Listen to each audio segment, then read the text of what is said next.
Chapter 1. Can Zombies Farm? The quiet space wasn't large, only about 5 Chinese acre in size. The sky was white, and the earth was black. A river flowed quietly at the edge. At the border stood a 2-story bamboo building with a small courtyard in front of it. Sitting on the bamboo threshold of the courtyard gate was a girl in her early 20s, with shoulder-length hair. She wore a white dress and canvas shoes. Her figure was graceful, and her appearance sweet, but her skin was an unnatural white, and her eyes, which should have been lively, were clouded with a grey hue. Like this space, she remained motionless, as if she were a dummy. After what felt like an eternity, the fingers resting on her knees twitched slightly, and then a yellow figure dashed out from inside the bamboo building. Oh no, how did the temporary manager of this space turn into a zombie? RRR, can't switch people now, what to do? The girl's head tilted stiffly to one side, her grey eyes fixated on the palm-sized figure in front of her. Chicken. Her voice sounded like gravel rubbing together, hoarse and rough. The little yellow chicken-like creature immediately stopped its chirping. You're conscious. The chick's voice was soft and tender like that of a young child. No, wait, I'm not a chicken, I'm a phoenix, you ignorant zombie. The girl kept her head tilted, her grey eyes showing confusion. She reached out to grab this talking little yellow chicken. Startled, the yellow chick jumped aside nimbly, but the girl moved faster, gripping its fluffy body. The girl's face loomed closer, freezing the yellow chick in terror. What are you going to do? She sniffed lightly, then opened her mouth, revealing sharp teeth. The yellow chick panicked completely. Hold it. I don't taste good. Let me go. Then it started sobbing loudly. Please don't eat me. Seemingly finding it too noisy or perhaps genuinely unappetizing, the girl put it down on the ground. The moment it touched the ground, the yellow chick scurried away on its short legs. Regaining its composure after the shock, the chick muttered to itself, she has some consciousness. But not much, maybe there's still hope. Hey, what's your name? The yellow chick's voice echoed through the space. The girl straightened her head and after a pause, spoke 2 words, Lizette. Not bad, you remember your name. The yellow chick flapped its wings. Do you remember how you got here? Lizette's expressionless zombie face showed no reaction, her grey eyes remaining unchanged. How old are you? What did your family do? The yellow chick asked many more questions, but Lizette didn't respond. Its wings drooped as it yelled at Lizette, you don't just remember your name, do you? Hearing name, Lizette reacted, tilting her head slightly again. Lizette. The yellow chick. Kill me now. Before it could react, Lizette grabbed it again. Opening her mouth, Lizette brought the yellow chick towards her mouth. Lizette, stop, the yellow chick cried frantically. I don't want to die, stop, I want to live. Lizette paused, looking puzzled at the yellow chick. After several repetitions of wanting to live, Lizette slowly put it back on the ground. Why doesn't she react to anything else except for when? The yellow chick cut itself off, daring not to mention the word death again. What if Lizette really ate it? It needed to find its master. Fine, whether you understand or not, the world is starting an apocalypse, you need to go out and gather supplies, increase your strength, it says so in the books. The small space reverberated with the yellow chick's youthful voice. Lizette stared at it. I brought you here because you fit this space best. I guarantee your survival, but you must listen to me. Lizette continued staring. The words the yellow chick said seemed distant, she didn't understand, but flashes of images appeared in her slow mind. A woman in a bright red silk robe was surrounded by several people with leering faces. Half kneeling, she propped up a sword.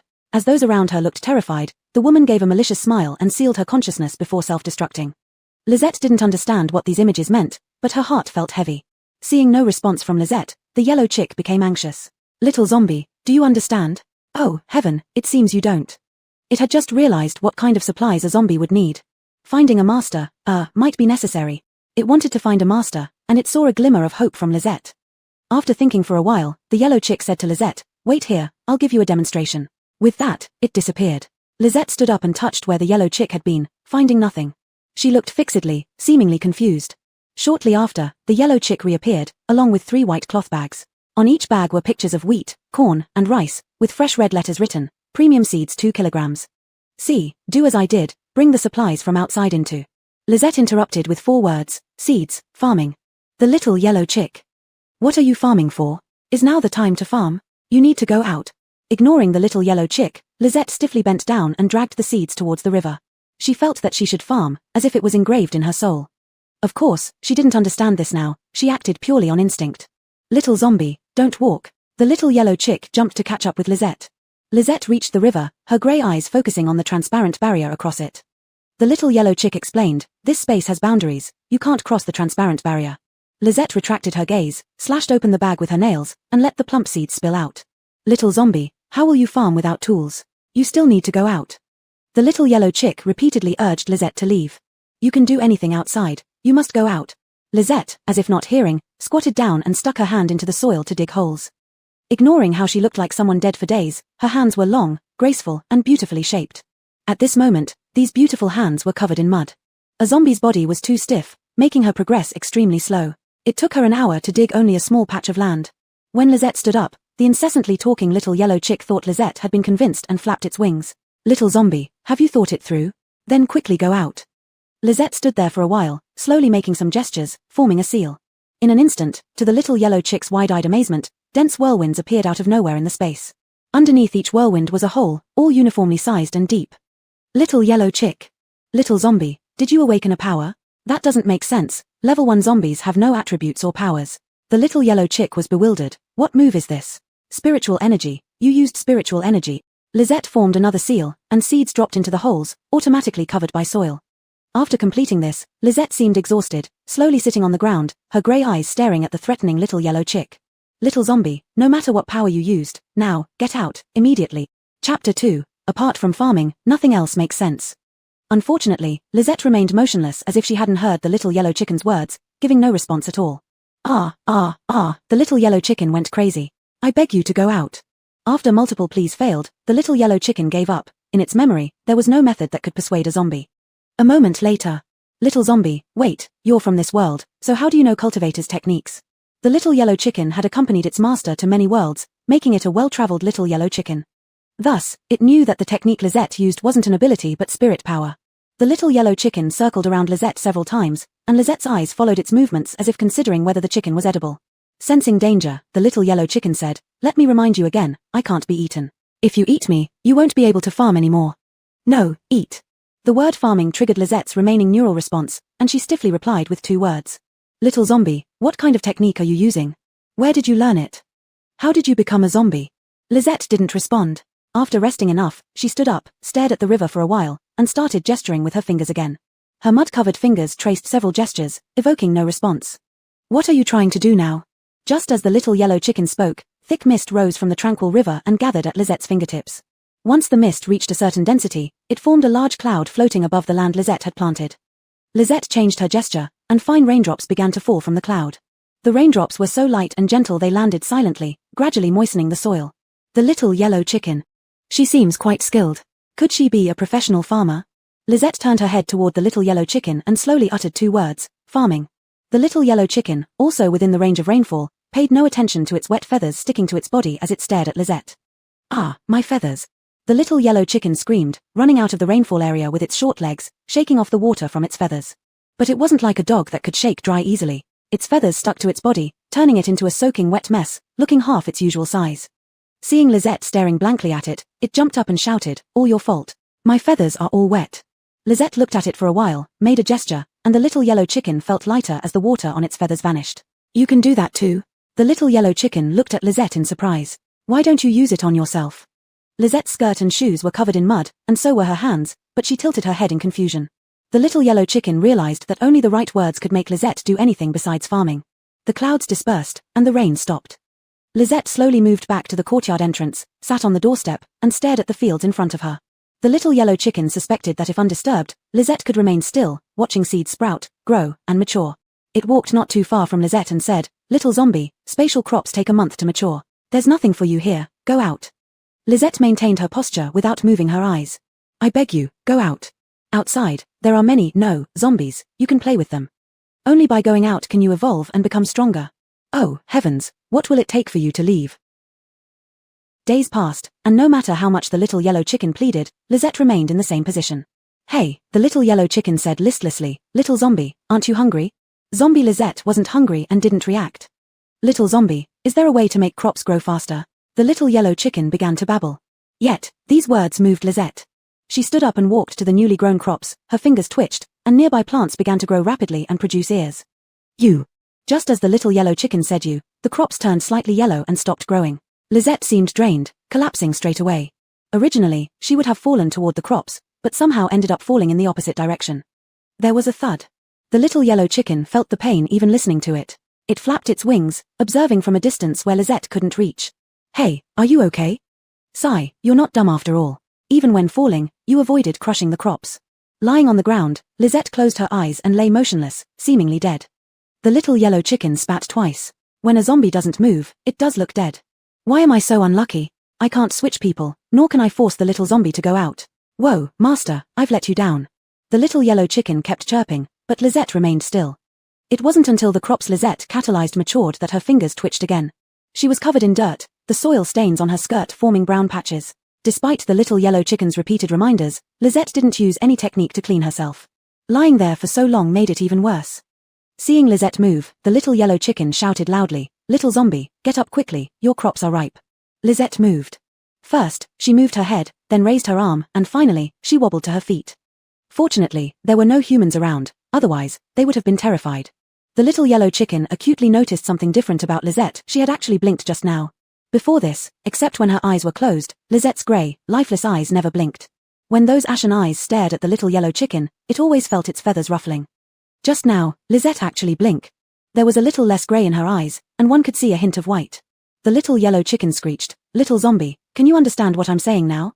However, Lisette still ignored it. She raised her hand to cast a spell, summoning a gust of wind. Where the wind passed, the ripe crops all fell, the grains detached from their stalks and were carried by the wind, landing in the open area of the courtyard. The little yellow chicken was shocked again. "Little zombie, did some farming expert possess you?" Lisette looked down at the little yellow chicken. "Farming?" Her tone and pitch remained unchanged. The little yellow chicken sighed. "Forget it, you only care about farming." The little yellow chicken ran to one side with a tap-tap sound, sulking. It needed some time to gather itself before talking to Lisette again. Lisette was using the crop accelerating technique once more, this time covering a slightly larger area. After using it, she collapsed again. This time, Lisette lay down for less time. Without needing the little yellow chicken to call her, she stood up in her unique zombie posture, harvested, and accelerated the growth. This process repeated until most of the remaining crops matured on their own and were all harvested. Grains filled half the courtyard, and the ground was covered with stalks. "Little zombie, why don't you plant while harvesting?" the little yellow chicken asked, confused. Thinking Lisette wouldn't respond, unexpectedly she tilted her head after a moment and replied, "Troublesome. Little zombie, you can understand me but you pretend not to." The little yellow chicken yelled, noticing that after such a long time spent farming, Lisette's skin had developed a slight sheen, her joints became more flexible, and her eyes showed more white. Except for her lack of a heartbeat, she seemed more human than ever. The little yellow chicken, receiving no response, was very puzzled. Zombie transformation is irreversible, so what was Lisette's situation? Would Lisette start listening to the little yellow chicken if she got a little better? Would she go out to find humans? Chapter 3. Finally willing to go out. Suzanne didn't respond to Evander, instead she rubbed her hands together to conjure several fireballs that burned the straw completely. She almost set Evander ablaze as well. "Little zombie, couldn't you tell me before you start a fire?" Suzanne tilted her head. "Fertilizer." Evander understood. Suzanne meant that the ash from burnt plant residue was fertilizer. "Though I don't know what's up with you, can you go outside?" Evander lamented once more. "You can do everything. No one out there can match you." Ignoring it, Suzanne began another round of farming, using seeds from her first harvest.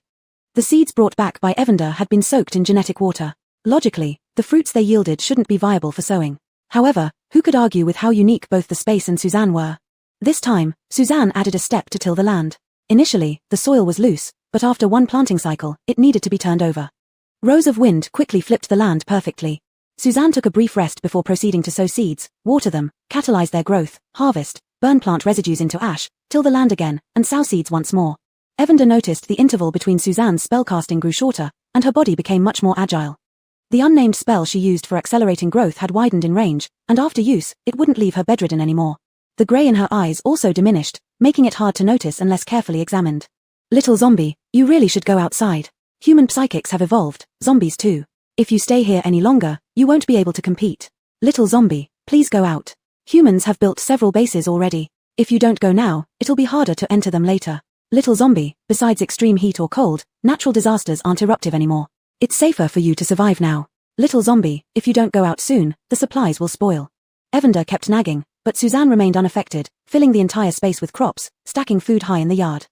To enter the bamboo tower, Evander had to jump onto piles of grains towering above. Fortunately, the main building was protected by a barrier, otherwise, it would have been buried under the grains. The farming-obsessed Suzanne never ventured into the bamboo tower. After an unknown span of time, when Suzanne harvested again, the food couldn't be stacked higher anymore, spilling over like sand into Suzanne's land. Clearly, this situation exceeded Suzanne's capacity. She tilted her head towards Evander. "What are you looking at me for? It's your fault for not going out. Now, there's no space." Evander gloated but was promptly grabbed by Suzanne and pushed into the grain. "Eat." A single word slipped from Suzanne's throat, her voice becoming clearer. Entirely covered in food, Evander flailed its wings. I don't eat, let me go. Its muffled speech came from being buried in the food. Suzanne did not release it, repeating, eat. Struggling fiercely but failing to escape Suzanne's grip, Evander cried, ah, you're trying to suffocate me. Seeing it really refused to eat, Suzanne released it. Evander didn't need to breathe but still gasped a few times, then leaped far away. It initially wanted to get angry but thought, humans and animals eat this, you'll find humans if you go out. Confusion clouded Suzanne's grey eyes as she repeated, humans, eat. Yeah, humans eat. Suzanne glanced at the grains crowding her land, thinking for a moment. Pack. Evander understood, Suzanne wanted to store the food. There were 2 storage bags inside the bamboo tower, but it wouldn't say so, there's nothing to pack here. You need to go out to find some. Suzanne fell silent. Evander concluded that she responded only to things that piqued her interest, though not immediately. Uninteresting matters went unheard. At first, Evander thought she pretended, but later realized it wasn't the case. Maintaining this state despite becoming a zombie was remarkable. Sadly, it didn't know how she learned her spells. It got distracted briefly and found Suzanne holding a new storage bag embroidered with bamboo. Evander. Without moving, Suzanne made all the food in the courtyard vanish obviously, they entered her storage bag. Where did you get the storage bag? How can it hold so much?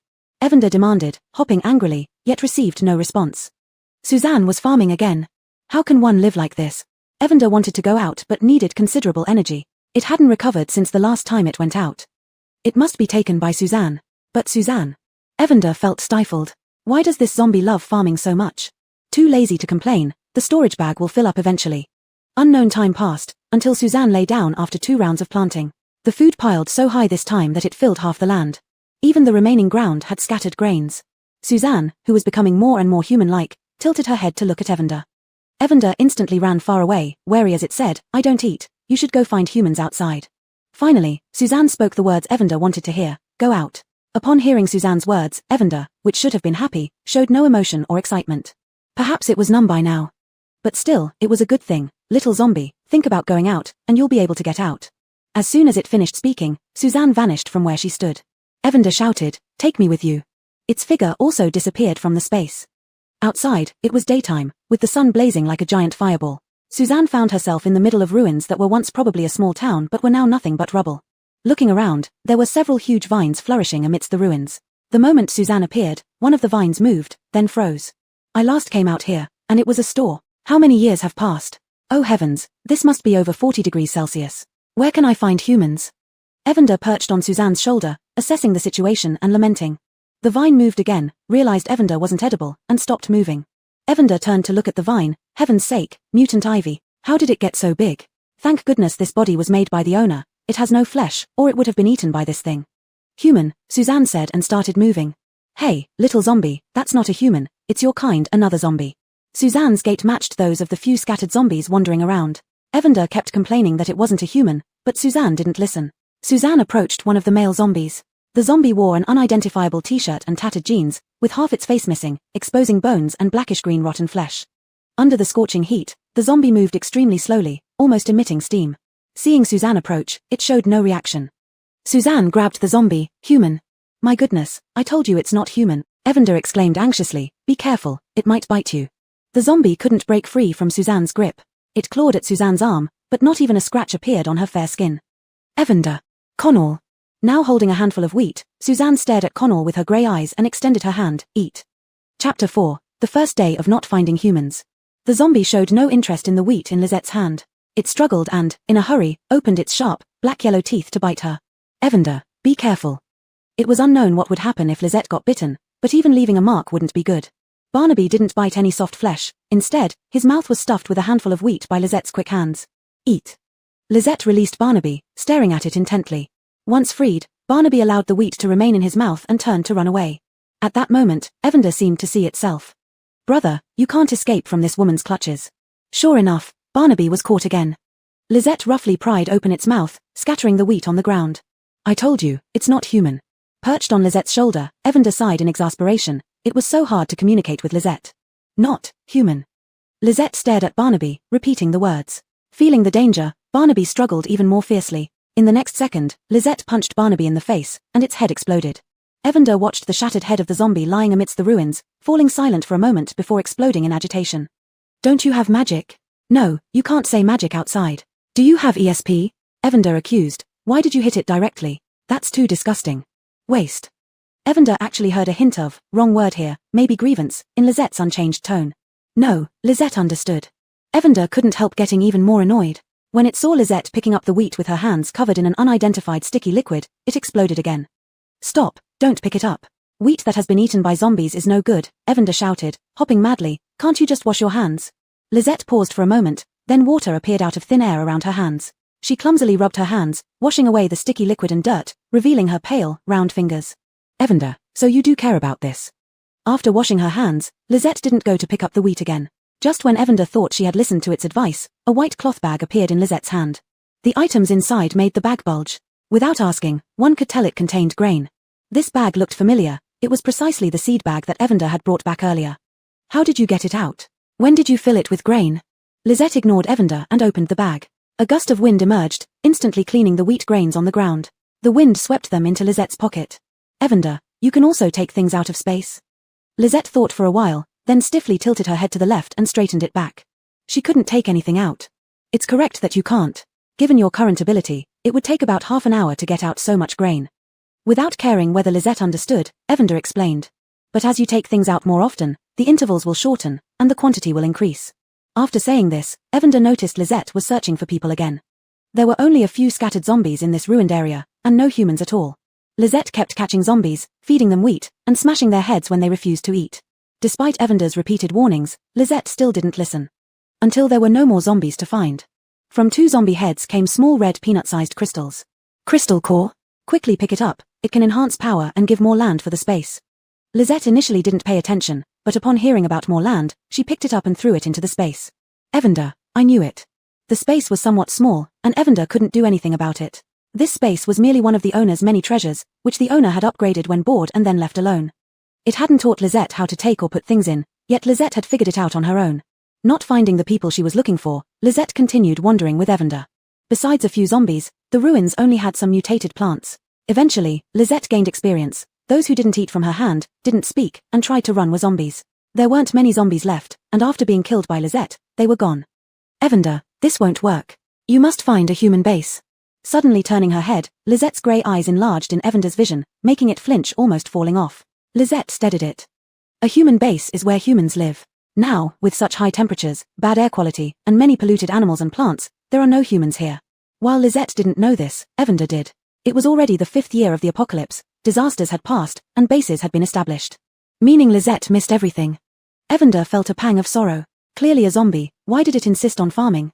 The zombie doesn't eat grain either. Go. Lisette muttered a single word. Evander knew that Lisette wanted to go to a human base, but it didn't know where the human base was. Little zombie, I don't know where it is either, we can only wander and see. Lisette tilted her head and stared at Evander. In her unchanging grey eyes, Evander sensed obstinacy. Evander had no choice. It raised its wingtip and pointed in a random direction. Let's go this way. Lisette straightened her head and slowly walked in the direction Evander had indicated. As they walked, Evander said, when you encounter humans, be cautious, don't use spells easily. If not, pretend you have spatial abilities. Lisette was used to hearing Evander's constant chatter and remained unresponsive. Evander wasn't sure if Lisette understood but kept repeating the warnings. The apocalypse hadn't affected the cycle of day and night. The scorching sun began to set slowly, casting a long shadow behind Lisette. Little zombie, did you understand what I said? If you use spells, you will be captured by humans for research. While Evander was speaking, Lisette stopped. A figure appeared ahead. Zombie. Lisette tilted her head. Human. What human? It's an evolved zombie. Evander freaked out. I wondered why there were so few zombies around here. I thought after 5 years post-apocalypse, they had been mostly eliminated, but it turns out this is an evolved zombie territory. The male zombie before them looked to be in his early 20s. He eyed Lisette with intense hostility. Unlike the other zombies Lisette had killed, he wore a dirty red t-shirt and a black baseball cap on his head. His face and hands were intact. If not for the abnormal skin color, he wouldn't look like a zombie at all.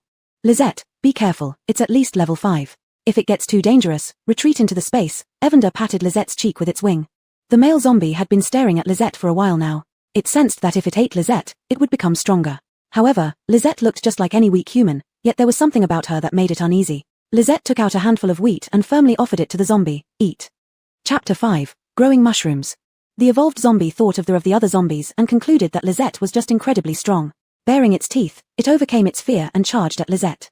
Little zombie, get out of the way fast. It's going to attack you. It's so fast, it must be a speed type. Evander called out in a panic. Just as it finished speaking, Lizette grabbed the back of the zombie's neck, rendering the zombie completely immobile. Evander. How could Lizette be so powerful?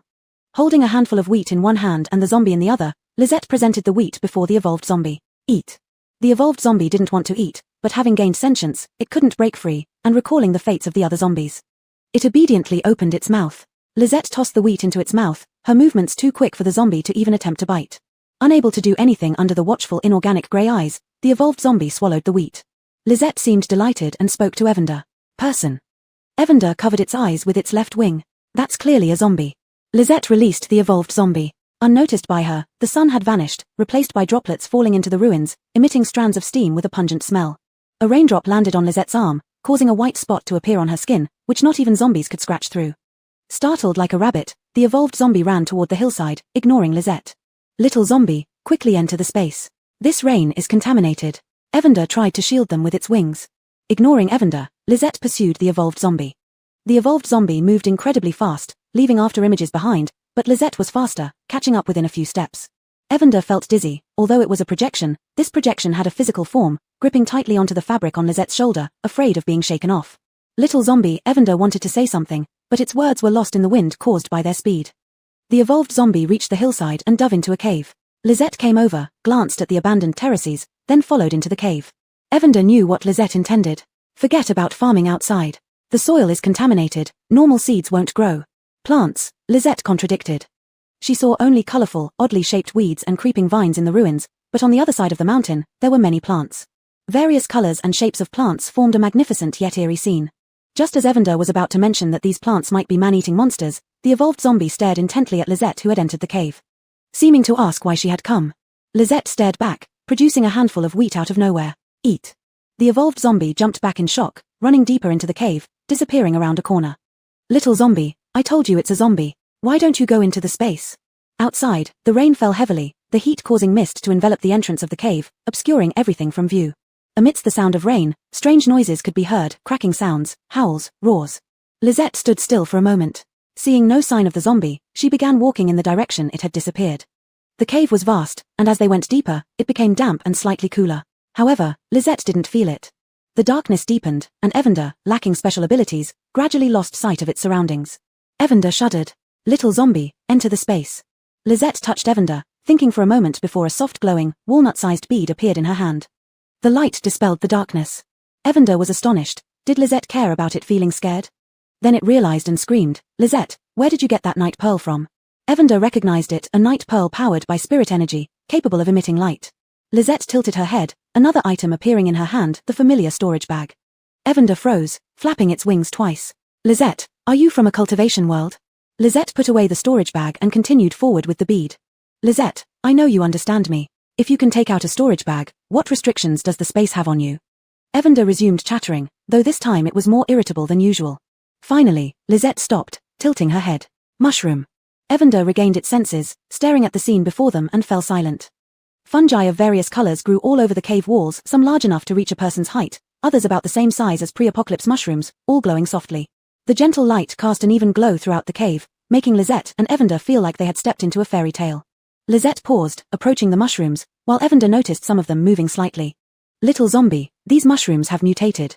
At this moment, Evander felt relieved that Lizette was a zombie. If she were human, she would have been eaten by the mutated mushrooms long ago.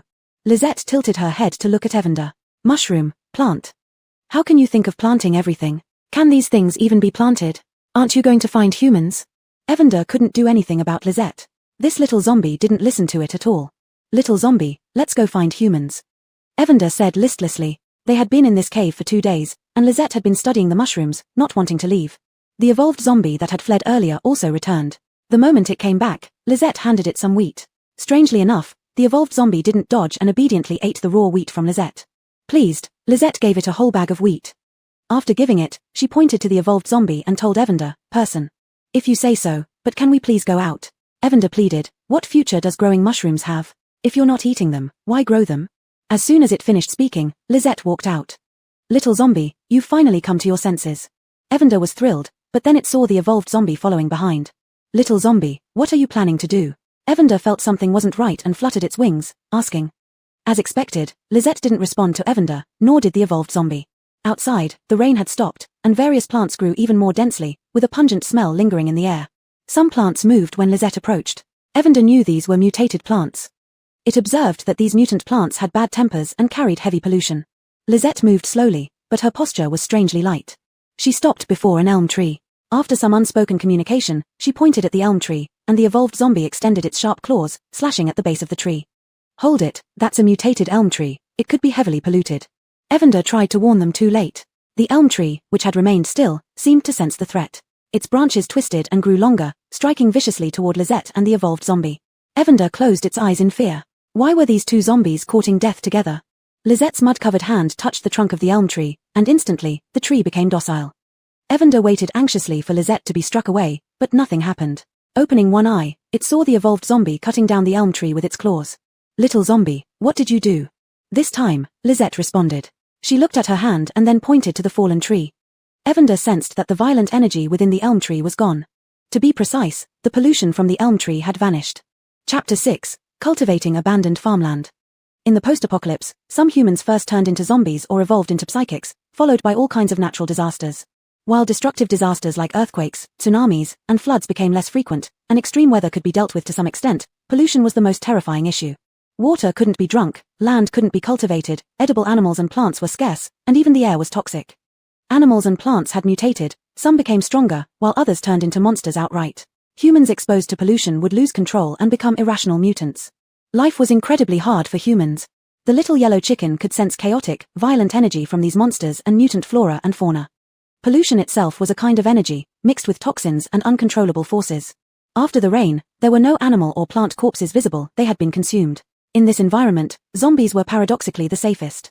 Little zombie, did you absorb their power? The little yellow chicken wondered aloud. Don't mess around, that kind of power is too dangerous. Lisette acted as if she hadn't heard, directing the evolved zombie to carry the trees into the cave, back and forth. They managed to clear a total of 11 trees, all evolved trees. You're planting mushrooms on the trees, the little yellow chicken guessed without needing to ask, as Lisette was determined to cultivate mushrooms. The cave the evolved zombie found was quite large. Lisette placed all the trees in an open area without any mushrooms, officially beginning her mushroom cultivation career, completely forgetting about looking for more humans. Amidst the little yellow chicken's incessant chatter, Lisette collected mycelium from the mushroom-covered cave and spread it on damp wood. She meticulously split the tree trunks using magic spells and fashioned them into 3-tiered racks in a triangular shape. At the bottom were bioluminescent mushrooms, while the upper 2 tiers held other varieties. When the mushrooms grew out, the little yellow chicken discovered that Lisette had grown ordinary mushrooms. Moreover, apart from the glowing ones, they were all edible. This isn't scientific, the little yellow chicken pointed at the stacked layers of mushrooms, oddly finding comfort in the neat arrangement. How did you manage that, little zombie? Lisette tilted her head, and the little yellow chicken looked at the evolved zombie again. Houston, do you know how? Houston mimicked Lisette's posture and tilted his head as well. Forget it, no point asking, thought the little yellow chicken. Houston's name was given by the little yellow chicken, expecting Lisette, who was focused on farming, to do so was impossible. Houston had already eaten 5 bags of wheat, the bags that originally contained seeds. The little yellow chicken noticed Houston's strength increased after eating the wheat, and he could even make expressions now. Because Houston preferred wheat over mushrooms, the little yellow chicken speculated that it was influenced by the spatial dimension. An unknown amount of time passed, and the mushrooms in the cave grew more and more. Little zombie, stop planting, there's no more room in the cave. The little yellow chicken was worried sick. It had expected Lisette's mushrooms to rot but was surprised when Lisette used a spell to dry the wet mushrooms, filling the entire cave with dried mushrooms. It felt like it was going to drown in mushrooms. Lisette tilted her head, realizing there was indeed no more space. She picked up the little yellow chicken. Bad memories surfaced, and the little yellow chicken screamed, "Stop! I won't eat mushrooms." Its cries were too loud, causing Lisette to release it. The little yellow chicken sensed Lisette's regret. Lisette grabbed 2 shiitake mushrooms and offered them to Houston, saying, "Eat." Houston reluctantly put them in his mouth, eating with great difficulty. The little yellow chicken noticed Houston wanted to vomit after eating them. "Little zombie," the little yellow chicken said tentatively, "you don't eat them either. Why not throw them away?" Lisette's grey eyes stared intently at the little yellow chicken. Under her gaze, the little yellow chicken felt uneasy. All right, I get it. You should find more humans, so nothing goes to waste." Only then did Lisette look away. Lisette grew so much food but didn't consume it, nor did she let it go to waste. Even the food left behind by zombies, she would pick up. She was a thrifty zombie who valued food. The little yellow chicken muttered, "A zombie who's so meticulous, why can't you just clean yourself up a bit?" Lisette never used the dust cleaning spell on herself, so her white dress had lost its original color, with several holes in it. Her shoes were similarly worn. Thankfully, being a zombie, she didn't smell. Besides the dirt, her clothes had nothing else. Time flew by. After harvesting a new batch of mushrooms, Lizette stopped planting, which delighted the little yellow chicken. Little zombie, Lizette, are you going to find humans now? But the little yellow chicken was disappointed. Lizette started planting again. Are you ever going to stop? The little yellow chicken roared. With high temperatures and pollution, I told you the land outside can't be farmed. Why don't you listen? Indeed, Lizette was researching abandoned farmland. This farmland was located within a forest of mutant plants, making it inaccessible to normal humans and mutant animals. She didn't use magic spells, instead clearing the land with Houston. Remembering the little yellow chicken's warning about not using spells outside, Lizette might have simply preferred to work slowly. She went to the ruins and found a few broken farming tools. Arriving at a field closer to the river, she began gradually clearing away the mutated plants. You're impossible. The little yellow chicken hopped alongside Lizette. If you insist on trying, try. If it doesn't work, we'll find humans. Lizette finished clearing, then it started raining, the same kind of rain as before. Houston ran fast and disappeared in a flash. Lizette took a few steps, stopped, and looked towards a poplar tree. This tree was much larger than the ones from her past life, with eerily red leaves that snapped when they collided. Little zombie, run fast. The little yellow chicken felt like an old mother, worrying endlessly about Lizette. The rain became denser, dotting Lizette's skin with spots. It looked awful. At the urging of the little yellow chicken, Lizette ran under the poplar tree. The little yellow chicken marveled. Within 10 meters of the poplar tree, raindrops on Lizette's skin didn't create any more spots. Plant trees. Just as the little yellow chicken was about to ask why, these two words from Lizette left it speechless. Planting crops and mushrooms isn't enough, now you want to plant trees. The little yellow chicken jumped twice in frustration. Why can't we just find humans? What's the point of planting trees? Can they be eaten? Lizette touched the little yellow chicken with her spotted hand, to protect the land. The little yellow chicken. Fine, you're smart, figuring this out, it consoled itself. Not bad, getting smarter. Lizette, are you from the cultivation world? Lizette slightly tilted her head, as if not understanding the question. The little yellow chicken, receiving no response, remained silent as the rain intensified, soaking both it and Lizette. The rainy world was different from before the rain. The sky was dark and overcast, steam rising from the heated ground. Plants grew wildly, tendrils and branches intertwined, colorful fruits and leaves flew everywhere. Defeated plants were swallowed, their survival space squeezed. Occasional animals appeared. The little yellow chicken saw a mutant pheasant go mad from the polluted rainwater, attacking a rhododendron tree, which consumed every feather. Chicken. Lizette turned to look at the soggy little yellow chicken. Stop it, I'm not a chicken, I'm a phoenix, the little yellow chicken retorted unhappily. Watching the chaotic scene, the little yellow chicken couldn't help but ask, little zombie, can you really grow something here? Let's find humans. Chapter 7, Someone? Lizette didn't understand Evander's confusion. The zombie and the chicken quietly watched the crazy jungle. After the rain stopped, the scorching sun came out again. Evander's feathers were half dry, looking messy. You insisted on getting wet, now you look terrible. Lizette used magic, instantly drying herself and the chicken. Don't get wet next time. If there are no humans around, you can use your magic anytime. Evander said reluctantly. Soon, Houston ran over with a grain bag. Seeing Lizette, it seemed to think she was dead for a moment, then came over waiting for her instructions. Growing mushrooms required little work. Houston only helped pick mushrooms from trees, not doing much else. Now, with more work, Houston was somewhat overwhelmed. Houston worked for a while before suddenly running away. Zombie kid, Houston has run away. Evander seized the opportunity. Let's stop planting and go find humans. Lizette went near the big populous tomentosa with her tools, surrounded by many young poplars. The large poplar released a nasty gas, attempting to kill the zombies who had designs on its offspring. Unfortunately, Lizette, as a zombie without an olfactory system, remained unaffected despite looking increasingly human. Seeing this was ineffective, the large poplar resorted to its ultimate move, releasing a flurry of cottony seeds into the air, trying to envelop Lizette. Heaven's sake, what a trick, Evander screamed. Lizette, don't let the cotton stick to you, it's corrosive. A cluster of fire appeared at Lizette's fingertips, spreading like a living thing, burning the cottony seeds clean. Today, Evander learned anew about Lizette's strength. Why don't you use magic for work? You're using it now? Lizette pretended not to hear. She wouldn't tell Evander that using magic made farming too fast. Lizette's transplanting work went smoothly. By the time she planted 5 young poplars along the planned land, Houston returned. Behind it followed 5 low-level zombies. Evander, had Houston found helpers? Is this a normal world? Using zombies to farm is such a bizarre operation. It forgot, Lizette was also a zombie. With these zombies' help, work progressed faster. In 2 days, Lizette cleared over 30 acres of land surrounding it with poplars. Ignoring the strange plants around, this field looked just like those pre-apocalypse, much larger than space plots. Evander sensed Lizette's satisfaction. Time to till and sow. Zombie kid, Evander reminded Lizette, although the temperature isn't too high due to mutated plants here, this land is contaminated and cannot be used directly. Plus, you haven't fertilized. Lizette didn't move, sitting lost in thought. Evander continued, this isn't a sealed space. Even if you grow crops successfully, where will you store them? Lizette hadn't figured out how to solve the contamination problem when Houston brought back a human. Heron wasn't old, wearing dirty white protective clothing. His face mask was gone, revealing skin abnormally purplish red but clearly young. Cracked lips, dull eyes, emaciated skin indicating he was dying soon. Evander noticed first. Human. Lizette looked at the man, repeating, human. Then she produced another bag and pulled out a handful of wheat, offering it to the delirious human. Eat. Evander. I won't comment on feeding zombies raw wheat, but can humans eat it raw? Especially a dying one. Heron showed no response. Lizette turned to Evander, which answered, he's nearly dead, he can't eat your food. Suddenly regaining consciousness, the man saw a girl with grey eyes, sweet-looking but eerily composed, in filthy clothes. He tried to say something but weakened upon seeing the surrounding zombies. Run, zombies. He then noticed the lush plants. Run, the man urged. Evander stood beside Lizette, too small for the man to see unless he looked down. Lizette offered a handful of wheat and 2 tender mushrooms. Eat. Heron froze, then trembled with excitement. Food? Mushrooms. Normal. He accepted Lizette's offer, swallowing the wheat and mushrooms with his last breaths. He smiled weakly, rolled his eyes back, and died choked or timed out, either way, lifeless. Lizette. Evander looked at Houston. Why didn't you bite him? Why didn't the plants attack him? Houston wouldn't say it disdained biting the dying. Weren't the strength-boosting grains more tempting? It only brought this human back after hearing Lizette say human. Houston knew the plants didn't attack but couldn't articulate why the human was no longer active. Evander turned to look at the bewildered Lizette. He's dead. In a couple of days, he'll turn into the kind of skeletal remains you've seen.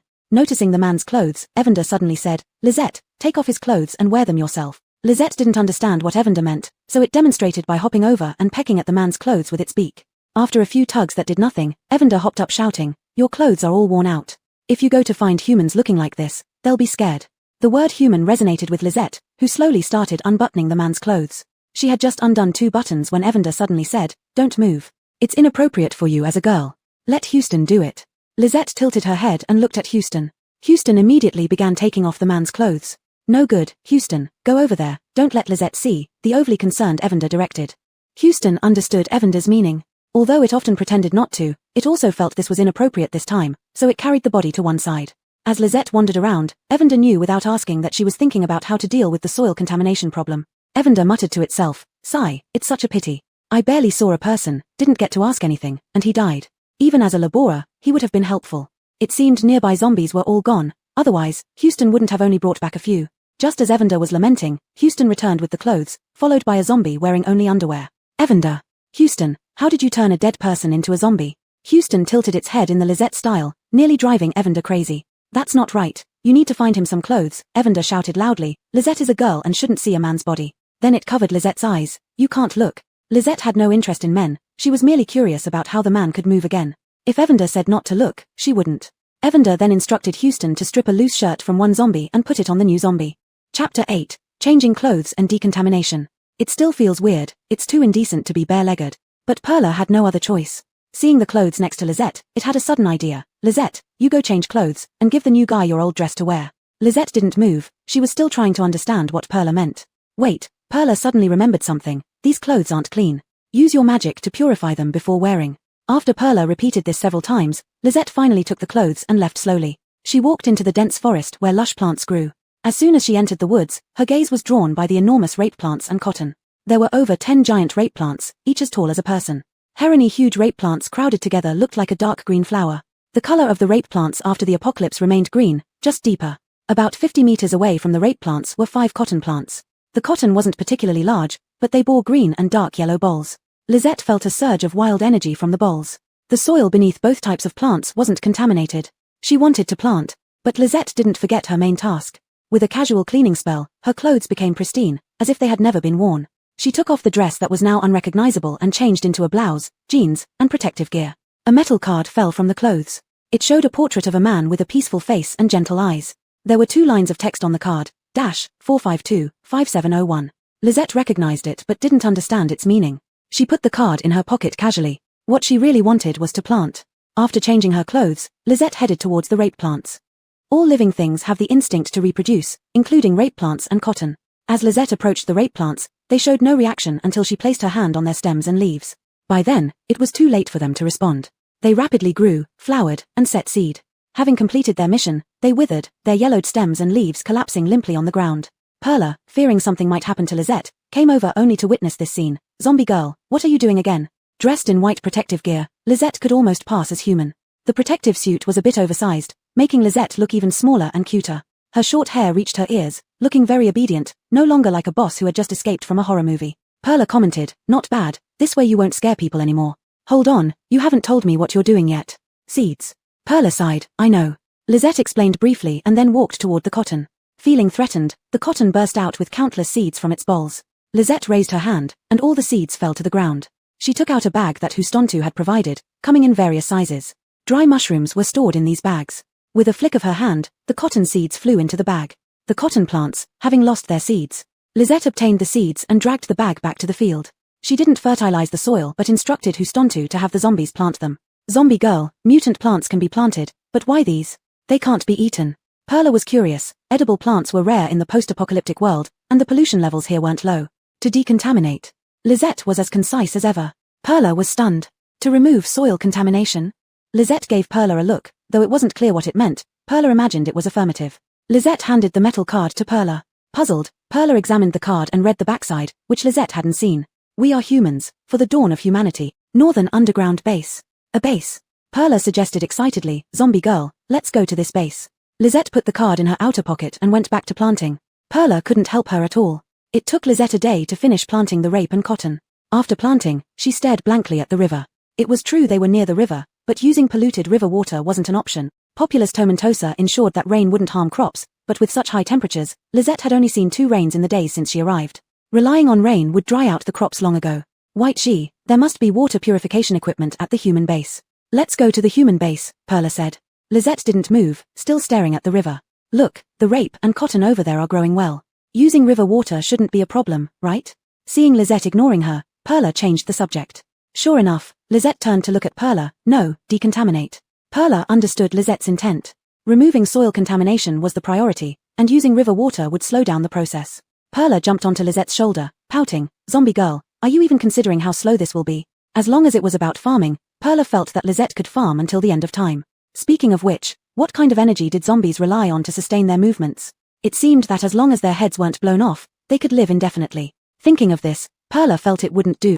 "We need to plant something else." Lizette had responded to Perla more and more since she emerged from seclusion.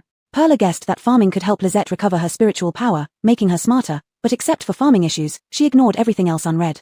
That was quite frustrating. Since planting other things would also require water, Perla didn't mention the water in the dimensional space, as Lizette seemed unwilling to use it.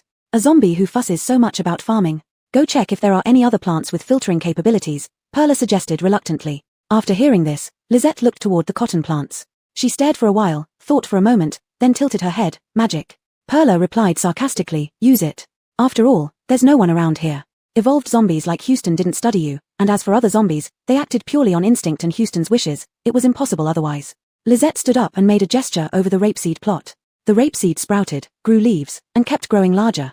Until they reached 1/2 meter tall, Lizette finally stopped. Using the time acceleration spell had become effortless for her. Beside her, Houston plucked a large dark green leaf and put it in his mouth, chewed twice, and spat it out. Perla thought Houston was about to get punished, but Lizette just looked at Houston, who got the hint and led the zombies to dig trenches by the river. "Why don't you hit it for wasting vegetables?" Perla asked curiously. "Not food." Lizette didn't respond further and used the magic again, transplanting all the grown rapeseed into the trenches. Soon, a 1-meter-wide ditch lined with mutated rapeseed spread from the riverbank to Lizette's farmland. Pushing aside the soil blocking the river, the dark-colored river water flowed through the trench, becoming lighter and clearer as it reached Lizette's field.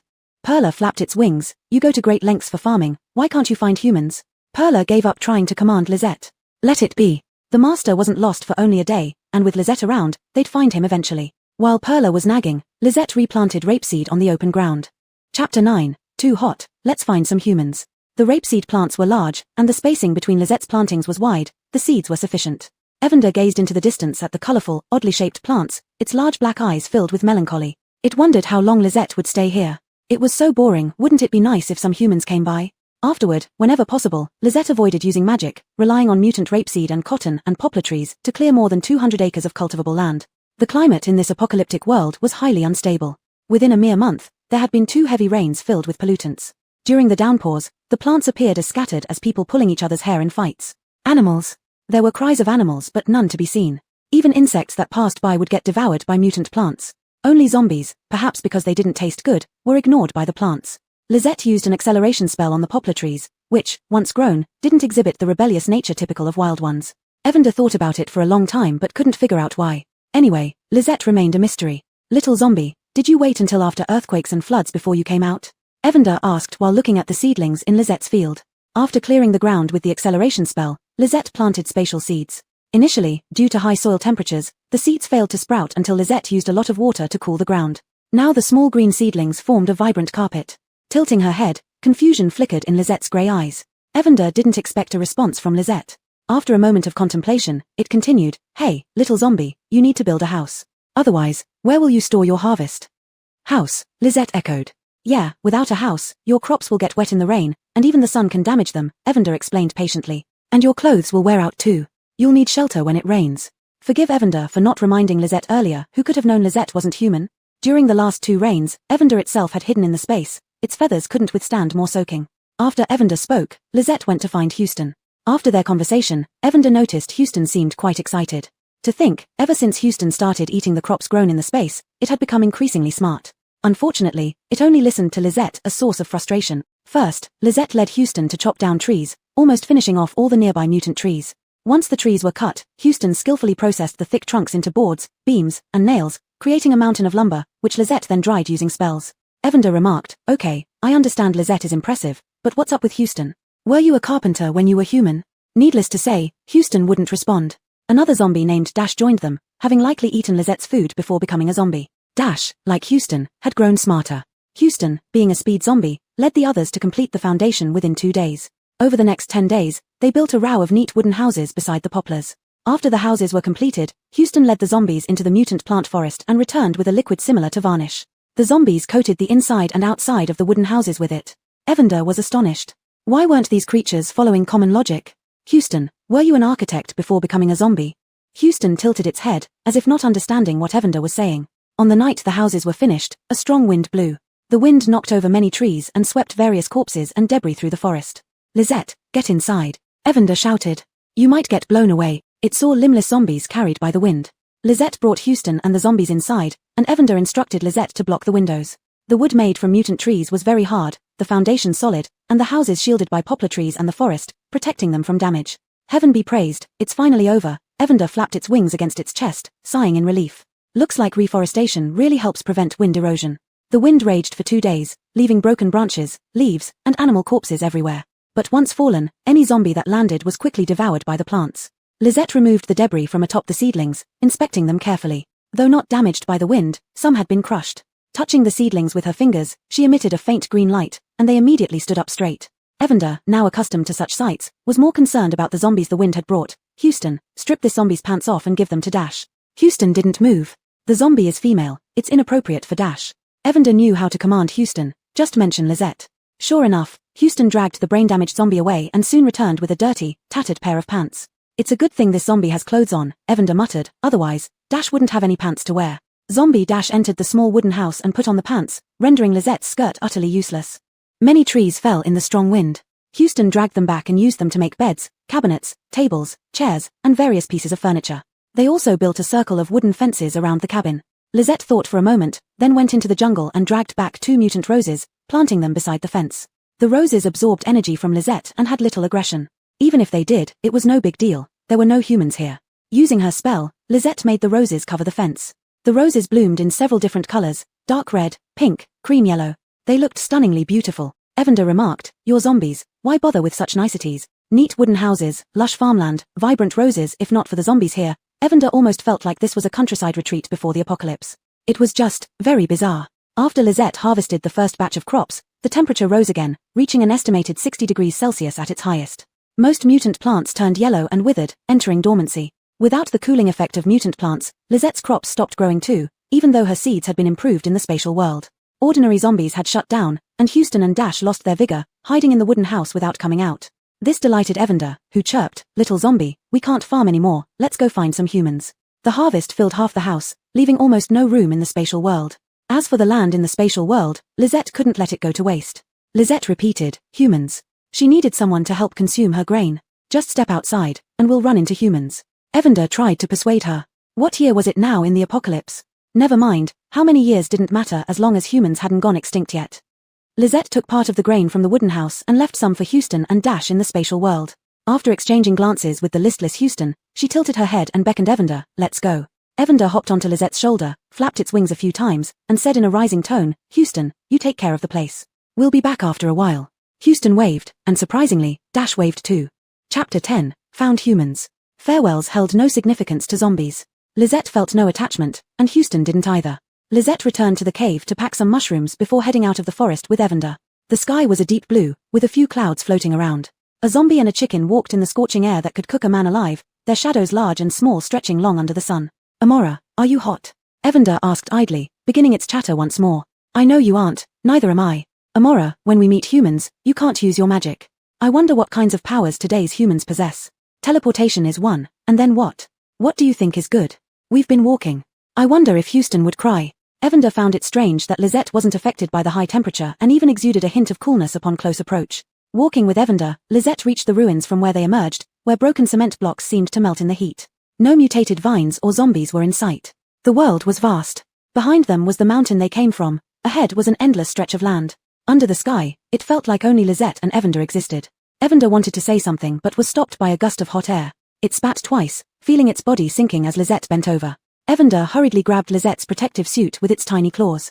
"Amora, why did you bend without telling me? I nearly fell." Lizette didn't respond but reached into the ruins. When she pulled her hand back, there was something new in it, a silver wristwatch with a blackened screen. Lizette turned to look at Evander, which peered at the watch and said, "Is this a communication device? Check for other markings. I suspect it might be Gustavo's." Lizette flipped the wristwatch over, indeed seeing a row of numbers, 452-5701. "It belongs to Gustavo," Evander commented. "It might be broken." Lizette stuffed the wristwatch into her pocket and continued walking. After a couple of steps, she stopped. Evander asked in puzzlement, "Why did you stop?" "Bend down," Lizette said slowly. Evander felt oddly touched, as if seeing a child finally grow up. Lizette had remembered its words. "I understand. Did you find something else?" Evander hadn't noticed how much gentler its tone had become. But Lizette didn't reply this time, pulling out a military green bag instead. "How did you spot that, Amora?" Evander asked. Lizette tilted her head, finding it hard to answer. "All right, let's see what's inside," Evander urged. The bag's mouth was open, suggesting it had been searched. Lizette roughly shook it, and a black leather notebook, a pen, and a similarly yellowed photo tumbled out, scorched by the intense heat. Afraid it would be damaged, Lizette quickly picked it up. "This seems worthless," Evander confirmed after checking for anything else. "Left behind because it's not valuable." The yellowed photo showed Gustavo, around 14 years old, standing beside a girl of about 8 years old, both flanking a middle-aged woman with average looks but a gentle demeanor. Behind the photo, written in ink, were the words, "Gustavo, Marigold, Ileana, happy family." This must be a pre-apocalypse photo, Evander analyzed. Marigold is probably Gustavo's mom, and Ileana must be his sister. Lizette placed the photo back into the notebook and stowed the pen and notebook into the bag, slinging it across her shoulder. Now these belonged to her. "Amora, aren't you going to read what's written in the notebook?" Evander never considered the possibility that Lizette might not recognize simplified Chinese characters.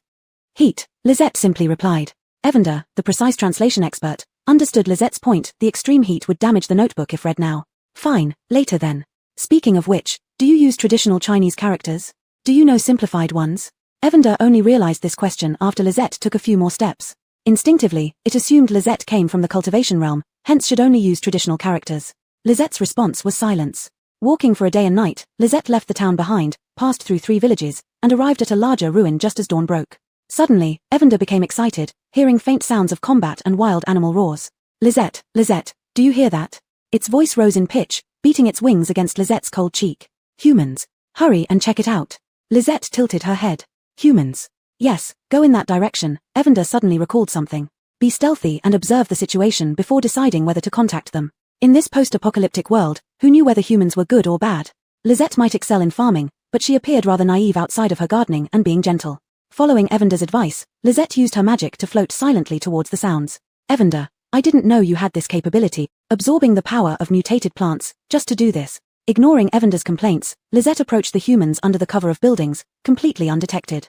The humans weren't in a good situation. They were surrounded by a pile of bizarre cats and dogs, with the humans fighting back-to-back against the polluted animals. There were 6 people, 3 men and 3 women, all wearing protective suits.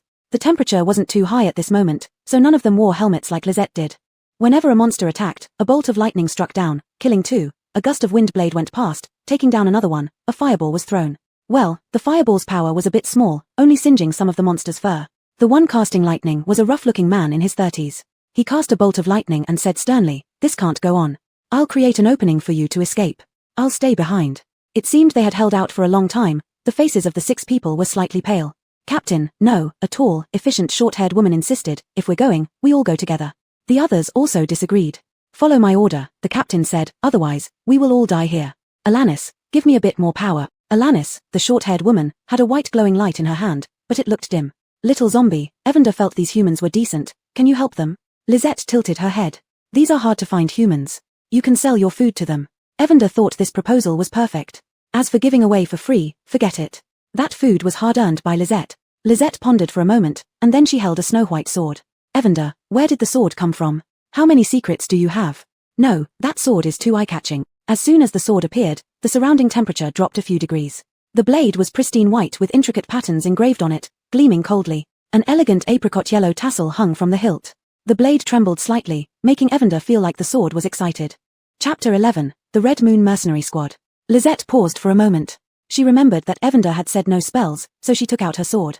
But, in the next moment, the sword changed shape into an ordinary scythe.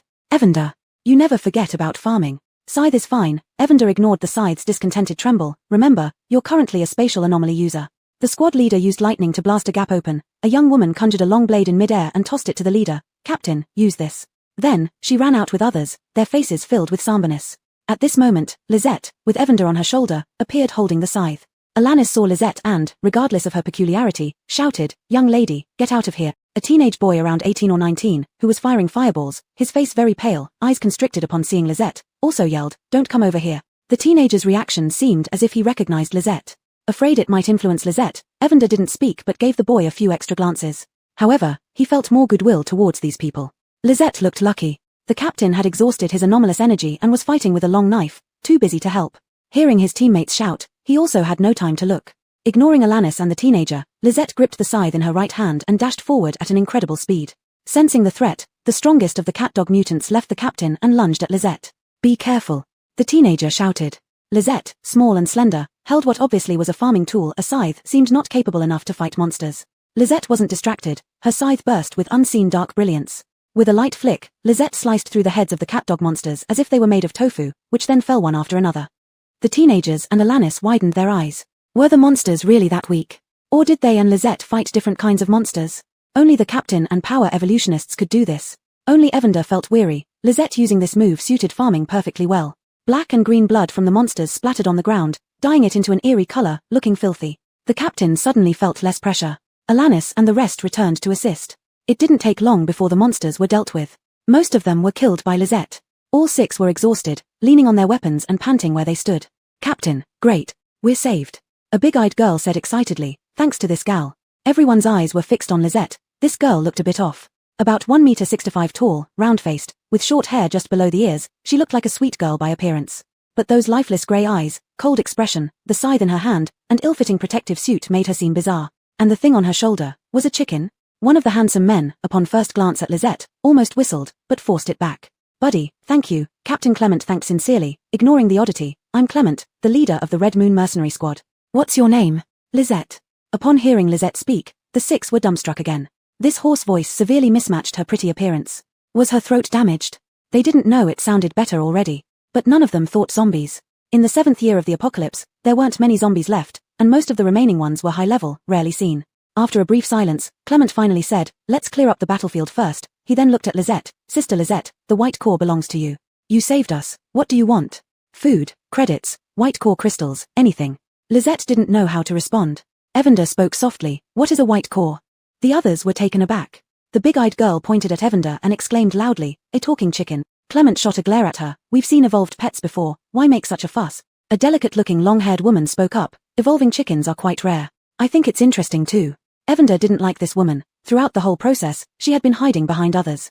"Lisette, your pet seems cute. What abilities does it have?" The question came from a man in his late 20s, the one who suppressed his whistle earlier. He didn't have a buzz cut like Clement and the teenager. His black hair reached his ears, slightly curled. Though handsome, he didn't look too serious. Lisette replied slowly, "None." There was nothing else to say. Evander had only spoken as a test. If they reacted improperly, it would pretend to be a toy. Since humans had evolved pets, it wouldn't be scared anymore. "I can only help Lisette speak. I have no other abilities." Evander felt somewhat aggrieved. It was uncomfortable admitting to being a chicken and saying it had no abilities. The atmosphere turned awkward for a second. Clement chuckled. It's okay, not every evolved pet is powerful. Being able to talk is impressive already. The others were fine, but the frail woman clearly showed disdain. As he spoke, he held up a milky white crystal nucleus the size of a finger for Evander to see. This is the white core. As you can see, it's the thing in the brain of contaminated animals.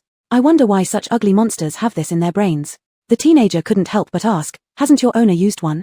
You can buy supplies with it, and it can also enhance power. Evander, lacking knowledge, forced itself to keep its dignity. She has used it, but she didn't tell me what it's called.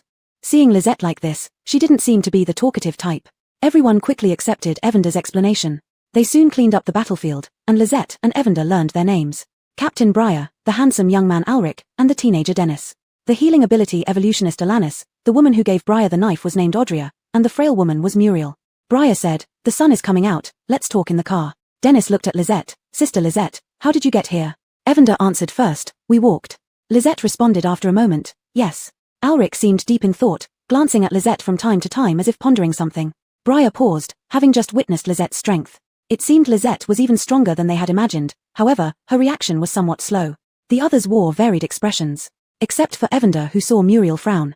It was too hot, they didn't think much about it, assuming Lisette was active at night without the sun like them. Their vehicle was about the same size as an RV before the apocalypse. The body was army green, made of unknown material that looked very hard, with thick tires that had deep tread patterns. Upon entering, there was a cool feeling. The vehicle must have had a filtration system because the air wasn't so pungent. The space was large. Apart from the driver's seat and passenger seat, there were 3 rows of connected leather seats behind, followed by a spacious storage area. At the back were metal boxes, unknown what was inside. Ulrich sat in the driving position, Briar sat in the passenger seat, the 3 women sat in the first row. Dennis whispered, Sister Lisette, come sit with me. Lisette had no objections and sat with Dennis in the second row. Xiao Yi, you usually call me Sister Shanshan, why does it become sister when it comes to Lisette? Audria teased. Sister Shanshan, Dennis's ears turned slightly red, Lisette is my sister. Ulrich turned around and asked, do you know each other? Chapter 12, it seemed like they saw food supplies. Tiffany tilted her head, and Dennis whispered, yes, we were neighbors before. Everyone else remarked how coincidental it was. But Miss Bai seems to not remember you, came the soft voice of Muriel. After thoroughly observing, Evander hurriedly spoke up, Tiffany had an accident, she doesn't remember people very well, but she is very strong. Tiffany stroked Evander. Others, unsure what they had pieced together in their minds, showed sympathy in their eyes. Big sister Tiffany, Dennis turned his head to look at the expressionless Tiffany. Before the apocalypse, we were neighbors. I was young back then, and you used to help me with my homework. I even ate dinner at your place. Tiffany indeed didn't remember Dennis. She paused for a moment before slowly replying, I don't remember. Alanis broke the awkward silence, let's talk about important matters first. She glanced at Tiffany, who seemed indifferent to everything around her. Alanis suppressed her unease and tried to keep her expression normal. Briar asked again, what does little sister Tiffany want? Just as Tiffany was about to speak, Evander interrupted, a suitable set of protective suits and clothes, and 50 crystal cores or white cores. Evander sensed that white cores could also be used to upgrade space. Tiffany shut her mouth, having Evander speak saved her the trouble.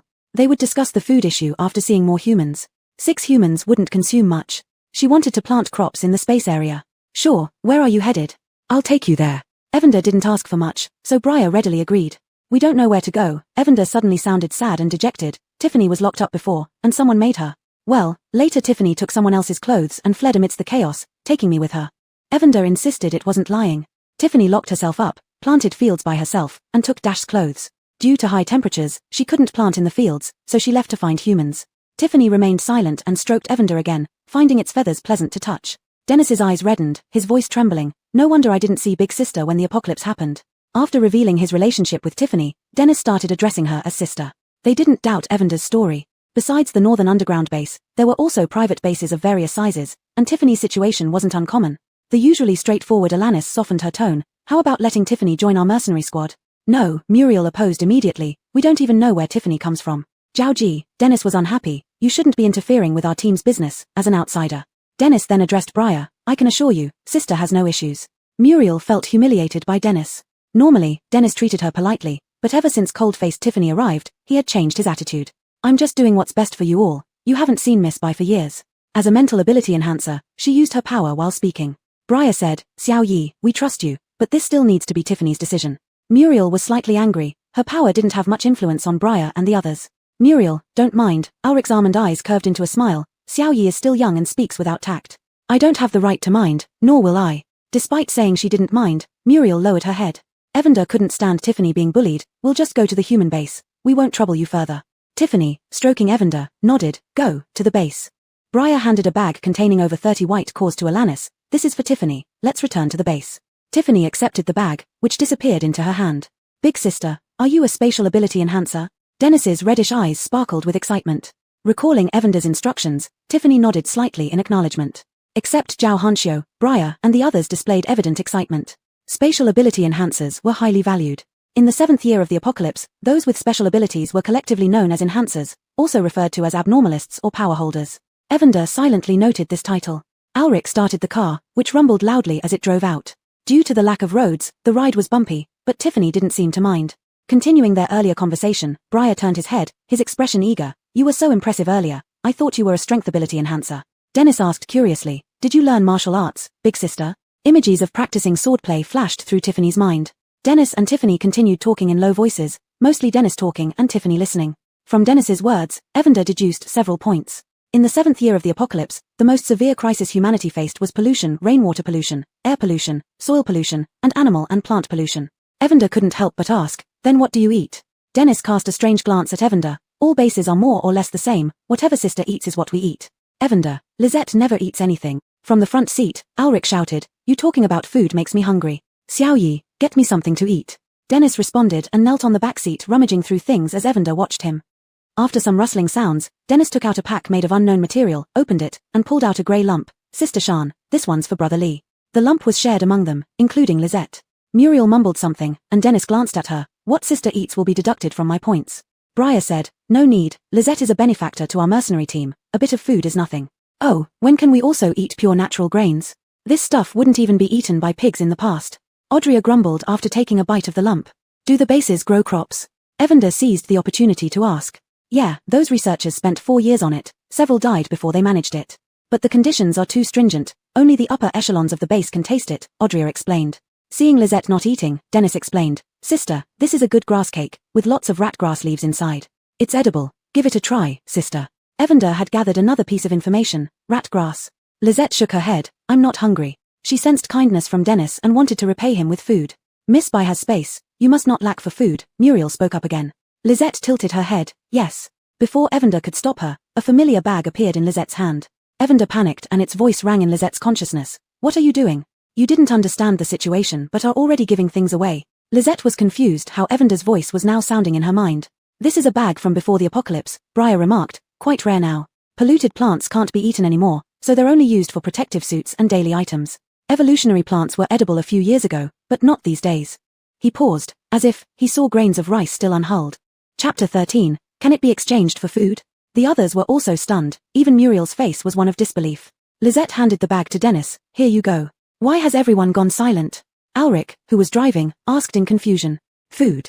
Dennis murmured. The words on the bag had mostly worn off, but it still showed 2 kilograms. What's the big deal about it? Ulrich said without turning back. Suddenly, the car came to a screeching halt, and everyone inside lurched forward due to inertia. Ignoring the rest, Lisette grabbed Perla and Dennis by their arms. Ouch! Audrey rubbed her head which bumped against something. Brother Lee, what did you do? Food. Ulrich stopped the car and leaned over. We didn't collect any food this time. Where did it come from? It's my sister's, Dennis whispered. Perla quickly explained, seeing the situation, where Lisette used to live, they grew crops. We brought some when we escaped. Dennis held a few grains of rice like treasures, deeply inhaling their scent, fresh, so fragrant. Audrey eagerly leaned over, let me smell, let me smell. Dennis asked Lisette, sister, can I? These are yours, Lisette replied. Perla added, it's given to you, feel free. With permission, Dennis counted and distributed 10 grains each. When it came to Muriel, he paused and sneered, your sister eats food too. Muriel seemed not to hear Dennis's words, staring intently at the grains in her hand. Everyone indulged in smelling the rice grains in their palms. Ulrich exclaimed, it's high-quality new grain, with low pollution levels. Of course, it was freshly harvested by Lisette in the mountains. She hadn't taken any grains grown in the space, as Perla repeatedly told her not to. Having seen enough, Briar returned the grains to Dennis, whose eyes curved into a smile. Sister said it's mine, so these are yours. Briar didn't mind the unhulled grains and chewed them directly, savoring every bit without swallowing. This was far better than grass cakes. Delicious. He squinted his eyes slightly, the taste of happiness. Ulrich gave Briar a light tap, wasting good seeds like that, what a pity. Still speaking, he threw the grains into his mouth as well. No matter how good the seeds, they can't be exchanged for food, he chewed contentedly, better to eat them ourselves. By the way, little Yi, you can take the seeds to Starfire and exchange them for points. Perla later learned that Starfire was the research center of the base, studying evolvers' abilities, energy, farming, breeding, and more. Others followed suit except Muriel. She clutched the grains tightly in her hand, looking at Lisette with a burning gaze. Miss Bai, how much food do you have? Perla turned away, and Lisette did the same. Alanis disagreed. Miss Zhao, isn't it inappropriate to ask like this? Food was precious. Most people in the northern underground base hadn't seen fresh grain since the third year of the apocalypse, let alone eaten it. Many couldn't even get full with food like grass cakes. There was talk of new policies at the base to encourage people to grow crops outside. But who would willingly risk death? Ever since Lisette came, Muriel had met setbacks several times. Perla knew that Muriel was rescued by Briar and wasn't from the Red Moon mercenary team. This time Muriel changed her attitude and smiled warmly. Yes, you're right. I was just too anxious, Miss Bai. I didn't mean anything by it, just wanted to exchange some. Dennis glanced sideways. Perla sighed. In the post-apocalypse world, even green tea, girls had to bow to hunger. These words reminded Briar and the others. Lisette used to farm, and she brought out some grains. How much did she bring? Can they be exchanged? Moreover, she could farm. How skilled was she? If Lisette were willing to farm outside. No wonder he was the captain. Briar's thoughts ran deep. Lisette looked at Perla, unsure of what to do. Perla quickly collected his thoughts and cleared his throat. We can exchange, for points or crystal cores, at market prices. Points can be owed first as Lisette doesn't have an ID card for the northern base. This conclusion was drawn from observing Dash's badge and wristwatch. Each of the 6 had a wristwatch, but only Briar and Alric checked theirs frequently, suggesting others probably had no signal. Lisette was indifferent to everything except farming, leaving such matters to Perla.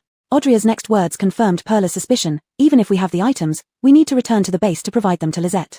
Only the captain and Brother Lee's devices are satellite phones. Ours only work in the base. Alric found a place with houses and parked. Everyone got ready to trade the grains. Grain is priced at 50 points per catty on the market, but these points can't buy anything. Since Lisette's grain is of high quality, how about 200 points per catty? White cores are 10 points each, and crystal cores are 20 points each. Perla interrupted Briar. Why are crystal cores more expensive than white cores? Zombies are fewer now. Crystal cores have attribute bonuses, while white cores can also enhance abilities but without attribute bonuses, Alanis explained. Perla understood and had no objections. He communicated with Lisette via thought, agreed to trade. Lisette tilted her head. Trade. Perla helplessly added, how much do you want to trade? 200 points was not cheap. One grass cake cost 1 point, and a laborer working in the base could only earn 4 grass cakes a day. Briar didn't lack points or white cores. I'll trade for 5 catties of rice. Perla added, also wheat, corn, and edible mushrooms. Lisette took out a bag of each type. Audria shouted, Lisette, you have too many things. Dennis stammered, is this food also low pollution? They hadn't brought any instruments, so Alanis picked up a piece and felt it. Yes, it has much lower pollution levels than grass cakes. Everyone looked at Lisette even more eagerly, especially Muriel. Briar changed his offer. Can dried mushrooms be 200 points per catty? Under Perla's guidance, Lisette nodded. Briar traded for 2 catties of rice, 1 catty of wheat, 1 catty of corn, and 1 catty of mushrooms, paying a total of 100 white cores. Alric traded for the same items as Briar, also paying in white cores. The others weren't as wealthy. Except for Dennis, everyone traded for 1 catty of rice and 1 catty of mushrooms, with Muriel trading an extra catty of wheat. Except for Muriel, no one used points. Lisette received 280 white cores and incurred a debt of 600 points. Dennis clutched the grain bag. Sister, I'll pay you back in points when I get back. Lisette shook her head. It's yours. What Lisette gives you is yours, Alric said. There's a long road ahead. Perla understood Alric's implication and realized he had designs on Lisette, but Perla wanted to see what would happen. After trading, the sun came up, and Perla noticed the temperature had risen again. This lousy weather, ordinary people can't even come out, Alric cursed. We just need to endure these few days, Briar said. Let's go to the cavern ahead. Chapter 14 Mushroom Brown Rice Porridge. Dennis explained to Lisette, Sister, the shelter was dug by our team. We have been out for a few days and hide in the shelter during the day. Evander understood. It remembered there was a kind of lizard in the desert that would burrow into the sand when the surface temperature reached 70. The temperature kept rising, and Alric drove very fast. In less than half an hour, they arrived at the entrance of the shelter. The makeshift shelter was 2 meters deep underground, not spacious at all. The moment 7 people and 1 chicken entered, it felt cramped. Once inside, the scorching heat and intense sunlight were blocked out. They took down pots and water from the car. Briar said, I can't wait any longer. Let's cook the porridge here. Muriel also wanted to cook the porridge, thinking it was more convenient to eat alone here than back at the base. Thinking of this, she sneaked a glance at Lisette, who was powerful and skilled at farming. If she could follow her. She wondered if Lisette wanted to farm outside. She had lost all hope in the people at the base, which was why she thought about infiltrating Red Moon internally. If Evander knew their thoughts, it would say Lisette would definitely go. But farming has to wait until the high temperature passes. Inspired by Briar and Muriel's suggestions, everyone took out some rice and agreed to cook it together. Audria cheerfully said, let me husk the rice. She gathered the paddy into a metal container. Suddenly, a metal pestle appeared in her hand, one end thick and the other thin. She placed it in the metal container and began grinding. Lisette curiously watched Audria. Audria, being a straightforward girl, introduced herself. I'm a metal element evolutionist. I can manipulate metals. This is condensed from metallic elements in the air. Evander muttered, really? Even metallic elements in the air? This ability was impressive. After removing the outer layer of the rice grains, brown rice was revealed. Audrey and others smiled as they stared at the exposed brown rice. How beautiful this brown rice looked. Briar and Yi came back with dry tree trunks. Dennis removed his protective helmet and grinned at Lizette. Sister, we had good luck. We found firewood right away. Lizette was familiar with these things. In the mutant jungle she was previously in, all these were remains from plants fighting each other. Everything ready, the pot was set up at the shelter entrance. Dennis produced small flames on his hands and ignited the firewood. With the help of high temperatures, the water with mushrooms boiled quickly. Audrey put the brown rice into the pot, and the fragrance of the rice spread, making everyone swallow their saliva audibly. Briar laughed and scolded them. What a bunch of gluttons. Luckily, the contamination level of these tree trunks is low, or it would have wasted good food. Captain, you're no different. It's been so long since we've eaten real food, Ulrich, the wind element evolutionist and deputy captain, remarked. Who knows when this pollution will end, Alanis added. Breathing freely is a luxury. Evander looked around and couldn't help but feel sympathy for these humans. Lizette showed no reaction. She only wanted to finish eating so she could continue farming. She missed opening up those fields and wished for heat-resistant crops. The space she had available seemed insufficient now. Evander keenly sensed Lizette's melancholy and asked, Little zombie, what's wrong? I can't farm. Evander. After going to the base and selling the grain, you can continue farming. It was speechless but felt sorry for Lizette's appearance, so it consoled her despite feeling dumbfounded. The porridge was ready. Alanis took several metal cups, and Audrey transformed the metal pestle into a spoon, distributing the mushroom brown rice porridge. Seeing Lizette wasn't going to eat, the rest didn't hesitate anymore. The sweet and sticky rice mixed with smooth mushrooms was delicious. Briar had eaten food from the base before, but Lizette's was much better. Dennis kept praising, Sister, it's really good. Ulrich, who was usually carefree, revealed a thoughtful expression. He had no memory of Lizette. Muriel's gaze became more intense.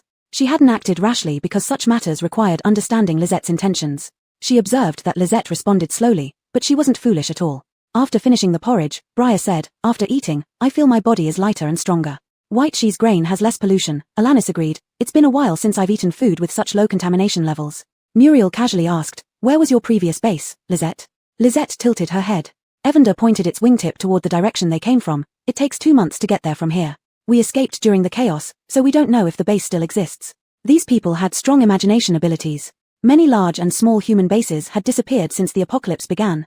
The atmosphere fell into silence. Briar gave an awkward laugh. That base wasn't good anyway. If it's gone, then so be it. Did you pass through the mutant jungle when you came here? Ulrich asked this question. The mutant jungle in those mountains was difficult to get through and reportedly had a high-level evolved zombie. Whitesea blinked her eyes. If Whitesea hadn't saved Briar and the others at the start, they might have thought she was impolite during their first encounter, but after spending time together, Briar and the others just accepted that Whitesea reacted slowly. Perhaps that's why she has such an evolved pet. Evander, noticing everyone's attention on it, said, We went around it. Whitesea is very strong. Briar and the others wore understanding expressions. Dennis said sympathetically, Sister, I will protect you from now on. You. Muriel snorted softly, Your little fireballs can only start fires. Don't brag. Briar looked at Muriel strangely. Her gentle and understanding persona seemed to collapse. Wishing to get closer to Whitesea, Muriel didn't care about maintaining her image. Whitesea, when choosing partners, you must be careful. Dennis wanted to argue back but eventually just muttered, My ability will upgrade, Muriel. You were saved by the captain too. Muriel raised her chin slightly, I'm different from you. Why should I bother talking to someone like you? She glanced at Whitesea, who was standing blankly, not understanding what they were arguing about or why Muriel was looking at her. Briar stopped Dennis from arguing further, Stop it. Let's rest for a while. We'll return to the base after sunset. Dennis glared at Muriel, feeling disappointed in thinking she was nice. This time Muriel sat at the back row, indicating she no longer planned to attach herself to the Red Moon mercenary team. Dennis whispered to Whitesea, Sister, once we get to the base, I'll help you take care of everything. By the way, Sister, to live in a better place, you need points. Sister can exchange extra food for points. Evander couldn't help but speak up, Won't this attract malicious people? Well, yes, Dennis realized he hadn't thought this through. He pondered for a moment, Sister can entrust us mercenary team with this. As an evolutionist, no one would dare to make things difficult for her. Little Yi, don't mislead Whitesea, Alanis interrupted. Whitesea knows how to farm. She can apply to work in Starfire, where no one would dare to provoke her. Chapter 15 To the base. Don't worry, Lizette. The base was built by the military before the apocalypse. It's relatively good and there's less chaos. Briar added. Guided by Evander, Lizette slowly responded with an O to show her understanding. Lizette wasn't particularly concerned about this. She just wanted to exchange the food in her space and didn't plan to stay long in the human base. But once she grew things, someone needed to eat them. Lizette fell into a dilemma, wishing she could freely farm and have humans consume the produce. Evander, unaware of Lizette's inner struggle, emphasized in her mind various rules like abilities shouldn't be used casually, follow my instructions when we get to the base, don't take out food randomly. Feeling somewhat aggrieved, Lisette asked, why? Surprised that Lisette questioned this, Evander replied, good job asking why. Don't worry, I will find a chance to sell your food to humans. Satisfied with the answer, Lisette stopped asking. Evander, realizing what Lisette was thinking, remarked, you're only worried about farming, right? The driver, Alric, suggested, Lisette can join us. My captain and I both have connections, you won't be at a disadvantage. Evander responded, aren't you supposed to evaluate first? As long as Lisette can enter the base, there's no problem, Audrey interjected, turning her head. Lisette is Xiao Yi's acquaintance. Only humans and mutant pets can enter the base. Evander's heart skipped a beat, then asked casually, what kind of tests do you have at your base? Lisette isn't human, can she pass the base's tests? Mainly pollution levels, Dennis explained, and whether there are any wounds on the body. Before Evander could relax, Briar added, this is for us. For newcomers, they now need to draw blood. Yes, I heard that evolved zombies managed to sneak into other bases, Alric sighed. Northern underground bases have many ability users, even evolved zombies wouldn't dare go there. Sister, you're human, so there's no problem. Dennis wasn't worried at all. Lizette's reactions were slow, but she clearly wasn't a zombie, she talks, after all. Evander knew better, Lisette isn't human. Little zombie, do you have blood? Evander was very worried. After some thought, Lisette replied, yes, I can. Good. If the base discovers you aren't human, we'll retreat to the space and look for a chance to escape. I have blood. Lisette didn't want to give up on this human base. She really had nowhere else to farm. As a sliver of light appeared on the horizon, Briar and company arrived at the base. The entrance to the base was a circular stone structure, resembling an inverted bird's nest. At the gate stood inspection personnel, flanked by over 10 people in protective suits holding guns. People and vehicles entering the base lined up behind Briar's group. Alanis said, everyone put on your protective suits. The 6 immediately donned their protective masks. Lisette. Briar asked, where's your mask, Lisette? When temperatures were highest, they had taken shelter in an underground den. As soon as night fell, they headed for the base. With Lizette's spatial abilities, Briar hadn't noticed she lacked a protective mask. Lisette truthfully answered, I don't have one. I lost it while fighting pollutants, Evander quickly added. No wonder you needed the suit, Briar said to Audrey, give your spare one to Lisette. Lisette received a protective mask. She imitated others putting it on, twisting her neck a bit, it felt uncomfortable.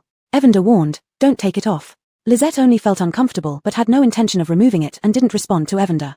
Evander didn't care if Lisette responded as long as she listened. It mainly pondered how to handle being exposed as a zombie. While waiting, Cheng Shanshan curiously asked Lisette, Lisette, what material is your scythe made of? My ability can't detect it. She had been meaning to ask but had only now found the opportunity. I don't know, Lisette admitted. It must be from the base, how would Lisette know? Evander patched up the explanation. Lisette had put her scythe away in a storage bag, which Evander also didn't know where. When it asked Lisette, she didn't say. Shanshan, Alanis interrupted Audrey, stop asking. We're next. She was afraid Audrey might upset Lisette, who, though slow in reaction, was still a formidable powerhouse. Oh. Audrey stopped asking.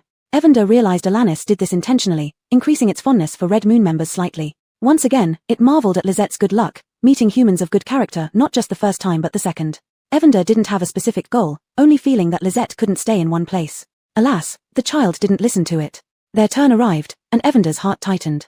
Briar obviously knew the gatekeeper well, greeting the person in charge familiarly. Brantley, it's you today.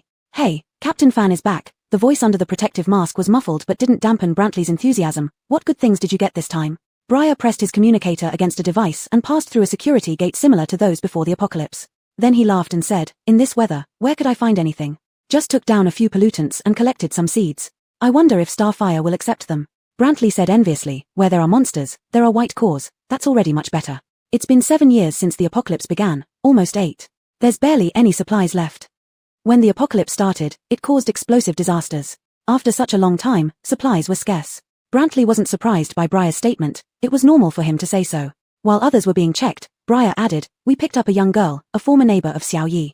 Please take care of it, Brantley. As he spoke, he handed over 5 white cores to Brantley. Brantley flicked his wrist, catching the white cores in his hand. He glanced at the dazed Lisette, and smiled, just passed the test. This meant he wouldn't make it difficult for Lisette. Some people who wanted to join the northern base had to leave something behind or face some trouble during the tests. Brantley called over a young woman, Xiao Liu, register the girl. Is that a chicken on her shoulder? Brantley showed interest, it's my first time seeing someone bring a chicken. Yeah, it's an intelligence-evolved pet. The girl couldn't bear to eat it, so she raised it. Briar's tone was natural. Evander was special, but weak, needing only to watch out for starving people. You need to have her keep an eye on it, Brantley warned. The base's rodent grass fields have problems, reducing the supply of energy cakes in the past 2 days. Many people are almost starving, and the leader is worried sick. Energy cakes were just grass cakes. Briar's expression turned serious. Reduced supply meant higher prices, and if this continued, trouble would arise. Chapter 16, Inspection. Maeve held a tablet-like device and asked Lisette, "What's your name?" Lisette. Hearing Lisette's hoarse voice, Maeve looked up at her in surprise. "Age. Where are you from?" Lisette remained silent. These questions were beyond her comfort zone. Alanis quickly intervened. Lisette encountered some issues in her previous place, so. Maeve gave Lisette a sympathetic glance. No wonder she seemed off. Dennis said, "Sister is probably in her 20s. He couldn't recall exactly. At this moment, he realized that Lisette's appearance hadn't changed much since the end of the world. Thinking that she was an evolver, Dennis didn't ponder further. "In her 20s. Maeve remarked, "She looks barely over 20. Is she an evolver?" Briar and Brantley joined them, saying, "Lisette is a spatial ability evolver." "What level?" This question stumped Briar and his group. Briar hesitated before replying, "Probably level 2. Later on, Briar would learn that no level 2 spatial evolver had a space as large as hers. Upon learning that Lisette was a spatial ability evolver, Maeve and the people around him were somewhat surprised but shrugged it off when they considered her condition. Who would dare use a mentally unstable spatial evolver? And just level 2 at that. After registering her, Maeve led Lisette through the security gate. Contamination level 10, no wounds, qualified.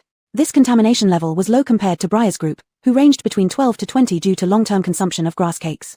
Some contamination in their bodies was inevitable. Maeve registered her details while saying, "Contamination level is normal."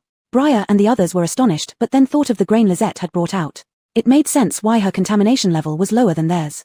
Unbeknownst to them, Lisette had been controlling her levels based on what she saw in them. When it was time for blood extraction, Maeve took Lisette into an adjacent enclosed room. "Take off the upper part of your protective suit." With Evander present, Lisette naturally complied. Seeing the mail shirt beneath Lisette's protective suit, Maeve's pity deepened.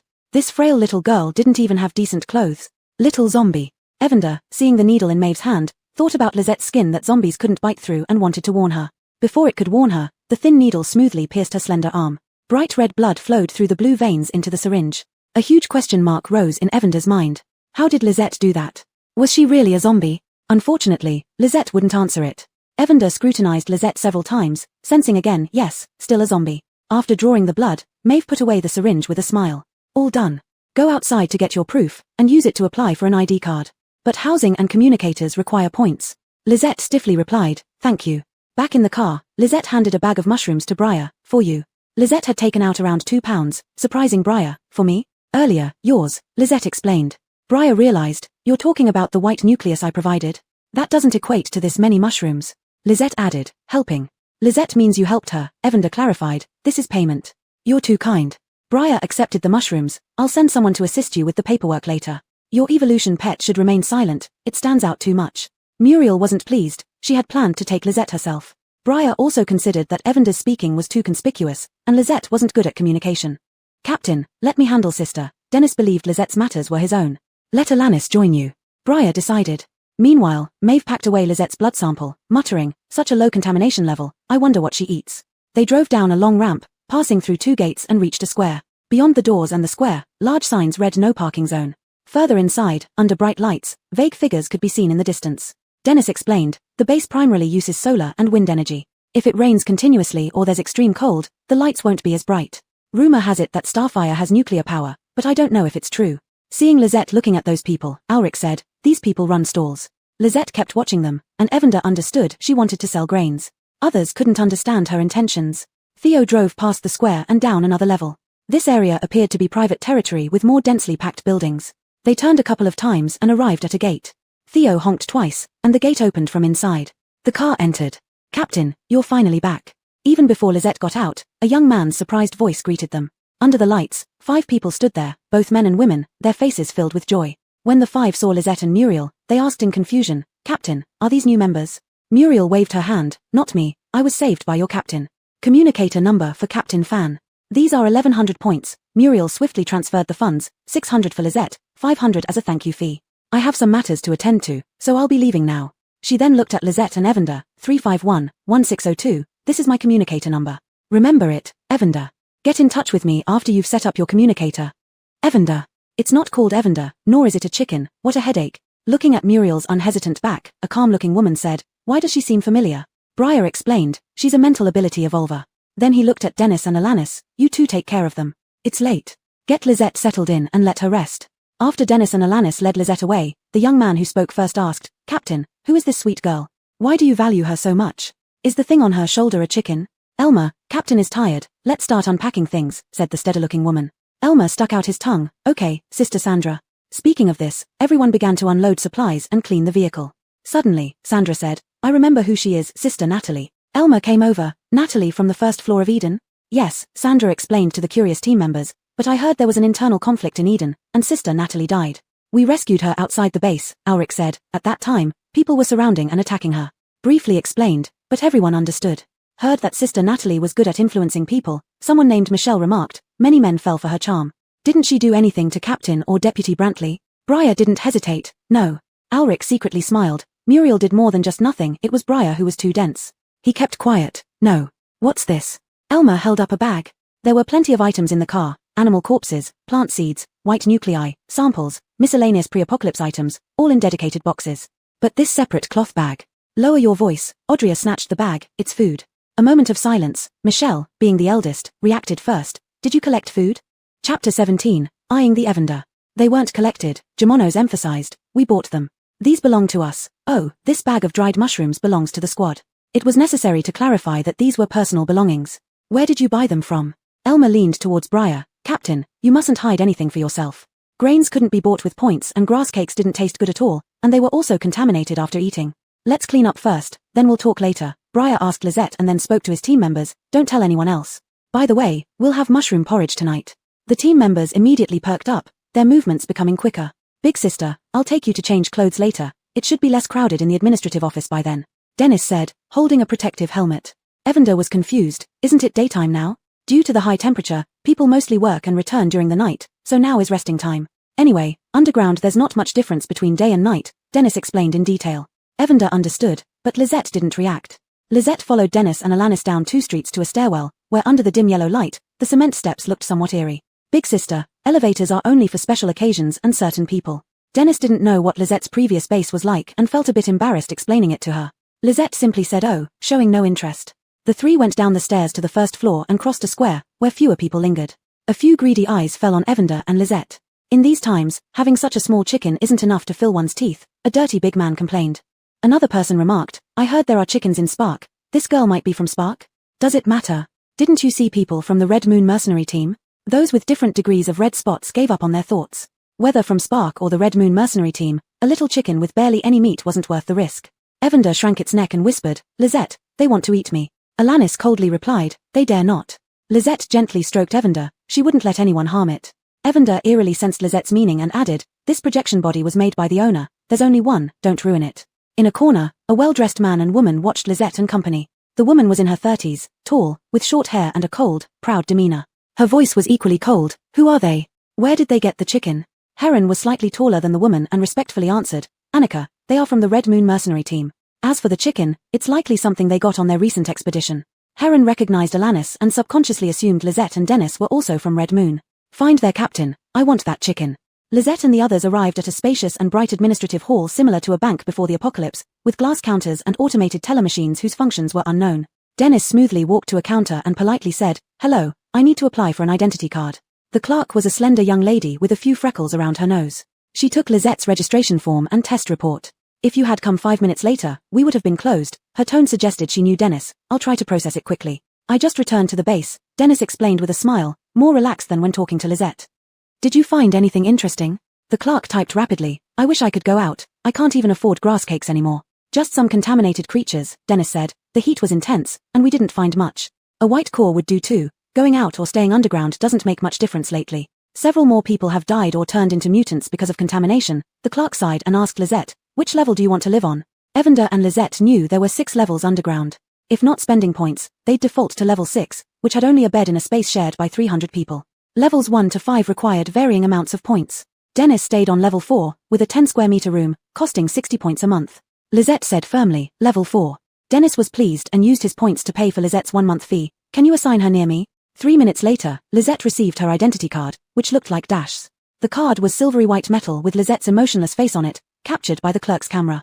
Below was written, Lisette, 431-7510. On the back was the torch and star emblem with 2 lines of text. We are human, for the dawn of humanity. Northern Underground Base. The clerk stretched. I'm off duty. Don't lose your card, your points are recorded on it. She gave Dennis a flirtatious glance, shut down the computer, and left. Evander teased, your little girlfriend. Dennis belonged to the category of young, handsome, and clean-cut boys, so it was normal for people to like him. And you know, Dennis stammered to Lisette, I don't have a girlfriend, sister, please don't misunderstand. Evander. Had Dennis set his sights on their little zombie? No way. Xiao Yi, there's nothing to be embarrassed about. I think that girl is pretty good. The little zombie should not be deceived by men. Dennis stole a glance at Lisette, who looked indifferent, making him feel a bit disappointed. I don't like her. His voice was muffled, he didn't even mention Lisette being close to him. Alanis said, let's go get our communicators first. The automated telemachine was for wristwatch communicators and had a port for throwing in white cores. Evander, hurry, the white core is almost absorbed by the space. Lisette hurriedly dug out the remaining ones and, following Dennis's instructions, inserted her identity card and threw them all into the port. The LCD screen showed she now had 435 points. She spent 65 points to exchange for a black wristwatch-style communicator and bound it. The whole process took less than 5 minutes. Alanis and Lisette exchanged communicator numbers. Dennis's number was 431-6329, and Alanis's was 352-3706. Lisette wanted to transfer points to Dennis, but Dennis quickly refused. Sister, no need. Lisette was stubborn, insisted on transferring, which made Dennis feel very embarrassed. He silently planned to take care of Lisette's work in the future. After finishing, they retraced their steps. Passing through the square, someone whistled at Lisette. Sis, are you new here? Need help? Find me. Alanis gave the whistler a cold look, but the man wasn't scared, smilingly said, even the mighty Chin brought a new one, why not introduce her to me? Lisette. Just when Evander thought Alanis wouldn't speak, he did. Then Alanis told Lisette, Bai Jian, a base reseller, find him if you lack anything. Hey Chin, what do you mean by reseller? I do proper business. Bai Jian, wearing a floral shirt, smiled lazily and roguishly. Okay, Alanis replied, nothing else, we'll go. Don't, Bai Jian turned serious, did you guys get anything good this time? He asked Alanis but looked at Evander. Nothing. Heard it's nearly 70 outside, figured as much. Bai Jian then turned to Lisette, white sister, selling the chick? Chapter 18, Companion, not for sale. The little yellow chicken was already on edge from Mohammed's gaze. At this statement, it literally bristled. Suzanne clamped her hand over the little yellow chicken's beak, her inorganic grey eyes staring down Mohammed. Not for sale. Her gaze and voice gave Mohammed goosebumps. Why did Suzanne seem so eerie? Mohammed quickly regained his composure, resuming a lax expression. Fine, not for sale. But you should be careful, he lowered his voice. I heard that all of Starfire's chickens have died. Zofia nodded. Thanks, we'll pay attention. On their way back, Suzanne turned to Zofia. Starfire? The little yellow chicken immediately chimed in. Suzanne is asking about what Mohammed just mentioned. Starfire is a comprehensive research institute, explained Zofia. Grass cake was developed by Starfire. Their main focus is agriculture and animal husbandry, but they've been struggling with pollution. Raphael interjected, seems like they failed again. So, their chickens died due to contamination? Will they target me? The little yellow chicken asked anxiously, hopping around. Suzanne turned her head to stare at Zofia, who felt uneasy under her gaze. He hadn't noticed before, but now she seemed almost. Zofia shook off that thought, zombies can't talk or have blood. Little yellow, don't worry, Raphael comforted the little yellow chicken. You're an evolved pet, the base has rules prohibiting harm to them. The little yellow chicken couldn't relax. It had read too many stories where people became test subjects, let alone pets. No, its name wasn't Little Yellow. I have a name, said the little yellow chicken, as Suzanne never called it by name, it's Luciana. Suzanne, chick. It's Luciana, not chick. The little yellow chicken fumed. Forget it, you wouldn't understand anyway. Beside them, Zofia and Raphael stifled laughter. It was indeed a chick. Just as the three arrived at the Red Moon outpost, they heard West's impatient voice. I said it's an evolved pet, not for sale. Captain Fan, please consider the bigger picture. Bullshit. It's someone's companion, it's intelligent. Leave, it's not for sale. Then, 3 men were pushed out, right into Suzanne. 2 of them muttered complaints outside the Red Moon gate while the third man, pale with an academic air, his eyes lit up with surprise. Suzanne. Ignoring his companions, the man hurried forward eagerly. I'm KSHN, a researcher from Starfire, I'd like to talk to you. After registration, Lisette's data was easily accessible to Starfire personnel. Raphael instinctively stepped in front of Suzanne, slightly tense. Luciana is an evolved pet, not for sale. Zofia also blocked Suzanne. Not for sale. Little zombie, the little yellow chicken shrieked, they re-bad people. Suzanne tilted her head. Companion, not for sale. KSHN frowned. Suzanne, this concerns human interests. How can you be so selfish? If Director Mai wanted it, Suzanne had to hand over the evolved pet. Don't you shameless. The little yellow chicken no longer pretended. Its childish voice startled KSHN and his 2 companions. His eyes flickered, it really was an evolved pet. West and others came out, Boone sneered. Dr. K. Shaw knows how to use moral coercion. There are plenty of evolved pets in the base, How does one little yellow chicken relate to human interests? Northern Base allowed evolved pets to exist. They were technically mutated animals but with lower contamination and more affinity to humans. At the start of the apocalypse, humans didn't accept evolved pets. At one human base, when surrounded by zombies and on the brink of collapse, it was the base leader's second dog leading a large group of evolved pets that saved them. Since then, evolved pets were accepted. Having an evolved pet was something people envied. At Red Moon, only Tan Fa with Macron NG owned an evolved cat. Kaisna's face shifted between emotions as he asserted, "This chicken has research significance. If you refuse to sell it, you'll regret it later." Before he could finish, Suzanne unsheathed her scythe and rushed forward with incredible speed. She aimed to kill the bad person. "Suzanne, don't kill." The little yellow chicken flapped its wings, screaming. Kaistan wasn't a power user, and although the other two were, Suzanne was too fast, giving them no time to react. They watched helplessly as Suzanne's sharp scythe swung towards them. "Suzanne!" People from Red Moon shouted in shock. West knew how skilled Suzanne was, if she killed Starfire personnel. Hearing the little yellow chicken, Suzanne stopped the scythe just in time, striking the handle against their backs instead. All three felt an immense force, cried out in pain, and fell to the ground. Suzanne retracted her hand, stiffly emphasizing, "Companion, not for sale." KSHN recovered, stumbling to his feet, his tone cold. All right, attacking Starfire personnel, you'll pay for this." Spitting out his threats, the two men supported him and left. "Captain, what do we do?" Wang Tu worriedly asked. Without mentioning Starfire's other research projects, just considering that Starfire affects the entire base's food supply, even the top brass have to make concessions. This also fueled the arrogance of some researchers at Starfire. West furrowed his brows and glanced at Suzanne. "It's late, go rest first. I'll pay a visit to Director Mai later." Raphael said, "Captain, I'll go with you." The little yellow chicken whimpered. "Sorry, Suzanne didn't mean to, she was just." "It's not Suzanne's fault," Zofia comforted the little yellow chicken. "We all know. Suzanne is mentally slow, but it can be understood. All right, let's stop this talk. Have Suzanne's clothes and protective suit ready." West feigned a relaxed tone. "Come in." Inside Red Moon was a long corridor, with rooms on both sides, some of which had transparent glass panels above their metal doors, revealing the interiors. Office, meeting room, training room. "Sister, Red Moon members can also stay here." Raphael continued his usual chatter, "but apart from Uncle Yu who guards this place, no one lives here. The entire underground base has a metallic style, and Red Moon's outpost is the same, somewhat oppressive." Suddenly, Suzanne stopped moving, her gaze falling on two wilted seedlings. "Sister?" Raphael questioned in confusion. Following Suzanne's line of sight, Chen SJ with Macron N explained, "Those are plants Uncle Yu planted secretly. The base doesn't allow private cultivation, but he killed several, and one got contaminated. Fortunately, the people of Red Moon are strong, so nothing major happened. These two probably won't survive either." "Suzanne, don't look," the little yellow chicken said helplessly. "They're not yours." Suzanne replied, "Change. Oh my goodness, you still know to change." The little yellow chicken flapped its wings. "First do the important things." The others knew Suzanne had her eyes on Uncle Yu's plants. "Suzanne, those are Uncle Yu's treasures, he wouldn't trade them." Boone teased, somewhat expecting to see what Suzanne would do. Suzanne knew there were important matters at hand, so she reluctantly glanced at the plants under the glass twice before following along. An hour later, Suzanne changed into clean-clothes jeans, a black blouse, and leather boots, looking neat and calm, with subdued colors that made her seem sweeter. Unfortunately for her demeanor, she stored the protective suit in her storage bag. Additionally, she sold 26 pounds of grain and mushrooms, earning 5,200 credits. After all this, Suzanne took out a 20-pound bag of rice from her storage bag and placed it on the silver-white metal table, looking at West. "Change." "Uncle Yu," West sighed helplessly, "Suzanne wants to trade for those 2 plants of yours." Chapter 19, Potatoes and Chinese Cabbage. Esau was a man in his 50s, with small patches of light red spots on the exposed parts of his skin. He had a gaunt face with drooping eyes, which gave him a somewhat stern look. He had just bought a pound of grain and a pound of mushrooms from Lisette. Hearing that she wanted his precious plants, he shook his head and refused, not for trade. Lisette then offered another bag of mushrooms. "Trade."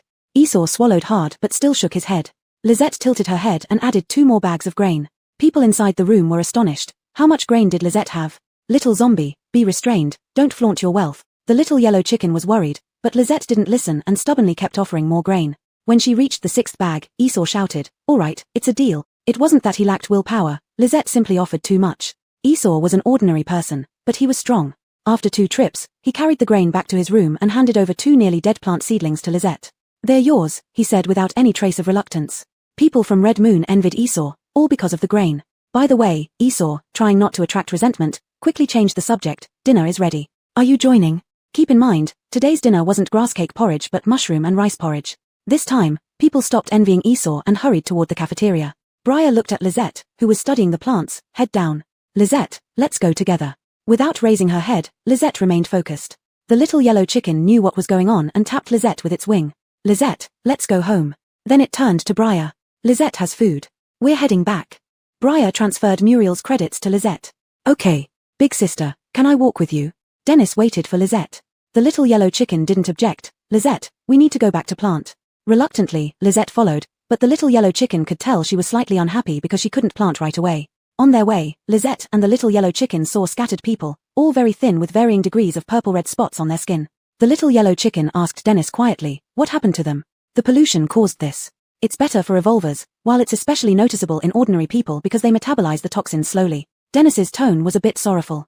Can't anything be done? The little yellow chicken felt pity as well. Eating normal food or seeking help from healing evolvers, Dennis replied sadly. But most can't afford even grass cakes, let alone normal food. Healing evolvers are too rare, even the regular folks in mercenary teams see Sister Alanis occasionally. Half an hour later, they arrived at the 4th floor. Dennis led Lisette to a metal door. Sister, this is your place. Use your ID card to open it. Lisette took out her ID card but hesitated. Though smarter now, she was fundamentally still a low-level zombie. I'll help you, Dennis said, eyes filled with deep sympathy. What had Lisette been through?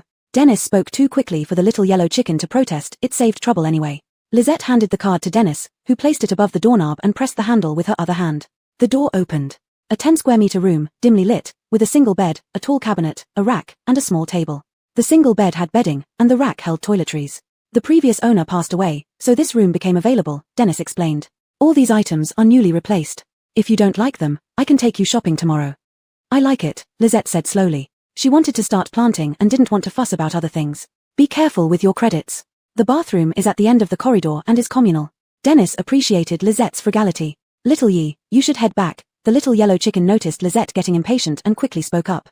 Lisette needs rest. Embarrassed, Dennis scratched her head. All right, I'll go. If you need me, sister, just call. I'm in District 3, Block 29. I'll remember. You can go now. The little yellow chicken feared what Lisette might do next and quickly agreed. After Dennis left, the little yellow chicken sighed in relief. Do whatever you want now. Lisette placed the 2 dying plants on the rack. Her fingers emitted green light, and visibly the plants perked up. The 2 plants were slightly red, catching the little yellow chicken's attention. It exclaimed, little zombie, you're lucky. 1 potato and 1 Chinese cabbage. Staring at the 2 pots, Lisette seemed unsatisfied. Little zombie, what's bothering you? The little yellow chicken couldn't understand her thoughts. The pots are too small. Lisette tilted her head, speaking 2 words. The little yellow chicken sensed her frustration. For a zombie who only wanted to farm, it did seem a bit unfair. The little yellow chicken sighed.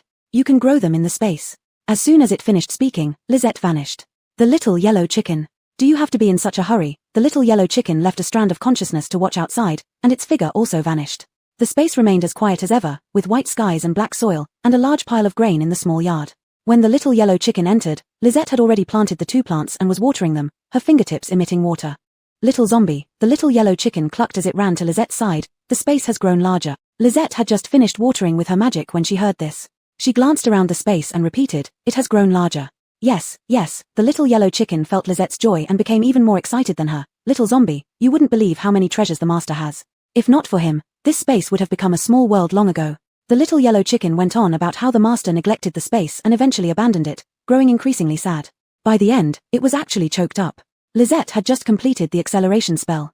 She collected the bok choy seeds into a bag and piled 6 round potatoes to one side. The grieving little yellow chicken didn't notice that a cool sensation suddenly appeared above its head.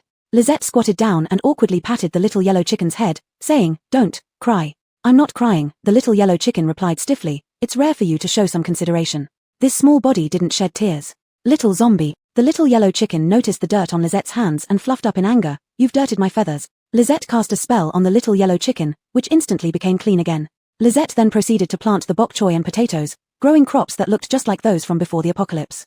Seeing the little yellow chicken so energetic, it probably wasn't sad anymore. The little yellow chicken muttered, all you care about is farming.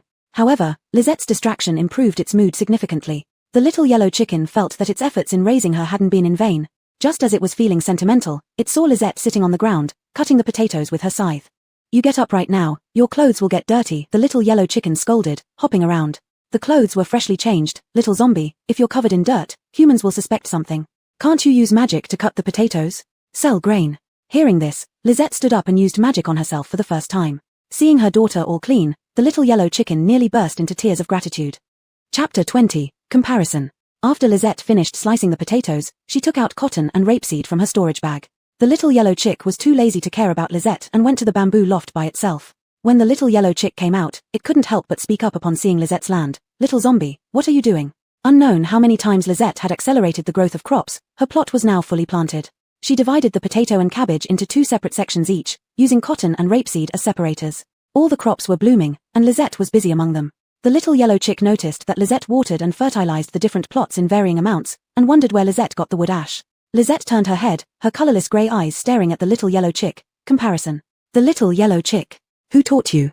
The little yellow chick was speechless for a moment before reminding, this is the spatial realm, things here are fixed. You can't conduct comparisons here. Lisette tilted her head, where then? Of course, it's the outside land. The little yellow chick said matter-of-factly. Just as it finished speaking, it saw Lisette use the acceleration method and got a pile of potatoes and crop seeds. Lisette used magic to plant the land and told the little yellow chick, get out. Then she disappeared in the spatial realm. The little yellow chick looked at Lisette's fully planted land with no choice but to follow. Lisette came out carrying 2 basins. She planted 2 potatoes in the basin looking somewhat dejected. The little yellow chick just wanted to say something when there came bang knocks on the door. Xiao. Lisette, someone has come outside. Who is it? By the strength of the knocking, it definitely wasn't Dennis and company. Inside a heavy metal door in one floor of the northern base. The lights were bright as day, white-coated researchers bustling around, occasionally opening automatic doors revealing various instrument lights flashing. In a laboratory, Dion watched the corn seedling in the glass case seriously. The seedlings were different from those before the apocalypse. They should have been emerald green but were deep yellow instead. A middle-aged man stood beside him. He was tall and upright, his hair neatly combed back, his gaze firm and sharp. Annika, he said with some urgency in his tone, you need to think of a solution for the mugwort fields soon. If this goes on, people will die. Mugwort grass was the main ingredient for making grass cakes. It was formed from mutations of sage, non-aggressive, low pollution, high yielding, and the main source of food for the northern base. Dion remembered the little yellow chick's matter but couldn't ignore this person, the commander of the base, Caesar. Commander, we're already thinking of solutions, Dion said patiently, but we need time. Caesar frowned heavily, his attitude becoming stronger. Annika, you always say you need time. But without research on growing grains or livestock breeding and now issues with the mugwort fields, the people here can't wait. Commander, we can grow grains, it's just not ready for large-scale experimentation yet. Dion felt deflated after being criticized by Caesar. How do you easily overcome pollution? And Commander forbids research on evolvers. Dion. Caesar's face darkened, his voice raised several degrees. Our base doesn't conduct human experiments. Besides, don't we have blood donations from evolvers? Caesar's anger carried a lot of pressure. Even Dion, who devoted all her efforts to research, couldn't withstand it. Commander, I'll take people to deal with the mugwort field pollution right away. Though unwillingly compromising, Dion still thought other research was more important. Evolvers wouldn't starve, so why did ordinary people matter? Now, immediately. Caesar's tone was firm. It couldn't be delayed. Just as Dion was about to instruct her assistant to inform relevant personnel, Caden, who had gone to find Lisette, returned. Caden had injuries on his face, and the left lens of his glasses was broken. Upon entering, he shouted, Director, that dead girl. Seeing Caesar, Caden swallowed his words, greeting awkwardly, Commander. What did you want to say? Did you bully someone again? Caesar sneered, especially a girl. Caesar knew about Dion and Caden's actions. He didn't intervene much if they didn't cause trouble normally, but who could stop him now that he found Dion disagreeable? Caden glanced at Dion. No, I found a chick in the base and wanted to buy it. Dion remained silent. Caesar understood. You wanted to buy it, but they refused. Commander, I didn't. Caden stuttered. Dion interrupted. Commander, we should set off. Caesar waved his hand. Go ahead. As for you. Reporting, Commander, my name is Caden. Stay and tell me what happened. Caesar was curious what made Dion so concerned. Nothing. Dion hurriedly answered. Annika, mind your own business. Don't you think Northern Base can't run without you? Dion gritted her teeth. I never thought that way. I'm leaving now. As Dion went out, she gave Caden a glare. Caden felt like crying but didn't dare to lie about what Caesar had asked. Caden told him that Dion wanted the little yellow chick. Nonsense. That's an evolved pet, not just any ordinary chicken, Caesar said angrily after listening. Caden put on a miserable face. We didn't get any advantage either. He had found out where Lisette lived and went there with a few capable people. After the door opened, he realized Lisette had held back at the Red Moon Gate. Lisette opened the door and started pounding on them furiously. He wondered how such a slender young girl could be so powerful. Even the evolutionists Caden brought were overpowered by Lisette. Base rules say no hurting evolved pets. Take your leave now. If I find out next time, I won't spare you. Although Caesar detested Caden's behavior, he had to give them some leniency since he was going to let them solve the mugwort field problem. This incident also gave Dion a new hold. Other directors were tolerable, but Dion respected nothing or nobody, including life itself. Once everything was sorted out, Caesar left Starfire with his people. Little zombie, stop staring at the potatoes and go find Briar and the others, the little yellow chick urged. When Lisette opened the door, she saw the villains who tried to take away the little yellow chick. The villain, Caden, came forward saying, Red Moon people are not here now. Give me the chicken and save yourself some pain. What did Lizette do? She didn't even speak, punching straight into Caden's left eye socket. Caden covered his eye, screaming in agony. Seeing their employer attacked, the others immediately charged up, using all kinds of abilities. The strength-type ability user couldn't overpower Lizette, and other long-range attacks were easily evaded by Lizette. When Lizette's sickle appeared, all of these people were on the ground. If it weren't for the little yellow chick shouting "Don't kill" inside Lizette's mind, these people would have left their lives behind. Lizette seemed to ignore the little yellow chick's urging and continued fussing over the 2 pots of potatoes. In a short time, Lizette conducted 3 rounds of experiments and figured out the method to plant potatoes. In the first round, Lizette failed. The soil in the pot was contaminated and lacked enough nutrients, so Lizette took wood ash from the space realm. She planted a batch of rapeseed before starting the second and third rounds. Little zombie, if you're expelled from the base, where will you sell your grains? The little yellow chick played its trump card. Chapter 21, The Commander Wants to See You. Tiffany slowly picked up the pot, and Evander deeply sensed her reluctance. Tiffany, Evander couldn't help coaxing her, let's take care of the food supply first. Then you can find a bigger place to farm. Going back to Daylan and Sharping is also an option. Tiffany, high temperature. Evander continued to soothe her, you're so capable, surely, you'll find a solution. Finally, Tiffany's unwilling mood vanished. People need food, and once they eat, she could play and not farm. Tiffany wanted to bring both pots of potatoes, but Evander hopped about to stop her. There were no plant vendors in the square. Taking out 2 pots of lush green potato plants. It would invite trouble. Leave them inside.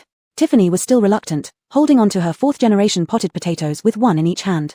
Evander covered its head with its wings. How about putting them in a storage bag? Would that be okay? Tiffany was still unwilling. She wanted to watch her beloved potato sprouts all the time. Evander panicked. If you keep this up, the food will rot. In the end, Tiffany gave in and put the 2 pots of potatoes into the storage bag. Following Evander's instructions, Tiffany closed the door and went upstairs to find Briar. Every floor of the northern base had a large area. Dennis said each level was 4 square kilometers, and nearly 200,000 people lived in the base. When Tiffany arrived, Briar had just returned from Spark. Dion led people to the rat grass fields, which were on the edge of the first floor, so Briar couldn't go in and had to come back. Baji came. Is it about Jill? Seeing Tiffany, Briar wasn't surprised. Dion isn't here, so she shouldn't bother you these 2 days. Hitting people. Tiffany followed Briar into the office, spitting out 2 words. Confused, Briar looked at Evander. Jill, what do you mean? Before Evander could respond, the communicator rang, and his expression changed when he saw the number. Don't say anything, it's the commander's secretary. He pressed a button to connect the call. Secretary Wu. The commander wants to see me. Briar glanced at Tiffany while talking to the other end. Oh, sure, she's here with me. We're coming now. Ending the call, Briar looked at the dazed Tiffany. Baji, Jill, the commander needs to see me and wants to meet you 2 as well. Meet us. Tiffany turned her head to look at Evander, who was surprised.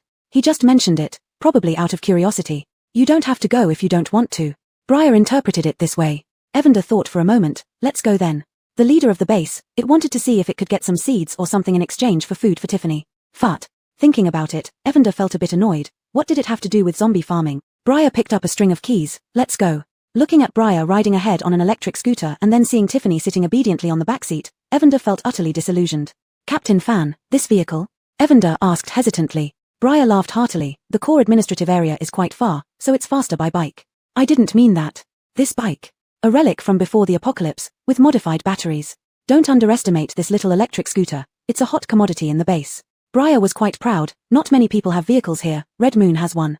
As Briar brought Tiffany to the first floor and passed through the square, even though he only briefly greeted Mohammed, Evander noticed many people drooling over Briar's electric scooter.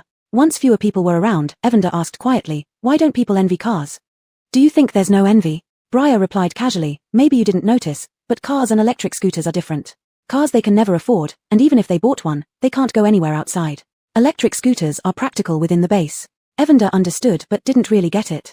Zombie, do you understand? You're not poor, you're not even human, so you definitely don't understand. It didn't matter that Tiffany didn't respond, Evander talked to itself. As they spoke, Briar stopped the vehicle in front of a heavy metal door. Get off, we're here. Tiffany gracefully got off the bike. Her jet black hair had a few strands standing up due to the wind. Seeing Tiffany like this, Briar chuckled softly. You look more human now, cute and lovable.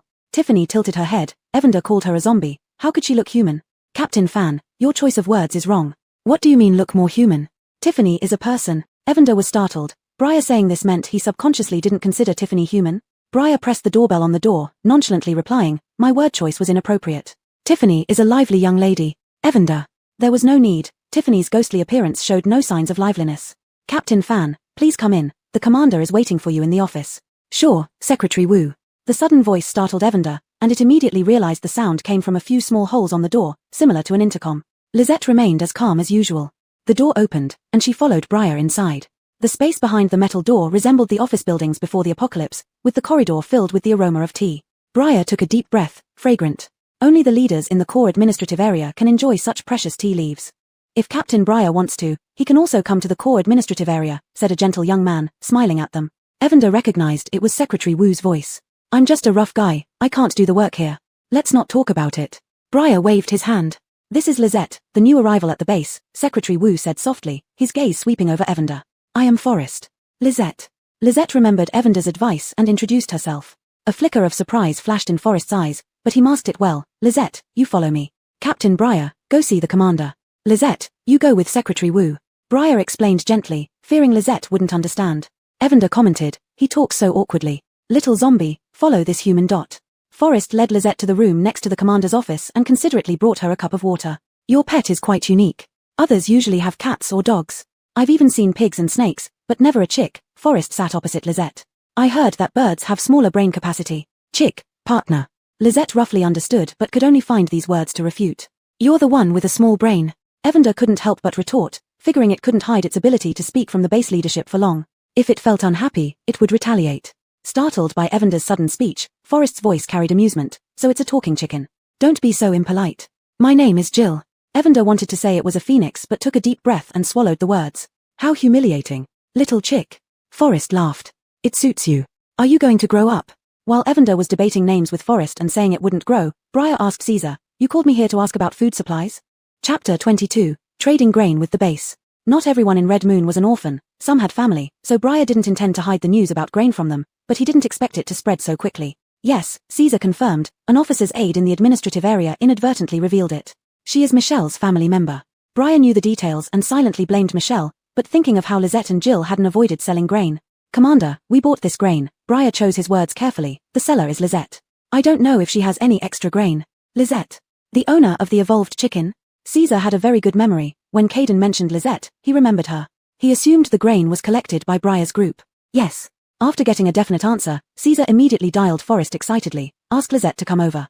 As soon as Lisette entered, Caesar couldn't wait to ask, Miss Bai, do you have any extra grain? How much? Lisette looked at Perla, who had promised her they could sell the grain. Hello, Commander, let me explain. Perla reluctantly perked up. Caesar and Forrest were equally stunned. A talking chicken?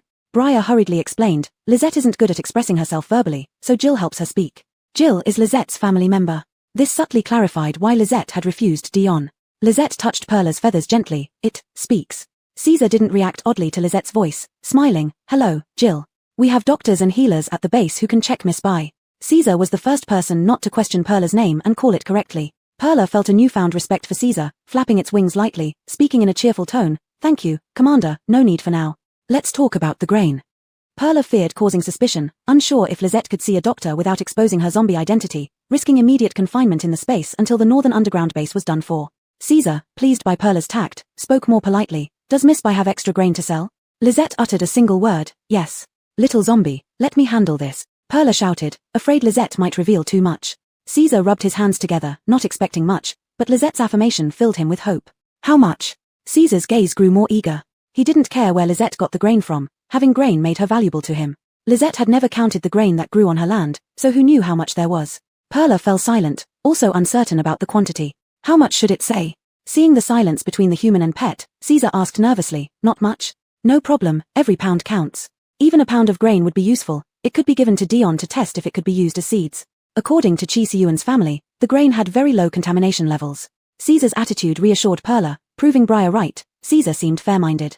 Briar, I only said less chaos in the base. Perla raised its wings, 500,000 pounds of various grains, 10,000 pounds of dried mushrooms, 50,000 pounds of potatoes. That's all. No baby bok choy, as Lisette had already sown its seeds. Briar, Caesar. Perla gave a conservative figure, excluding the fields in the mutated forest and the 5 acres in the space where Lisette harvested 10,000 pounds per crop cycle. Who knew how many cycles she'd planted? Really? Caesar's face flushed red with excitement. It wasn't enough for 200,000 people, but it was substantial for just one person. Of course, it's real, Perla proudly stated, emphasizing these were all grown by its daughter. What do you want in return? Briar was still stunned when he heard Caesar's question, regaining his composure and looking at Lisette. How many credits for this much grain? And how big was Lisette's space? His desire to recruit Lisette grew stronger. White cores and crystal cores, Lisette replied, intending to expand her space. Caesar pondered, appearing troubled. The base doesn't have enough white cores and crystal cores. Can we trade with other items for the shortfall? Lisette tilted her head. Seeds. Various types of seeds, Perla added. Is Miss Bai going to plant these seeds herself? Caesar guessed but wasn't sure. Time was tight, and he hadn't thoroughly investigated Lisette. Briar interjected, Commander, Lisette was already farming in the previous base. They weren't kind to her. Perla noticed that humans like to make assumptions. A flicker of pity and regret crossed Caesar's eyes. But leaders are leaders. If not for Perla's sensitivity, Caesar's emotions would have gone unnoticed. That's all in the past. From now on, the base will be your home, Caesar spoke warmly. If you encounter difficulties, come to me. Your conditions are acceptable, but planting is dangerous. Private cultivation of plants is prohibited in the base due to previous incidents, Briar explained, forgetting about Esau's case. It's a dangerous task, not that planting is forbidden. Sure, we won't plant randomly, Lisette is a professional. Evander guaranteed there was no one more professional than Lisette. I will have someone prepare the white cores. Miss Bai, where is your grain? It's in my space, I can take it out anytime. Even with excellent composure, Caesar couldn't help but be taken aback. Lisette having spatial abilities was one thing, but this vaster space? Level 2. Briar had an expressionless face, too much shock had numbed him. With Lisette catching Caesar's eye, he wondered if she would ever return to Red Moon. If so, Red Moon could collaborate with her. Caesar summoned Forrest, who also froze for 5 seconds upon hearing about Lisette's ample grain supply. Then he eagerly prepared the white cores. During the wait, Caesar warmly invited Lisette for tea. Miss Bai, are you interested in going to Starfire? No, worried they might try to snatch Evander, she declined. Briar slightly lowered his head, concealing his excitement. Good that she refused, leaving him a chance to woo Lisette. Briar felt a bit regretful, if only he had known sooner.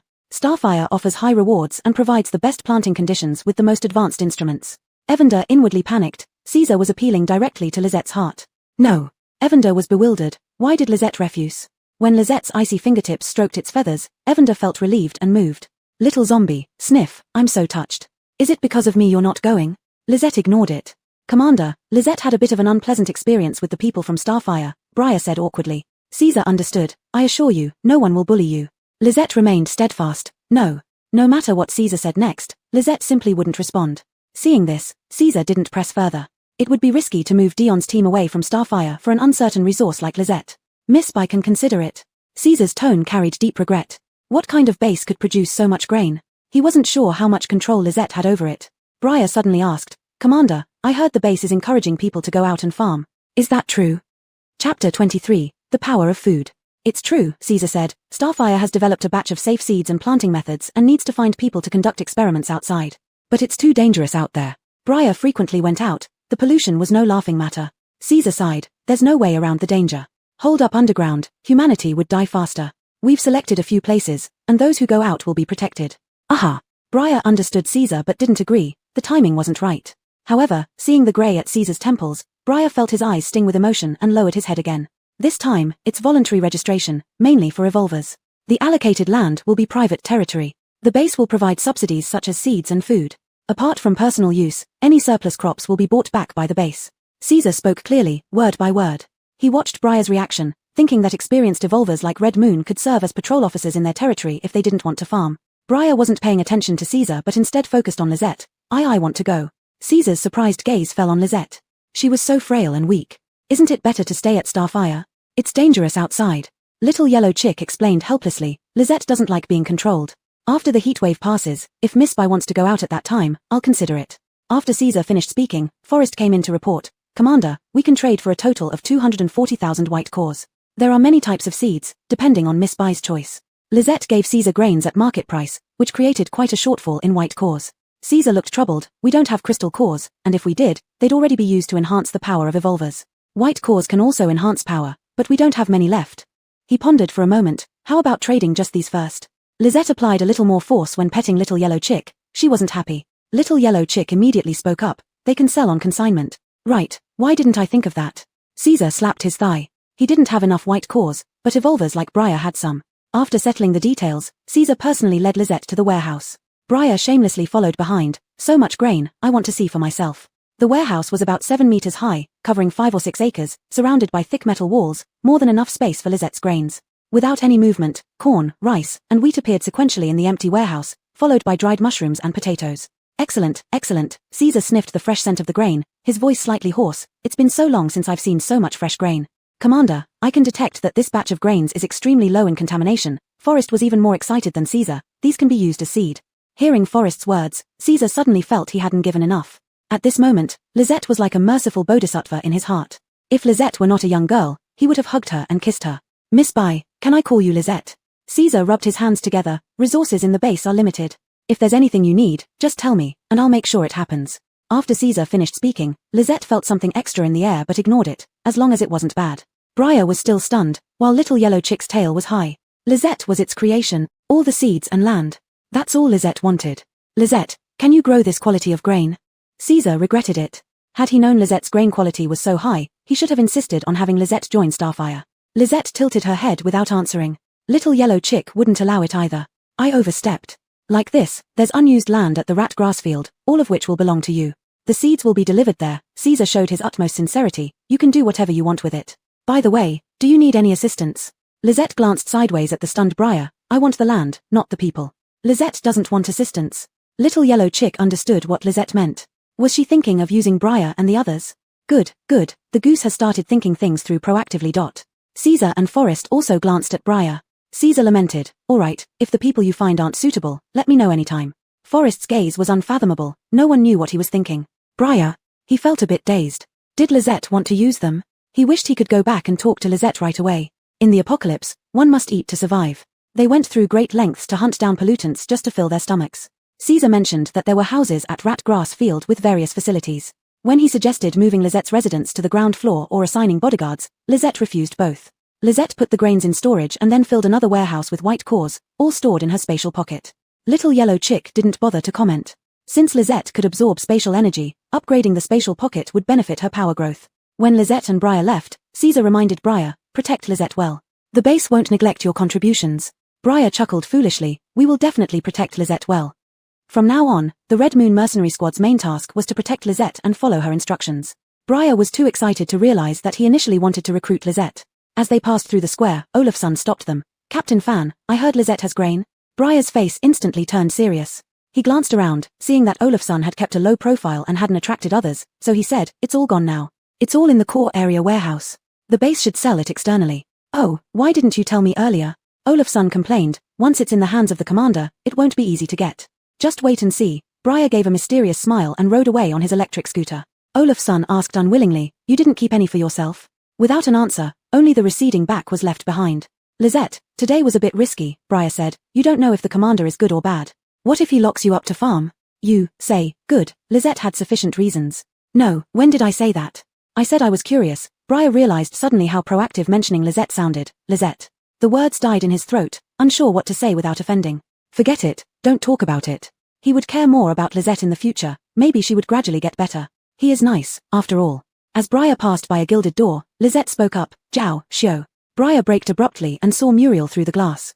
The unique decoration style belonged to Eden. Wait here, Lisette, I'll check what's going on. Muriel was wearing a bright red dress, flanked by 5 or 6 people. Her eyes were sharp as she talked to a woman in a deep purple gown. Lisette didn't listen to Briar and followed him inside. Natalie, as you can see, Eden doesn't belong to you anymore. The woman in the purple gown flicked her curled hair. I didn't want this, but who made the people trust me? If you're willing, you can work here. What? Natalie? Little yellow chick thought of the legendary Emperor Natalie, feeling somewhat dazed. Chapter 24, like smoke, like cloud. None of them noticed Lisette and the others coming in. There's nothing of Sister Natalie here, said the woman in the purple dress, playing with her moist bracelet while laughing mockingly. Is Sister Natalie begging at Eden? Muriel stared at the bracelet, the viciousness in her eyes deepening. Give me back my bracelet. The little yellow chicken's eyes were fixed on the bracelet. Little zombie, that belongs to the master. Lisette, seize it. Briar didn't react. Lisette moved so fast toward the woman in the purple dress, grabbing her hand and wrenching off the bracelet. The woman in the purple dress screamed, ah, my bracelet. Muriel, recognizing Lisette and Briar, exclaimed in surprise, Lisette? Captain Fan? Before she could react, the woman in the purple dress yelled, get my bracelet back. Run out, Lisette, Briar said in a low voice as he faced those rushing over. The little yellow chicken agreed. Obeying, Lisette held the bracelet tightly and ran out of the door. Eyes burning with fury, the purple-dressed woman ordered her people to chase, but Muriel's people and Briar blocked them. Tina, don't waste your energy. The bracelet was always mine, said Muriel as she retreated, her face showing a bit of satisfaction. Tina gritted her teeth. It was mine clearly. Haha, you smart girl, without this bracelet, I wonder how long you can still laugh. Better to give the bracelet to Lisette than have Tina keep it nastily. A lightning bolt from Briar knocked down 2 men on Tina's side. Seeing Briar clearly now, Tina commented to him, I wondered why you dared come, turned out you've got a lover. Captain Fan, Natalie is good at putting on airs, don't be deceived by her. Briar hit even harder at being called a lover, how dare Tina ruin his reputation. Running out, Lizette met a group of patrolling uniformed people. Seeing Lizette approaching, they came closer. The little yellow chicken murmured, little zombie, are they here to arrest me? Ignoring it, Lizette stood there as the leader stepped forward, saluted. Miss Bai, do you need any help? Noticing no response, he explained, I am Captain Hillary of the 7th Squad of the Inspection Department. Whatever treatment the commander receives, Miss Bai will receive the same. The little yellow chicken thought, Caesar is trustworthy. Lizette pointed towards Eden, there, bad guys. Though Lizette could handle it, following the advice from the little yellow chicken and Briar, she sought help. As Muriel and her team retreated to the entrance, armed inspection officers rushed in, stop or we shoot. The chaotic scene instantly quietened. Tina angrily said, Captain Yoon, they robbed me. Hillary sternly responded, stand over there. Unsure which side Lizette referred to as bad guys, he treated everyone equally. Entering again, Lizette saw Briar, Muriel, and Tina all with raised hands. Miss Bai, how should we proceed? Asked Hillary, handsome and impressive in his posture. Sadly, Lizette was too used to tilting her head and then pointed at Briar. Emboldened a little, the little yellow chicken whispered, let Briar speak. Understanding that the little yellow chicken could talk, Hillary felt surprised and then asked Briar, Captain Fan, what should we do? Feeling quite content, when had Hillary ever been so polite to him? All thanks to Lizette.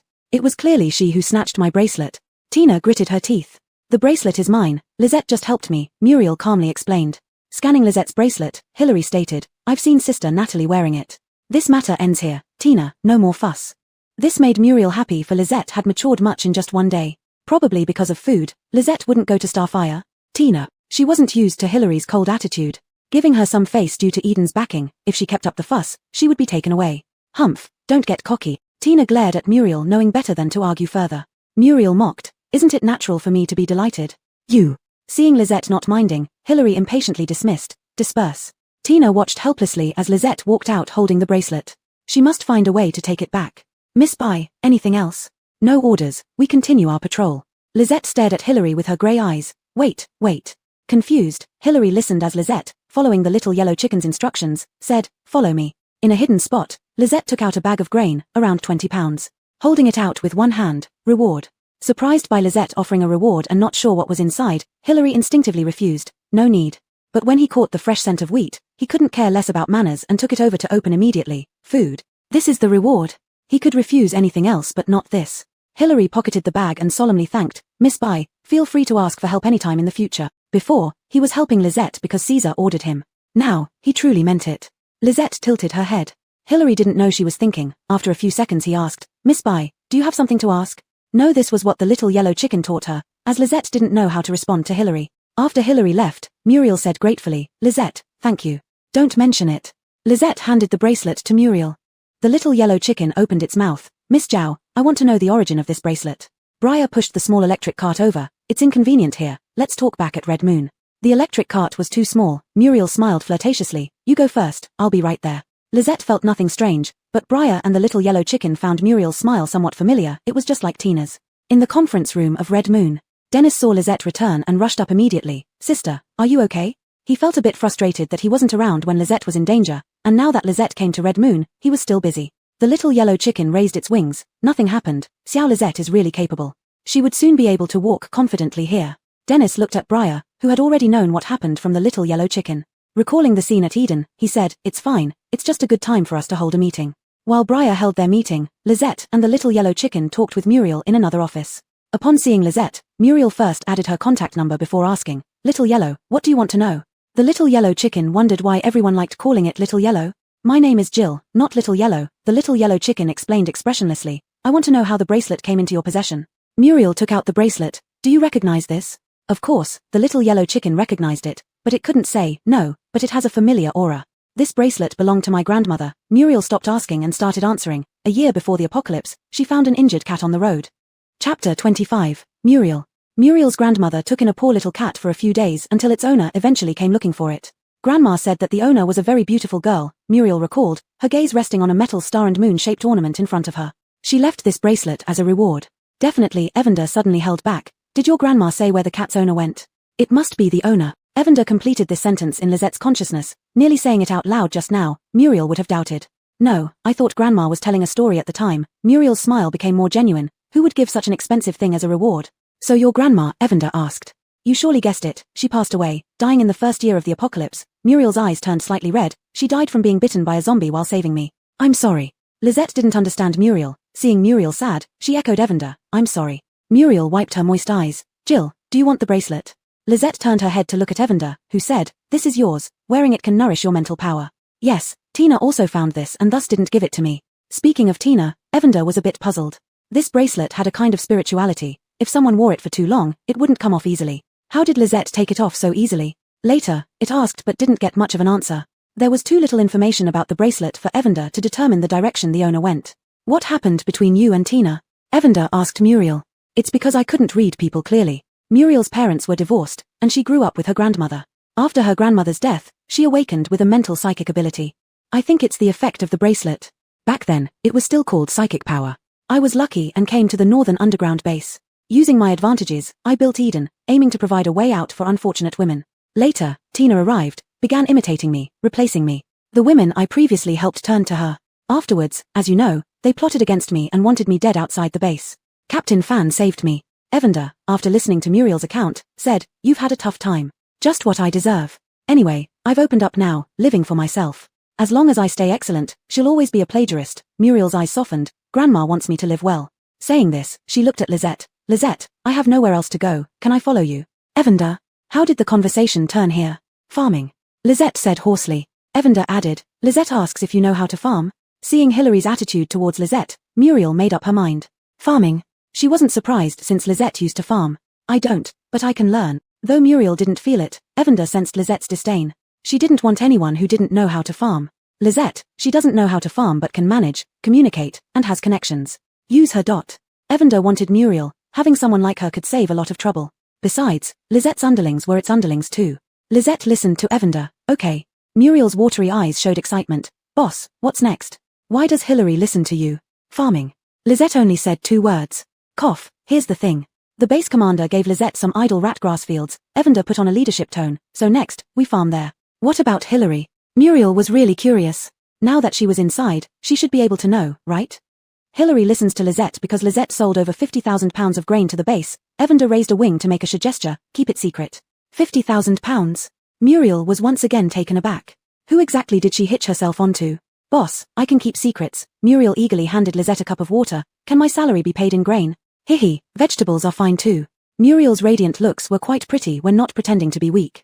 But now, she looked like a lackey. TSK, hard to watch. Yes. As soon as Lisette spoke, she felt something added, just as before with Caesar. This time, she noticed. It was from Muriel, more profound than Caesar's. She wiggled her fingers, feeling a bit stronger. Muriel cheered, great. Before her cheering finished, 2 bags appeared in front of her. She smelled the familiar aroma of grain and mushrooms.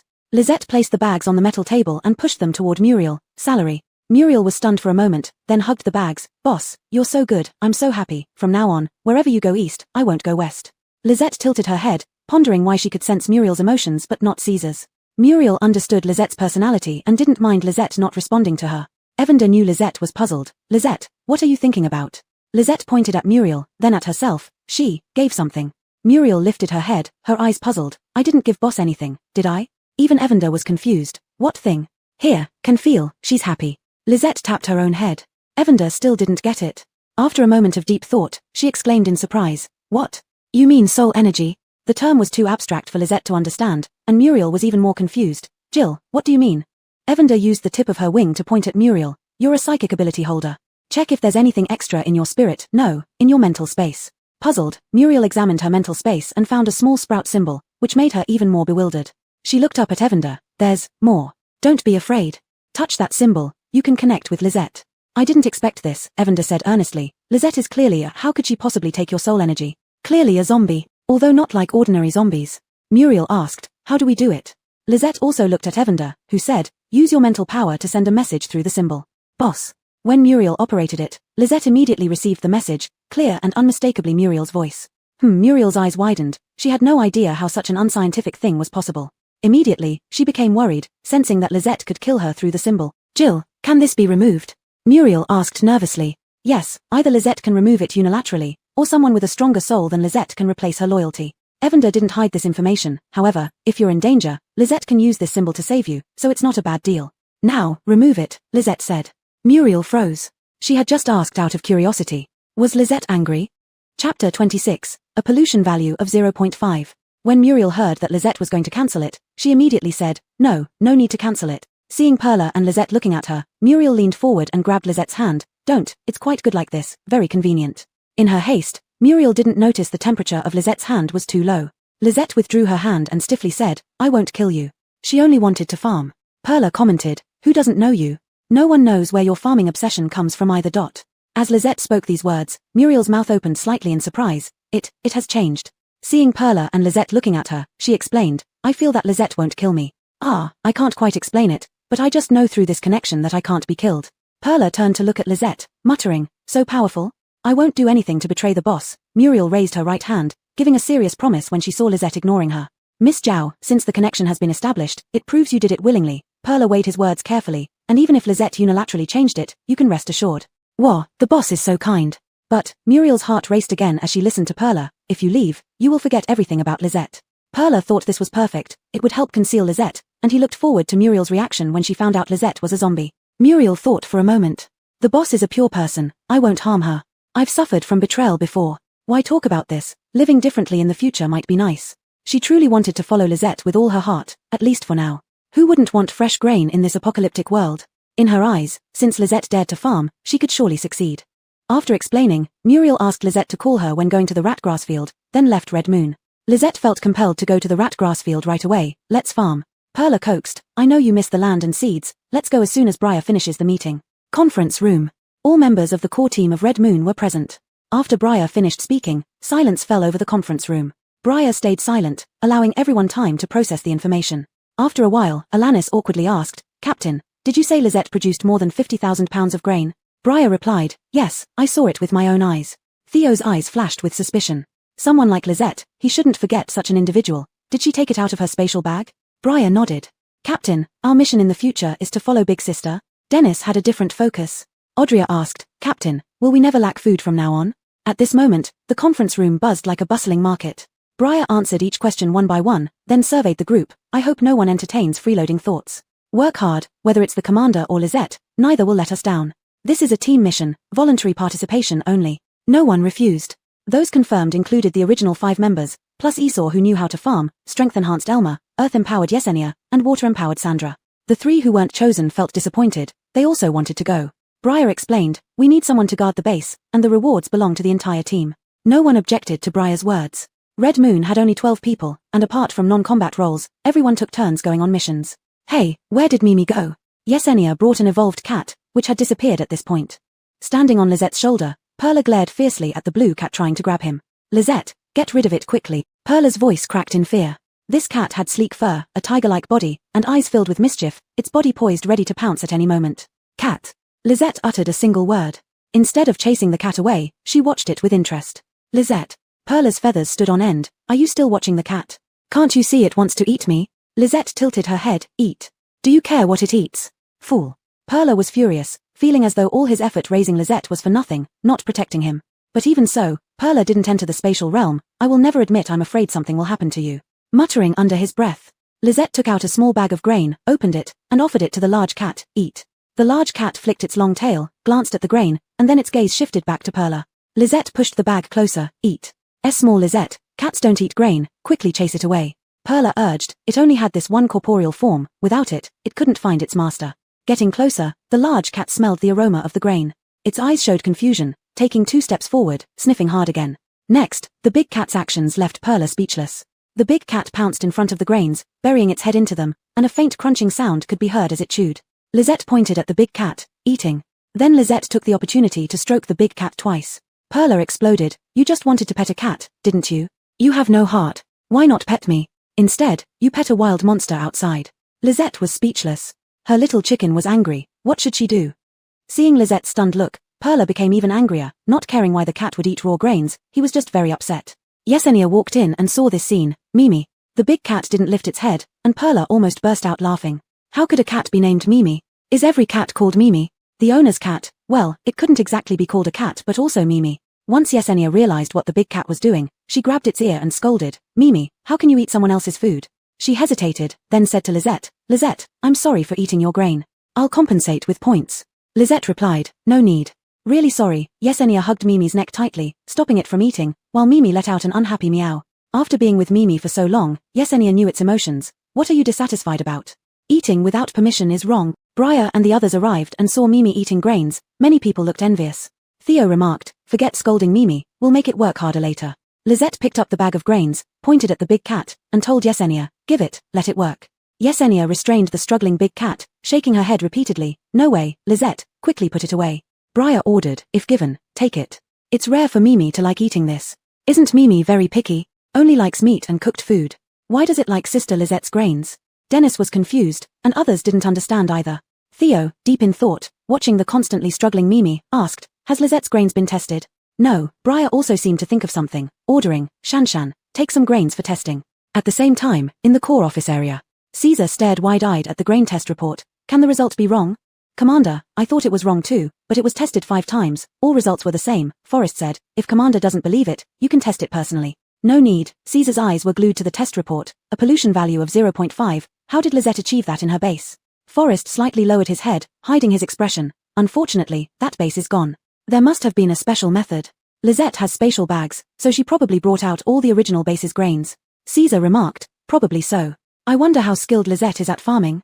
Chapter 27, Dennis's father. Sandra held the test report, her expression serious yet tinged with excitement. The contamination level is only 0.5. Briar noticed that since encountering Lizette, he had become quiet far too often.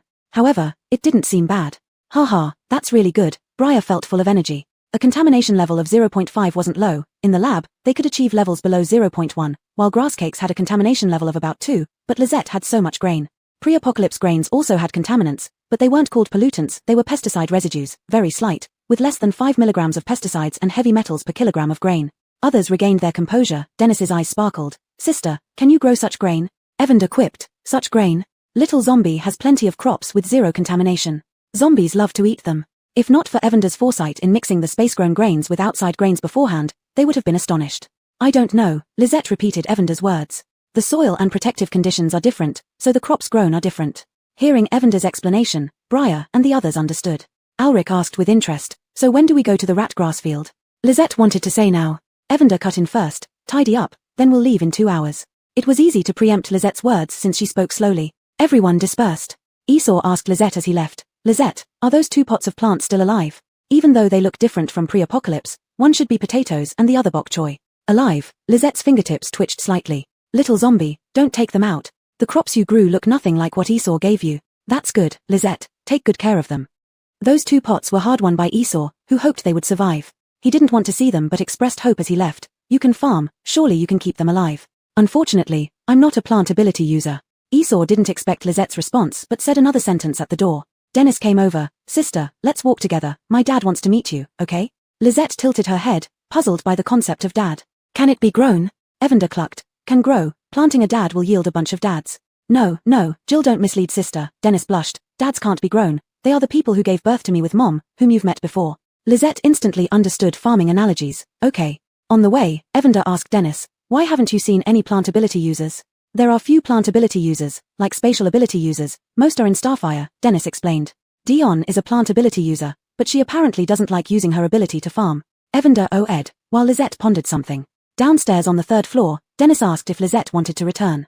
Receiving a negative answer, they headed directly to Dennis's residence. Dennis's father was named Driscoll, in his 40s, an ordinary person with purplish-red spots on his skin, and an empty leg sleeve under his left trouser leg. The room had 2 beds separated by a sandy yellow curtain, with neatly stacked living supplies on one side. Evander noticed a silver-white metal rose placed on a small table in the middle. Dad, Sister Lizette is here. Driscoll looked at Lizette excitedly. Xiaoji has come, coming quickly, then awkwardly added, the room is small, don't mind it. Lizette watched Driscoll expressionlessly and spoke before Evander could. I don't mind. She sat on a stool as Driscoll reminisced. Ever since you went to school, it became the apocalypse, and I haven't seen you since. Lizette remained silent. Driscoll wasn't fazed. I heard about you from Xiao Song. These years must have been tough. You grew up in front of my eyes. If you need anything, find Xiao Song. He's from Red Moon. Generally no one dares to provoke him. Dad. Dennis interrupted Driscoll. Sister is stronger than me. Driscoll glared at Dennis. No matter how strong, she's still a girl. Xiaoji just came. What's wrong with taking care of her more? She provided us with food. Lizette continued to be silent, as did Evander. Dad, I will, Dennis replied helplessly. Commander allocated a plot near the rat grass field to Sister. Our team will go together. You know better. Driscoll stopped mid-sentence, widening his eyes and asking, "What did you say?" Dennis glanced at the silent Lizette and told Driscoll, "Sister is going there to farm, we'll help and protect her." "That's great," Driscoll genuinely rejoiced, with Commander backing her. "No one will dare bully Xiaoji. With farming skills, she won't starve. Alas, I'm just a cripple." Lizette's grey eyes fixed on Driscoll's leg. "Can't regrow?" Driscoll smiled. "Silly child, humans aren't plants. Broken leaves can't grow back." "Mom, I've said enough. I should go now." "Don't save the food I left for you, eat it when you need to," Dennis advised. "I won't lack food over there." Lizette followed Dennis out. Dennis couldn't help saying, Dad's leg was damaged by a pollution plant. He tried saving Mom but failed and lost his leg. "Don't cry," Lizette comforted bluntly. "I'm not crying. Dad dragged himself here with an injured leg, bringing me to the base. We lived on the 6th floor when we first arrived. The base gave us the worst grass cakes." Dennis spoke with a choked voice, trying not to cry. "He saved every bite for me, drinking filtered water when he was hungry." Lizette and Evander listened quietly. "Dad's leg is ruined, so no one wanted him for work. To support me, he went out to kill polluted animals. He brought back 2 white cores and almost died doing so," Dennis whispered. "Later, I evolved. Captain took me in, and Alanis treated Dad. Life improved, but Dad always felt like a burden to me." Lizette didn't understand this sentiment, while Evander half understood. It suggested, "Why not let your dad go to the ratgrass field?"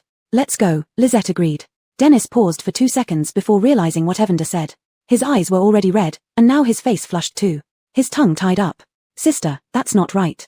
Dad won't be much help." Dennis's voice lowered as he spoke. "Can your dad farm?" Evander asked. "Yes, I often delivered the vegetables he grew to your place." Dad said, "We Chinese people, at a certain age, awaken our farming bloodline." Dennis chuckled mid-sentence. "So there's no problem," Evander decided. "How about paying him with grain and vegetables?" "Sure," Dennis replied, somewhat embarrassed. "Let Dad try. If it doesn't work, we'll stop." He didn't want to take advantage of Lizette, but Driscoll needed a job to regain confidence, so Dennis couldn't refuse. Chapter 28, Going to receive Tien. Red Moon. The assembly time had not yet arrived. Briar lent his vehicle to Dennis, who wanted to pick up Driscoll without hesitation. Audrey asked in surprise, "People not from Red Moon can go too?" Muriel happened to come over at this moment. She gave a proud look at everyone and said with a sweet smile, "Though I'm not from Red Moon, I belong to Allison." After speaking, she threw a seductive glance at the little yellow chick. "Jill, isn't that right?" The little yellow chick. Just speak. Why throw a seductive glance? The little yellow chick was not interested in humans and responded indifferently, "Right." Audrey muttered under her breath, "What's there to be proud of?" Briar glanced at Audrey. "Uncle Yi is Allison's kin." "Captain," Alanis said, "we have our limits." No one objected. People from Red Moon were not foolish. Whether their family members were suitable for farming aside, it would cause a significant loss if they left a bad impression on Allison. Holding the base's reward, the little yellow chick mentioned that Allison would also provide. Satisfied with Red Moon's attitude, the little yellow chick's goodwill towards them increased a bit. One reason being Yesenia did not bring the big cat. People came one after another. Supporting himself with a cane, Driscoll thanked Allison gratefully. "Thank you, Xiaoji. I will work hard." After his words, Allison's soul received Driscoll's faith. When Dennis went to pick up Driscoll, he couldn't believe it and refused to go, questioning Dennis. "Did you ask Xiaoji?" "I won't go." "Dad, it's what Sister said," Dennis defended. "She needs people who know how to farm. You can give it a try. If you can't do it well, Sister won't keep you." Only after confirming again did Driscoll follow. He didn't think he would do poorly. Supporting himself with a cane, he could hunt contaminated animals as well as farm. He just didn't want to trouble Allison for Dennis's sake. Allison gave Driscoll a light nod. Seeing Allison's grey, lifeless eyes and stiff movements, Driscoll felt a bit cold. The lighting at home was dim, so he hadn't noticed anything wrong with Allison before, feeling more pity than coldness. Previously, Alric drove again. When they reached the square, the car suddenly stopped. "What's going on, Deputy Captain?" Alric didn't answer Audrey, sticking his head out. "Olafson, are you looking for death?" Ignoring Alric's anger, Olafson walked to the passenger side and asked Briar, "Captain Fan, does Allison really have no grain left?" Without hesitation, Briar replied, "None left."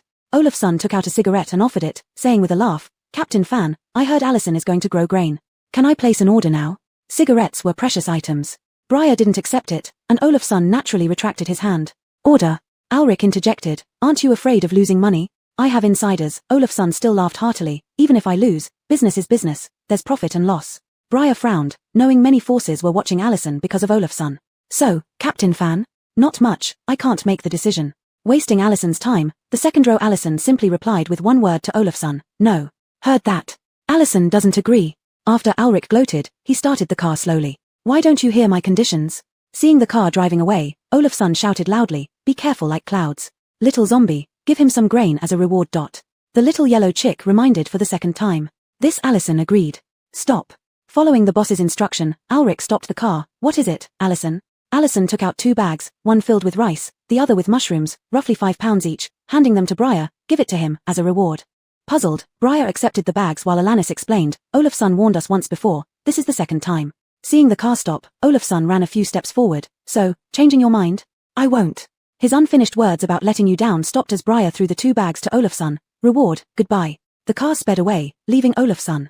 Upon feeling the bags, his expression changed, excitement mixed with disbelief. Seeing Olafsson like this, his subordinates couldn't help but ask, Brother Hua, what's wrong? Nothing, I recalled something. Keep watch here. Olafsson put the bags behind his back uneasily. Not knowing what he meant, the subordinate made a face indicating understanding. Okay, go ahead Brother Hua, we've got it.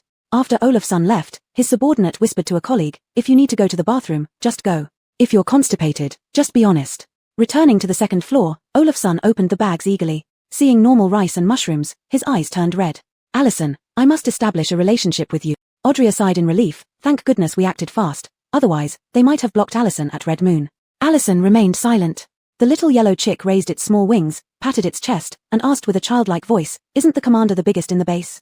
Yes, Audrey said quickly, but the commander can't manage every aspect. Not everyone in the core area is united with the commander. Someone from the back row spoke up, where there are people, there will be disputes. Some evolved humans are dissatisfied with the commander's care for ordinary people. They have short-sighted views, ordinary people are the foundation. Our base is much better, Driscoll said. In some bases, ordinary people are slaves to the evolved humans. At this point, the car fell silent.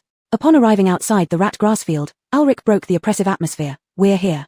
The rat grass field was similarly enclosed by thick metal doors and walls. Briar got out of the car and pressed the button on the metal door. I'm Briar from Red Moon, accompanying Lizette to receive the idle rat grass field. All right, information verification successful.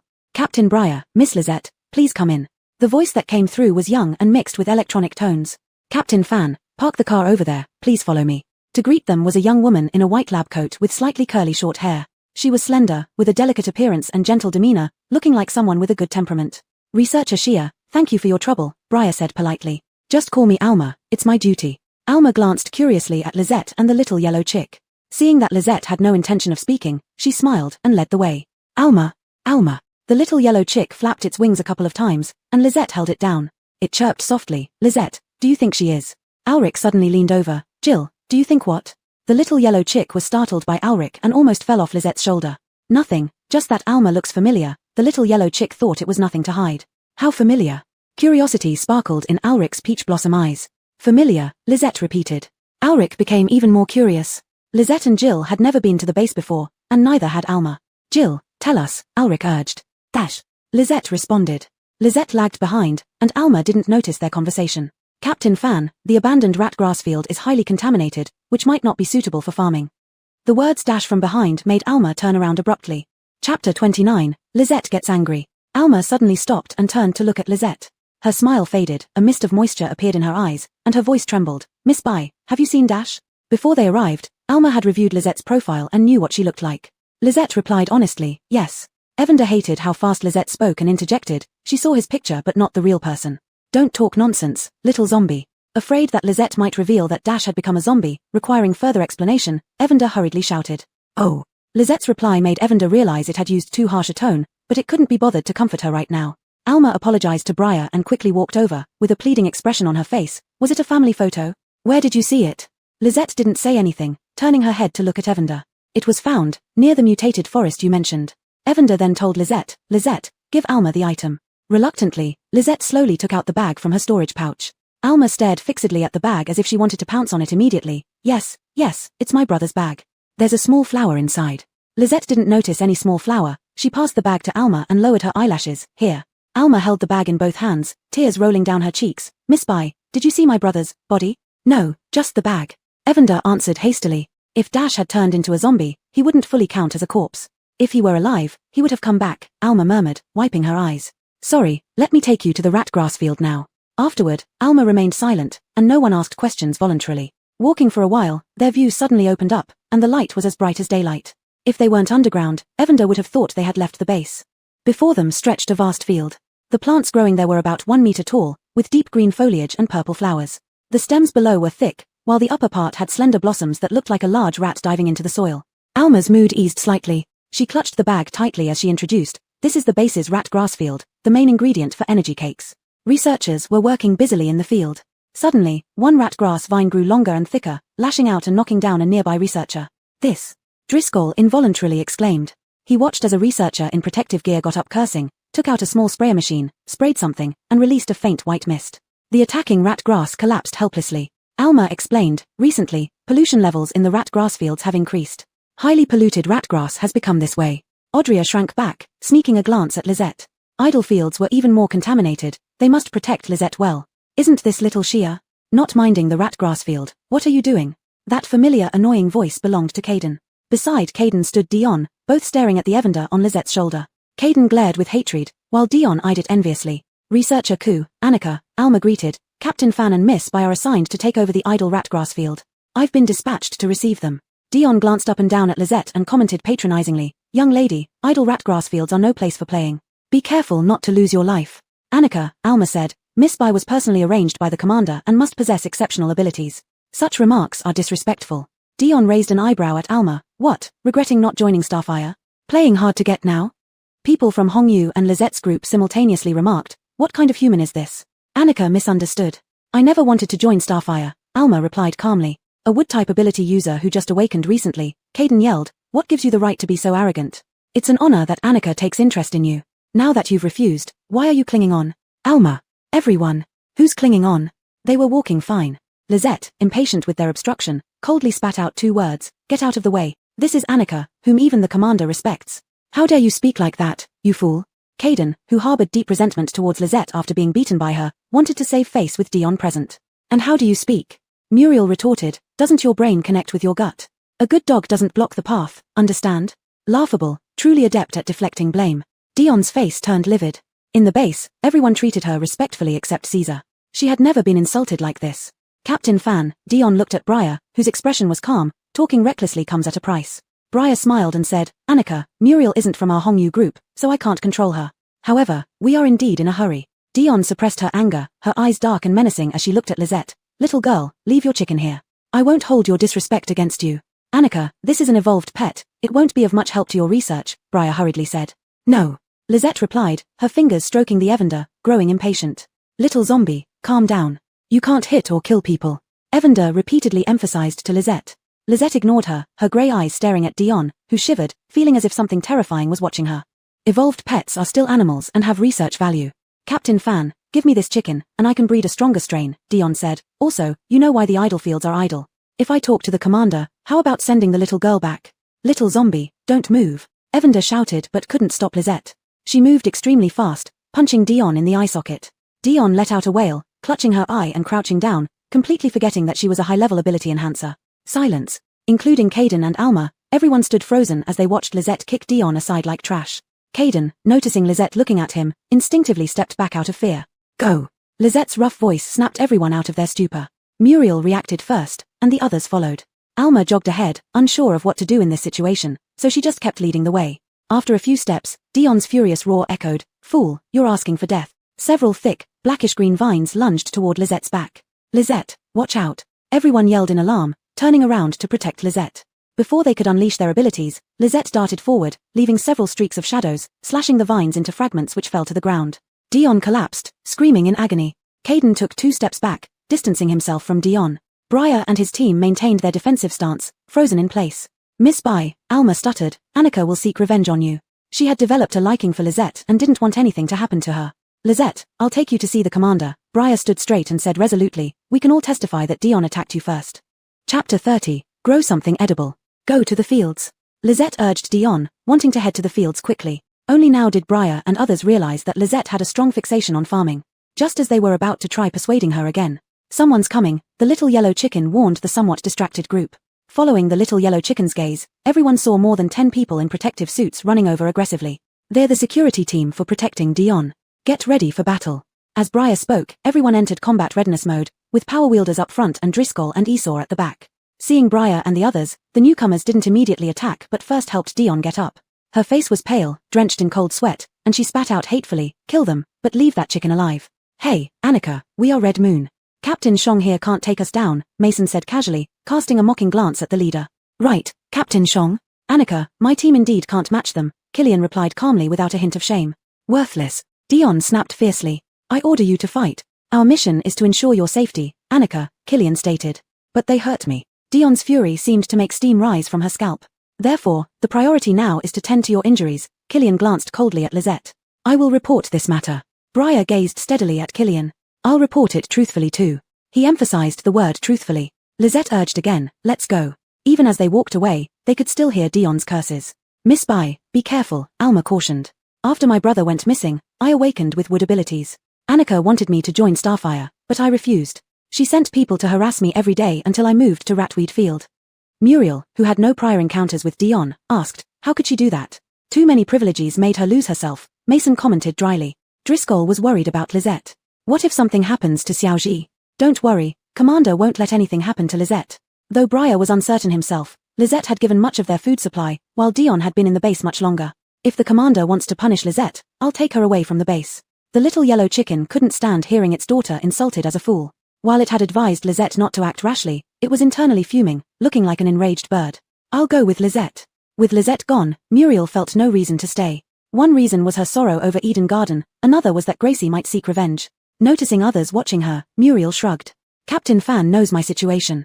Instead of waiting to be killed in the base, I'd rather take a chance outside. I'm tired of living like a rat. If I die, I want it to be under the sun. Mason suddenly added, you're right. If we leave, I'd want to go too. Hausha. Briar disagreed, forget it, let's see what the Commander says. Walking further, the light dimmed. Lisette looked at the vast empty fields stretching endlessly before her. Fields. Alma sighed regretfully. This is the idle Ratweed Field, totaling 1551 acres. Unfortunately, the contamination level is too high for use. Getting closer, they could smell the pungent odor. Alma led them to a courtyard where the metallic walls kept the pungent smell out once inside. You can live here.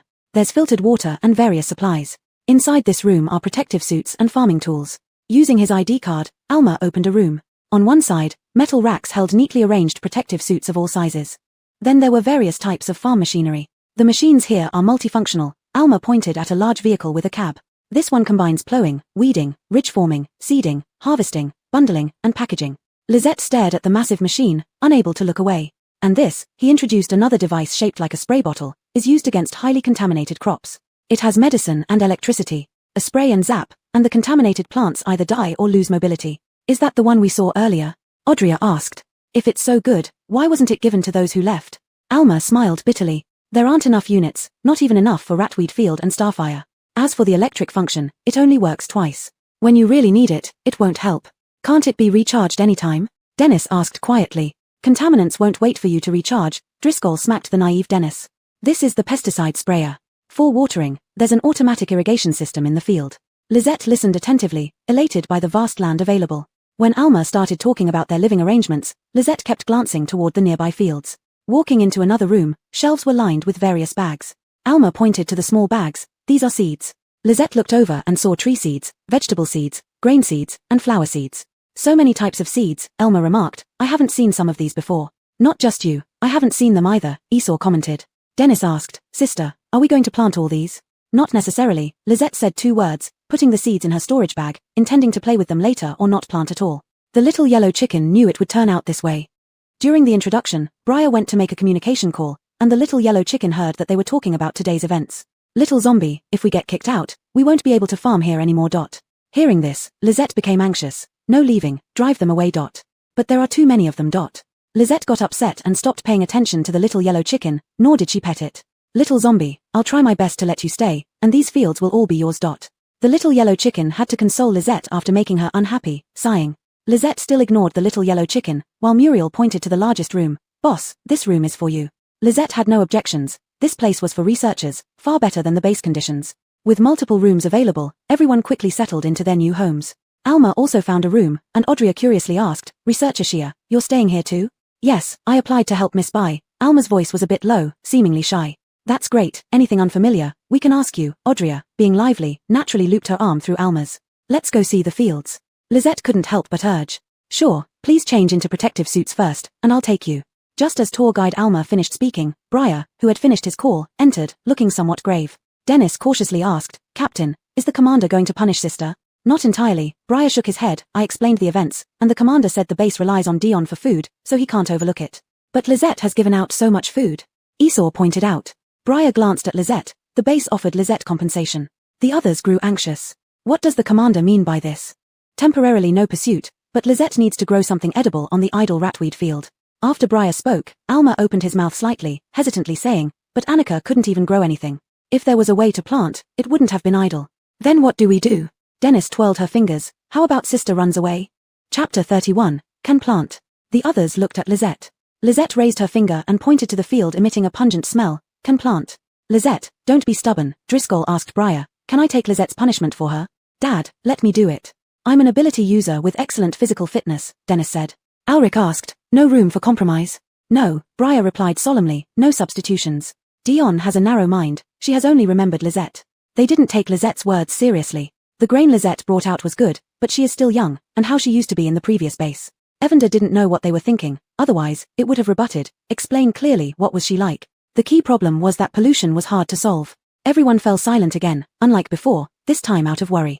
Unable to bear the silence, Evander flapped its wings loudly, breaking the silence. Hey, you should have some confidence in Lizette. She said she can plant.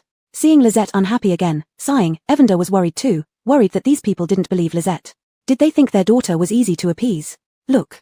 Lizette took out a pot of green potato seedlings from her storage bag, and Evander didn't have time to stop her. Fortunately, you didn't take out 2 pots, or how would you explain where the bok choy went? I am not stupid. Lizette rarely responded to Evander, but her words made Evander heartbroken. Yeah, you're smart. They are blind and won't find such a good farmer zombie anywhere else. Others' eyes lit up when they saw the normal green color. Experienced ones recognized what it was. Driscoll's eyes widened and his breathing quickened. These are potato seedlings. Esau looked at the familiar pot, which he had asked Chen Saison to make. Lizette, did you get these seedlings from me? Esau gazed at the potato seedlings almost greedily. I haven't seen such normal plants in a long time. It reminds me of the days before the apocalypse. Lizette, did you grow these? Alric's voice rose slightly, losing composure. He had seen Esau's potatoes before. Evander grumbled, if she didn't grow them, did you? Alric reigned in his surprise, smiling, that's not what I meant. If Lizette grew these, maybe she can meet Commander's conditions. Miss Bai, aren't you eager to see the fields? Alma relaxed a bit, quickly put on protective suits. Let's go now. Lizette didn't want to wear a protective suit as it felt cumbersome, but Evander said if she didn't change, Briar wouldn't let her go. Lizette had no choice but to comply. Seeing Lizette's level, everyone eased up a little. Yesenia told Briar and went to pick up Mimi who was in the trunk for Evander. Bring the car over, Briar instructed. Alma felt embarrassed saying, I didn't know if you wanted to stay here, so I left your cars in the parking lot. Are you implying that if we're not satisfied, we can leave? Alanis asked. That's what they told me, Alma smiled, but now, leaving is impossible. Evander muttered, even if you let Lizette leave, she wouldn't go. Up close, the soil wasn't pure black but black with a hint of red, and from another angle, it seemed to have a touch of green. Muriel moved closer to Lizette and Evander. Really can plant? Yes. Lizette confirmed again. Esau looked up at the dim yellow lights. Alma, the light isn't enough for the plants to grow. Driscoll pressed a switch and turned a valve with his cane, but no water came out. Alma, there's no water. Alma insisted everyone call her by her name since it felt closer. Everyone happily agreed. All right, I'll coordinate. Water and light are essential for plant growth. Alma readily agreed and left. Lizette held the potatoes and squatted down to examine the soil. Evander exclaimed softly, I feel a familiar aura. Lizette paused, turning her head to Evander. What is it? I don't know, it's very faint. Their conversation was barely audible, only Alric, who always paid attention to them, heard it. Jill, did you say you felt a familiar aura? Alric's voice wasn't quiet, and people turned their attention here.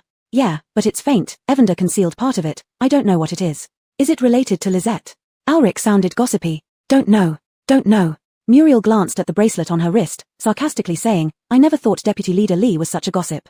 There are many things you don't understand. Alric wasn't upset. I'm concerned about Lizette.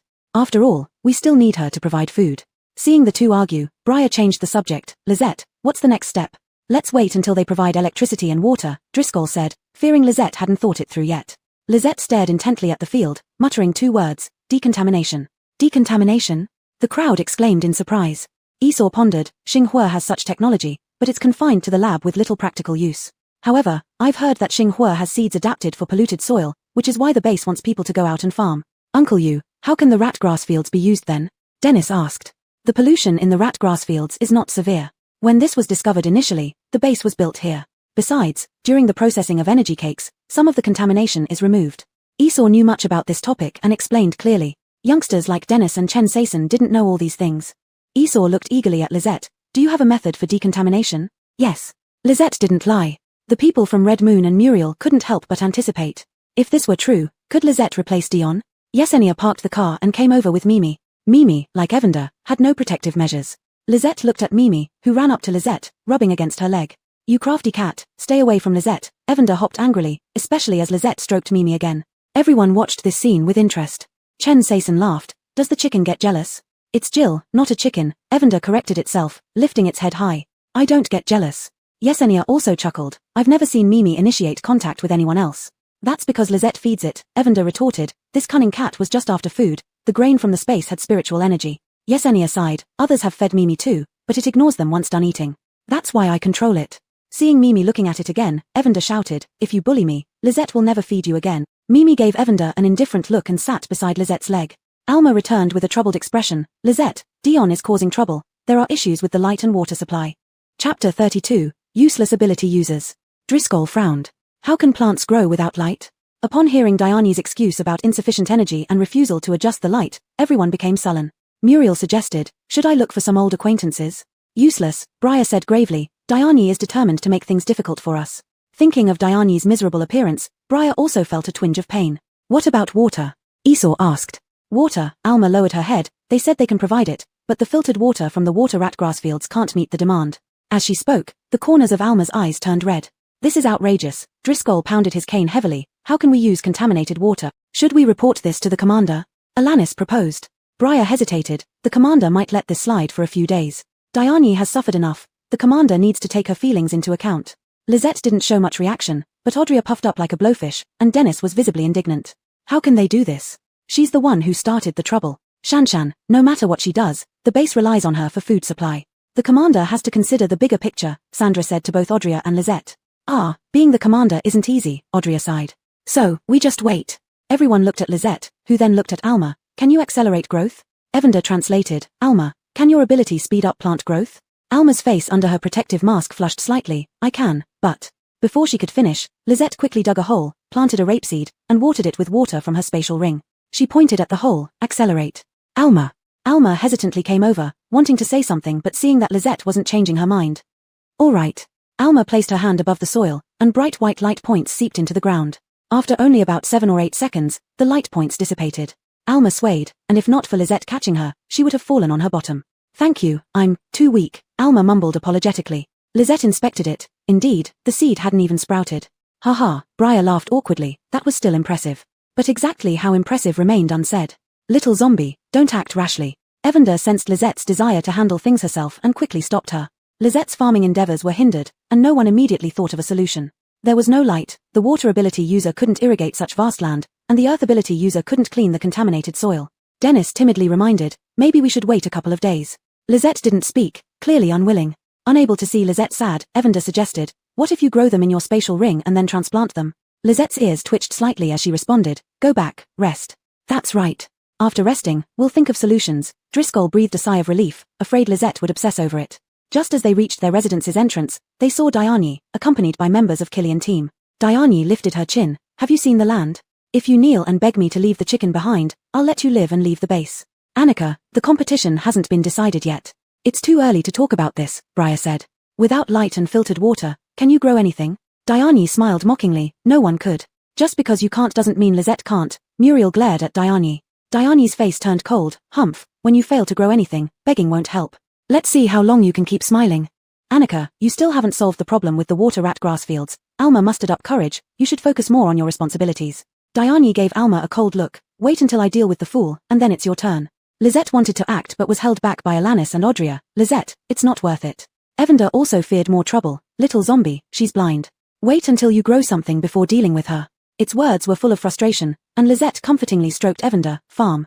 Haha, I'll be waiting, Diane said, then left with her entourage. They entered their residence, and everyone moved to console Lisette. Lisette, don't worry. Once we grow something, it will slap her in the face. Sister, I'll protect you. Lisette, we have so many people and ability users. We'll definitely succeed. Lisette listened to them and thought about feeding people. She took out a large bag of grains, potatoes, and mushrooms. Here, cook. Everyone. At a time like this, you're still thinking about cooking? Lisette, you're so kind. Elma was moved. We got to eat grain on the first day here. Seeing Lisette's stockpile, Alma was surprised. We don't need this. The base will provide food. Lisette handed the grains to Briar and turned back to her room. She was going to the space to grow rapeseed and cotton. Left behind, everyone exchanged glances. Briar made the decision. We should honor Lisette's goodwill and think of a way to help. We can't let her down. Driscoll took the initiative to cook, using electricity for cooking and water provided by Sandra. Lisette returned to her room and entered the space. Hey, wait. Perla called out to Lisette, who had already vanished. You run so fast, I just wanted to tell you that I'm staying outside and notify you if someone comes looking for you.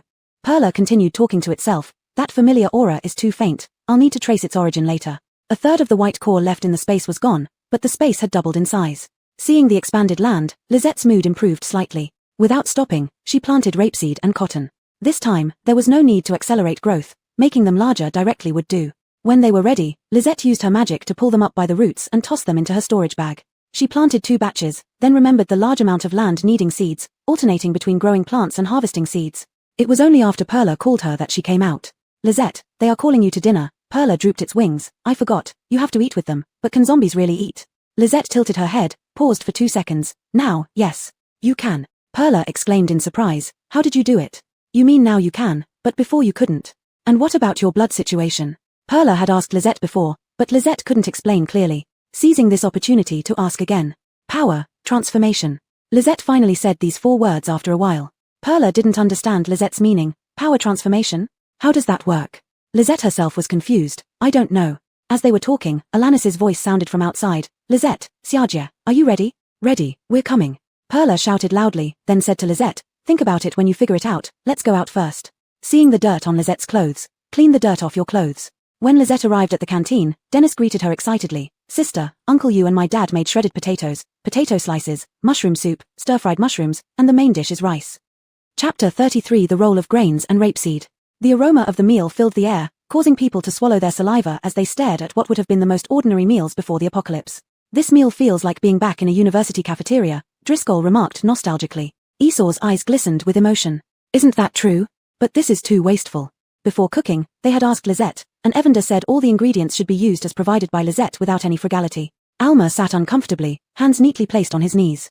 Alma, can you get grains? Yesenia asked curiously, pulling Mimi who wanted to stick close to Lisette. Alma replied softly, we can't get grains, grass cakes keep us full. At the start of the apocalypse, we could eat food, but later, Driscoll reminisced, it's best not to talk about it. Xiaoji is here, let's eat. Briar laughed. This is thanks to Lisette. Even if I bought grains, I wouldn't dare to cook them like this, only enough for some porridge and grass cakes. Something entered Lisette's soul from Briar and others, varying in quantity. Lisette subconsciously tilted her head. It was similar to Caesar's presence. She knew Muriel's was loyalty, so what were these? Lisette, Dennis came over and asked, does Xiaoji not eat? Look how happily Mimi is eating. Evander answered quickly, I eat differently than you. You're right, you're a bird. Dennis realized. Evander gave Dennis a look. So naive, a great phoenix shouldn't be compared to ordinary birds. Dennis scratched his head. Where did I go wrong? Properly eat, or your mouth won't stop talking, Driscoll scolded him. Everyone else was focused on their meals except Dennis who went to talk to Lisette. He sighed inwardly at having such a silly son. Lisette, eat more, you're too thin, Driscoll lectured his son and then instructed Lisette. Watching Lisette eat, Evander became curious. Little zombie, can you taste anything? Energy. Energy. Makes sense, your crops have spiritual energy, can you absorb pollution? Evander recalled how Lisette calmed down the frenzied plants. Lisette thought about it. Can't absorb it directly. Evander mumbled. Your ability is somewhat supernatural. The things you grow aren't frenzied, is it because you absorbed the energy? Lisette didn't respond. Alma ate fast and then asked Lisette, is there only one photo in the bag? Little zombie, didn't you give her the notebook? Evander asked in surprise, feeling a bit proud that the girl knew to keep something secret. Didn't see it. Because he hadn't seen it, he hadn't given it to her. No, Lisette's eyelashes fluttered slightly. He also didn't give her Dash's communicator or identity card, since these items were unlikely to be in the bag. Only Evander noticed, sighing at how much Lisette was becoming human-like. Oh, Alma sounded a little disappointed. Expected, just photos wouldn't interest anyone else. Evander also wanted to see the notebook and planned to return it to Alma after reading. After finishing the meal, everyone rested briefly. Lisette stood up to go to the fields, regardless of their discussion. Lisette, what are you going to do? Briar asked. We haven't decided yet. Plant rapeseed. Everyone stared speechlessly at the lush green rapeseed by the field ridges, unsure what to say. Lisette, did you grow all this? Briar asked. Esau bravely touched the rapeseed and quickly pulled back. They remained calm and showed no aggression. These rapeseeds seem mutated, abnormally large, but with low pollution levels and no attacks on humans. Esau's tone was excited. Lisette has surprised us too many times. Filter, water, Lisette pointed at the rapeseed. Confused, Evander translated. Lisette means using rapeseed to filter water, which can absorb pollutants. Lisette, will this work? Sandra asked. Others looked at Lisette in confusion. Try it out to see, Evander suggested. At this moment, the abilities of those present proved useful. Audrey made a long metal tube, Yesenia dug a big hole using her ability, and others moved the rapeseed to suitable spots. Yesenia then planted rapeseed seeds in the pits and irrigation ditches using her power. After planting, Alma used his wood ability to ensure the rapeseed survived, with others assisting.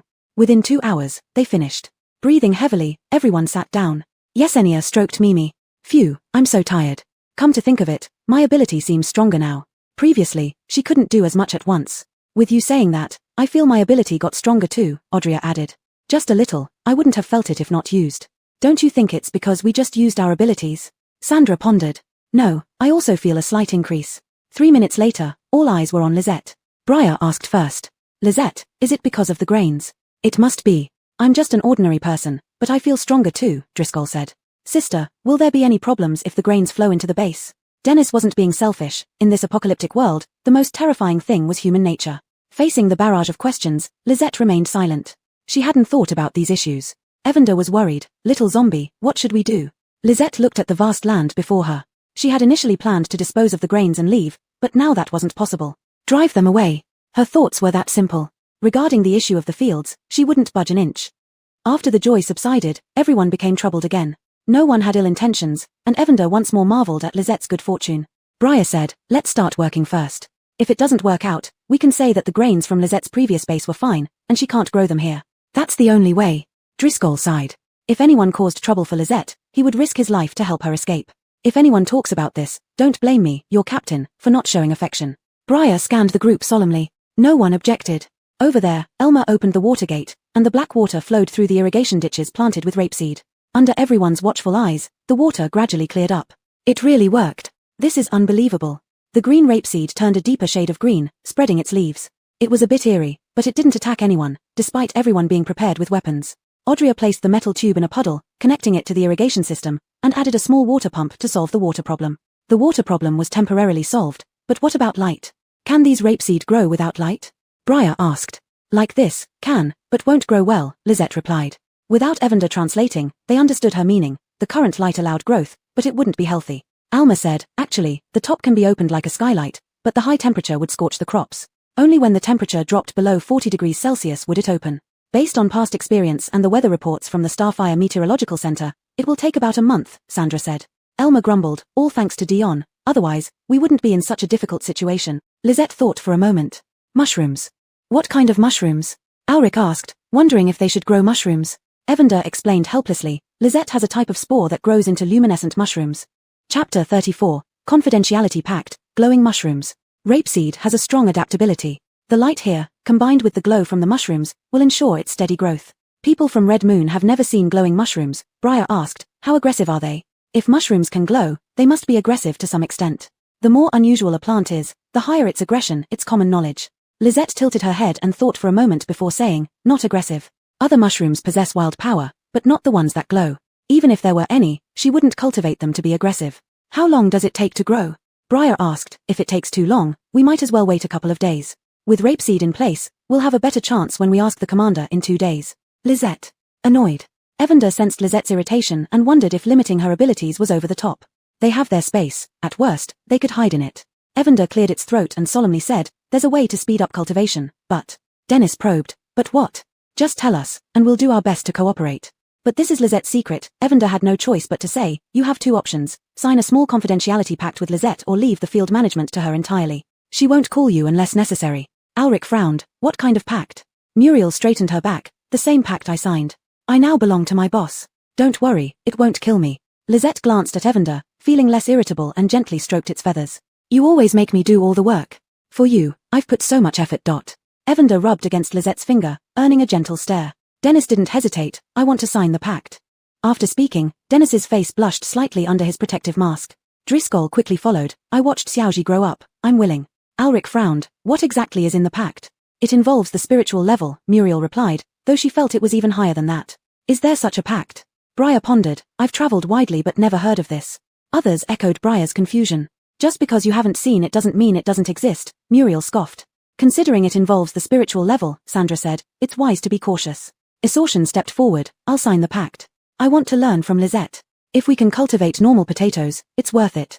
Uncle you, Sandra disagreed, then asked Lisette, what happens if someone breaks the pact?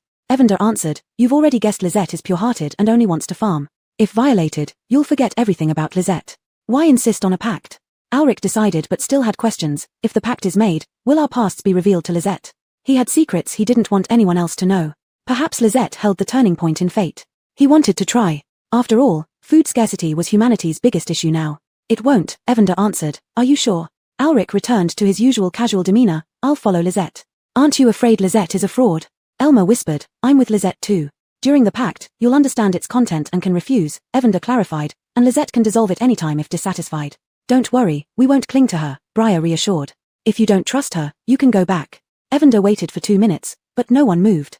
Evander murmured, "Thought a few would leave." Sandra asked, "Can we observe the pact process?" Evander nodded, "Sure." Essortion volunteered first, squeezing ahead of Driscoll and Dennis, forcing a stiff smile on his serious face. "Let me try it out for you guys. Lisette, follow my lead, channel your soul energy." Evander guided Lisette through her consciousness. Facing Lisette, Essortion initially felt nothing, thinking something was wrong until a message suddenly appeared in his mind. "Keep everything about Lisette confidential." Seeing Essortion's astonishment, Ulrich asked, "What happened? Is there a problem?"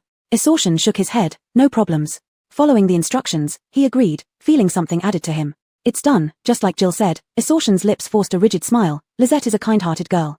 "I'll be next," Ulrich squeezed forward, openly admitting, "Even if I don't fully trust Lisette, I trust Uncle you." Dennis stepped forward, pushing Ulrich aside with a resentful look. "Deputy team leader, it's my dad's and my turn next." Ulrich realized this, grinning at Dennis. "Since you've lost your first place, second and third make no difference." "No," Dennis insisted, "you can't cut in line." Briar said, "Little ye, let Haoji go first." Though unhappy, Dennis had to comply. He glared at Ulrich and took 2 steps back. "That's right." Ulrich repositioned himself in front of Lisette. "Let's start. Little zombie, let me teach you." They are testing on Ulrich. If nothing happens, they will all want to enter the pact with you. One ordinary person, one ability user. Lisette blinked but didn't respond. Following the same process as before, it was done in just a few seconds. Ulrich shook his head. "It's fast, indeed, as Jill described. If anyone changes their mind, they can find Lisette to revoke it themselves." Next were Dennis, Driscoll, and the other members of Red Moon Squad. When it was Alma's turn, Sandra asked, "Alma, do you need more time to think?" Alma was different from them. He belonged to the official base personnel. "No need, I also want to learn farming from Lisette," Alma said expectantly, "and not just rely on abilities to tend crops." After several hours of labor passed, Briar and others stared speechlessly at the glowing mushrooms and lush rapeseed fields before them, momentarily losing their power of speech. "So beautiful, it feels like we've entered a fairy tale world," Audria murmured. Ulrich's eyes twinkled. "This is Lisette's secret. A dual ability evolved individual. Not just that, Lisette's abilities must be S-class." Elmer remarked, "I've never seen an S-class psyker before. 2 S-class abilities, dual-capable people are rare, not non-existent, but I've never heard of anyone like Lisette." Lisette brought out piles of rapeseed for the others to plant. Eventually, Briar found it too slow, so Audria used her ability to modify the farm machinery and placed the rapeseed on it. Ulrich operated the farm machinery, leaving rows of standing rapeseed plants in its wake. Lisette then placed the mycelium in water, which dispersed when watering the field. Using the acceleration spell, glowing mushrooms sprouted beneath the rapeseed plants. They emitted a soft white light. Evander commented, "If Dion saw this, she'd be green with envy, wouldn't she?" Chapter 35, Alma's decision. Is there a problem with the grain? Annika is so petty. When will I become as strong as Lisette? Alma muttered enviously. 2 days passed in this manner. Lisette continuously nurtured rapeseed, planting them right after they grew, then watering them and nurturing mushrooms. During this time, Lisette read Dash's notebook inside the space. Lisette remained unmoved, but Evander sighed for quite a while.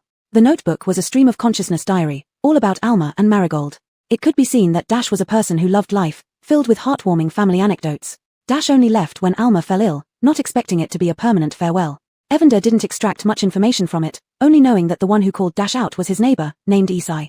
Evander chattered, "In the future, we should take revenge on Isai for Dash. At the very least, he provided you with clothes and helped with chores." Lisette repeated, "Take revenge. Ah, how can we give the notebook to Alma?" Evander fretted again. If you had read it earlier when asked, it would have been returned to Alma long ago if it wasn't related to Dash. Evander thought this way, wanting to find some information to do something for Dash. And it also feared Alma might act rashly. Unexpectedly, Lisette immediately summoned Alma and handed over the notebook. Alma instantly recognized Dash's notebook, her eyes welling up with tears as she gently stroked the cover. "Lisette, thank you." She didn't even ask why Lisette hadn't given it to her sooner. Evander, feeling a bit embarrassed, said, "This notebook was also found by Lisette. It wasn't with the bag. She just remembered it today and opened it, finding out it belonged to Dash." Thinking of this, Evander felt a bit guilty. "Thank you," Alma thanked again. "If there's anything you need, Lisette, don't hesitate to say." Lisette nodded. "Okay. Evander, unable to hold back despite trying, said, Alma, after reading the notebook, don't be impulsive. No matter what happens, Lisette and I will handle it. Lisette didn't argue, merely petting Evander's feathers. Evander felt moved, grateful that its daughter hadn't rejected it for being powerless. Alma's eyes suddenly welled up with tears, her voice choked with emotion. I know who it is. Thank you both. Isai is part of the Feng Lei group. I'll be careful. Evander silently memorized the name Feng Lei. Lisette, can I establish a contract like Sister Vicky did? Alma suddenly asked. Why? Evander questioned. If you leave, I want to go with you. Alma pursed her lips and said anxiously, I've thought about it for 2 days. You've helped me enhance my abilities and taught me farming techniques.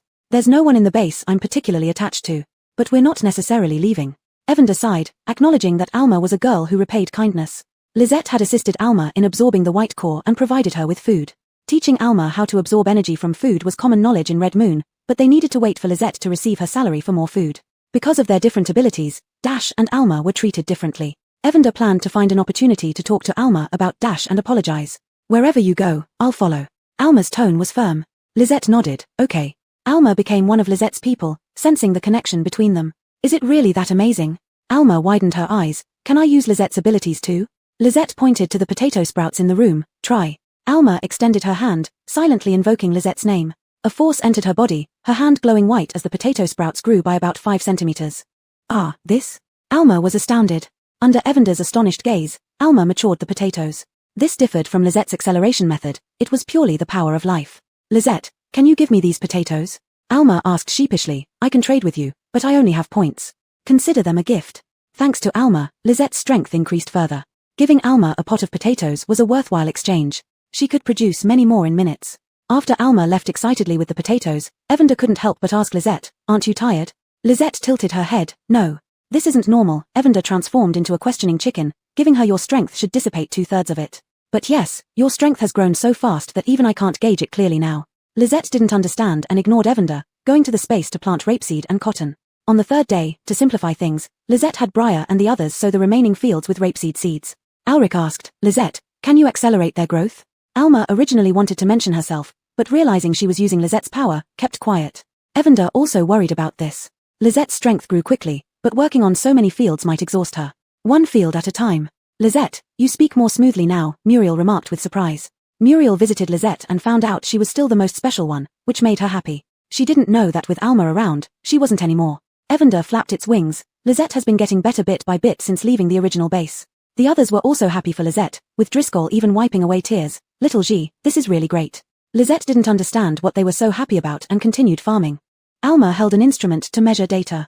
After seeing the pollution value on it, she shouted loudly, the soil pollution level has decreased. It dropped so much that Alma lost her composure. Everyone except Lisette gathered around. Wow, with this number, can we directly plant food crops in 2 days? Audria had heard Esau mention it before, she knew what different values meant. Yes, at least we can plant mouse grass. Alma confirmed. She had changed a lot since their first meeting. When they first met, Alma was very gentle, but there was a faint worry in her eyebrows. Now, she had the vigor that girls of her age should have. Actually, everyone had changed a lot. Increasing strength was one aspect, but more importantly, there was hope shining in their eyes. Caesar's residence. This was a 3-bedroom apartment, simply and plainly decorated. He just got back from work, his wife took the bag, come eat. Caesar replied with a hum and asked, what is Margaret doing? His wife, Robin, sighed, he refuses to come out of his room. Caesar didn't say anything, sitting silently at the dining table. Do you really have no way at all? Robin sat opposite Caesar and asked softly, isn't Spark powerful? Why can't it cure Margaret? Caesar's brows furrowed, heavy-hearted. There is a way for Margaret's pollution, but the ability, sigh, there will always be a way. You keep saying there will be a way, but how long has it been now? How much longer can Margaret wait? Robin's tone raised a few notches. Margaret became like this for the base. Dad, Mom. A weak voice sounded. Robin quickly wiped her eyes, and Caesar put on a smile. Margaret, come eat, Robin called, a flash of excitement in her eyes as her son finally came out. Mom will get you some mushroom soup. Caesar looked at his emaciated, pale son. Seeing his son not as dejected as before, he moved his chair quietly. Sit down and have something together, we haven't eaten together for a long time. Father, I'm sorry, I've made you worried. Odon sat down, looking at his father across from him and noticing the additional silver strands in his hair, feeling a bit choked up. Father, did you notice something wrong with the new grain? Caesar's chopsticks paused. You think there's a problem with the new grain? Chapter 36. The effects of the grain, each with their own agenda. Robin also became anxious. Your father bought this from a new girl. Is there a problem? Margaret, are you okay? Odon said, Mom, Dad, don't worry, it's beneficial. Although this grain is also contaminated, I feel it's different from before. It's slowly healing my injuries. Caesar's chopsticks clattered onto the table. Is what you're saying true? Robin stared anxiously at Odon. It's true, Odon said seriously. Dad, it's not very obvious, but I believe I'm not the only one who feels it. Robin thought for a moment. Now that you mention it, I've felt more energetic these past couple of days. Caesar recalled his own experience. He seemed to have heard someone mention something about feeling more energized, but as he had said, the effects were too subtle to notice. Even if he had noticed, he wouldn't have connected it to this. I understand. Continue eating the grain, Caesar instructed. I need to go out for a bit. Watching her husband rush out, Robin called after him. At least finish your meal first. Odon asked Robin, Mom, you mentioned a new girl? Did she grow this grain herself? Your father said it came from the old base, but apparently she knows how to farm too. From the old base? Odon didn't ask about the state of the old base. It wasn't necessary. Is she a spatial ability user?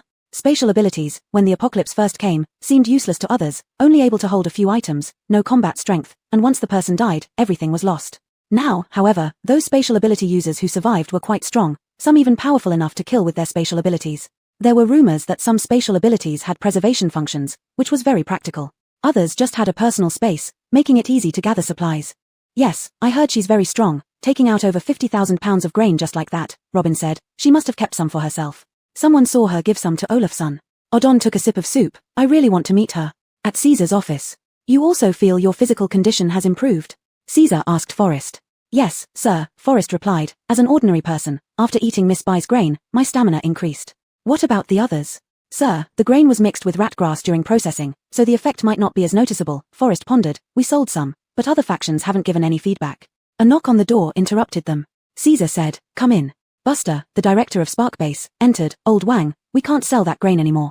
Buster had heard from his nephew, who was the captain of the Wind Thunder mercenary team. His nephew had tested the grain and found a type of energy inside, similar to the energy of ability users.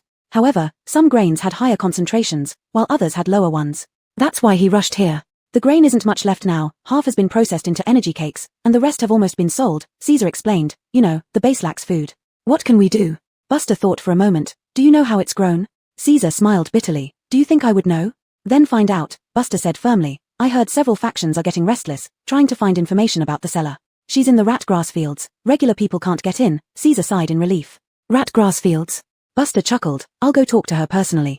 Taking a couple of steps, Buster stopped and turned back. If the grain is sold, let it be sold. Maybe it will benefit someone. Have your son eat more of it. After Buster left, Caesar sternly instructed Forrest, strengthen the security around the ratgrass fields. In the base square, a young man suddenly shouted, I awakened my ability. People gathered around quickly. Tell us, how did you do it? Brother, please share. Envious, if only I could awaken an ability too. Someone asked eagerly, knowing that awakening an ability meant better physical fitness, strength, and adaptation to pollution and harsh climates. They could then join mercenary teams to hunt contaminated creatures, earning white cores worth a day's hard work. The young man, who was too excited earlier, now realized it was inappropriate. He stammered, I don't know. I was about to awaken, nothing happened for a long time, and then suddenly. What did you do before awakening? Someone tried to pry for information. Grass cake porridge. The young man hesitated. Does tasting particularly good count? If you don't want to say, just don't. Fooling who? Everyone knows grass cakes barely keep you from starving. Immediately, someone rebutted. That's not right. What he said is true. The new grass cakes do taste better, an older man remarked. It's just too expensive, 3 points each. The conversation veered off topic, and people began discussing how expensive the base's grass cakes were. Some smart ones quietly left the crowd to buy grass cakes. Olafsson felt the strength in his body. His eyes were unnervingly bright. He walked to a secluded spot and made a call.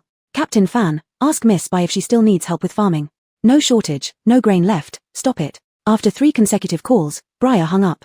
Olafsson. Dennis looked at Briar. Captain, another one asking about grain? Briar. The news has already spread. Fortunately we are here, otherwise Lizette might be in danger, Briar said irritably, running a hand through his hair and taking a large sip of porridge.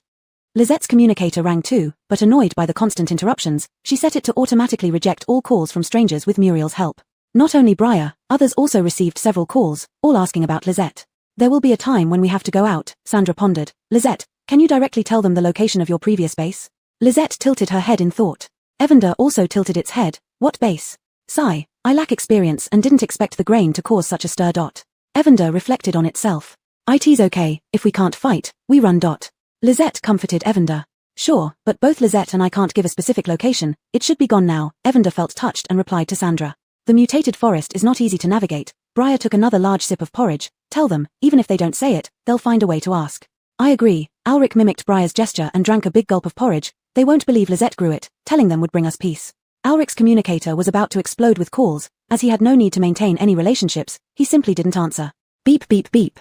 Everyone looked for the source of the sound, wondering who the unlucky one was. Unexpectedly, it was Alma's communicator. Why is someone looking for Alma? Audrey muttered. Alma had been in the rat grass fields all along, with no one at home or friends. Her communicator usually remained quiet. Director Yu is coming. Alma said in surprise. Okay, I'll go to meet him. Alma hung up the call and chuckled bitterly. I'll go first. Director Yu is personally coming to see Lizette. Director Yu from Spark Base? Briar asked. Let Alanis go with you. Driscoll worriedly murmured. They're not coming to cause trouble, are they? Chapter 37, Dion's Frustration. Buster was a man in his 50s, almost entirely grey-haired. He originally came to find Lizette, but seeing the field before him, he froze. Behind him followed a large crowd including Dion and Caden, their expressions mirroring Buster's. Beep beep beep. Once again, it was Alma's communicator. The sound snapped Buster and the others out of their daze. Alright, I'm on my way. Alma ended the call, apologetically saying, Director Yu, the commander has arrived, I need to go greet them. Buster nodded, looking eagerly at Lizette. You're Lizette? Can you tell me about your fields? The luminescent mushrooms, mutant rapeseed, everyone stood there in protective suits, with no plant showing any signs of aggression. A flash of jealousy crossed Dion's eyes. Afraid of what Lizette might say, she interjected, Director Yu, young people growing these things are merely seeking attention for appearance's sake. Lizette tilted her head, staring at Dion. Little zombie, can't fight. Not fighting. Lizette didn't understand why Evander said that. Since Dion hadn't touched her field, she wasn't concerned. Even if they spoke ill, Lizette didn't grow the crops for Dion. Unhappy, Buster responded, Annika, I was asking Lizette. Lizette replied, decontamination and light supplementation. Nonsense. Dion rebuked, who decontaminates like that? Plus, those mushrooms will only increase soil pollution levels. Annika, I did not ask you. Buster's tone grew sharper. Director Yu, I'm an expert in this field. Dion was defiant, having always been in the rat grass fields, eating what she grew herself, unaware that Lizette had become a prized asset in the base. Turning to look at Dion, disappointment flickered in Buster's eyes. Annika, can you grow food that enhances human abilities? Dion was stunned, feeling a creeping sense of foreboding. No, no one can. But Lizette has managed to do just that for the base, Buster said, not wanting to speak further to Dion. If you cannot acknowledge excellence in others, then please leave. Dion shot Lizette a glare, stiffly replying, that's not what I meant. I'm worried that Lizette is too young and prone to exaggeration. She believed her reasoning was sound, yet Buster ignored her completely and continued asking Lizette, so you use rapeseed for decontamination and mushrooms for light supplementation? Why is the light here so peculiar? Director Yu, Dion quickly interrupted, it's. Annika, please leave. Buster was truly angry now. Unwilling to leave, several people in protective suits blocked Dion's path. Dion had no choice but to step aside, standing at a distance, watching with dark eyes. Let's continue, Lizette, Buster smiled. Lizette nodded, yes.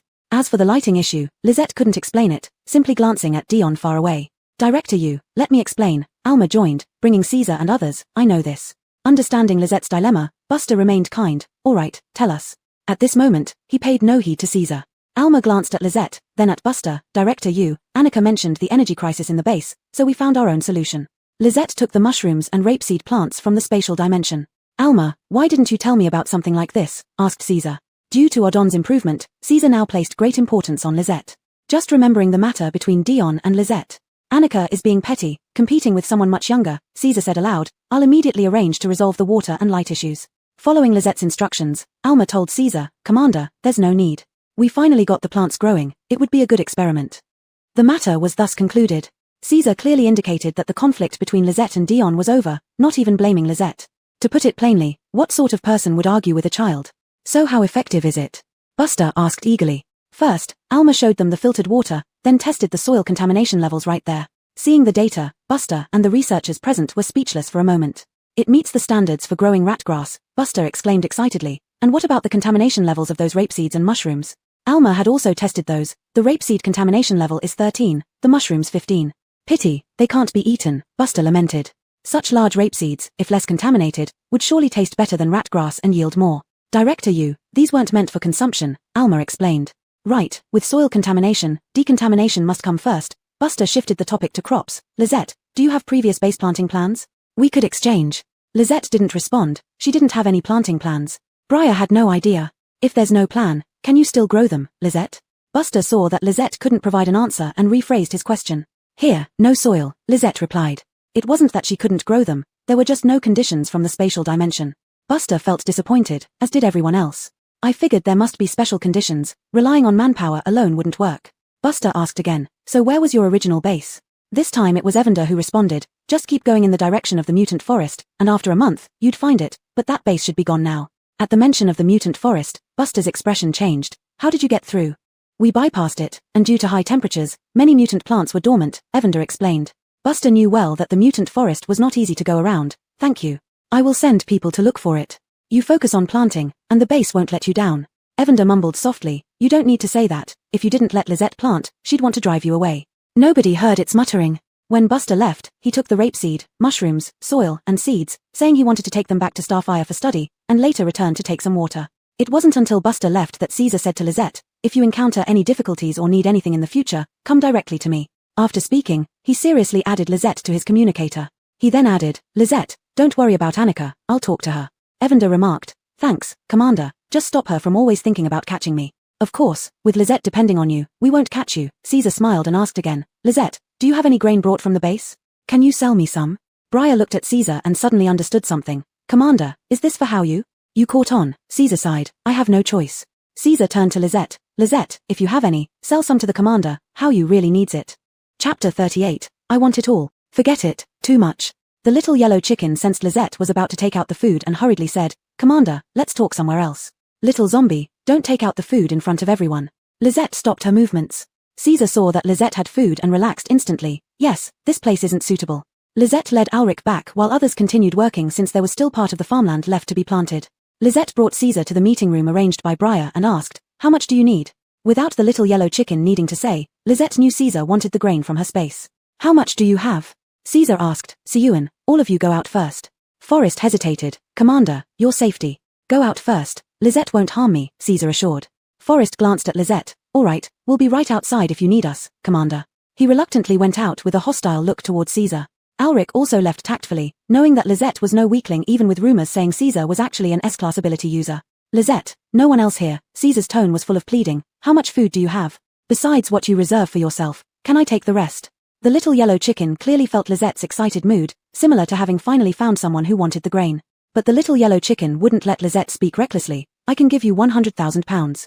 The little yellow chicken's words made Caesar choke. He awkwardly smiled, I don't need 100,000 pounds, the base doesn't have money to exchange for extra grain. Lisette's mood fell, even 100,000 pounds weren't enough. This Caesar seemed a bit weak. Lisette judged strength based on how much food one could consume. She had about 600 tons of food left in her space and didn't eat herself. The little yellow chicken also said it couldn't be given away freely. How would she use it up? How much do you want? The little yellow chicken asked. Can 2,000 pounds work? Caesar said, feeling embarrassed, only for the grain, can I use points to exchange? I don't have any white cores, or is there something else you want? Without white cores, Lisette didn't need anything else, points. While transferring points, Caesar asked Lisette and the little yellow chicken, Lisette, are you selling your food? I can help you. Lisette held the little yellow chicken's mouth, sell. Evander. Forget it, his daughter just wants to sell some food, Commander, please don't say it's excess food from Lisette. Haha, don't worry, I will handle it properly. Lisette, you focus on farming, and I will send the agency fees along with the white cores later. Lisette quoted 100 points per pound, Caesar was grateful and promised to help with any rat grass field issues. Lisette earned 200,000 points as Caesar arranged for the food to be moved away. After transferring the points, Caesar didn't leave immediately. He asked Lisette, Lisette, can you really not grow this kind of food? He no longer doubted Lisette's farming skills, but if Lisette could grow it, the people suffering from pollution at the base could be saved. Lisette shook her head. The little yellow chicken explained, Commander, it's due to soil and environmental issues.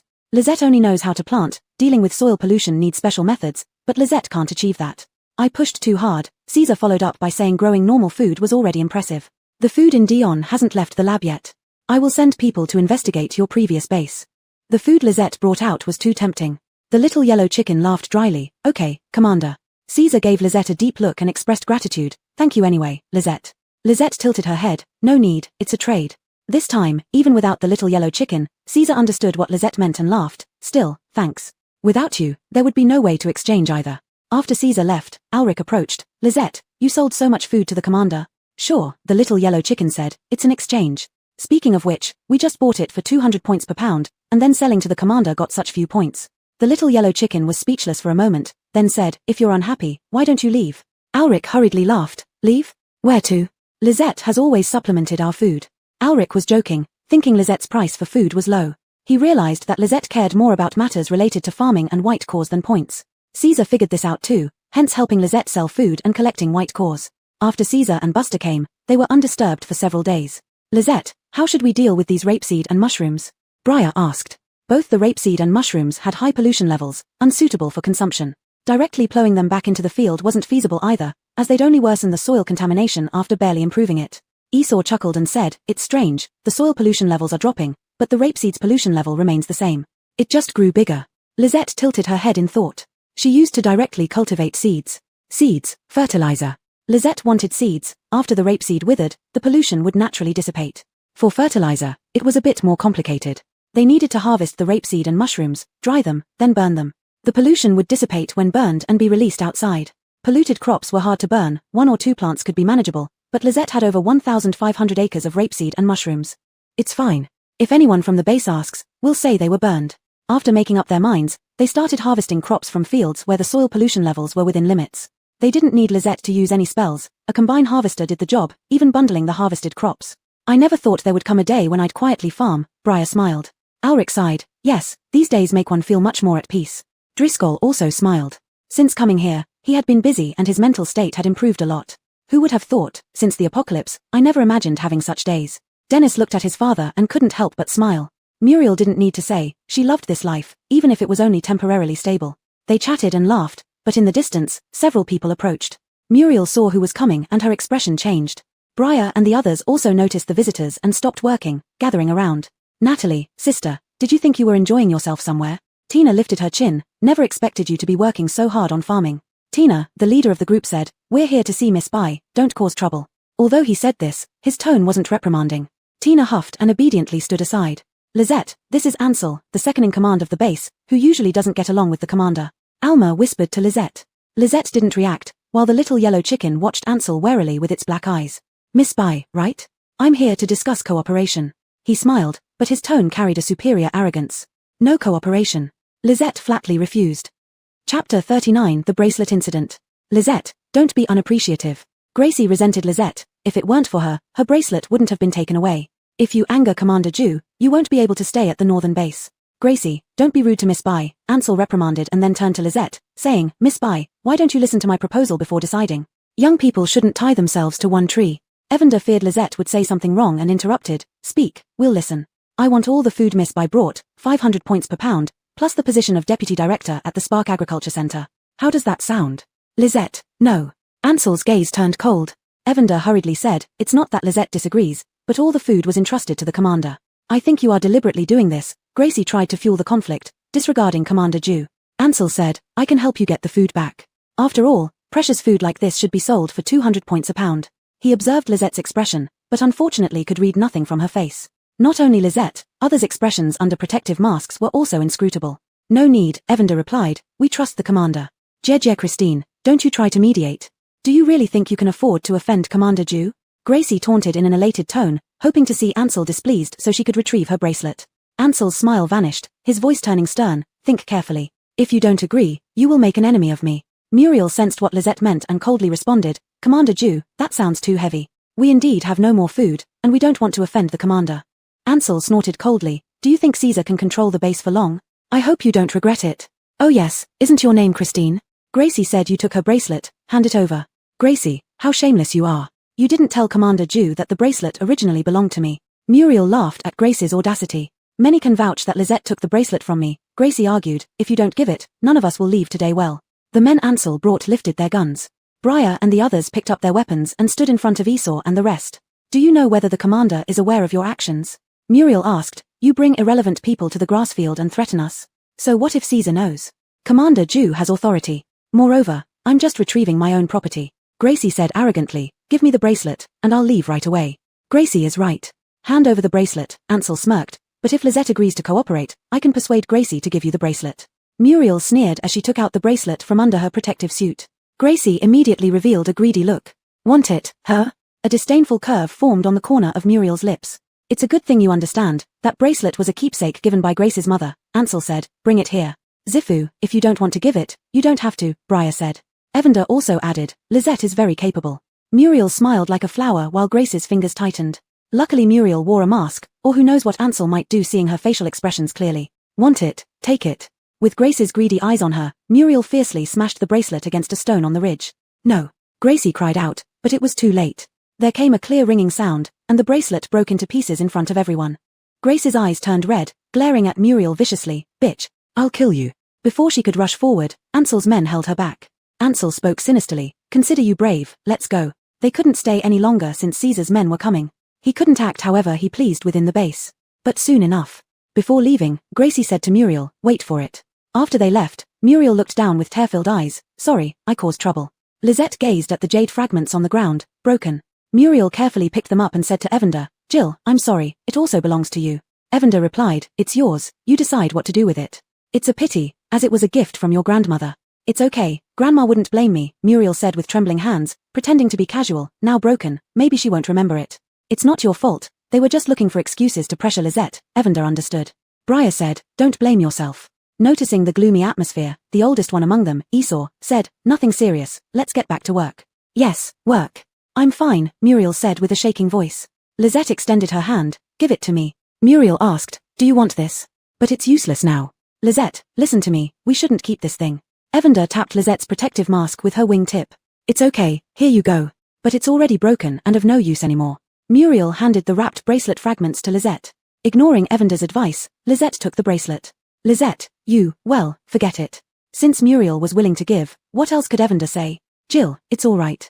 It's better given to Lisette so that I don't have to be sad over it. Muriel called Lisette by name like everyone else. She didn't mind giving to Lisette. Her grandmother had once said that people were always more important than objects. Compared to the bracelet, Muriel was the one her grandmother cared about most. That day, during rest time, Lisette poked at the symbol representing Muriel and asked her to come over. Looking at Lisette, Muriel, who had clearly been crying, tried to appear casual. Boss, what do you need? Lisette usually didn't seek her out, nor did she seek anyone else. Evander muttered, this is a good thing. Xiao Lisette has feelings. Under Muriel's puzzled gaze, Lisette handed her a package, the same one Muriel had used to store the bracelet fragments. Lisette, if you gave it to me, it's mine now, Muriel waved her hand, you don't need to do this. Take it, there's a surprise inside, Evander encouraged. Muriel opened the package and was stunned. Inside were 2 bracelets, one she recognized as now fully restored, and another made of white jade, sparkling and crystal clear, with what looked like snowflakes floating within under the light.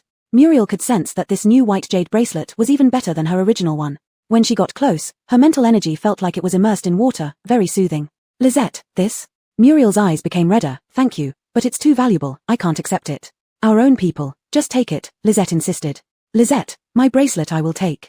No matter how you repaired it, I'll keep it secret, Muriel said, but I can't accept this one. Evander jealously remarked, if she gives it to you, just take it and focus on farming. Muriel, even if I don't take it, I'll still farm diligently and protect Lisette. When Evander mentioned that Lisette shouldn't have accepted Muriel's bracelet because it was her grandmother's keepsake, Little Yellow Chicken was left speechless as Lisette used some unknown technique to restore the bracelet to its original state. Lisette then had an additional bracelet, placed next to the original one. Take it, Lisette persisted. Chapter 40, Evander's Gift, Sandra's Proposal. After such a long time, Muriel had developed a certain level of understanding of Lisette. Once Lisette set her mind on something, it wouldn't change. Muriel finally said, Lisette, I will cherish this very much. I believe in what psychics say. Lisette has secrets, and Muriel never probed into them, not even this time. She did not ask how Lisette fixed the bracelet or where it came from. When Muriel returned, she held the 2 bracelets in her hands as tears streamed down her face. Grandma, I feel like I have a family again. From now on, Lisette is my own sister, and I will protect her well. In Muriel's view, although Lisette was powerful, she needed protection, she was too kind-hearted and didn't have any suspicion toward others. Lisette, who was planting new soybeans in her dimensional space, paused mid-action. Little zombie, you must be from the cultivation world, otherwise how could you produce a bracelet of that quality? Evander almost envied her to death. Lisette had never given her anything before, but this time she gave Muriel something. Grain. Grains don't count. How many good things do you have? Show me. As Evander was speaking, noticing Lisette pause, it stopped chattering and asked Lisette, what's wrong with you? Lisette tilted her head, organizing her thoughts. Muriel has added something. What? Evander's feathers started to fluff up. Added what? Under Lisette's painstaking explanation, Evander became even more envious. Muriel is completely yours now, aren't you good? A bracelet makes someone loyal for life. Oh. Lisette indicated that she understood and continued planting her soybeans, using seeds given by Caesar. She wasn't sure how Starfire would turn out, but Lisette's soybeans grew normally, just like they did before the apocalypse, just bigger than those pre-apocalypse beans. Evander, bored, watched Lisette harvest an unknown number of round soybeans and began to envy Muriel again. It was about time to leave, so Lisette and Evander left the space. Evander drooped its head. Suddenly, something appeared in front of it, a jadeite-like piece no bigger than a fingernail cap. Made of yellow jade, it looked moist and warm, looking not a bit inferior to Muriel's bracelet.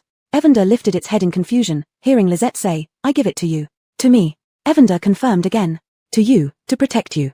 Lisette repeated. Happy, Evander fluttered its wings, almost falling off Lisette's shoulder. Lisette held on to Evander. "Don't like it. Change it for another one." Like it, no need to change." Evander used its wings to stroke the small jadeite, squinting its eyes. "Mine." Under Evander's direction, Lisette hung the jadeite around Evander's neck. "Not right, this draws too much attention," Evander reluctantly said. "Take it off, let me keep it in the space." Lisette pinched a seal, placing a spell on the jadeite. "No need. You can see it, others can't." Evander had tear-filled eyes. "Little zombie, you're really good. My daughter isn't raised in vain." Lisette. How should she refute that? Before leaving, Evander made a request. "Lisette, can Muriel see it?" Lisette granted its wish. Jill seemed a bit odd today. It first asked Briar, "Do you think I look exceptionally handsome today?" Briar glanced at it several times but saw no difference in the little yellow chicken and replied absent-mindedly, "Yes, exceptionally handsome."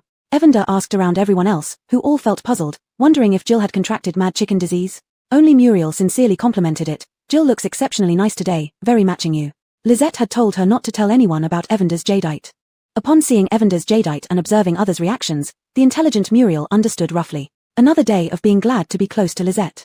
Later, she wanted Lisette to get one for her too so she could wear her bracelet openly. "You have good taste," Evander proudly said, completely forgetting how envious it had been of Muriel. Lisette stroked Evander's feathers without saying a word. Dennis was frustrated. Why couldn't he speak as well as Muriel? Within 2 days, Lisette planted 100 acres of corn, 100 acres of wheat, 100 acres of soybeans, 100 acres of potatoes, and 100 acres of rice. The rice field had been specially modified. The rest of the fields, Lisette planted cabbage. All 100 acres were planted with white cabbages, which could be harvested in 20 days even without accelerated growth. She used luminescent mushrooms to provide light supplementation.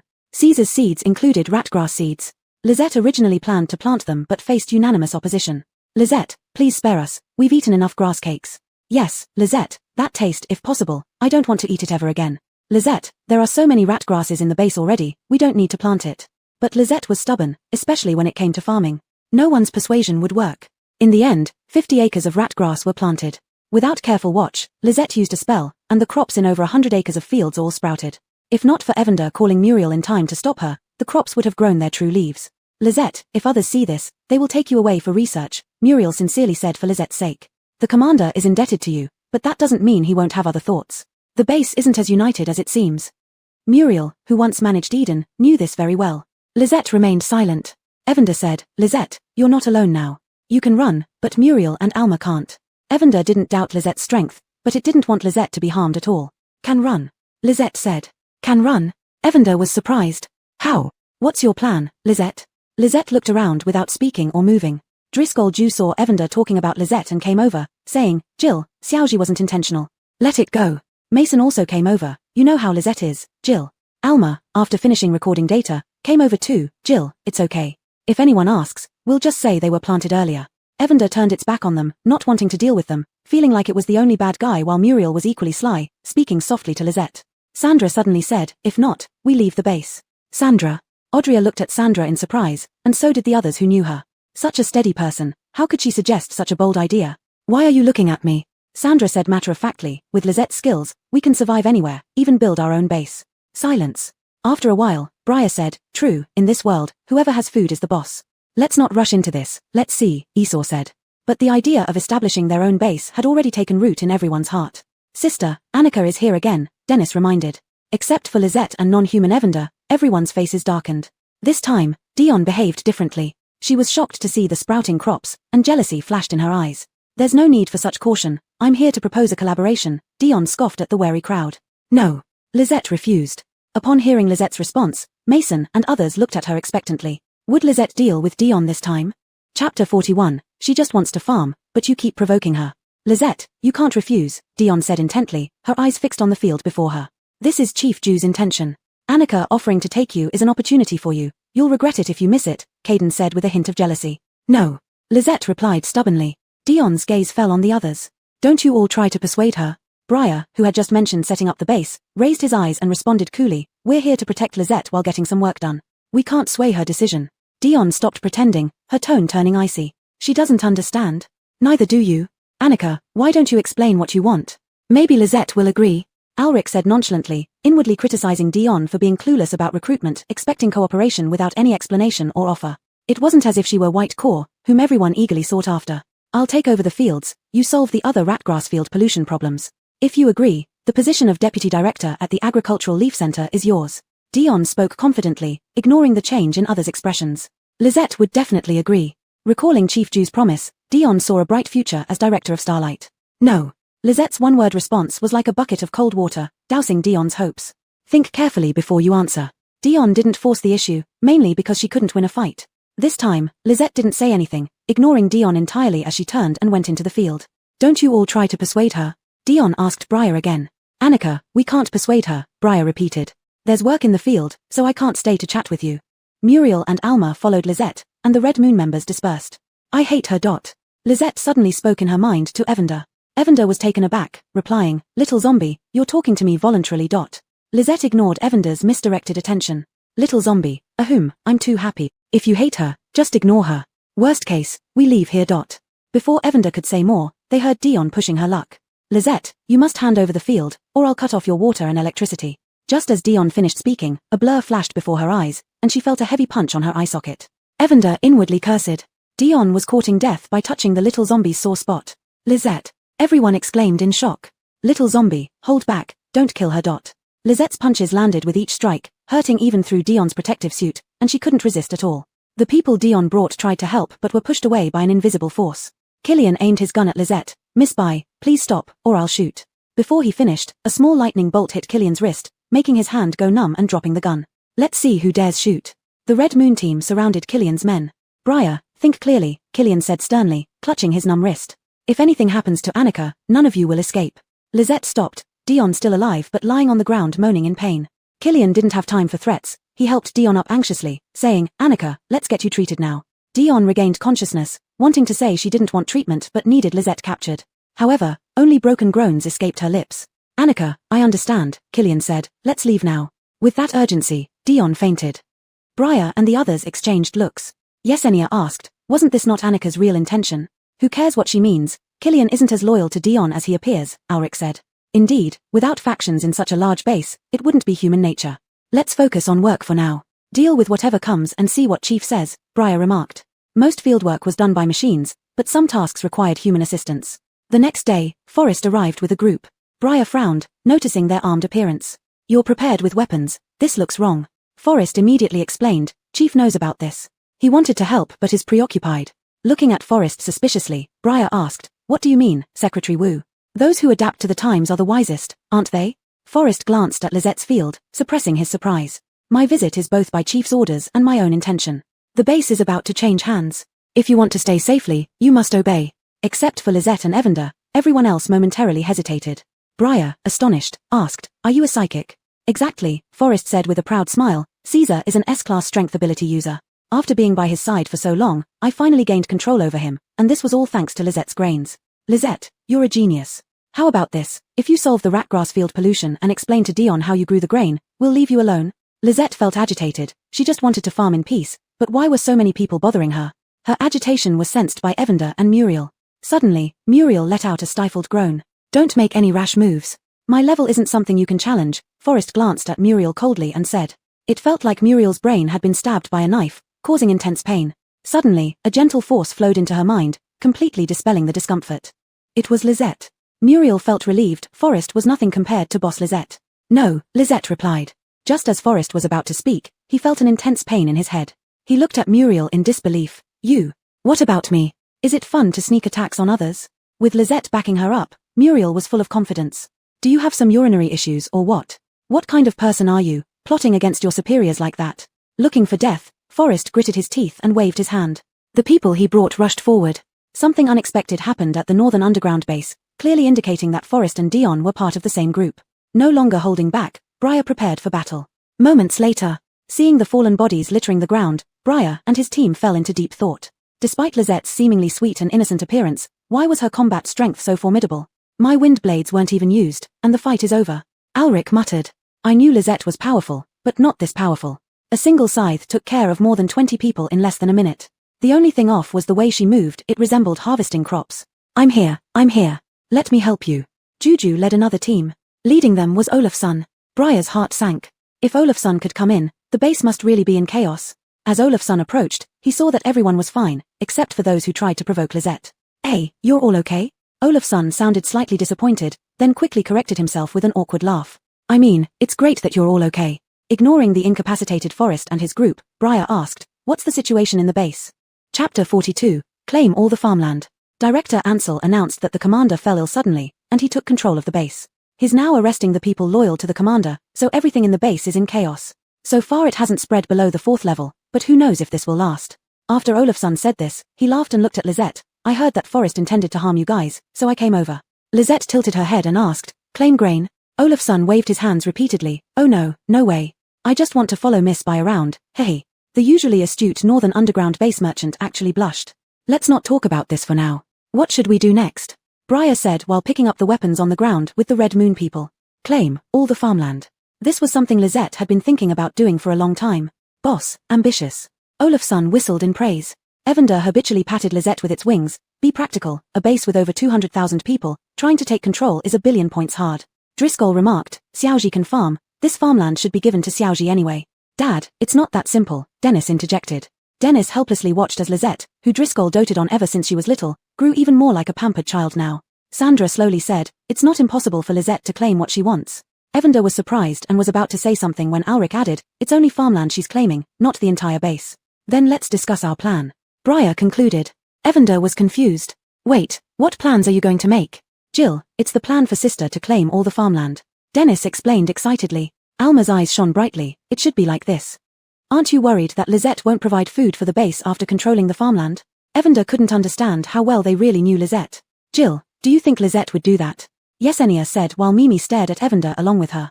Not at all, not even human. See, none of us worry about it, why should you? Yesenia smiled. Olaf's son asked, hey, can I join? Ulrich ahead threw back a reply, sure, bring some trustworthy people, others stay outside, the meeting room is small. After an intense discussion, Briar said, if someone notices Forrest hasn't returned, someone will definitely come. We shouldn't delay, act now. Sandra glanced outside, what about those people? Everyone looked at Lisette, who tilted her head, not understanding why they were looking at her. Evander stepped forward, you handle it yourselves, don't count on Lisette for such matters. A glint flashed across Ulrich's beautiful almond eyes, kill them. Yesenia suggested, is it wise to kill? They might still be useful. Disable their abilities and imprison them. Briar decided, once Forrest is disabled, the commander's control will naturally be restored. This was already the 7th year of the apocalypse, methods to disable abilities were numerous. Forrest became a cripple in his coma, convulsing and locked away. Audria muttered, watching this is painful. The base needs someone like the commander, someone like Forrest won't give ordinary people a chance to live. Ulrich stated the cruel reality in a casual tone. I get it, deputy leader, Audria replied, if they aren't dead, more people will die because of them. After sorting things out, the group set off. Before leaving, Lisette glanced at her fields. Evander comforted, you can't run here, wait until we succeed, these fields will all belong to you. Evander reassured Lisette, afraid that Lisette would refuse, as she was a powerful combatant. Little zombie, once the farmland is all yours, we'll look for familiar traces. While Lisette was farming, little Huang ran through the 1,500 acres, finding no clues. It guessed that the clues might be in the mousegrass fields, where Dion wanted to catch it. Who knew it would turn out like this? Evander continued mumbling, initially, it was just to grow edible crops so Dion wouldn't cause trouble. Ignoring Evander's chatter, Lisette felt a bit eager to farm. The workers in the mousegrass fields were gone, leaving tracks of trampling, unfinished machinery, and equipment scattered around. The mousegrass fields have also been affected, Alma murmured, I wonder where the staff has gone. Where else could they go? Olaf's son leaned back in his chair, insisting on following Lisette under the guise of explaining situations. Obviously, they were detained. They're nothing like Red Moon with formidable combat power, instantly taking down Forrest. Olaf's son kept talking, oblivious to others' strange expressions. They weren't the ones who did it, Lisette was. But nobody would tell him that. Outside, there were guards, and they showed Forrest's identity card. No one even doubted it for a moment. Olaf's son said, we're going to the core office area. Would his card work as well? Olaf's son, how did you get in? Alanis asked. I have my ways, Olafson's tone became frivolous. Say something nice, big shot Cheen, and I'll tell you. Unnecessary. Alanis coldly refused. Forget it, there's a situation ahead, Briar from the passenger seat said. Muriel, get ready. Muriel responded solemnly, Roger. She was a psychic ability user, specializing in confusing human senses. The approaching figures were in protective suits, holding weapons. Seeing Forrest's car, their leader said, report to Commander Wu, the chief asks you to bring the person to him. Briar replied in a gruff voice, okay. The approaching person saluted and moved aside. Once the car had driven far enough away, the leader muttered in confusion, why didn't I ask them for the password just now? The person next to him said, I didn't remember either. That's not right. Did you see the people clearly? The other person shook his head. Contact the chief and report the situation. In the core office area. Ansel sat in Caesar's seat, instructing the standing Caesar, Great Chief, pour me a cup of water. Caesar obediently poured a cup of water. Great Chief, give me a leg rub. Feeling the comfortable pressure on his legs, Ansel sighed contentedly. Great Chief, you've been confused too. What can ordinary people do? They're destined to be eliminated. This world is for ability users. Ansel patted Caesar's face, not only confused but also a failure. Your son is half dead, your closest confidant stabbed you in the back, and you didn't even notice that Forrest is an ability user. I won't follow your example. People like Forrest should be used and then disposed of for peace of mind. He continued talking to himself, oblivious to the brief flash of confusion in Caesar's eyes, which quickly turned sharp and clear. After a while, Ansel chuckled. Caesar, Forrest is coming soon, bringing that girl named Lizette. Speaking of which, you've been soft-hearted. Controlling a simple farmer isn't worth all this effort. Watch closely how I make her obey me. Chapter 43 Rescue, the whereabouts of Caesar's family. Beep beep beep. Ansel's communication device rang. He answered it, and the person on the other end said something that made his face turn terrifyingly dark. What? You suspect it wasn't Forrest who came, but someone controlled by a psychic. Is it Natalie? Not clear. Okay, I got it. Report, leader, Commander Wu has returned and wants to see you. Have them stop him. If he resists, kill him on the spot. Just as he was speaking, his hairs stood on end, every pore in his skin screamed danger. A faint wind sounded from behind him, and Ansel, relying on his experience, dove to the side, narrowly avoiding a fatal attack. Are you awake? Ansel was greatly shocked. He was a capable one, but not a match for Caesar, even if Caesar was just a power ability user. Help! Ansel shouted loudly, looking into Caesar's eyes which held terrifying killing intent, pleading for mercy. It was all Forrest's idea. He couldn't stand your kindness to ordinary people, so he approached me. The sound of leather boots hitting the ground echoed from outside. Hope flared up in Ansel's eyes as Caesar stepped closer to him. In panic, he shouted, "Don't come any closer. Your son and wife are in my hand." Caesar stopped, staring at Ansel like he was looking at a dead man, enunciating each word clearly. You're asking for death. At this moment, the door opened from the outside. Ansel crawled towards the door, shouting, Forrest is nothing but a waste. Caesar, don't think escaping control changes anything. My men are coming, surrender, and I'll give you a proper burial. Without turning back, Ansel yelled, seize him. No response came. Caesar halted, but his expression was peculiar. You. Meow tilde. The reply to Ansel was a cat's meow. Ansel saw a large cat's head in front of him, followed by Briar's face. Briar greeted with a smile, Minister Jew, nice to meet you again. Leader was what people called Ansel out of flattery. It wasn't his original position. Why are you here? Ansel asked in shock. Where's Forrest? Forrest? Of course, we killed him, Briar replied. To kill someone, you must be prepared to be killed yourself, isn't that right, Minister Jew? He then looked at Caesar. Commander, how do you want to handle him? Suppressing his rage, Caesar said gravely, my wife and son are in his hands. Can you help me rescue them? Any reward can be offered except harming the base. Briar knew that the reward would satisfy Lizette's wishes. Caesar, you won't save them. Like Alric, Ansel was a wind ability user, but having lived a life of luxury, he was far weaker than Alric and was quickly subdued. Caesar kicked Ansel, who, despite Caesar holding back, slammed heavily into a metal wall with a bang. Ansel, confess, and I'll grant you a full body. Caesar threatened fiercely. Spitting out blood and clutching his chest, Ansel laughed madly, if you have the guts, kill me, there are people ready to join me in death. Briar stopped Caesar's enraged movements. Commander, Sandra and Lizette have already gone looking. Let's wait and see. You won't find them, haha, go ahead and try to kill me. Ansel coughed out more blood. Caesar calmed himself down, no longer looking at Ansel. There were still matters concerning the base to address. Captain Fan, I need you to take care of something for me. Many of his men were imprisoned by Ansel due to orders given when Caesar was under control. Captain Fan, please have your people free them. Briar nodded. All right, should they be brought here? No need. Over the past 2 days, Ansel raised the price of energy cakes. I'm worried about possible unrest. Caesar sighed. He doesn't realize how serious this could become.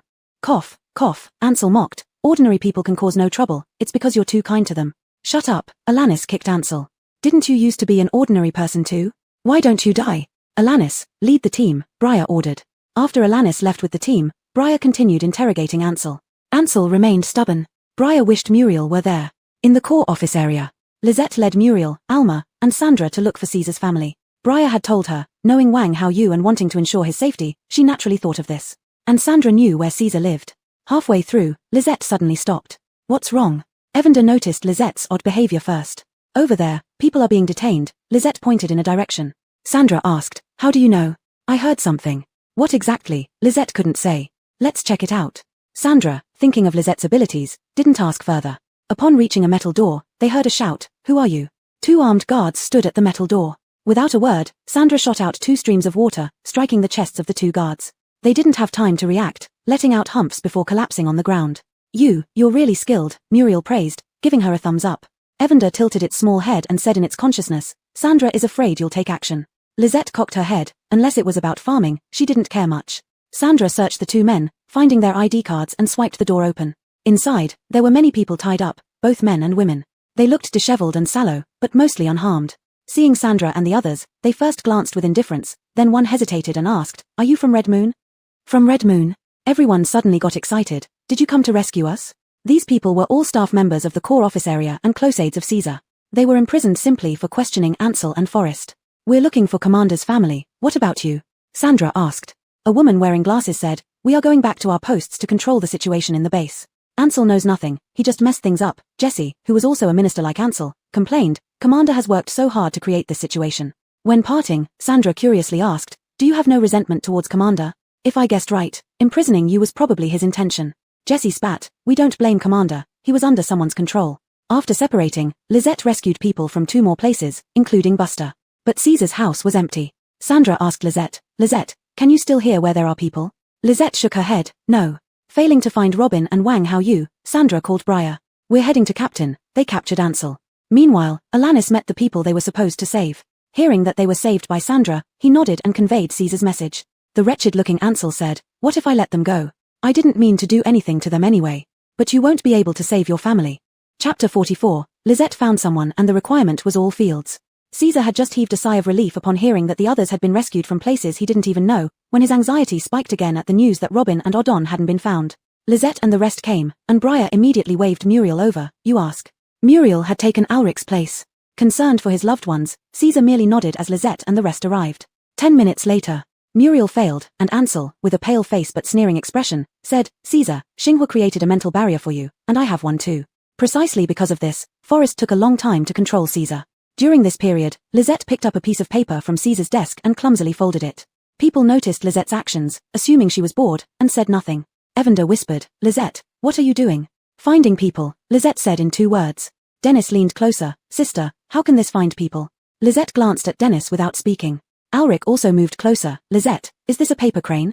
Lisette didn't look at Ulrich. Ulrich. Dennis lowered his head, hiding his delighted expression. His sister treated him differently, having given him an extra glance. Lisette folded a bird, which looked quite different from a paper crane. Audria remarked, This little bird seems like it's about to fly away. Hare, Lisette told Caesar. An idiot is still an idiot, wanting to find someone through a child's plaything? Dream on. Before Ansel could finish, he was kicked again by Alma. You're the idiot, your whole family is full of idiots.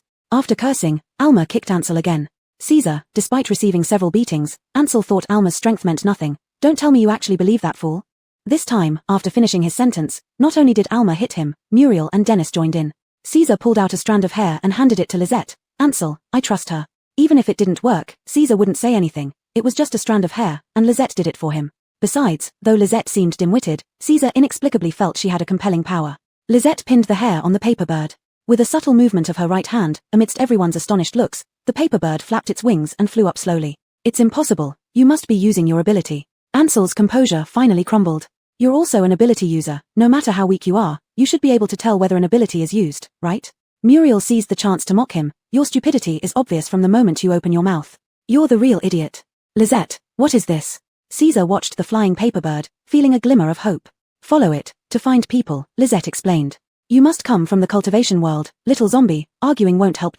Lisette stared at the paper bird, ignoring Evander, who forgot that Lisette never argued. Everyone stared at the paper bird, watching it fly steadily before pausing and heading straight toward Ansel. Circling Ansel 3 times, the paper bird landed on him and ignited, turning into ashes within a second.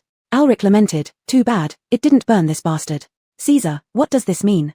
Caesar asked. The people are here, Lisette explained. Evander added, Lisette means the people should be around Ansel. Puzzled, Ansel's expression slightly changed. Caesar, do you really believe this? 2 living people, how could I hide them? Is Ansel a dual ability user? Ulrich suddenly interjected, spatial ability? How can I be a dual ability user? Ansel responded too quickly, exposing himself. They're in your spatial pocket. Caesar asked anxiously, is that it? Caesar dared not imagine. It was well known that spatial pockets couldn't contain living beings. A flicker of panic flashed across Ansel's face. No, how could I have a spatial pocket? To hell with you. Caesar grabbed Ansel's neck, eyes bloodshot. You killed them. Choked until his face turned blue and purple, Ansel gasped and choked, unable to beg for mercy. No, he emitted a faint sound, and then Caesar released his grip. Ansel gulped down fresh air. Lisette held back Caesar. Alive. After saying these two words, Lisette reached out and tore off the red string hanging a teardrop-shaped jade pendant from Ansel's neck. Evander shouted, "That belongs to Master. It contains a small space. The familiar aura from the mouse grass field comes from this dot. Give it back, it's mine." Ansel completely broke down, shouting hoarsely as he tried to grab it, only to be restrained by Briar. "You stole it." Lisette wiped her hand over the jade pendant, causing Ansel to clutch his head and scream, "Ah, you damned." He lost connection with the space and fainted in grief and anger. Soon after, two unconscious people appeared on the open ground. They were Robin and Odon. Caesar rushed over. "Honey, Xiaoyu." Alanis went over to check their conditions and said to Caesar, "Sir, they are just unconscious. Let me treat them." While Alanis was treating them with his ability, Briar asked Lisette, "Lisette, how did you find them?" Lisette tilted her head, and Evander followed suit. Seeing Briar couldn't help but laugh. "You wouldn't be some Taoist descendant, would you?" Naturally, he didn't get a response. Briar added, "All right, I won't ask. But in the future, don't act so openly." Lisette turned her head to look at Caesar, indicating through her actions that she didn't understand. "You can forget it," Evander muttered. It had figured out that if it didn't keep nagging, Lisette wouldn't consider anything. "Take it slow," Sandra said. "We're here, we'll keep an eye on things." Evander? What did that mean? Was it planning to bind Lisette to it? Lisette didn't agree, and neither did it. Over there, Alanis finished the treatment. Robin woke up, but Odon, due to physical weakness, still needed some time to regain consciousness. "Where's Xiaoyu?" Robin asked as soon as she woke up, looking for Odon. "It's all right now, everyone is here." Caesar embraced Robin, his voice choked with sobs. "You're safe, Xiaoyu is fine too. It's my fault you were involved." "Honey," Robin's heart eased, her eyes red-rimmed. "I thought I'd never see you again." They had been captured by Ansel. Odon wanted to use his ability but didn't have time. Later, they were taken to a dark place where they lost consciousness. When she woke up, she saw Caesar. "It's all right now, Xiaoyu is fine," Caesar repeated over and over, not just to Robin but also to himself. Fortunately, he didn't force the use of his ability. He didn't continue. If Odon had forced it, the contamination would have erupted, turning him into a mutant. After comforting Robin, Caesar turned to Lisette. "Lisette, thank you. From now on, your matters are mine." Briar and the others were moved. Caesar wasn't without selfishness, but his heart mostly lay in the base. For him to make such a commitment already violated his principles. "I need all the fields." Lisette wasn't one for subtlety. Chapter 45, Mass Disturbance. Caesar was taken aback and hesitantly said, "Lisette, the people in the base need to eat, and Starfire needs to conduct research. This is not just my decision. I can't give it." Evander sensed Lisette's dejection and said to Caesar, "Commander, Lisette will provide food for the base. We don't need Starfire's fields." Report, a large crowd has gathered in the square demanding an explanation about the energy cakes, came the voice of Hillary from the inspection department.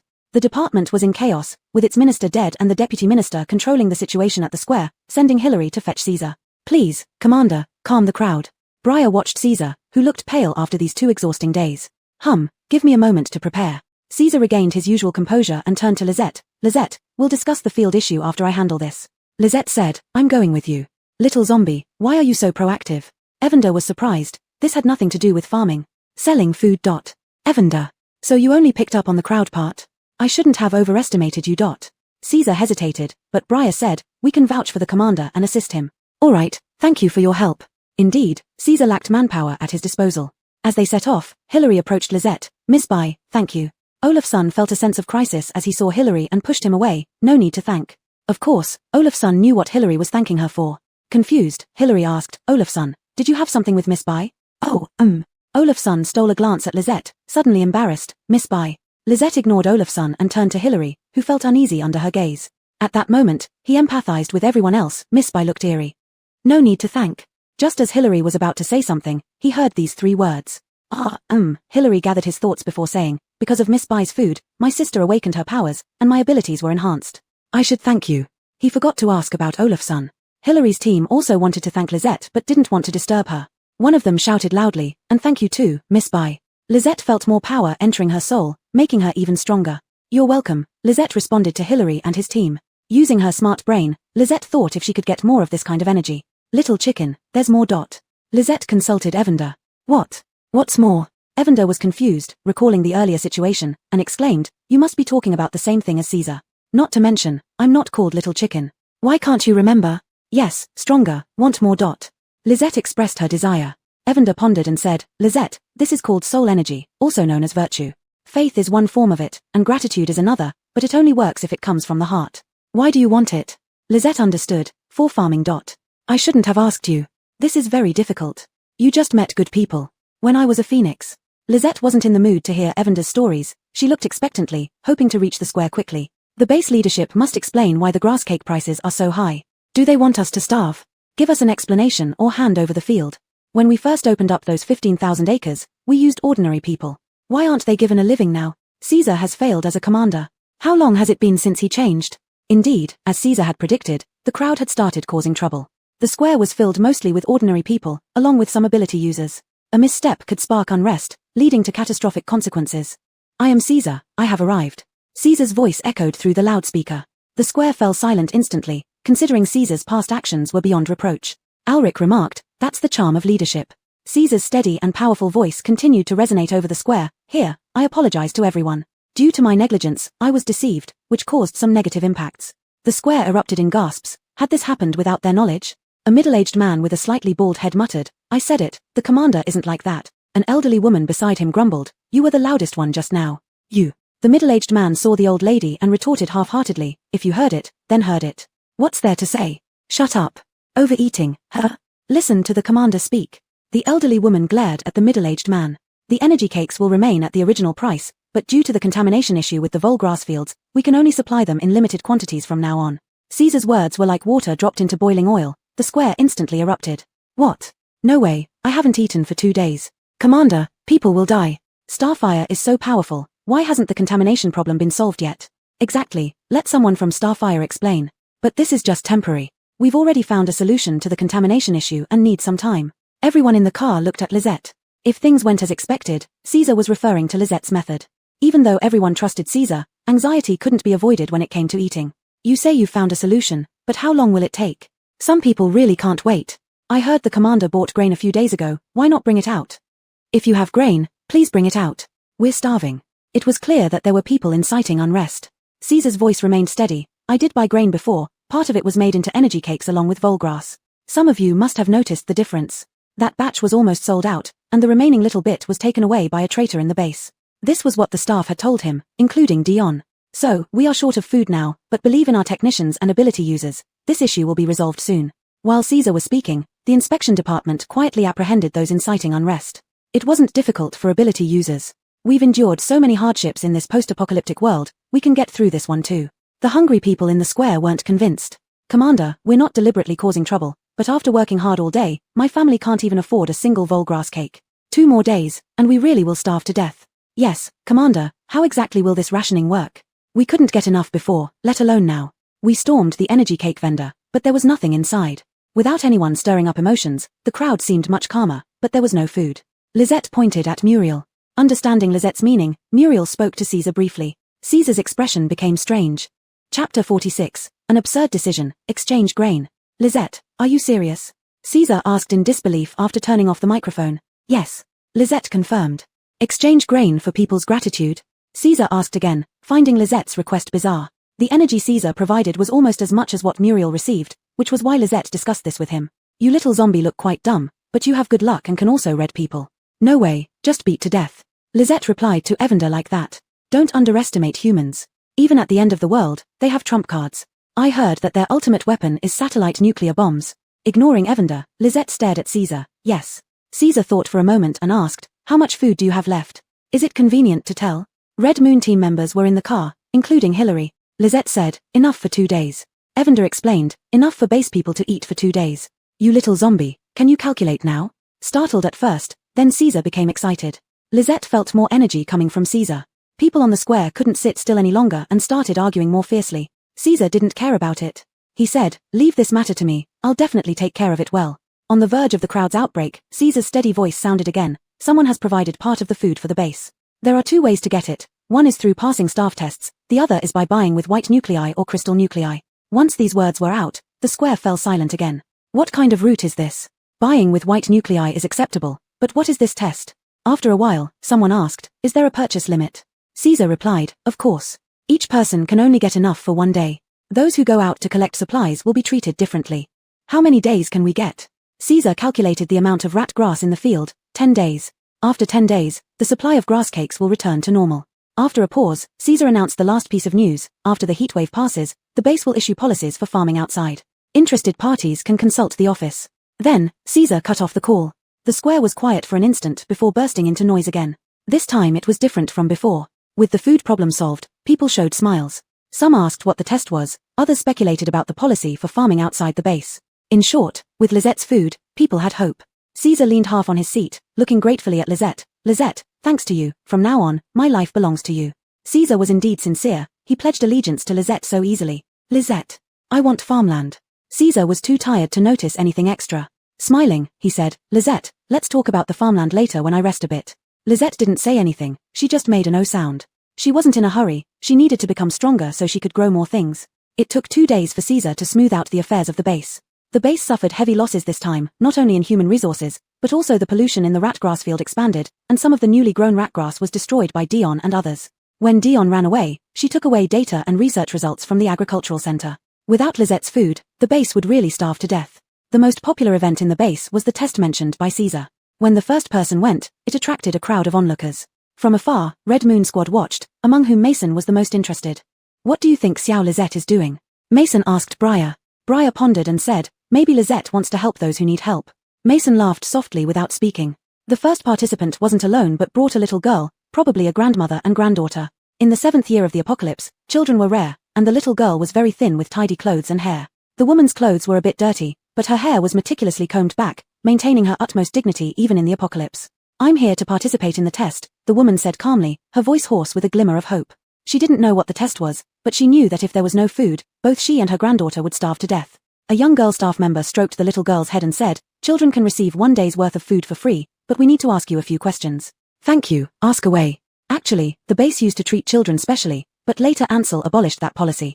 Do you truly appreciate the person who provides you with food? The woman paused, not expecting such a question. She pressed her lips together and said sincerely, of course, if there's a chance, I want to thank her face to face. If not for her, we would starve to death. The staff member glanced at the ability user behind her and nodded at the woman. You've passed the test, here is your food. It was 2 grass cakes. The staff member looked at the people behind her. If you're hungry, you can eat here. The woman understood the meaning and thanked her. Thank you.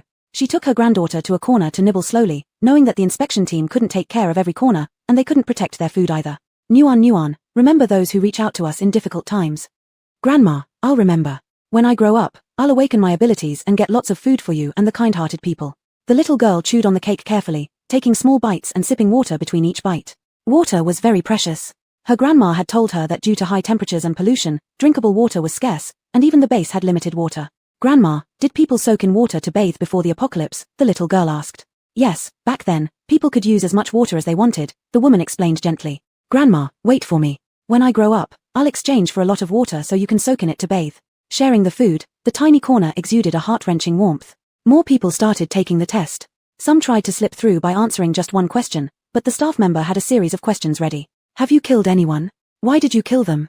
Have you lied to anyone? Why? If someone failed and wanted to cause trouble, they could. There were mental ability users nearby who could make them tell the truth. True ability users didn't lack white nuclei and chose to buy directly when they saw such tests. Lisette felt the continuous influx of energy while discussing farming issues with Caesar, Buster, Jesse, and others. Caesar said, the farmland supplies food for the entire base, it's indeed a challenge. Buster suddenly asked, Lisette, what do you plant? Vegetables and grains, Lisette replied. Buster smiled, I have an idea. Let Lisette be the director of the Rat Grassfield base and give her Starfire's Agricultural Research Center. What do you think? Chapter 47, Caesar's Thoughts, Lisette takes office. But Caesar wanted to say that Lisette hadn't said she would serve the base. Just then, Lisette asked, Dion, grab the chick. The little yellow chick covered its beak with its small wings, looking as if it were about to cry, touched. Don't worry, Dion is gone, Buster said. To be precise, she defected. In the future, if you encounter her, don't hesitate. Lisette nodded, wondering if politeness could grow crops. Lisette, this can be considered the base hiring you. As long as you ensure the base's food supply, you can grow whatever you want, and your benefits and authority will be the same as the commander's. How does that sound? Buster seized the opportunity to recruit Lisette, remembering her skills, which made him quite envious. By the way, the fields you had before are still yours. Lisette tilted her head in thought. Should I go? Lisette asked the little yellow chick. The little yellow chick was surprised by Lisette's initiative, saying excitedly, Little zombie, not impossible, but why do you like farming so much? You don't need food at all. Buster and Caesar watched Lisette thinking but didn't urge her, waiting for her decision. The little yellow chick, assuming it wouldn't get a response from Lisette, was surprised when she said, I want to plant. Fine, saying it was as good as not saying anything. The little yellow chick thought for a moment and asked Buster, will all the personnel also be under Lisette's management? Of course. The little yellow chick, fearing Lisette would work for nothing, asked many questions until satisfied, then nudged Lisette, it's fine. Knowing how many fields there were, it knew Lisette definitely wanted them. If you like playing, play, if not, we'll leave. The little yellow chick told Lisette. Lisette agreed, thus becoming an influential person, no, zombie, at the northern base. Lisette did not linger and went straight to the rodent grass field. No one asked about the pendant Ansel had dropped. This time the team was expanded, including Olafsson and Hillary's squad, arranged after Caesar sought Lisette's opinion. Looking at the fields, Olafsson excitedly said, "Boss, would you let me handle the crops from now on?" Lisette and the little yellow chick looked at Olafsson simultaneously, making him somewhat uncomfortable, chuckling awkwardly, absolutely offering a satisfactory price to the boss. Hillary snorted, "You're just following Miss Bai to sell her crops, aren't you?" "Of course," Olafsson first loudly, then softly said, "just one reason, of course, it has a future following the boss." "Humph, Miss Bai hasn't agreed yet." As Hillary exposed Olafsson's intentions, Caesar arrived. The little yellow chick whispered, he finally noticed something was off. Seeing Lisette, Caesar spoke unnaturally, "Lisette, I need to talk to you alone." Finding himself unable to harbor any harmful thoughts toward Lisette, not that he intended harm, Caesar broke into a cold sweat, fearing another incident like Forrest. Although he felt different from Forrest. In a private room, Caesar said, "Lisette, I found something extra in my mind. I was wondering when you'd notice." The little yellow chick interrupted Caesar, "Don't worry, Lisette won't control you. You should realize it was voluntary on your part." Ah well, finding Caesar approaching Lisette like this seemed distrustful, he felt somewhat embarrassed. "I was wondering if there would be any." "No, when you change your mind, you'll forget everything about Lisette," the little yellow chick explained. "Next time in crisis, you can seek help from Lisette." Caesar felt similarly, the little yellow chick wasn't lying to him, but asking Lisette for help. Even knowing Lisette had beaten Dion more than once, he didn't think she could help him in danger. She was too delicate, where was any sign of strength? "Alright, I understand." Caesar asked, "Is there any secret of yours I shouldn't know, Lisette?" When Lisette stimulated crop growth in front of Caesar, he froze. "I understand, dual ability user, rest assured, the base will protect you." After the shock came joy, seeing how well the Chinese cabbage grew, Lisette's ability meant the base wouldn't lack food in the future. Becoming Lisette's person, he was willing. "By the way, Lisette, thanks to you, Margaret is much better. He says he'll thank you personally when he recovers." This was also why Caesar willingly followed. Leaving with Lisette's permission, besides what Briar requested, Caesar took all the Chinese cabbage. Lisette cultivated 100 acres of Chinese cabbage, leaving the task to Alma and going to check the base's rodent grass field. "Lisette, the aura here is the strongest," the little yellow chick whispered. "Ansel's taking the jade pendant led to increased pollution here." Millimeter. White she millimeter and stopped. By the edge of the field stood a group of people, led by Buster, and White she even saw Caden, who was dodging her gaze. Buster stepped forward and said, "White she, these are all the staff from the rodent grass fields and the agricultural center. From now on, they're under your command." The staff from the rodent grass fields had no objections. The moment they heard the news, they secretly went to see White she's fields. Someone who could grow food crops earned their respect, and they were even looking forward to it. Looking forward to learning something from White she.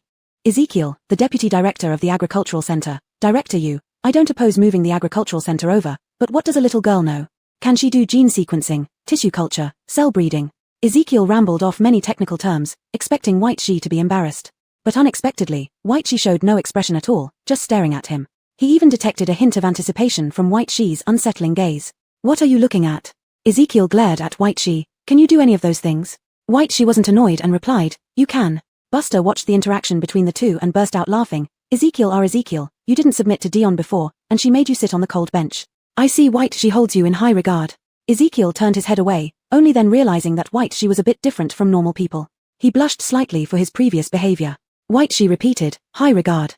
"Alright, although White she is the director, the affairs of the center still rely on you, Old Lee," Buster said with a smile. "You should discuss more." After Buster left, Ezekiel asked White she somewhat awkwardly, "Director Bai, the most pressing issue now is solving the pollution problem in the rodent grass fields. Do you have any good suggestions?" "Plant rape and cotton."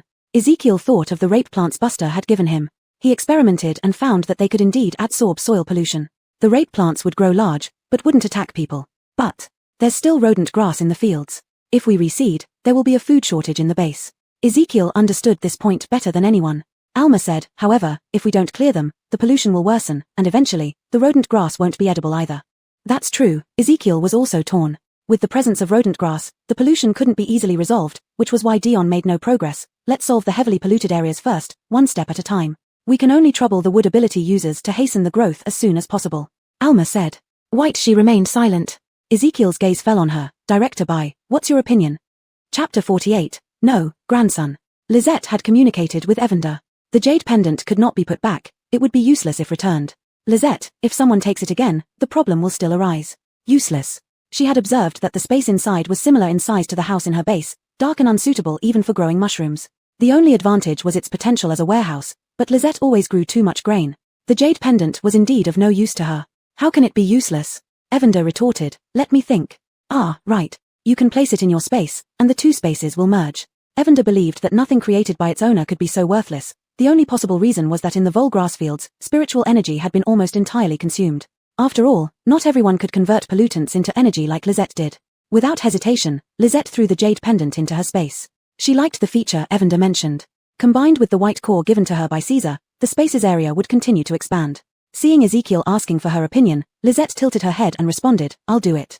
Evander explained, Lisette means she can handle the task of accelerating crop growth. Now that Caesar had fully taken control of the northern underground base, Lisette's abilities could be used openly. Director Bai, Ezekiel frowned, with so many fields, how many crops can you accelerate on your own?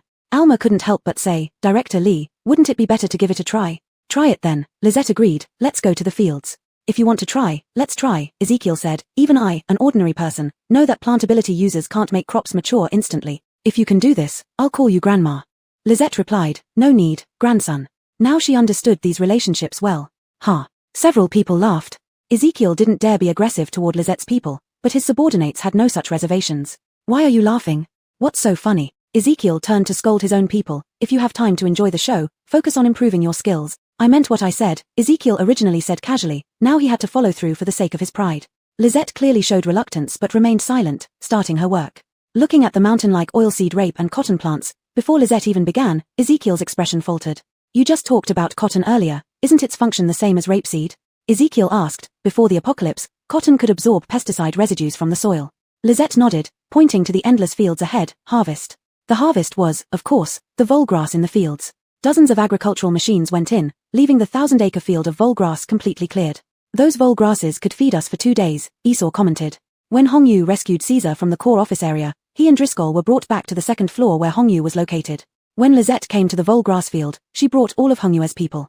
They plowed the land, disinfected it, using the base's disinfection methods, planted rapeseed and cotton plants, and watered them. While watering, Alma remarked, Director Lee, I tested it.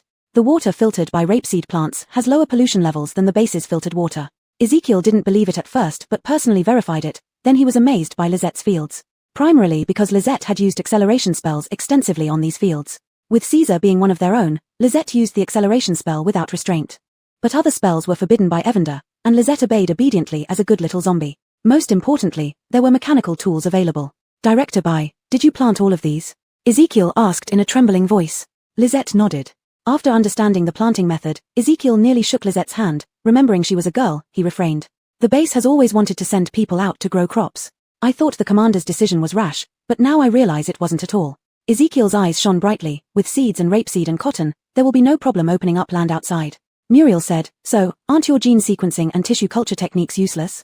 It wasn't appropriate to say anything with Buster present, but after observing that Ezekiel's intentions weren't bad, he just disliked favoritism. She felt embarrassed but finally got her chance. At first, I didn't understand either, Ezekiel humbly admitted, slightly embarrassed. Director, you also didn't mention that the rapeseed plants and seeds were cultivated by Director Bai. As you know, Dion doesn't look up to someone like me, an ordinary person. Useful. This was Lisette's unique voice. Evander rolled its eyes. Lisette means the technology is useful. By the way, teach her later. Evander's words deeply resonated with Lisette, who gently stroked Evander. Sure, not difficult. Once I resolve the issue with my volgrass field, I'll teach you. Ezekiel agreed readily. The pollution in the volgrass fields was not difficult to solve. After planting rapeseed and cotton, using an acceleration spell, harvesting, and replanting a new wave, the soil would be suitable for growing volgrass. Ezekiel was deeply moved as he watched the process, having conducted most of the measurements himself. When the soil pollution levels reached normal, Ezekiel exhaled deeply. We can plant volgrass now. Lisette said, plant grain. For Lisette's request, Ezekiel responded, I also want to plant grain, but volgrass has a short growth cycle and high yield. Once harvested, it can regrow quickly. It doesn't taste good. Lisette remembered what Hongyue's people had said. They never wanted to smell volgrass again in their lives. In this world, it's already great to have food. Who cares if it tastes good or not? Ezekiel smiled bitterly. Lisette took out a potato and then a pumpkin. Plant these. Ezekiel widened his eyes. I thought all the potatoes were taken away. Director Bai, how many do you have? Compared to volgrass, potatoes are the most cost-effective. Lisette thought for a moment and said, 50,000 pounds. She had planted more later on. Director Bai, you're truly a treasure. If I didn't know about space ability user spaces, I'd think your space could grow fields. Evander muttered, "What do you think? Where did all those rapeseed and cotton plants come from? Did you really think Lizette brought them from the old base?" Lizette didn't speak, just contributed the potatoes. There were machines for slicing and planting, she wasn't needed. After planting potatoes across the 1,000-acre field, Lizette decisively used the acceleration spell.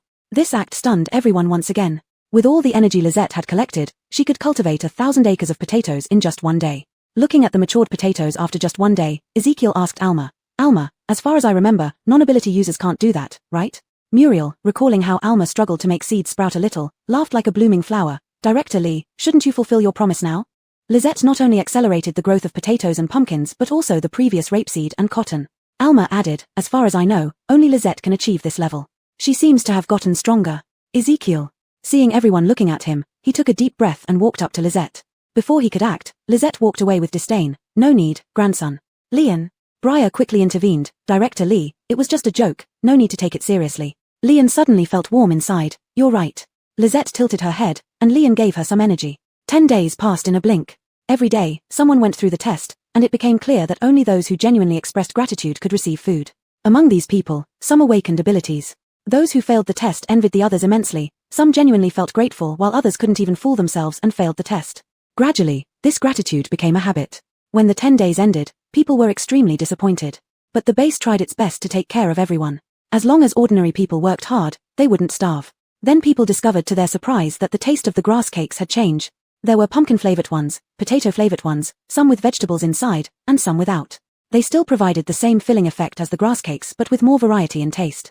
Therefore, more people inquired about going out to farm, thinking that if the base could grow these crops, they could too.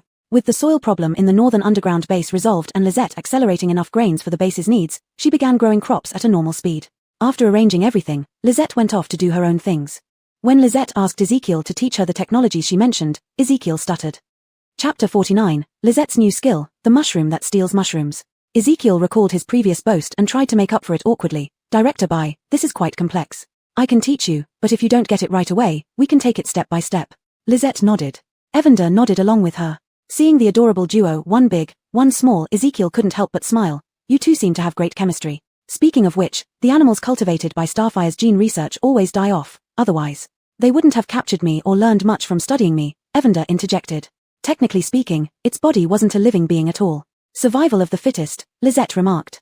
Evander, being a good parent, praised promptly, "Great job. You're getting better and better." Ezekiel sighed. "That's true, but finding unpolluted mutated animals is extremely difficult. Either they are too powerful or the pollution has reached an uncontrollable level, making cultivation impossible." The researchers at Starfire had put in a lot of effort, but progress was minimal. On the crop side, things were a bit better. Even without Lizette, they had suitable seeds to plant. However, stability testing was necessary, which was why Caesar wanted someone to go out and farm. "Let's not talk about this. The planting laboratory is over there, let's head over now." At the lab, Caden stopped Lizette, bowed deeply without saying anything first. "I'm sorry." Muriel glanced at the bowing Caden. "Oh, feeling guilty after being dumped. Don't worry, our Lizette isn't like some people. It's my own blindness, all that effort spent on someone who just sees me as cannon fodder." Despite being ridiculed, Caden admitted his fault. "From now on, I'll focus on research properly." Lizette paid no mind to Caden and didn't respond, looking instead at Ezekiel. Ezekiel said, "Director Bai isn't holding a grudge. We still have things to do, so we won't be talking further with you." Caden, seeing Lizette's lack of response and no signs of attacking him, quickly added, "I'm sorry, I shouldn't have insulted you either. I'm the bigger fool, no one dumber than me." Without waiting for Lizette's reply, he ran off without looking back. "Little Lizette, aren't you angry at him?" Evander asked curiously. Lizette had refused Dion's recruitment attempts and even beaten her up over wanting her little yellow chicken. Of course, Caden had also been beaten by Lizette. "He doesn't dare."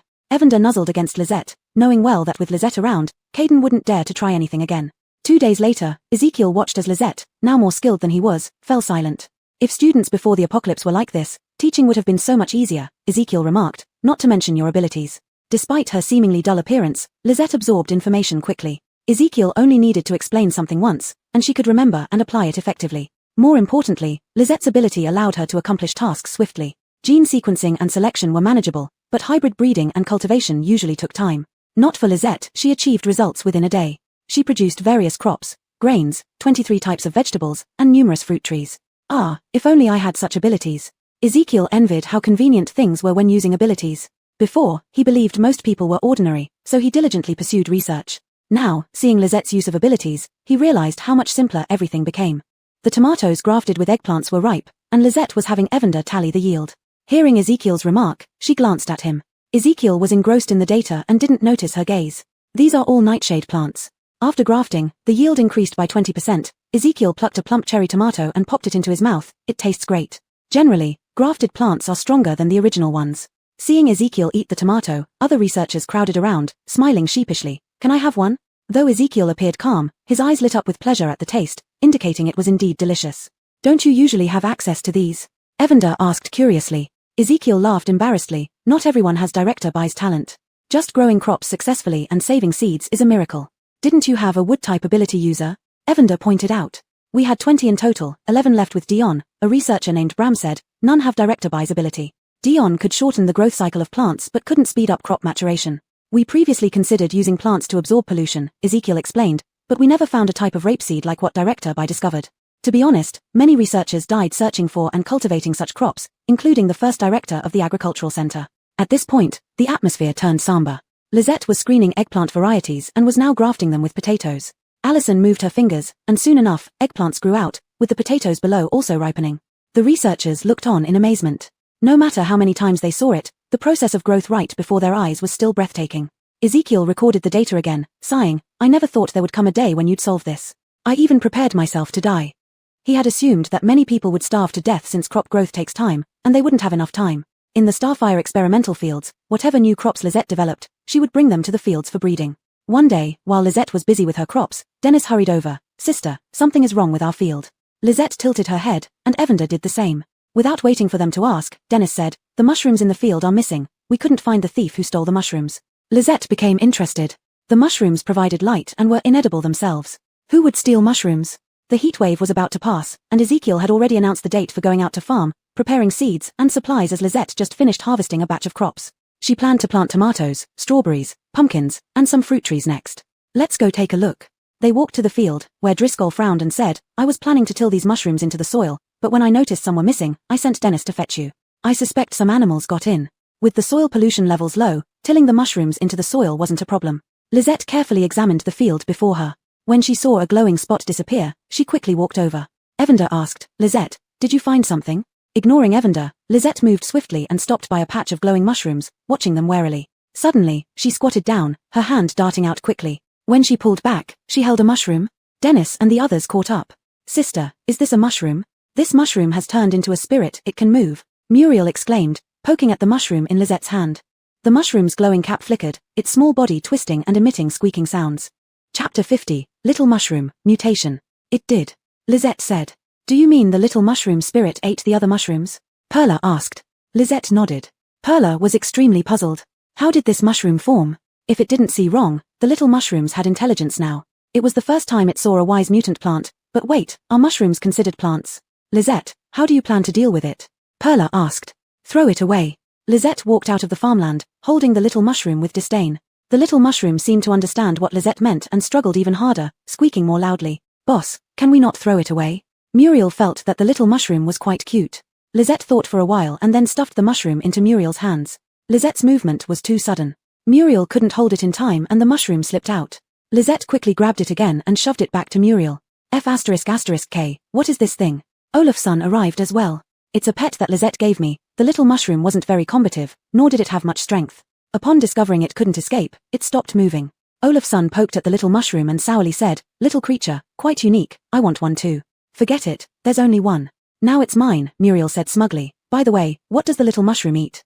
Lisette replied, plants. As she spoke, Lisette moved her fingers slightly and gave a bit of spiritual energy to the little mushroom.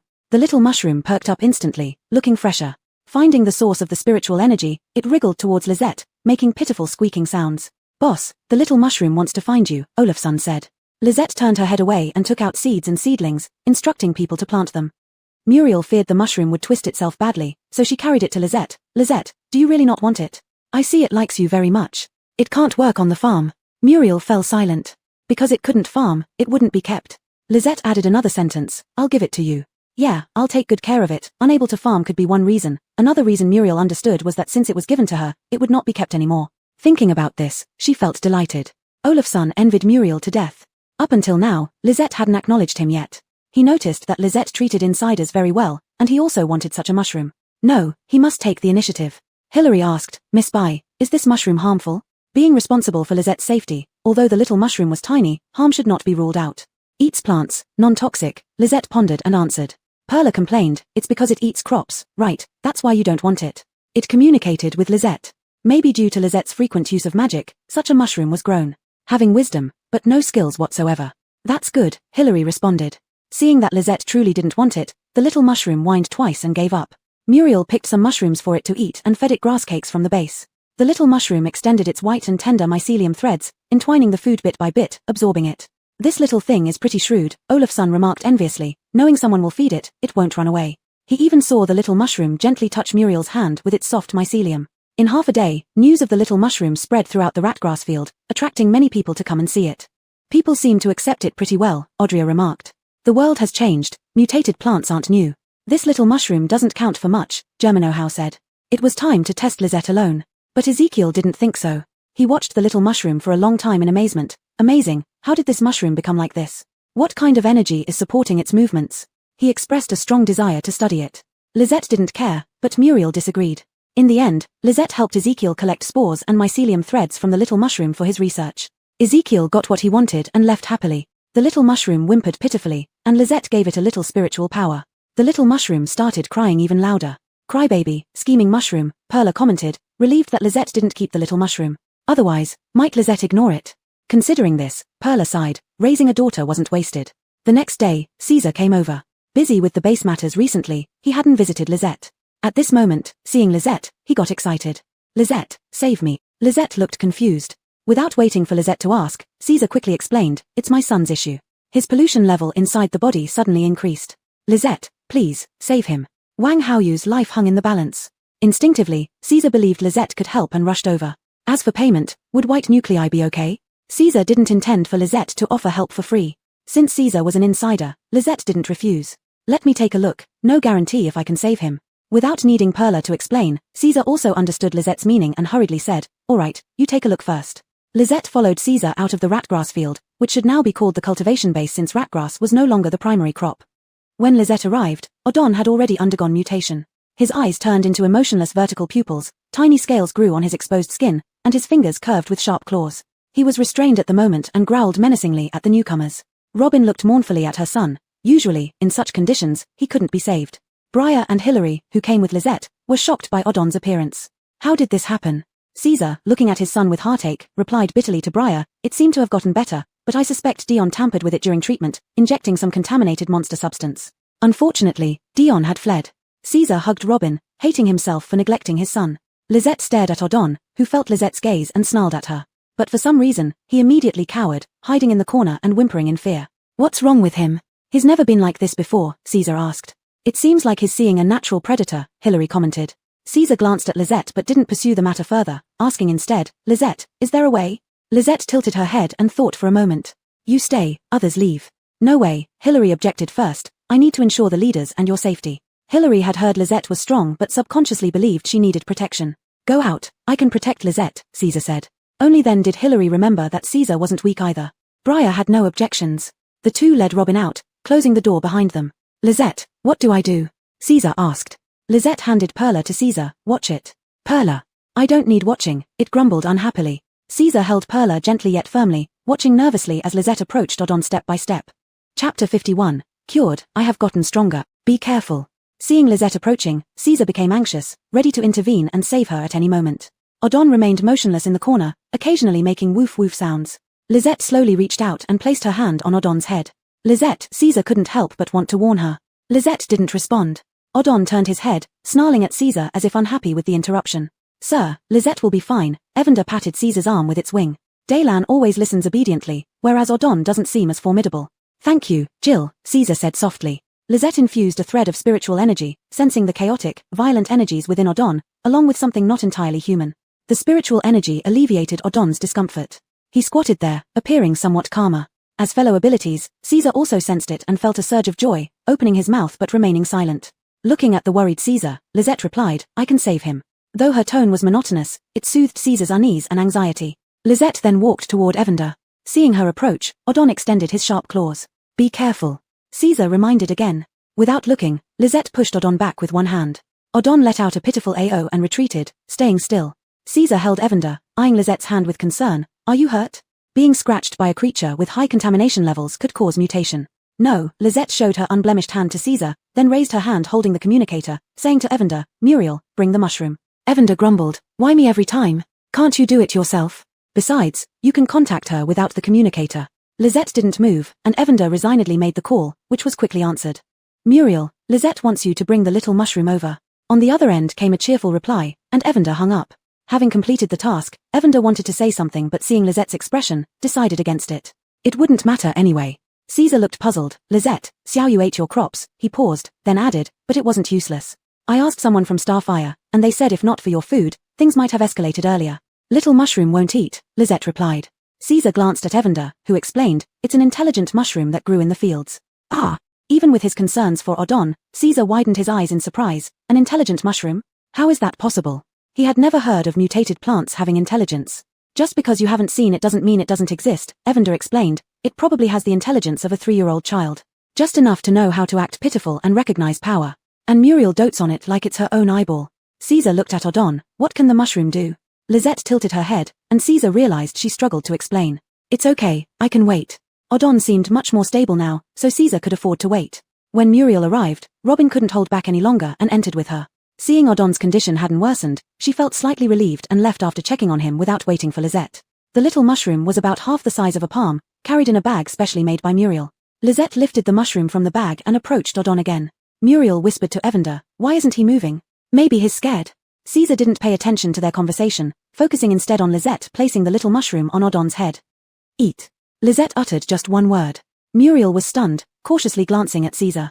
Feeding Odon to the mushroom right in front of his father? She didn't think the little mushroom could consume such a large creature. The little mushroom trembled, extending mycelium into Odon's hair. As time passed, Caesar noticed with amazement that Odon's scales were starting to diminish. Then the little mushroom retracted its mycelium and lay flat on Odon's head with a plop. Waste. Lizette muttered. The little mushroom began to cry again. Lizette picked it up, feeling its slight strengthening.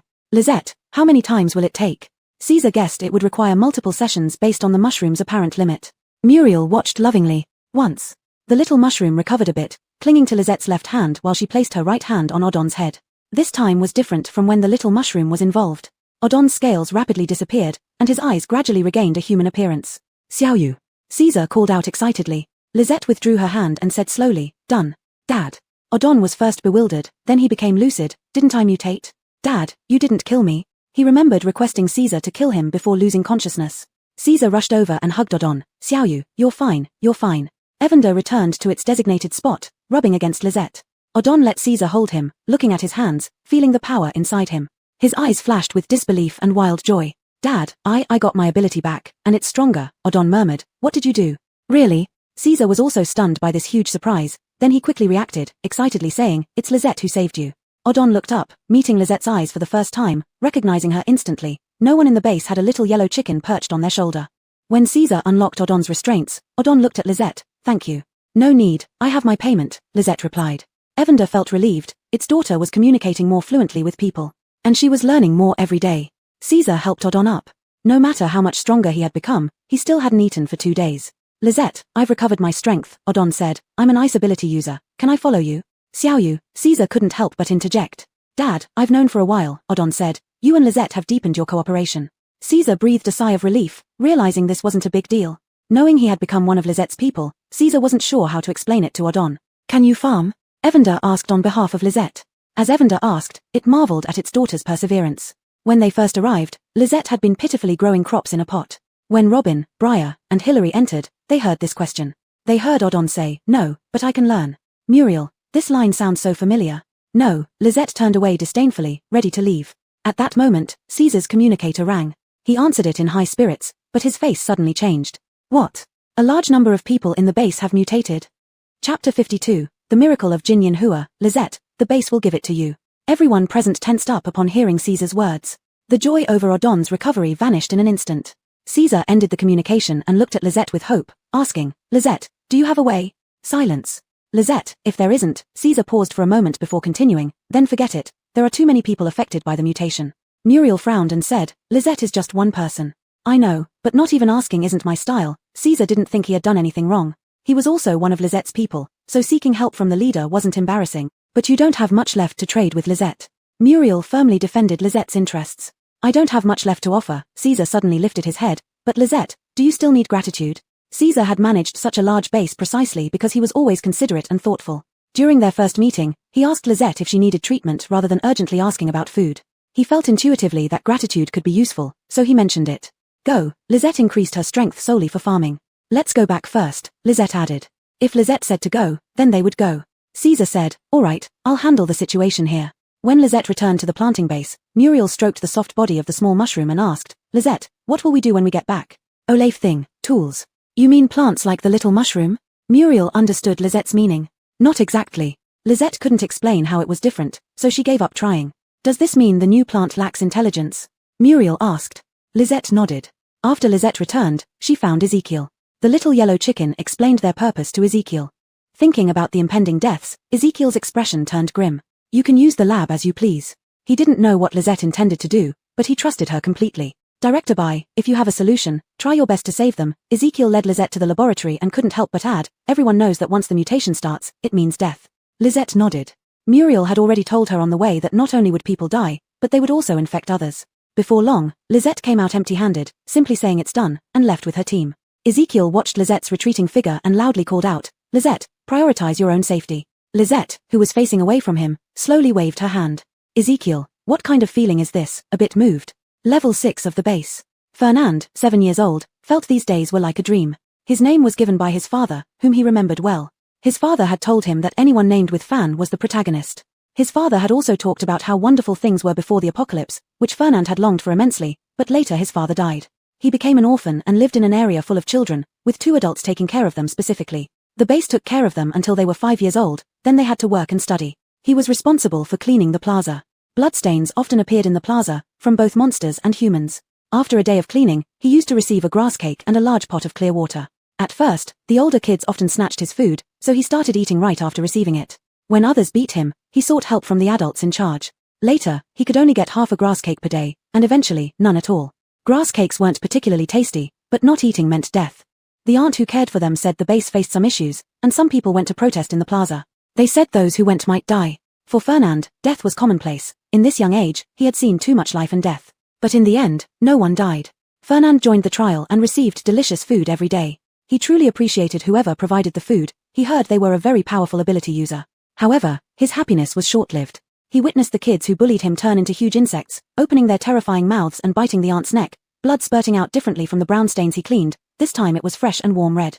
The aunt's eyes stared blankly at Fernand, as if saying, why didn't you save me? Seeing the monster chasing him, Fernand's heart nearly jumped out of his chest, his mind blank. The monster was faster than him. As he turned around, he saw the sharp claws swinging towards him and closed his eyes in despair. In his mind appeared the vague smile and pampering voice of his father. Little Fan would definitely be the protagonist. Bang! A gunshot rang out, and he opened his eyes to see the monster convulsing on the ground. A man holding a weapon and wearing protective gear looked down at him from above. Hey, kid, are you okay? Why yes. Fernand got up and thanked him softly. Seeing that the man was approachable, he gathered his courage to ask, is there any chance to save him? There's no saving them. There was a hint of emotion in the man's voice that Fernand couldn't understand. He and some survivors followed the man, seeing many corpses, both monsters and humans. Large patches of blood-red doors stained Fernand's eyes. Passing by a room, it housed people who had not fully mutated, and Fernand witnessed an unforgettable scene. Emerald vines appeared suddenly, spreading and growing continuously, like a slow, graceful dance. Branches blossomed with white flowers with long, slender petals, which then turned golden yellow, filling the air with a soothing fragrance. The emerald vines draped over these people, their mutating parts gradually returning to normal. Fernand wanted to say something but lost his ability to speak. He saw that the one controlling the plants was a sister, her grey eyes under the protective mask devoid of any emotion, but he saw the legendary god. Lisette, Caesar murmured softly, how did you do it? She had reversed Odon's mutation, and now Lisette could reverse large-scale mutations. This was simply impossible. No one could achieve this. Lisette tilted her head, unsure how to explain. Caesar froze for a moment, then laughed heartily. Lisette, the base is yours. Giving the base to Lisette would be the best way to repay her. Don't want it. Lisette declined. Okay, Caesar smiled, whenever you want it, from now on, you are the master of this base. Lisette still showed disdain. Dad. Odon felt embarrassed for Caesar. At his age, he was still pulling such antics. I'm better. People touched themselves in disbelief, confirming if they were really healed. Haha, I didn't die, the base didn't kill me, it even healed me. It's all fine, thank the one who saved you. Caesar loudly said. People recognized Caesar's voice, and someone boldly asked, "Will we turn into monsters again?" Caesar glanced at Lisette and firmly said, "As long as you're not hurt by the monsters, you won't." A loud cheer erupted from the crowd. Some, overcome with relief, cried and kissed the plants that saved them. Constant energy flowed into Lisette's soul. The little yellow chicken said, "Glad it wasn't in vain. Lisette, why don't you want the base? Can Jinyin Hua stay here?" Meanwhile, someone asked aloud. Chapter 53, Expected Reasons, Humans Need Hope. Everyone looked at Caesar, and Caesar looked at Lisette. "Lisette, is it dangerous?" Fernand perked up his ears upon hearing Lisette and silently noted it down. Lisette patted the little yellow chicken and threw 3 words at it, "Can't grow." Caesar was stunned, he hadn't expected this reason. "Truly, she's Lisette." Then Lisette said again, "Needs soil." Someone bravely asked, "Can we plant more? We haven't seen plants in a long time." Fernand nodded along, he had never seen plants or had no impression of them if he had. Lisette suddenly became interested, greening. Without needing the little yellow chicken to explain, Caesar asked, "Do you mean we can use honeysuckle as base greening plants?" Lisette nodded. Upon thinking about it, it wasn't entirely impossible to plant in the base. "It's possible," Caesar mused, "but we need to discuss it at a meeting." He meant well, if anything happened, Lisette shouldn't bear the responsibility alone. Instead of taking back the honeysuckle, Lisette took out a metal pot and planted the honeysuckle inside. She had many metal pots made by Audria. People cheered again. Fernand heard someone say, "Even knowing that plants symbolize danger, it still feels like hope." Before, plants were symbols of hope. Besides honeysuckle, we'll have more safe plants in the future. I figured out that the agricultural center was nothing but hot air. Fernand deeply agreed. After Lisette left, some people tentatively touched the honeysuckle, giggling when they did. Fernand also touched it. The leaves were cool and soft, very comfortable. His eyes widened slightly, and bubbles of satisfaction rose in his heart. The guard didn't stop them, even joining in to experience it himself. This time, Lisette intervened in time, yet many died. Caesar said solemnly, "We found out it was Dion's doing, also due to Lisette's grain supply, which delayed the outbreak." "Why would Dion do this?" Ezekiel asked, puzzled. "She's a researcher. One cannot deny Dion's abilities, but some people are rotten to the core," Buster said. "I told familiar bases they won't harbor Dion," Caesar said. "But only 2 bases can be contacted. I speculate she might go to Lisette's base. I've sent people after her." Ending this topic, Ezekiel asked Lisette, "How did you do it? Make honeysuckle not only harmless but absorb pollution?" Others gazed intently at Lisette. Among those who recovered from anomalies, a few awakened powers. Lisette. She didn't know either. What she had cultivated wasn't just honeysuckle. Eventually, she chose feeling. Ultimately, Lisette gave this answer. Ezekiel laughed. It was good enough for Lisette to respond. He glanced around. "My people and I tested the honeysuckle. It's non-aggressive and has a soothing effect on humans, helping reduce air pollution." Buster asked, "Your point being, we can plant it here?" "Sure, but protect its roots to prevent soil damage," Ezekiel considered thoughtfully. Everyone understood, if the soil was damaged, seemingly harmless honeysuckle could turn into terrifying monsters. "Let's plant it," Caesar decided. Humans need hope. That day, the look in people's eyes upon seeing the honeysuckle was etched deep in Caesar's heart. Living underground for too long numbed the senses, and something was needed to reignite them. Lisette wanted to cultivate, anything related to growing plants interested her. That day, she cultivated over 1,000 honeysuckles in the space and began planting. The little yellow chicken wandered around and asked, "Little zombie, the space has doubled in size, with richer spiritual energy, but there's no trace of master." The bracelet and pendant showed the master had been here. The bracelet was given by the master to Muriel, but why was the pendant here was unknown. Could it be someone foresaw something? Lisette ignored the little yellow chicken's wild thoughts. She paused, then said, "There will be. Little zombie, you can comfort people now." The little yellow chicken, moved, ran to Lisette and rubbed against her. "Will be. All right, you will." The little yellow chicken, in a good mood, was willing to cajole her daughter. "By the way, crops in the space differ from outside. Why did you choose to cultivate honeysuckle inside?" Lisette slowly said, "Stability." The little yellow chicken understood. Stability meant that even if someone caused damage, the honeysuckle wouldn't easily mutate. "Lisette, you're truly a good person," the little yellow chicken, feeling all mushy inside. Regardless of how Lisette appeared, her heart remained tender. "Not a person." With these words, Lisette left the little yellow chicken speechless. Any tenderness instantly vanished. White she took out half of the honeysuckles, and Ezekiel's eyes nearly popped out. He shamelessly kept 200 plants, saying he would plant them near the agricultural center for research convenience. "Sigh, why don't I have White She's ability?" Ezekiel sighed while directing people to plant the honeysuckles.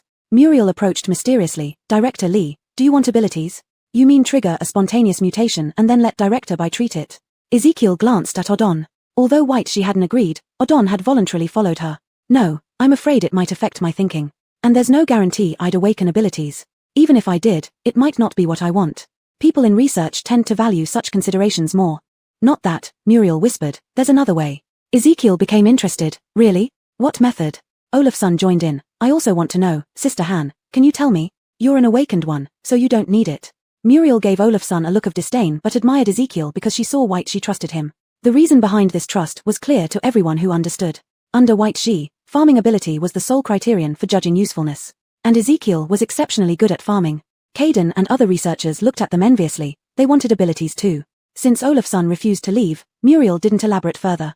Ezekiel laughed and raised his communicator, Miss Zhao, let's connect. Annoyed, Olafson went to White Shi, boss, just accept me. Previously, White Shi hadn't agreed, and Olafson didn't push. But after witnessing her increasing prowess, Olafson feared it would be too late if he didn't speak up soon. No matter what, he must become White Shi's subordinate. I won't.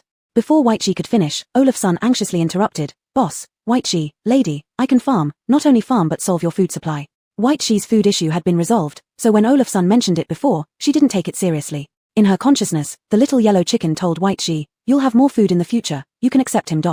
Alright, but you need to sign a contract. Really, Olafson wanted to plead more. He had to win White Shi over today. Suddenly realizing what White Shi said, he froze. White Shi, you said yes, right? You can't go back on it. Olafson's mouth curved upward broadly, feeling all his efforts were worth it. After celebrating, he asked, what kind of contract? White Shi didn't hide from others and provided Olafson with the contract link as per the little yellow chicken's suggestion. Everyone saw Olafson's conflicted expression. If he betrayed, White Shi could directly manipulate his soul, killing or controlling him. Unaware of the contract's content, Muriel noted Olafson's hesitation and casually reminded, you can refuse. Chapter 54. Can we pick some honeysuckle? Indeed, it was voluntary, and one could refuse. Mohammed thought of Suzanne's style and gritted his teeth to agree. Suzanne's strength had grown even more formidable. Since Mohammed was now part of Suzanne's group, Evander no longer held back. Mohammed, what are your abilities? My ability is quite negligible. Mohammed paused as Boone prompted, what's wrong with saying it? Everyone looked at Mohammed. He was a famous merchant in the base, but his abilities were shrouded in mystery. I'm an empathic ability user, Mohammed didn't hide it, I don't know how to categorize it, but I have strong premonitions about danger, and I can sense people acutely. Did you see something different in Suzanne and decided to follow her? Asked Deshawn. To be honest, I can't fully understand boss, but I feel there's something different about her, though I can't pinpoint what it is, said Mohammed, if I must say, perhaps the aura of a powerhouse? Evander muttered, she isn't human, that's different for sure. No one heard its muttering except Suzanne. El Cheng laughed, right, ever since Director Bai came, things have been getting better and better at the base. Everyone laughed. Even teams like Red Moon, which had powerful mercenaries, hadn't lived as well before as they did now. Precious also laughed, but her laughter carried a hint of sorrow. She kept tabs on Larry's whereabouts, half of Feng Lei, including Zhu Ynb, followed my WN. She didn't know when she would get her revenge. Suzanne sensed Precious's mood and sent her a reassuring message, she would definitely find Larry. More than 300 honeysuckle plants were all planted in the square. Many people came to watch, including ex-Xiaofan. A group of children had changed caretakers, and this new brother figure was kind and knowledgeable. Because he could see Sister Suzanne, he was very glad to have been assigned the task of cleaning the square. A large truck stopped in the square, then many people got off, carrying tall honeysuckle trees from the vehicle. An invigorating fragrance filled the air, dispelling the unpleasant odors that used to pervade the square. Under the lights, the peaceful honeysuckle made everything seem brighter. The crowd watching couldn't help but smile. Some marveled, some were even moved to tears. An elderly man reminisced, before the apocalypse, honeysuckle was a treasure, capable of clearing heat and detoxifying, as well as relieving wind heat. Remember the great epidemic before the apocalypse? Honeysuckle was the primary medicinal herb used to treat it. Hearing this, everyone looked at the honeysuckle with even more longing. Someone asked the elderly man, were you a traditional Chinese medicine practitioner? He chuckled sadly, yes, but unfortunately, now there are no herbs left, so traditional Chinese medicine is useless. As Suzanne observed how the honeysuckle was being arranged, her ears twitched. An image of planting herbs flashed in her mind, but these herbs were slightly different from those here. The vision vanished instantly. Previously, Suzanne hadn't paid much attention, but now it caught her interest. Excuse me, may I ask? Suzanne turned around to find the elder man who claimed to be a traditional Chinese medicine practitioner earlier, looking rather bashful. Can I pick some of these flowers? Seeing Suzanne silent, he added, my name is Zetsha with Macron NGL. I used to be a traditional Chinese medicine practitioner, and I'd like to study the medicinal properties of honeysuckle. His voice grew quieter, his ears turning red, seeming extremely embarrassed.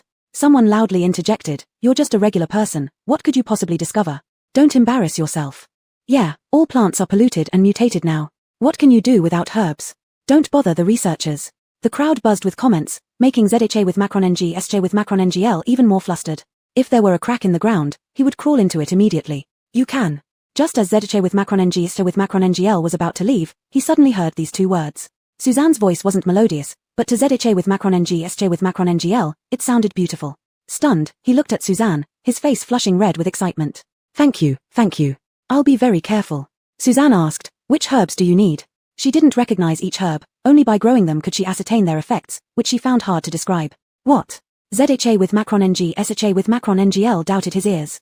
Evander grumbled, she means you can plant whatever herbs you need. It wondered why Suzanne favored this dazed individual. ZHA with Macron NG SHA with Macron NGL timidly asked, can I take a look at what's available? After we finish here, Suzanne replied. Everyone envied ZHA with Macron NG SHA with Macron NGL. Following Suzanne meant no worries for the future. They quietly asked about Suzanne, and Yunfei didn't hide it. She's the director of the Starfire Agricultural Center. The grain comes from her, and she grows the food for the base. Ex-Xiaofan gazed at Suzanne in admiration. If only he could grow up to be as capable as Sister Suzanne. When Haskell found out Lizette's identity, he was stunned on the spot. He had only wanted a little bit of honeysuckle. He had also prepared himself for the possibility of not getting any, as it was too precious. Lost in thought, he couldn't help but grin foolishly. No one laughed at him, instead, they envied him. Lisette exchanged a few words with Olafsson. Olafsson glanced at the crowd and said helplessly, all right. Then he addressed the onlookers, you can pick honeysuckle, but each person is limited to 3 flowers. With over 200,000 people, there were only a few honeysuckle plants. The crowd erupted into cheers. This was the honeysuckle that could cure mutations. If they consumed it, would they have a chance to awaken abilities? Seeing this scene from afar, Caesar smiled. Jessie remarked with emotion, Lisette is softer-hearted than you. There's nothing wrong with that. With me around, no one will harm Lisette, Caesar responded, knowing that Lisette and he were one. When Lisette thrived, he did too. In his heart, Lisette was light. What he didn't know was that Lisette could turn into scorching light when her limits were crossed. As Haskell followed Lisette, he loudly reminded everyone, honeysuckle is cold in nature, those with weak constitutions should not eat it casually. Lisette looked at Olafsson, who repeated the warning. On the way back to the cultivation base, Olafsson commented, Boss, you are truly wise. Since joining your team, we've all been connected in our hearts. Haskell? What did he mean? He glanced at Olafsson, who looked decent but seemed a bit slick. Some realized Haskell had misunderstood. Mason tried hard not to laugh, while Muriel became annoyed. Olafsson, how do you talk? Explain yourself clearly. What does it mean to be part of the boss's team? Do you even deserve it? I am the boss's person. I'm on the boss's team, so I'm part of the boss. You. They bickered, yet others felt oddly warmed by the scene. That day, Mason approached Lisette directly, asking, did you come to change the inevitable fate of human extinction? Chapter 55, The Pessimistic Reborn. Lisette tilted her head to look at Alric, not comprehending his words. Evander. No wonder Alric always felt off. Despite appearing laid back, there was a profound sadness in him as if he had seen through everything. Alric slapped his forehead in annoyance at Lisette and Evander's reactions. He had revealed too much. He consoled himself that it couldn't be helped. If he didn't speak directly, who knew whether Lisette and Evander would listen? With the time spent probing each other, Lisette should have thought about farming. I know what I'm saying is strange, but... Seeing Alric struggling for words, Evander, being understanding, asked, Deputy Leader Lee, why do you believe humans will perish? Lisette remained unperturbed, but Evander couldn't help but ponder, if humanity perished, would it find its master? Convinced that Alric was a reborn individual, Evander further questioned, have you experienced it before? Alric wasn't surprised by Evander's question. Though small, it possessed considerable intelligence. Since he had already revealed himself. Yes, I have. Alric lost his usual carefree demeanor and looked seriously at Lisette and Evander. But my past experiences did not include either of you. Someone like Lisette shouldn't remain unknown. Lisette turned her head to glance at Evander. It had many questions but didn't know where to start, so it decided to pass the question back to Alric, just as its master taught it. So, what are you looking for from us? Alric answered, I hope to find a way out from you. But I lack combat ability, and as Lisette has shown, she only wants to farm. Alric chuckled lightly. Farming? Who farms like her, defying all logic? You're right, said Evander, taking Alric's compliment as praise for its daughter, wearing an air of pride. Lisette stroked Evander, repeating, farming. In my previous life, I was at Dawn Base, a state-established facility with advanced technology and top talent, Alric reminisced. As far as I know, it was one of the last bases to fall. Evander couldn't resist asking, why did it fall? Because of pollution. Once the contamination level reached a certain point, humans turned into mindless mutants. The outbreak was sudden, and no one knew the cause. Alric's expression carried a hint of sorrow. Even I don't know. The first wave was billions of bugs attacking human bases. A bite would turn humans into similar monsters. Later on, merely breathing the air caused mutations. Thinking of the big bugs, Evander shuddered involuntarily, even as a chicken. Deputy Leader Lee, how did you come to this base? Evander inquired. I was reborn a year ago. Since everyone dies eventually, I wanted a change of scenery. Alric smiled mockingly. I didn't want to witness those disasters again. What about this base? Evander hesitated, knowing Alric had been through something awful. Considering the final struggles of humanity, surely there were many unpleasant things. This base won't exist in a month, Alric frowned.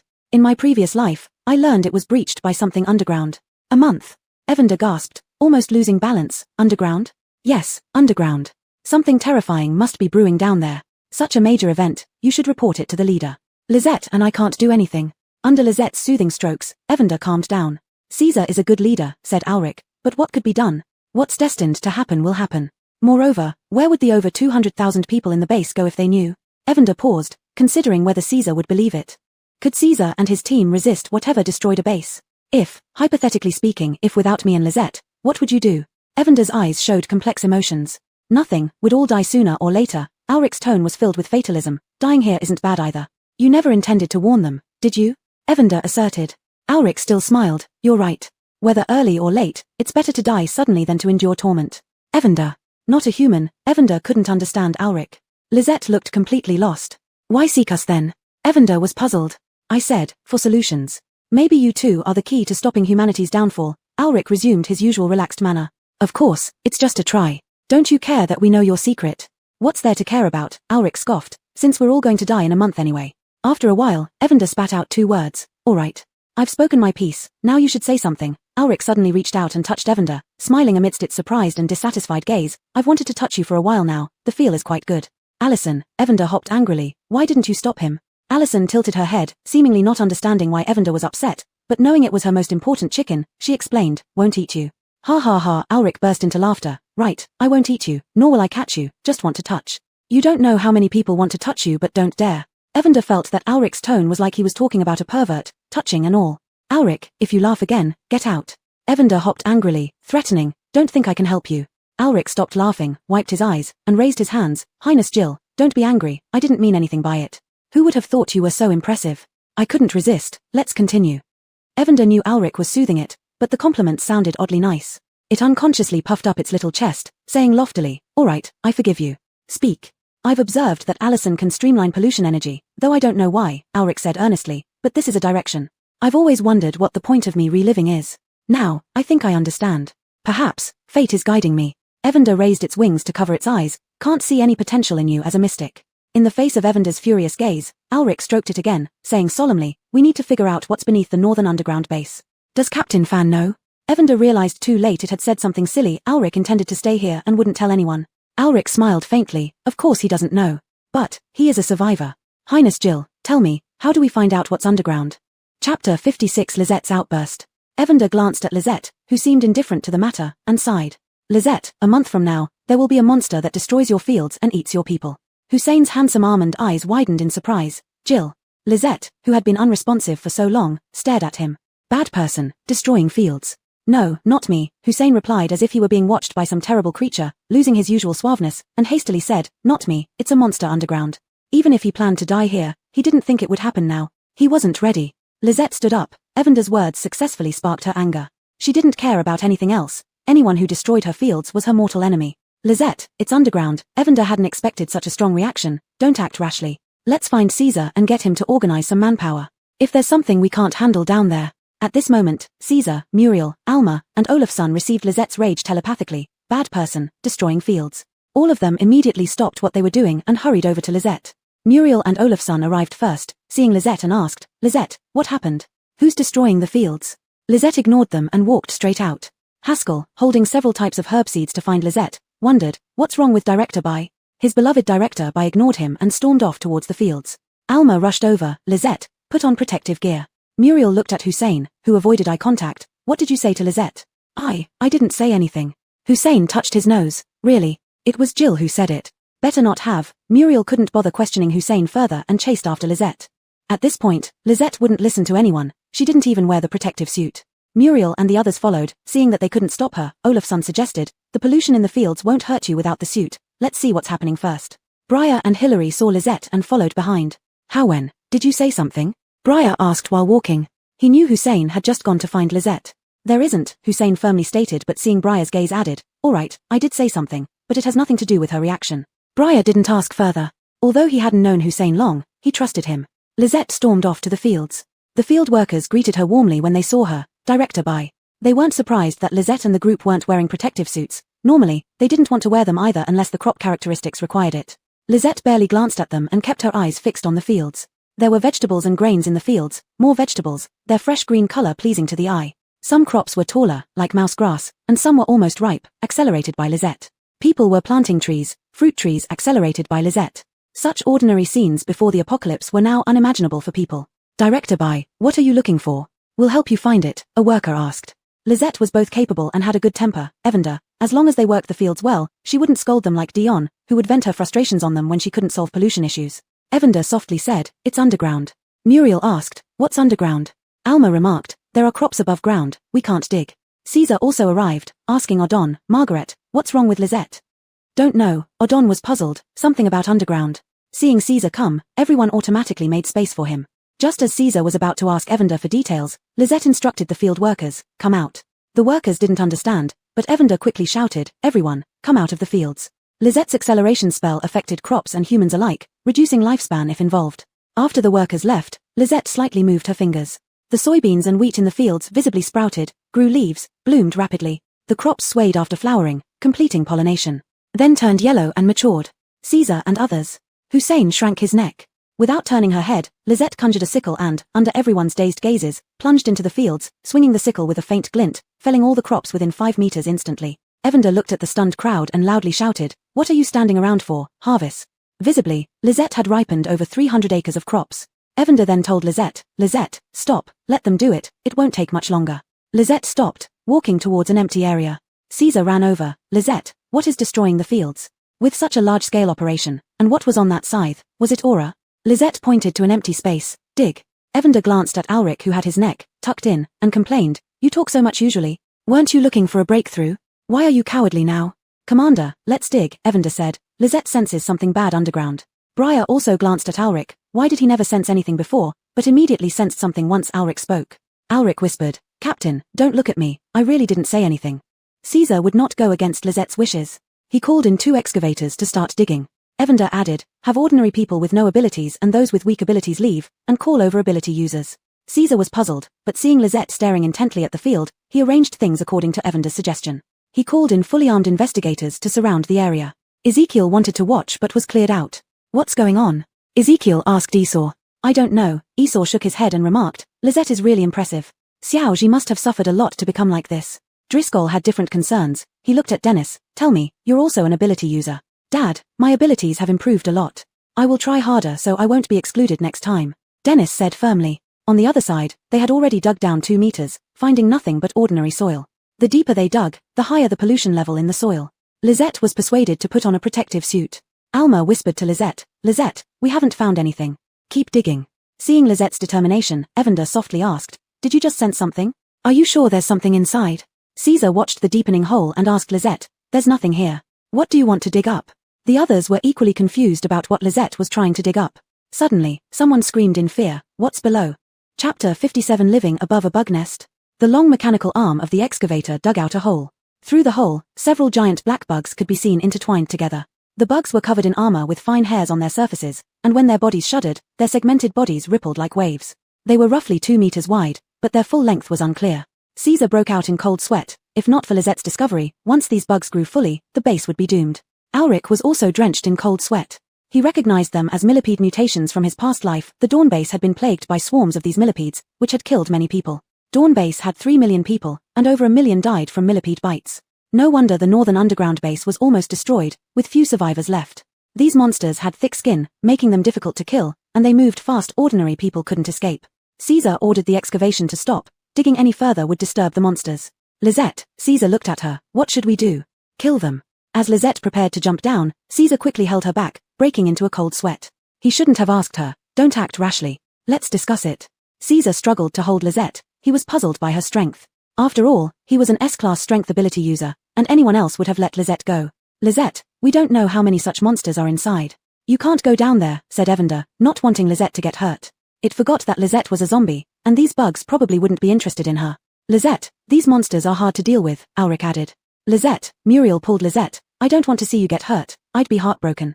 Muriel used her abilities to try to stop Lizette, but Lizette was immune. Others watched the writhing monsters with fear, thankful that the excavator hadn't disturbed them. Finally, Evander persuaded Lizette, what if disturbing the bugs ruins your farmland? Seeing Lizette stay put, everyone sighed in relief. Caesar ordered this area to be secured and sent a drone down to check the situation. At the agricultural center, Jesse and Buster, along with other high-ranking officials, gathered. Looking at the footage from the drone, they saw countless bugs, their ends out of sight. Under the bugs were white, fist-sized eggs. Then, one bug opened its massive mouth, and the drone was lost. Silence filled the conference room. A minute later, Jessie said nervously, "We're living above a bug nest." "They must have formed the nest later," Caesar explained. "They are laying eggs and hatching, so they haven't attacked us yet." Starfire's animal expert, Adira, said, "Once they hatch, they will attack us for food. I suspect the northern underground bases people were kept as food supplies." This theory left everyone feeling uneasy, their mood turning heavy. Alric, who had been allowed to attend the meeting due to special permission, thought it explained why the northern underground base was gone after a month. Briar felt a chill. If not for Lizette, if the monsters really acted up, the base would indeed be lost. Buster suggested, "Starfire has ultrasonic insect repellent machines that can drive them away." Ezekiel, recalling the terrifying scene, asked shakily, "Director you, there are so many monsters." Everyone understood Ezekiel's worry, so many monsters. If driving them away failed, wouldn't it provoke the monsters, leading to the base's destruction? Caesar sighed, "If it doesn't work, we may have to abandon the base. The land reclamation teams have cleared some areas outside. We could take people there." "Commander, conditions outside are harsh. Without sufficient preparation, ordinary people might not survive. And no one knows if moving humans out might enrage these monsters." After Buster spoke, the atmosphere turned tense again. Briar said, "Shouldn't we fight?" "It would be very difficult for our ability users to handle these bugs," Caesar replied. "Their sacrifices would be meaningless." Ezekiel looked at Lizette. Director Bai discovered this. "Do you have a solution?" Lizette tilted her head. "Burn them." "These bugs won't burn easily," Alric pointed out. They had faced similar creatures in his past life, and fire ability users didn't help much. "Yes, contaminated plants and mutated plants don't burn easily, let alone bugs." Caesar sighed. Since the apocalypse, nature seemed to favor plants and animals over humans, making survival harder. Without speaking, Lizette took out a plant with white flowers. "Use this." Recognizing it, Ezekiel blurted out, "Rock rose." Seeing everyone looking at him, Ezekiel explained, "It's a highly resilient plant that can spontaneously combust." "Lizette, you mean to use this to kill the bugs?" Caesar asked. "No way." Buster was skeptical. He thought it wasn't reliable. How many rock roses would this take? And besides, the monsters won't just wait for you to plant them. "Whatever is needed, we have." Lizette spoke slowly, her tone firm. She wanted to say more but didn't know how to phrase it, so she looked at Ezekiel. Seeing Lizette look at him, Ezekiel hesitated for a moment before saying, "The rock rose that Director Bai took out is a mutated plant, possibly with different effects. Its ability to self-ignite comes from a volatile essential oil in its roots and stems, which is a good fuel additive." Plant them, give them heat," Lizette nodded, indicating her appreciation for Ezekiel. "But, Buster still felt it wasn't reliable. How do we plant them?" "I'll go down and plant them," Lizette said. For her farmland, she was willing to risk everything. "Lizette, you don't need to do this," Caesar was touched, thinking Lizette was taking risks for the base.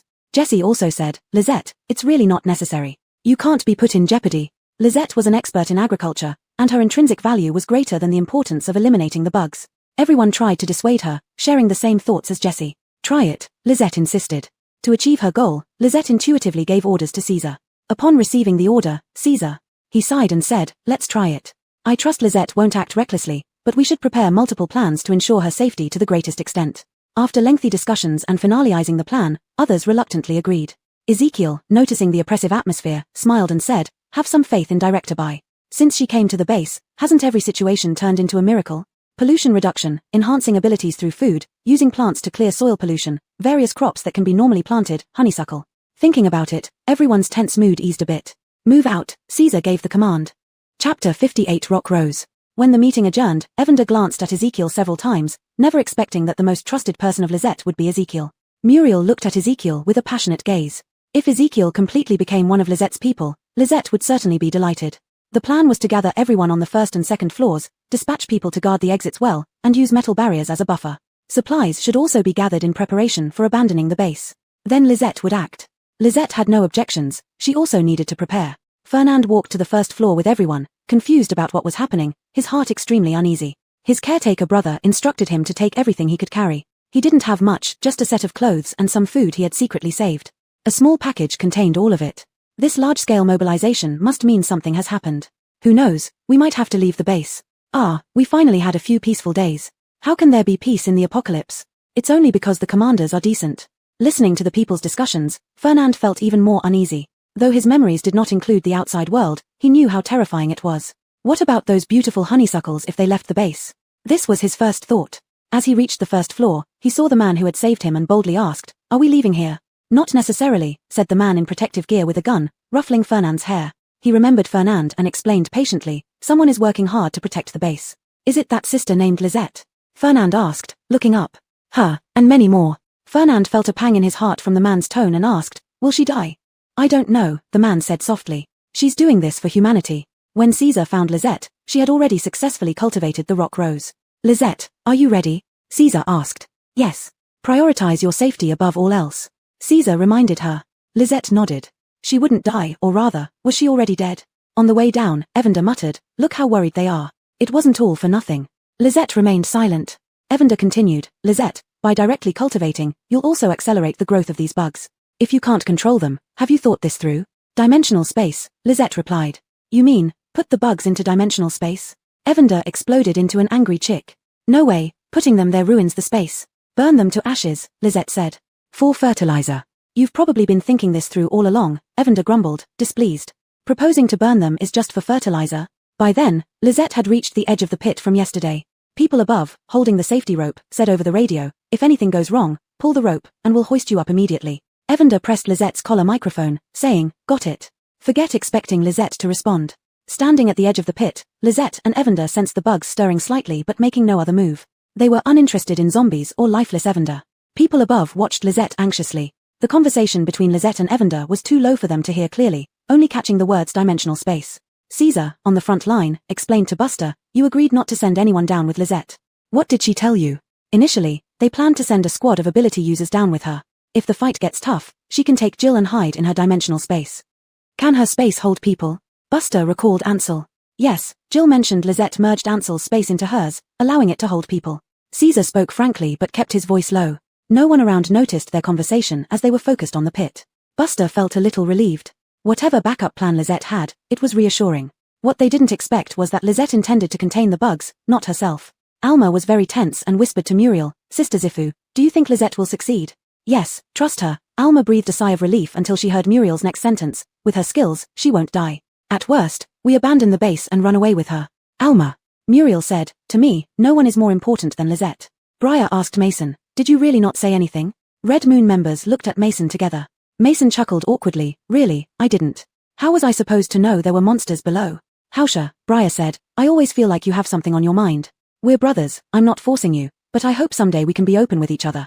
Captain. Briar interrupted Mason, don't talk anymore. Prepare for battle at any time.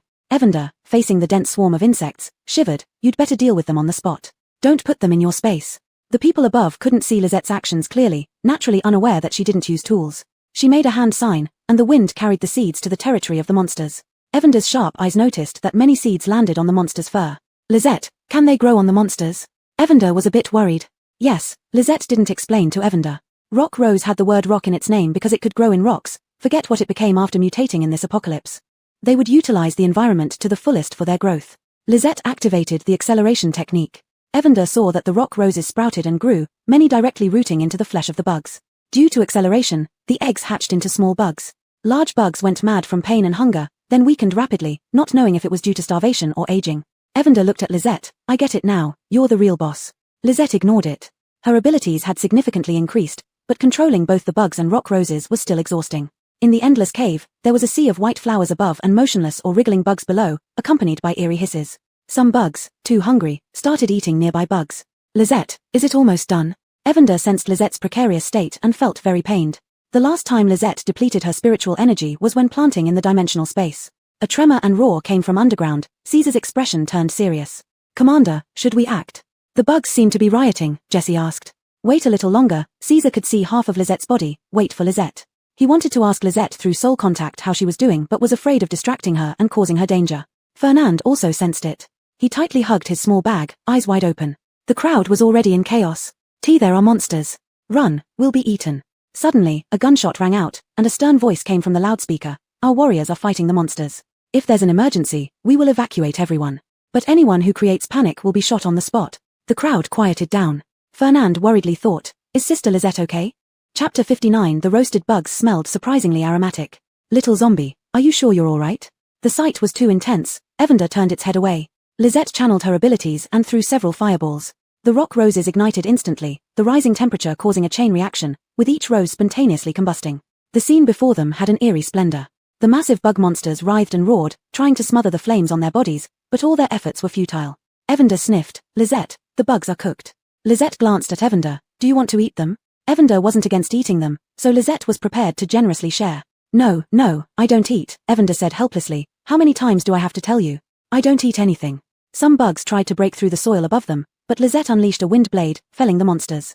Isn't your wind blade modeled after Ulrich's? Evander didn't want to watch but couldn't help peeking. Conserve your strength, I can see you're almost drained. Lizette stood firm, staring intently at the bugs.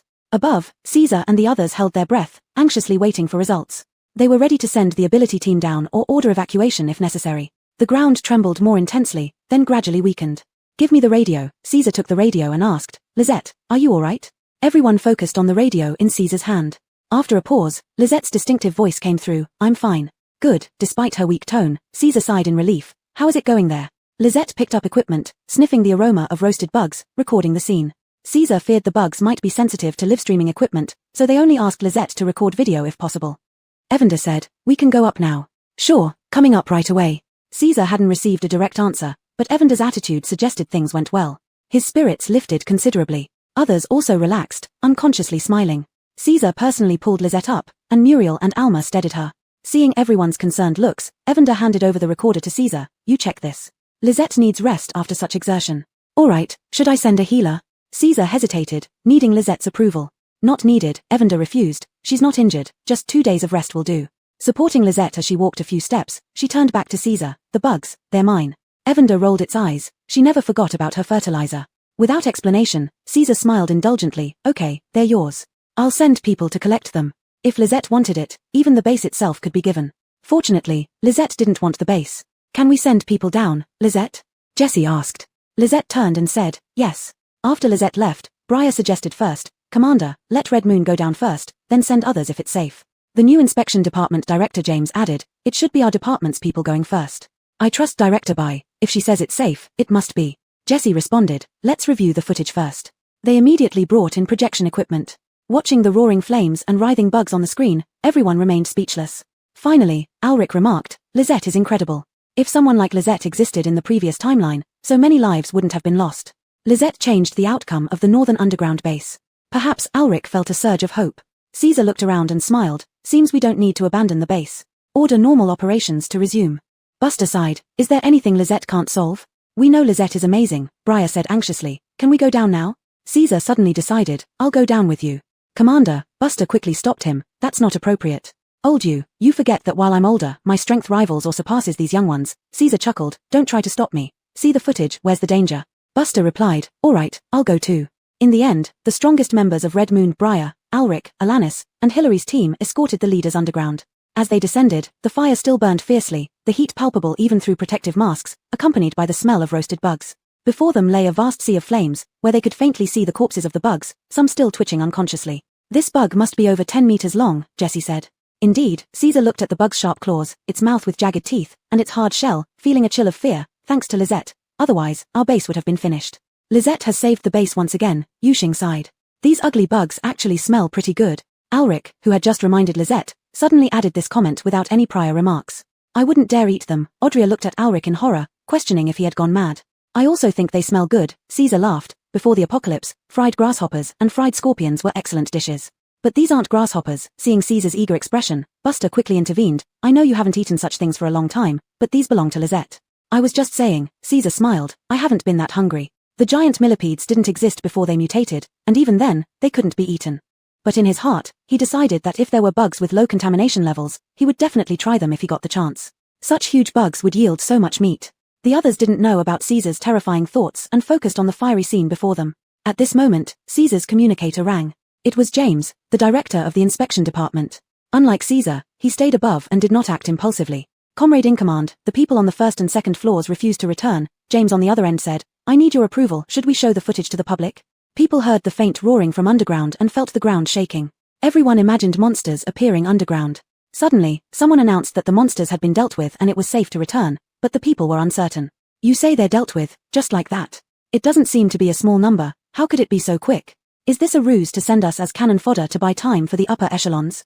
Due to such suspicions, no one wanted to go down. The matter was reported to James, who suggested showing the monster footage to ease tensions. Commander, Jessie hesitated, wouldn't this make the people more panicked? Chapter 60, What is a spirit plant? Caesar thought for a moment and said calmly, let it be public. They should know how terrifying the monsters are, and how much some people have sacrificed to fight them. Isn't Lisette the one who did it? Audrey muttered. Sandra looked at Audrey. Shanshan, the commander was talking about more than just this time. He's also referring to all the previous times protecting the people in the base. Audrey fell silent. Yes, some people haven't faced the monsters directly. They have already forgotten that living safely in the base is because someone is carrying the burden. Captain, I understand. People were terrified by the scenes captured by the drone. Some even sat on the ground in shock. My goodness, there are so many insects. Even all of us in the base wouldn't be enough for them to eat. Fernand watched the terrifying bugs and countless eggs on the huge projection screen, her heart pounding. It seemed like only by hugging her belongings tightly could she feel a bit safer. Then came the footage shot by Lisette. Many people stared wide-eyed, their mouths agape.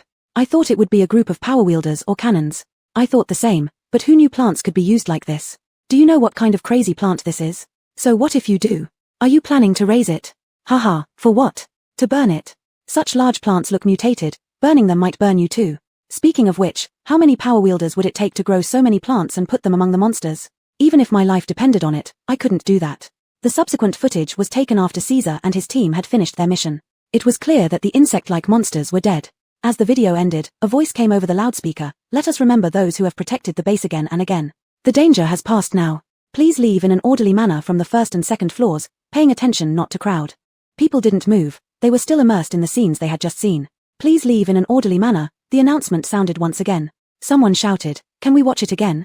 Everyone loudly agreed. The huge projection played the scene once more. When the playback ended, someone shouted, hail the heroes. The square erupted with cries of long live. Fernand couldn't help but smile and joined in the cheering. At the farming base. Little zombie, you were really pushing yourself too hard. Evander had been nagging for a while. When have you ever been so exhausted? So many insects almost drained you. Others might not know, but Evander did. At one point, Lisette was nearly falling over. But considering her zombie identity, she kept a little strength. Otherwise, Evander wouldn't be this angry. Lisette lay silently without saying a word. This made Evander even angrier. Don't think you can get away with it by staying quiet. You must promise me not to do this again. It consoled itself, relying on Lisette to find the master, so it couldn't let Lisette act recklessly. This outing had some results, at least proving that the master had traveled through this world. It firmly refused to admit it cared for Lisette. Seeing Evander's anger, Lisette's grey eyes flickered, and she finally spoke, no, not next time. Evander was going to scold her again but hadn't expected Lisette to speak. For a moment, it forgot to respond. All right, Evander softened, you don't understand. Next time, I'll remind you. Before it finished saying you, Lisette suddenly sat up, startling Evander, which jumped to the side. Little zombie, what's wrong with you? Evander was tense, afraid that Lisette might be suffering from some after effects. Lisette reached out, scooped up Evander, placed it on her shoulder, and uttered 3 words, recovered. What? Evander yelled, you've recovered? So quickly? How did you recover? Lisette pointed to herself, more stuff. After a while, Evander understood, replying sourly, you sure got lucky. Caesar must have done something. Let's go collect fertilizer. Lisette ignored Evander. Her mind was fixed on fertilizer. Ezekiel had told her a lot about fertilizers. Lisette felt that the ashes of the bugs contained something beneficial to plants. Evander was speechless, always farming. Were you planting spirit plants in the cultivation world? As Evander spoke, it suddenly felt Lisette stop. Why did you stop? Not going to collect your fertilizer? Evander asked curiously. Seeing Lisette come out, Muriel and others followed behind. Watching Evander talk to Lisette, they didn't ask anything. Spirit plants, what? Evander. Muriel. I knew I shouldn't have mentioned it, Evander sighed helplessly. They're materials for refining pills in the cultivation world, which doesn't exist here. Muriel and others looked at Evander with exasperation. Does it read cultivation novels too? Refining pills, what is it? I don't know how to refine pills anyway. Evander deeply regretted its quick tongue. How would I know what it is? Healing wounds and illnesses, breaking through cultivation levels. If you have the time, you might as well ask Haskell. Evander again spoke without thinking, knowing a bit about traditional Chinese medicine. Oh. From Lisette's tone, Evander heard happiness. What are you happy about? Evander suddenly realized, you're not really going to ask Haskell to refine pills, are you? I was just blabbering, don't take it seriously. Lisette walked briskly without responding to Evander, planning to collect her precious fertilizer and then find Haskell to discuss how to grow spirit plants. Muriel and the others chuckled secretly, not helping Evander. When Lisette arrived, Caesar and his team hadn't left yet. Seeing Lisette, they were surprised. Lisette, you recovered so quickly? Caesar asked. Recovered, fertilizer. Caesar examined Lisette from head to toe, sensing her soul condition as well. Previously, Lisette seemed quite drained, almost dried up. Now she had recovered, and though he was surprised by her speed, Caesar was very pleased. That's good to hear, Caesar said kindly, while Odon had never seen his father act this way before, as if Lisette were Caesar's own daughter. Don't worry about the fertilizer, I've already sent people down to collect it. Lisette leaned forward to look down, wanting to go down herself. Caesar grabbed her arm. You don't need to concern yourself with these trivial matters. Rest well. This time, Lisette didn't insist on going down. She nodded and left with Evander. The rest stood there in confusion. Haha, Jessie laughed. I like Lisette's straightforward personality, genuine and not pretentious. You should know who Lisette is, Ezekiel remarked, dedicated to farming for the continuation of humanity. Fortunately, Evander didn't hear that or it would have mocked her. Lisette farms to increase her strength or because she finds it fun, for the sake of humanity's survival. For a zombie, don't stretch things too far. Lisette went to the agricultural center and found Haskell.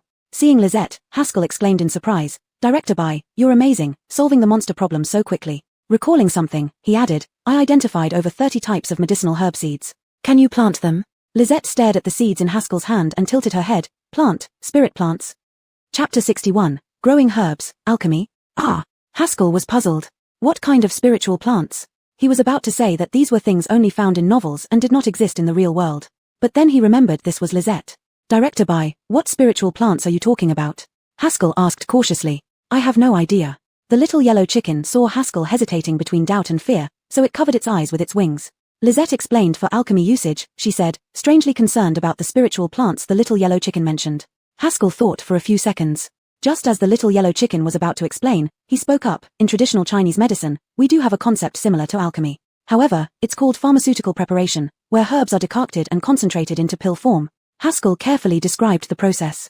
The little yellow chicken responded, it can be like this. Haskell assumed it was amazed by the traditional methods of Chinese medicine, replying, part of traditional Chinese medicine used to be made this way in the past. Unfortunately. That can do acupuncture too, right? The little yellow chicken asked curiously. Yes, but no one believes in that anymore, Haskell said sadly. Lisette, ignoring acupuncture, insisted, spiritual plants. They're medicinal herbs, Haskell corrected, but your point makes sense. We don't know how they would grow now. He glanced at the little mushroom peeking from Muriel's wrist. The moment it saw Haskell looking at it, it quickly hid back in the bag, remembering how Lisette almost stuffed it to death. Grow. Lisette led Haskell to her fields. Seeing the sight before him, Haskell muttered, I never expected Director Bai's fields to look like this. Muriel and Alma exchanged glances, seeing pride in each other's eyes. Her fields were filled with all sorts of grafted crops, watermelons grafted onto pumpkins, eggplants grafted onto potatoes. There were also lush green vegetables. Farther away, peach trees, apricot trees, and other fruit trees bloomed, resembling a utopia. Cheap Tilda. It was the little mushroom's call. It wanted to go down when it saw Lisette's field, but after Lisette turned to glance at it, it quickly retreated back into the bag. Muriel chuckled and tapped its head gently, don't touch any of these crops here. I'll give you something yummy when we get back. Haskell saw the little mushroom and couldn't hide his fascination. He casually said, if we could grow medicinal herbs like this little mushroom, it would be wonderful. Lisette glanced at him, appearing thoughtful. The little yellow chicken secretly decided it had to remind everyone never to talk carelessly in front of Lisette, especially about farming. Even a hint of relevance was off limits. Lisette ripened a patch of crops instantly. People immediately harvested them. Haskell was amazed, muttering, no wonder the base doesn't lack food. With Lisette's abilities, even if they couldn't be used often, food would never run out. Grow. The little yellow chicken translated for Lisette. Lisette asks, what medicinal herbs do you want to plant? Isatis root, dandelion, perilla, forsythia. Realizing this, Haskell handed over the seeds to the staff. There weren't many seeds, so planting them took only a short while. These herbs treat common colds, external injuries. Before Haskell could finish his sentence, he watched as the planted herbs broke through the soil, sprouted, grew, flowered. His words stopped abruptly. Even after seeing this once, he was still awestruck. Are all ability users this powerful? Haskell stammered. Alma laughed, of course not. Only Lisette can achieve this level in the entire base. Oh. Haskell felt an intense envy towards Muriel and Alma for being able to work alongside Lisette. Lisette promoted growth 3 more times, saving enough seeds, then looked at the stunned Haskell. Harvest. After harvesting the herbs, Lisette stared at Haskell, alchemy. Director Bai, Haskell replied with a wry smile, we need to study the medicinal properties of the herbs, process them, and match them according to their properties. Despite his explanations, it simply wasn't possible.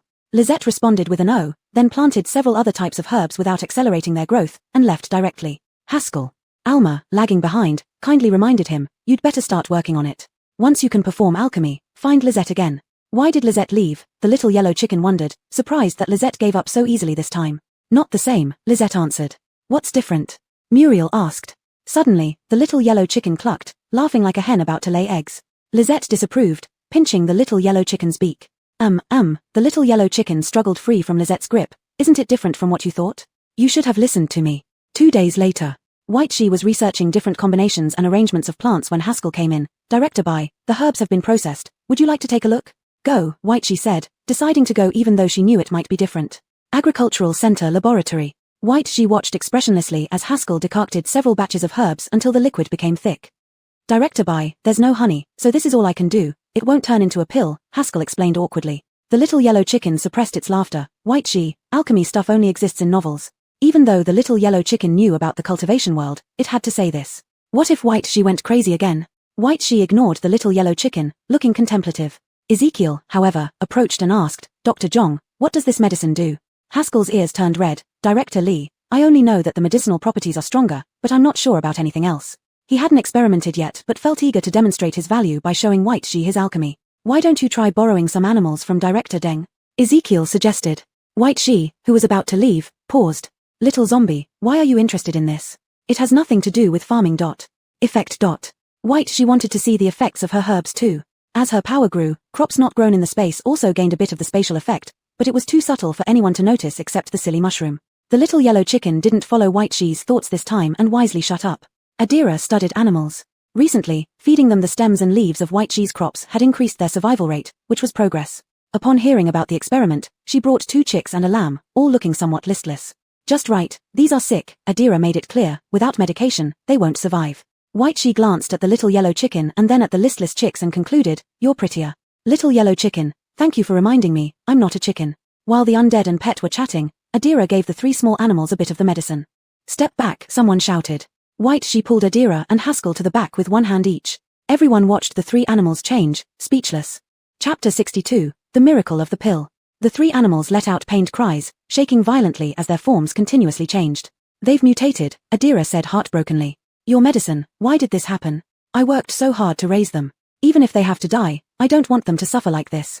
Haskell was stunned, he had no idea why. I followed the standard herbal combinations. He looked at Lisette, Director Bai. Adira also turned to Lisette, but she ignored them and focused on the 3 animals in front of her. The 2 chicks quickly grew larger, their wings expanding, beaks sharpening, and claws becoming more pointed. The lamb's body became fatter, its horns growing rapidly, and a pair of small, fleshy wings sprouted from its back. Lisette glanced at the chickens and then at the remaining medicine. The little yellow chick, perceiving Lisette's intention, hopped around and said, I already ate, and it doesn't work. It will help you grow, Lisette insisted. Muriel whispered softly, Lisette, Jill is already a mutant animal. If something happens, wouldn't you be unwilling to let him suffer? Lisette tilted her head and gave up on the thought. The little yellow chick breathed a sigh of relief while muttering under its breath, why do you always want me to eat things? Grow. The little yellow chick sighed, thinking it would be another day of futile communication. No matter how many times it told her, Lisette didn't remember that its body couldn't grow. The 3 animals finally calmed down. Hillary and Briar arrived. Briar said cautiously, stand back. We can't guarantee they won't attack. Lisette tilted her head, watching the 3 animals with apparent confusion. Adira defended, look into their eyes, they don't have any intention to attack. It seems so, Hillary agreed. Let's observe them a bit more. If they were to attack humans, he would shoot immediately. Lisette suddenly walked over and reached out. Her movements were always quick, leaving Hillary and others unable to stop her in time. They shouted, be careful. Lisette's hand already rested on the lamb, which shifted uncomfortably but remained docile, bleating softly. Adira observed for a while and hesitantly said, their illnesses are cured, and they've evolved, but their intelligence hasn't changed. The little yellow chick recalled Yesenia's Mai, wondering if it would be like this if it became an evolved pet. These pills only clear heat and detoxify, Haskell murmured. Adira excitedly turned to Lisette, Director Bai, you've done something huge. Others picked up on Adira's meaning, looking at Lisette with heated expressions. After the apocalypse, people had eaten contaminated mutant creatures, but all became monsters without exception. The chickens and sheep before them implied the possibility of eating meat again. Before, having grass cakes to fill one's stomach was considered a luxury. Now, people could think about eating meat.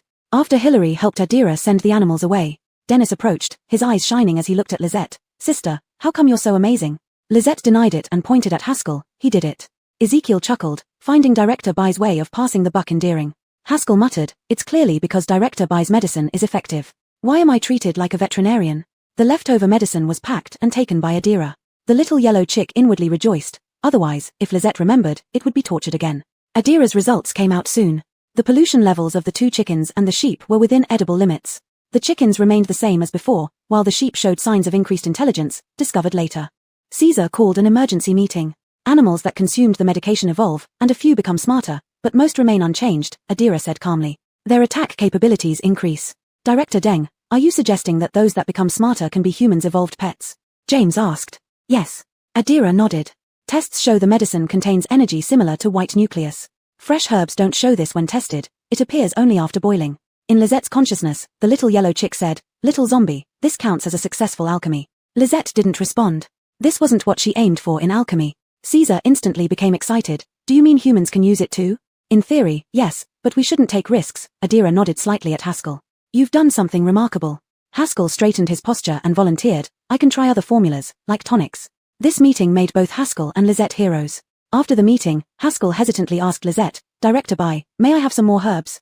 Lisette had no objection and readily grew additional medicinal plants like atractylodes, angelica, ligusticum chuanxiong, etc. Haskell also took some dates grown by Lisette.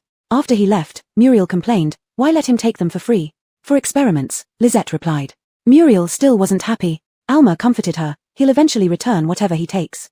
"Indeed," Alma said, and only then did Muriel feel a bit better. "Zifu, you weren't like this before," Alma said with a grin. "I heard that the old Zifu was someone who had countless admirers bringing gifts but couldn't even catch a glimpse of you." "Pa, now you've learned to talk behind my back," Muriel tapped Alma lightly. "Persona, get it? Anyway, life is more comfortable now." As she spoke, Muriel stroked Little Mushroom. Alma felt a bit envious. Little Mushroom is so cute. Muriel became even happier. She suppressed her upturned lips. "Wait for Lizette's next batch of crops, and I'll give one to you." Lisette came over after finishing planting, just in time to hear this sentence. She slightly tilted her head and said, "Okay. Bye director, quickly, Dr. Zhong has an emergency." Everyone knew that if they needed Lisette, she could always be found in the fields. Alma was recording data when she happily said, "Lisette, the wheat fertilized with insect manure increased production by 30%. Take a look at the corn." Just as Lisette finished speaking, Caden ran over. Seeing Lisette unmoved, he panted. He drank his own decoction. Lisette didn't refuse, leading Muriel and Hilary towards the agricultural center. When they arrived, Haskell's face was deathly pale, drenched in sweat, occasionally letting out groans of pain. Seeing Lisette arrive, Ezekiel felt like he had seen a savior. "Director Bai, take a look." At first, he was writhing in pain, and now he's like this. Fortunately, there's no physical mutation, and his consciousness remains clear. In Ezekiel's mind, Lisette could do anything. Alanis went over to check on Haskell and said in surprise, "His awakening. The hardest part is over. Once he recovers, we'll know what ability he has." Everyone. How dare he do this? Not afraid of dying? Ezekiel's tone carried a hint of envy. Other staff without abilities also felt a bit envious. Caden whispered, "Can't luck be shared with me too?" Lisette did not intervene, quietly waiting for Haskell to recover. The little yellow chick said, "Who knows what ability this guy will awaken?" Chapter 63, Awakening Ability from the Medicine. Lisette wants to go out. Haskell felt that he could now fight against the mutant monsters. He opened his eyes with delight and saw a circle of heads around him. Startled, especially by Lisette, Haskell shuddered. How eerie it was. "You guys?" Ezekiel asked, "What ability did you awaken?" I don't know," Haskell said guiltily. "I just feel my body is different from before." His gaze inadvertently swept over a plant of honeysuckle. Haskell paused. "I think I know what kind of ability it is." Caden urged, "Don't keep us in suspense." "What is it?" "A very useful ability." Haskell looked gratefully at Lisette. "It's perception-based. I can sense the components and functions of plants." Lisette blinked. Haskell had become one of her people. Moreover, she became stronger simultaneously, being able to use each person's ability through their symbols. No one knew what had happened to Lisette. They all enviously watched Haskell. "This ability suits you well. You didn't risk your life for nothing." Ezekiel turned to sigh with relief. "If you lost your life, you wouldn't have anywhere to cry." Haskell shuddered again. "Indeed. You've awakened an ability. There won't be any next time." Caden remained envious. "You awakening an ability at this age is unprecedented." Haskell chuckled. "I'm still young, not even 50 yet. Without Director Bai's medicine, I wouldn't have this opportunity." This matter caused another stir. An herbal remedy that could awaken abilities sounded like a tall tale. Well, after personally confirming Haskell's ability, Caesar was silent for a long while. Living long enough, you can see anything. Many people heard about this. Some observed, some were tempted. James was the first to find Caesar. "Comrade in command, quite a few people from the inspection department want to try the medicine." James looked frustrated. "As you know, they fight with monsters regularly. Their internal pollution levels are high, and they are always at risk of mutation." Sighing here, James continued, "Fortunately for Lizette's grain and honeysuckle, the situation has stabilized. But they are just ordinary people, still young. If they could awaken abilities. The inspection department has those with abilities, but more common are outstanding ordinary people who have made more sacrifices. Old Cheng, it's not that I don't want to agree with you, but the medicine isn't mature yet. Using it rashly could be fatal." Caesar understood James. These were his comrades. They had built this base together, aiming to help more people survive. He couldn't let those who had already sacrificed continue to sacrifice. James sighed, "Then I'll go back and persuade them." Many also found Haskell, including Caden. "Dr. Zhong, please, let me have a taste of that medicine." Caden looked at the brown medicine, wishing he could snatch it. Haskell shifted his position to block Caden's view. No way, the medicine isn't safe yet. But you're fine. I got lucky. I never want to experience that taste again in my life. Caden gave Haskell a disdainful look. Do you think I don't see through you? If it happens again, you would do the same. Hehe, Haskell didn't deny it. Who knows? He didn't regret it. Becoming one of Lizette's people made him laugh even in dreams. Caden begged in vain for a long time. All right, apply according to the process, Haskell said. Too many people are finding me. Director Bai's herbs can't supply that much. Esau then sought out Lizette. Lizette, talk to Dr. Zhong for me. I also want to try the medicine, the usually steady Esau said eagerly. Lizette tilted her head to look at Esau. Just say something, he will listen to you. Lizette continued tilting her head. Esau. Esau gave up. Lizette simply ignored him. After talking too much, Lizette left to tend her fields. After Esau, more people gave up. It was better to go directly to Haskell rather than to Lizette. Evander laughed so hard that it privately told Lizette, they finally understand my helplessness. In return, Lizette pinched its beak. When the outside temperature hit over 40 degrees Celsius, the base announced a policy encouraging people to cultivate outside. Those who go out can receive a piece of land, 10 acres within the land that the base has prepared. There will be dedicated people to protect the landowner. The base will provide some seeds, rapeseed plants for water filtration, and basic supplies such as food. For other needs, points can be used for exchange. Crops grown will be disposed of by the landowner or recycled by the base. Because they are the first batch, no performance requirements are imposed, but after 6 months, the base will no longer provide free supplies. When this policy was announced, there was chatter in the base. I think going out is a death sentence. People with abilities should go. Ordinary people would only serve as food for monsters. Isn't there a patrol team to protect? Protect. Not personal protection. By the time they arrive when danger comes, there'll be no corpse left. Landlord, pioneer? Sounds good, but it just means cannon fodder. In the core office area, Lizette was arguing earnestly with Caesar. I'm going. These simple 2 words were said with an unprecedented firmness by Lizette. Too dangerous, ancestor, you can't go.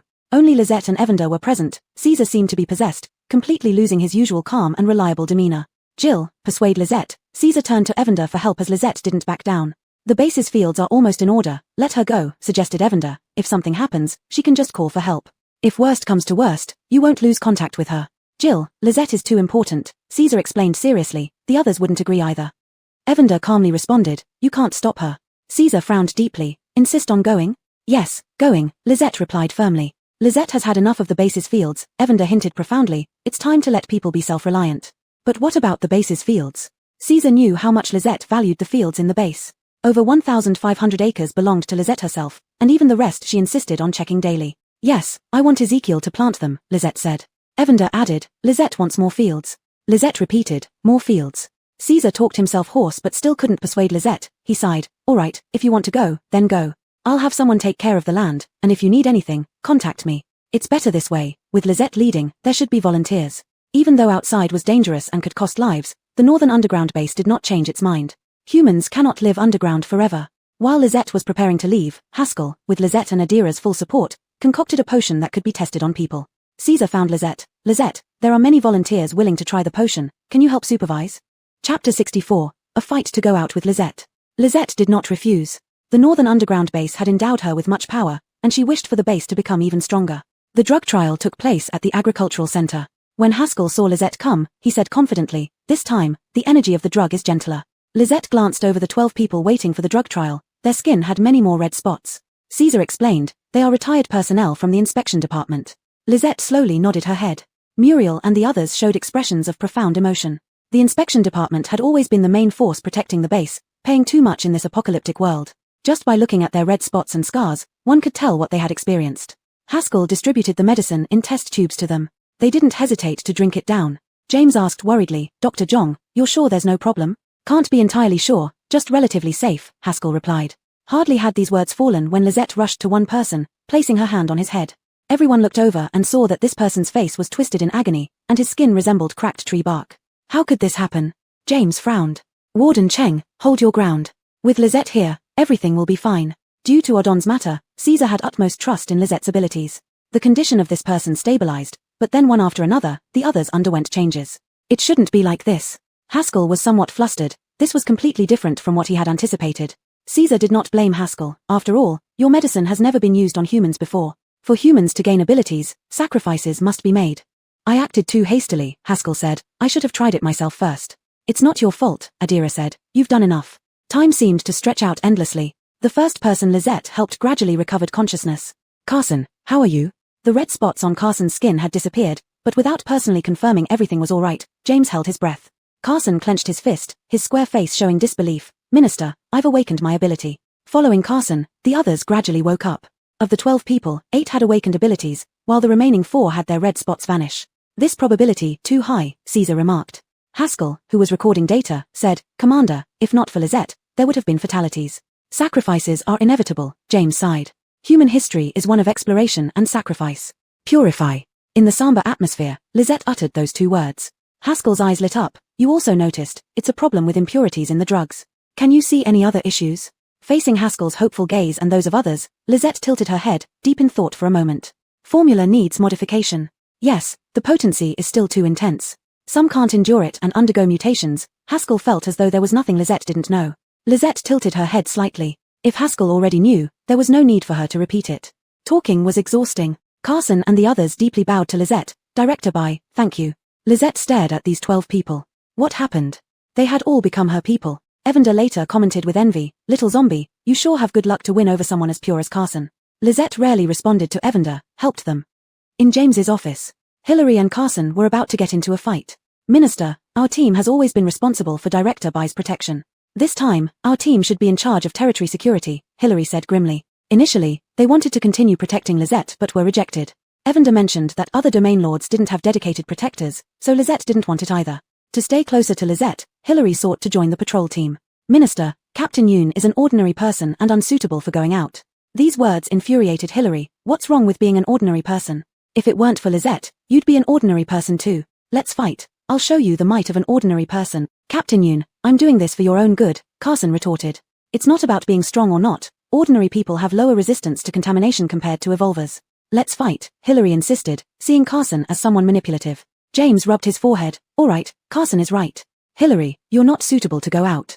Minister, Hillary glared at Carson. My strength isn't weaker than Captain Huang's. This patrol requires ability bearers. James interrupted Hillary. I know your strength matches theirs, but this is the rule. In that case, I apply for the drug. Dr. Zhong is still improving it. Wait until the latest version is ready before applying, James concluded. Hillary glared at Carson hatefully, who laughed foolishly, making Hillary even angrier. The two still ended up fighting later. Carson was an earth ability wielder, and Hillary fought him to a draw. Agricultural base. Everything was on track. The soil contamination was within acceptable limits, the seeds were qualified, and the crops that grew were up to standard. Ezekiel couldn't help but ask, Director Bai, you really have to go out? Go. Lizette only said one word. She was no longer the little zombie who refused to leave her space. She wanted more fields. Director Lee, Muriel's words carried a hint of temptation. Isn't it perfect for you to take charge here while Lizette is away? Ezekiel's face immediately fell. Miss Zhao, what do you think of me? But it's the truth. Muriel smiled like a flower. I know my place. Without Director Bai, not only would I not be favored, but I might have been eaten by bugs or monsters long ago. To survive in this apocalypse, one has to give all their effort. Who has time to talk about position or power? You're very capable. Lizette suddenly complimented him. Ezekiel didn't respond, but Evander got excited, fluffing its wings. Xiao, Lizette, you know how to praise people now. Evander felt it had found a clue of its master since Bai came out, and Lizette was getting better and better. Ezekiel and Muriel's focus was successfully diverted. Jill, Lizette has always been gentle. Muriel's filter over Lizette was incredibly thick. She was happy but also thought Evander was making a fuss. I'm not capable. I didn't dare try Dr. Zhong's medicine, Ezekiel muttered gloomily. I know you must go, Director Bai. The base's fields need someone. I won't accompany you. Director Lee, don't you want? Muriel was very satisfied with the results of this probe. Most importantly, the base's fields belonged to Lizette, and a reliable person was necessary. Human hearts, however, can't be relied upon. After listening to Muriel's words, Ezekiel didn't hesitate and became Lizette's person. Lizette was satisfied, and Ezekiel felt he'd gotten a great deal. After Ezekiel left, Briar and Alric came. Lizette, can our Red Moon squad follow you? Lizette spat out one word, no. Briar stood there, puzzled. How was this different from what he expected? Chapter 65, we can go to the territory now, arrogant neighbor. Evander? Alric was taken aback for a moment before bursting into laughter. Why? Briar asked, I thought you would agree. Haha, Captain thought it's just a formality, that you will definitely agree, Alric said, laughing. Alric laughed too gleefully and earned a death glare from Briar. Okay, I'll stop laughing. Captain, please try again. Alric waved his hand while suppressing his laughter. Lizette's grey, inorganic eyes stared at Alric. Why are you laughing? Alric's smile gradually faded as he stared at Lizette in surprise. You? Evander huffed. What do you mean you? My Lizette is asking you a question. No manners. Oh, sorry, I didn't expect Lizette to ask me. Alric resumed his smiling demeanor. I've never seen Captain like this before, so, don't mind me. Why did you disagree, Lizette? Lizette tilted her head in her signature manner, sign up. Evander understood and flapped its wings twice. Lizette means you should sign up. Yes. Briar suddenly realized, why didn't I think of that? I can take the land next to yours. Alric also paused, then smiled, Lizette, you're so smart.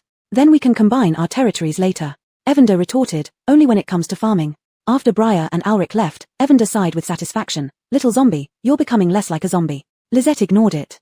Speaking of which, little zombie, haven't you remembered anything after all this time? Lizette still ignored it.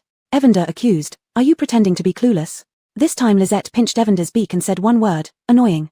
The base built a total of 5 territories, each ranging from 3,000 to 6,000 acres. All 5 teams claimed their territories. Caesar had told Lizette about the territory situation. Now the base has enough food supplies, no one wants to take risks outside. Only a few factions signed up after they heard you were going. Lizette felt a bit disappointed. If no one went, all the lands would be hers. When they set out, Lizette met the people from other territories. Among them, the most eye-catching was the Wind Thunder mercenary team, the best mercenary team in the base. This must be Miss Bai, long admired, a domineering voice came. Following the voice, Lizette saw a young man with leather clothes and slightly long hair walking towards her, holding a woman. Olafson and Briar immediately blocked Lizette. Why so tense? Heron raised an eyebrow slightly, I just wanted to greet Miss Bai. Jessup, Captain Yu, Muriel said coldly, we aren't familiar with you. Sister Natalie, Captain Yu only wants to befriend Miss Bai, what are you doing? The woman in Jessup's arms was indeed Tina. A dog should behave properly, Muriel sneered, or risk being abandoned by its master. You. Tina was touched where it hurt. She used to follow Ansel. After Ansel fell, Eden was sealed off. Because of Jessup, she barely escaped disaster. But she lost her former glory. Muriel was right, she was just Jessup's dog. Otherwise, why would she go out? Tina, listen. Tina turned purple with anger at Jessup's words, but she couldn't lash out and had to close her mouth obediently. Muriel felt triumphant, deeply convinced that it was wise not to have confronted Tina back then. Without the role, how could someone as artificial as Tina progress? Tina was just an abandoned persona. Jessup looked at Lizette again. Miss Bai, we are neighbors, we should help each other. Ha ha. Muriel mocked sarcastically. How can you be like this, Sister Natalie? Tina seized the opportunity. Jessup's face turned ugly. What do you mean? Miss Bai, will you allow your people to be so rude? Lizette remained silent. My point is, if you want help, don't show such an attitude. Muriel wasn't afraid of him. At this moment, Caesar arrived, and Jessup had no choice but to leave with Tina. His Jessup, captain of Wind Thunder. Director Yu's nephew, Briar explained. Seeing Lizette's indifferent expression, he laughed. Judging by his looks, he isn't convinced of you, but it doesn't matter. Just ignore him. Lizette responded with a oh. Evander said, Lizette might not have listened to what he was saying just now. On the other side, Caesar started speaking. You are the lords and pioneers. I hope you build up your territories well and explore new paths for humanity. After Caesar finished solemnly, they finally set out. Evander sat in the vehicle, coming out of the underground, looking at the rising sun. Lizette, do you think Caesar and the others will cry after we leave? Lizette turned to look at Evander and responded unusually with 2 words, no way. Olafson, on the contrary, was quite excited. Boss, just grow boldly. Whatever you grow, I will sell it all, Olafson said confidently, as he had sold all kinds of vegetables that Lizette grew. In return, they got both white nuclei and crystal nuclei, which Lizette used to upgrade her space. Both Lizette and Evander were satisfied with this. The satisfied Lizette responded. Olafson was even happier. Following Lizette, he would have meat to eat. Boss Hua, what if the base can't consume everything? Muriel asked. Sister, calling me boss is an insult, Olafson replied with a laugh. There aren't only this one base. The commander can contact other bases, and after the high temperature passes, we can also interact with other bases. Lizette twitched her ears. She remembered Alric saying there were many people. A carload of people. Only Evander noticed Lizette's unusual behavior. Little zombie, when things settle down, you can go to other bases if you want. No, farming. But you clearly have interest. Evander thought Lizette would be interested, but unexpectedly she outright refused. When Evander tried to persuade again, Lizette ignored it. After half a day, they arrived at the territory. Miss Bai, this is your territory. If anyone intrudes, you can deal with them as you wish, Carson said. Anyone. He handed Lizette a walkie-talkie and a radio. We are over there. If anything happens, call us. You can listen to the base's broadcasts on the radio. Lizette nodded. Seeing that Lizette didn't have much to say to them, Carson felt a bit disappointed. Well, we'll take our leave then. There are some makeshift houses in the territory. Before Carson finished speaking, Olafson's car drove away. The surrounding mutated plants and animals had been cleared, leaving only some small, non-aggressive weeds. Lizette, that's our house. Alma pointed at the house ahead, his tone obviously excited. It was a 2-story cottage, surrounded by stone and soil walls, with solar panels on the roof. It didn't look aesthetically pleasing, but it was solid. The handbook says we can renovate it ourselves, Muriel added eagerly, it's really great. People should live under the sun. Olafson and the people he brought didn't speak, but their eyes showed excitement. Alma said, "How should we renovate it?" Chapter 66, The Discovery of the Territory. The car drove into the courtyard. Houses were also built on both sides of the yard, indicating that the base had put in considerable effort. The indoor facilities were relatively complete, including a filtration system and simple furniture. With enthusiasm, Muriel divided up the rooms and then called people to unload the items from the vehicle. There were agricultural machinery, seeds, and various supplies. Lisette took out things from her storage bag voluntarily. "I'm going out." Having said this, Lisette could not wait to go and inspect her territory. Olafsson wanted to follow, but Evander said, "You just finished cleaning up." It was afternoon, and the sun was scorching hot. Wearing a protective suit with a cooling device, Lisette carried a sickle with Evander perched on her shoulder. It looked a bit eerie no matter how you saw it. She first went to check the water source. Not far away, there was a reservoir covering 5 territories. Evander poked its head to have a look and said, "The water volume here is good, we can dig a pond for raising fish." Just as it was talking, a black shadow leaped out of the lake and lunged at Lisette. Without much ado, Lisette raised the sickle, cutting the shadow in half. Evander cried out in surprise, "Big fish." It seemed to be a grass carp as tall as a person. Even cut in two, its body was still twitching. After taking a look, Lisette was about to leave. "Don't go," Evander stopped her. "Some mutated animals are edible. You see if this one is." "No way." Lisette was repulsed.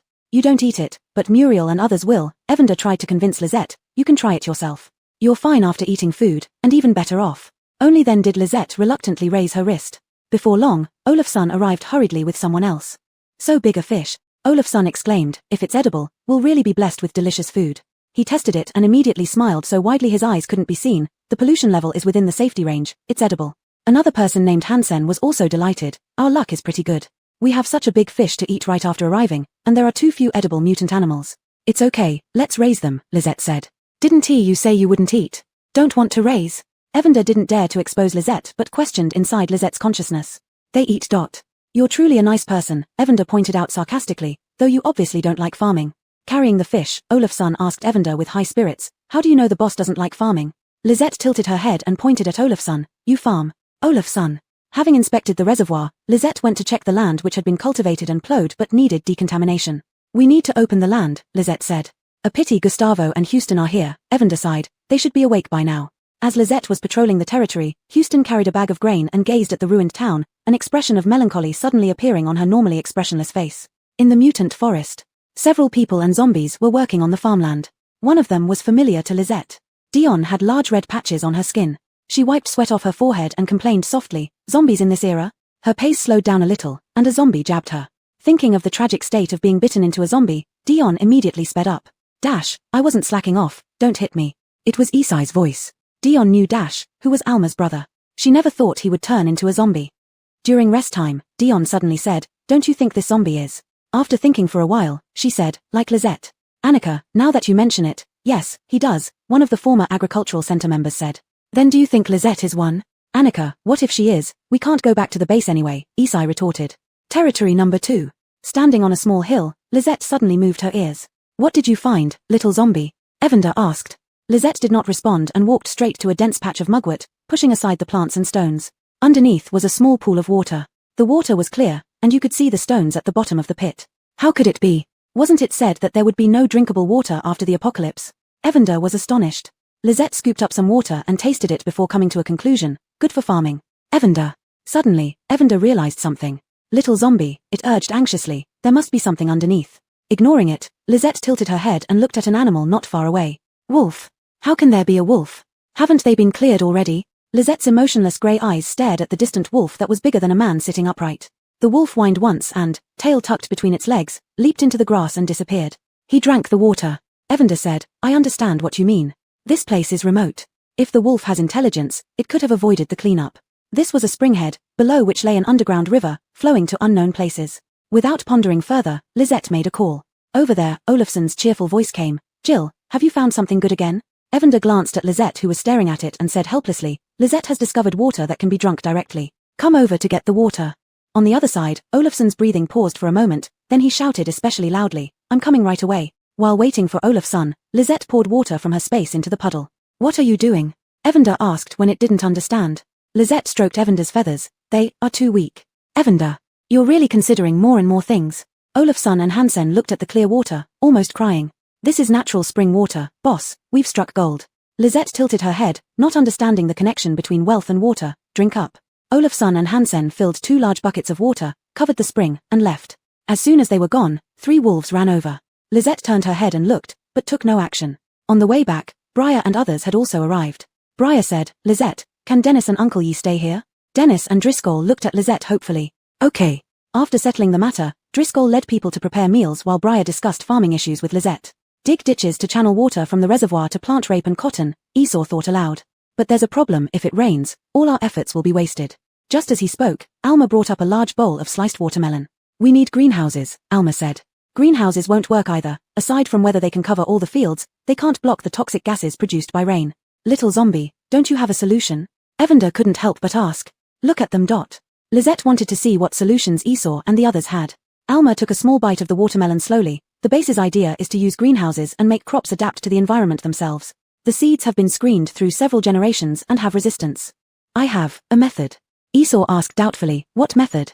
Chapter 67 Full and Content, The Miracle of Spatial Water. "Tomorrow will be tiring," said Lisette. After a busy day, though she wasn't tired, others were. "You're quite considerate," muttered Evander. "Why didn't you say earlier that Daylan was tired?" "Zombies. Do you still know zombies? Zombies can also be tired. You think everyone is like you?" Evander retorted in bad temper. Regardless of what Evander and Lisette were saying, Esau and others were deeply moved. "What do we have to be tired about?" Mason said. "Having delicious food, it's worth being tired." As he spoke, Dennis came over and said, "Dinner is ready." On the simple wooden table, there was a feast. Besides the vegetables grown by Lisette, the most eye-catching dishes were all kinds of fish. "Wow, this fish soup is so fresh, pure white and fragrant," Audrey breathed deeply. Mimi circled around the table, meowing incessantly. Little Mushroom didn't care about fearing Lisette anymore and peered out curiously. Unambitious, Evander scorned Mimi and Little Mushroom, then nagged at Little Mushroom again. "You've eaten so much but are still so small." Yesenia held Mimi, while Muriel indulgently stroked Little Mushroom. "It's been long since I cooked fish, my skills have gotten rusty. Since the fish was large, I made fish soup, slippery fish slices, braised fish pieces, and steamed fish head. The seasonings weren't entirely complete." The more Driscoll described the dishes, the louder his gulping sounds became. "Just make do with what we have." As Driscoll finished speaking, people eagerly sat down, waiting for Lisette to pick up her chopsticks first, then simultaneously reached for the fish. "The fish is so tender. The fish soup pairs perfectly with Lisette's green onions. Woohoo, I die content." Initially, people gave some comments, but as they realized how slowly they were grabbing the dishes, no one spoke anymore, their chopsticks moving rapidly. Mimi and Little Mushroom were also fully satisfied. Little Mushroom emitted an astonished squeak upon tasting its first bite of fish meat. Then it looked expectantly at Muriel to feed it. After eating their fill, the sun set, leaving only a streak of red clouds on the horizon. The temperature dropped, and everyone sat on the second-floor balcony, drinking water, feeling incredibly relaxed. "With such a big fish and so many dishes, I thought we wouldn't finish it." Driscoll chuckled. "That underestimates the strength of this group. They are all ability users," the lively Audrey remarked. Esau suddenly said, "It would be perfect if we had tea." Lisette, who hadn't reacted, turned to look at Esau. "Tea?" Lisette asked. Evander covered its eyes with a wing. Didn't they tell him? Why did he talk about planting-related things in front of Lisette again? Esau nervously glanced at Evander. "Xiaoji," Lisette asked. "I don't care," Evander sulked. Lisette petted Evander's feathers, never taking her eyes off Esau. Tea is a shrub growing in hilly areas. After processing the leaves, it can be used as a beverage. Esau reminisced about everything he knew about tea leaves and added, "I wonder what the tea looks like now." Lisette thought for a moment, then a pile of seeds appeared in front of Esau. "Is there tea?" Lisette asked. Evander knew it would end up like this. It glanced at Mimi and remained silent. Except for the first meeting, except for Mimi intentionally rubbing against Lisette, the chicken and the cat coexisted peacefully. "I recognize tea seeds," Esau admitted without hesitation. "It would be great if there are any inside." Everyone watched Esau with anticipation. 10 minutes later, Esau shook his head. "No." Lisette collected the seeds, nodding. "Hey." Alanis's voice was soft, but it caught everyone's attention. "Alanis, what's wrong?" Sandra asked. "Have you felt anything?" Alanis pondered. "I feel my abilities running much smoother." Briar said, "Now that you mention it, yes. My ability has upgraded." Dennis exclaimed joyfully. "Really?" Driscoll was the happiest. A fireball appeared in Dennis's hand, as big as a human head. "Dennis, put it away quickly," Mason urgently warned. Dennis's face changed. I can't retract it." Seeing the fireball about to fall to the ground, everyone reacted too late. A stream of water poured out, extinguishing Dennis's fireball. Dennis felt like crying. "Sister, I'm sorry." Others looked at Lisette in disbelief. Still, Mason asked, "Lisette, are you a tri-element user?" Lisette didn't answer. Evander remained silent, both tilting their heads to look at Mason. Mason twitched, suppressing his impulse to hug himself and laughed awkwardly. "I saw nothing." Briar also reacted, looking around and saying, "Nothing happened today." Among them, Olaf's son, Muriel, and Alma were the happiest. As people close to Lisette, they felt that the stronger Lisette was, the better. Speaking of which, our abilities improved, and Dennis directly leveled up. Was it because of the food or the water? Sandra shifted the topic. The atmosphere returned to normal as if that stream of water from Lisette never existed. But who knew what people were thinking? It wasn't so easy to extinguish the curiosity of ability users. Dennis said, "My ability has been getting stronger. After drinking the water, it broke through instantly." "Water," Lisette gave the answer. Briar wore an expression as if he had expected this. "My ability has also been growing." Drinking the water made the growth even more obvious. Others felt the same way. "They're not completely foolish. With the spatial water, their power naturally grows faster," Evander remarked with a hint of disdain. "Allison, do you think I can possibly awaken my ability?" Esau asked hopefully. He had left without waiting for Haskell's medicine. Driscoll also looked at Lisette expectantly. Just as Briar was about to say that Lisette wouldn't know, Lisette replied, "Yes." Esau and Driscoll both smiled. "As long as there's hope. Whoever leaks information about the water, don't blame me for being unkind," Briar said seriously. He had realized during the fish soup that something was off, but with his mind focused on the food, he ignored it. The others quickly nodded in agreement. Briar was right. Such water would cause a huge stir if news got out. "Is Miss Bai available?" The radio suddenly crackled with a male voice. It was Jessup. Lisette was puzzled when Odon's voice came through the radio. "This is the shared channel for the leader and patrol team. Press the button below to speak." Lisette didn't respond, nor did Briar and the others. "Miss Bai, what did you just eat?" My general was practically drooling, insisting on going to your territory. "Captain Yu, don't pry," came Odon's cold voice from the other side. "Haha, I was just asking. Is that not allowed?" Jessup's tone was deep and somewhat nonchalant. Since Lisette and her group remained silent, Jessup eventually gave up after some idle chatter. "He has an evolved dog pet, a golden retriever, which might have caught a scent," Briar analyzed. "He's not bad, just a bit rebellious. Ignoring him will do." Lisette intended to ignore him, but unexpectedly, Jessup appeared at the edge of Zone 2 with his big golden retriever the next day.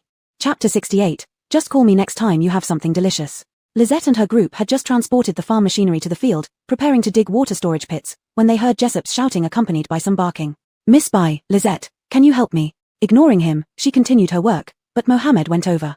Jessup glanced behind Mohammed. "Why isn't Lisette here? What are you doing here, not planting your own fields and letting your dog bark?" Mohammed raised an eyebrow. I don't know how, Miss Bai needs to guide me." Jessup smiled, seemingly oblivious to Mohammed's reprimand. "Do we not have planting manuals? What use is it calling Lisette? We're already swamped in our territory." Mohammed said coldly, "If there's nothing else, go back. I remember your team also has someone who knows farming. I'll pay you, would that be fine?" Jessup persisted. "Captain Yu, if you're not managing your territory, what are you doing here?" Odon, son of Caesar, wasn't afraid of Jessup.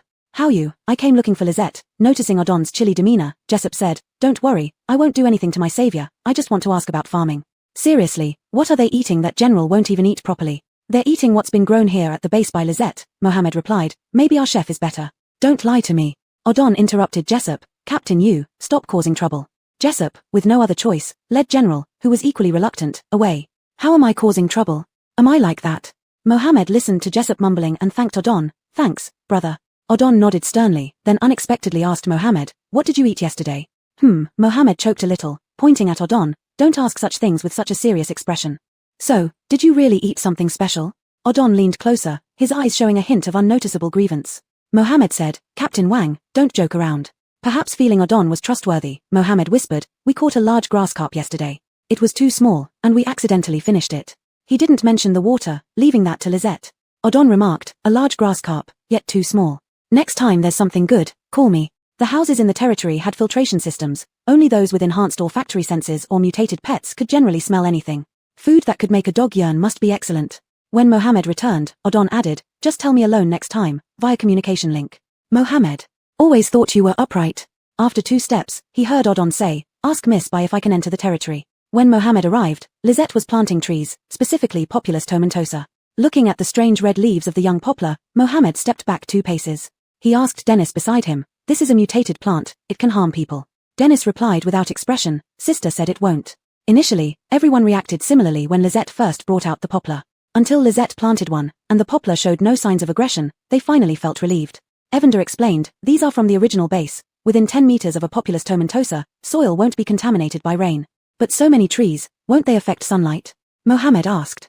"Jill said we can control the size of the canopy, a few leaves will do," Dennis clarified. Mohammed couldn't help but touch his hair, silently mourning the poplar for a second. Meanwhile, the water storage pits and ditches were dug, and Lisette took out a bunch of half-grown rape plants. Seeing Hansen operating the farm machinery to plant trees, she considered using magic when Dennis and Mohammed rushed over. Sister, let us help. Mohammed added, Boss, since we followed you out, we should do our part. They started planting rape with a small tractor. After digging 2 pits, Mohammed muttered, Did I forget something? Never mind, not important. Outside, Odon waited until Carson joined him. Knowing Odon wanted to enter Lizette's territory, Mohammed gave no updates. Carson grinned, Watch this. He contacted Lisette telepathically and got approval. Turning to Odon, he said, Alright, go in, they're by the reservoir. Odon hesitated, suspiciously eyeing Carson. Entering the territory without permission means certain death, disrespectful to the Lord. Oh, if it weren't for Lisette, I would still be waiting to die and wouldn't have awakened any abilities, Carson said seriously. Apart from my deceased parents, I will follow Lizette's orders. Having said that, Carson led the 4 people forward. Odon couldn't stop him, so he could only follow in, ready to plead for Carson if Lisette got upset.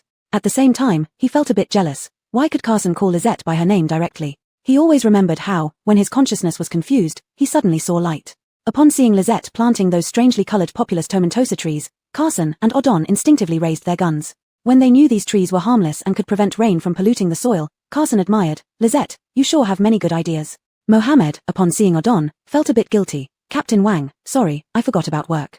Odon grunted, then asked Lisette, you agreed for us to enter the territory? Lisette nodded. She never refused anyone who came willingly because they provided continuous soul energy. Just now, Carson and the other 4 had done so. Carson and his companions offered to help with farming, while Odon hesitantly asked, Can I be like Carson? Alric and Briar also perked up their ears to listen. They had long noticed that Muriel and Alma were different, even Mohammed later was not the same, but Briar had his own thoughts and hadn't yet asked Lisette. Muriel interjected, Even if Lisette just thought about it, you would die. Odon hesitated. As the son of Caesar, matters concerning the base made him fear affecting his father's judgment. Lisette went back to her work. Briar and the others fell into deep thought. With Lisette almost finished on her end, she moved on to repeat the work in Briar's territory. Odon approached Lisette again. Without you, I would be dead. It's not that I don't want to be one of yours, but I need to discuss it with my father.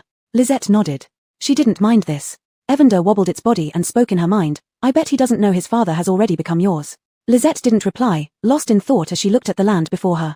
Xiao, Lisette, what's wrong? Evander asked. The trees take up too much space. Lisette replied. Chapter 69, Boss. Were you the one who came from the immortal world? Do you mean that you find these poplar trees are occupying your land? Evander asked. Aha. But if there's pollution, it would occupy even more land. Evander thought it was good enough, yet Lisette was still unsatisfied. I want to figure out another solution. Lisette made up her mind. Once she had an alternative, she could remove these trees. The others looked at each other in surprise. It had already been a great effort to grow them. How could Lisette be so picky? Didn't they see that Odon had also inquired whether this secret could be told to other territories? After getting Lizette's confirmation, he had already discussed the exchange of tree saplings for white kernels with other territories. The filtered water had flowed into the field, and because of the hot weather which caused quick evaporation, planting would only happen tomorrow. Driscoll and the rest prepared meals while Lisette took Olafson to the spring. Lisette stared blankly at the clear spring water. Olafson didn't say anything either, but Evander couldn't hold back after waiting for some time. Lisette, what are you looking at? There's something underground, said Lisette. She had sensed it using Olafson's ability. Olafson originally wanted to ask what it was, but he was attracted by a wolf in the distance. Wolf, Olafson stood in front of Lisette, anxiously saying, It's a mutant wolf. Boss, you should leave first. He took out his weapon and was about to aim at the wolf when Lisette stopped him. Don't attack. Evander habitually translated, Lisette means it won't attack people. The mutant wolf, sensing Lisette staring at it, did not run away as it had yesterday, but instead, continued staring back at Lisette. Boss, have you seen it before?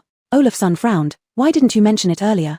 Realizing his tone might be a bit off, Olafson quickly added, I'm just concerned for your safety. Its pollution level doesn't seem too high. Something underground. Compared to the wolf, Lisette was more interested in the object underground. Olafson glanced cautiously at the wolf sitting afar, then withdrew his gaze. Boss, where should we start digging? After inspecting for a long time, Lisette pointed to a place near the water source. There. Alright, this spot is fine. It won't damage the water source. With that, Olafson started digging carefully. The wolf watched without moving closer or leaving. What does this wolf intend to do? Olafson wondered. Lisette joined in the digging. When they dug almost a meter deep, Lisette said, Stop. She pulled aside the loose soil herself, revealing a luminous white stone underneath. Closest to the stone, Olafson suddenly felt his breathing become smoother. Evander blurted out, Spirit stone? Olafson wanted to ask about it but instinctively glanced at the wolf. He lowered his voice, Boss, the wolf seems agitated. Lisette lifted her head to look at the wolf. It immediately quieted down, whining pitifully as it watched them dig. What snack? Olafson asked Evander. Evander fixed its gaze on the stone in the pit. It's a spirit stone, not a snack. How different are they? Asked Olafson. Do you want to eat this stone? Is it possible this stone has radiation? Why do I feel better? Evander stared at Olafsson as if seeing a fool. Does any rock in your house make you feel better due to radiation? What kind of ability user are you? It can, like certain scumbags. They are nice at first, but over time, they hurt you, Olafsson retorted firmly. Ignoring their banter, Lisette kept her eyes on the stone. Evander ignored Olafsson too. Here was someone who usually knew business well but seemed clueless at crucial moments. Lisette, do you plan to take out the stone? Evander mused aloud. The water here must be influenced by the spirit stone. More below. Olafsson moved closer. Boss, how do you know there's more below? Your ability. Olafsson pointed at himself, puzzled. My ability? Why can't I feel it? Also, can you use my abilities? The last sentence sounded as though he was choking. Lisette tilted her head. I can. But why can't I? Evander sneered at Olafsson, doubting life. Because you're stupid. Curious about the specifics, Olafsson couldn't get an answer from Lisette through soul connection either. As Lisette began refilling the hole, the wolf far away ceased its whining, looked at Lisette, leapt into the grass, and disappeared. Boss, you said there were more stones below, why aren't we digging further? Confused, Olafsson couldn't understand why Evander mentioned the spirit stone, which must be very useful. Could Evander be from the immortal world? While filling the hole, Olafsson played out a grand drama in his head. Jill, are you a chicken from the immortal world? Olafsson asked Evander on the way back with water. You're the chicken, your whole family are chickens. Evander got angry. I'm not from the immortal world. You should read less post-apocalyptic novels, it's good for your IQ. Olafsson replied, my whole family consists only of me, and even if you say I am one, I'm not. If you're not a chicken, what are you? Evander turned its head away, no longer paying attention to Olafsson. Lisette stroked Evander, and a luminous white object appeared in her hand. When Evander saw the object in Lisette's hand, it exclaimed, you have a spirit stone? Olafsson's eyes widened as well. Boss, you didn't dig any deeper, did you? It's mine. Lisette only said 2 words. You mean it's yours? Why didn't I know? Evander's voice sharpened. Lisette tilted her head. I didn't think. Fine, since it's something you made, that reason is powerful enough. Evander asked sarcastically, what other good things do you have? Bring them all out. Olafsson also looked eagerly at Lisette. Lisette took out another spirit stone. Sigh, never mind. Evander knew that in Lisette's mind, anything unrelated to farming was considered junk. But, if spirit stones have appeared in this world, does that mean it's evolving towards a recovery of spiritual energy? Indeed, Evander believed that this world was evolving, though the direction of evolution remained unknown. Alric had mentioned in his previous life that humanity had gone extinct, implying that humans failed in their evolutionary process. Boss, are you really from the cultivation world? Olafsson asked excitedly. Evander had suspected it countless times but rebuked Olafsson. These stones were dug up by Lisette before. What cultivation world? Stop dreaming. Olafsson chuckled awkwardly twice, then continued to ask Lisette, Boss, do you have any magical treasures? Can I see one? The stone in Lisette's hand vanished, replaced by a white jade abacus. Lisette, are you foolish? He asks for something, and you just show it to him? Evander was angry while Olafsson grinned and said, Jill, don't be so distant. I belong to the boss, what's wrong with taking a look? Here, take it. Lisette pushed the abacus into Olafsson's hands. Boss, this isn't right. Olafsson thought it must be a treasure from the cultivation world and couldn't speak properly. Evander held a small jade pendant in its wings, sulking. Defense, attack, Lisette said. Lisette means you're too weak to protect you. Evander couldn't help explaining, well, take it. Anyway, if you don't work hard, she can take it back anytime. Olafsson was stunned by the huge surprise. His strength wasn't weak, but compared to Briar and others, he fell far short. Indeed, choosing to serve Lisette had been the right decision. Thank you, boss. He carefully held the abacus, his smile stretching wide. Evander dampened his spirits. You're not a spatial ability user. How will you carry such a big abacus? Chapter 70, Lisette, how come you have everything? Olafsson was reminded and also felt perplexed. He looked at Lisette hopefully. Boss, do you have a solution? Lisette stopped, tilted her head to look at the abacus, and ran her hand over it. Before Olafsson could even see clearly, the normal-sized abacus shrank to half the size of a palm. Olafsson watched the small, exquisite abacus in his hand and subconsciously imitated Lisette's trademark action by tilting his head. Idiot. The little yellow chick sneered. Lisette ignored him and walked forward. Olafsson hurried to catch up and said in an obsequious manner, Boss, rest assured, I will never reveal that you're from the cultivation world. Do you think anyone would believe you? The little yellow chick said sourly, upset that Lisette was also kind to Olafsson. Olafsson didn't mind, he rather enjoyed making the little yellow chick feel this way. When the 3 returned, dinner had already been prepared. There was no fish today, but everything was produced from the spatial items. Odon tasted it and realized it was the same as the grains Lisette had previously taken out. Caesar insisted that Lisette did not grow them herself. The meal, combined with the chef's skills, left everyone thoroughly satisfied. Carson asked, Lisette, if we help you farm, can you provide meals for us? Lisette looked at Driscoll, ask him. This time, Muriel spoke up before the little yellow chick could comment. Lisette means she has no objections, but since Uncle Yi prepares the meals, you should ask him. Driscoll had no objections either. With one leg missing, he wasn't as good at farming as others, so being recognized for his cooking made him happy. He smiled warmly and said, I have no objection. My job is to cook for those who work. That was how it was decided that when Carson and the others helped, Lizette would provide meals for them. Food was what Lizette had in abundance, especially generous with her own people. While they were eating, the walkie-talkie sounded again. Miss Bai, did you not eat well today? It was Jessup again. Lizette had done something around the house yesterday, or maybe it was because there was no fish, but this time Jessup did not make a fuss. Briar said, no, Captain Lord don't ask about what others are eating every day. Are you so poor that you can't afford food? Yeah, I can't afford it, Jessup admitted openly. Can Lord Bai help me out? I can use points to buy some. No. Lizette said one word. She wasn't generous to just anyone.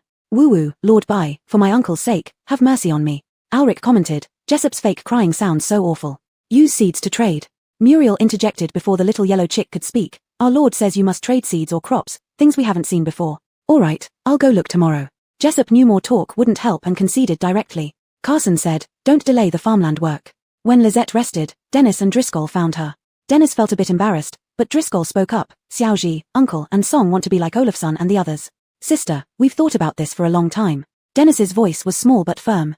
Briar. Dennis understood Lizette's meaning. Captain, I told him, and he doesn't object. But from now on, Dad and I belong to Sister. Driscoll added, I think Captain also had this intention. Lizette didn't care much about Briar. She nodded in agreement, appreciating Dennis and Driscoll's kindness toward her. After establishing the contract with them, Driscoll seemed much relieved. Then we'll head back. Xiaoji, take your rest. Hold on. Lizette looked at Driscoll's leg. Dennis was puzzled. Sister, is there anything else? Why? Lizette asked first. The little yellow chick immediately said, Lizette is asking why you want to become her people. Muriel chimed in again, making the little yellow chick feel threatened. Dennis was stunned, then helped Driscoll sit down. Sister, we're family anyway. Dennis explained, and we want to follow you. Driscoll added seriously, yes, we can work. He spent a while thinking and only managed to say that much. Lizette responded with an O. In the next moment, a grey prosthetic leg of unknown material appeared in front of Driscoll. Driscoll asked in confusion, Xiaoji, what is this? It's phoenix wood, a leg replacement. Lizette couldn't explain much more. This came from her storage bag, something she just remembered could serve as a prosthetic. The little yellow chick stared at the grey leg, unsure what to say. How come she has everything? Dennis's eyes widened, and he asked in a trembling voice, Sister, you mean this phoenix wood can be used as a prosthetic? The concept of a prosthetic was something Driscoll had explained to him. Lizette nodded after some thought. Dennis picked up the phoenix wood leg with both hands. Sister, how do I use this? Driscoll didn't believe a piece of wood could make him stand. If it could, he could have found any piece of wood. A prosthetic needs to consider dimensions, flexibility, weight, and many other aspects. No matter how grand the name of the wood sounds, it doesn't change the fact that it's just wood. Put it here. Lizette pointed at Driscoll's amputated leg. Driscoll laughed and said, all right, I'll follow your instructions. He planned to walk a few steps even if it wasn't quite right. He didn't want to disappoint his daughter. He rolled up his trouser leg, revealing the stump. With Dennis's help, he placed the phoenix wood leg beneath the stump. Just as he was about to ask how to secure it, he froze in place. Dennis also found it hard to believe. The moment the phoenix wood touched the skin, its top end melted like liquid and wrapped around Driscoll's stump, merging into one. The bottom part softened and transformed until it matched Driscoll's left leg. Driscoll's heart pounded rapidly. Even with the abilities present in this post-apocalyptic world, what he saw exceeded his comprehension. After a while, Dennis's eyes reddened with tears brimming in them, full of excitement. Dad, can you try walking? Okay. Driscoll wobbled to his feet and attempted to take a step. Losing balance, he almost fell forward. Lizette reacted quickly and steadied him. This time doesn't count. I got too excited. Let me try again. He refused Dennis's offer to help. This time, he was exceptionally cautious, inching forward slowly, eventually managing to take 2 steps. Dad, how does it feel? Dennis asked. It fits well. Except for the lack of sensation, it feels just like my own leg. Driscoll felt the outer layer of the phoenix wood, which resembled human skin. It can adapt to me and support me. Dennis, overwhelmed with emotion, approached Lizette and bent his leg to kneel. Suddenly, a strong force held him, keeping him half-squatting. Lizette steadied him, and Dennis blushed, hearing Lizette say, no need. After Lizette spoke, the little yellow chick said, just improve your strength and do more things. Lizette didn't respond. She had already received their reward, making their symbols more distinct and increasing her own strength. Dennis and Driscoll nodded heavily. Dennis thought about what he could do for Lizette, while Driscoll decided to focus on improving his culinary skills since Lizette was too thin. The next day, Muriel and the others saw Driscoll's leg but didn't have time to ask. Hansen rushed in. You should come outside and see. There's half a wild boar and 2 strange stones at the door. Chapter 71, A Responsible Wolf, The Sky is Leaking. Alma looked at the pollution level on the device and said, it's edible. Olafson held 2 small spirit stones in his hand and clicked his tongue twice. It couldn't be from that wolf, right? Wolf? What wolf?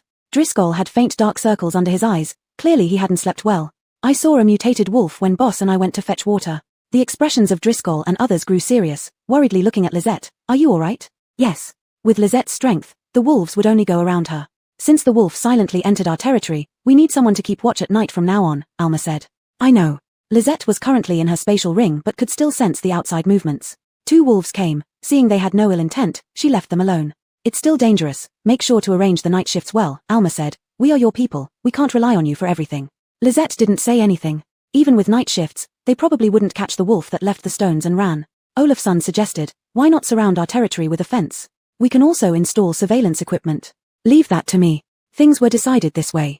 Lizette picked up the stones given by the wolf and went to the fields. Driscoll happily carried half a wild boar inside. Only then did Muriel ask, Uncle Yi, what about your legs? Looking at his legs, which seemed normal except for moving a bit slower, Muriel was very curious.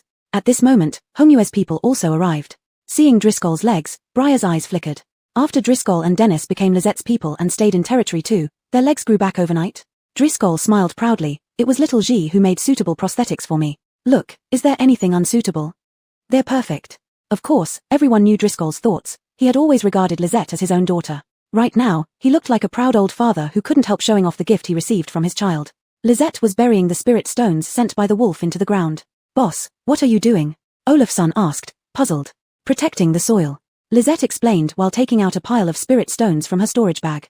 Olafsson asked, Boss, how many such stones do you have? You said, does the wolf not want you to touch the spring stones, so it bribed you because it can't beat us? You should know it's not us, it can't beat Lizette, the little yellow chick remarked sarcastically. It's all the same, I am one with the boss. Olafsson's greatest strength was his thick skin. At this moment, the others also arrived. Briar said, Lizette, the other 3 bases came today to collect tree seedlings. Lizette thought for a moment and pointed to the newly planted trees, pull them out and give them away. Just as Briar was about to ask why, Olafsson proudly answered, Captain Fan, the boss has other methods, these poplar trees aren't needed anymore. But, these are trees, Audrey said, they can be used as timber. They can't be eaten. Lizette gave one reason and continued to bury the spirit stones. The little yellow chick was speechless. Eat what? If it weren't for my pretense of being different, you wouldn't eat at all. While Briar hesitated, Dennis had already started pulling out the trees. By the time they finished pulling out all the trees, Lizette had buried the spirit stones. After burying, many were still left over. Boss, quickly put them away, Olafsson said, eyeing the beautiful stones greedily. Feeling a little heartache upon realizing these were consumables. Lizette pointed to the randomly placed spirit stones on the ground, one for each person. Briar objected, that's not good. Payment. But you've already given us food. Sandra felt embarrassed taking more. Lizette, shrouded in mysteries, yet in this apocalyptic world, making a living was Lizette's skill. They could pretend not to see, but taking things. Muriel wasn't hesitant, taking one stone and laughing, thanks, Lizette. Holding it in her hands, she exclaimed, so comfortable. I feel like I don't even need to wear protective clothing with this. Lizette nodded slightly, looking at Briar, take it. She wasn't heartbroken. There were plenty of such stones, and even if they ran out, Lizette believed she could make more. But there was no need to mention uncertain things. Briar hesitated for a moment and then gritted his teeth. All right. He would make up for it elsewhere later. Each person took one stone, and Lizette put away the rest. Everyone looked lovingly at the spirit stones in their hands. At this moment, the walkie-talkie buzzed. Jessup's voice came through, we're here to trade for tree seedlings. Then 2 unfamiliar voices, one male and one female, we've arrived too. It was the other 2 lords. During the tree seedling trade, Jessup approached Olafsson and said, Boss Hua, General smelled the scent of mutant beasts in your territory. If you give some food, I'll bring General to help find those mutant beasts. What do you think? Olafsson pointed to a pile of tree seedlings. Lord Yu, this is yours. Not great, but we can handle it ourselves. Really, it would be bad if mutant beasts destroy your farmland. As Jessup's people were moving the tree seedlings, Jessup continued talking. He was very curious about Lizette's territory and wished he could freeload there. Don't worry, Lord Yu. Olafsson refused, joking, not to mention the wolf's visit to the mountaintop behavior. Just the spring water of the territory couldn't allow Jessup and his dog to wander around freely. No matter how much Jessup talked, he couldn't convince Olafsson, so he had to go back. Meanwhile, Lizette was already farming. This time she planted sugarcane because Driscoll said cooking needed sugar, and the red braised fish had been made with soy sauce. Lizette, don't use the crop growth accelerator this time, Alma said. Not everyone has that capability. Humans should still follow the laws of nature. Lizette nodded in agreement. She didn't object. Days passed busily and fulfilling, temperatures slowly dropping. Besides farming, Lizette focused on reclaiming wasteland. She planned to utilize all these lands. During this period, the wolf kept coming, each time bringing meat, rabbits, wild chickens, snakes, everything. Lizette didn't mind. It benefited Briar, Odon, and others who gained weight since they came out. Odon joined Lizette's team. When he learned about Caesar's relationship with Lizette, he felt he had worried for nothing. It made the little yellow chick very happy. More and more people joined Lizette's team, with an unspoken understanding, everything centered around Lizette's will.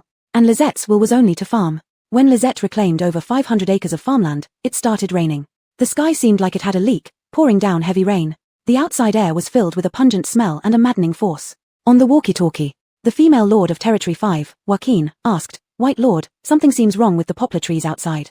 Will there be any problems?" "White Lord, the same here. They look like they're dancing," said Killian from Territory 4. "White Lord, help. The trees are going crazy, suddenly growing so big." Jessup's voice was particularly exaggerated. "It's fine, normal." Muriel added, "Our Lord says it's normal.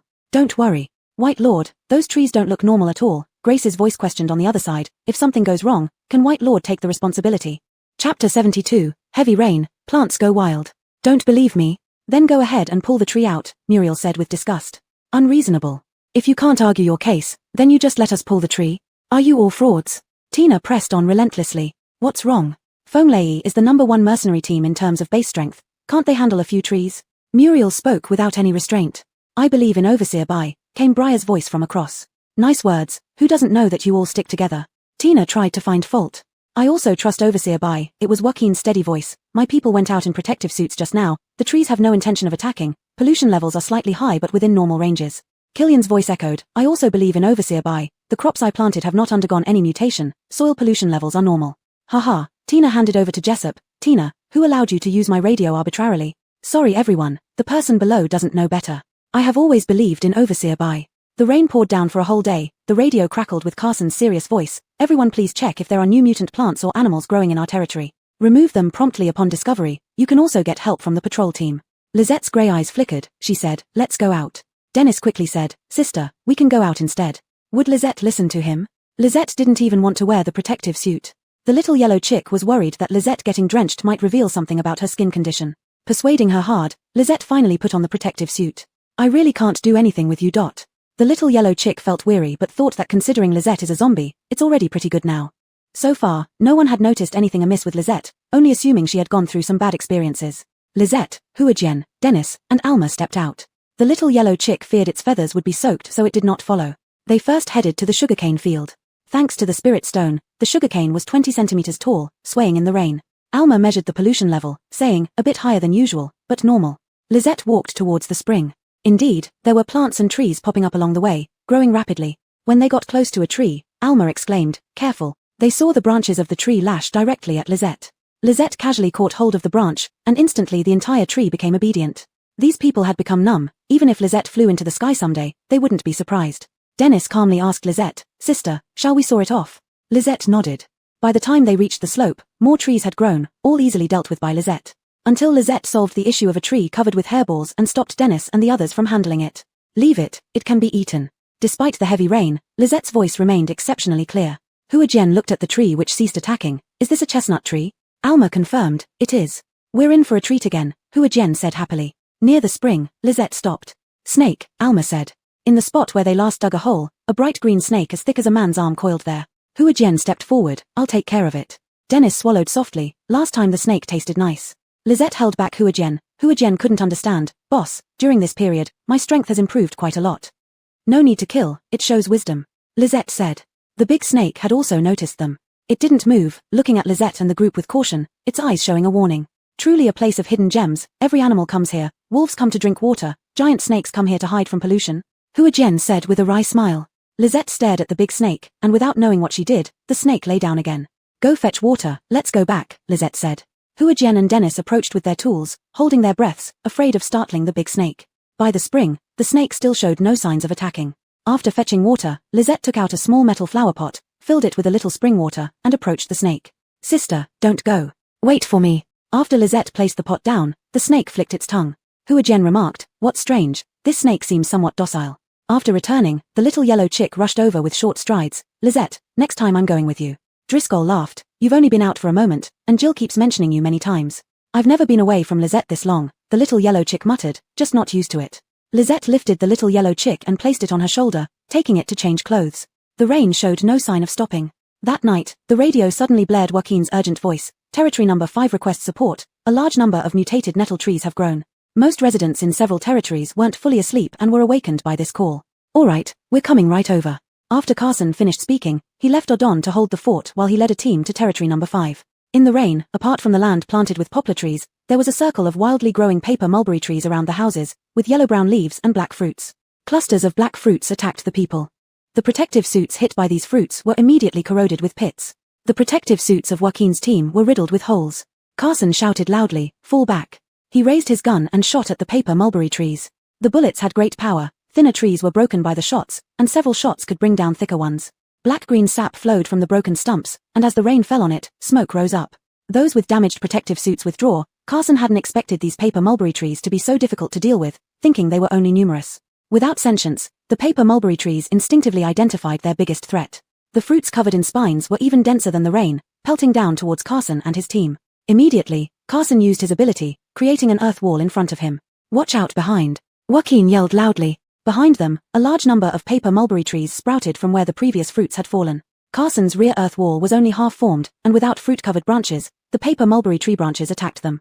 Branch attacks are the basic attack method for plants. Carson's eyes widened in alarm. Being attacked from all sides, he couldn't react fast enough. Just as he thought he would be injured, one of his team members hurled several fireballs in rapid succession, instantly setting the previously frenzied paper mulberry trees ablaze. The sky was still pouring rain, but under the cover of night, the fire of the paper mulberry trees grew larger. Crackling sounds came from the fire. Carson glanced at Augustine, who stood frozen after throwing the fireballs, put away his weapon, and said to Joaquin, "It's settled." Joaquin sincerely praised, "Those from the inspection department are indeed formidable."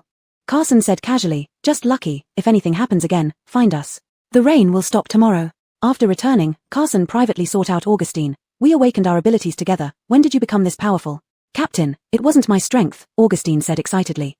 Chapter 73 New Skill, Lizette can't farm again. "What's going on?" Carson was puzzled. "Is it not your strength? Do you feel unwell anywhere?" "Captain," Augustine lowered his voice, "in a critical moment, I thought it was all over.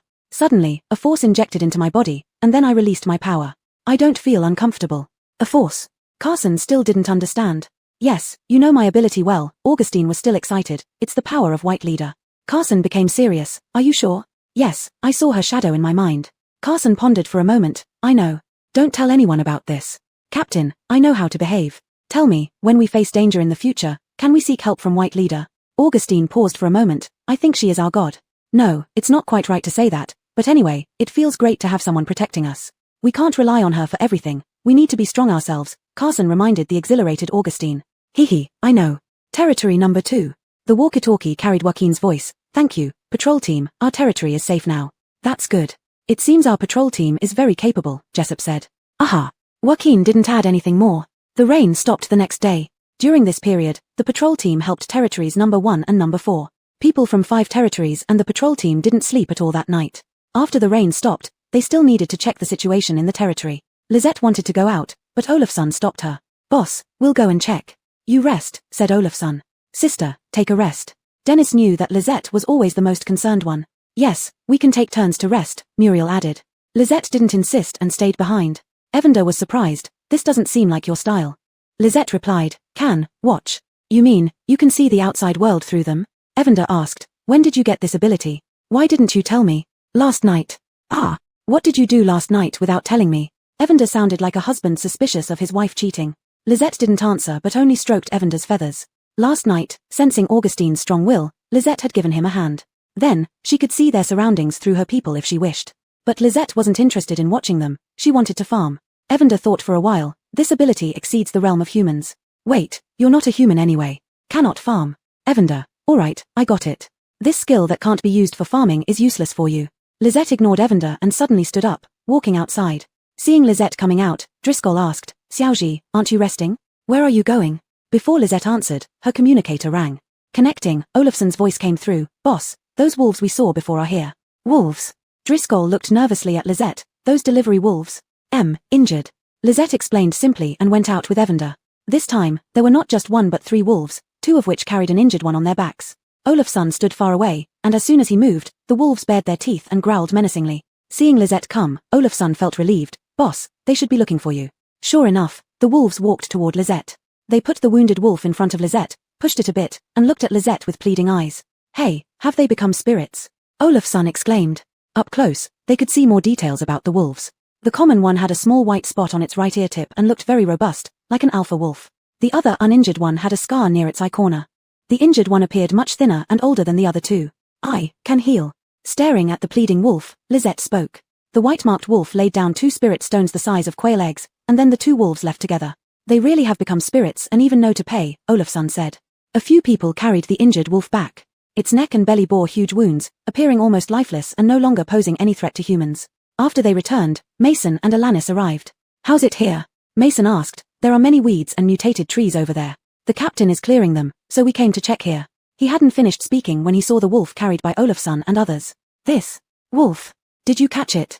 Mason asked curiously, planning to eat wolf meat for lunch. What wolf meat? This one needs to be treated. Its family even paid a reward for it, Olafsson said in an annoyed tone. All you think about is eating. There's also overgrown weeds here. Upon hearing that the wolf couldn't be eaten, Mason showed a disappointed look. After listening to Dennis recount the event, Alanis said, hearing about relatives of wild mutated animals for the first time, let me take a look. Allison did not refuse. Alanis's ability was not weak. She treated the skinny wolf, and the bleeding wound stopped bleeding. I can only do this much. Don't let it move around randomly, it will be better after a few days. Alanis examined the skinny wolf as she spoke. It's so thin, its digestive system must have problems. Feed it cooked food. Allison nodded and took out a spirit stone for Alanis. After knowing that the wolves had brought it, Alanis didn't refuse. Wolves know where to find spirit stones. Establishing good relations with them could help us find more. Mason remarked, they might not lead us there. No need, I have plenty. Everyone looked at Allison, almost forgetting that she had many, the exact number unknown, but anyone who needed spirit stones for farming received one from her. The atmosphere became momentarily silent. Finally, Driscoll spoke, didn't we say there were weeds in the fields? Let's remove them. Arriving at the field. Weeds covered the crops. Allison had used spirit stones and insect ash fertilizer, which not only made the crops grow well but also boosted the growth of weeds. Such a situation would never occur in the space station or the base fields. Even in the mutated forest fields, due to the strength of mutated plants, Allison's crops were instinctively untouched by them, while weeds served as their nutrients. This will take some effort, Mason commented. There are no weeds near the poplar trees, but we use small machines in other places. A sickle appeared in Allison's hand. This time, Alma didn't get a chance to comment. Allison walked into the field with the sickle, uprooting weeds without damaging any crops. This is too impressive, Alma murmured. Allison moved incredibly fast, and by the time they realized it, over 10 acres of fields were already cleared. Others hurriedly grabbed tools to join in. Wait a moment, Driscoll stared at the lush weeds. These are wild vegetables, right? Chapter 74 Tender Wild Vegetables, Olafsson calls Dad. Everyone paused, even Lisette who was running stopped. Driscoll pointed at the weeds on the ground. This is CAI, this is GCAI, this is MCHCyan. These are all edible. Driscoll concluded after listing a bunch of vegetable names. Everyone's eyes lit up instantly. I remember, they are edible, Alanis said. When I was little, my mom used to make them for me. What should we do? Dennis asked. Should we pull these out and then sort them back home? That's a good idea, Olafsson agreed. Unfortunately, these vegetables don't keep well. Otherwise, we could sell the leftovers. Lisette glanced at the red string around Olafsson's neck, with his abacus at the end. After all the work was done and the wild vegetables were transported back, Briar, Carson, and the others arrived. We cleaned up the surroundings today and couldn't come over to help, Carson explained. No problem, now it's just right to organize these wild vegetables, Ulrich said. Seeing the mountain of wild vegetables in front of them, Carson and the others were a bit stunned. Organize these? With Lisette already starting, how could they not join? Hearing that they were edible, Carson and the others worked happily. I've checked, none of the other territories have such edible wild vegetables, Carson said. Sandra chimed in, there aren't any. They're all contaminated weeds. Jessup, Joaquin, and the others came over, and seeing so many wild vegetables, they also stared blankly for a moment. After hearing from Olafsson that territory number 2 had edible wild vegetables and obtaining permission to enter the territory, they rushed over eagerly. Why so many? Yuzi stammered. Of course, it's the good feng shui and our farming skills. Just tell us how much you want, why ask so many questions? Olafsson said impatiently. Who knows if yours are even edible? Jessup needed to find fault to feel comfortable. At that moment, Driscoll and Dennis came out carrying stir-fried and mixed wild vegetables. The moment they appeared, Jessup was attracted by the fragrance, staring at the dishes on the table with his Adam's apple moving. Can I try some? Once Jessup, Joaquin, and Killian tasted them, Joaquin spoke first. I want £100. I want 200, no, 500, Jessup said. With spatial ability holders, they could preserve the vegetables. Give me 200 too, Killian added. 1 white core per pound. Lisette collected 800 white cores. As they left, they also exchanged some soybean oil and other seasonings from Lisette. After dinner, Briar said, these vegetables are beneficial for abilities. It's the effect of spirit stones. Among their own people, the small yellow chicken didn't hide it. Olafsson then asked Lisette, boss, aren't you going to store the remaining wild vegetables? Follow me, I'll lead, Lisette told Olafsson. Confused, Olafsson followed Lisette into the office, set up by Muriel, and asked, boss, What do you need me for? Lisette took over Olafsson's abacus, then pulled out a hammer under Olafsson's puzzled gaze. Boss, what are you doing? Olafsson asked fearfully. Don't smash it. If there's something wrong, just take it back. No need to destroy it. Lisette's hammer smashed down, and Olafsson sadly closed his eyes. Coward, the small yellow chicken mocked Olafsson upon seeing the abacus unharmed. Opening his eyes, Olafsson saw the abacus back to normal size, the hammer gone, while Lisette held a knife, carving something on it. Olafsson wanted to ask but feared Lisette would accidentally damage the abacus. He treasured this abacus so much he hadn't told anyone and wore it all the time, which made him feel much better mentally. He didn't know what his dear boss was doing.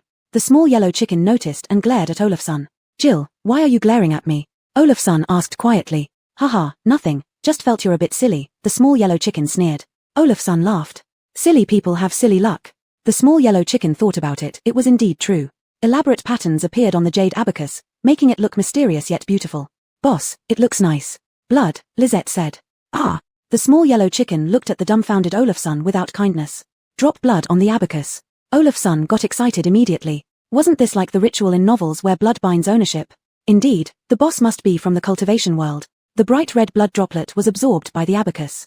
Boss, I feel like it's establishing a connection with me, Olafsson said, focusing, and the abacus shrank. Then, Olafsson, childlike, kept changing its size, big one moment, small the next. A zombie and a chicken watched him as if he were an idiot. Until the small yellow chicken couldn't stand it anymore. Calm down. Lisette's grey eyes fixed on Olafsson. Try again. Don't act like an idiot, Jill scolded. Lisette means there are more functions, don't keep resizing it. Jill was impressed by Olafsson, who had been quite shrewd when selling vegetables just moments ago. Olafsson paused, hesitating as he sensed something, and then broke into an even bigger, dumber smile. Space. Olafsson laughed foolishly as he lunged at Lisette, who sidestepped effortlessly. Olafsson fell to the ground, shouting loudly, Dad. Before Olafsson could react, Lisette vanished from the spot. Jill disappeared too, leaving behind its clucking laughter in the air. Olafsson didn't mind. This was a space, a genuine space. He noted it was about 70 to 80 square meters, 4 or 5 meters high.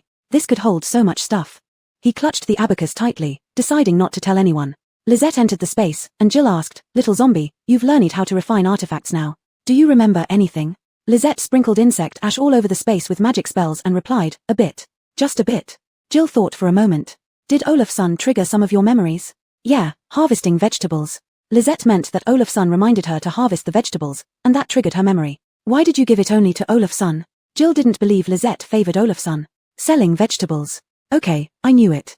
Selling vegetables to upgrade the fields. You really know what you're doing. The next day, Odon was going back to the underground base. Olafsson stored all the wild vegetables in the space and returned with Odon. Before leaving, Lisette let Odon take a rabbit, a wild chicken, and a large piece of wild boar meat pickled by Driscoll. They were gifts from Yi Baidong. Of course, there were also wild vegetables. Jill thought Lisette was very clever. In the future, if anyone called its daughter silly, it would have the daughter beat them up. At the northern base. Seeing Odon return, Caesar and Robin were overjoyed. When they saw what Odon brought back, Caesar was even happier. The construction of the territory seems to be going well, thanks to Lisette. Caesar spoke daily with Odon and naturally knew the situation in the territory. Dad, do you regret it? Odon asked Caesar. Caesar shook his head. No, I don't regret it. Without her, you would be gone, and the entire base wouldn't have survived. This is what she deserves. At this moment, Caesar's communicator rang. Whatever was said on the other end made his expression turn cold. What? Dawn Base and nearby bases have encountered a large-scale insect wave? Chapter 75. Preparation, Lisette's unexpected exposure. After Caesar ended the communication, Odon asked, Dad, what's going on? A large-scale insect wave is moving toward us. Some small bases have already, Caesar said heavily. Don't we have underground bases? Robin asked. Underground? If it weren't for Lisette, our base would be gone too. Robin and Odon also felt a chill at the thought of the insects underground. Dad, then what about Dawn Base? Dawn Base is an above-ground base with a protective shield. Their personnel losses are not severe, but many crops were damaged, causing severe food shortages. They hope we can accept survivors from other bases. Odon frowned, but our space is limited. Don't worry. We'll fix the insect nests. For food, I'll think of something, Caesar sighed. You inform the territory to prepare for the insect wave. Bring insect repellent devices and weapons. Square. Olafsson was trading wild vegetables. Someone familiar with Olafsson approached and said, Mr. Hua, things must be going well for you. Oh, where? It's all thanks to my boss, Olafsson laughed nervously. Is your boss still accepting people? A young man asked. She's so powerful, a spatial ability user, and she has other spatial users. No more recruits. If we did, I'd let you know, Olafsson said happily. They wouldn't guess that the spatial ability user was himself. Odon rushed over. Olafsson, follow me to Starfire. Knowing what was about to happen, Olafsson suddenly became anxious. Hurry up, the fields are destroyed. The boss will be heartbroken. Though Lisette was powerful, he didn't believe she could control the insect wave. The previous insect monsters were underground, busy hatching eggs, so burning them wasn't a problem. Now these insects could fly, and there were crops on the ground. Territory number 2. Jessup was nearly screaming into the radio. What do we do? My crops just started growing. Killian said sternly, if we can't manage, we'll have to return to the base. I agree, Joaquin said, we can't resist the insect wave. Brother you, let's run, a weak voice came from the other end. Jessup angrily replied, if you want to run, go ahead. Haven't you seen White Lord hasn't said anything? Muriel privately muttered, arguing in the radio, for whose benefit? Insects, destroying the fields. Lisette was heartbroken but couldn't think of a way to turn the insects into fertilizer while protecting the fields. Driscoll comforted Lisette, Xiaoji, Captain Wang said we have 10 days left. Let's think of a solution. Being in the territory was much better than the base, and everyone hoped nothing would happen to it. He especially didn't want Lisette to be unhappy. With no clear plan, other territories had already prepared to give up. White Lord, will you leave? Jessup asked directly when acting proved useless. Not leaving. Hearing Lisette's distinctive voice, Jessup loudly declared, then I won't leave either. White Lord, if you have a solution, can we share it? I can exchange white cores and points. I can also exchange, Joaquin quickly followed. Killian remained silent, not believing Lisette had a solution for the insect wave. The next day, Odon and Olafsson returned. Olafsson pointed at the insect repellent device. Starfire people say this thing works pretty well. We'll see after testing. I also brought iron wire nets and insect nets, so we can set up defenses. This had been discussed before but put aside when Bai Laro sent meat. Oh right, leave an opening for Bai Laro. After arranging everything and seeing no objections from Lisette, Olafsson asked, how's Skinny Wolf? Driscoll replied, recovery is good. He's smart and close to Lisette. The next moment, Olafsson saw Skinny Wolf slowly walk out and lie down beside Lisette. Boss, does this wolf want to follow you? Olafsson excitedly asked. He hadn't heard of wolves evolving as pets in the base. No, Lisette disliked the idea. Evander chimed in, it can't even farm. What do we need it for? Little Zombie wanted to keep her unique place, all others should leave. Wolf brother, see, my boss doesn't want you. How about coming with me? I'll treat you well. Olafsson flattered the wolf. Skinny Wolf ignored him completely. Big brother Hua, it is close to sister, but it doesn't seem to want to stay, Dennis explained. As they spoke, Odon arrived. Olafsson stopped fussing over Skinny Wolf and focused on setting up defenses. Evander sought out Alric. Did you have such an incident in your previous life? Evander asked. Alric replied, yes, but this time, we can handle the insect wave. How did you deal with it? Evander asked on behalf of Lisette. The insect repellent device had some effect. Dawnbase has a protective shield, and there's also luring and killing, Alric recalled. Luring and killing isn't often used because we don't have many corresponding mutant plants. During the last insect wave, insects evolved, and there were too many of them. The protective shield was shattered. Alric's expression turned somber. Lisette, you must be careful. If it doesn't work, we'll return to the base. Hearing the word luring and killing, Lisette's eyes flickered. Then she heard the word abandon and firmly said, no. Okay, you can ask me anytime if you want to know something. Alric didn't persuade her further. Perhaps Lisette really had a plan. Inside the space, Evander saw Lisette planting potatoes batch after batch and asked, Little Zombie, why are you growing so many potatoes?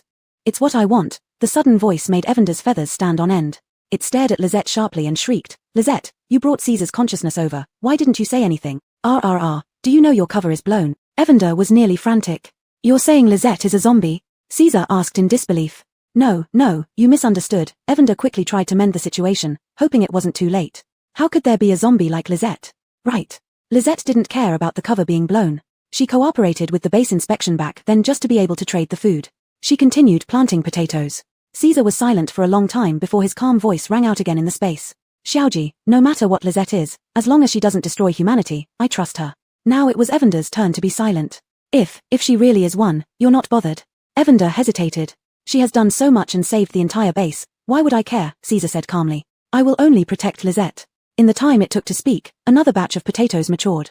Xiaoji, I didn't expect Lisette's space to be like this. Caesar changed the topic. When you return to the base, you must bring me in here to take a good look. Yeah, if the space wasn't strong, where do you think all that food came from? Evander grumbled. I've never seen anyone who loves farming more than Lisette. Caesar's laughter echoed through the space, then he asked, is Lisette a multi-ability user? Chapter 76, Who doesn't dream of cultivation? Cunning Lisette. As far as he could see, there were several instances already. With this in mind, Evander simply said bluntly, Lisette doesn't use abilities but rather spells, she might not have any abilities at all. Speaking of which, Lisette was essentially still a low-level zombie. For such a long time, Lisette had been getting better and better, but unfortunately not evolving into a higher-level zombie. Spells? Caesar asked in confusion, like the spells of Taoist priests. Evander couldn't explain clearly, something like that. Then can I learn them? The systems are different, but give it a try. This time Lisette answered him. How come, aren't we all descendants of Taoism? Caesar blurted out. Evander chuckled. Do you believe in Taoism, sir? The culture of Zhonghua originated from Taoism. It's embedded in our genes. Lisette cultivated another batch of potatoes. You, go back. Tomorrow, take. After saying so many words at once, Lisette felt tired. Okay, can I get the cultivation techniques tomorrow? Who wouldn't want to cultivate? No, let me think. What Lisette means is that she needs to think about it. Evander didn't mention how much of Lisette's memory was lost. With Lisette being like this, Caesar might have a long way to head. After Caesar went back, he couldn't sleep, tossing and turning. Robin thought he was worried about the base matters. But then Caesar asked Robin if there were any hidden sects in the world. Robin was speechless for a moment, muttering dream on, before falling asleep herself. The next day, people looked at the yard full of potatoes with numb expressions. Olafsson asked, Boss, are you planning to feed the worms with potatoes? And received a lot of looks of exasperation. Odon said, these potatoes are what the base needs. Other survivors will soon arrive at the northern base. Go out, Lisette announced her decision.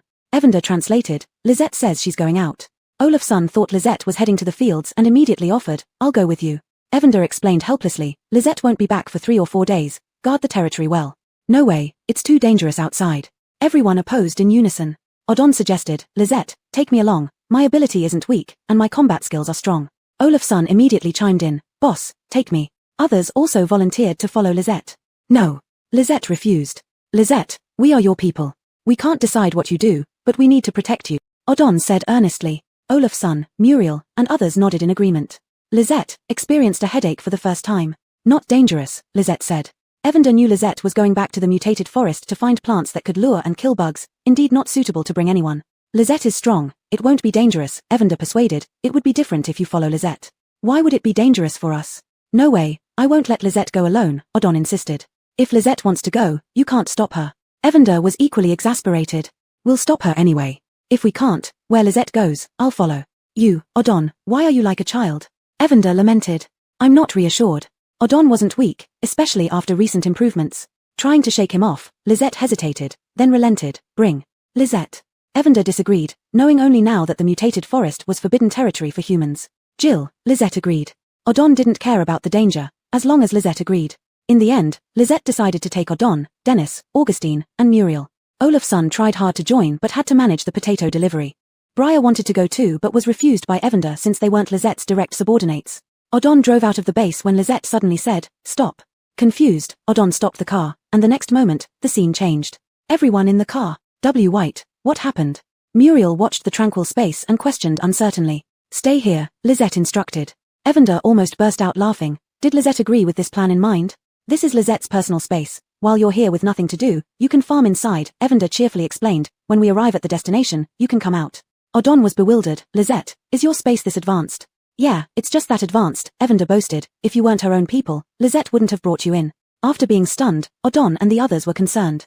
How could they protect Lisette if she wouldn't let them out? Nodding, Lisette disappeared into the space. Looking at the thriving space, Augustine asked, Captain Wang, what should we do? Wait, Odon didn't know how to proceed either. White space is truly unique.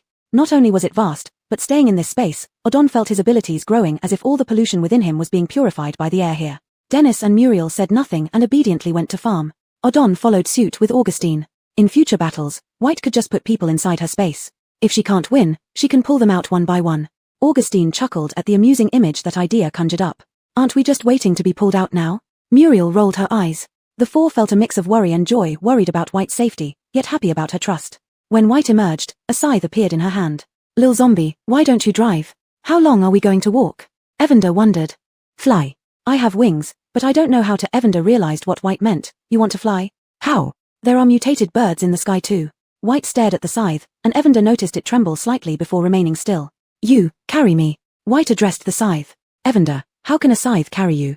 I'm not a scythe, I'm the Chosue sword. Hearing the tiny voice from the scythe, Evander pointed at it with its wing tip. It's possessed. Phew, you're the one who's possessed. I'm a sword spirit. Sword spirit. White repeated. Do you even remember I'm a sword when you use me for harvesting? The sword spirit complained. White tapped the scythe, and Chosue sword immediately calmed down. Fly. White expressed her request. The scythe form can't fly. It needs the sword form, Chosue sword reluctantly admitted. I used to be your treasure, now I'm just an unwanted old hag. Soon, White successfully took Evander flying on the sword. Taking the opportunity, Evander asked, Josue, do you know what white used to be like? Chapter 77, The Surprise Given by Hobart. I don't know, Josue's voice was somewhat dull, I lost my memory. I only regained consciousness recently. Evander didn't give up. You remember nothing at all? I remember that she is my owner. Does this count?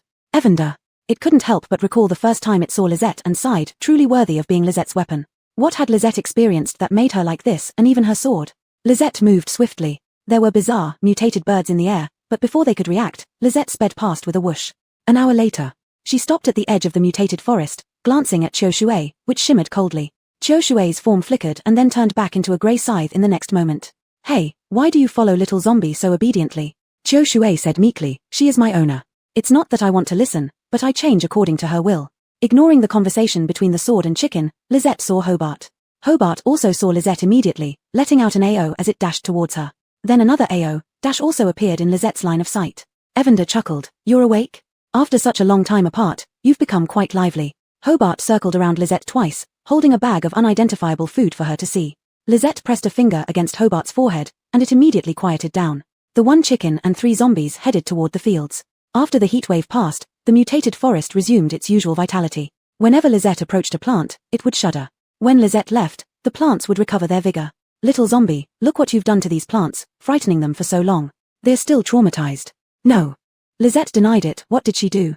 Didn't she just chop down some trees to grow mushrooms and later clear some plants to cultivate crops? She was just a farming zombie. AO tilde Hobart let out a bark at Evander. AO tilde dash echoed immediately after. You guys have improved.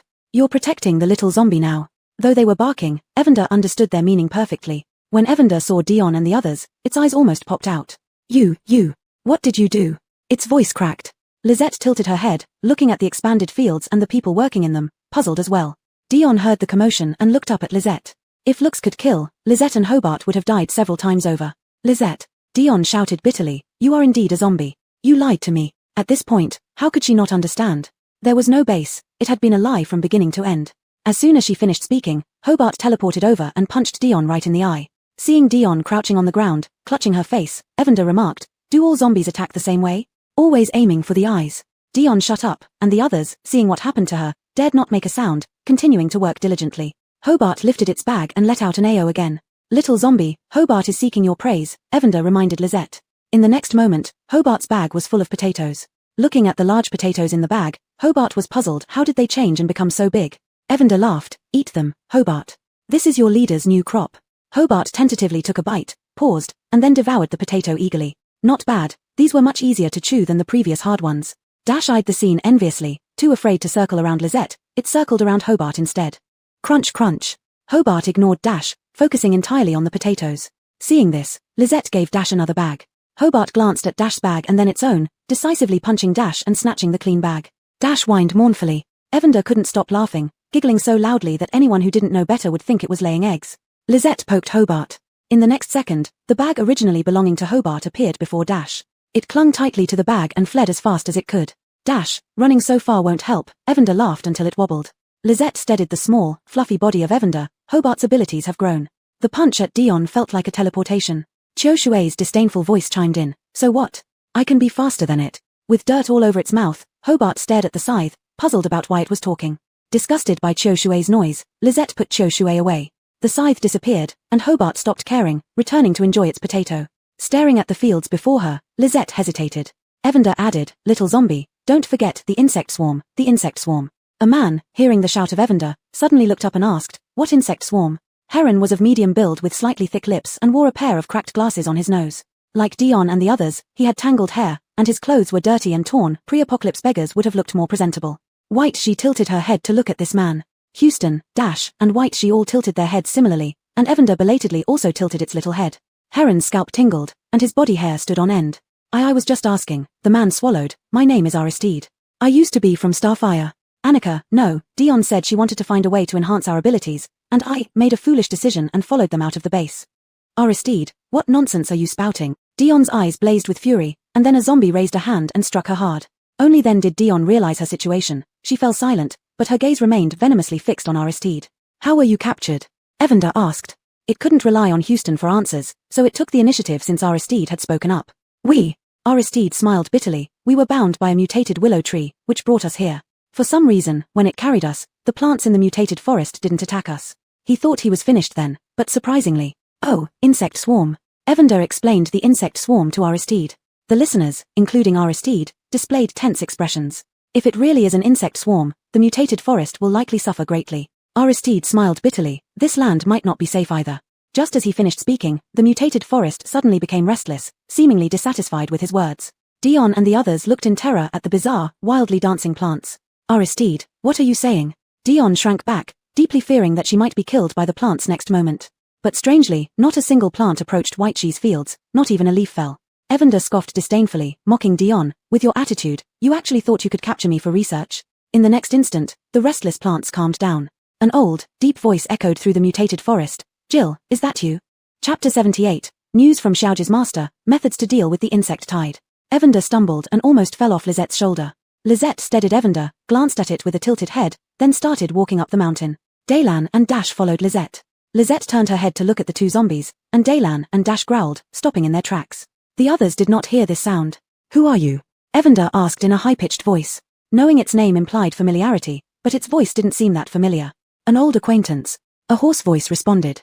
I don't believe it. How could you possibly be human? As Evander spoke, the plants in front of Lisette automatically parted to create a small path, with dense vegetation on both sides, evoking an atmosphere of seclusion. The hoarse voice paused for a moment before saying, Is your focus slightly off? Whether I am human is rather obvious, isn't it? Evander refused to admit it had any issues. Who knows, I'm just correcting you. We were here for so long, why didn't you appear? At that time, I wasn't sure if you were Jill. When I decided to speak to you, you had already left, the hoarse voice said guiltily. Now that you've returned, I sought you out. I bet you just didn't want to deal with us. If not for news about the insect tide, you wouldn't have shown up. Evander suddenly asked, Are you Crystal? You talk like her. By now, Lisette was approaching the destination, with a massive plum tree ahead. Evander looked around. It saw the deep grey trunk thick enough to build houses inside. It could easily house thousands of people. It wasn't very tall, with numerous mutated plants obscuring its top. The canopy stretched endlessly, covered in lush green leaves. It's really you, Evander said, hopping around. How did you grow so big? Do you know where the master is? Lisette tilted her head, staring at the giant tree. Crystal? I'm not called Crystal, the plum tree protested. Call me my man. Evander giggled. My man? Did you come up with that yourself?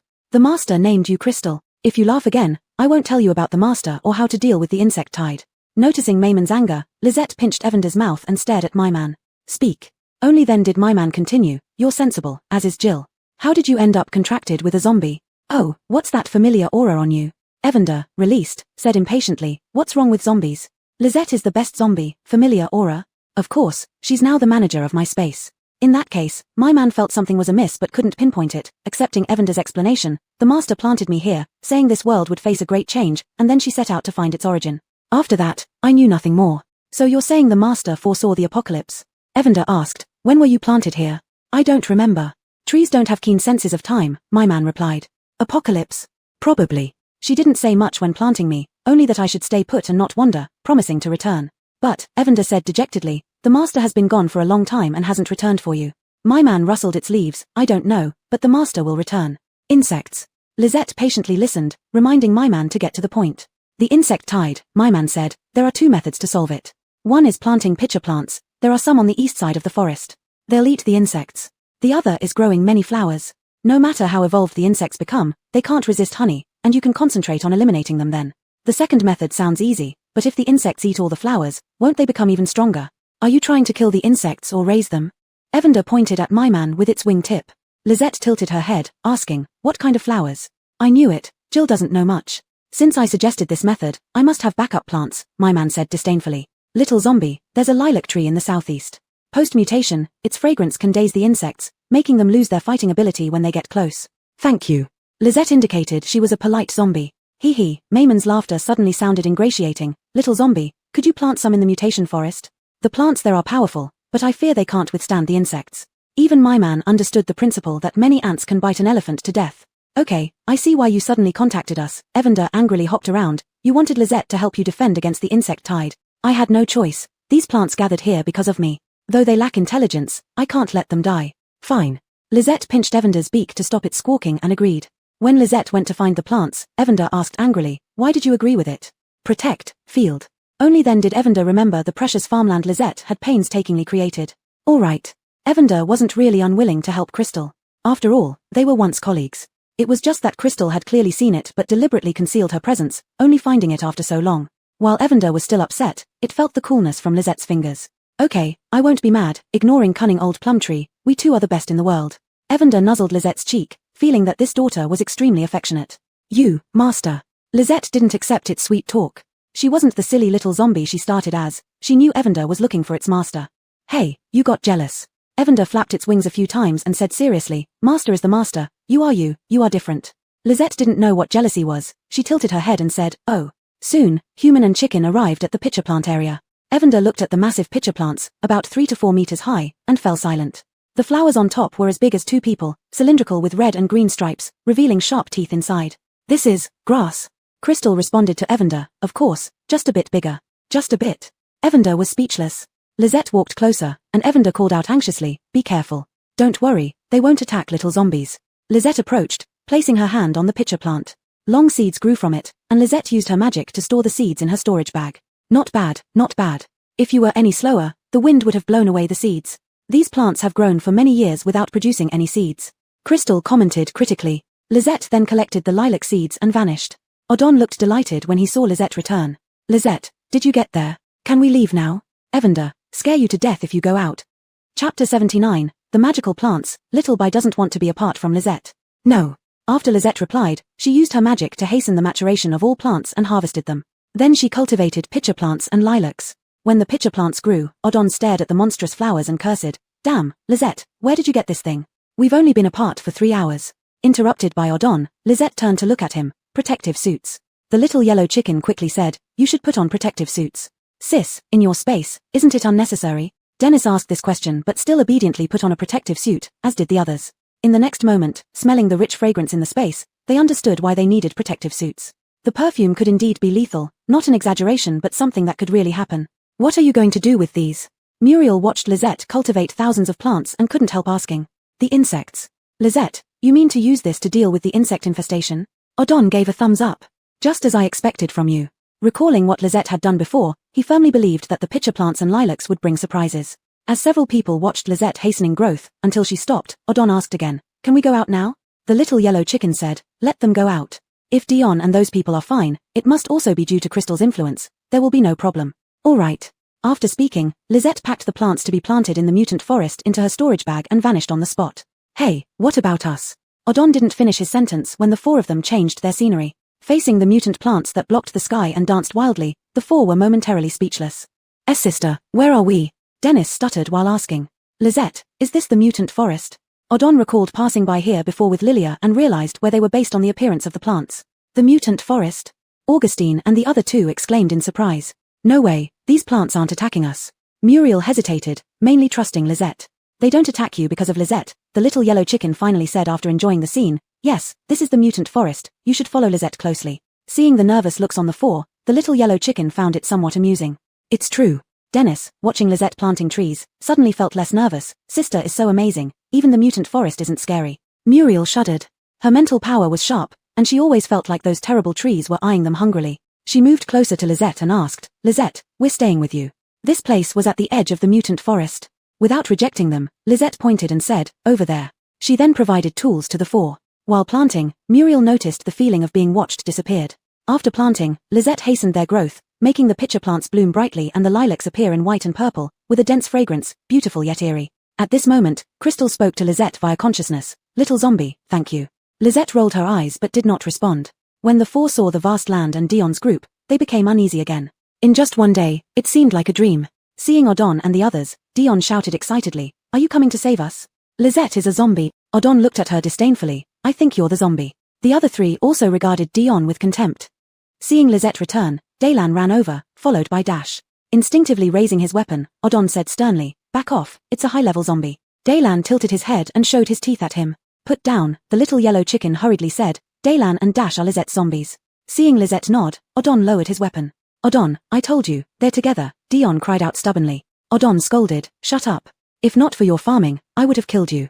Due to Dion, he nearly mutated into a monster. You betrayed humanity. When Lisette eats you, you'll regret it. Before Dion finished her words, Daylan hit her other eye socket, making both sides symmetrical now, resembling a national treasure. Ha, you're the one who betrayed humanity. Looking at the disheveled Dion, Odon and the others felt no sympathy. Not just Odon, the entire base nearly fell because of Dion. With some time left before nightfall, Lisette played, worked, and farmed for a bit. Odon and the others had already gotten used to it. They helped Lisette farm, or if they couldn't assist, they observed the surrounding plants. The little yellow chicken helplessly asked, "Lisette, when are you going back?" Lisette ignored it. Even as night fell, Lisette showed no sign of returning. Dion and the others were herded into the wooden house by the zombies, then Dash threw them a bag of grain, telling them to cook for themselves. With water and firewood available, Odon took a turn around and even found a toilet. They looked at the zombies with complicated expressions. Aristide, noticing their confusion, volunteered, "This was built on my initiative, it can fertilize the fields."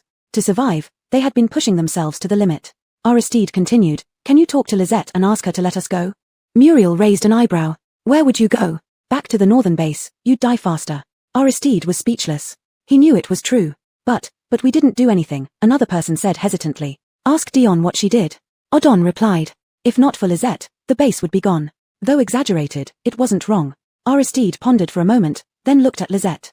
"Our fleeing the base was wrong, but some things, we really didn't know.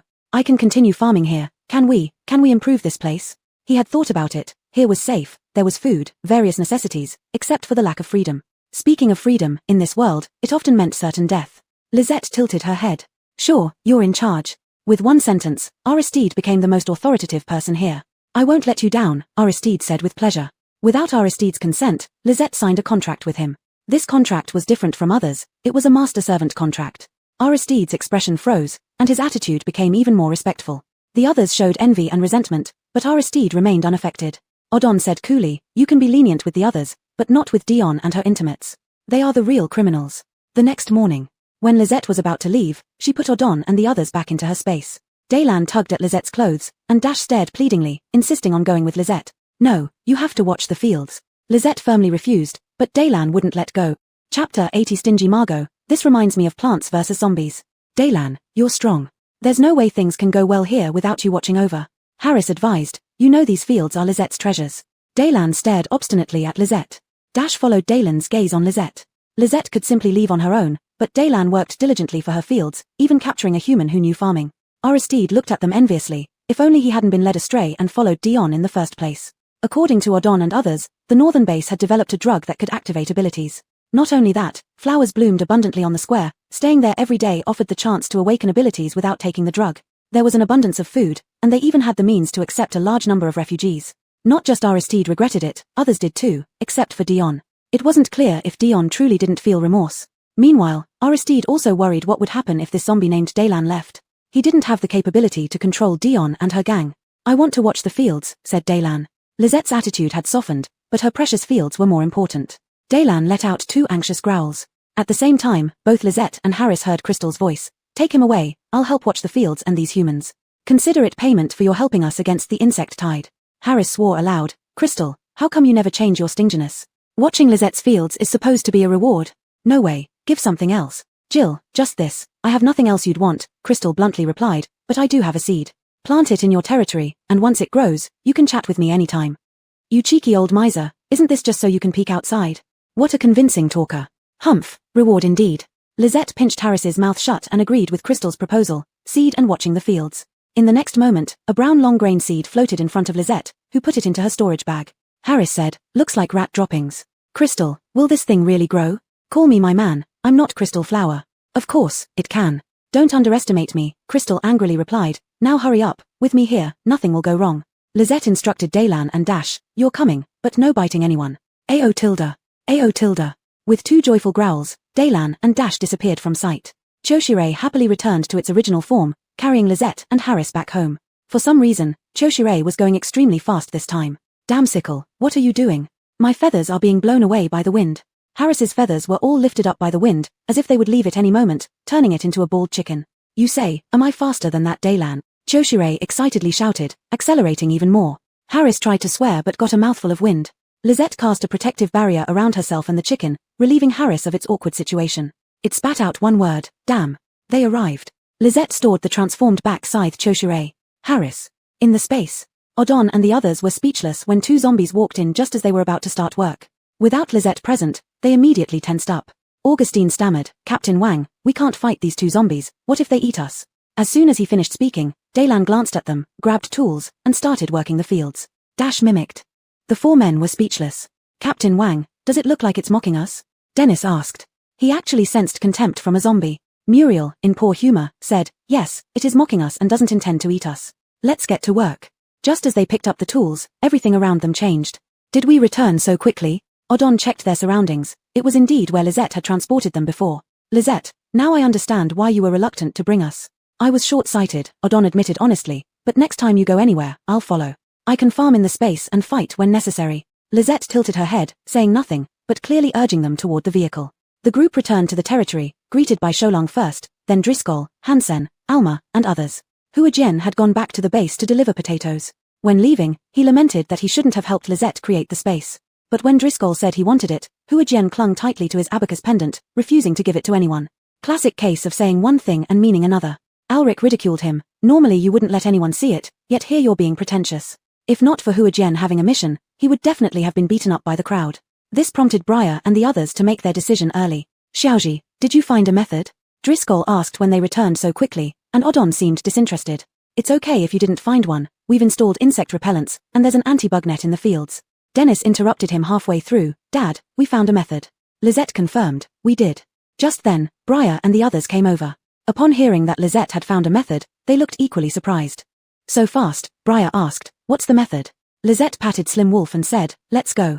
Allison, G, you're not allowed to touch other furries. Evander declared dominantly. Lizette ignored it and led them to the north side of the territory. The north side was a gentle slope, relatively flat. Slim Wolf followed but lagged behind due to its injuries, moving slowly. Lizette chose a flat spot where a bunch of plants appeared. Looking at the strange, giant pitcher plants, Driscoll asked numbly, are these pitcher plants? Before the apocalypse, they were so tiny. The lilac plants were also sizable, though none were blooming.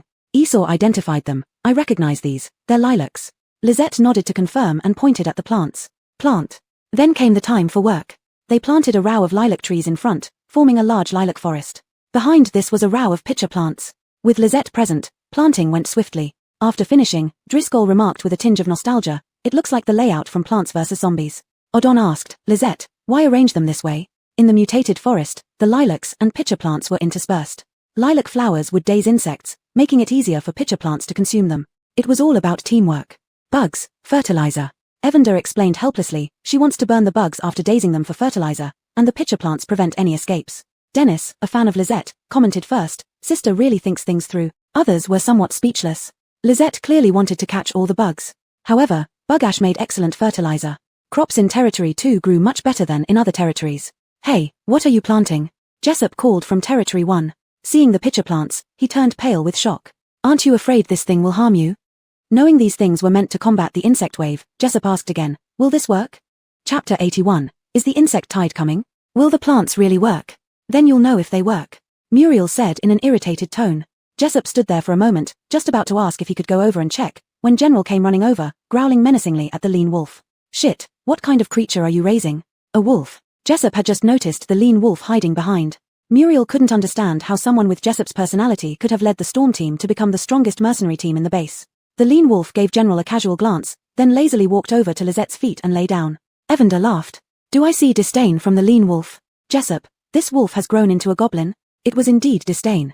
Stimulated by the lean wolf's attitude, General barked angrily. Jessup pulled General back. General, be quiet. But General wouldn't listen to him, continuing to bark at the lean wolf but not rushing over. Lizette's grey eyes turned towards General, who let out a whine and slunk away, tail between its legs. Jessup was puzzled. General, what's wrong with you? He glanced again at Lizette and seemed to realize why. Scolding General, he said, you're afraid of it but still bark at it. It's a mutant pet from Sector 2, don't bark randomly anymore. Talking on, seeing the obedient lean wolf, his tone became slightly jealous. He wanted a wolf mutant pet too. Sigh, now cultivating these plants in Sector 2 was the priority. Lilacs hadn't bloomed yet, but were already growing as woods. The pitcher plants in the rear looked strikingly impactful. What you raise is none of my business, Jessup asked. Can I plant this? Aren't you worried they won't work? Muriel snapped back. Jessup only looked at Lizette and ignored Muriel. You can plant them, but payment required. Lizette had already figured that out. Afraid Jessup didn't understand, she explained, our lord says you can plant but requires payment. Just name your price as long as I can afford it. Forget the rest, those pitcher plants caught Jessup's attention. Mutant plants' fearsome looks were cool, best of all, they weren't aggressive. Bugs, mine. You want bugs? Jessup eagerly agreed, fine, the bugs are yours. 3 days later. A line of defense made up of lilac trees and pitcher plants was set up north of sectors 1 to 5. During this period, Caesar contacted via communication to inquire about the situation. His opinion was also to return to the base if uncertain. The underground base's defenses were solid. No one went back, waiting quietly for the arrival of the insect tide. The day before the insect tide arrived, Lisette made all the lilacs bloom. The consequence was everyone had to wear protective gear outdoors because one sniff of that fragrance would make their heads spin. That day, everyone gathered at Lisette's territory, where the broadcast reported the insect tide's arrival. The insect tide is about to reach our sectors. Please get ready. In case of emergency, evacuate immediately. Joaquin nervously asked, can we handle it? Alma said, with Lisette here, we definitely can. Lisette glanced at Alma, feeling like she'd forgotten something. Only after entering the space and seeing Dash did she recall. I hear the hum of the insect tide. Esau remarked. Everyone looked at Esau, puzzled. What? You didn't hear it? All shook their heads. Sandra excitedly asked, Uncle you, did you awaken a new ability? Esau was a bit dazed. He had always wanted to awaken abilities. Sandra's words made it seem like. But he steadied himself. Let's see if anything happens first. What should we do now? I'm going to check it out. Rising, Lisette intended to collect insect ash. If the pitcher plants aren't selective, they might eat everything. Lisette went out, and Olaf's son, Odon, followed her. Unfamiliar with Lisette, Joaquin and Jessup hesitated for a moment, then also followed. When Lisette reached the edge, she saw countless insects like dark clouds covering the sky far away. Lisette, it's too dangerous. We should go back, Olaf's son urged. Odon joined in the urging. Go back, Lisette refused. Ulrich's expression grew grave seeing the swarm of insects. He had fought against bugs in his past life, but facing them directly was the first time. It was shocking and terrifying. Lisette, I won't go back, Ulrich said. If something happens to you, dying with you would be fine too. Dennis grumbled, Captain, that's unlucky talk. Sister Bai will be fine. If it got too bad, they could hide in the space. To live and die together. Ulrich's thoughts were beautiful. Others also declared, we won't go back if you don't. Jessup caved first, I have trypophobia, I'll go back. Killian quickly followed. Only Joaquin remained. Sandra asked, Leader Chi, why aren't you going back? Lisette didn't ask for your company. Joaquin shook his head again, I trust Leader Bai. The insect tide was getting closer. Those with good eyesight could see the insect's sharp claws, dense compound eyes, and various terrifying mouthparts. These were not the insects from before the apocalypse. The large ones were as big as a person, and the small ones were at least as big as a fist. Everyone's hearts raced. If they were engulfed by the swarm of insects, even with protective suits, within 10 seconds, they would be reduced to skeletons. The massive insect army approached the lilac flower sea, and a dramatic scene unfolded. The leading insects suddenly stopped, turning in place while the ones behind them collided into them and also halted. Smaller insects were directly crushed to death. More and more insects smelled the fragrance, paused for an instant, then buzzed with excitement as they surged towards the lilac flower sea. It's working. Many clenched their fists, the voices filled with intense excitement. Before long, a thick layer of dead insects covered the ground under the lilac trees. Those closer to the pitcher plants, or the few stragglers, were caught by the red tendrils extended from the pitcher plants, dragging the insects into their tubular flowers. A few seconds later, the tendrils would stretch out again, pulling in another insect. The digestion speed is so fast, Dennis marveled. Others shivered. Weren't they supposed to be non-aggressive? If it were a human, nothing would be left. For a moment, Lisette harvested a lot of soul energy. She was puzzled but didn't care. Didn't she see that most of the insects landed under the lilac trees? The rear pitcher plants ate voraciously, reducing the number of insects significantly in just a short while. Lisette, where are you going? Briar was startled when he saw Lisette walking into the lilac forest. Be careful. At this moment, an insect broke through the line of defense and flew toward Lisette. A flash of cold light appeared, and the insect was instantly cut into several pieces. Joaquin and the others were the least familiar with Lisette. That shout of be careful had come from her. Her eyes widened slightly. Was Lisette so powerful? Others, especially Dennis, followed closely behind her. Would you like me to set fire directly, or should we plant something else? Dennis asked excitedly. When Evander suggested setting fire, he was overjoyed, finally able to help Lisette. Evander said, wait for Lisette's orders. Lisette made a gesture, and a gust of wind carried a large amount of cotton and rock rose seeds throughout the lilac forest. Excitement spread among the crowd. The famous scene of burning the insect tide was about to happen. Chapter 82. Alma met Zombie Dash. What was wrong with the wolf? Only Ulrich was deep in thought. Lisette's wind power was much stronger than his. He had to tell Briar that they couldn't delay some matters any longer. Otherwise, where would the red moon stand? In an instant, cotton plants and rock roses grew from the piled-up insect bodies. The cotton bloomed and then withered on the insect bodies. The rock roses blossomed into pure white flowers. The lilacs continued to bloom splendidly, ignoring the insects beneath. Such a scene would have undoubtedly become a popular attraction before the apocalypse. Lisette nodded at Dennis. Dennis loudly responded yes, and kneaded out more than 10 fist-sized fireballs, which fell onto the rock roses and insect bodies. Flames burst forth one by one like celebratory fireworks. The insects below awoke due to the high temperature, but it was too late for them. They struggled, rolled, and screamed in the sea of flames. Joaquin and his companions couldn't help but take 2 steps back. Her subordinates furtively glanced at Lisette, and one of her confidants muttered, "Boss, the white lady is even scarier than an insect tide." Joaquin stopped nodding halfway, sensing something amiss, and patted the confidant's head. "Don't talk nonsense. The white lady protects our territory." The confidant shrunk his neck. It took a while to burn all the insects, and Lisette was also exhausted, so she headed back. On the way back, Evander asked, "Lisette, your strength has increased again. You've mastered precise spell usage and abilities." Lisette tilted her head. "Not yet, I'm exhausted." Yes, you wouldn't be exhausted if you only catalyzed rock roses and cotton." Dennis joined in, saying, "Sister is really impressive, reaching this level so quickly." More people remained silent, unable to shake off the previous scene. Thinking about the insects writhing and screaming, they felt pain too. Jessup and his group, who returned first, were thoroughly respectful after seeing Lisette's actions this time. When Caesar figured out how to deal with the insect tide, he couldn't speak for a long time.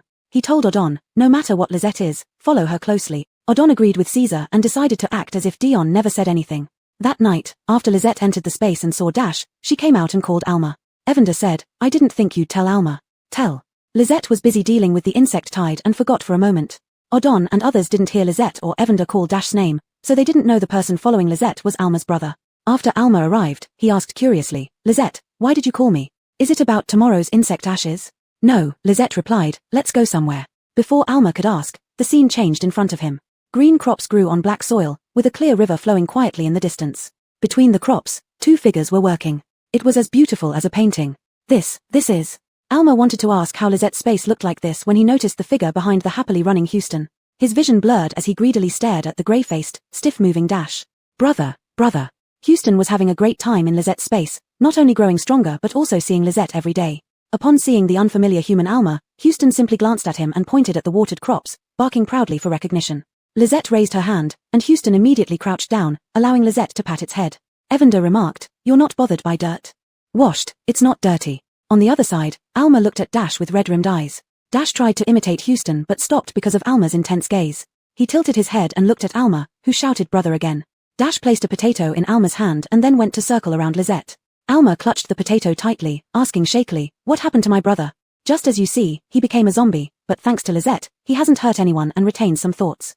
Evander said, "Sorry, we lied to you before, but neither Lisette nor I did it intentionally." Tears finally fell from Alma's eyes. I understand, thank you," she sobbed. "I know zombies are irrational monsters, but he still knows how to comfort me, just like when I was little, and he bought candy for me when I was sad." She choked up and broke down crying, various emotions intertwining. Her crying startled Dash a bit. Dash circled Alma twice, barking twice. Seeing Alma still crying, it hesitated and placed a whole bag of potatoes in front of her. Alma looked up dazedly, staring at the bag of potatoes and hopefully asked Lisette, "Does it remember me?" "Not remember," Lisette replied. Allison didn't know what tact was. There was no reason she had forgotten, so if Dash could remember, it meant something. Evander feared Alma would be saddened again, silently blaming Allison, and tried to make amends. "Alma, although he doesn't remember you, his concern for you is deeply rooted in his instincts." "I feel it," Alma said sorrowfully, "but now he's a zombie and can't talk to me or ask why I'm sad as before." Evander, looking at the dazed Dash, just as it was about to say something, heard Alma continue, "But it doesn't matter, this time I'll be the one to care for him. Maybe one day my brother will remember me." "No." Allison had just uttered a word when Evander interrupted her, "Don't speak." It knew what Allison was about to say. Even if Dash became smarter, he would never be the same person he once was, not with a different soul. Yet this zombie Dash, seeing Alma cry, gave her the most precious potatoes he had. Indeed, it was hard to explain. Alma picked up the bag and handed it back to Dash, saying gently, "These are yours, I don't want them." "Thank you, I feel much better now." Dash looked at Alma for a few seconds, confirming she wasn't crying anymore, and then followed Houston with the bag. Only then did Alma inquire about Dash. When she learned that Dash was seen alive, she asked anxiously, "Did my brother say anything afterward?" Allison tilted her head, and so did Evander. They felt a bit guilty. What if Dash had been choked by their food? Alma misunderstood. "I understand, of course, my brother was about to die and couldn't say much." Evander immediately said, "We didn't see Isai this time we went out, otherwise we would have brought him back." "It's okay," Alma gritted her teeth. "One day I will find him and take revenge myself." Later, Alma requested to come to the space daily to see Dash, which Allison naturally agreed to. Through Allison's space, Alma guessed certain things but didn't ask any questions. From that day on, she belonged entirely to Allison. If Allison told her to kill someone or die, Alma wouldn't hesitate. The next day, as Allison collected the insect ashes, a white wolf with a scar near its eye came over. Evander thought they were here to take the thin wolf away and pointed at it with its wingtip. "He's well fed now, you can take him." Allison merely nodded at the white wolf. In the next moment, The 3 wolves knelt down with their front legs and lay beside Allison, whimpering. Olafsson wondered aloud, what's wrong with them? Are they seeking help? Chapter 83, another good place for farming found. Did another wolf get injured? Mason guessed, the insect wave didn't affect the wolves. Maybe. Briar said this as well, feeling a sense of crisis within him. Wouldn't it be worse if they were less capable than wolves in the future? Clearly, Lizette and the wolves met first. The wolf whimpered a few times, and Lizette said, lead the way. Evander. Lizette, aren't you going just because they asked you to lead? Lizette ignored it and used a gesture to collect all the insect ash into her spatial bag. Seeing Lizette quickly pack up the ashes, Jessup, who had just arrived, lost hope of trying to get some himself. How can this white landowner be so formidable? Moreover, why isn't she wary of others? He did not know that the entire northern base belonged to Lizette, so she didn't need to hide anything. No one would dare to catch her for research. If anyone dared, with Lizette's strength, they'd end up being thrown into the mutated forest to farm. One white stood up, rubbed its head against Lizette's leg, and then lay down again. Jessup, standing at a distance, was amazed. White landowner, does it want to carry you? Just as he finished talking, he saw the thin wolf and the scarred wolf nudging Lizette towards one white with their fluffy heads. Everyone. It was Odon who finally said, no, if we go, we all go. Yes, we all go together. Olafsson, who missed out on the last trip, nearly cried in sorrow, especially when seeing Odon and others seemed to have their own secrets. She felt less trusted by Lizette. Jessup said, Lizette is so powerful, your presence will only slow her down. No one listened to him. Jessup. All right, he was indeed the outsider. Lizette and the wolves communicated something. Then, the wolves stopped moving, and Lizette pointed at Olafsson, Carson, and Alma, saying, they, together. These 3 immediately became overjoyed. Odon, Lizette, what about me? Carson pushed him aside, you've been there already. It's my turn now. Just guard the territory well. But, how could you help? Carson smiled, you don't need to worry about that. Seeing Lizette's determination, Odon gave up, realizing guarding the territory was equally important.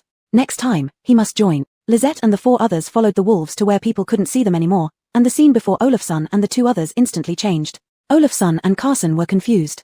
Who am I? Where am I? Back off, both are high-level zombies. Carson, seeing Dash and Hobart, stood in front of Olafsson and Alma to protect them. Hobart glanced at them and then turned back to work, leaving Carson frowning. Why do I feel like it looked down on me? Dash growled at Alma. Huang team leader, no need to worry, they are. After hearing Alma's explanation, Olafsson and Carson relaxed but remained puzzled. Can Lizette really have high-level zombies farming for her? What kind of high-end operation is this? Without asking, Odon and the others had come in earlier. Outside. One white carried Lizette at a fast pace. Initially, it kept turning its head to check on Lizette, finding her sitting stably before speeding up. Evander complained, you have a good sword, but you insist on sitting on a wolf. Doesn't that hurt your bottom? No, it feels good. Lizette only responded to Evander. Forgetting you're a zombie, you don't fear pain, you say it's fun. I don't get how it's fun. Evander continued grumbling, back then, Master also had several riding pets. Wonder where they are now. What? Lizette asked. Forget it, never mind. They were all troublesome guys anyway. After about 2 hours, the wolves stopped. This was a valley, with lush plants looking normal. Looks like this is a place where the wolves gather. Just as Evander spoke, it saw wolves densely surrounding the valley. One white howled, and the other wolves answered back. Their calls sounded strangely familiar to Evander. Immediately, the thin wolf stood in the middle while the other wolves brushed against it, welcoming its return. Wolves are pretty protective of their companions, Evander commented. After the welcome ceremony, one white looked at Lizette, pointing forward humanly, signaling Lizette to follow. The other wolves watched Lizette curiously but had no intention of attacking. If Lizette were human, these wolves wouldn't be so calm. Following one white through a narrow natural passage, it stopped and dug the ground with its claws. What is it doing? Evander wondered, proving it can farm? Lizette got interested, farming. One white dug out something, stopping after revealing a small spirit stone. Little zombie, didn't you know this already? Evander didn't believe Lizette sensed nothing. It said, many, deep. Does this mean there are many spirit stones here? Just that they are too deep to dig out? Lizette nodded, okay, farming. Wait, little zombie, shouldn't you get people to mine them instead? Evander conceded to Lizette, I was guessing if the wolf wanted to farm, not saying it's suitable for farming here. If time travel were possible, Evander wouldn't have said it was suitable for farming. The terrain here was flat with a water source, farming wouldn't be strange, but this was no ordinary place. Little zombie, listen to me. This place isn't right, Evander tried to persuade, it's the wolves' territory. Listen to me, help the wolves get the spirit stones, and then we'll go back and farm. Lizette seemed a little unhappy. Then it saw one white placing the spirit stone in front of Lizette. Lizette and one white exchanged glances, then turned to Evander, wolves, mine. What? How did the wolves become yours? Not really, did these wolves submit to you? Evander couldn't understand how saving one skinny wolf made all these wolves submit to Lizette. Mine, territory, okay, can farm. Lizette spoke each word slowly. Do you want to abandon the fields in the territory? You can't manage both places. Just as it was about to say you can't run between them, it remembered Qiu Shui, and Evander quickly shut up. Lisette looked at the wolves. No need to dig, I have them. As she spoke, a large pile of spirit stones appeared before her. One white circled around the spirit stones, rubbing against Lisette's legs and howling, and the other wolves also came in. Little zombie, I think when we were in the territory, Evander asked uncertainly, it wanted to submit to you, not ask for help. Both. Lisette watched as each wolf took a spirit stone and bowed to her in submission. Just as Evander was about to ask what the wolves wanted Lisette to do, it heard roaring from within the valley. Not the wolves, but some unknown wild beasts. Lisette led Evander out, where it could clearly see leopards. These leopards had bloodshot eyes, filled with ferocity. A rough count revealed that these giant leopards, with bone spines on their backs, numbered half as many as the wolves. I get it. Evander originally wanted to urge Lisette to leave but changed its tone. Are you going to intervene? They want to take over. Alright, you're a zombie. Even if the leopards lose, they won't come after humans. Evander wasn't worried about humans but about the crops. At that moment, the two sides had already started fighting. Even with Lisette, Evander felt tense. Little zombie, who do you think will win? Chapter 84, Lisette meets her match, the rampant wolf. Lisette shot a sidelong glance at Evander, as if saying, how could you ask such a stupid question? Evander shut its mouth and turned its head away, not wanting to talk to Lisette anymore. A leopard was more powerful than a wolf. A single leopard seemed to handle 3 wolves effortlessly. Before long, there were already wolves being bitten and scratched. Seeing the agile and strong leopards, Evander couldn't help urging, little zombie, weren't you going to help? Why aren't you moving? They are fighting. Lisette stared at the battlefield, explaining.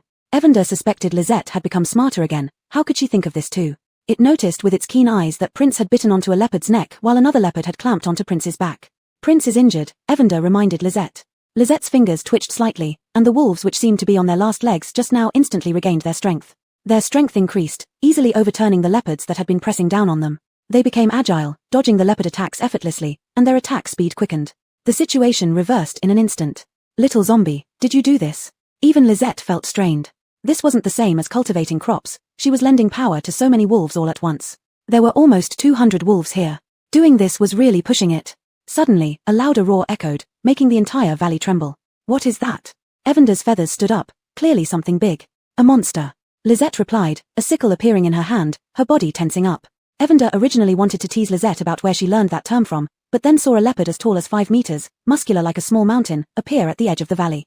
Prince, seeing the situation was not good, abandoned the other leopards and led the wolf pack behind Lisette. Hey, with your size, Lisette can't possibly hide all of you.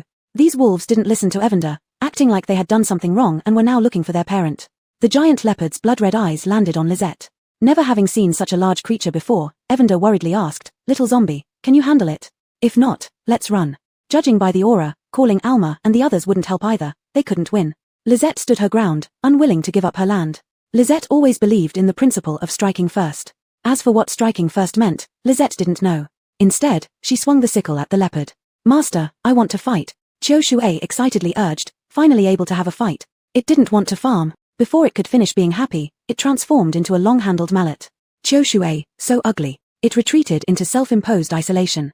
The large leopard confirmed its target and charged over. Instinctively, Lisette swung the mallet at the big leopard.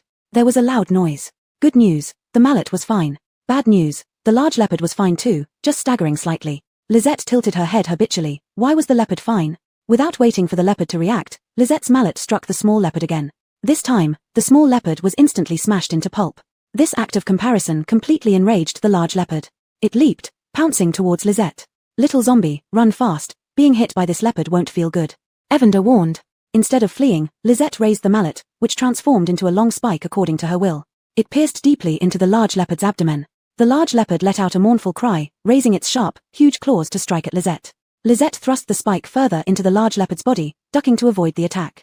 In theory, such a spike shouldn't kill the large leopard, but the leopard felt the long spike absorbing its strength. The large leopard abruptly leapt in an unusual manner, freeing itself from the spike. Blackish-green blood gushed from its abdomen. It looked deeply at Lisette one last time, then turned and ran. Can't let it escape, it'll remember you and come for trouble, said Evander. Even though the leopard was huge, its movement speed was extremely fast, nearly leaving after images as it ran through the forest. But Lisette was faster, she could fly. Lisette caught up with the large leopard, which dodged her attack and spat a ball of fire at Lisette.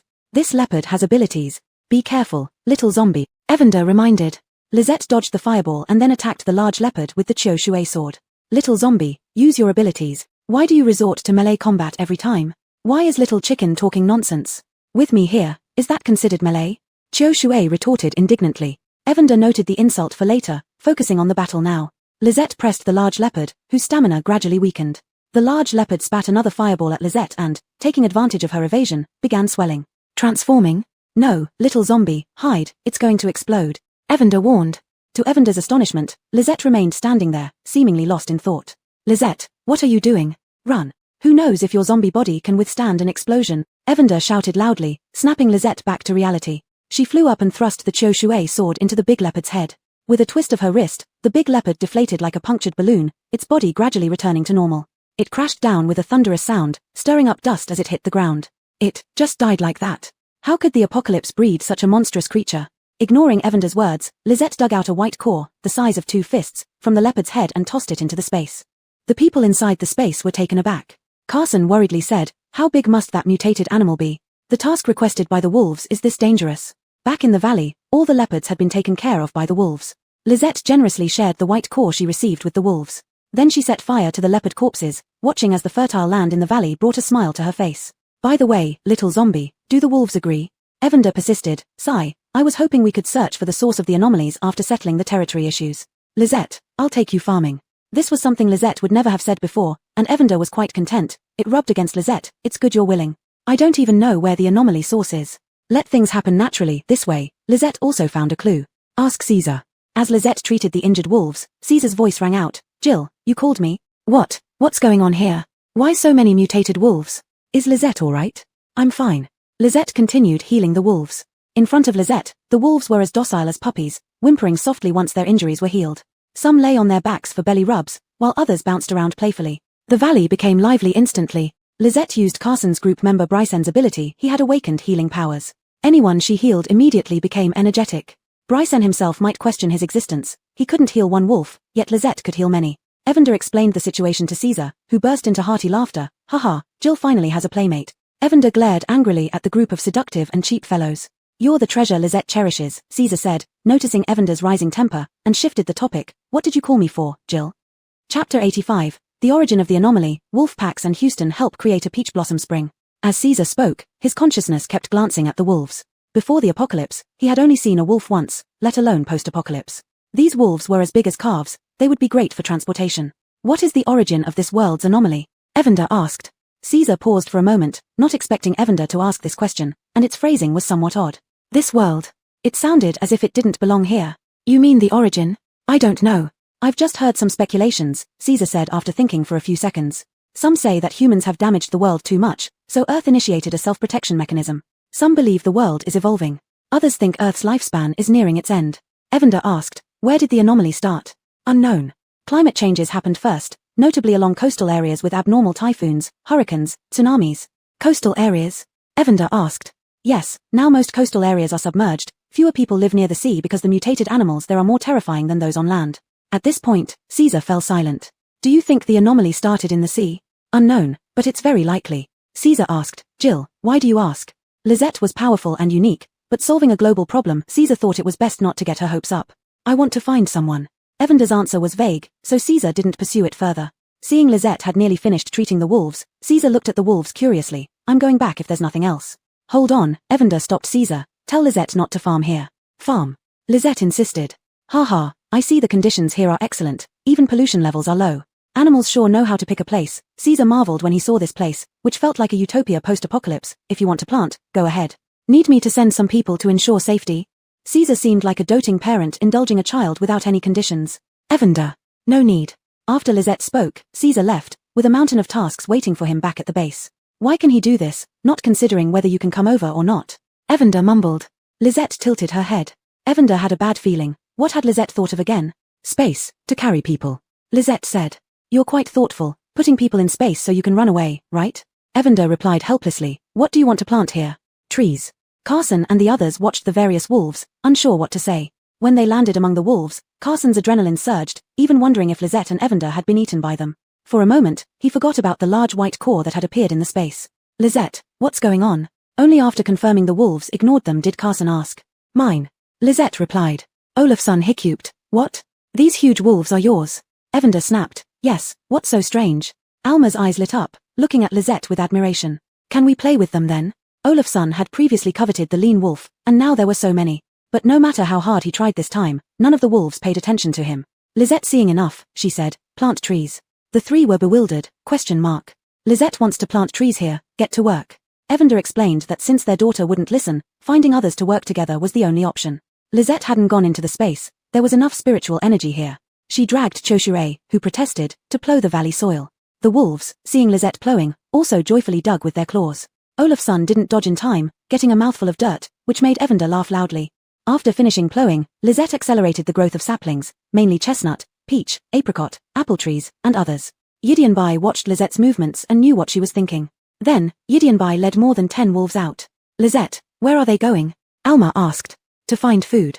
Lisette could understand each wolf's intent whenever she wanted. With the saplings almost ready, they began planting trees. To speed things up, Lisette released Houston and Dash. Houston loved this place upon release, howling happily. Dash followed closely behind. Olafson complained, zombies are useful for labor, it's a pity zombies are scarce now. Ayo! Houston suddenly howled, startling Olafson. Houston, what are you doing? After yelling, Houston continued planting trees. Its working speed was faster than anyone else's, except Lisette. Just as the trees were almost done, the wolves returned. Olafson and the others gaped at the group of wild boars, big and small, being herded by the wolves, grunting. Boss, this is the food they found. Lisette, are these wolves planning to raise pigs? Looks like it. Alma confirmed finally, having seen the wolves herd the pigs into a cave. Bai, after putting the wolves in the cave, came back to Lisette, rubbing against her affectionately, just like a big dog. Olafson felt envious, but remembering it was Lisette, he couldn't stay envious. Chop trees. Lisette instructed Houston and Dash. They were familiar with this task. Houston and Dash walked up the hill and soon returned carrying 2 logs. Make a door, Lisette continued to command. Carson volunteered, we can do it. He thought that, regarding Lisette, nothing could surprise him anymore in the future. Zombies farming, zombies chopping trees, wolves raising pigs. It even gave him a sense that humans, animals, and zombies could coexist harmoniously and build a beautiful home together. Great, his mental state started to become more positive too. Houston slowly turned its head towards Carson, growling once to express dissatisfaction. Huang team leader, let Houston do it first. We'll step in if he can't manage, Olafson said. Lisette handed Houston a set of tools. Houston glanced at the cave entrance and got to work immediately. Swish swish swish. In a few swift moves, it cut the wood into planks and expertly assembled them. Was it a carpenter before? Olafson exclaimed, amazed again. Who would have thought that a zombie, which only ate people in the apocalypse, could work like a human? Then, the wooden door was done. For feeding convenience, part of the door was left open. With wolves guarding outside, the wild boars didn't dare break out. Now, Bai and the others found their toy. As Olafson had taught, they put their paws on the simple lock mechanism, opening the door, then lifting their paws to lock it again. Not only Bai played, all the wolves took turns playing. Wolves going in and out scared the wild boars inside the cave, making them cower in the corner, trembling. Everyone. What if these wolves are a bit unsophisticated? Suddenly, rustling sounds came from outside the valley. The wolves instantly pricked up their ears, bodies tensing as they looked alertly towards the source of the sound. Chapter 86, The Wolf That Knows How to Raise Pigs, Little Plum's Wild Imagination. Zombies. Carson stepped forward, shielding the people behind him. Fall back.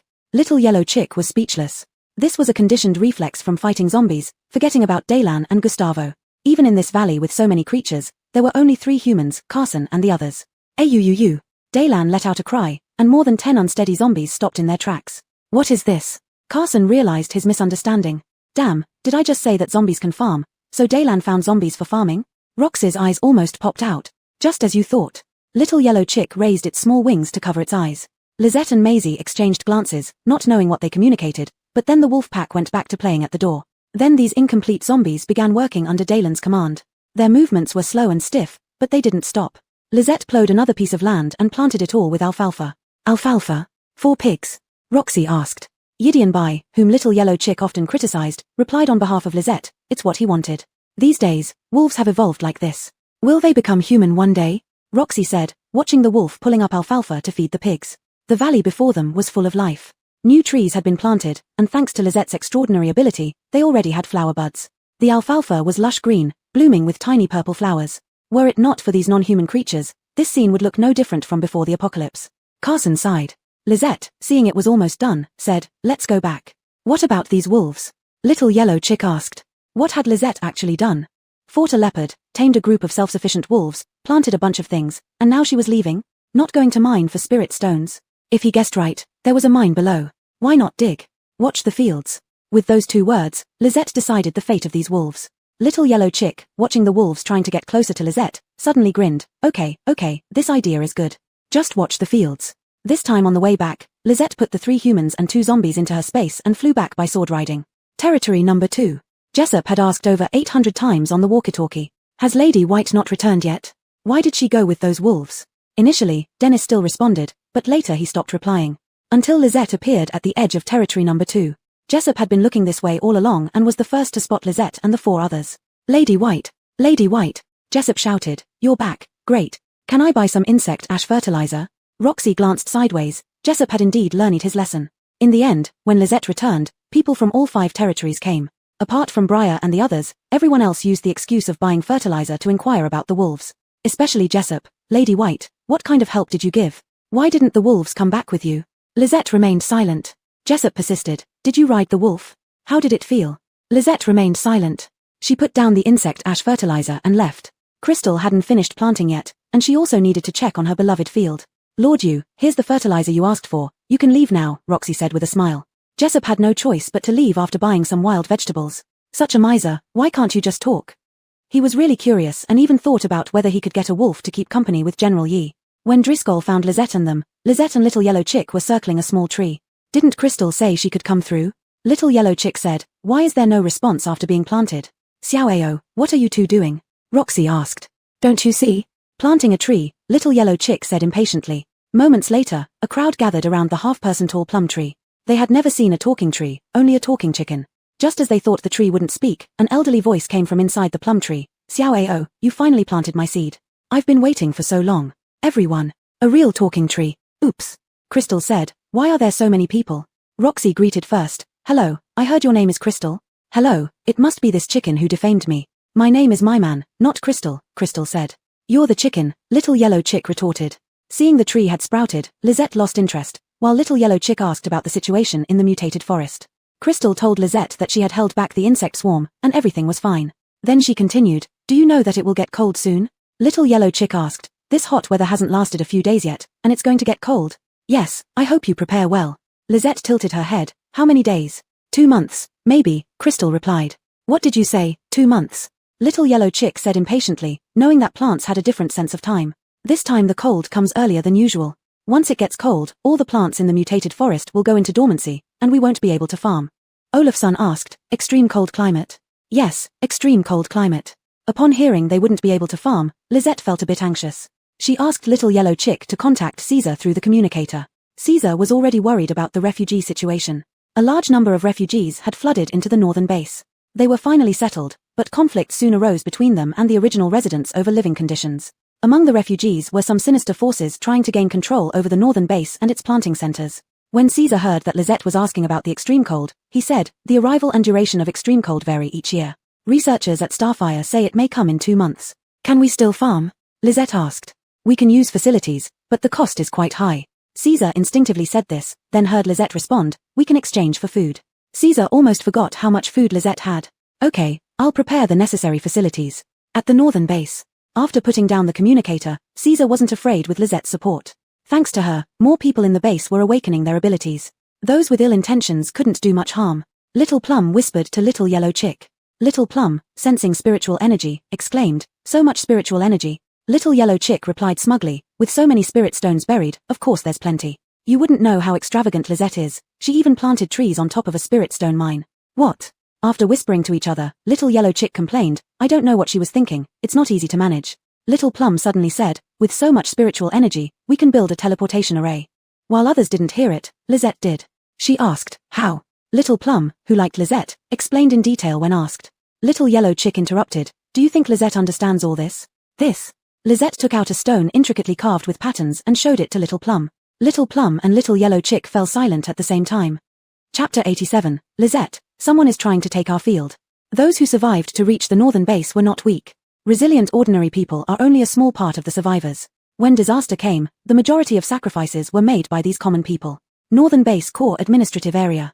Across from Caesar sat 8 men with imposing presences. "Commander, now that we've come to the northern base, we're part of it. We hope to be treated fairly." Heron speaking was tall with knotted muscles but had a calculating glint in his eyes. "The northern base has already treated you fairly, providing food, shelter, and work." Caesar looked meaningfully at this man called Francis. "What more do you want?" "But our food is the lowest quality. Why can't we get food or medicine that enhances or awakens abilities?"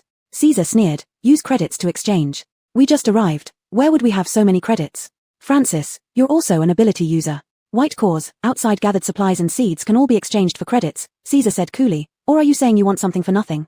Commander Wang, saying it like that is meaningless. We also want to contribute to the base. Francis showed no embarrassment. You don't want disorder in the northern base, right?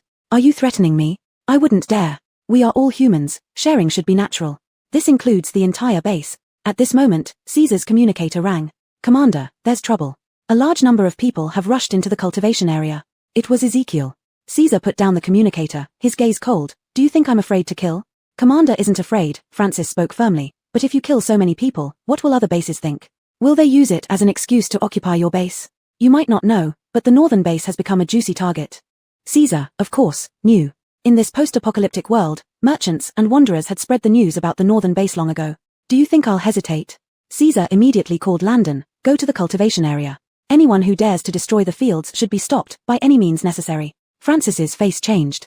You dare, but they are our fellow humans. Fellow humans? Fellow humans destroying fields that everyone depends on to survive. Francis and his men looked grim.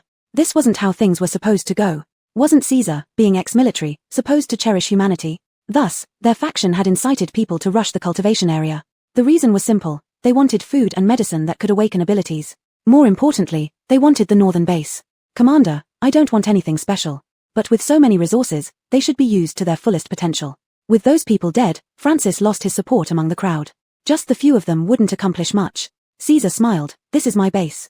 I decide. Suddenly, Francis lunged forward. Capture Caesar, and the base will be ours. Immediately, both sides engaged in combat. Caesar didn't understand. This was his territory. Where did Francis's confidence come from? He soon understood after 2 moves, they couldn't use their abilities. Francis laughed loudly, surprised. My people's abilities suppress other abilities. Caesar, uncertain, asked, what exactly are you planning? What am I planning? As long as you submit to us as leader, the base's resources will be allocated by us. You'll still be commander. Who is your leader? Caesar asked. I'll tell you once you agree. Francis stepped closer to Caesar, otherwise, I'll have to control you. Lisette, someone is trying to take our field. Caesar shouted. Francis sneered, you think bluffing will scare me? As he spoke, his movements froze. Vines suddenly grew from nowhere in the meeting room, wrapping around their limbs. These vines, unknown in origin, held Francis tight despite his struggles. Caesar, you crafty old fox, you actually prepared a contingency plan. Lisette, you're here. Caesar exclaimed happily towards Francis's back and added disdainfully, clearly you were trying to trick me. Do you think I'd let you come without any preparations? Francis stared in shock at Caesar. How could such an upright-looking man speak so cowardly? You, taking my fields. A raspy voice sounded from behind. Francis turned. A short-haired girl in a t-shirt and jeans, with a sweet appearance, glared at him ominously. A little yellow chick stood on her shoulder. Under this gaze, a chill ran through him. You were here all along. You, taking my fields. Lisette ignored his question and raised a sickle, knocking everyone out one by one. Caesar and the others' abilities immediately returned. He felt his restored power and chuckled. Lisette, this teleportation array is really convenient. The stone that Lisette took out that day had patterns on it that were the same as those of a teleportation array. Crystal also said the same thing as little yellow chick back then. Lisette, did you come from the cultivation world? In response, only Lisette and the chick tilted their heads. Then Lisette used spirit stones and materials rich in spiritual energy to build the teleportation array. Little yellow chick was once again speechless. It couldn't help but doubt what exactly Lisette did in the cultivation world. Growing crops went without saying. She knew both formations and refining artifacts. Little yellow chick seriously suspected she could refine pills but was just too lazy to bother. Lisette set up teleportation arrays in the valley and the mutated forest so she could farm wherever she wanted. For this, little yellow chick admired her immensely. Needless to say, for the base, Lisette personally flew back with her sword and placed the teleportation array in the meeting room. At the time, Caesar treasured it dearly but didn't have the guts to test it after hearing from little yellow chick how much it would cost. Thus today's drama unfolded. Caesar, what should we do with these people? Caesar asked. That woman can suppress abilities. This is the first time I've seen such an ability. Lisette wasn't interested, since it didn't work on her. She said, throw them into farming. Except for the woman Caesar mentioned, everyone else was thrown into her spatial realm by Lisette. With Houston there, they wouldn't wake up anytime soon. I'm leaving. After saying this, Lisette left at an extremely fast speed. Caesar told the others, stay here. I'll go check on the agricultural base. When Lisette arrived at the agricultural base, she saw these people rushing towards her fields. There were too many of them. Even though Landon and Hillary were strong, they were still overwhelmed and the crowd surged into the fields. So many good things, ha ha ha, tomatoes, potatoes, watermelons. They kept the good stuff for themselves, giving us only those tasteless biscuits. Occupying this place, eating well and drinking better every day. This person didn't finish his sentence before being entangled by vines that suddenly grew. The same happened to others. People in the field were thrown out one by one. Those who continued to charge forward were also caught and immobilized by the vines. Ezekiel recognized the vines, they were Luffa vines. He could only say that Lisette was indeed something else. What should we do with these people? Caesar hurried over. The situation was already under control. He asked Lisette, are you going to throw them into farming too? If they all went to farm, wouldn't there be too many people? Chapter 88. The cynical woman, you and I are the best in the world. This time, over 10,000 people attacked the cultivation base, with a large portion of them being misled. If not for Lisette, many people would have died today. Lisette tilted her head, thinking. The mutated forest area didn't need so many people, nor did the valley. Let's get to work, reclaiming the land. Evander explained, Lisette means they should get to work, whether it's repairing the base or anything else. They can also start cultivating new fields. Caesar glanced at these people. All right, leave it to me. There was no shortage of work at the base. Extreme cold was imminent, requiring numerous preparations, such as repairing solar and wind energy facilities, improving base sanitation, mining, and constructing the underground base. He also wanted to build above-ground bases. The last insect attack had taught him that underground wasn't safe. With the addition of opening new fields, it seemed there weren't enough people. Caesar considered that in the future, when refugees came, he would accept them and once they caused trouble, capture them for labor. Food. The northern base had an abundant supply. After deciding the fate of these people, Caesar's communicator rang. It was reported that the woman who could suppress abilities had awakened and wanted to see him. Caesar asked Lisette, do you want to come along? Lisette originally didn't want to go, but Evander said, Lisette, go and see. If you have this skill, you can better protect the fields. Lisette was convinced by this argument. The woman looked to be around 30, tall with a tan complexion and upward slanting eyes.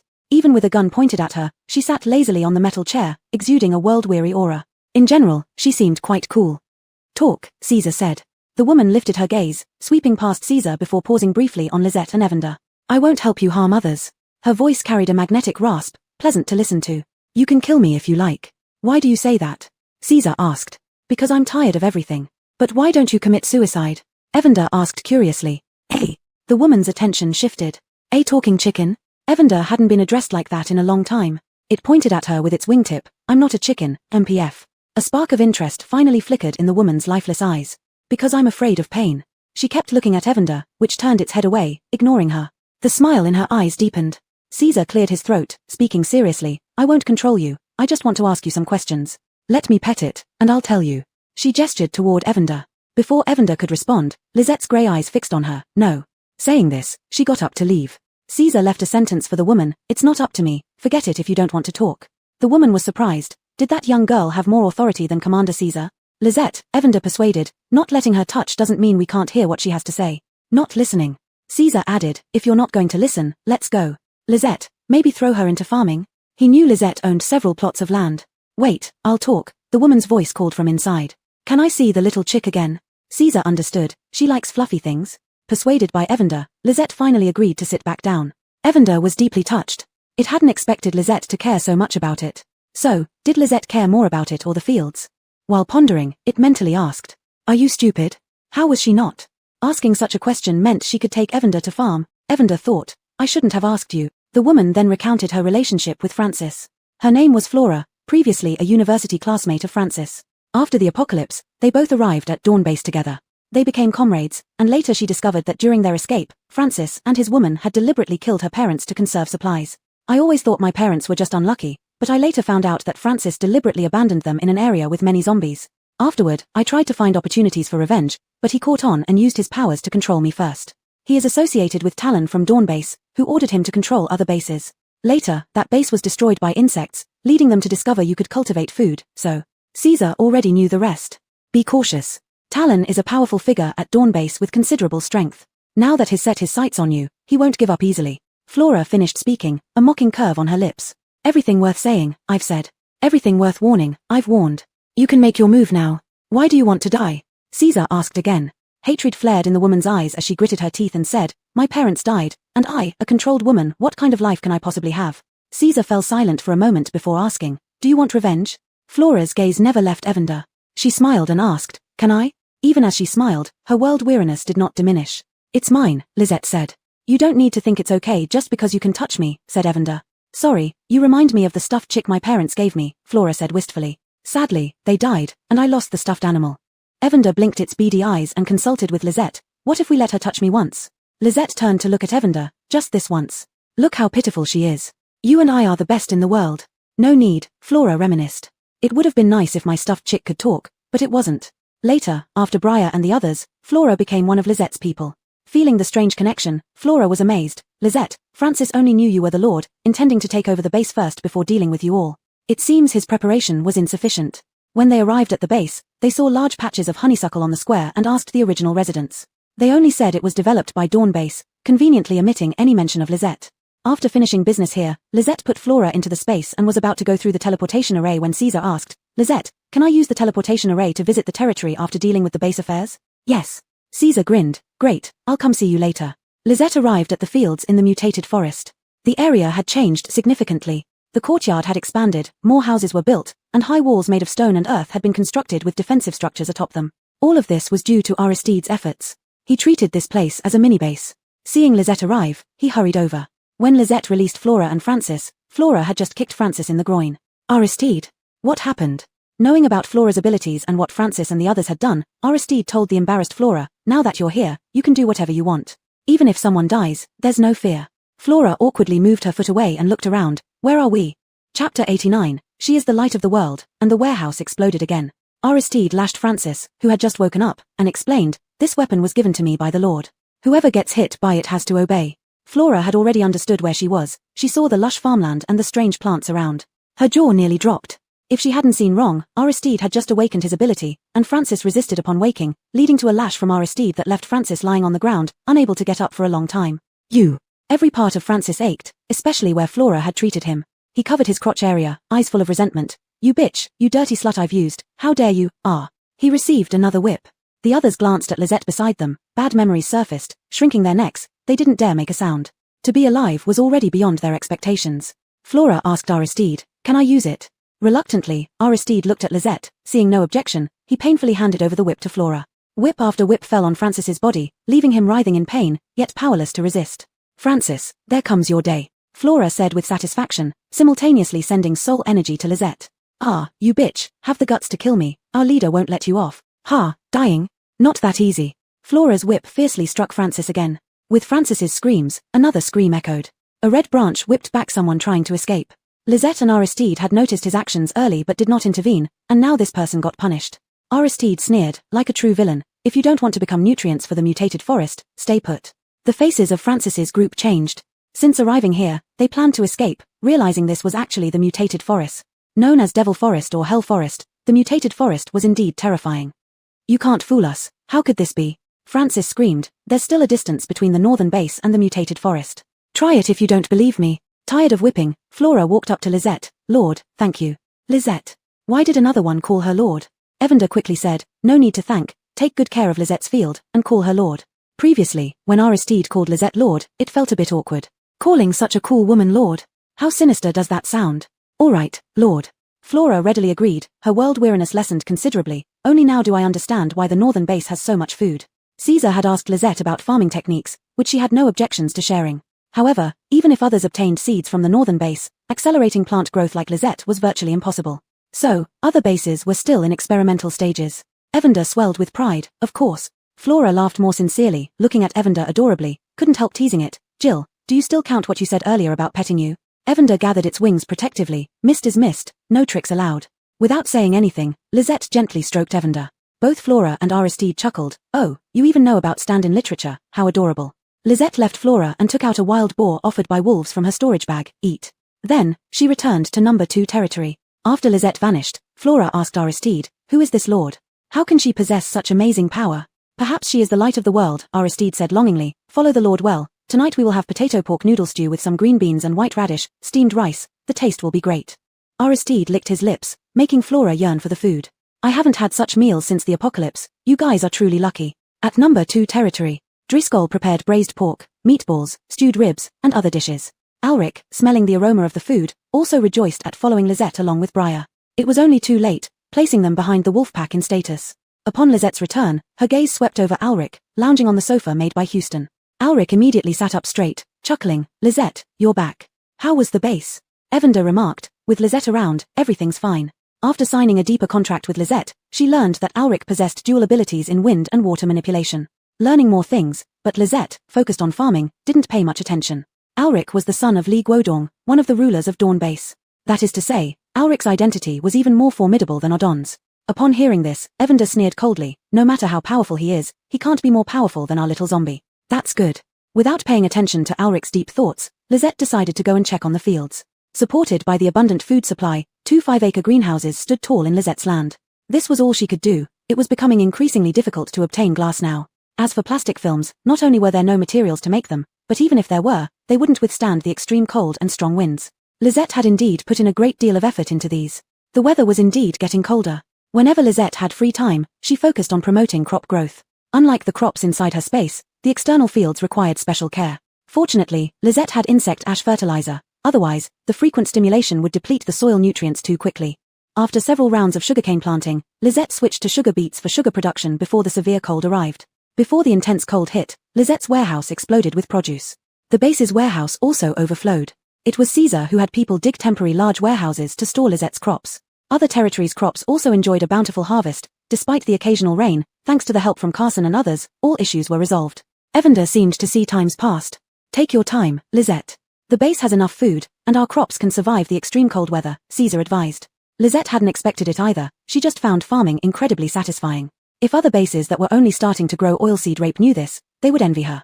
Lizette looked at Evander pitifully, making Evander shiver and instinctively say, I won't eat anything. Human? Lizette tilted her head and asked. Evander suddenly had an idea. What if we go to Dawn Base? The one who tried to steal your field, Rhett, if we don't solve him, he might come back again. Lizette tilted her head. Let's go. Evander suggested Lizette find Alric. Upon learning what Lizette planned to do, Alric showed excitement. I'm familiar with Dawn Base. Let me accompany you. In my previous life, I didn't realize Rhett was like this. I only knew he had good relations in the base. Lizette hadn't decided who to bring along yet when a strong wind started blowing. This destructive wind brought drastically plummeting temperatures with it. Chapter 90, Shamate Little Chick, are you here to save the world? Times. Lord you, are you going back? Jessup cursed over the walkie-talkie. This wind is bizarre. The small buildings in our territory are shaking. Lord Wei, are you crazy enough to go out with such strong wind? Killian asked. Please do not go out, my lords. Our territory's small buildings can withstand a level 13 gale, Odon said. Forget it, this wind looks much stronger than level 13. Jessup calmed down a little. We can't go out, but we must save ourselves. The wind outside howled like 10,000 wolves, and speaking inside had to be done loudly or others couldn't hear. Along with the wind, various things were flying in the air. Massive trees uprooted, stones, and all sorts of mutated animals in dire conditions. We can't keep this up. Even if we're ability users, we'll die. Jessup found his car being blown away by the wind, terrified. Lord Bai, do you have any methods? Chi's cold voice sounded. We've dug cellars for storing grains and vegetables in our territory. How about coming over for shelter? Our territory has cellars too, Killian said. Damn, why do you all have them? Jessup hadn't. He was wealthy and built a cold storage on the ground. With such a strong wind, I can't get there anyway. At territory number 2, everyone looked at Lizette. When the wind started, Briar and the others had gathered here. None of them expected the wind to be so strong. There was a loud bang. Something collided with the second floor. But now no one could reach it. Lizette naturally had many ways to handle the situation. She could put people in her space or send them back to base via the teleportation array. Their territory also had a cellar where Driscoll stored food. Lizette said, go back. Having been with Lizette for a long time, there was no need for Evander to translate. Lizette meant for them to return to base via the teleportation array. Lizette, are you planning to do something? Muriel said, we can go to the cellar or your space. Yes, that way, if anything happens, we can still help, Briar added. Lizette wanted to check on her treasured greenhouse, and crystal saplings were also inside. To the greenhouse. Evander retorted, with such strong winds, your greenhouse might not hold up. There's nothing you can do even if you go. Yes, the key issue is, how are you going to get there? Briar asked. Lizette gave up, to the cellar. Yet amidst everyone's exclamations, she rushed out. Lizette, little G sister, Evander exclaimed, little zombie, what are you going to do? In its view, no matter how powerful Lizette was, she was still human, and humans were too insignificant against natural disasters. Evander's words were swallowed by the wind, and Briar and the others didn't hear. What can we do? Driscoll fretted. What if sister gets hurt by the wind? Dennis had the same expression as his father.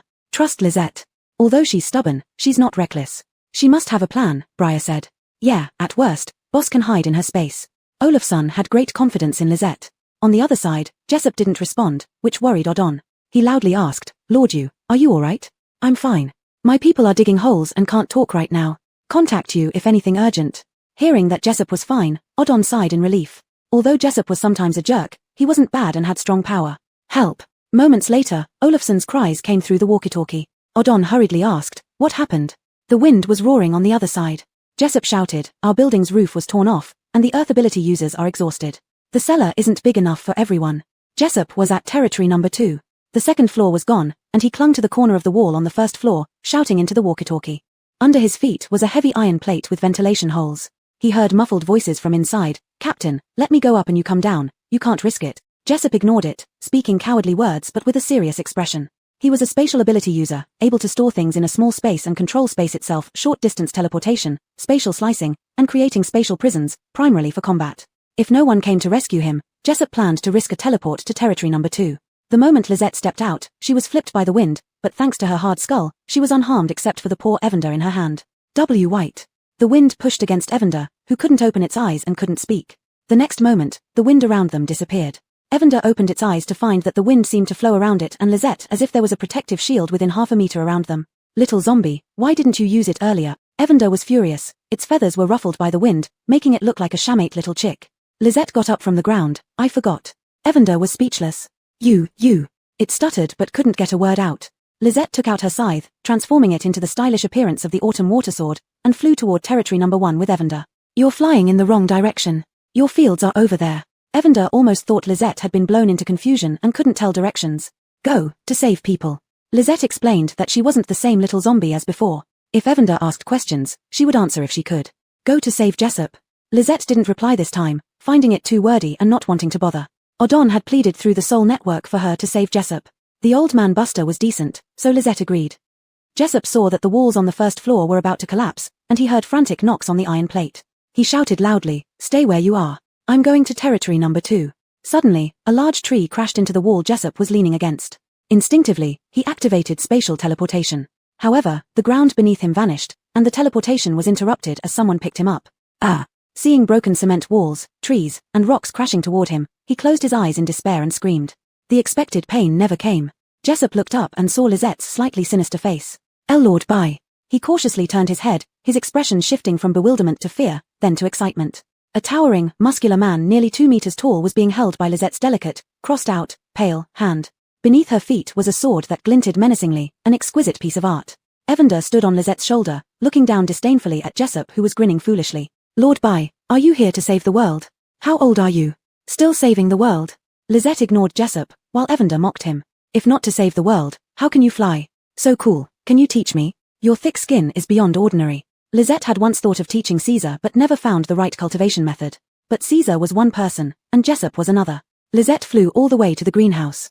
An elderly voice sounded, you finally came. Any later, and I would have run out of strength. Chapter 91, The greenhouse is saved, omens of extreme cold. Jessup, hehe, thank you for the compliment. In this era, having thick skin was also a skill to survive. But seeing the intact greenhouse, he looked stunned. The greenhouse wasn't nearly as sturdy as a small building. Hearing Crystal's voice, his jaw almost dropped. Someone here? Lisette and Evander ignored him and went into the greenhouse. Inside were all sorts of strange plants that Lisette had crossbred or grafted, watermelons and tomatoes growing together, potatoes hanging from massive vines, orange pumpkins under pumpkin vines, and long yams. The most eye-catching was the glowing little tree in the middle. Jessup pointed at the little tree and said, It's speaking? Young man, didn't your parents teach you it's impolite to point at others? Crystal absorbed the spirit stone given by Lisette while scolding Jessup. Sorry, Jessup apologized sincerely, thinking that only powerful trees could protect the greenhouse. I'm too surprised, I've never seen a talking tree before. Crystal coldly snorted and told Lisette, we don't know how long the wind will blow. If you don't think of something, your greenhouse will be gone. Then, Lisette threw out a bunch of seeds, using the wind to send them around the greenhouse, formed the hand signs, and ivy plants started popping up, tangling together, wrapping around metal frames, and attaching suckers to the glass. In a short time, the glass greenhouse was densely covered with ivy, and the room inside darkened. The same happened to another greenhouse. Jessup widened his eyes. So, the wind won't blow it away like this. Look yourself. Evander replied, finding Jessup's reaction exaggerated. Roxy and Briar wouldn't overreact like that. If Briar knew its thoughts, he'd only say, we are numb. We just stopped treating Lisette as an ordinary human. Crystal's glow vanished, turning back into an ordinary little tree. Outside, the wind roared like a beast, but the greenhouses stood still. It really works, Jessup muttered. If only we planted them around the small building earlier. Lisette glanced at him, and Jessup felt a sense of disdain. White Lord, did I say anything wrong? Evander said, no, it's just that this method is what Lisette just thought of. Jessup. Evander gave him a sympathetic look. He didn't understand Lisette at all. Only when it came to farming did she come up with good ideas. At that moment, Crystal spoke. Lisette, everything is fine in the mutated forest area, except that Aristide and the others got a bit scared. Lisette nodded. Plant more trees. Right, dense trees can resist strong winds, but planting now is too late. Crystal said, I'll go back now, tap me if there's anything. Jessup stared at the quiet Crystal, not quite understanding how one would tap a tree. With the greenhouse quiet again, Lizette went to fiddle with her crops. Jessup. At this critical time, she still has the mind to farm. His gaze fell on the plants in the greenhouse, and suddenly he felt hungry and thirsty. White Lord, Jessup approached Lizette, watching her grafting wax apples onto cacti, feeling amazed for a moment before asking, can I eat some of the stuff in the greenhouse? He had his eyes on the tomatoes and cucumbers. Sure. After Lizette said that, Evander added, sure, you can, but you need to exchange points or white cores, and consider your life too. Jessup felt a pang in his heart but agreed. Though he might not die without Lizette, she saved his life. Lizette continued playing, no, researching her crops. Jessup was crunching away, occasionally sighing contentedly, the things White Lord grows taste so good. Evander asked, Lizette, aren't you worried about the valley side?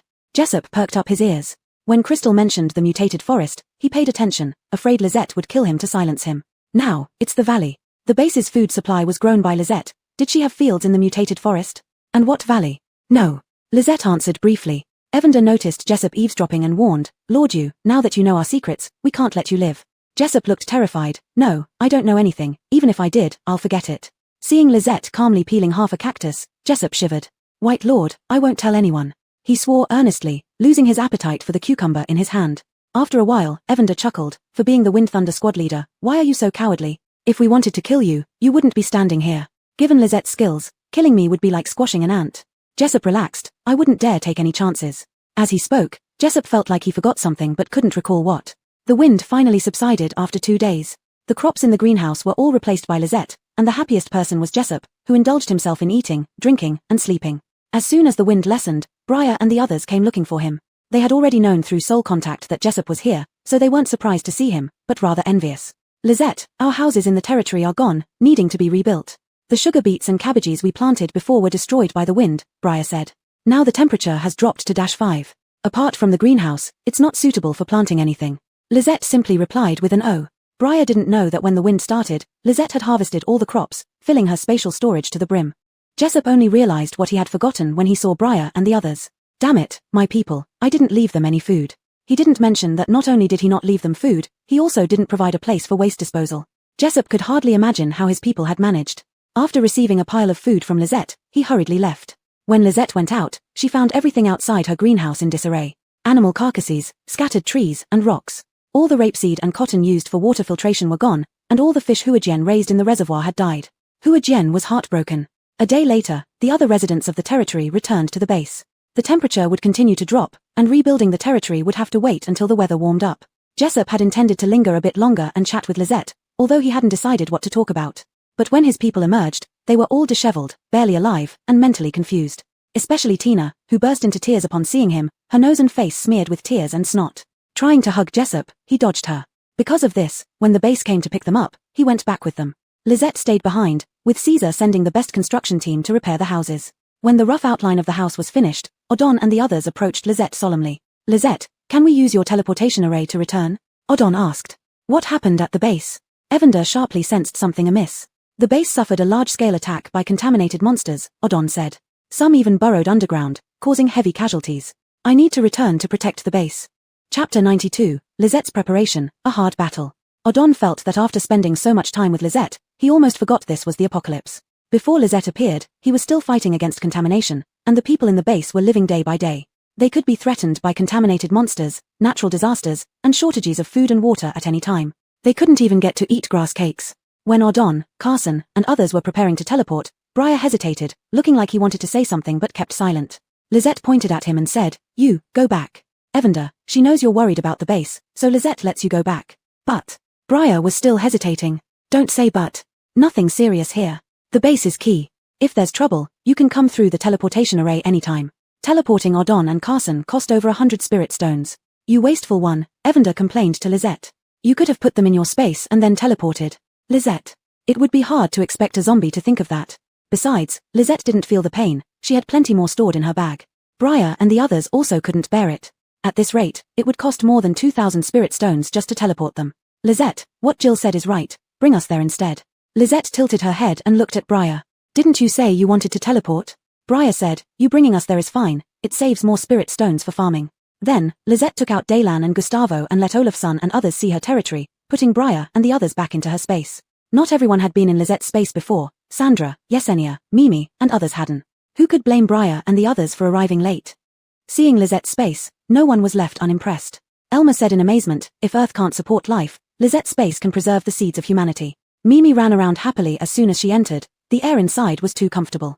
Alric said, perhaps, this really is the place to preserve the seeds of humanity. Though he thought Lizette was a chance, he didn't believe she could save all of humanity. The mood became somber. However, they were quickly released from the space by Lizette. When Lizette appeared, Caesar asked in surprise, why did you come? Without saying anything, Lizette let Briar and the others out. They want to come. Saying this, she stepped into the teleportation array and vanished. Let's join the battle. Caesar shook his head with a smile and led Briar and the others away. At the base square, everyone in the base gathered on the first and second floors. Some recalled Lizette killing bugs and couldn't help but ask, do you think Director Bai will have a way? These are contaminated monsters, not the stationary bugs underground. What can she do? Director Bai is just one person. She's great at farming, not necessarily at fighting. Just as I awakened my abilities, and with so many capable ones in the base, how embarrassing to rely on a girl. If not for them saying I'm weak, I'd have gone to fight. People chattered, some sarcastically, but those who talked were silenced immediately. Some even defended her. What's wrong with someone powerful going to fight? The greater the power, the greater the responsibility. These people were immediately eyed suspiciously, suspected of being traitors, and reported to the inspection department. These people have bad hearts. After having a full meal for a few days, they forget their roots. We'd rather die ourselves than let Director Bai face danger. Only a few days had passed since they stopped worrying about running out of grass cakes or facing mutations. Most appreciated the present days. Apart from not being able to wander freely outside, what was different from before the apocalypse? Lizette went to the valley. She put half the healthy wolves into her space. Evander was surprised. Little zombie, why did you put wolves in? Wolves aren't suitable for human battles. By using the word race, Evander considered wolves equal to humans. Lizette tilted her head. Food, white core. White core? You mean letting the wolves get white cores? Lizette nodded, and Evander understood. She brought wolves to gather resources. Lizette then went to the mutated forest. When Aristide learned of this, he became solemn. Lady, if there's any issue with the base, could you inform me? Aristide betrayed the base and couldn't return, but he didn't want anything to happen to it. Sure. With that, Lizette entered the mutated forest and found the rhododendron that ate wild chickens. Just as she started nurturing the seeds, Crystal spoke, are you going to use the rhododendron to eat contaminated monsters? Yep. This will consume the white cores as well. Eating too many contaminated monsters might cause it to go out of control, and when that happens, it won't be easy to deal with. Crystal spoke frankly. This was true for most plants. What kind of plant is it? Before Lizette finished asking, Evander said impatiently, old stingy, just tell us what plant it is directly. Don't waste time saying so much unnecessary stuff. My name is my man, called by Lord Jill, Crystal emphasized and then pondered for a moment. After collecting the seeds and saplings, Lizette returned to the house in the mutated forest, which should now be called a fortress. Flora stopped Lizette. My lady, can I go with you? Flora had changed a lot. Her sense of alienation was almost gone. Her formerly emaciated body had gained some weight, and due to torturing Francis, she carried an aura of wickedness. She looked like a femme fatale. Seeing no reaction from Lizette, Flora explained, my ability can counteract powers and would be useful. Lizette can use your ability. Evander blurted out. Flora smiled charmingly. How could that be the same? My lady has more important things to do. I'm not helping the base but assisting my lady. Lizette brought Flora along. With Flora using her abilities, Lizette could focus on planting trees. The northern base had built a towering wall. There was one before, but after having Lizette's food, they managed to build it higher and sturdier. Below the wall, waves of contaminated monsters surged forward. Without exception, their eyes were red, grotesquely deformed, oozing disgusting mucus, attacking the humans on the wall with their abilities. Huge monsters with skin as hard as stone were smashing against the wall desperately. Flying bird-like monsters attacked from the air. An electricity power user blew a hole in the defense, and the monsters rushed in like water, filling the gap immediately. Odon couldn't help but curse. Fuck, how are there so many monsters? Beside him, Hillary shot down a bird monster. They've gone crazy. Do contaminated monsters ever stay sane? Jessup remarked, it's strange, it's as if we have something here that attracts them like a treasure. It seemed like the monsters wouldn't stop coming. On the human side, people were taken off the front lines, only to be quickly replaced by others. No one retreated, holding their ground. Someone shouted, eat sugar beets, they can quickly restore stamina and abilities. Baskets of sugar beets were delivered up, and people fought while munching on sugar beets. Just when it seemed like the number of monsters had slightly decreased, someone cried out again, not good, the earth power users over there have run out of power, and the monsters are breaking through. Chapter 93, Lizette arrives, monster attack on the base caused by humans. The earth manipulators were tirelessly repairing the wall, but the monsters' attacks were too fierce. At this moment, the hole in the city wall was getting larger, and the ability users responsible for that area were instantly overwhelmed by the monsters. Briar's eyes turned red, and abilities were unleashed recklessly. As the horde of monsters seemed ready to breach the final line of defense, a huge cold light flashed, and the monsters' heads dropped one after another. Those not bitten by the monsters were pulled back by several vines that shot up into the sky. The breach in the wall was quickly patched up. The humans capitalized on their momentum, eliminating all the monsters that had rushed in. Odon and his team saw Lisette holding a dark scythe, as if seeing a celestial deity. Lisette, it's Lisette who came. Lisette glanced at them and then leaped onto the wall. My goodness, did you stir up the monster nest? Evander was also shocked by the scene before her. Experts have deduced that extreme cold is coming soon. These monsters are stockpiling food, Hillary said while fighting, implying that the food was obvious, so many people in the northern base must be coveted by the monsters. Lisette looked at Hillary with disdain. Humans smelled so foul, why did these monsters like eating people? Briar misunderstood Lisette's meaning. Lisette, if you're tired, take a rest. We've got this, he said, munching on a large bite of beet. Your beets really helped us a lot. Then, Lisette brought out a pile of beets and used wind to transport them to where everyone could reach easily. These people spared a glance at Lisette whenever they had a moment, continuing their battle. After watching for a while, Lisette stood on the wall and started scattering pine seeds. The monsters below were puzzled. Tiny pine seeds fell on them and were shaken off. But sensing Lisette's power, they started throwing various skills at her. Alric created a water wall to shield Lisette, knowing she was about to unleash a powerful move. Evander muttered, that shouldn't happen, they shouldn't target you. Only Lisette heard its voice. As a zombie, these monsters should have ignored her. Lisette didn't respond to Evander, focusing on using magic to accelerate the growth of the pine seeds below. Pine seedlings sprouted from the soil, appearing amidst the crowd of monsters. Pine trees. Alric looked at the green pine trees even at freezing temperatures, muttering, using pine trees this time? Yes, Lisette replied, casually replenishing his abilities.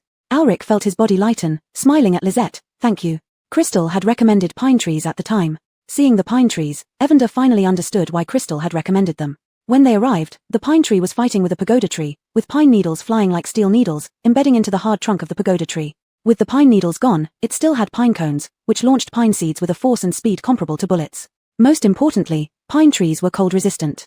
The monsters didn't pay attention to the pine trees, only focused on the delicious-smelling humans in front of them. The pine trees grew rapidly. Suddenly, the monsters behind seemed to notice something and attacked the trees fiercely. Then, a barrage of pine needles shot out, instantly felling a large number of monsters. Once the pine needles were gone, new ones grew back instantly. The humans witnessing this widened their eyes, their admiration for Lisette reaching its peak. Lisette, conserve your strength. Alric was concerned. These were pine trees, not ordinary plants. Cultivating them would take immense energy. Evander roughly knew Lisette's limits, seeing the forest of pine trees below. Lisette, take a rest. At this moment, Lisette's body seemed to move slightly, and the pine tree's attack intensified. Lisette. Evander was puzzled. People, power. Lisette simply explained. Evander. It glanced around and saw that the exhausted humans were now full of energy, watching the pine trees with fervor. Some people occasionally looked toward Lisette. It even noticed that Odon was live-streaming. Monsters fell in batches, fewer and fewer, greatly reducing the pressure on the humans. They saw the dawn of victory. When it seemed appropriate, Lisette released the wolves. Odon hurriedly shouted, no one is to harm the wolves, they are Director Bai's mutated pets. People were speechless, watching the wolves expertly harvesting white cores below. Who could release over 100 mutated pets at once? Wang team leader, where did Director Bai get so many mutated pets? Can we have one too? Someone asked Odon enviously. Scram. Do you have Lisette's capabilities? You'd probably end up being the pet for those mutated wolves, Odon retorted irritably. The battle was almost over, and these people relaxed, marveling at such bold thoughts. With wolves and pine trees present, no one dared go down until Lisette said, go down, collect the white cores. Odon hurriedly shouted, what are you waiting for? Go down and clean up the battlefield. People only went down when they saw that the wolves and pine trees had no intention of attacking. Odon and Briar went underground to provide support. Caesar was stationed underground. After a few breaches were sealed, the monsters mainly attacked from the planting base side. At first, there was a constant stream of monsters, but later the number decreased. James looked at the reduced number of monsters and said, they wouldn't be brewing something else, would they? Caesar glanced at the communication device and suddenly laughed, saying, haha, we won. It's Lisette, she saved the base again. This good news greatly boosted the morale of the underground combat personnel. The monsters died one by one. At this moment, Odon and the others arrived, with Lisette following behind. The battle ended, and Lisette tilted her head to look at the hole where the monsters had burst through. Did you find something? Caesar asked. Lisette ignored him and walked over quickly. The scythe in her hand turned into a rake. Qiu Shui murmured under her breath, expressing her displeasure. Lisette extended the rake inside and fiddled around. When she pulled it out, there was a palm-sized spider. It was a spider, entirely black, with furry legs covered in dirt. Its tiny eyes also dark, it swiveled and spat a strand of silk at Lisette. Lisette dodged and grabbed the spider barehanded. The spider waved its legs and made chirping sounds. Why does this sound like Jill and the little mushroom? Alric remarked.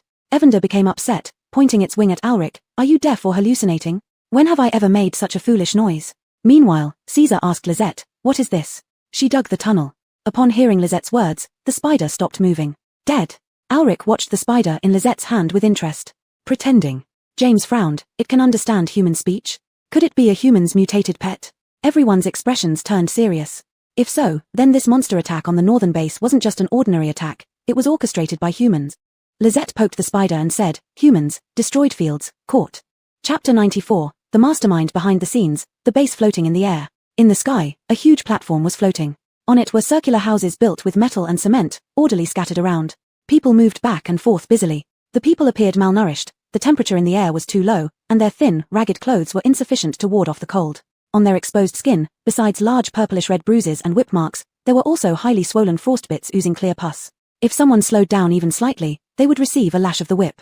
You bunch of inferior swine, shouted a muscular man in protective clothing while waving his whip, if you don't finish your work, you'll be fed to our little pets. People couldn't help but shiver simultaneously, not daring to pause for a moment. A frail man fell down and failed to get up after 2 attempts. Immediately, someone threw him from the side of the platform. Heron only let out a faint cry. Looking down from the platform, one could see a large group of contaminated monsters below. Heron landed among them and was instantly torn apart until no bones were left. Nobody dared to speak or question, they only worked even harder. Inside the tallest building, a man and a woman watched everything indifferently. The plan to occupy the northern underground base has failed, and Princess Margaret hasn't returned. The woman had short hair and wore tight black clothes that highlighted her alluring figure. Her face, with deep contours, was full of solemnity. Heron was very tall, with rugged features and bronzed skin, holding a cigarette between his fingers. Stefan, what do you think? Heron's expression was calm, but there was a hint of anger in his voice. Boss, we should make them submit directly, said Stefan. They are not weak, said Boss Alberic. Caesar, who used to be a soldier, runs the northern base. I've heard he is friendly towards humans, we can trick him into coming here. While Stefan was discussing the plan, the door was kicked open by someone. A chubby teenage boy around 14 came in. Dad, quickly have someone bring the princess back. The stern man instantly became affectionate. Margaret, please wait a bit longer. I will definitely bring the princess back, and those who captured her will be dealt with as you wish. The teenager smiled wickedly. Dad, hurry up then. I want to feed them to the bugs. At the northern underground base, Lisette poked at a ball of spirit energy containing spiders. This time, the attack on the base by the contaminated animals is confirmed to be deliberate. Caesar pointed at brown powder on the table. This powder was found around the base, and studies show it is highly attractive to contaminated monsters. Commander, do we know who did this? Asked Buster. No, we caught a few suspicious people, but got nothing useful. At this point, Caesar's expression turned more serious, but we know they are targeting the base's food and fields. These words struck Lisette, and she suddenly looked up. Anyone who robs my fields will be caught. Caesar nodded at Lisette. They will surely be caught. Lisette pointed at the spider. It can find them. Evander translated, Lisette means we can use the spider to find the masterminds. We need to carefully plan our strategy since they can control contaminated monsters, showing they are not weak, James spoke up. It was obvious that these monsters had been used to break through the northern base defenses, meaning the masterminds must have control over the creatures. Lisette held the ball of spirit energy. I'll go. Lisette says she will go to investigate the enemy's strength, Evander translated, acting like an emotionless voice box. Internally, everyone was shocked. How can you go? You don't even know what situation you're walking into. Do you think you're invincible? It's just luck. After so many years in the apocalypse, who knows what kind of monsters are out there? Evander ranted at Lisette non-stop. So, Lisette pretended to be dead. This made Evander even angrier. Have you forgotten about that leopard last time? There are definitely many such monsters. Tell me. Caesar and the others immediately opposed. No way, you can't risk yourself. Everyone agreed. No one supported Lisette. If anyone goes, it should be us, Briar said. Quiet. Adira shouted, maybe we don't need to go. Since they failed, they might come to us. This silenced everyone. Adira continued, that spider doesn't seem simple. The masterminds won't give up easily. Winter is coming, and they will soon lack food and energy. They won't let go once they've targeted our base. Although logically sound, it felt uneasy to hear. As if on cue, Caesar's communicator rang. After hearing a few sentences, he put it down and said, the masterminds may be here. The meeting dispersed. Lisette couldn't go out and repaired the base's fields instead. However, through spiritual communication, she knew everything. It's the legendary floating base in the sky, Caesar said after hearing the report. Do you think the people behind it could be them? A floating base? The others were surprised. They had never heard of it, and pre-cataclysm human technology hadn't reached this level. There were space stations and planes, but living long-term in the sky posed insurmountable problems, especially regarding power supply. Yeah, I've only heard about it, Caesar replied. That base is said to float in the sky, capable of moving and rescuing ordinary people, with a good reputation. But that's just what I've heard. What do they want to do? Ian Ching, who had replaced Ansel, asked. They say they're heading south, passing through our area, and want to buy grain and supplies, Caesar explained. They also invited us to visit their base. We can agree first but skip the visit. They arrived at a suspiciously convenient time. It was highly unlikely that there was no hidden agenda. Their leader Alberic said he could introduce their technology. At this statement, everyone fell silent. Technology? Even if they knew it was a trap, they couldn't help but feel envious. If the northern base mastered such technology, they could build an airborne base to support each other with the underground one. As Caesar and the others hesitated, Lisette left. When Lisette wanted to go out, the gate was guarded by Brantley, who had been here when Lisette first arrived. Seeing Lisette, Brantley beamed. Director Bai, where are you headed? Brantley chatted warmly with Lisette, never imagining how much this initially unremarkable girl would change the base. Check on the pine trees. Lisette replied. Under Lisette's grey-eyed gaze, Brantley inexplicably felt the temperature drop. Regaining his composure, Brantley waved her through while muttering, your pine trees are truly miraculous. Contaminated monsters come and die, but humans and mutants pass through unharmed. Lisette ignored him and walked out with Evander. A zombie and a chicken walked beyond the wall, where people were still cleaning up the battlefield. Wolves had taken enough white cores and left. The rest, half of which belonged to Lisette, didn't matter much. She could trade for ability-enhancing food. Others seeing Lisette all greeted her, and Evander responded on her behalf. Walking far from the crowd, Evander began nagging, little zombie, I can't stop you, but you must listen to me. Find that base, but don't rush in. Chapter 95 found, the airbase. Lisette released the spider and instinctively left a thread of spiritual energy to track it. Once it was let go, Lisette hid in the shadows. The spider looked around upon gaining freedom, its tiny eyes rolling curiously. Evander muttered, this little thing is quite smart, it's afraid someone might be following. Lisette turned her head, Evander was only slightly bigger than the spider. How could it mock the small one? You are not big. Lisette blurted out her thoughts. Evander immediately got upset. Little zombie, I'll give you another chance to say that again. Lisette ignored Evander. Annoyed, but then noticing the spider moving, Evander changed focus. Aren't you going to follow and see? Lisette glanced at Evander. Little zombie, where did you learn that look of looking at idiots like that? Evander was almost driven mad by Lisette. How had her daughter become like this? Constantly scorning her old father, not as adorable as before. It forgot how Lisette used to annoy it. Wait. Lisette replied with just one word to Evander, no more. Lisette took Evander directly into the spatial dimension to farm. The wolf pack was returned to the valley. In the spatial dimension, only Houston and Dash were there, both very happy to see Lisette. While farming, the two zombies ran around helping. Houston helped water, while Dash tilled the land. Dash leveled up and awakened an ability, curing capability, to heal both humans and zombies. When Alma found out, he hugged Dash and cried, I've always been sickly, my brother always wanted me to get better. But who would have thought, after becoming a zombie, he still remembers. Scared, Dash wanted to touch Alma but feared his sharp nails might hurt him. He knew if he injured Alma, it would cause pain, and Alma might turn into a zombie like him. Though he didn't know why, he deeply refused this. At the airbase, Alberic tried to console his son who wanted to find the princess. Margaret, dear, we laid a trap for them, they won't miss it. Visiting the airbase was tempting enough, let alone their technology. Someone like Caesar would think twice even if he knew there was a trap. What if they don't come? Margaret pouted, if the princess dies, I'll have no princess anymore. He gripped Alberic's sleeve, as if about to wail at any moment. Not coming. Then I'll give them some information. Alberic patted his son's head, fishing always needs bait. Alberic even considered, if necessary, meeting at a designated place then. Margaret suddenly stood up. Dad, I feel it, the princess is right below us. Alberic's face darkened but kept calm, saying, I'll go with you. Stefan, seeing the two emerge, also suspected it a possible trap set by the northern base. A black spider perched on a contaminated creature's head, chirping. Princess. Margaret shouted excitedly, turning to Alberic, Dad, quickly bring the princess up. Wait, Alberic told the two beside him, let Gangzi check if anyone followed. Gangzi, a slender man with a round head, possessed a sensing ability that could detect within 5 kilometers. After half an hour, Gangzi, pale-faced, was given several white cores. Gasping heavily, Gangzi said, no abnormalities. Maybe someone planted a tracking device? Alberic was still uneasy. Dad, how can that be? Didn't you say no one could do that? Margaret became impatient. The princess suffered so much this time, look how pitiful it is. Stefan remarked coolly, even if someone is here, we're not afraid. Ignoring the barrier, whether they could enter or not, even if they did, they had over 1,000 ability users.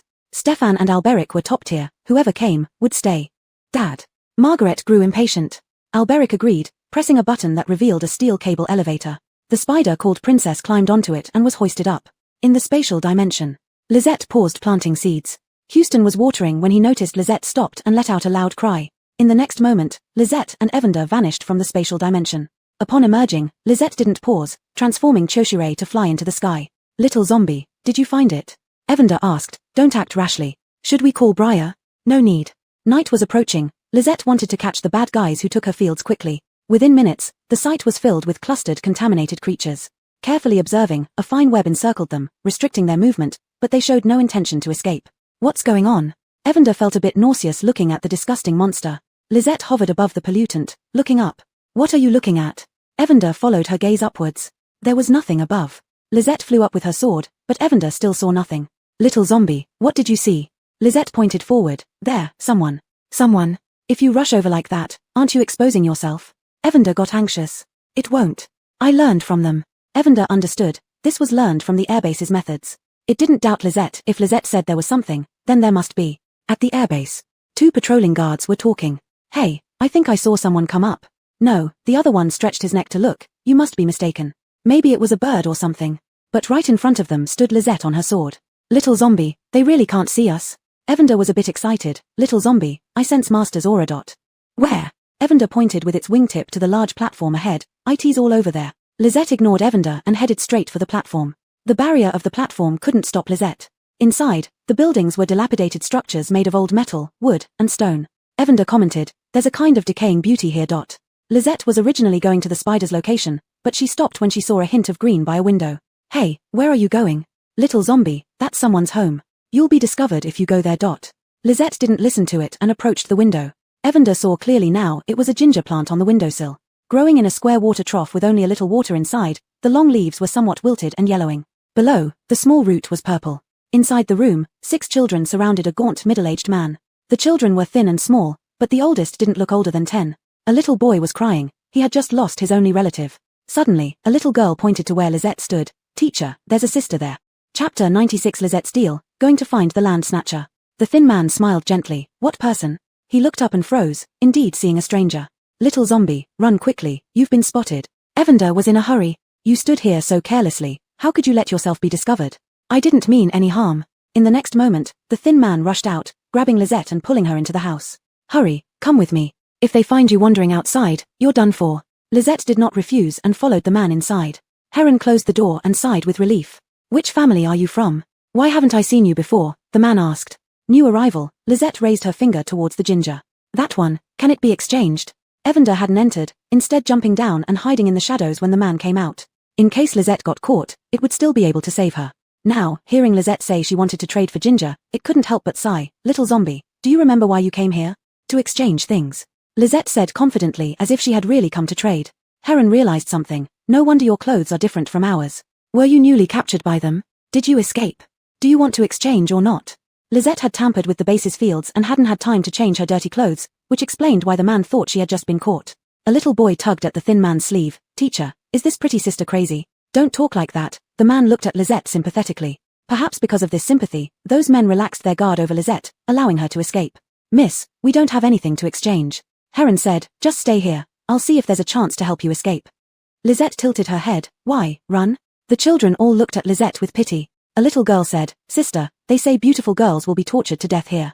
Yes, you are very pretty, so you should run if you can. Lisette didn't understand their meaning. Simply holding more potatoes in her hand, she continued to ask, do you want to exchange or not? The thin man was stunned. Spatial ability. Are you an ability user? The moment he mentioned ability user, several children hid behind the man. Lisette misunderstood again, taking out more items, potatoes, rice, wheat, mushrooms, sugarcane, and showing them the contents of each bag. Both the man and the children were swallowing hard. Teacher, she is new, right? She's not like those bad people, right? A big-eyed little girl stared at the food before her. Heron seemed to snap back to reality, stopping Lisette. That's enough. Before he could continue, Lisette stopped taking out items and turned to move the ginger on the windowsill. She might not have planted it yet, or perhaps Caesar didn't provide those seeds. Anyway, it was a new crop for Lisette, and it was her first experience with soilless cultivation. Water was precious in the base, and the cost was high, so Ezekiel and others hadn't shown Lisette this impractical technique. Wait. Holding the ginger, Lisette looked at the man curiously. You, changing your mind? Not exactly, the man said with difficulty. Trading this doesn't require so many items. He examined them. None of these items were more valuable than his ginger. Not to mention, they all seemed cultivable except for mushrooms. Potatoes and grains could be grown. Lisette didn't care. Here you go. The water tank containing the ginger disappeared into her hand. Lisette achieved her goal, remembering she needed to find the bad guys who snatched her land. She started walking out. Wait, the man called her back. As an ability user, you need to be careful. They are not good people. Heron paused and added, since you're new, you may not know this, they kill uncontrollable ability users, even eating their flesh. Evander exclaimed. Little zombie, shall we go back and find help? Ignoring it, Lisette asked, where are they? Heron finally noticed something was off with Lisette. What are you going to do? You should hide instead of seeking them out. Kill. Lisette couldn't ask for spiders anymore, so she walked out without further questioning. An excited little boy said, Teacher, I want to go with her. I have abilities too. Without waiting for the man's response, he eagerly ran out. Heron didn't stop him. Unable to bear watching Lisette walk to her death, he told the children to stay put and then went out. Lisette walked quickly, but a panting voice from behind shouted, Sister, sister, wait for me, I'll show you the way. Lisette stopped, waiting for the child. The child caught up, noticing the little yellow chicken on Lisette's shoulder under the faint light. Unfamiliar with chickens, he hesitated as he stopped. Kid, what are you looking at? Never seen one before? The Evander felt offended and grumbled. Haven tea. What are you? Can you talk? Before the Evander could answer, the kid suddenly grabbed Lisette's hand and pulled her into the shadows. There were 4 or 5 patrolling people who seemed not to have seen them as they walked past. Once they were far enough, the kid said, Sister, my ability is invisibility, but it doesn't last long. However, it can protect you. Lisette noticed his weak appearance and handed him a sweet beet. Eat. The Evander got excited. Hey, kid, let me tell you, I'm a phoenix. The kid's eyes lit up. A phoenix. Sounds amazing. Nice to meet you. My name is Gerard. Finally, someone who appreciated it. The Evander puffed up its little chest. Lisette didn't bother to expose the Evander. She patted Gerard's dirty head and urged, Eat. Gerard took a small bite. The sweet juice spread in his mouth, causing him to widen his eyes. What is this? It's so delicious. I've never eaten anything this tasty. The Evander suddenly felt a bit sad. This kid didn't even know what sweet tasted like. This is a sweet beet. It's sweet, the Evander explained. Gerard nodded seriously. I see, so this is what sweetness tastes like. My strength has returned. Let's go. Lisette did not refuse. She could still protect a child, especially one who liked her food so much. Gerard's reaction made Lisette feel a bit happy. When the 3 of them headed towards the tallest building, they encountered patrol teams, but Gerard always managed to lead Lisette away. Although Lisette could make these people not see her, she always cooperated with Gerard. The Evander muttered, Why are you so nice to this brat? So nice that it was jealous. Lisette tilted her head, unsure. Cute? Then, the Evander ignored Lisette and started to look at Gerard unfavorably. Neither the human nor the zombie noticed the Evander's mood because they had been discovered by the enemy. As soon as they approached the tall building, a man in black uniform looked their way. Who's there? Come out. Chapter 97, Ghost or Zombie? Marcos whispered, Sister, don't go out. He stepped out first, timidly saying, I'll check if there's any food here.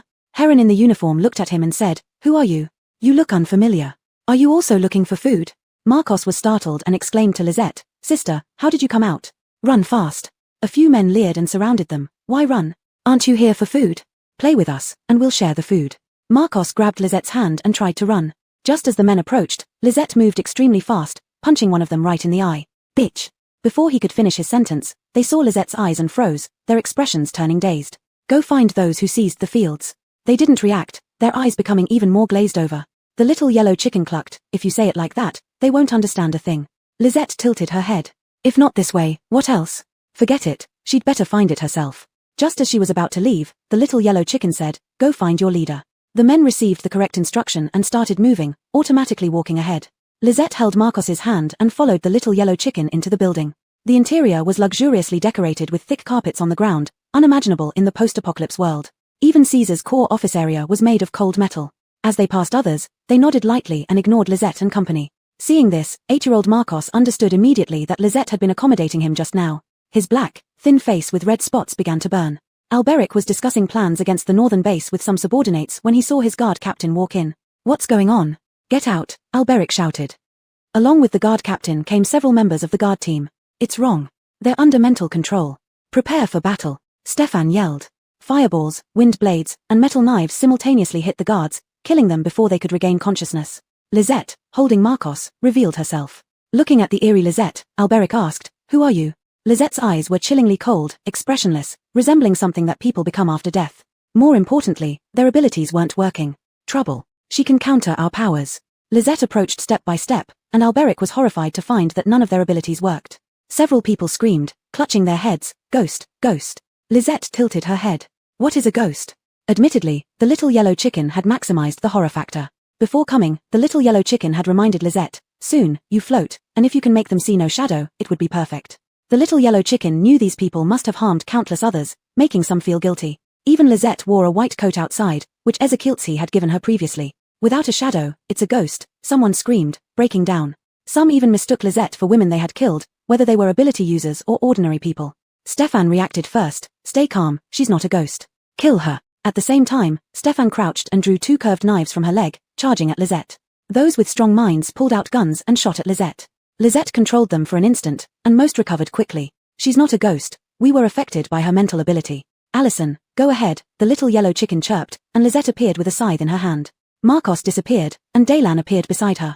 She's a zombie. Neither bullets nor knives could penetrate Lisette's defense.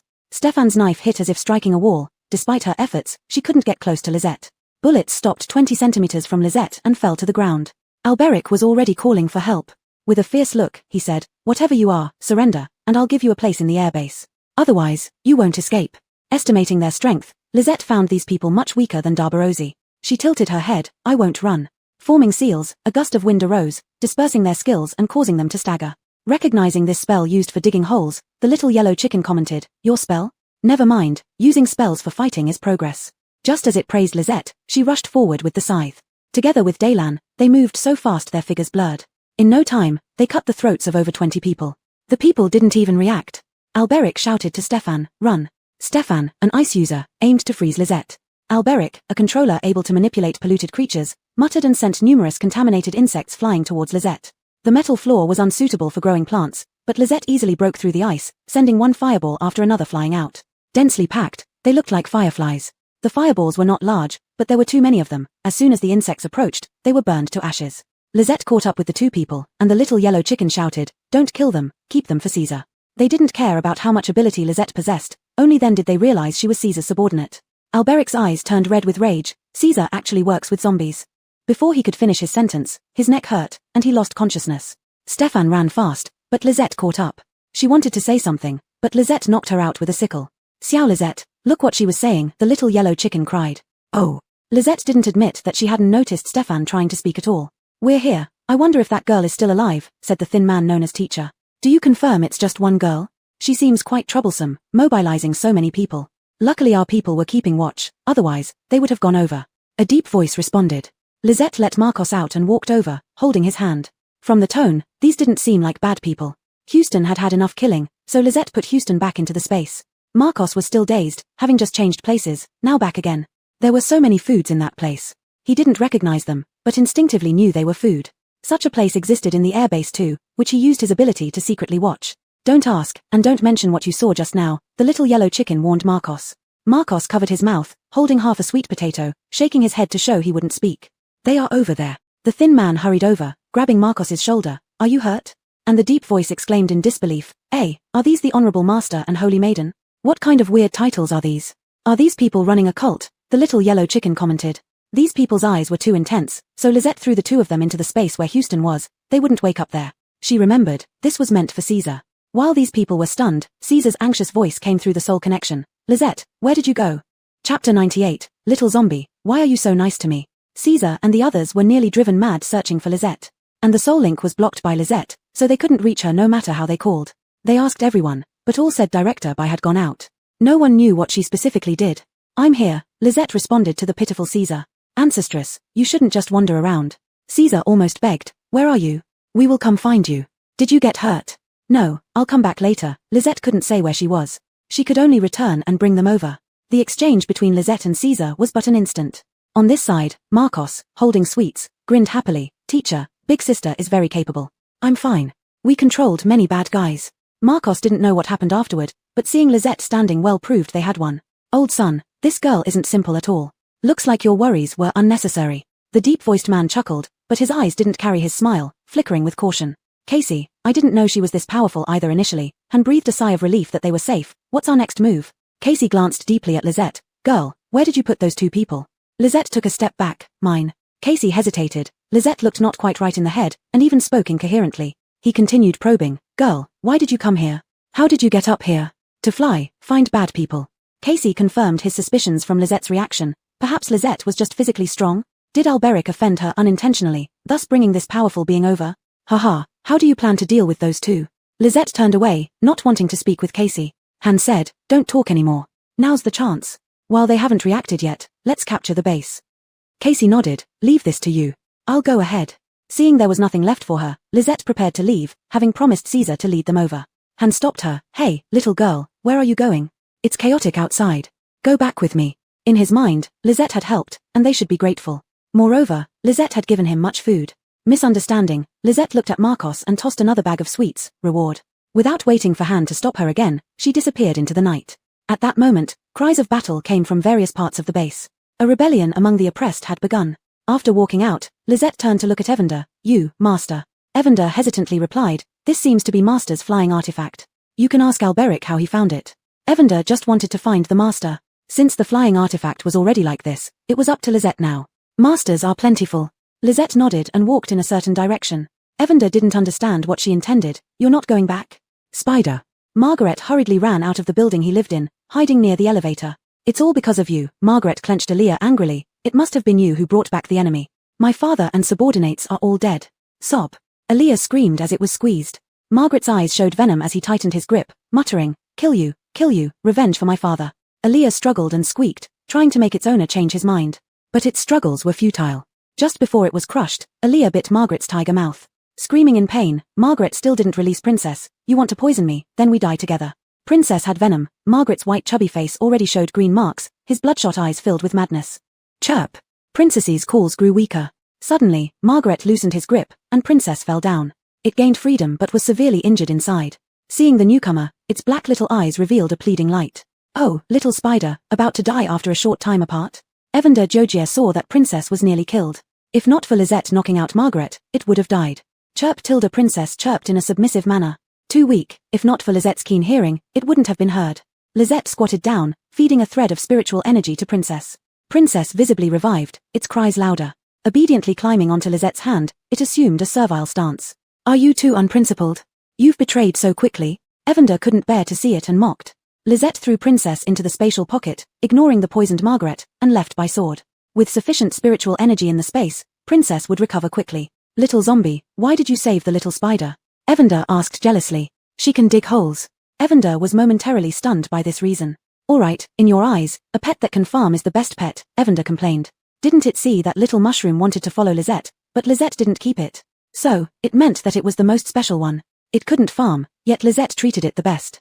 Little zombie, why are you so nice to me? Evander couldn't help but ask. Lisette stroked Evander's feathers, tilting her head to think for a moment. It can talk. Little zombie. Evander instantly bristled. You have a chance, repeat that again. Is Lisette such a zombie? She isn't, and she even doesn't understand what Evander is angry about. As a result, Evander ran into the space by itself, ignoring Lisette. Before long, a crowd of people came into the space, including Team Red Moon, Muriel, Olafsson, Odon, Carson, and many others. And there was Caesar. Evander was dumbfounded. You, how did you get in here? White looked at these people and continued with her work. Dash and Alma were cozying up together for a while. The spider stayed away from these people, watching them silently without making a sound. As for Stefan and Alberic, they were still unconscious. Caesar laughed. Finally, I can come for a tour of Lisette's space. Jill, no wonder I didn't see you earlier. You were in the space. So, did you quarrel with Lisette? Evander didn't want to talk about this topic and asked Caesar, do you know what we need to do? Of course, I heard Lisette caused some trouble. As a parent, I should apologize and also fight for justice for my child. Olafsson also laughed. Yeah, after a good fight, everyone becomes friends. Combining two bases might be feasible. Jill, tell me, how do they farm in the air? Alma said, somewhat longing. Evander flapped its wings hastily. Don't mention this to Lisette. What if she decides to stay in the floating base? Evander felt too exhausted. They still had to find the source of the mutation. Olafsson didn't care much, excitedly saying, if she stays, isn't that perfect? The floating base will be ours. Chapter 99, Professionals handle professional matters, and the airbase sends you off. Lisette found Han again. Seeing Lisette, he said happily, it's great that you're okay. Gerard has been missing you. Lisette patted Gerard's head and began pulling people out from nowhere. Evander had said, professional matters should be handled by professionals. Han was speechless at seeing one person after another appear out of thin air. Caesar came out first. He had already known about the situation from Evander. Seeing Han and the child, he immediately knew who they were. He grasped Han's hand firmly. Teacher son, hello. I am Caesar from the Northern Underground Base. We're here to discuss cooperation. Han was dumbfounded. Caesar? Which Caesar? As a member of the resistance force, he knew Caesar. Oh, welcome. Han spoke dryly, then turned his head, looking at Ian as he observed Lisette, trying to understand who Lisette really was. At this moment, he understood why Alberic and his group failed. With someone like Lisette around, it wasn't surprising they failed. Lisette really could fly up here, it wasn't just talk. Both he and Casey had thought Lisette was delirious. It had to be said, Caesar didn't disappoint Lisette in professionalism. He quickly figured out the current situation with a few words. The outcome was nearly determined. The resistance force had control over the situation. Because the hardest person to deal with had been handled by Lisette alone, it became even easier. Lisette wanted to farm up here? Sure, why not? Evander didn't know what Caesar was thinking, or else it would have caused trouble. How come you want to take over the parent's position and act like an unreasonable parent? Well, Evander did say what it said. Lisette always sought its approval whenever she wanted to farm. They rested for a bit. Just as dawn broke, Caesar and others sat down with Casey to negotiate. They were in the very meeting room where Lisette had found Alberic, still marked with traces of the struggle. Casey got straight to the point. Commander Wang, I hope the northern base can take us in. Caesar, why start like that? It caught him off guard. Giving up such a large base. Captain Zhong, are you giving up the air base? Casey smiled bitterly. We can't afford it. To be honest, this base has been sustained by the lives and blood of people. As Casey and Han narrated their story, Caesar understood. They originally hailed from the coastal region, and the first disaster they experienced was a tsunami, with rising sea levels. Alberic somehow obtained this base, claiming it was the Ark of this end times. Only those loyal to Alberic and possessing special abilities could board the base. Initially, the base could rise on its own with an invisible protective shield that could withstand extreme weather. Later, it seemed to run out of energy, the protective shield weakened, and the floating height decreased. Until Alberic discovered that throwing ability users into a specific door could replenish the energy. Later, they installed numerous devices but needed many people to operate them non-stop. Numerous ordinary people died, and any ability users who showed even a hint of doubt were used as energy sources.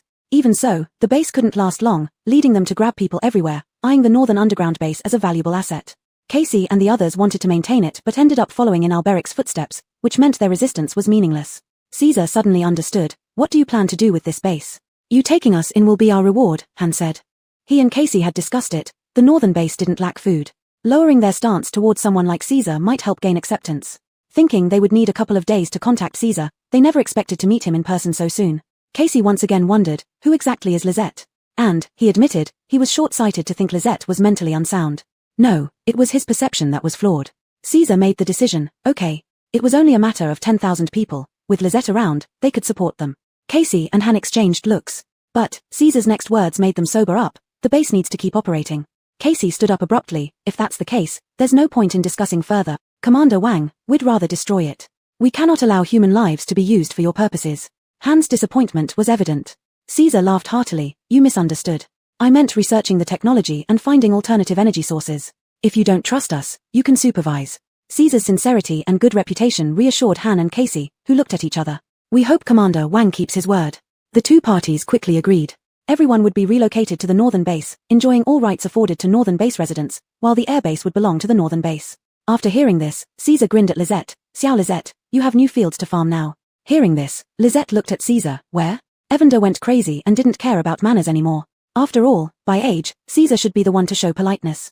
I said don't say anything. You guys, you've made me so angry. Then, its beak was pinched by Lisette. Han, Casey, and the others looked surprised. It was the first time they saw a talking mutant pet, and it was a chicken. One that wasn't even polite to a senior official. Han hesitantly asked, you want to farm here? Where's the farmland? Lisette asked on her own accord. After dawn, Caesar's people cooperated with Casey and quickly took control of the situation, arranging immigration matters. Ordinary people got up together, suspecting they weren't awake yet. What was going on? They didn't have to work, yet the food was so abundant. Their previous food was just a small piece of dark stuff, not only lacking nutrition but also exacerbating pollution. Taste. To put it this way, some children had their throats damaged after eating it. So, normal food in front of them made them suspect they were dreaming. After a while, finally, some older people came out, pointing at the food and asking, is this steamed bun? Is this porridge? Some people became excited, but more remained numb.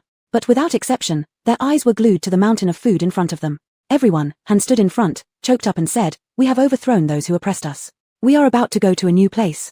This is the food prepared for us by the leaders of the new base. In the new base, as long as we work hard, we will have food to eat. I believe that as long as humanity doesn't give up and unites, the end of the apocalypse will come. With these simple words, Han arranged for food distribution. This food had been hastily prepared by him, gathering many people. During the food distribution, the crowd finally stirred. Some held the food and shed tears, while others sobbed loudly. Regardless of whether what Han said was true, the food before them was real. Lisette looked at the farmland in front of her, reaping a large batch of soul energy. She tilted her head, not minding. A former staff member explained awkwardly, soil pollution can't be solved, so everything is hydroponically grown, but the nutrients don't keep up. How do you manage? So where does your food come from? Lisette and Olafsson asked simultaneously. Chapter 100, the aerial base turns out to be. The food mainly comes from looting, and the meat of polluted monsters. It was easy to answer Olafsson's question, so the staff member responded first. This is simple enough. The staff member then explained the hydroponics essentials in detail. Hydroponics didn't mean there was absolutely no soil. They had painstakingly gathered soil and added it as much as possible. As for water, it all came from water ability users. Crops with lower pollution levels were only enjoyed by Alberic and the higher-ups with abilities, not ordinary people. What about ordinary people? The staff member knew what Alma wanted to ask, and shook his head bitterly. Ordinary people are just expendable. No one asked further questions. Lisette carefully examined the condition of these plants. She started playing, not farming, but planting. There were many water tanks here, and Lisette mixed insect ash fertilizer, various fertilizers given by Ezekiel into different tanks in varying doses. Knowing that she was the new owner of the base, the staff asked solicitously, "What do you need us to do?" Lisette ignored them. Evander said, "Just continue doing your job without disturbing her." When Lisette got absorbed in her work, they could only wait until she finished on her own. When water ran out, Lisette used a water ability user to replenish it. When seeds ran out, she promoted growth. After an indeterminate period of time, Caesar arrived. "Lisette, the relocation has ended. The height of the base is decreasing rapidly, expected to land in 5 days." Lisette showed no reaction. Alberic and Stefan's interrogation was conducted by Muriel found by Evander. Although he said he did not want Lisette to farm, Evander did not disturb her. Caesar mentioned almost the same thing Casey did. Alberic had accidentally discovered after awakening his ability that he could control using his consciousness. Later, once the power source was gone, the consciousness control became ineffective. "Have you not found a way to stay airborne?" Evander asked. "No," Caesar admitted reluctantly. "We tried white nucleus and crystal nucleus, but nothing worked." Evander tapped its little head with its wing. "Watching Lisette farm made me forget. You can try spirit stones." Lisette tilted her head and tossed Caesar a pile of spirit stones. Excited, Caesar said, "I'll go check." Seeing Caesar come out, Casey asked, "What does director by mean?" When Caesar initially revealed Lisette as the true authority of the Northern Underground base, Casey, Han, and others couldn't believe it and looked at Caesar as if he were crazy. But once they realized that everyone in the base depended on Lisette for food, they stopped questioning. In this apocalypse, anyone who could ensure meals was considered their savior. Alberic crossed paths with Lisette because he wanted to seize her farmland. From that moment on, Casey decided to stay far away from Lisette's fields. "We'll give this another try." Caesar shook the spirit stone. Not knowing what it was, Casey could still sense the aura of the spirit stone. Without asking, they went directly to the energy input area. This place was on the underground level of the aerial base. Below was a black door made of unknown material with intricate patterns. Once someone approached, the door would automatically open, revealing something unclear inside. Caesar threw the spirit stone into the door, and suddenly there was a burst of white light. They saw broken clothes and bones inside. "It seems those who entered all died." Casey's tone was heavy. At this moment, Han rushed over, frowning. "What did you do?" "The base has stopped descending." Knowing the energy supply was from Lisette, Han's expression turned grim. "If only we had met her earlier." With Lisette's spirit stones, the entire base operated again. A few days later, Lisette mastered a new skill in hydroponics. The temperature dropped drastically, and Lisette missed her territory, planning to leave. Seizing the opportunity, Evander suggested, "Let's take a tour above." Thanks to Lisette's energy, the protective shield barely held up, but the wind was chilly. Olafsson shivered. "It's so cold." "Boss, this place is great. If we have enough energy, it can be a large transportation vehicle, traveling between bases to sell your crops." Lisette tilted her head. "Sure. What?" Before Evander could react, the base drastically shrank. "White-She, what are you doing? What about other places and the people below?" Evander shouted. "There's no one else." Lisette had already checked. As the base shrank, chaotic buildings fell down. Olafsson was stunned, muttering, "It looks like the end of the world." Everyone gave him a disapproving glance. "You're in the apocalypse, aren't you?" Others from the base also rushed over, confused if the base was about to be destroyed. The base shrank to the size of a soccer field, preserving the tallest buildings and the planting center. Its shape transformed into a ship-like structure with 2 levels. Casey asked fearfully, "What's happening?" Evander explained coolly, "That's how it originally was." Its tone carried a hint of nostalgia. "This tool isn't used often by the owner, and I've only seen it twice. Evander told Lisette, "You can control it because you're the space manager. After the transformation, they clearly felt the protective shield became stronger, and the temperature rose. "Done." Lisette tilted her head and said to Olafsson. Olafsson stood with his mouth open. "Ah, boss, this." Could he say that he had just mentioned it casually? In the end, Lisette did something significant. Everyone looked at Olafsson as if they were looking at a bewitching concubine who confused the monarch.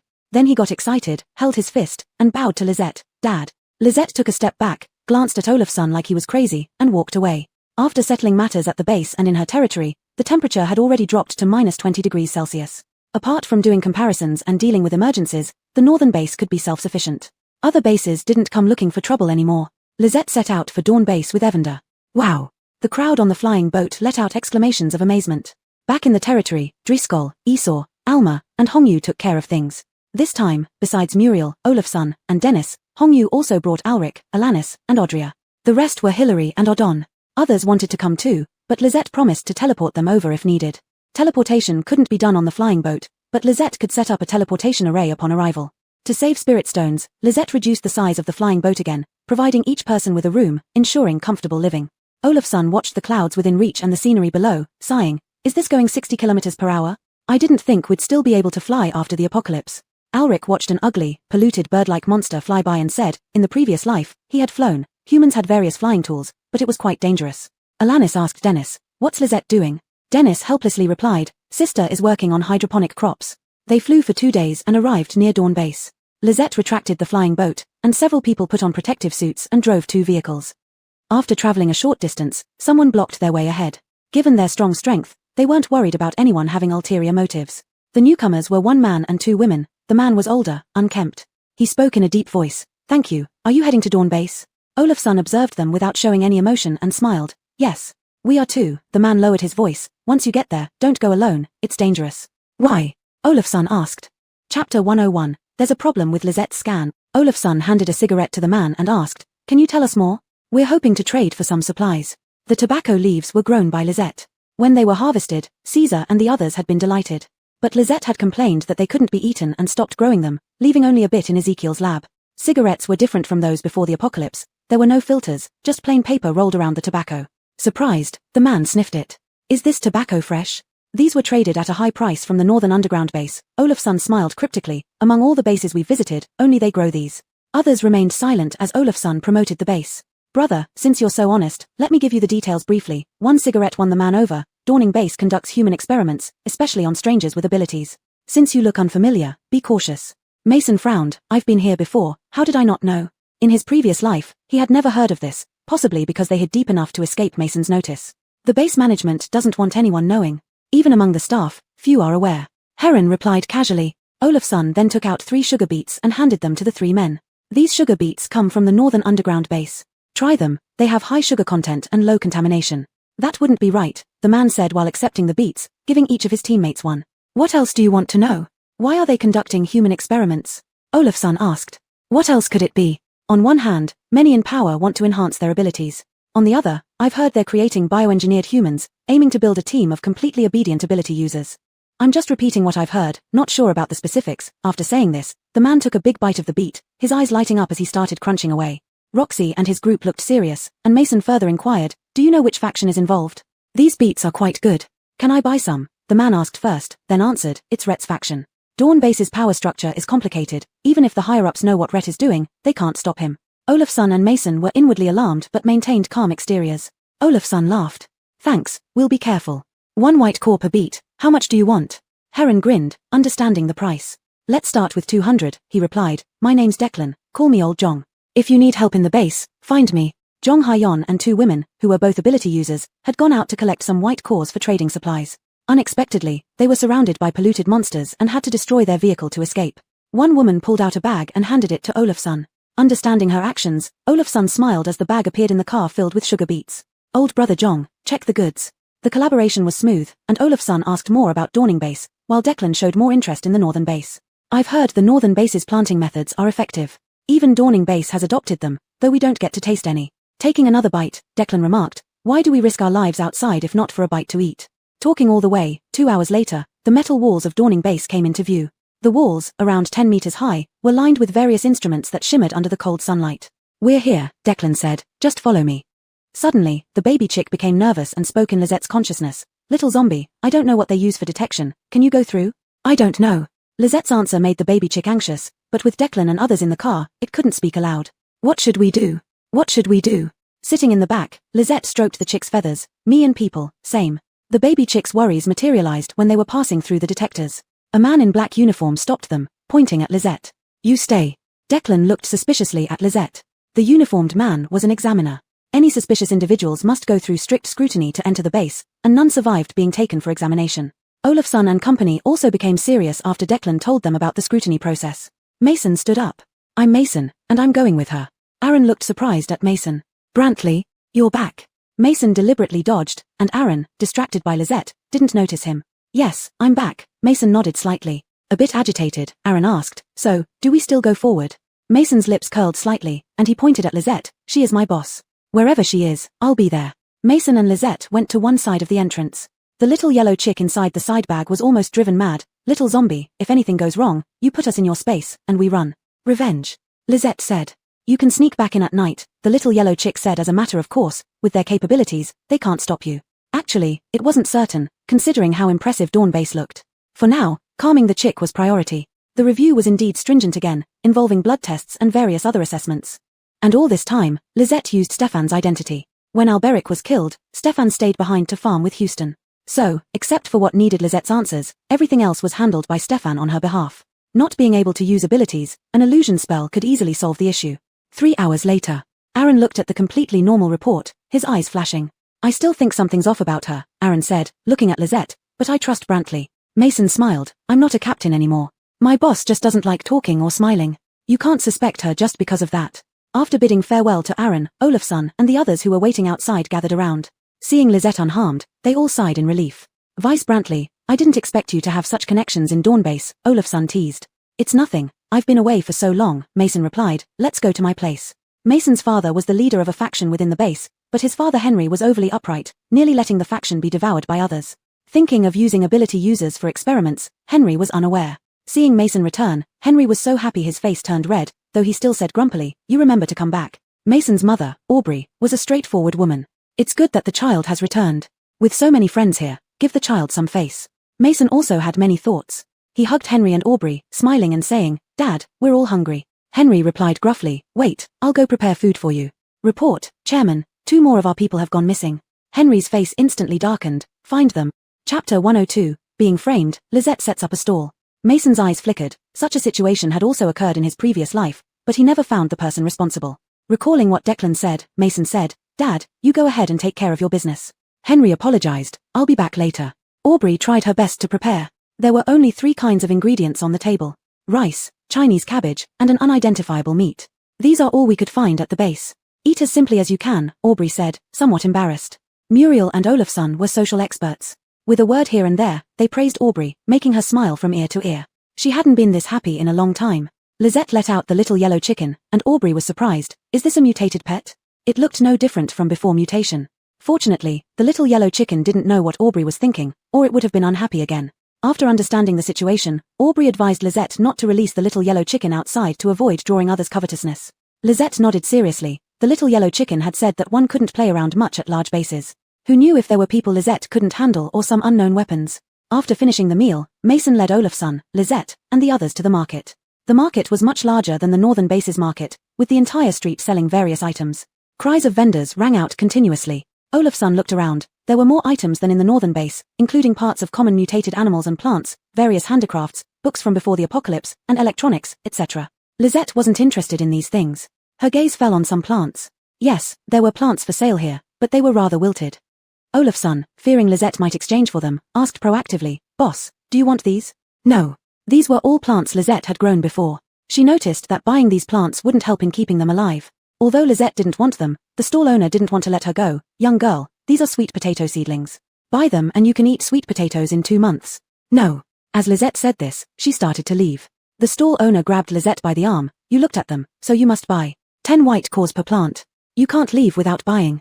Lisette shook him off and stared at the male stall owner with her grey eyes. The stall owner felt uneasy under Lisette's gaze. What are you looking at? Hurry up and pay your white cores. They won't survive. Lisette spoke honestly. Don't be too unreasonable. You're demanding compensation for something that won't survive. Olafsson shouted loudly, and other people, noticing the commotion, gathered around. Some people also surrounded the stall owner, leading to a standoff between the 2 sides. The male stall owner had thought that Lisette was just a young girl and easy to bully. Unexpectedly, she brought so many people. Forget it, forget it. Young girl, you've got a bad conscience. If you don't want to buy, don't buy. Why say they won't survive? The stall owner pointed fingers, and the crowd around him dispersed. Lisette blurted out, they won't survive. The stall owner's face turned angry. Are you here to ruin my stall? There's no soil, they won't survive. Lisette stuck to the facts, glancing at the wilting sweet potato seedlings, ready to leave. The stall owner blocked her way. Young girl, do you understand? These are hydroponically grown. What soil do they need? Lisette stretched out her hand, intending to push him away, when Mason, who had gone to arrange the stall procedures, returned. He cast a faint glance at the stall owner. What are you doing? Seeing Mason's face, the stall owner's eyes widened. Brantley, nothing, nothing. Clearly, he recognized Mason. Coincidentally, their stall was right next to the stall owner's. By the time Olafsson laid out various vegetables and grains, the stall owner's eyes nearly popped out. Is this natural food? Ignoring him, Olafsson sneered, don't worry, we won't force you to buy anything. Mason originally planned to have Henry collect some of Lizette's food, but seeing Olafsson wanted to visit the market, and Lisette wanted to come along, this scene came to pass. The stall owner's voice was loud enough for people in the market to hear, and they curiously looked over, unable to look away. The prelude to extreme cold weather had already begun, yet someone was still selling food, and right here at the market. For a moment, no one dared to approach. Finally, a man dressed decently initiated the conversation. Are you sure these foods are for sale? Yes, only white cores and crystal cores accepted. 8 white cores per pound of grain, 3 white cores per radish. After Olafsson announced the prices, people were stunned again. At this price, even ordinary people could afford a bit by tightening their belts. Why do you? Someone couldn't help asking. Everyone had learned a lesson in this world. There's no free lunch. Olafsson glanced sideways at them. Because I want to. Just today, after which it will be too late. I'll take 1 radish. It was the stall owner. He handed over 3 white cores to Olafsson quickly and took a bite of the radish right away. After biting it, he actually cried. Hey, is something wrong? The stall owner didn't reply but started munching rapidly, finishing a large radish in just a few bites. He threw a bag of white cores to Olafsson and said boastfully, all the rest, swap for radishes. The onlookers finally understood.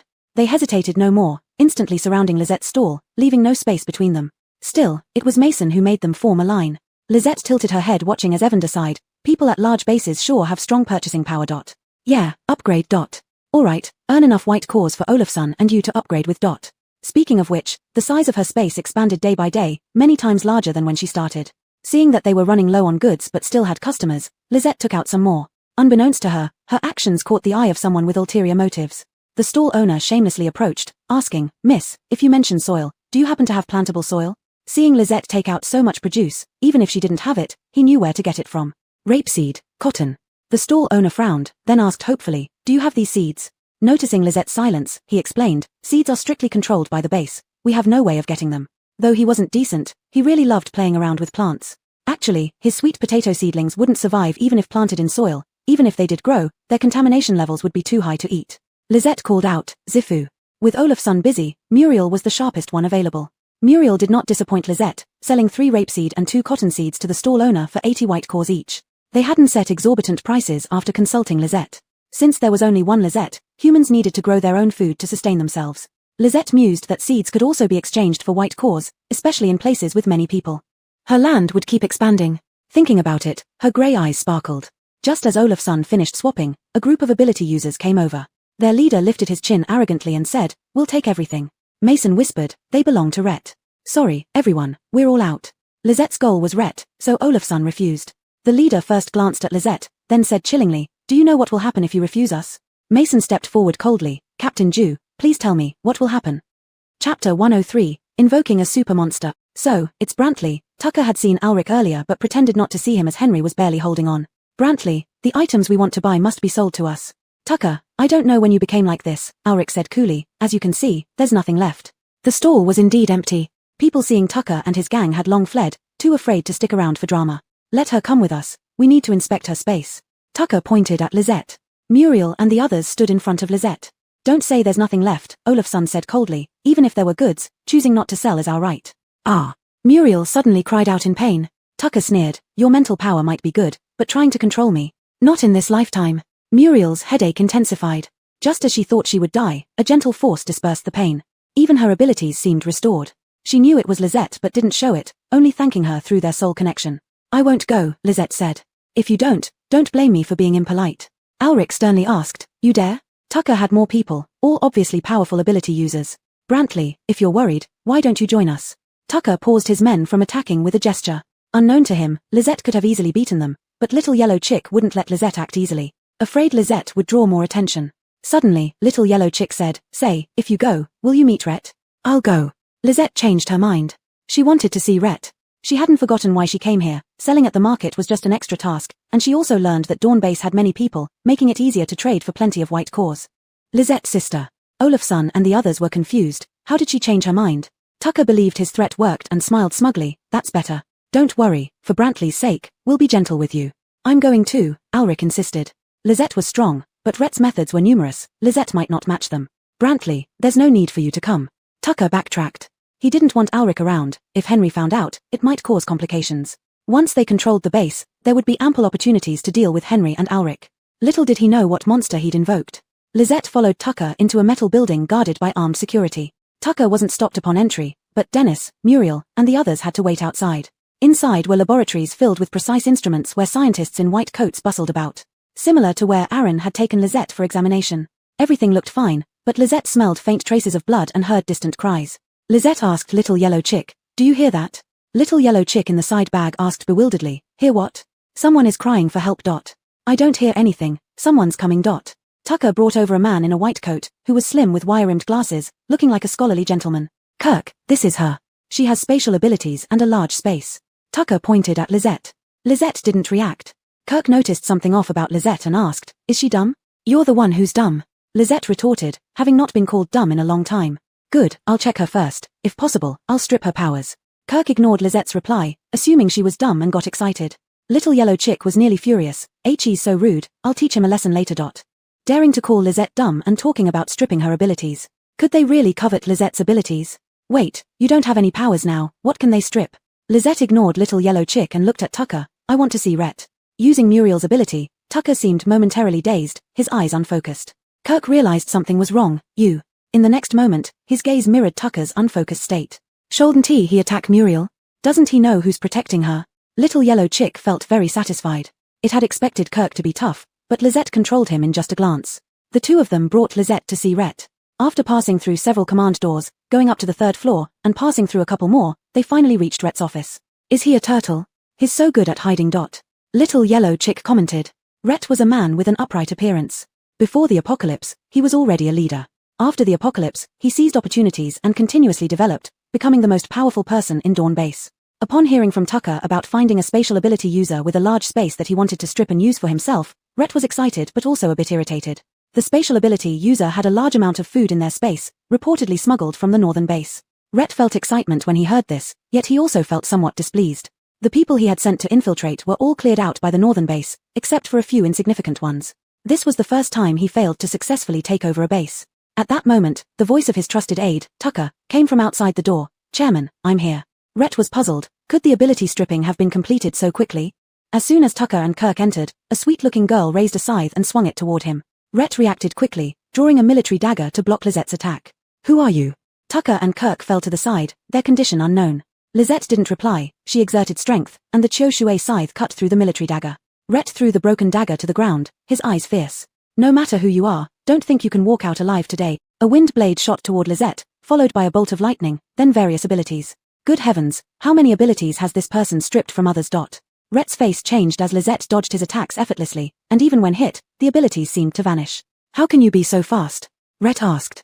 "Are you a speed ability user?" In response, he received a sharp swing of Lisette's scythe. Rhett showed no fear. When Lisette attacked, he blocked with earthen walls, occasionally hurling abilities back at her. After testing each other enough, Lisette said to Little Yellow Chick, "Let's go wild." In the next moment, dragging the scythe, Lisette moved like a ghost, swiftly chopping and knocking Rhett unconscious. Before losing consciousness, Rhett managed to ask, "Why?" "For trying to steal my farmland." Before Rhett could understand these 3 words, he fainted. "Lisette, what's the next step?" Little Yellow Chick poked its head out to ask. "Go underground." As Lisette headed underground, Ulrich was pleading with Henry to save her. Chapter 104, The Great Demon Lisette. "Father, you must save Lisette," said Ulrich. Henry hesitated. "We will definitely save her, but give me some time." Ulrich understood Henry's difficulties. "Father, I'm worried something might happen to Lisette. Can you go and buy some time?" Olafson was straightforward. He pulled out a pile of grains and vegetables hurriedly and looked at Henry anxiously. "Uncle Lee, is this enough?" There were so many grains and vegetables that they almost filled up the over 50 square meter room. Ulrich was speechless. How did Olafson learn from Lisette? So what if she had a spatial device? Alright, it was indeed remarkable. Later, he would see what he could use in exchange with Lisette. Enough, Henry floated for a moment, then said, "Xiaoji, take these supplies to find Paolo and Bentley. You know how to talk to them. I'll look for Rhett." When Henry entered with security, Lisette was just about to head underground. "Lisette, is that you?" Henry didn't expect to see Lisette right away. He had only met Lisette once briefly, but she left a deep impression on him. How could Lisette be wandering around like this? What were Tucker and the others doing? Lisette's gaze fell on Henry, her voice hoarse. "Yes." The security also found it a bit strange. Hadn't the check been finished? Why let Lisette wander alone? "Hey, you can't run around here." Before he could finish speaking, Lisette rushed over, and before he could react, he felt pain in his neck and lost consciousness. Henry. Why wasn't it as expected? Wasn't Lizette supposed to be locked up, pitifully waiting for him to rescue her? Ba Lizette, you. Lizette turned to look at the stunned Henry. You, coming with me? The little yellow chick quickly appeared. Chairman Lee, Lizette wants to go somewhere else and is asking if you want to come along. Compared to the shock Lizette gave, it wasn't surprising anymore that the little yellow chick could speak. He hadn't seen talking mutant animals, but he had seen talking birds before the apocalypse, parrots. Fortunately, the little yellow chick didn't know, or it would have lowered its opinion of Henry. Ah, okay, I'll go with you. Henry felt like he was in a marketplace where anything could be freely explored. This was a place many high-level ability users never came out of. That's why Ulrich was so anxious. Lizette had circled the first floor twice, and Henry couldn't help but ask, Lizette, where are you going? Underground. Lizette planned to force an entry if she couldn't find the passage. There's another underground level. Henry was surprised. We should just capture someone and ask. The first floor lab seemed normal with white-coated researchers who looked like they were doing standard research. Henry felt a slight unease. What could be underground? Thinking of the missing people, were they? Suddenly, Dr. Wang startled him, interrupting his thoughts. Before Henry could ask, he saw Lizette wake the person up. How do we get underground? Lizette, if you ask like that, he won't say anything. Henry couldn't help but remind her. Dr. Wang stood up stiffly and said, follow me. Henry had met Dr. Wang twice. Each time, Dr. Wang looked at him like an object. Dr. Wang was likely a psychic ability user and of a very high rank. Controlled by Lizette just like that. What kind of person did his son bring back? Before Henry could ponder further, Lizette moved forward.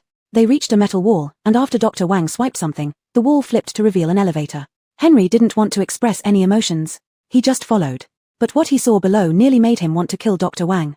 On the underground level, he saw their missing people bound to cold metal platforms, covered in wires. Their faces were pale, eyes tightly shut, chests showing no sign of breathing, making it hard to tell if they were alive or dead. At that moment, someone saw Dr. Wang and laughed. Dr. Wang, are these new test subjects? Why did you bring them down like this? Another person added, coming down like this would make anyone more desperate. Seeing Lizette standing still, they thought she was under control. Meanwhile, Henry also looked dazed from the shock. Hey, isn't that Chairman Lee? Dr. Wang, you finally got your hands on him. Ah. Henry punched one of them into the ground. Still aiming for the eye sockets, the little yellow chick muttered, seems everyone likes hitting that spot. Intrusion, someone's intruding, one of them shouted, realizing Dr. Wang was being controlled. How could this be? Ignoring that, a crowd surged through the metal corridor. Upon closer inspection, they didn't look human at all. Henry protected Lizette behind him and said in a low voice, I'll hold them off. Find an opportunity to run. The little yellow chick muttered, Ulrich's father is dependable. Without caring whether it was feasible or not, Lizette shoved Henry aside and charged forward with her scythe. Lizette, be careful, these people are very strong. Henry, anxious to see Lizette charge ahead, waved his hand, sending countless metal spikes flying at the enemies. The metal spikes clanged against the enemies, then fell to the ground. Henry frowned. Lizette, their skin is very tough. Without looking back, Lizette swung her scythe, causing the enemies' heads to drop one by one. Strangely, there was barely any blood. Taking advantage of this, they crawled over to Kirk and tried to wake him up. Kirk, wake up. After a couple of shouts, they were terrified to find that Lizette had already dealt with their armed forces. How could this be? The two murmured. Henry was also shocked. He kicked each of them aside. Why not? Is Rhett invincible? The two huddled together, not daring to make a sound. You two, release the people, Henry pointed to his own people, and the others, this is inhumane, he said, suppressing his urge to kill. No. The two dared not. Then they saw Kirk walk over, opening the door. As he slowly operated, the mechanical arms and tubes connected to the people were gradually removed. The people in loose lab coats slowly opened their eyes. Henry immediately rushed inside. Jizhong, Li Ju. The two wanted to speak but couldn't say anything. Lizette told Kirk, go, bring them out. Soon, Ulrich came down with a large group of people. First, he confirmed that Lizette and Henry were fine, sighing in relief. Lizette, Dad, Ulrich frowned, looking at the scene below. What happened here? You came just in time. Henry didn't have time to figure out how Lizette knew Ulrich was coming. Go release everyone, find 2 professionals to check if there's anything wrong with them. He generally knew Rhett was kidnapping people, but he never expected Rhett was doing this. Lizette told Ulrich, go down. She heard the screams from below still continuing. What was down there? Chapter 105 Blooming Rose. With Kirk, they soon went down. Along with Ulrich, there were people from other factions. They had come for the supplies. Then, among these people, they found their own missing individuals. Most of these people had gone missing while venturing out. This time, no one felt any resentment. They fought a wave of monsters underground. Lizette didn't join the battle at first. They discovered that these people's skin couldn't be penetrated and they were immune to most abilities. Many on Henry's side were injured. He feared that Lizette would exhaust herself, so he didn't call her. It was Ulrich who discovered, their weakness is in their eyes. All of them were experienced ability users, and they immediately cooperated, with some providing cover and others attacking the eyes of these humanoid monsters. The people in white coats hid, trembling. They probably never imagined that their lives would one day be in the hands of others after casually manipulating life. But the escape route was blocked, and they could only leave it to fate. As the battle neared its end, under the guidance of Evander, Lisette eliminated the rest. When they opened the laboratory rooms, some of Henry's people vomited, some shouted to kill Rhett, and others stared in shock. In the small transparent experiment chambers, some had no skin, with large patches of bloody flesh exposed, covered with tiny scales. Some had human upper bodies but lizard lower bodies. Some had deformed meat wings on their backs. Without exception, they either wailed or moaned in pain. Seeing Henry and the others, different from before, they emitted a glimmer of hope. Save me, kill me. They still have reason. Henry's voice trembled. Rhett must die. Alric looked at this hellish scene and seemed to understand that humanity's destruction was partly due to humanity itself. What do we do? Someone asked. To kill them, yet they still possessed human reason, and Henry saw his people among them. Other factions noticed as well. Not killing them would mean enduring their suffering. Even if they survived, would humans accept them? The people in white coats had no solution. They are all experimental subjects, used up and discarded when broken. If not for Henry stopping them, these lab technicians might have been beaten to death on the spot. Lisette watched silently. Alric asked, "Are there more underground?" "There are levels underground, but no one there." Alric randomly grabbed a lab technician and led a group down, leaving Lisette, Muriel, and the others behind. "Kill me. Kill me." Muriel, unable to bear it, asked, "What do we do?" Suddenly, all the glass in the laboratories shattered. Some tried to rush out but were suppressed by an unknown force.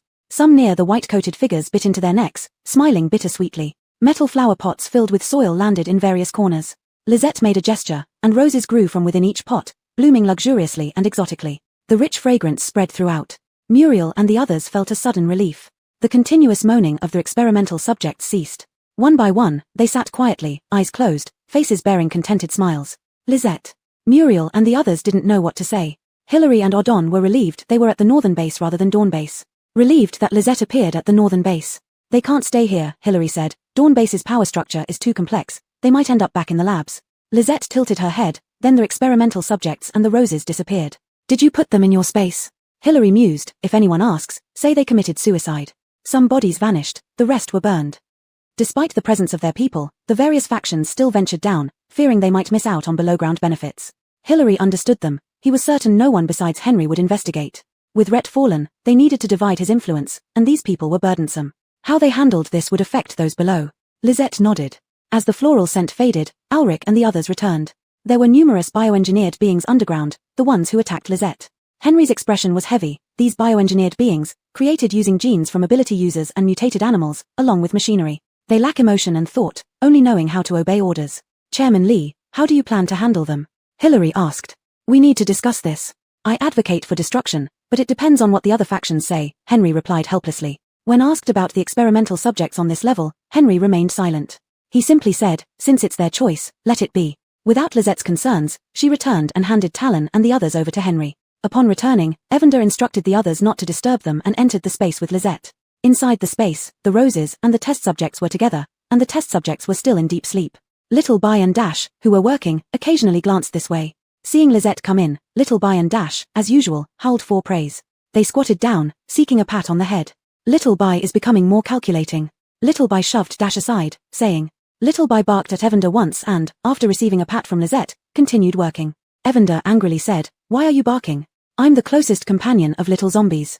With that, it flapped its wings and went to argue with Little Bai. Lisette ignored them and went to check on the test subjects. The spirit energy in the space was so rich that it greatly soothed these test subjects' pain, and their wounds were slowly healing. Lisette used a bit of her spiritual power. One of the test subjects gradually woke up. This one had the lower half of a lizard, which Lisette remembered was the most conscious among them. Walker's base was destroyed by the insect wave, and he sought refuge at Dawn base, never expecting it to be the beginning of a nightmare. Each time he was cut open while conscious, flesh was gouged out, and drugs that drove people mad were injected. Every day he wanted to die, but he couldn't. He became a monster, with the monster replacing his lower half, and how could humans grow with animals? Living in immense pain all the time, he even felt that the monster was eroding his sanity. Until there came someone different. Walker slowly opened his eyes, blinked, looked at the sky above him, and weakly asked, "Am I dead?" Evander also ran over and tilted its head along with Lisette. "You're not dead." Only then did Walker notice Lisette and Evander, and looking down at himself, he showed a pained expression. "Why am I still not dead?" Evander asked, "Why do you want to die?" "You wouldn't understand." Walker raised his hand to cover his face. "I'd rather die than become an irrational monster." Lisette handed him a sweet beet without explanation. "But you have your reason." Chapter 106. Dad, do you want to reach the peak of life? The beetroot carried the fresh scent of plants. Walker's stomach made a gurgling sound. The long-missed sensation of hunger had returned. No, wait. The agony that tormented him was gone, his strength returned, and this place wasn't the cramped and narrow laboratory anymore. He had never been so clear-headed before. He could even move around smoothly with the lower body of a monster now. Previously, he could only drag himself along with his hands. After being modified, he towered high over the petite girl, which left Walker bewildered. After a moment, he hesitantly took the beetroot, asking in confusion, "Where is this?" There were vast fields here with flourishing crops, and people working in them. Upon closer inspection, there was also a black, small thing digging holes. This kind of scenery had only existed before the apocalypse. But it didn't seem quite like it was back then, just very strange. Moreover, there seemed to be some kind of energy in the air, repairing his body. "Mine, place," Lizette said. Without asking further, Walker cautiously took a small bite of the beetroot, the taste nearly making him cry. However, he was a man with strong self-control. "Thank you. What do you need me to do?" After a pause, he added, "I don't want to be studied, nor do I want to harm humans. If it comes to that, I'd rather die." Lizette gave him the beetroot, and she was also the one who saved him. Seeing the roses around him, Walker understood. After enduring long-term torture, he had been dazed initially, failing to realize the situation. Farm. Walker was taken aback, suspecting he had heard wrong. "What? Aren't you stupid?" Evander remarked. "Go farm where there are no people." "Farming?" Walker repeated the phrase, then looked at Lizette. "All right, I'll go." He reacted quickly, showing no signs of losing control after leaving the lab. Whether genuine or not, he was willing. Worst case, he'd choose death. He had nothing else to lose. Lizette pointed at the others. "You, speak." Evander still doubted if Walker was dumb but added, meaning, explain the farming situation to the other test subjects clearly. Walker looked at his other tranquil companions. "What if they don't agree? We went through great lengths to save you all." Evander pointed its wing at Walker, saying matter-of-factly, "You should repay us. If not, we'll hand you over to the Dawn base, or you can die." Lizette had already woken the others, and Walker found Evander's reasoning logical. But facing over 20 different kinds of his own kind, he wasn't sure how to begin. Instinctively, he glanced at Lizette, who had gone off to farm. These people woke up, their first reactions similar to Walker's, some asking if they were dead, others staring blankly at the sky above. Walker didn't speak but placed a beetroot beside each of them that Lizette had left behind. Seeing his companions react, he slowly began, "Everyone, we have left hell and been saved." After a series of shock and doubt, Walker finally explained everything clearly. "With our condition, no human will accept us," Walker summarized. "Farming in a place without people seems like a good choice. But it's almost the extreme cold season," a woman with less profound modification pointed out. "Yes, but isn't it being planted here?" Walker smiled faintly. He used to lead a squad, and now he felt that feeling coming back bit by bit. "Are we here?" another person asked weakly. "I don't know," Walker replied, "but since we're talking about farming, there must be a place to farm." He saw the responses of everyone in front of him. The large expanse of crops was the best proof. Post-apocalypse, such scenery only appeared in dreams. At present, most expressed willingness to give it a try. After surviving a disaster, it felt like they were dreaming. Farming, eating normal food, since they had this opportunity, why not enjoy it before dying? Some were still staring blankly at the sky, unlike in the lab, looking very peaceful. No agonizing screams, no self-harm. Walker sighed and moved to find Lizette. "Boss, I've explained everything." Apart from Stefan, Lizette and Houston looked at him simultaneously. Walker rekindled hope for life, regaining human emotions. Under such scrutiny, he couldn't help but shudder, noticing Houston and Dash weren't humans. They. He suddenly realized something, laughing bitterly. "I'm not even human myself, what right do I have to judge others?" Houston bared its teeth at him and continued its work. "Good." Lizette responded slowly. "So, where do we go?" Walker asked. Evander knew this, it had already asked Lizette. "Stay here first, once you recover, then go elsewhere." "All right." Walker was pleasantly surprised. His kin would get a chance to recover here. After speaking, Walker felt the contract established with Lizette but did not resist. Apart from the initial question, he didn't even ask what it was. Suddenly, a miserable cry came from one of his kind. Walker was startled and turned to see 5 of his kind lying on the ground, twitching twice before becoming still. Then, the corpses turned into powder and dispersed in the space. "You!" Walker was both shocked and angry, but he steadied himself. "Boss, what's going on?" Evander explained. "These people killed many others and deceived others too." "Yes, I was deceived by one of them." Someone immediately stood up and said this, and others followed suit. "Those who were deceived like me are now dead." Walker completely submitted to Lizette. Lizette had received his soul energy. Lizette ignored the others, planning to deal with them when she released them later. There were enough fields, so these people were just right. Lizette left them with living supplies and disappeared into space. After a day of turmoil, at the dinner table, Evander said, "Dawn base is settled, we have to leave." Henry stiffened. "Why leave all of a sudden?" "Stay for a couple more days." Alric said, "Dad, Lizette still has matters to attend to." He knew Lizette was going to find the source of the anomaly. I just," Henry stammered, "want to ask Lizette for help." Lizette tilted her head. Everyone looked at Henry, with some imitating Lizette's tilt. "Henry." He inwardly complained about their odd behavior, calming down before saying, Can you sell us some grain? Through his explanation, others understood that food was scarce at Dawn Base, and having grain could control it. Henry thought about it. He wanted to control Dawn Base to reduce those incidents only under his control. Lizette said, "You, plant." Henry shook his head. The farmland is controlled by several major forces, and the grain production is high, not enough even for the major forces. Evander sensed something was wrong and was about to say something when Lizette asked, "How do you get the fields?" Lizette means she wants to go to the farmland at Dawn Base. Evander explained with resignation. Henry was taken aback. "But aren't you not from Dawn Base?" Alric looked at Henry intensely. "Dad, do you want to reach the peak of life?" Chapter 107. This is unscientific. Unscientific but truly appealing. This is unscientific. After Mason spoke privately with Henry, Henry looked at him as if he were a lunatic. "Dad, it's fine if you don't believe me," said Mason, feeling a mixture of laughter and sorrow. "I admit Lizette is powerful, but what you say," Henry deliberated for a moment. "It's too outrageous. Is she even human?" Listen to what Mason was saying. Lizette could grow thousands of acres of crops in a day. She was an ability user whose powers could be lent to others. She had built the aerial base all by herself. "I know you want someone to emerge who can save humanity, but you shouldn't place such a burden on one person. You certainly shouldn't lose your judgment just because someone is powerful." Henry frowned, nearly adding that he should not rely solely on Lizette. No matter how great her abilities were, she was still human and shouldn't be expected to achieve the impossible. "Dad, where are you going with this?" asked Mason. "Lizette is strong, but I feel like she needs us." This conclusion came from his long observation, even though he wasn't sure what exactly Lizette needed. Lizette's people instinctively knew this as well, so they were also looking at people closely. "That's better," Henry nodded. "I'll talk to Lizette." Mason said nothing, chuckling silently as his father left, disbelieving but also wanting to confirm the truth. The little yellow chicken was puzzled. Lizette had agreed to sell grain to Henry, so why did he need to talk to her? Lizette, Henry, feeling embarrassed, gritted his teeth and asked, "Can you rapidly cultivate crops and sign contracts with people?" Lizette tilted her head, not understanding why Henry was asking this. The little yellow chicken understood now. Henry had ideas brewing. "I heard about it." Henry lowered his head, sipping water to hide his embarrassment. "You want to manage the farmland and become the highest manager of the base." Henry learned from Mason that Lizette preferred farming rather than owning all the fields and their produce outright. "Forget it." Lizette refused. She didn't want to manage such a large base. It had far more people than the northern base. "My point is, do you think I'm qualified?" Henry clarified, having thought through it carefully. He believed that securing resources was key. Instead of barely surviving, he wanted to take a gamble. Lizette didn't respond. Disappointment flooded Henry's eyes. "Unqualified?" The little yellow chicken suppressed its urge to cluck. "Chairman Lee, she doesn't understand what you mean." "What I mean is, can I join you?" Henry explained. "Sorry, I should have been clearer." "No." Lizette refused without hesitation. Henry was stunned, as was the little yellow chicken. Why wouldn't Lizette consider Henry? Why not? Trouble. Lizette answered Henry with 2 words. Indeed, dealing with too many people's opinions and their demands was problematic. Henry appeared to be someone who worried a lot as well. "I admit I have selfish intentions," Henry misunderstood. "I want to borrow your strength and resources, but I can promise you, whatever you want, as long as it's within my means, it will be yours. The control of the base's fields will ultimately be up to you." Lizette was slightly moved, her eyes glancing around. Henry didn't notice, continuing, "Before, I thought everything in the base was fine. After what happened with Talon, I realized this won't work out." "All right." The little yellow chicken muttered. "I knew it. You're afraid no one will eat your grain." Henry didn't expect Lizette to agree so easily. He immediately entered into a contract with her without hesitation. Just then, Mason knocked on the door. "Dad, other counselors are here to see you, and they don't look friendly." Henry hurriedly went out, then turned back to Mason. "Stay with Lizette.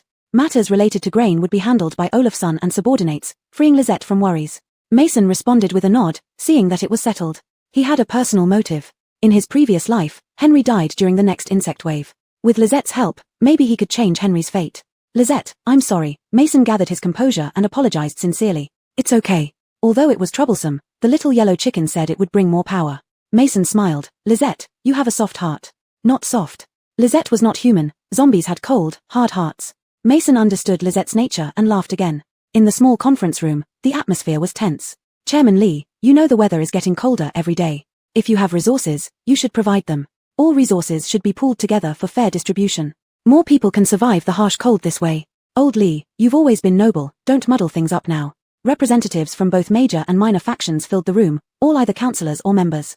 Because Dawn Base originally had a parliamentary system, but later on, some people's power grew larger and larger, leading to the current situation where everyone governs themselves. Bang! Henry's cup landed heavily on the metal table. "Have you all said enough yet?" "What? I worked hard to get some supplies, and not satisfying you means I'm confused." Henry didn't expect these people to be so shameless. "I spent money on these supplies. If you want them, sure, pay for them." "Old Lee, how can you be like this? At this time, we should all contribute." The lower-level civilians, do they have any white cause? Bentley tried to persuade him patiently, as did the others. Do you think I know nothing? Henry was usually weak, and these forces largely ignored him, using him as a tool, but that didn't mean he was foolish. Would you give the supplies to the people? You just want them for yourselves. The others frowned.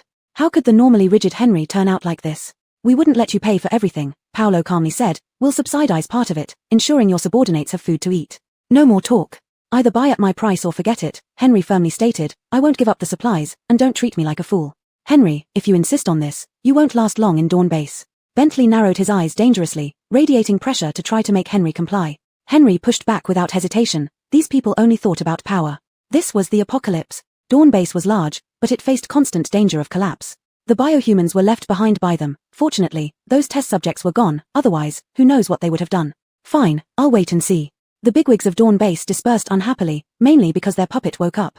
Lizette didn't leave. The next day, Henry started recruiting people with grain and vegetables. And Lizette supported him by harvesting crops from her space countless times. This astonished Walker and the others. On the third day of Henry's recruitment, representatives from several major factions came looking for trouble. Chapter 108, I announce my withdrawal from Dawn Base. Initially, there were people causing a disturbance, claiming that after eating Henry's food, their contamination levels had spiked. This person was covered in red rashes and lay at the recruitment office, insisting that Henry explain. Lizette was present at the time. Without saying a word, she gave him a vial of medicinal fluid brewed by Haskell. Heron writhed in agony. This was a new medicine that Haskell had developed, giving some to Lizette. Among the onlookers, several people immediately rushed forward, intending to attack Lizette. However, Mohammed and his group were no pushovers. Under Lizette's tutelage, they had become significantly stronger and didn't back down. His better. Someone suddenly shouted. Heron on the ground, having been in excruciating pain until he became exhausted, lay panting. The red rashes on his skin had vanished. The crowd instantly erupted into a frenzy. They helped Mohammed restrain the troublemaker and eagerly asked, Miss, is your medicine this miraculous? Are you selling it? Ignoring them, Lizette fed the man vegetables and grains. The troublemaker gagged and rolled his eyes.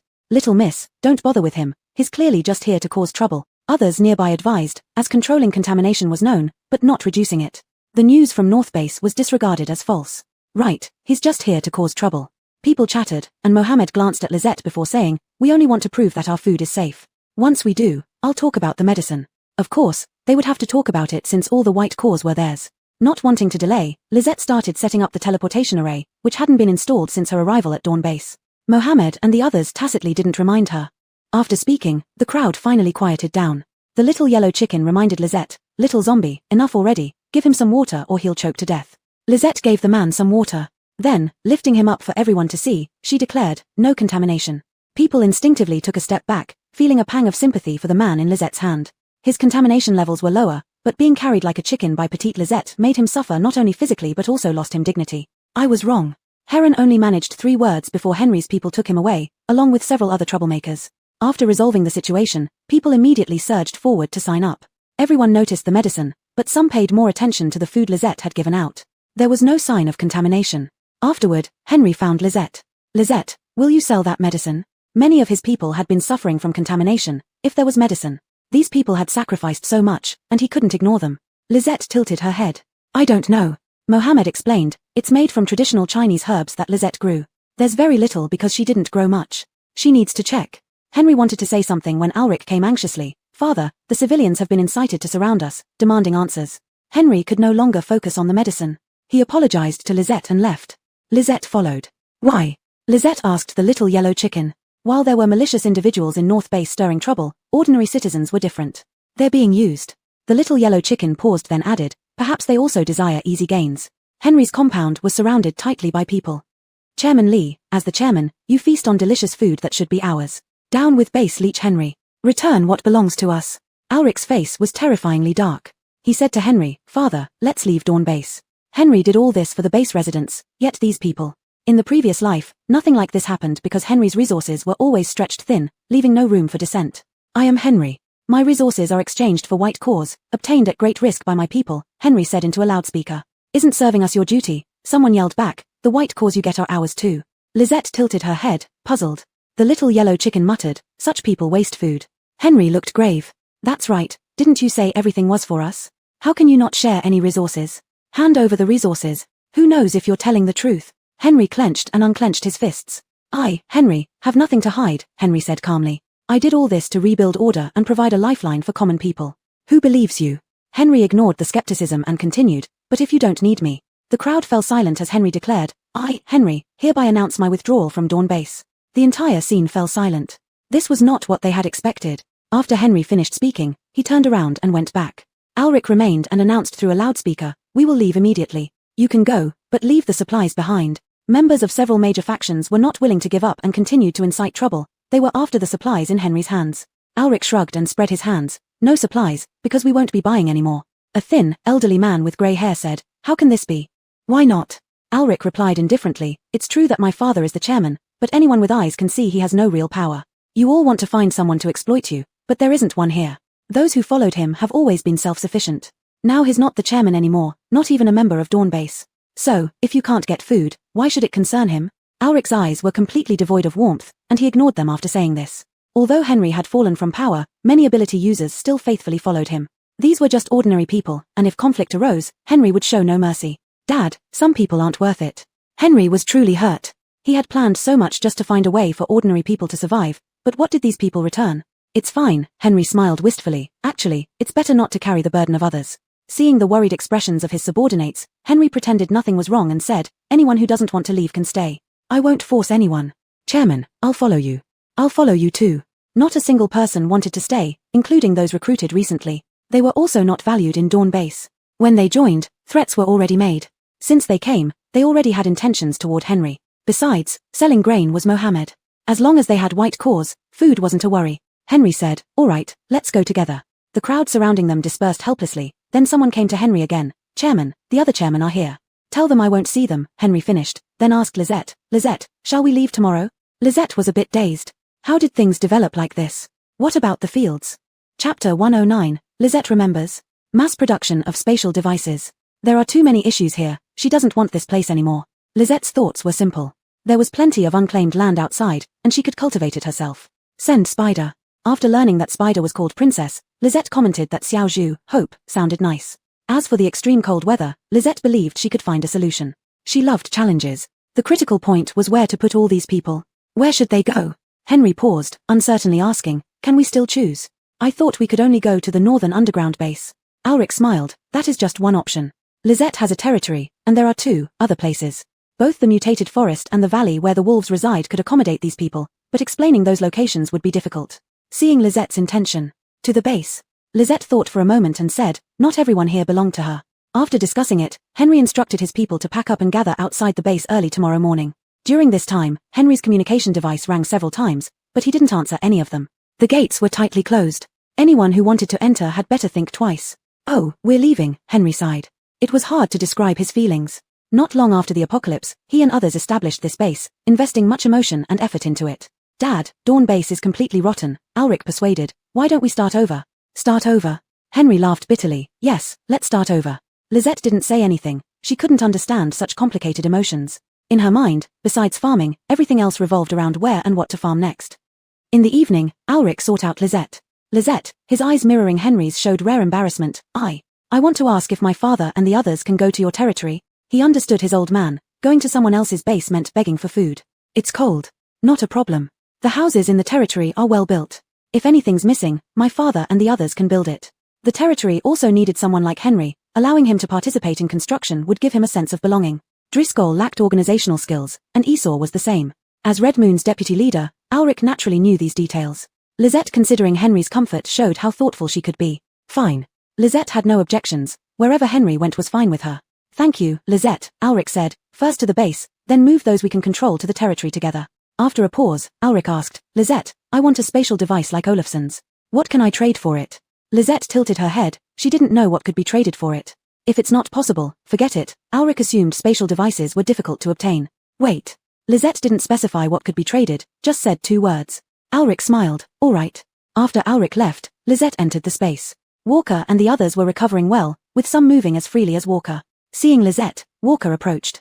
Thank you, boss. He roughly understood this was Lizette's space, even if he didn't quite get how it worked so marvelously. You're welcome. A few were cooking. They seemed more lively than before. Seeing Lizette, they shyly smiled, hesitant to come closer. As for resting, it wasn't freezing in the space, so they slept right in the courtyard. After interacting with Daylan and Gustavo, Lizette walked to the fields to start farming. Without urgent needs, she didn't rush cultivation. Xiaozhu saw Lizette and darted off quickly. To it, Lizette was a big devil who forced it to dig every day. Lizette caught it again. Go, dig. She needed to plant something. The little yellow chick questioned, you can do it with a spell. Why make it dig? Lizette grabbed the chick running around the space, it's tiring but fun. The fun is the main thing. The little yellow chick teased. Ignoring it, Lizette focused on farming. When done, Lizette entered the bamboo pavilion. Hey, you said you wouldn't go in. Why did you decide to go to the pavilion? The little yellow chick was surprised. Lizette had always preferred farming over entering the pavilion. Go, make something. Lizette responded. With so many people outside, she needed a quiet place, even though she controlled them. Aren't you afraid someone might see? The little yellow chick wondered. The bamboo pavilion looked small from the outside but had a vast interior. The first floor was a large hall, with rooms on both sides. Lizette hadn't counted, but there were about 100 rooms. Lizette glanced at the little yellow chick. Its black beady eyes flickered guiltily before puffing out its tiny chest. What are you looking at me for? It started small and only got this big after the space upgrade. It flapped its little wings for emphasis.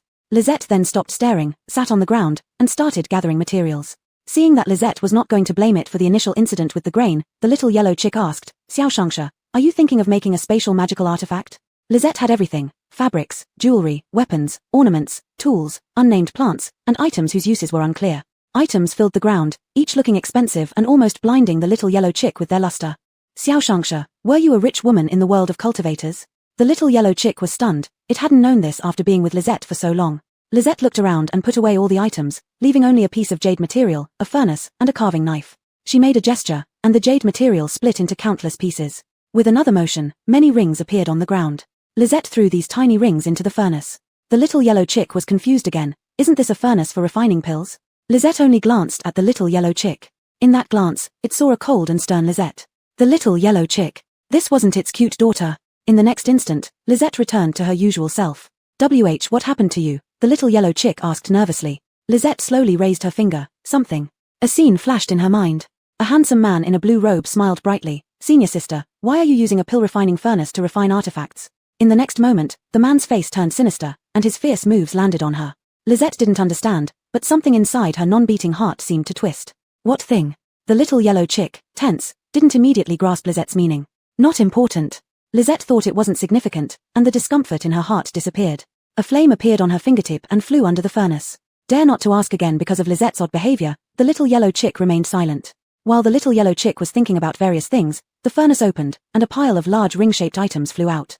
They started as rough materials but now were meticulously polished, each one lustrous and translucent like they contained water. Then the carving knife flew up. Before the little yellow chick could see clearly, intricate patterns appeared on the small rings. Lizette casually picked one up and asked the little yellow chick, "Want one?" The little yellow chick was dazed and shook its head after a while. "No, I have my own safety button." After some time, it thought, mass-produced items can't highlight how unique I am. The next day, when Alric received the jade ring, he was confused. What is this? Chapter 110, The Surprise of the Spatial Device, Not Allowed to Leave Dawnlight. The jade ring was translucent and lustrous, with a simple design featuring faint patterns. In short, exquisite. Evander, didn't you want a spatial device? Dag's almond eyes widened as he held the ring in his palm. Ah, really? He wasn't doubting Lizette, it was just that the surprise came too quickly. Others looked over as well, and Dag quickly lowered his voice. How do we use this? Lizette didn't answer but took out several more identical rings, giving one each to Muriel, Dennis, Alanis, and others. Dag. So, it wasn't just for me. What should I do with this slight disappointment? Dennis held the ring, blushing, occasionally stealing glances at Lizette. Others looked at Lizette curiously. The item was beautiful, but what was its purpose? Alanis, Lizette, are these gifts? Tokens? Her first thought was that they were tokens, like passes or identification for members of an organization.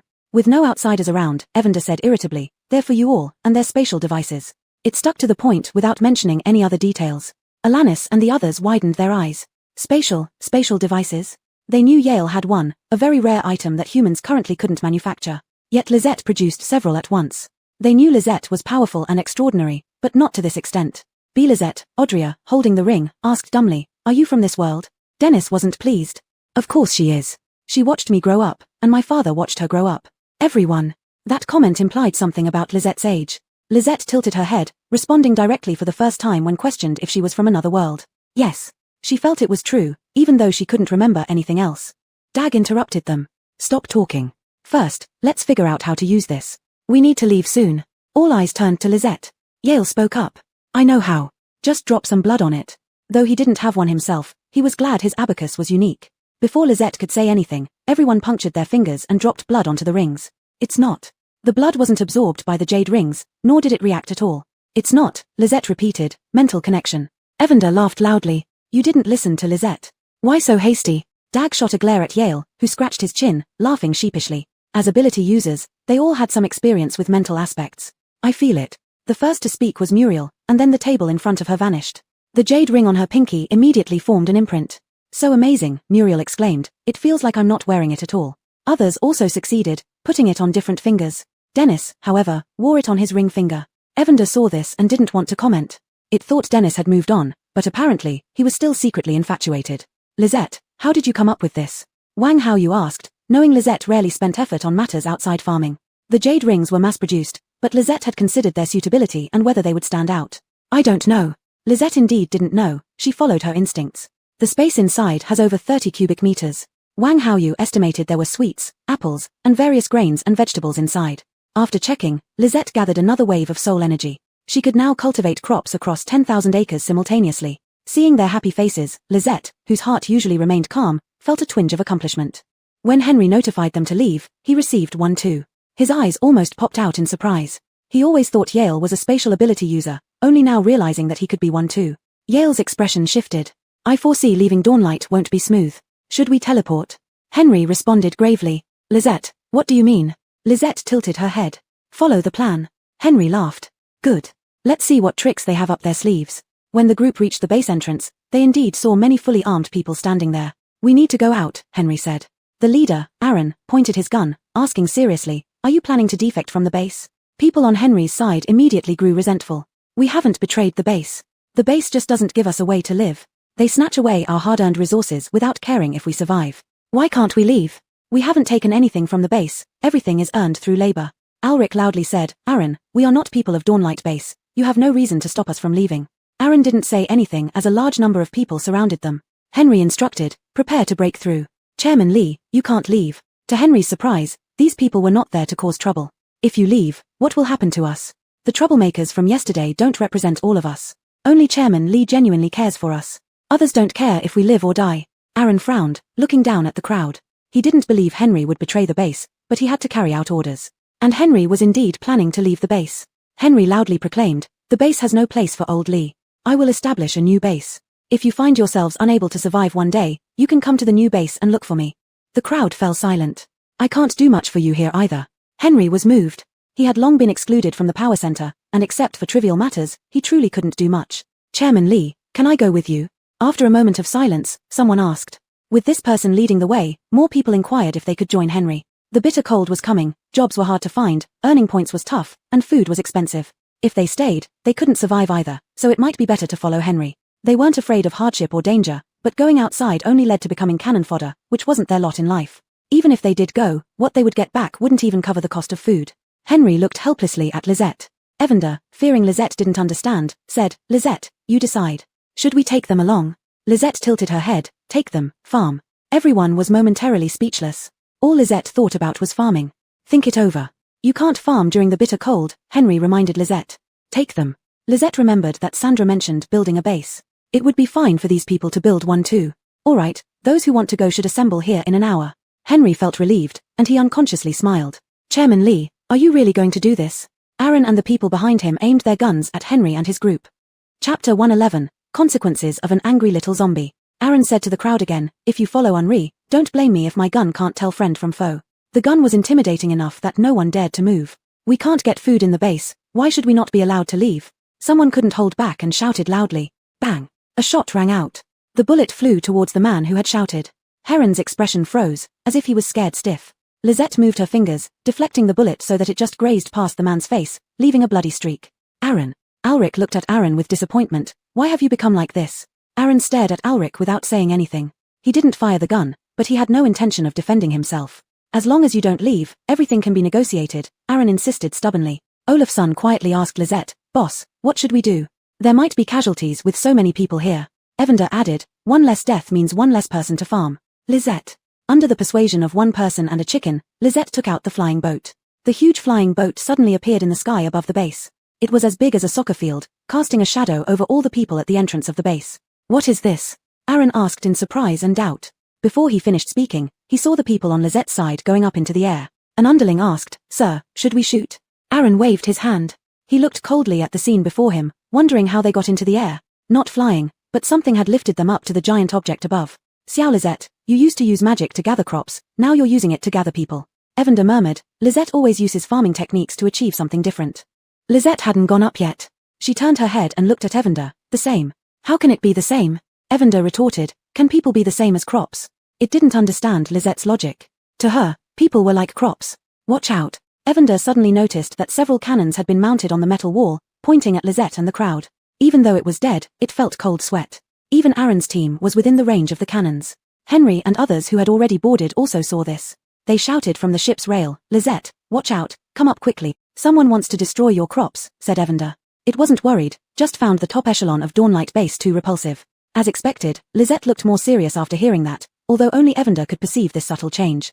Aaron saw the cannons behind him and showed a puzzled expression. The next moment, a voice came from his earpiece, "Aaron, if you can't stop them, die together." He wanted to say something, but his body floated uncontrollably. Not just him, all humans were floating up towards the large ship above. Aaron couldn't figure out what was happening when he heard loud bangs and flames from the cannons aimed at them. No. He never intended to let these people or his subordinates die, but he couldn't control it. The people still rising screamed, some closed their eyes waiting for death. However, the pain they expected never came. The shells stopped half a meter away from them, motionless. In the cold sunlight, the shells shimmered with a metallic luster. Before they could react, they found themselves on the flying boat. Aaron looked at Alric, "You have such strength, why not occupy the base?" Alric teased, "You're suggesting we take over the base?" "Yes," Aaron replied seriously, "I had no choice but to block you today, otherwise, neither I nor my men would survive." Alric patted Aaron's shoulder, "Understood. Let's go comfort the people together." Lizette didn't go up. They needed to thoroughly review the people who boarded the flying boat. If anyone didn't want to leave or had other intentions, they would wait for Lizette to decide later. When Lizette and others all boarded, they lifted their hands and released a row of dense fireballs towards the cannons. Fireballs, the person controlling the cannon sneered, "What can such big fireballs do? The cannon barrels are heat resistant." But then, before his eyes, the cannon bodies melted. How could this be? Bentley and Paolo stared coldly at Lizette, send capable ones to capture her, at all costs. They heard Lizette was powerful, but never imagined she would be so formidable. Capturing Lizette had another reason, she held the medicine to eliminate pollution. And the food supplies were also taken out by her. Lizette was angry. She knew the power of the cannons, if they attacked, all her people would be wiped out. Dead people can't work, nor can they eat crops. She didn't want that. If she had just come out of the space, she wouldn't have been able to save these 1,000 or so people. The consequences of being angry were very serious. She took out the scythe, stood still for a moment to sense her surroundings, and then charged toward the metal wall. Before the ability users could get into position, Bentley, seeing Lizette's actions, asked in confusion, "What is she going to do?" "Not." Before his subordinate could finish speaking, the scythe swung over. A huge tremor occurred as Lizette slashed through the metal wall, exposing them to her. Not only them, but all the rooms behind the metal wall were exposed to the air. "Capture her." Paolo was the first to react. If he had known that Lizette's power was so inhuman, he would not have stopped Henry and the others from leaving. Leaving would be fine. With so many people in the base, the fewer they were, the less food they consumed. Lizette used Flora's ability. Anyone within 3 meters couldn't use their abilities. Long-range attacks also lost their power when they reached within 3 meters. Guns. In front of Lizette, bullets automatically dropped to the ground. Evander whispered, "Your strength has grown even stronger. Attack together." Bentley shouted. To him, Lizette was just a petite girl. Getting close to her would definitely secure a victory. But Lizette loved close combat, using the scythe in coordination with her fists. Bang bang bang. Moments later, the ground was strewn with black eyes, some still alive, some no longer breathing. "Lizette, you killed people." Unlike before, this time Lizette had killed many more people. "They deserved it," Lizette said. She had her own way of making judgments. "Yes, they wanted to kill you, your counterattack is justified." Evander supported Lizette. Though she was a zombie, she never killed indiscriminately. This could be attested by the strange shapes in the space. "Not because I'm strong, they were bad people," Lizette explained. Among the dead were Bentley and Paolo, as well as other leaders of different factions. After dealing with everything, Lizette flew back to the flying boat. By the time she returned, Henry and the others had already screened everyone. Those who showed any abnormality or didn't want to follow were released by Lizette. When it came to Aaron asked, "How is it down there?" Unfazed on its home turf, Evander spoke up, "It's all solved." "Who is Lizette?" "She got rid of gnome whatever and coup whatever." Aaron looked at Lizette suspiciously. "Then why are you still leaving?" Chapter 112, Staying to patrol the conquered territory. Henry asked incredulously, "Extinguished?" Lizette nodded and asked Aaron, "Are you leaving?" If he left, she could take him along. She could bring these people into the territory and plant some crops. Henry stood between Aaron and Lizette, feeling like a fool. Fool Henry chuckled and said, Lizette, we're not leaving. We'll go to your base and your fields. Lizette tilted her head. How had Henry changed so quickly? Seeing Lizette's reaction, Henry hesitantly asked, Lizette, do you want me to leave? As Lizette's subordinate, he naturally had to listen to her. To Lizette, she had no particular requirements, just being able to grow crops was enough. Suddenly, a long staircase appeared on the flying boat. The staircase was transparent, with a light mist beside it, looking ethereal. Go down, Lizette said to the bewildered people. Aaron asked, this, won't we fall? Lizette was far beyond his comprehension. Her strength and possessions didn't seem to belong to this world. If you don't go down, you can stay up here, Ulrich sneered before descending the staircase first, followed by Dennis and others. Though the staircase was transparent, it was stable underfoot. The flying boat was about 10 meters high, and descending step by step felt like walking in the air. This is good, Henry laughed. With someone leading, curious people began to descend, leaving only a few who were afraid of heights. Living until now, even acrophobia could be overcome, and they helped each other down. When the last person descended, the flying boat vanished. What kind of high-tech is this? Someone murmured. I don't think it's high-tech, more like a power. How could there be such godlike powers? It's like something from a cultivation novel. Just because you haven't seen it doesn't mean it doesn't exist. Who knows what great powers or monsters emerged after the apocalypse? People chatted excitedly, smiling. It's snowing. A voice cried out among the crowd. Lizette looked up and indeed saw large flakes falling from the sky. The Dawn base had a protective shield that melted the snowflakes into polluted water, which left streaks on the shield. Henry said seriously, I need to take over the base's control soon. Lizette, you go back and rest. After fighting so many people, she must be exhausted. Lizette slowly nodded, her gaze on the shield.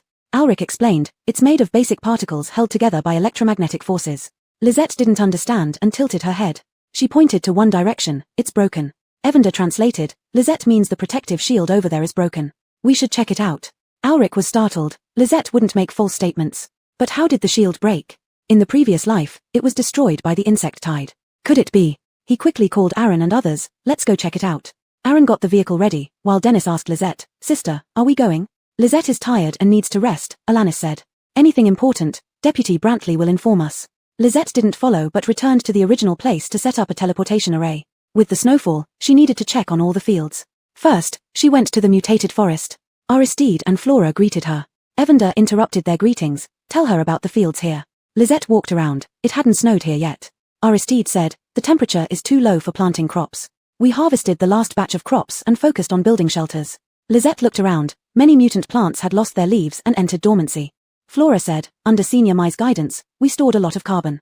Senior Mai's voice echoed in Lizette's mind, that's right, I guided them. These plants shed a lot of branches anyway. Unaware of Senior Mai's voice, Flora continued, Senior Mai said that during extreme cold weather, the mutated forest can still survive. Aristide nodded, without facing polluted creatures and having plenty of supplies, a bit of cold wasn't a big deal. Lizette nodded, asking Senior Mai for a seed before leaving. She loved farming but wouldn't force Aristide and others to farm if it was impossible. Wasting seeds was pointless. And wasting human lives even more so. Next, she headed to the valley, which was warmer than other places. Wild boars had bred in large numbers. Seeing nothing wrong, Lizette had earlier released White Dot and the wolves back into the valley. Seeing Lizette come, White Dot and the others gathered around her, rubbing against her. Evander used its wing to point at the group of wolves, luckily it's not shedding season. Lizette cultivated many alfalfa and corn patches to feed the wolves and pigs. When she left, she took not only a lot of fruit but also several pigs. The wolves insisted Lizette take them. Next stop, Area 2. When Driscoll saw Lizette, he asked in surprise, Xiaoji, have you finished dealing with the matters at Dawn Base? Lizette nodded. Rhett was dead, so it was naturally over. The Evander said helplessly, there's still a little bit of business on that side. Lizette came over to see how the territory is. Haha, everything's good. This time we built underground, constructed many houses, and the glass greenhouses are fine too. The houses had heating systems, hiding in them during extreme cold and eating some roasted sweet potatoes and peanuts would be great. The crops in the greenhouse were growing very well, unaffected by the cold at all. If the temperature drops further, the greenhouse won't be suitable for planting crops anymore, Driscoll said regretfully. Is there any way? Lizette asked. Before the apocalypse, people used warm greenhouses, digging a bit into the ground, one side with thick earth walls, the other side with thick plastic film. After hearing this, Lizette immediately harvested all the crops in the greenhouse. She dug up a layer of soil, piled it on one side of the glass, and reinforced the other side with climbing plants. Every seam was filled in, making it perfect. Driscoll smiled and said, Xiaoji, you're really amazing. I've never seen or heard of anyone more impressive than you. In Driscoll's mind, whatever Lizette did was right, even unreasonable things made sense. Since it's the apocalypse, anything could happen. After Lizette planted the crops in 2 warm greenhouses, she gave Driscoll a pile of rings, and the Evander explained their uses. They left after that. The northern underground base had no issues, the soil layer above it offered the best protection. Still, Lisette went there once, distributing spatial rings. Caesar was so delighted that when leaving, Haskell stuffed a bunch of potions into Lisette's hands. The Evander sighed, "Little zombie, this is all the realm you've carved out." Lisette ignored it, as she just planted a field. After circling around, when Lisette returned, she encountered a circle of disheartened people. "Lisette, it's not good, the protective shield really broke. Can't it be repaired?" the Evander blurted out. Dawn Base relied entirely on the protective shield. If it broke, not only could crops not be grown, but the survival of the base residents would also be an issue. "It's being repaired, but the destruction was too thorough. It can't be fixed in a short time," Audrey spoke up first. "Lisette, should we leave?" Olafsson suggested. Chapter 113. If the shield can't be repaired, the base is finished. Lisette did not want to give up the fields here. Henry had already promised them to her. As for the base, it was also hers, and Lisette acted as if she hadn't heard anything.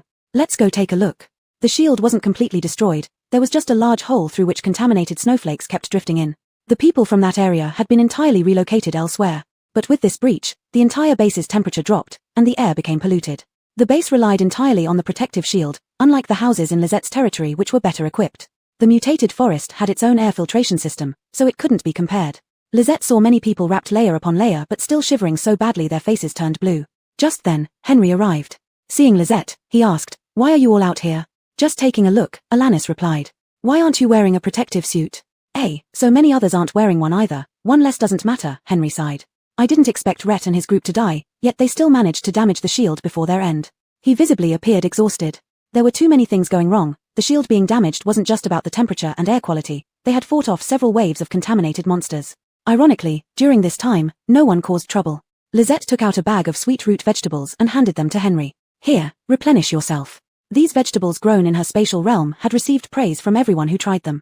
Henry accepted them with a forced smile. "I still have to check the shield. You can wander around if you like, Lisette." Lisette didn't wander off, she followed behind Henry. Audrey asked, "Uncle Lee, why don't you leave?" Clearly, it would make sense for him to leave Dawn Base given the circumstances. "I can't abandon the base," Henry said.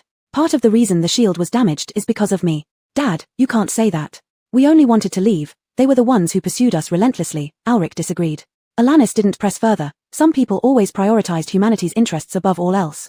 She thought that perhaps because of such people, humanity could continue to survive. Certainly, she couldn't do it herself. With this thought, she glanced at the expressionless Lisette. Lisette had an oddly charming aura despite her strange disposition, and the little yellow chicken on her shoulder balanced it out somewhat. To Alanis, Lisette seemed to radiate warmth and gentleness. They reached the damaged site. It was a massive machine, one side blackened, as though corroded by something. People in protective suits were bustling around, while others stood guard with weapons drawn. "Speaker, we lack materials," a researcher said as he walked over. "Is there nothing that can replace it?" Henry asked. "We've tried many alternatives, but none are suitable," the researcher replied. "You know how hard it was to find these materials initially." Lisette observed the metallic structure resembling a large pot, deep in thought. Alric had been watching Lisette closely. He approached her and whispered, "Lisette, have you thought of a solution?" A piece of dark material appeared in Lisette's hand as she raised it. "This." The researcher who had just spoken to Henry immediately rushed over, almost losing control of his voice. Yes, we're safe." Lisette handed it over, and he ran off to repair the machinery without saying another word to Henry. Henry looked at Lisette bewilderedly. "Lisette, where did you get that?" Lisette tilted her head. "I'm not sure. It came from her storage bag. She wouldn't have remembered it if she hadn't gone through it previously." Speechless, Henry listened as Evander sympathetically added, "Because of certain changes, Lisette forgot a lot." "What changes?" "Clearly becoming a zombie and possibly traveling through time." "Ah, I didn't know, sorry." "It's okay, she'll remember eventually." Evander knew Lisette didn't mind, speaking on her behalf. It also felt conflicted, unsure if Lisette would still keep it once she remembered everything. "Done," cheered the researcher. Everyone's attention turned toward them. Henry urged anxiously, "Try starting it." Several researchers fiddled with something. "Why isn't there any change?" Henry watched the snow falling through the breach, noting it was still the same. "Speaker, we can't activate it." "How come? Isn't the material correct?" Cold temperatures were approaching, much worse was yet to come. If repairs weren't successful, other parts of the base would suffer damage too. Then, 2/3 of the population might not survive. Even Lisette couldn't help, as she had no clue about this technology. "I'll try again." The shield is a whole unit. Connecting the broken sections is very difficult. They were anxious too. Extreme cold could drop temperatures to -70°C or lower, a level unbearable for ordinary people. With so many people at the base, relocation wasn't feasible or realistic. Lisette asked, "Can other connections be made?" Henry didn't understand what Lisette meant. "Lisette is asking if other materials can be used to bridge the gaps first, then gradually connect them," Alanis explained. This time, Alric asked without involving Evander. His expression was heavy. In his previous life, when the base's protective shield was damaged, it had never been repaired due to a lack of materials.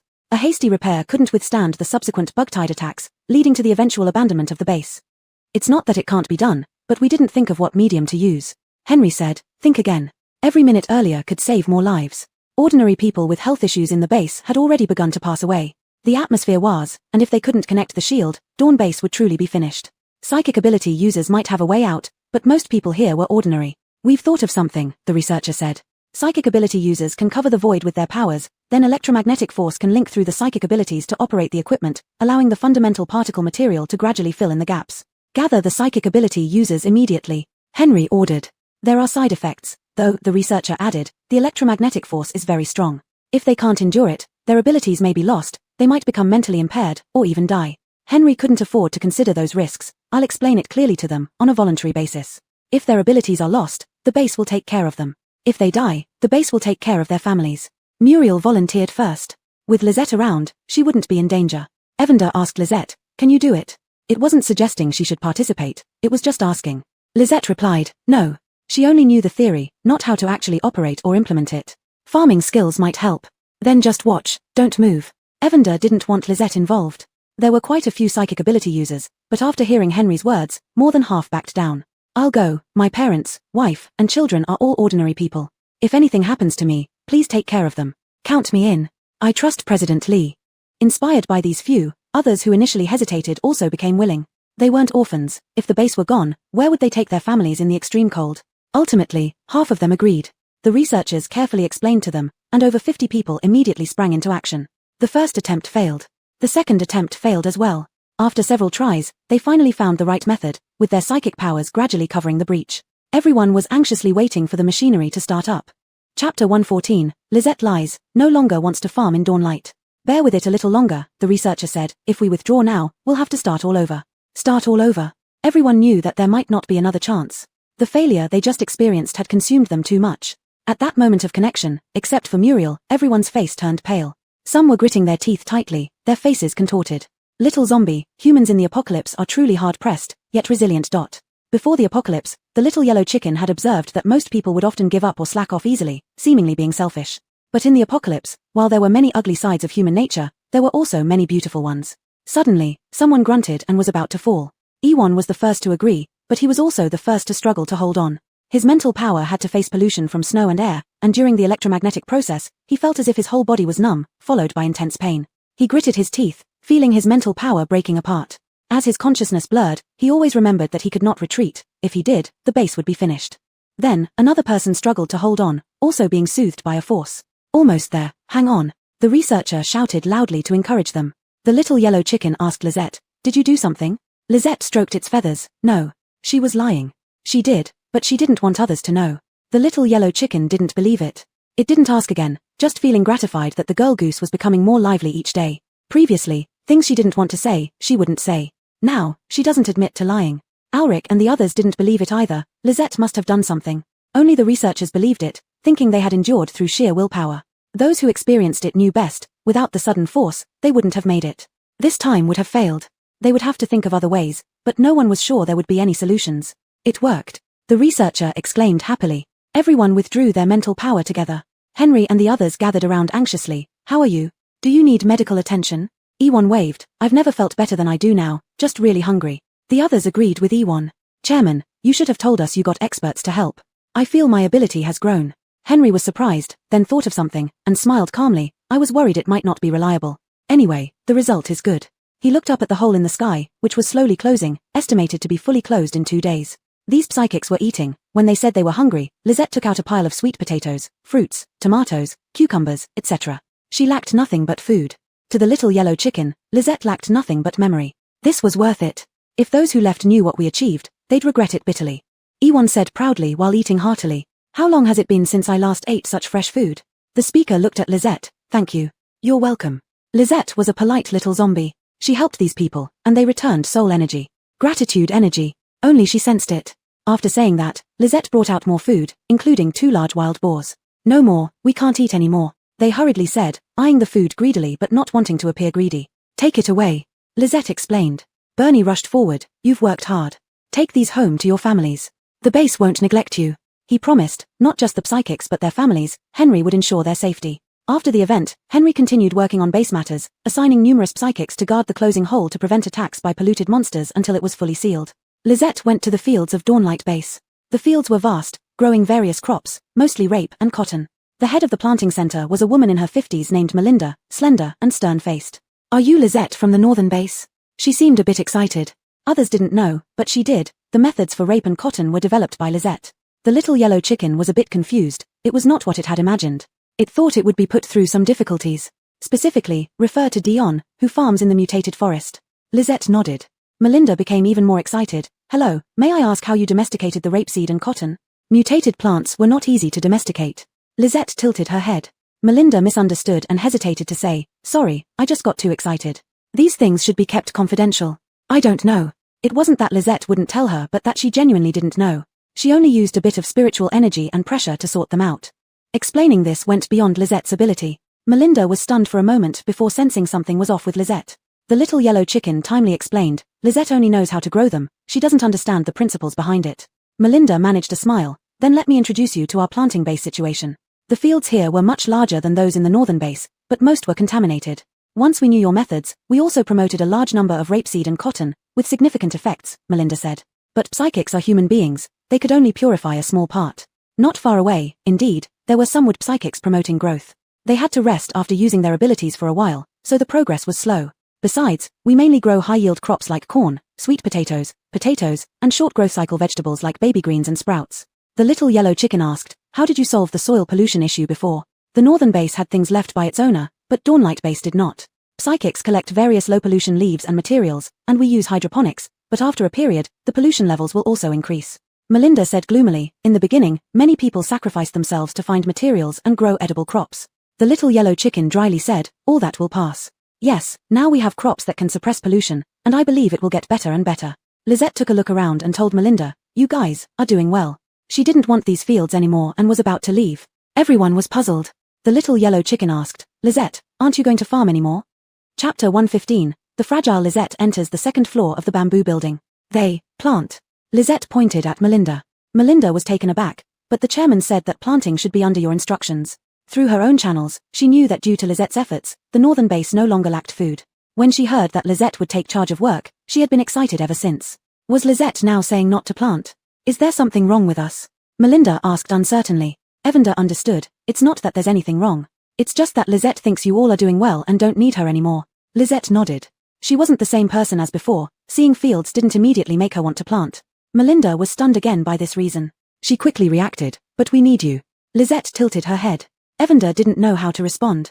Lisette's thinking was different from most people's. "Lisette, could you help them? After all, Henry gave you authority over these fields." Evander didn't rush to leave for the coast but tried to persuade her. "Yes, if you could help us plan it, we'll handle the specifics." "Lisette, fine. You have planned it well, follow this direction, and it will be good," Evander said. Humans in dire straits always find various methods. If Dawn Base hadn't been destroyed, with their own efforts, Melinda and her team could still feed everyone in the base. Suddenly inspired, Evander rubbed against Lisette's cheek. "Lisette, can you accelerate the process?" This was a task Lisette enjoyed. She only felt it inappropriate to meddle in others' labor results. Melinda was confused again, wondering what accelerate the process meant. "Are you going to use your ability?" Melinda asked. "But there are so many fields, and Lisette is just one person." Lisette definitely had the ability, but Melinda didn't think Lisette could hasten so much growth in a short time. "Is it possible?" Facing Lisette's question, Melinda nodded. "It is possible." Before she finished speaking, she saw Lisette raise her hand, fingers twitching slightly. The rapeseed and cotton plants in the field grew rapidly, bloomed, fruited. Then, the seeds were precisely collected by a gust of wind, while the stalks and dead leaves were burned away by fireballs. Lisette replanted a new crop immediately afterward. Estimates suggested she controlled over 3,000 acres of fields.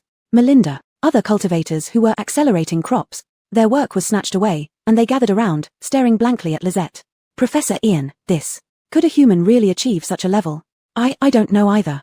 Melinda watched Lisette operate with unwavering eyes. Was she dreaming? Others shared similar thoughts. "Hiss, this hurts, so it's not a dream." Whistles echoed from the crowd. Melinda couldn't help but laugh, not out of politeness but because she saw hope. Regardless of how Lisette did it, she had always worried that the base would collapse before she managed all the fields. That worry was now gone. "Bai, Miss Bai, rest for a moment." Melinda feared Lisette would tire out. Lisette glanced at her, swiftly collected a wave of seeds, and said, "Can plant now." She then moved to other fields, accelerating the crops directly. After acceleration came harvesting, stacking crops aside, and planting rapeseed and cotton again. The crops in front of her seemed to have hit an accelerate button, growing rapidly in batches. Half a day passed, leaving Melinda and the others numb. Lisette had already processed over 30,000 acres of land. The total protected farmland within the protective shield was only 60,000 acres after 2 upgrades. Undoubtedly, Dawn Base was wealthy and could support so many people. Henry arrived after finishing his business, also amazed by Lisette's capabilities. No wonder the Northern Base doesn't lack food. With Lisette's abilities, how could there be a shortage? Some wanted to watch the crops grow up close but were stopped by Evander. It was a joke. The acceleration affected people too. Losing several months of life expectancy couldn't be undone. Still needing another 20,000 acres unprocessed, Lisette was tired. She had never done so much work at once. It was unlike Rock Rose, a single acceleration was enough. Here, the same plot required 2 to 3 accelerations. From growth to decay, followed by harvesting. Tired, tomorrow. Evander felt heartbroken. You don't have to rush. What are you doing? Going to the seaside. Lisette's words almost made Evander cry. Thankfully it had no tears or it would have been embarrassing. No one asked why Lisette was going to the seaside, even Henry was concerned. He only had one son, Alric. How could Lisette, such a fragile girl, not be exhausted after doing so much? Lisette, go back to rest quickly. We're not in a hurry here, Henry said. Melinda felt embarrassed, having been so engrossed in watching that she forgot to stop Lisette. Seeing Lisette's pale face, she looked almost exhausted, though she usually ignored the fact that her face was always this pale. Miss Bai, can I call you Lisette? Melinda asked. You've gathered so many crops, enough for the base to use for a while. There's no need to rush with the remaining fields. Lisette nodded. It didn't matter to her what they called her. Encouraged by the crowd's advice, Lisette didn't push herself and left. On the way, Henry said, I'll have someone store the grain. You decide how to use it, Lisette. Lisette glanced at him, and Henry felt a hint of dissatisfaction from her. Evander quickly interjected, you all manage the grain, Lisette doesn't want it. Lisette now ate a little, but that was just for show. After such a long time, Evander knew that Lisette only enjoyed farming and never ate. How about I offer you white cores instead? In the base, Caitlin always exchanged for white cores. With Lisette being so powerful, she must need them very much. Lisette nodded, this she could accept. The space would expand again. Now it had over 200 acres, but it was still far from enough. After returning, Lisette entered the space. Colby and the others were allowed to live in the bamboo building, but their activity was limited to the first floor. The first floor was fully functional, and they lived comfortably. Some even asked Lisette if they could stay inside the space permanently. Lisette didn't respond. It was good that they enjoyed farming, but they belonged outside. Besides, she was just the manager of this space. Evander's master made the final decisions. Entering the space, Lisette didn't go farming but headed upstairs. Why did you think of going to the second floor, little zombie? Evander was pleasantly surprised. It had mentioned before, but Lisette hadn't been interested. Let's take a look, Lisette said. Little zombie, have you gotten stronger again? The more Lisette farmed, the more human-like she became, including her thoughts. Lisette tilted her head, pretending not to understand. If she answered now, she'd have to keep talking later. She happily decided to speak as little as possible from then on. Why talk? It was tiring and troublesome. Evander looked at Lisette suspiciously. Little zombie, answer me. What? Lisette feigned ignorance. Forget it, one day you'll slip up. Evander gave up trying to communicate with her. Reaching the second floor, Evander couldn't help but say, how did it become like this? It hadn't been here for a long time. The second floor was lined with rows of shelves, neatly storing books, jade slips, weapons, and various items. Chapter 116, Cultivation Technique. Lisette doesn't want to be a dad. Lisette didn't look at anything else but pulled out a book. It was in traditional Chinese characters. Sit cross-legged and calm the mind. Let the Du and Ren channels run parallel. The little yellow chick couldn't understand much, so it asked Lisette, can you read this? Cultivation Technique. Lisette knew exactly what it meant as if it were etched into her soul. Cultivation Technique? Why didn't I notice before? The little yellow chick got excited again. Lisette, quickly check for something else. Did the master leave any notes? Lisette put the book back and looked around. To the little yellow chick's disappointment, its master had left no message whatsoever. The little yellow chick hung its head in low spirits. Little zombie, do you think the master forgot about me? Does she not love me anymore? Lisette stroked the little yellow chick's feathers. She is busy. Because she was busy, she didn't leave any message, which didn't mean she didn't love or forgot it. The little yellow chick perked up instantly. You're right. There must be something urgent. Perhaps master is trapped somewhere, waiting for me to save her. The corner of Lisette's mouth barely curled upwards, seeing the little yellow chick cheer up. Unfortunately, the little yellow chick was lost in its own emotions and didn't notice. Lisette then examined the jade slip, also a cultivation technique. This one was advanced, absorbing the information simply by pressing it against the forehead. One slip could be used multiple times. This is good. Lisette was very satisfied. Finally, she could start with what Caesar mentioned about immortality cultivation. Previously, all Lisette knew was farming spells. She had never remembered anything about cultivation techniques. Not for farming, nope. She then asked the little yellow chick, "Can I take these?" "You can take them. You are the administrator here and can manage these items," the little yellow chick confirmed. "If they couldn't be taken, you wouldn't see them." The master was a very generous person who had many friends. Otherwise, the master wouldn't have given Grandma Muriel a bracelet. "Come to think of it, little zombie, you're quite like the master," the little yellow chick remarked with a sigh. Lisette ignored the comparison and focused on selecting jade slips. She avoided overly complicated ones, choosing about 20 and putting them in her storage bag. Curious, the little yellow chick asked, "Don't you already have cultivation techniques in your storage bag?" Lisette tilted her head, thinking for a moment. Then a handful of jade slips appeared in her hand. The little yellow chick. Lisette wasn't embarrassed, she had just forgotten. Her storage bag contained too many things. "Tell me, how big is your storage bag?" The little yellow chick spread its tiny wings in an attempt to put hands on hips, looking cute without having an actual waist. Lisette stroked the little yellow chick's head and replied, "I don't know." Her storage bag was slowly being unlocked, who knows how big it would get later. The little yellow chick sighed and turned away from Lisette, not wanting to talk to her anymore. Lisette first went to find Caesar. Seeing Lisette visit in the middle of the night, Caesar thought something was wrong. "Lisette, are we planning an attack on the Dawn base? Are you still sleeping? We've already taken down the Dawn base." The little yellow chick rolled its eyes dramatically, though its tiny eyes made it not as effective. "No, then what should we attack? I'll organize the people immediately." Caesar felt confident. The number of ability users in the base was increasing, and everyone vied for any task related to Lisette. Last time, someone dared to say something bad about Lisette and almost got beaten to death. Lisette found it somewhat speechless and directly handed Caesar a jade slip. Caesar took it and looked at the small square jade piece in his hand. "What's this for?" "Press it against your forehead." After Lisette said that, Caesar's attention shifted.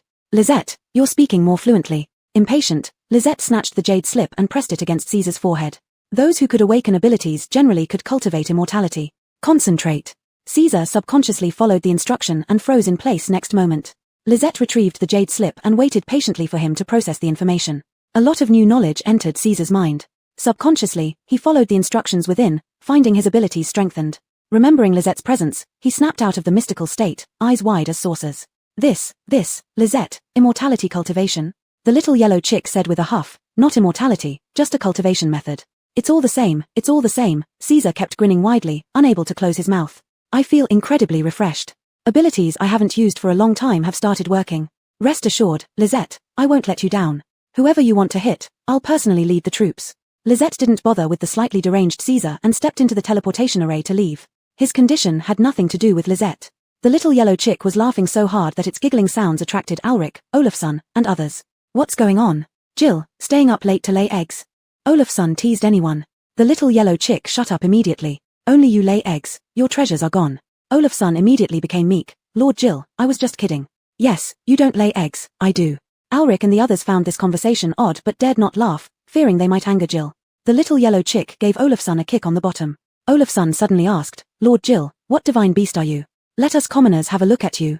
The little yellow chick proudly raised its tail and lifted its tiny head, saying in an arrogant manner, "Since you really want to know, I'll tell you, I'm a phoenix." "Wow, so you're a phoenix, that's amazing." Olafson's flattery came out non-stop, leaving the little yellow chick feeling dazed. Ulrich didn't know what to say. It was obvious Olafson didn't believe it, and neither did he.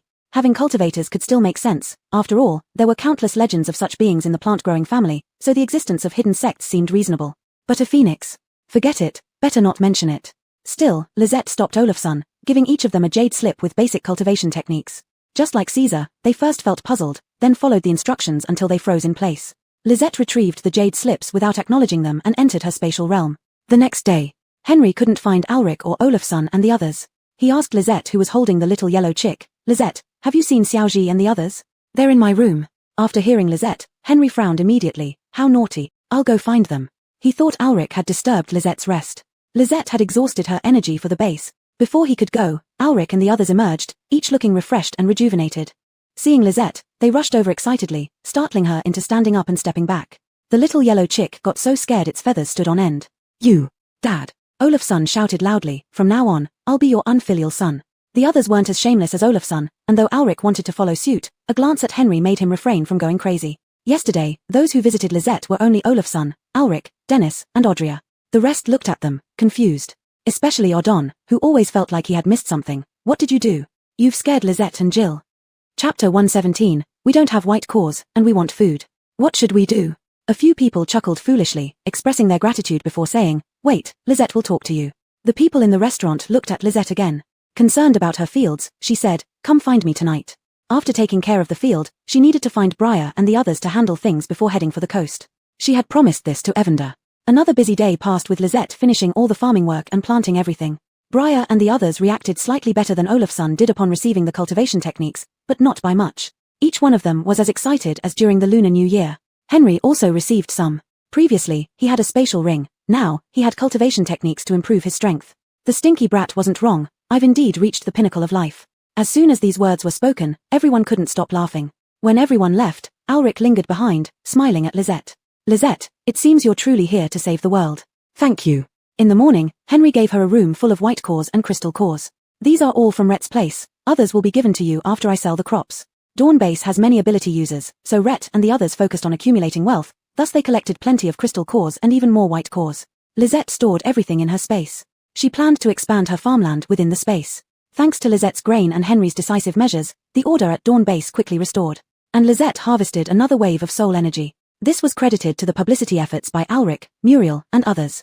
After exchanging knowledge on farming with Melinda for 2 days, Lisette set off for the coast with Evander and other companions.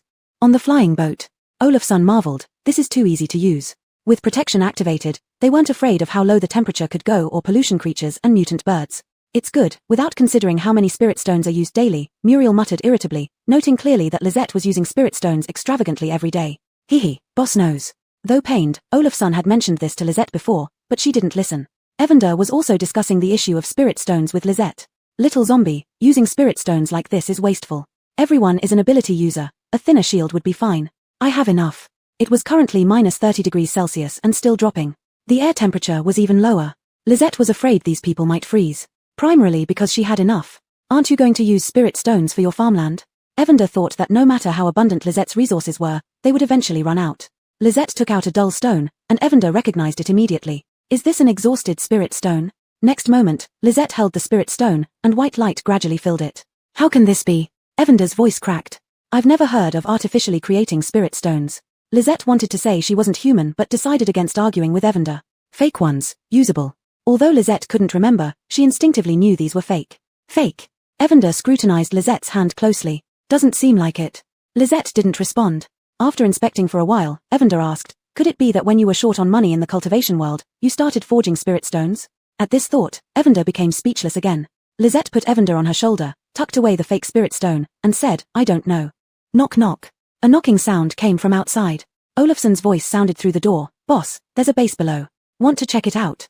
Lisette opened the door and tilted her head to look at Evander. "Let's go see." They went down, putting on protective suits and driving towards the base.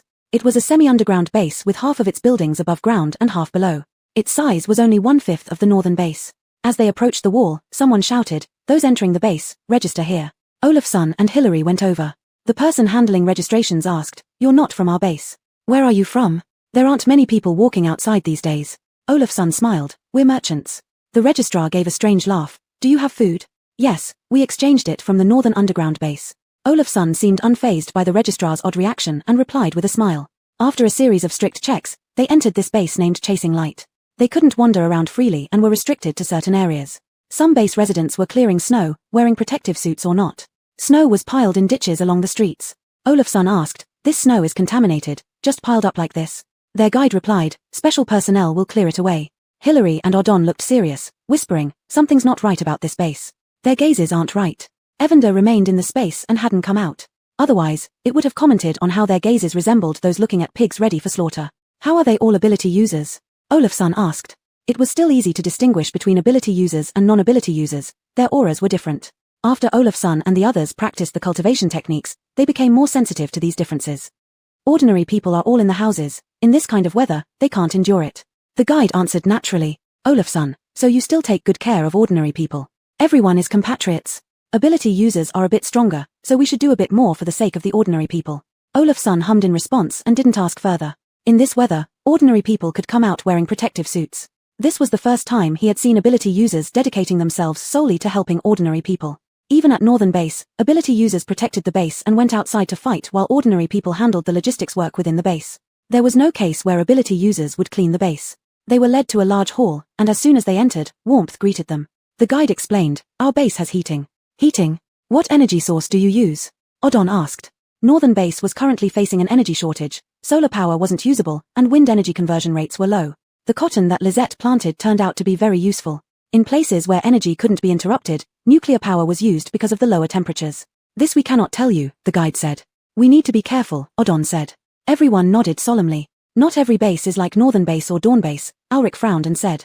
He had heard in his previous life that some small bases engaged in dirty deeds. They might have encountered one this time. Lisette remained silent, sensing malice. For her, it wasn't an issue. These people weren't as powerful as she was. Soon, many people arrived, also ability users, saying they received news and came to trade for supplies. This was Olafsson's forte now. He took out grains and vegetables and laid them out neatly. I only accept white cores and crystal cores.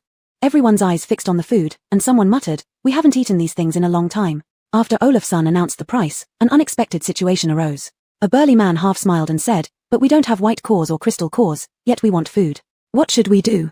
Chapter 118 Absolute Domination, Can You Stay? These people sneered and surrounded Lisette and the others. They looked at them with the same predatory gaze as those they had encountered earlier. Olafsson's expression remained unchanged, still smiling. Then there's nothing we can do. We'll have to pack up and leave for another base. The muscular man grinned bloodthirstily. Pity, but you're not going anywhere. Another strikingly alluring woman licked her lips. How about you hand over all your food and join our base? It's tough out here in the wasteland. She then sent a flirtatious glance toward Olafsson. The men on Lisette's side were all quite handsome. Olafsson and the others shuddered. It was an eyesore. Another man rudely bit into a cucumber. Hand everything over. The base won't mistreat you. Oh, and don't forget to hand over the normals in your group. He stared at Lisette. Technically, Lisette wasn't a power user, but she wasn't exactly human either. Olafsson's face turned grim. There were things he could negotiate, but Lisette wasn't one of them. She was his father. We choose none of that. All the food and vegetables vanished instantly. Olafsson landed a punch on the man holding the cucumber, right in his eye socket. You. Heron covered his injured eye. The alluring woman sneered sarcastically. For a mere toy, you're willing to end up here? Don't talk nonsense, the muscular man shouted. Anyway, I want the energy cores of power users and their flesh as well. Power users had something called energy cores. Are you cannibals? Alanis asked coldly. What are you saying? We're the noble new humans. Being devoured by us is an honor for those who are eliminated. Lisette took out her scythe, which immediately drew laughter. Little girl, are you planning to farm with this? Mason pulled her back. Leave these to us. Dennis added, sister, you watch. Leave this to us. Ha ha ha, do you really think a few of you can defeat us? They're all high-level power users here. Before he finished speaking, he was already knocked down. Mason and company were no longer ordinary power users. Close combat and abilities were their strengths. In no time, people kept falling in the hall, but none of them belonged to Lisette's group. They hadn't even sustained any injuries. Soon enough, Mason used wind blades and water knives interchangeably, while Muriel controlled enemies and Dennis launched fireballs. Alanis wielded the sword given by Lisette, darting back and forth. Olafsson fired one shot after another. Choshire and Lisette, feeling belittled, complained, Master, look at them. Isn't fighting with a sword so difficult? Choshire's incessant muttering annoyed Lisette, so she put it away. After all, they could handle things without her. Two guards outside the hall talked. Is it almost over inside? These merchants from this era are strong. It might take a while. I wonder what kind of food they brought. It's been so long since I last ate grains and vegetables. My digestive system is suffering. Hihi, those girls aren't bad either. Before he finished, a loud crash sounded, and the main door crumbled. Instinctively, they turned around to see Lisette and the others coming out. On Lisette's shoulder stood a small yellow chicken. The small yellow chicken muttered, if only I had been let out earlier for this base raid. I'm bored to death. No idea. Lisette didn't know that this base, called Zhuguang, deserved such attention. Oh, release Walker and the others, the small yellow chicken said excitedly. I also want to fight. Under the terrified gazes of the two Zhuguang guards, more than a dozen creatures appeared out of nowhere, a roaring zombie, a black spider, and others. Mason greeted Walker and the rest with a smile. Hello. He knew these people weren't dead but didn't ask further in Zhuguang, assuming they were all within Lisette's space. Walker shivered from the sudden cold. He recognized Mason. You belong to Miss Bai. Upon confirming, Walker smiled and thanked him. Let's go and fight. The appearance of these people shook Zhuguang. Muriel controlled the duo, leading them to the location of Zhuguang's leaders. When they arrived, these people were having hot pot, with several beautiful women at their feet, unclothed and full of scars, their eyes lifeless. The room was filled with a nauseating aroma. Lisette covered the small yellow chicken's eyes, who commented, Xiao, Lisette, you shouldn't be watching either. Who are you? The leader asked. Most enraged were Walker and the others. Walker lashed out with his tail, catching the leader off guard and knocking him to the ground. Monsters, monsters. Chen Zhong and the others approached step by step, their tone colder than the outside temperature. You are the monsters for harming your own kind. In the pot, he saw human tissue. The people in the room were formidable, but they couldn't match Mason and company. Only one person was left alive, Ian from the Zhuguang base. Muriel gave the women clothes to wear, her face filled with intense disgust. Now I understand why this base is named like this. She kicked Ian forcefully, and a pig-like scream instantly echoed through the room. Outside, shouts rose, "Here it is, kill the invaders." Looking out the window, hundreds of power users surrounded them. So many power users. Mason sneered. But they're just beasts. Chen Zhong asked, what should we do with so many? Just as he finished asking what to do, vines sprouted densely from the ground, binding these people. Some fell, some broke free, and some struggled. There was no time for talk, they had to attack. Allison, how can you cultivate plants in such cold? The little yellow chicken asked. It always thought that at this temperature, Allison couldn't grow anything. Forcefully. Mason's group quickly handled these people, unexpectedly easily. After all, Allison used an acceleration spell, and these people were also accelerated. It must be said, the quality of power users is strong. Under such conditions, some hadn't starved to death. After Chen Zhong's group dealt with the people, they shivered. Allison was too terrifying. Even Mason and company's hair stood on end, half of them died of starvation, their deaths bizarre. I only now realize how fearsome Allison's ability is in battle. This was the first time Allison used the acceleration spell on humans. Ian was also terrified, answering honestly to subsequent questions. Allison, why didn't you use it before? The little yellow chicken asked. No need. This was for farming, not killing. Dealing with those people didn't require this method. Previously, when Mason said Zhuguang base was rotten, Zhuguang base was truly corrupt. Ordinary people were treated like livestock by them for amusement. Not just ordinary people, but also power users who disobeyed orders. They were sent to mine coal. Beneath Zhuguang base was a coal mine, their energy source being coal. That explains the smoke over there, Alanis said. They rescued many people. Once freed, these people rushed forward to bite those who persecuted them. After a day, as dawn rose, everyone gathered in the central square. We are leaving, giving you some food. Live well, Wang Hao Yu shouted loudly, if you can't survive, find us at the northern base. The square remained quiet for a moment, then someone carefully asked, can you stay here? Chapter 119, we cultivate land here, evil monsters. Even though there were people like Walker who looked somewhat different from ordinary humans in the group, they felt much more at ease. These people had killed those who bullied them and dealt with the demons who fed on their blood and flesh. They also provided food and offered clumsy reassurances, it's okay now, you can live well. Such powerful people managing the base would surely ensure their survival. Going to the northern underground base with its extreme cold was impossible for them to endure. Sorry, Odon said, we still have things to handle. Can we go with you? Another person mentioned that this place held nothing but painful memories, it would be better to leave. There were nearly 4,000 people here. You know how terrifying the extreme cold is. Even if we could take all of you, many might not survive. Lizette still had matters to attend to by the coast, which was quite dangerous. After Odon spoke, Walker interjected, we will stay. Everyone looked at Walker and his group. You? Odon asked hesitantly. Yes, we will stay, Walker said, looking at the crowd. For certain reasons, we have become this way. Will you accept us? Of course, we accept you. Voices rose one after another. In their eyes, Walker and his group were very likable. They were all ordinary people who needed protection from powerful individuals. That settled it. Lizette took most of the white crystal cores but left enough food and vegetables. Before leaving, Walker earnestly said, thank you, Lizette. At this moment, he didn't hold back. Polite as always, Lizette replied, no need. Are we still your people? Walker asked. Yep. We will cultivate land here too. Walker smiled, once things improve, we'll come visit. Lizette tilted her head and gave him 3 rings and a jade slip. Walker was confused about their purpose. These are good things. Murphy explained how to use them. Walker's eyes widened, his tail swaying involuntarily. This is too valuable. Take it. Murphy glanced at insistent Lizette, his peach blossom eyes smiling, just take it since you're Lizette's people. Before leaving, Lizette installed a teleportation array and told Walker to call her if anything happened. She could teleport over. To prevent vandalism, Lizette set up a protective barrier as well, ensuring everything was thoroughly taken care of. Without Lizette, Walker and his group couldn't activate it. The base was renamed to Nirvana Base. For both the base residents and Walker's group, it symbolized a rebirth. Walker found a place where they could be accepted, free from fear of being devoured. Lizette and her group stayed for 2 days before setting out. How could such things happen? Audria was still angry, they're all humans. The identity cards at the northern base still read, we are human. Surviving in the apocalypse was already hard, and the remaining humans weren't many. Humans should support each other to survive. This isn't surprising, Murphy said, humans harming each other have always been common, even before the apocalypse, it's just that order was better maintained then. Yes, and we even saved them. Dennis said, sneaking a glance at Lizette. Then he sighed, fearing he'd never have a chance. But being near sister was still good. They flew for 5 more days. Ordinary people in small bases lived poorly, but not as tragically as in Nirvana Base. Arriving at a new place, Lizette inevitably harvested a heap of soul energy due to the food there. On the 5th day, Dennis shouted, look, there's the sea. In the distance lay the blue ocean, no different from before the apocalypse, with ice layers near the shore and strange creatures occasionally leaping out. Before the apocalypse, the sea was a place humans yearned for, viewing the sea, playing at the beach, eating seafood, all forms of enjoyment. But after the apocalypse, seawater surged inland, flooding vast areas. Polluted monsters and mutated animals in the sea were even more terrifying than those on land. The coastal area used to have bases and shelters, Murphy said somberly, but one day, the polluted sea monsters came ashore and destroyed everything. He knew some people from the coastal base, few managed to escape. Lisette gazed at the vast sea in the distance without speaking. Images flashed in her mind. The underwater monsters were indeed stronger than those on land, but the water in her mind differed from what she saw before her. Evander asked, "What are you thinking, Lisette?" Lisette shook her head, "I don't know." "What are you thinking if you don't even know?" Evander mocked, but Lisette genuinely didn't understand what those images in her mind were. They arrived at a province near Lanchu City. Though it was said to be nearby, it was still quite far, especially since the entire province where Lanchu City was located had been flooded. Olafsson asked, "What should we do next?"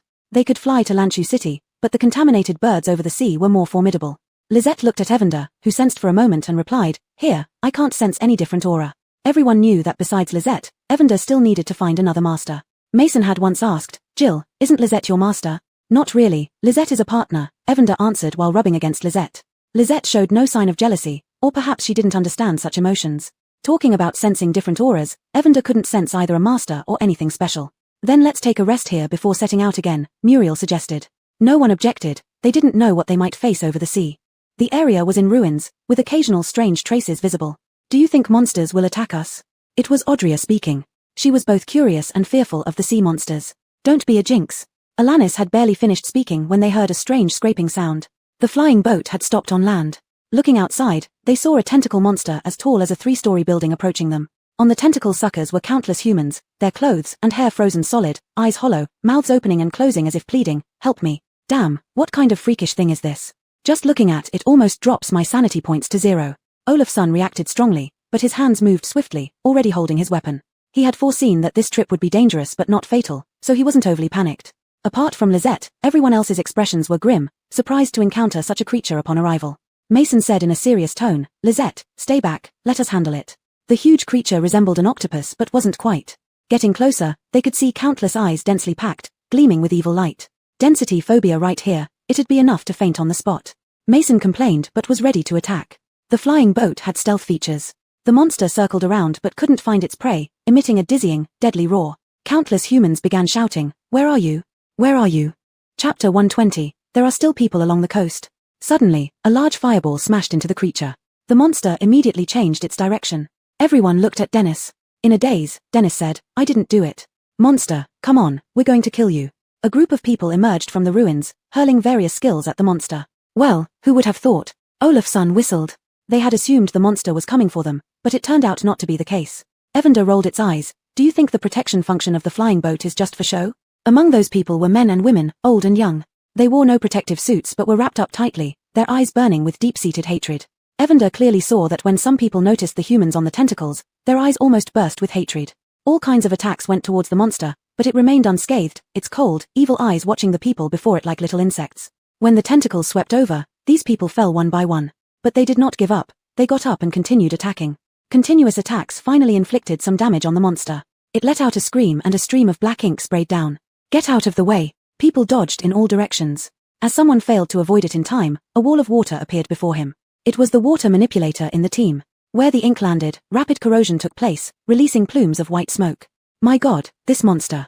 Olafsson sighed. "Lisette, should we go help?" Odon asked. In the next moment, those people piled up parallel to the monster, with the fire manipulator on top. She had a determined look on her face, without the slightest hesitation, launching 2 large fireballs toward the monster's eyes. The monster's tentacles swept, and the stacked people fell to the ground with thuds. Given the massive size of the monster, its main eye was a weak spot. The fireballs hitting its eyes elicited a painful roar that echoed across the entire area. The other eyes also closed painfully. "It seems they have been preparing for a long time," Hillary remarked. These people started attacking again. Hillary noticed someone carrying a rocket launcher, the shell exploding on impact, directly severing one of the monster's tentacles. The people attached to the tentacles also fell off. "The people on the tentacles are long dead," Odon said. Just the monster used human corpses. He could hardly imagine how many more people might fall for it if the monster hid in the sea, luring others with the humans attached to its tentacles. "This monster is too disgusting," Audria said in disgust. "Do you think, with such a powerful monster, the source of the anomalies could be in the sea?" Evander couldn't help but worry. Its master was very powerful, but facing monsters like this, even she would struggle. "Hard to say." Alric wanted to find the origin as well, wondering if locating the origin could end this world. Due to the pain, the monster began attacking indiscriminately. Some people flew heavily away, landing and twitching briefly before lying still. The monster showed no signs of leaving. It roared angrily, as if determined to kill everyone here. Ulrich wasn't confident he could kill such a monster, but he still said, "I'll go help." Lisette nodded. Except for Lisette, they all went out. After several days of training, they had become stronger, but dealing with the monster was still quite a challenge. "Lisette, aren't you going out?" Evander asked. "In a bit." Lisette wanted to train Ulrich and the others. This was their own request. Yes, the strongest ones often appear last. Evander supported Lisette's decision. Seeing Ulrich and the others, those people were also surprised, but now was not the time for surprise. Upon seeing Ulrich launch an attack on the monster, they realized reinforcements had arrived, greatly reducing their pressure. Someone shouted loudly, "Gather together, it's about to spray ink again." Everyone instinctively gathered, forming a layer of water wall at the front, which Ulrich reinforced with another layer, while Odon froze the water wall, turning it into a thick ice wall. Extreme cold boosted Ice Manipulator's abilities, allowing even a little power to form ice. As the ink sprayed down, the ice wall corroded a layer, but the people behind remained unharmed. "The weakness is in its head, but its head is too hard," a man said solemnly, appearing to be the leader of this operation. Ulrich nodded to Odon and Odria. They understood and charged at the monster. Ulrich used his wind ability, wrapping them up, a skill he learned from Lisette and practiced for a long time. Finally, it came in handy. "Brothers, be careful." Heron shouted as he saw the monster's tentacles swinging towards Odon and Odria. Ulrich focused entirely, changing the wind direction with a gesture, making the tentacles miss the two by a hair. One missed, and the two got closer to the monster's head. Odria condensed a metal triangular pyramid, and Odon's ice spike followed closely behind, quickly flying toward the monster's eyes. The monster tried to dodge but seemed to be controlled by some force for a moment. Roar! A long screech, the monster's head was pierced. It became even more frenzied, its tentacles waving, striking everything around it. Snow, ice, and ruins flew everywhere, and the humans here covered their heads and fled. "Allison, should we still join in?" Evander asked. No. Allison had just controlled the monster for a moment using mental power. If it was a weakness, it would die soon. Ulrich and the others were all ability users. They could definitely avoid the chaotic attacks. Haven't you seen that even those who fell during the battle were dragged to the side by them? The monster's roar grew weaker, and its strength diminished. The corpses of humans attached to the tentacles fell like dumplings into a pot, landing on the ground. Someone wanted to run over to retrieve the bodies but was stopped by a companion. "Don't go. That's my sister." The person who wanted to go said painfully, "After the monster dies, then we can go. But the bodies will be damaged by the monster." Just as he finished speaking, a gust of wind carried all the corpses to one side. Everyone looked at Ulrich, who shook his head. "Not me." Bringing 2 people was already his limit. There were over 100 corpses. "Thank you." The leader of the group expressed gratitude. "It's nothing, we're all human," Ulrich said. As for why these people were by the coast, he planned to ask after the monster died. The monster ran out of strength and crashed to the ground with a thud. Dead, finally dead. The people here muttered, their eyes red-rimmed, some sobbing and running towards their loved ones' bodies. Allison retracted the flying boat and, following Evander's suggestion, took out the car. Once everyone's emotions calmed down, Ulrich and the others were invited to their shelter. The shelter was underground, an old garage from before the apocalypse. This was built by a wealthy person before the apocalypse, with top-notch earthquake resistance, so we've always been here. Heron was named Evin, the leader of this small shelter. "Why don't you go inland?" Ulrich asked. Chapter 121, Zombies have bases too? Evin smiled bitterly. "In the apocalypse, it's all the same wherever you go. Besides, our loved ones have been killed by the monsters. There are a lot of monsters here, right?" Odria asked Evin. She couldn't understand why they stayed here with so many monsters around. "Some things must be done by someone," Evin said. "Actually, following the patterns can help us survive. It was quite safe here as ordinary monsters couldn't get in. And they had some ability users who could mask the monster smell. Because of this, they managed to avoid attacks from sea monsters several times. This time, they knew the weaknesses of the monsters and lured them over intentionally." "What do you eat then?" Evander asked. Evin smiled. "There are low-polluted mutant animals in the sea. The pollution level of seawater is not high either, allowing for growing kelp and sea cabbages." Upon hearing that, Lisette turned her head towards Evin abruptly. Evin was startled, while Ulrich and others laughed helplessly. Evin knew Lisette would react like this even before he spoke out. "How do you grow?" Lisette asked. Lisette hadn't spoken much but she always stood out because of the little yellow chicken on her shoulder and her unique demeanor. Ulrich and others also looked up to her as their leader implicitly. "Put the spores more than 5 meters deep underwater. The monsters aren't interested in kelp, which will then grow naturally," Evin explained somewhat blankly. "But now we can't plant. All we have are dried kelp," fire ability user Carissa said. She was petite but had a much stronger fire ability than Dennis previously did. At this moment, an elderly woman said smilingly, "Dinner is ready. Guests, let's eat together." Before dinner, Evin handed Ulrich a white core as big as a human head. "Thanks to your help in eliminating those monsters, this is for you." Ulrich glanced at Lisette. It seemed unfair since everyone contributed to the elimination. Lisette took it directly and blinked. The energy is stronger. Everyone understood what Lisette meant. She threw the core into the space when she got it. Then, a pile of grains, vegetables, and fruits appeared in front of them. A space ability user? Avin exclaimed. They only had one space ability user there whose space wasn't large. Seeing the food, everyone swallowed unconsciously. They ate seafood daily and were already tired of it. Plus, mutant animals were hard to catch and gathering kelp or lava could be life-threatening. Exchange. Olafson translated Lisette's intention timely. Our boss means exchanging these for the white core you just gave. Well, this. Originally it's yours. Admittedly, the apocalypse has both bad people and good ones like Avin. Otherwise, he wouldn't have survived until now. No problem. Take them. We have plenty. Olafson didn't want to keep valuable things hidden. If they could get more white cores, it would be a great help to Lisette.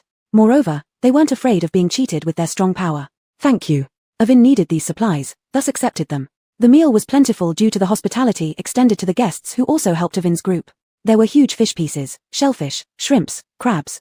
Alric smiled. I haven't eaten such food since the apocalypse. Except Lisette, everyone was thoroughly satisfied. After the meal, just as Olafson expected, Avin approached him for an exchange of substantial food. He even exchanged for many decontamination agents when he heard they had some. Their group was small but they had lots of white cores. When asked, Avin replied, here, close to the sea, where mutant animals fight frequently, white cores are cheap. Olafson's team were stunned but then laughed. Life was indeed dangerous by the seaside but opportunities abounded. When he heard about their plan to visit the ruins of Lanchu City, Avin warned them, I advise you against it. Today's monsters are neither the strongest nor the biggest. Just that the bigger ones think eating humans isn't worth the effort. You'll never know if you dive in. What if we fly over? Olafson asked. Fly. Avin laughed. Even famous aerial bases wouldn't dare to fly over the ocean. Some sea monsters can be 8 to 9 stories tall, not to mention that many can launch long-range attacks. Alric and his companions fell silent. They didn't realize the ocean could be so perilous. Oh, who knows what's going on in the sea, breeding such big monsters. Thankfully, they disdain eating humans as troublesome. Avin sighed. An old aunt interrupted, don't talk about this anymore. Let's rest first. After a good rest, we'll discuss the next step. In Evan's base that day, everyone received a small slice of apple and a big piece of sweet beet. Pure joy filled everyone's hearts. Even dreams were sweet that night. In the middle of the night, Alric and his companions were suddenly awakened. Zombies are here, Carissa came over to say. Zombies? Alric was surprised. He thought zombies were nearly extinct. In inland areas, they had become quite rare. Carissa explained, after the apocalypse, these evolved zombies have formed a base here. They specifically target human bases. There used to be a monster near our base that even zombies would avoid, but now that monster is gone. Evander whispered, your kind has come. Do you want to go recognize your relatives? Lisette did not respond to it but followed along. Do zombies have such high intelligence these days? To the point of forming bases?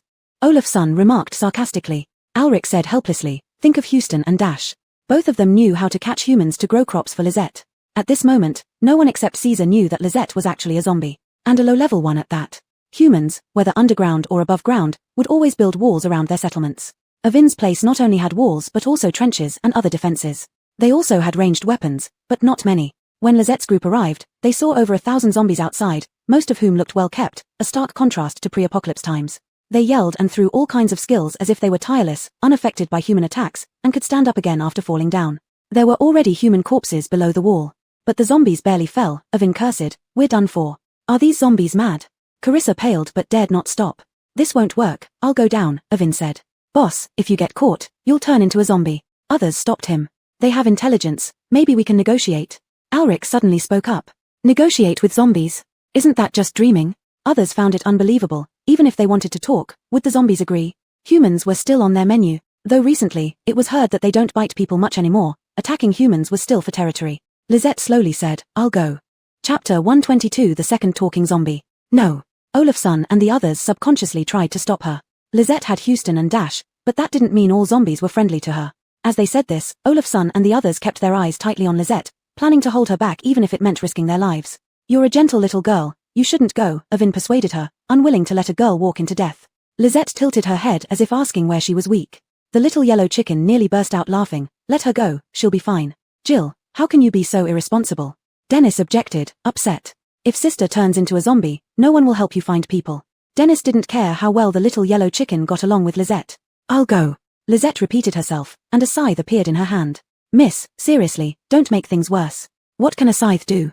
Avin didn't mock Lisette, but he didn't believe she was powerful either. Autumn Water trembled uncontrollably, wishing to transform back into its sword form. Our boss is quite formidable, Olafson knew Avin meant well, but if he continued, Lisette might get angry, and he couldn't stand seeing others underestimate her. Indeed, Lisette was unhappy now, not saying a word. She shoved Olafsson, Odon, and the others aside, skillfully dodging Muriel and the rest, then dashed into the crowd of zombies. Lisette! Everyone cried out in shock. They watched as Lisette casually rescued one of Ovin's men and tossed him back. The zombies seemed not to see Lisette, and didn't attack her. Lisette walked against the flow of zombies towards the one directing them. Why? Everyone wondered why the zombies didn't attack Lisette. Could she be? She can suppress her abilities and conceal her aura. Dennis quickly interrupted when someone started to suspect Lisette might be a zombie. Sister's personality is unique, but she is definitely not a zombie. After Lisette went out, the zombies ceased their attacks. Boss, what a great chance, someone shouted. With the zombies stopped, it was indeed a good opportunity for them to take action. No, Lisette must have found the leading zombie. If you attack recklessly, it could put her in danger. Alric promptly prevented them, knowing that a few advanced evolved zombies could be dangerous if they attacked Lisette together. Some people grumbled, zombies? Do they even know what's happening? Ovin waved his hand, no one move. Miss Bai did this for us. Whoever moves, don't blame us for not being polite. Alric slashed a wind blade through the hair of an unruly person, Odon held ice spears, and Dennis wielded fireballs. No one dared to move anymore. Lisette was already face to face with the commanding zombie. The zombie was a short-haired woman, tall and slender, with harsh facial features, wearing black combat gear. Except for her pale complexion and grey pupils, she looked human. The little yellow chicken was shocked. Little zombie, except for the skin color, you two are pretty similar. If someone else saw this, would they recognize Lisette as a zombie? Caesar didn't mind, but others might. The female zombie also noticed Lisette holding a scythe. Are you a zombie? The other one speaks more clearly than you, the little yellow chicken chattered. This was the second zombie it had encountered. Negotiate. Lisette said, and the female zombie focused on the little yellow chicken. A dead chicken can talk. The little yellow chicken. I'm not a dead chicken, I'm not a chicken at all. Even without knowing the female zombie's strength, the little yellow chicken timidly protested. The female zombie ignored it and turned to the talking Lisette with interest. What do you want to negotiate? Her voice was somewhat rough but much clearer than Lisette's. Let us go, please. Lisette stated her purpose. Let you go. We zombies fear the cold too, and this place is quite nice. The female zombie halted the zombie attacks. Just because you ask, I won't let you go. Lisette tilted her head in thought and handed over a bag full of sweet roots from her spatial bag. Trade with this. The female zombie accepted the bag. Had she been able to smile, she would have done so long ago. I don't eat human food, and as a zombie, you probably don't understand this either. The female zombie's tone was flat, but there was clear mockery. You're a level 1 zombie who can speak, maybe follow me for some upgrades. No, negotiate. Thinking of Houston, she snatched the bag back, took out a sweet root, and shoved it into the female zombie's mouth. Startled by Lisette's sudden action, the female zombie became furious. You're looking for death. She prepared to attack but stopped, sensing something strange in her mouth. She picked up the dropped sweet root and curiously bit into it again. Chewing. I feel sweetness and a force inside. The female zombie took another bite and kept eating until the sweet root was completely gone. She looked at Lisette, and the little yellow chicken sensed her attitude had changed. This food of yours. Zombies can eat it. Lisette gave a definite response. Hadn't she seen Houston and Dash getting smarter from eating it? This food increases zombies' strength and intelligence. The little yellow chicken added. I can feel that, said the female zombie. I'm Catherine, and you're not a level 1 zombie. Catherine stated confidently. She could be considered a queen-level zombie. How would a level 1 zombie have the nerve to feed her? Lisette tilted her head. Can we talk? Catherine looked at Lisette suspiciously. Are you not quite right in the head? Our little zombie is very smart. Don't speak nonsense. The little yellow chicken didn't like Catherine badmouthing their female goose. Can we talk or not? Give an answer. If not, let's fight. Catherine glanced at the furious little yellow chicken. You are a strange chick. I've never seen one like you before. Lisette lost her patience, dragging her scythe away. If they couldn't negotiate, she wouldn't hold back. Hold on, Catherine called out. Why are you so impatient? You're protecting these humans, are they your family? Lisette thought about it and nodded slightly. She had exchanged food for them, so it made sense to say they were hers. Fine, since they are your family, I'll give you face. 10,000 pounds of this food. Gio Shohui didn't think Lisette could come up with it, but in negotiations, asking high was standard practice. Unexpectedly, bags piled up like a mountain in front of her. 10,000 pounds. Catherine was stunned. How do you have so much food? That's none of your business. Can you take your zombies and leave now? The little yellow chicken disliked Catherine, who called it a chick and even a dead chick. No, I've changed my mind, Catherine said. I want more than just this. You must come with me. As a zombie, you shouldn't be mingling with humans. I bet the humans haven't discovered you're a zombie. Lisette looked at her expressionlessly. Catherine didn't know what Lisette was thinking and continued. If they found out, they would surely try to kill you. Chapter 123, The Unpredictability of Human Hearts. I am a zombie. The little yellow chicken couldn't help but think of Caesar. It didn't rule out the existence of such people, but Lisette's people should not be like that. I won't go. Lisette refused, and Catherine wasn't annoyed. If you don't want to go, then don't. If you change your mind someday, come find me. She was practical. Lisette, a level 1 zombie, was very powerful. Suddenly remembering something, Catherine said, don't bite people easily, nor eat them. Any zombies who survive will regain their consciousness just like me. The little yellow chicken asked in surprise, how did you discover that? I became a zombie when the apocalypse came. I was trapped in a basement and never encountered humans. Catherine fell into her memories. Back then, I was really hungry. Later, I gradually regained my rationality and found that I could absorb energy from the air, thus becoming what I am now. All the zombies who started by eating people inexplicably lost their breaths. Considering Lisette as a kindred spirit, Catherine didn't hide it. Killing humans, the little yellow chicken asked. It seems you have killed people. Indeed, humans can sometimes be very dirty, Catherine said. It's okay, if you've killed, it doesn't matter. Lisette didn't want to talk. I'm leaving. The little yellow chicken asked, where are you? We're underground on the east side. Catherine replied, we need to go to Lanchu City. Is it okay for zombies? Humans might say no, but it didn't necessarily mean zombies couldn't. What for? It's fine. Most monsters and mutant animals aren't interested in us, but some smart ones exist. Just be cautious and pretend to be a motionless corpse if you can't fight. After saying this, Catherine howled once, and the zombies retreated. They returned carrying food and marched away. The little yellow chicken noticed there were new zombies among them, who belonged to Avin's people. But it said nothing. This was the reality of the apocalypse. So it hadn't deliberately taught Lisette to rescue humans at all times. Once the zombies left, Mason, Olafsson, and others immediately surrounded Lisette. Lisette, are you okay? Lisette shook her head. At this moment, one of Avin's men suddenly asked, excuse me, are you a zombie? One person asked, then more followed. I see you resemble a high-level zombie. Your eyes are grey. Nonsense. Have you ever seen a talking zombie? Dennis was the first to jump up. Sister helped you, yet you doubt her. The little yellow chicken thought it had just seen its second talking zombie. But if she's not a zombie, why can she negotiate with them? Why don't zombies attack her? Too many people had witnessed the zombies ignoring Lisette. Dennis wanted to say something, but Mason pulled him back. Forget it, if they suspect, let's leave. Avin also doubted, so he didn't stop it in time. He hurriedly intervened to smooth things over. Don't talk nonsense. Have you ever seen a zombie like this? Then he said to Mason and Lisette, sorry, I failed to discipline them. After all, Mason brought so many supplies. What if they stopped coming? Besides, Avin also thought that if coastal life became unmanageable, Mason's group could be an alternative. No need to say more, we'll drive away and leave, Mason said. As for Lisette, she'll wait here for us and won't enter your territory again. That's not what we mean. Avin was at a loss. His people were wary of Lisette, and Mason's group looked coldly. Boss, if they want to go, let them. Why so much talk? They might not even survive going out to sea. Shut up, Avin ordered. These people believed Lisette was a zombie, but even if she were, she hadn't harmed anyone and had brought food. They couldn't blame Lisette for deaths in the base. All right, let us drive off. Drive, clear the way. At this point, Avin had no choice but to agree. Hilary and Odon went to fetch the car, saying nothing throughout. Avin apologized several times, but denying Lisette's involvement was worse than denying theirs, and no one forgave. Lisette took out a boat and let them rest on it. Audria munched on an apple angrily. They went too far. Lisette obviously helped them. As I see it, we shouldn't have helped them at all, Dennis said angrily. All right, we won't associate with them next time. Odon understood Avin's emotions but couldn't forgive. I am. Lisette suddenly said. Little zombie, why are you saying this? Don't you know they might become your enemies? The little yellow chicken shouted anxiously. Catherine was right. Some hearts were just dirty. They couldn't tolerate anything different. Everyone who was enraged moments ago stared blankly at Lisette. Lisette, what did you say? What? Alanis asked. I am a zombie, Lisette repeated. You can leave. Boss is really something, even knows how to joke around now, Olafsson said with a smile. So it was a joke. Audria relaxed. Lisette, it's great that you can make jokes now. Lisette. Why did no one believe her when she told the truth? Little zombie, why did you say that? The little yellow chicken was puzzled. What was wrong with Lisette? Not hiding anymore. The little yellow chicken was even more confused. Didn't I tell you not to reveal your identity? This time Lisette didn't respond. Instead, she grabbed Alanis's hand and placed it on her chest. No heartbeat. Alanis sensed it and indeed felt nothing. Bye.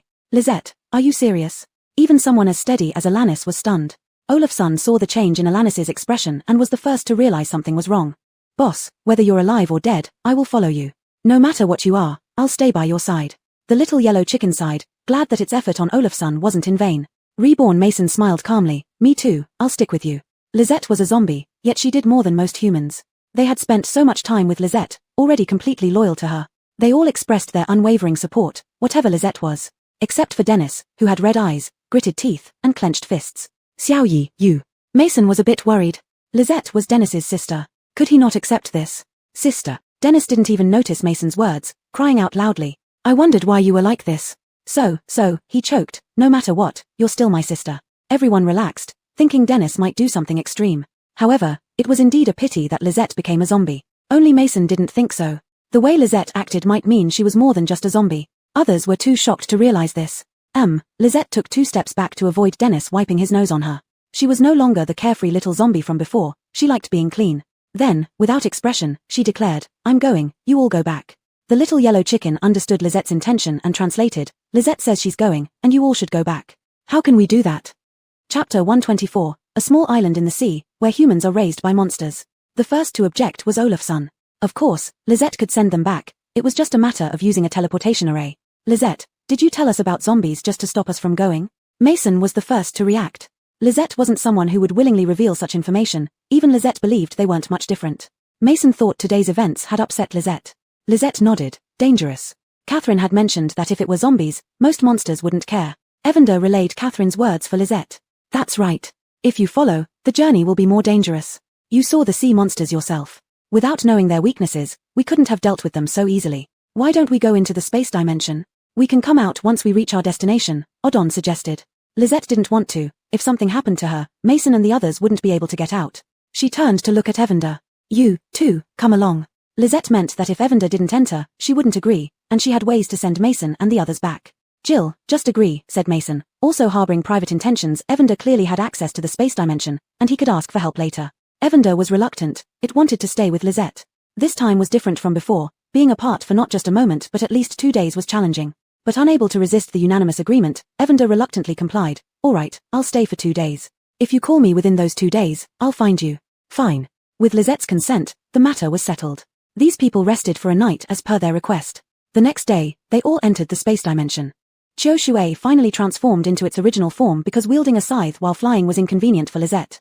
After stuffing everyone into the space dimension, Lizette rode her sword toward Lanchu City. Flying over the ice layer, the deep blue ocean churned below.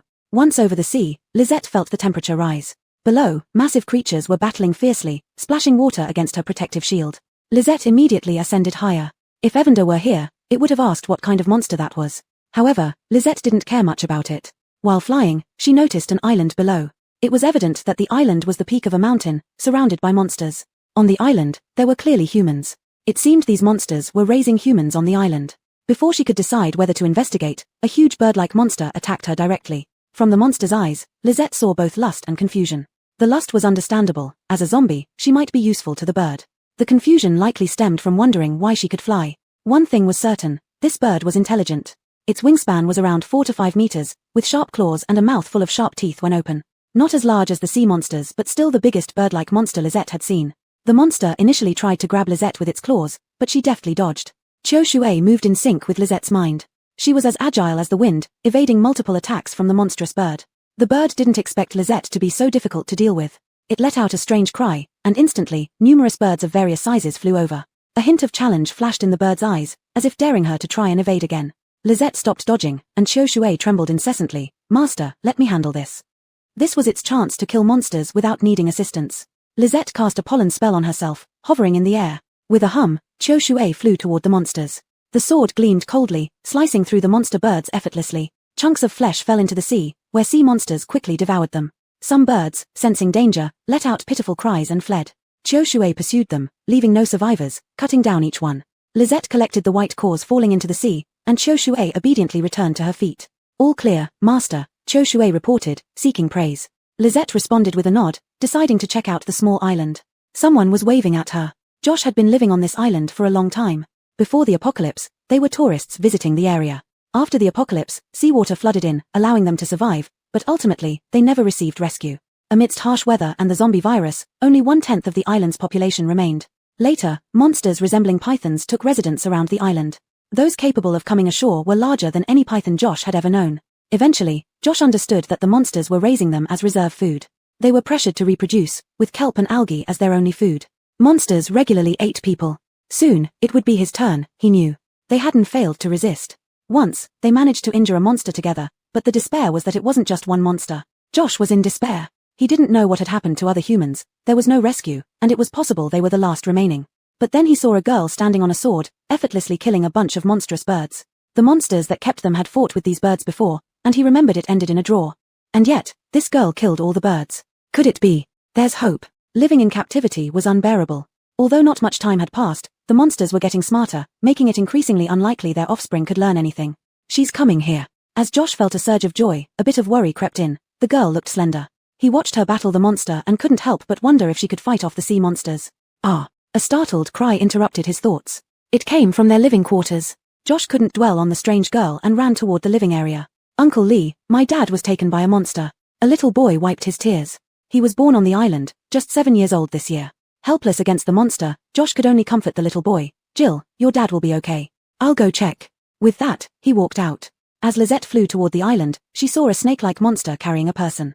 She cast a wind blade, slicing off part of the snake's massive head. The person was about to fall into the sea, where monsters swam below. She threw another gust of wind, and the person was swept ashore. The monster's corpse fell into the water and was devoured by other monsters. The water quickly turned red. Approaching, Lizette got a clear view of the monster. Its body was 5 to 6 meters in diameter, covered in raised flesh tumors, with dense bone spines on its head and sharp serrated teeth. If Olafson were here, he would surely exclaim how much bigger this was than the octopus-like monsters. Lizette got closer, and suddenly, the monster leaped up, its stinking mouth snapping at her. Josh saw this and his heart sank. Instinctively, he shouted, "Watch out." Chapter 125. This Knight Errant can fly. Giant leaks. In the next moment, in Josh's astonished gaze, Lizette swiftly ran out of the monster's attack range. The monster snapped at empty air. Its bite was too powerful, nearly shattering its own teeth. It let out a huge roar, churning up massive waves on the sea surface. The island seemed to shake. Josh supported the unconscious man, who turned out to be Jill's father, and was pleasantly surprised to find that he was still alive. However, the man was soaked and covered in the monster's sticky mucus. Josh loudly called out for 2 others to carry the man back. Then he looked at the scene before him. Waves surged repeatedly. He was standing high enough for water droplets to splash onto his body despite the humidity. This coastal area was warmer than inland regions, so the seawater hadn't frozen. He was a vision ability user, otherwise, he wouldn't have been able to clearly see Lizette fighting the monstrous bird from such a distance. Through the mist, he saw the monster's enormous body rolling and leaping, trying to attack a nimble figure in the air. It was the girl fighting the monstrous bird. Unable to catch up with one monster, more monsters joined in the chase and the hunt. His heart leaped with anxiety. Please don't let anything happen. Henry silently prayed. This girl was their islander's hope. To these monsters, Lizette was as insignificant as an ant. Because she was so small, the monsters found it hard to catch her. Chiu Shui excitedly led Lizette darting around. Lizette didn't rush to attack, and neither did it. Suddenly, several streams of sticky liquid were sprayed toward Lizette. The monster was unleashing its ultimate attack. Josh wanted to shout, "Be careful, this liquid is corrosive," but Lizette couldn't hear him. Monsters generally didn't use this type of attack unless they were facing even stronger creatures. Lizette didn't dodge, and Josh's heart sank. Was there really no way? Before he could sort out his thoughts, Lizette reappeared spotlessly clean, without any trace of the sticky fluid on her. Lizette knew the sticky fluid wasn't something good. Most importantly, if her clothes got dirty, Evander would nag her again. Qingchen's spell? Lizette had never thought to use it on herself. "Master, have you had enough fun?" Chiu Shui couldn't wait any longer. Lizette ignored Chiu Shui and instead took out a handful of seeds, scattering them into the sea. "Chiu Shui, Master, what are you doing?" "Planting crops." Lizette replied simply. The flesh of the monsters contained energy, making it excellent material for planting crops. Besides, the temperature here was suitable for growth. "Master, you weren't like this before." Chiu Shui shut up mid-sentence. It couldn't remember how its master used to be, it had forgotten. Woof tilde. Lizette paid no attention to Chiu Shui's words. She planted black wheat and leeks. When scattering the seeds, something strange seemed to mix in. No matter, it didn't matter. After a pause, Lizette began promoting growth. With the monsters on the water's surface, it greatly facilitated Lizette. Soon, green plants started growing all over the monsters' bodies. These plants were not as mild as those from pre-apocalypse times. They grew vigorously, absorbing the nutrients from the monsters' bodies. Instantly, the monsters lost strength to chase Lizette and fell into the sea, thrashing desperately. Painful and itchy, yet with no solution. Some monsters scratched themselves with claws and teeth until they were blooded. But as soon as the parasitic plants were torn off, new ones sprouted from the open wounds. Lizette watched coldly. Josh stood dumbfounded. Did the monsters mutate? What was growing on their bodies? Why did it look like leeks, but wasn't that much too big? He must have been mistaken. Thinking this, Josh smelled the scent of leeks and froze. Leeks growing on monsters, too absurd. Are leeks and black wheat seedlings growing on the monsters? A voice sounded beside him. Josh turned his head to see several people coming out. So engrossed, he hadn't noticed them. The newcomer was an older man who said, "My parents were farmers, and I did farm work when I was young. I recognize both." The reason this man hadn't been eaten by the monsters was because of his strong physique. They kept him alive. Why these two things? Josh suddenly spotted an unfamiliar plant. No, there's also a small tree. Lizette noticed as well. Crystal's voice sounded in her consciousness. "Ah, where am I? On the sea. Little zombie, why did you plant me on a monster?" These are the seeds I've been saving. Move. Lisette meant that once the monsters were dead, she could move Crystal away. She had accidentally thrown Crystal's seeds while planting. So abundant energy, I'll absorb it first, then we'll move. With that, without Lisette accelerating, Crystal grew rapidly. Crystal continued growing, while Lisette planted her own crops until all the monsters stopped struggling, floating motionless on the sea, completely lifeless. Dead? Josh asked in a daze. Others also stared at the scene before them, where life thrived yet seemed eerie. They momentarily forgot what to say. Suddenly, a subtle fragrance wafted over, bringing Josh and the others back to their senses. On the bodies of the monsters grew an enormous plum tree, adorned with yellow plum blossoms, emitting a refreshing aroma that permeated the air. Lisette landed before them. The others didn't know Lisette, but Josh did. You're welcome. Josh stammered out a greeting.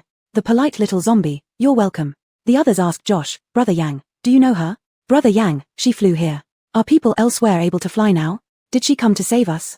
Seeing Lisette's stern expression, Josh asked anxiously, this knight-errant, how is the situation outside? He had always wondered if humans had gone extinct, leaving only them behind. Seeing Lisette, he knew it wasn't the case. Perhaps humanity had evolved. Evolved to the point of being able to fly using a sword. Though, it felt quite fantastical. Hello. Lisette's rough voice startled Josh, almost making him lose composure. He quickly regained his footing, realizing Lisette was not much of a talker. Lisette was straightforward, pulling out Chiu Shui, Alric, and Evander. Seeing Lisette perform such a feat, Josh and the others were stunned again. Alric and Jade were also taken aback by the sudden crowd. You decide. Lisette left this statement hanging and turned to inspect her plants. She noticed seaweed and nori growing there. Evander was boasting to Jade and the others in the spatial realm when Lisette pulled it out. It looked around curiously and exclaimed, Little zombie, this is actually an island, and there are people on it. Haven't they been eaten by the monsters? Realizing Evander's many questions, Lisette simply ignored them. Evander didn't expect Lisette to respond either. Seeing the crops by the seaside, it cried out in surprise, wow, can the people on the island grow saltwater crops now? Lisette tilted her head at it. What are saltwater crops? Evander, oh, it seems like it said something wrong. Chapter 126, Farming can also be done on an island. Olafson and Mason understood Josh's situation. There were 349 people on the island, including 54 children under 7 years old, and some pregnant women. Really? Olafson widened her eyes and asked, someone once said that sea monsters disdain eating humans because we're too small. That was because he never saw it. Josh smiled bitterly. We are like little snacks to these monsters. From his long-term observation, the monsters mainly fed on other monsters and fish. Humans were occasionally eaten only after they had their fill. Mason became serious. If monsters come ashore, what will be left for humans? Olafson also turned grave. Even though they haven't come ashore now, it doesn't mean they won't do so after further evolution. However, this was not a problem that could be solved at present. Nowadays, 9/10 of the world is ocean, while 1/10 is land. In the future, marine creatures might become the dominant species in this world. Currently, they needed to solve Josh's problem first. What are your plans? Mason asked. There are human bases on land. Although dangerous, it's still better than here. If they wanted to take these people away without using Lisette's space, it would require a lot of effort. And there are dangers on the sea as well if you want to leave, Olafson added. We definitely want to leave. Who knows when this place will be submerged by seawater, Josh said hopefully. Can't we live like you? Not only could this place be submerged by seawater, but no one knew what other monsters would appear after this batch. I'm afraid not, Olafson shook his head and told a white lie. Boss's space can't accommodate so many people. Josh and others hadn't contacted the outside world and didn't know how special spaces that could hold people were. They sighed. I thought we'd been saved. You don't have to be so down. I'll ask boss. After saying that, Olafson got up and left to find Lisette, leaving some food for Josh and the others before she left. Josh and the others were excited. They were worse off than a Vin's group, who could eat seafood, while they could only eat kelp. They all had big heads and thin necks, looking malnourished with sallow faces. Faced with vegetables, fruits, and grains, how could they not be excited? Eat something first. We'll discuss how to leave later, Mason said and then went to find Lisette too. Lisette stood on a monster and looked at the long kelp in the sea, as well as the clumps of nori. These things were different from those before the apocalypse. They were much larger. Little zombie, you're not thinking of going into the sea, are you? It had been mocked by Sierra earlier for being a saltwater crop, but it turned out that Lisette planted them. Damn, what's down there? Olafson screamed upon seeing the monster corpses beneath the crops. This. She looked at Lisette with admiration. Josh and others had said Lisette had killed the monsters. Now, she realized what those monsters actually meant. Mason didn't react much better. Looking at the crops growing on the monsters' bodies, Olafson felt a twinge of pain. The baby chick reacted just like Olafson did at first. Lisette used to plant flowers on the centipede-like creature, but now planted grains and vegetables on the corpses of the monsters. The latter had a greater impact. Who has a zombie that loves farming so much? And even feeds so many humans? Olafson and others suspected that Lisette wasn't a zombie but just deceived them to prevent them from following. They also saw Sierra. Why is Sierra here too?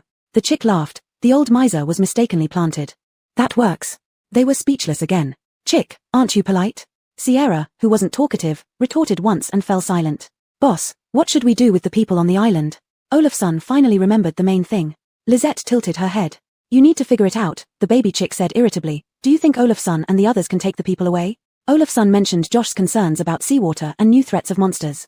I want this place, the chick blurted out instinctively. Why do you want it? You can't farm here, the chick countered Lisette. Chick, Sierra mocked, are you blind? Look at what Lisette has already planted. The chick. Indeed, she has. It was dumbfounded. Other than farming, there was no other use for Lisette wanting this place. But there are monsters, the chick complained. Sierra interrupted again. What do you think I do? Having absorbed so much energy from the monsters, naturally, it could protect this place. The chick sneered. Can you? You're just a tree. Sierra made no response, and the seagrass in the sea suddenly grew rapidly, trapping several large fish like lightning and throwing them onto the island. Baby chick. At least I can do more than you. Sierra echoed the same tone, and Olafson couldn't help but say, no wonder the plants in the mutant forest are so powerful. Not bad, originally each plant had its unique characteristics, Sierra humbly remarked. You can grow in saltwater.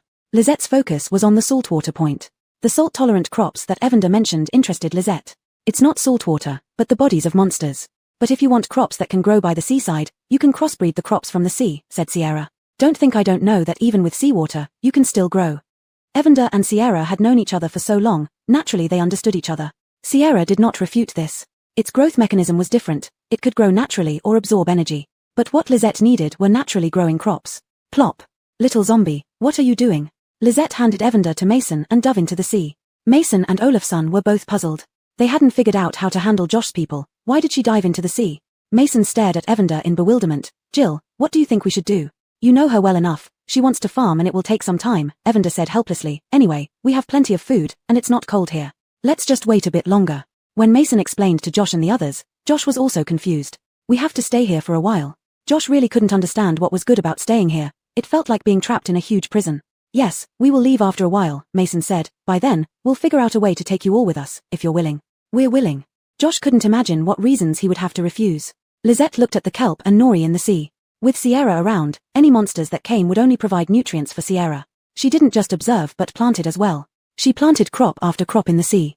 The black rye and leeks were harvested one by one. The leeks continued to grow, and Lisette used the empty spaces from the black rye for experiments. The monster corpses were not enough, so Lisette caught more. Josh and the others went from initial shock to numbness. He chewed on a steamed bun filled with black rye, leeks, and fish meat and asked, is boss by an agricultural researcher? Who would have thought that the seashore would become fertile fields one day? There was so much food they couldn't even finish eating it all. Crops growing on monsters? What difference did it make? It was the end times, who cared about such things anymore? Kelp was abundant. As long as there was free space on the island, they dried kelp. Josh wondered if farmers inland grew crops this way too. Evander was bored to death, hopping by the seaside and asking, little zombie, when are we leaving? Chapter 127, Saltwater Rice, Exclusive Tunnel Digging Pet Hope. Lisette was preoccupied with the idea of going to Lanchu City and used acceleration spells while planting crops. She had plenty of soul energy to spare. Lisette, what on earth are you planting? Evander asked, looking at the verdant crops before it. No matter how it looked, these crops growing in seawater seemed like plants rooted on a monster submerged in the water. Saltwater rice. Lisette's saltwater rice was a hybrid created by combining the genes of a type of seaweed. Evander, people. Josh murmured to Olafson, is your boss Shen-Nong?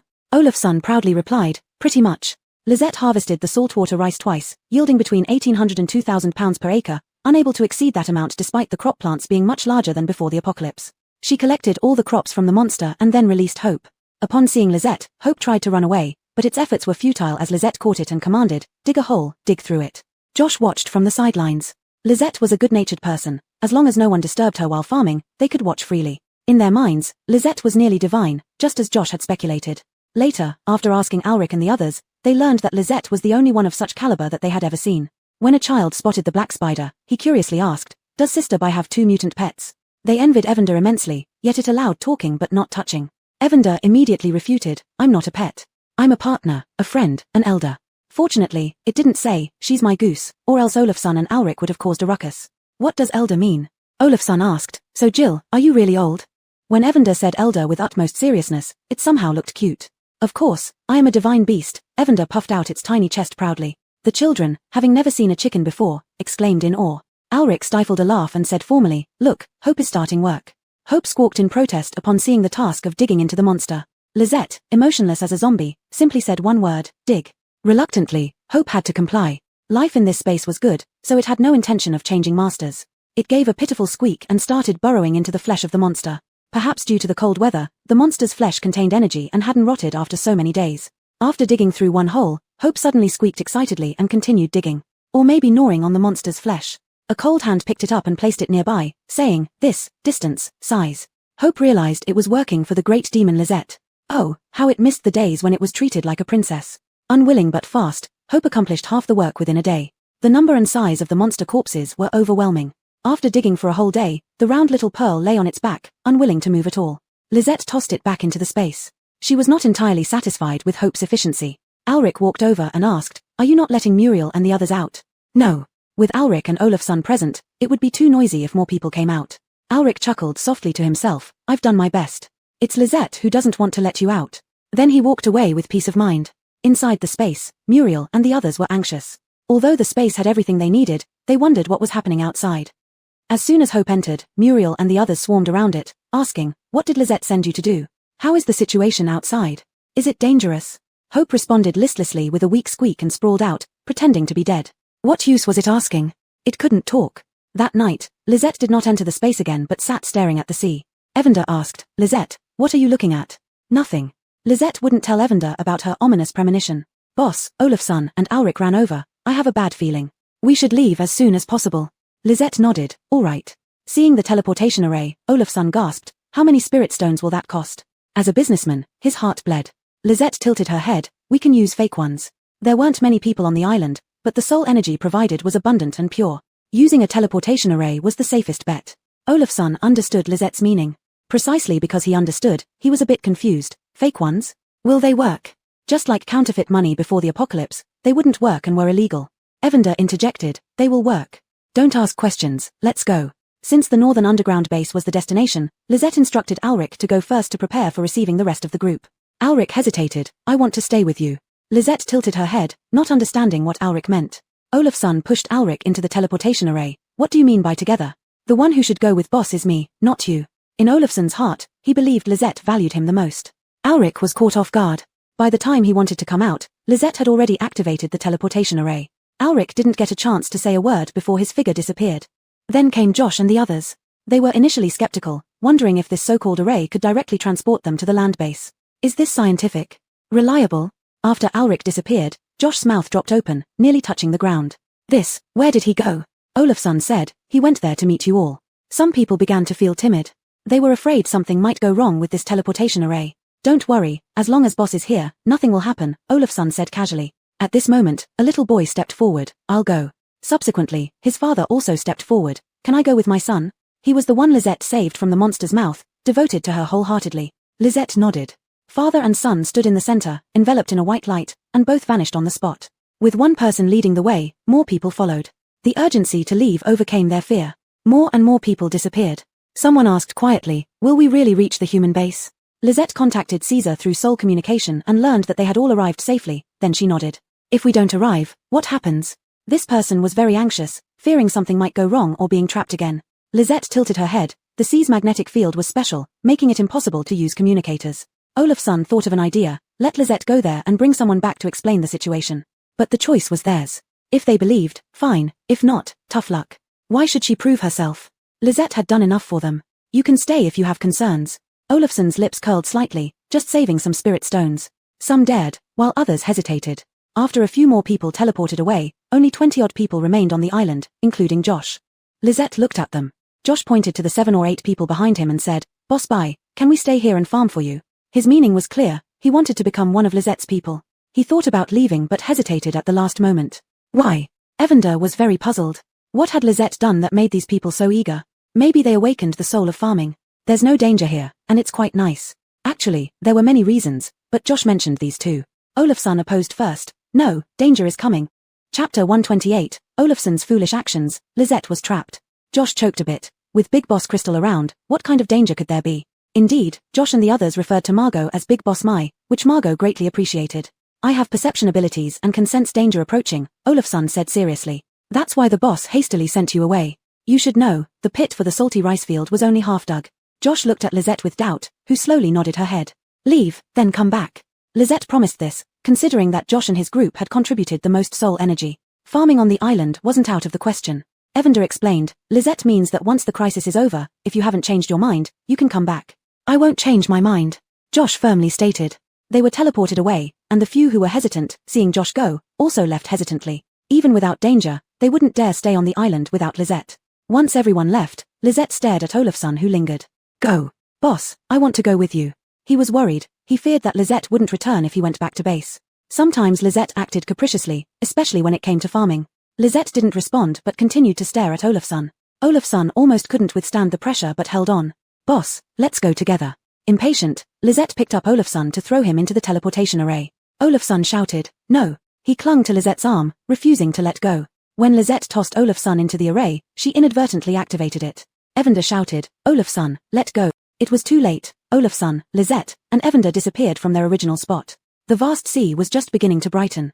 Lizette floated in the sea with Evander nearby, while not far away was Olafsson. Evander spat out some water. Tui, Olafsson, this clumsy teammate. Lizette fished Evander up and placed it atop her head. Then she swam over to check on Olafsson, who was unconscious, otherwise he would have sunk. But he wasn't dead. Evander asked curiously, little zombie, why don't you summon the flying boat or take Choshue? And dry its feathers. Can't get them. Evander panicked, fluffing its wet feathers. What? Why is this happening? What do we do? What do we do?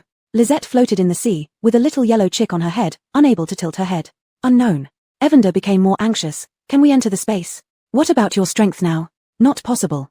Evander tried and couldn't enter the space either, as if this sea had some sort of restriction. Olafsson opened his eyes weakly. Where are we? Excited, he swallowed 2 mouthfuls of seawater before Lizette hauled him up. It's all your fault. If not for holding on to Lizette, we wouldn't be here. Evander complained, in this ghost place, Lizette can't use her abilities nor enter the space. Evander's rapid-fire complaints left Olafsson dazed. I am sorry, I didn't think. Olafsson apologized guiltily. Grabbing Lizette, he didn't react quickly enough when the teleportation array activated, causing him to fail to release Lizette in time. Olafsson knew that if he returned, the others wouldn't let him off easily. Evander coldly remarked, Lizette is a zombie, it's okay. You should worry about yourself. How long can a human survive without water or food? Olafsson's head drooped. Forget about food, all around was endless seawater, and although he could swim, he couldn't swim indefinitely.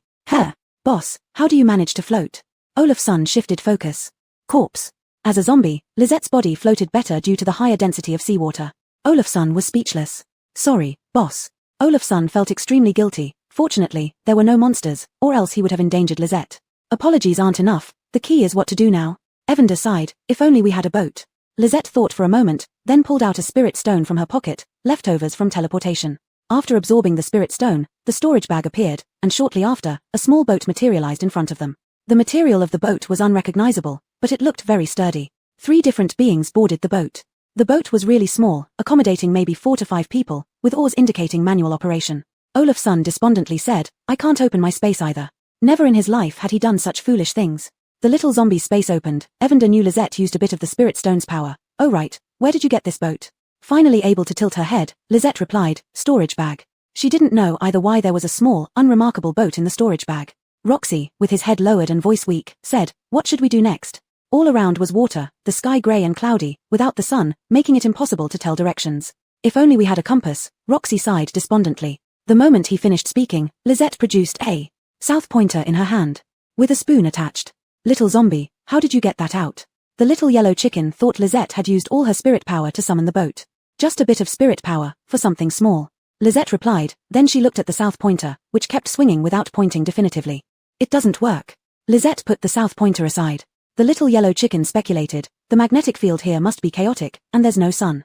We've been here for so long and haven't seen a single monster or fish. Roxy noticed too. Are we trapped here? Lizette was too extraordinary, making Roxy feel an unreal sense about being trapped. Yes, trapped, the little yellow chicken grumbled, all because of you. Sorry, Roxy apologized again, then suggested, let me row the boat, in one direction. We'll eventually find a way out. Without the sun, the temperature was around 10 degrees Celsius. If Roxy hadn't practiced any cultivation techniques and wasn't an ability user, soaking in the sea for so long would have frozen him stiff. To make up for his mistake, he asked earnestly, boss, please point a direction. Lizette glanced at the little yellow chicken, whose feathers were still wet. It muttered, if I knew earlier, I'd have gotten rid of this troublemaker Roxy first. Here, I can't perceive anything. After muttering, it raised its wing and pointed in a random direction. All right, watch me. Roxy was confident, but problems arose as he started rowing. The boat spun around several times, changed directions a few times, moved a few meters, then came back. Roxy, do you even know how to row? The little yellow chicken asked. I just saw others rowing when I was young at the park. Don't worry, I'll get used to it. Roxy stammered, his face red like a monkey's bottom. Lizette stood up, took the oars, and with a gentle push, the boat glided toward the direction the little yellow chicken had indicated.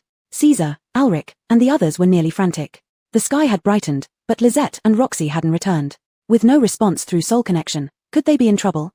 Chapter 129 Olaf's I'm about to die, turn me into a zombie. When Alric returned, the person guarding the teleportation array informed Caesar. Caesar hurried over and after hearing Alric's report, he showed an astonished expression. Who would have thought that something like this could happen? Immediately afterwards, he shared the same concern as Alric and Olaf's. Could humans resist such monsters if they came ashore? He made up his mind secretly to discuss this with people from other bases and get prepared. Humanity must progress, and Haskell's potion provided a new perspective. After receiving all the people, Caesar had no time to think about humanity's future anymore. Lizette didn't come back, nor did Olaf's.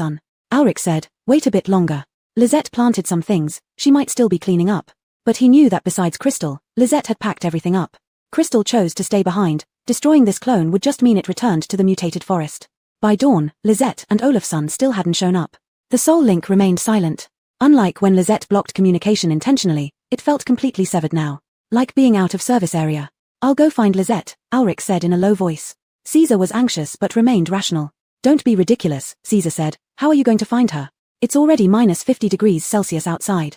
You had Lizette's tools when you went before, but if you rush out now, you'll die long before reaching there. But Lizette. Caesar waved his hand. And according to Josh, even if you reach the seaside, those creatures will tear you apart. He couldn't let Alric and the others go to their deaths. Commander, what if something happened to Lizette? Alric couldn't put his worry aside. To him, Lizette was hope. No need to say more, Caesar replied. If we could find her, I'd personally go. But you know we can't. With her abilities, whatever crisis she encounters, you'd only be a burden. Josh hesitated. Sorry, my team didn't notice anything unusual with Boss Bai or Boss Hua when they left. Wang Zhen patted Josh on the shoulder. Don't blame yourselves. Since you're here, live well. At sea. Evander sighed in frustration. We've been sailing for so long and still haven't seen anything. What kind of place is this? Olaf's was both hungry and thirsty. He licked his cracked lips. Sigh, Xiajie, you're right. I might die from hunger or thirst. Lizette continued rowing the boat. She had no idea how to help Olaf's either. The spirit stone was spent after acquiring the small boat and compass. There was no food or water at all. No fish in the sea, no seaweed visible in this deep part of the ocean. Olaf's lay weakly on the side of the boat. Boss, turn me into a zombie when I'm about to die. Zombie. Evander snorted. Dash became one after dying, turned into a zombie by Hobart. Now he's just a dull creature, not the human Dash anymore. Evander didn't want Olaf's to die. Saying this was meant to ignite Olaf's will to survive. But then how do I continue doing business if I become like Dash? Olaf's seemed despondent. He wasn't afraid of death, he was worried about letting Lizette down and how he could make amends if he died. Forget it, turn me into a zombie. If I lose consciousness, plant me anywhere, it can be my way of atoning. Lizette nodded. All right. Without any hesitation, Lizette agreed. Even though it was Olaf's request, it still hurt him deeply. He really would die, sniffled Tilda. Boss, find someone else who can do business once I'm gone. I think Muriel would be good. Train her and she'll be useful. Boss, next time if someone like me comes along, don't hesitate, kill them directly. Boss, I don't want to leave you.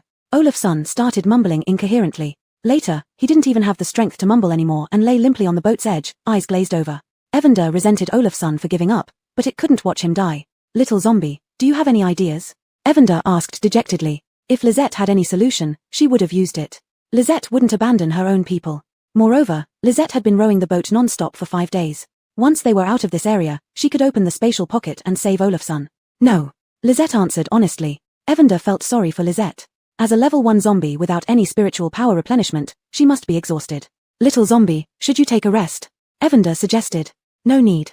Lizette remained expressionless, her tone cold as usual. Yet Evander wanted to cry. Since they met Lizette, they had never been in such dire straits. Olaf's briefly regained consciousness. Boss, take a break. I will die, turning into a zombie isn't bad. He didn't want to die, but he was more heartbroken seeing Lizette suffer. Scenes of him with Lizette flashed through his mind rapidly, clamoring desperately for Lizette to take him in, following her while farming, receiving an abacus. He realized how happy he had been in the days with Lizette's father. Unfortunately, he probably wouldn't survive. How many more days could he hold on? 2 days. Or 3. Lizette, I call you this once. If there is a God, I hope he can protect you and help you get out. Olaf's spoke clearly. I hope you can achieve what you want. These were Olaf's sincere wishes, only 2 so far. Other wishes included hoping Lizette would live well. As for becoming a zombie, it wasn't living. More wishes would be for Lisette to return and achieve everything herself.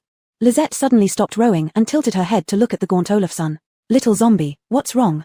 The little yellow chicken's heart sank. Could it be that Olafsson has died?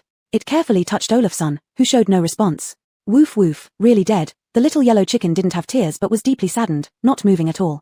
Immersed in sorrow, Lisette reached out and gently stroked the little yellow chicken. You must be very sad, little zombie. Why don't we turn Olafsson into a zombie? The little yellow chicken suggested. Catherine said that as long as they don't eat humans, zombies can regain consciousness after a certain point, right? Turn Olafsson into a zombie to row the boat. Cough cough, Jill, you. I'm not dead yet. Olafsson suddenly came back to life, startling the little yellow chicken, which pointed at him with its wing. You, how are you not dead? Earlier, there was a force. I feel much better and should be able to last a few more days. Olafsson laughed. After he finished speaking, a surge of strength entered his body. It was Lisette's doing, without a doubt. I disappointed you. I can't become a zombie to row the boat. The little yellow chicken lost its ability to speak instantly. Before it could think of what to say, a pile of food appeared on the boat, mostly water-rich vegetables and fruits. How did you get them? The little yellow chicken couldn't understand this development. Olafsson picked up a sweet potato and started nibbling slowly. Nibbling, he choked up. Boss, sniffle, you're my god, I never thought you'd save me. Lisette tilted her head again. She explained slowly, he begged for my strength. What? Was Olafsson's willpower so strong? Can you enter the spatial pocket now? The little yellow chicken asked shrilly. Chapter 130, Catching a Mermaid? No. Lisette shook her head. If the emotion wasn't intense enough, there wouldn't be enough energy to open the storage bag. Olafsson said dazedly, I didn't think about anything, it was just my last wish before dying. That's right, the little yellow chicken suddenly realized, a dying wish is the most powerful. Then should I try again? Afterward, Olafsson tried several times, but Lisette couldn't open the storage bag anymore. Olafsson. That's enough once, the little yellow chicken replied impatiently. In a way, you saved yourself. Olafsson nodded repeatedly. This is enough, I'll use it sparingly. The little yellow chicken looked at the supplies that filled half of the boat. It would be enough for Olafsson to survive for half a month. As for what to do after the food runs out, that depends on Olafsson's fate. With the food problem solved, Olafsson felt more lively and no longer needed to die. But Lisette did not let him row the boat. She was uncertain if she could produce more food next time. Olafsson was eating beets, the ones Lisette grew which had the highest energy content. The sweet scent of beets mixed in the salty moist air. Olafsson suggested, Boss, shall I row the boat? Lisette was a zombie, a girl, and also the boss. Olafsson couldn't just sit around doing nothing. However, he tried multiple times to take over the oar, yet Lisette wouldn't yield an inch. Considering the teleportation array incident, Olafsson didn't dare fight back. No.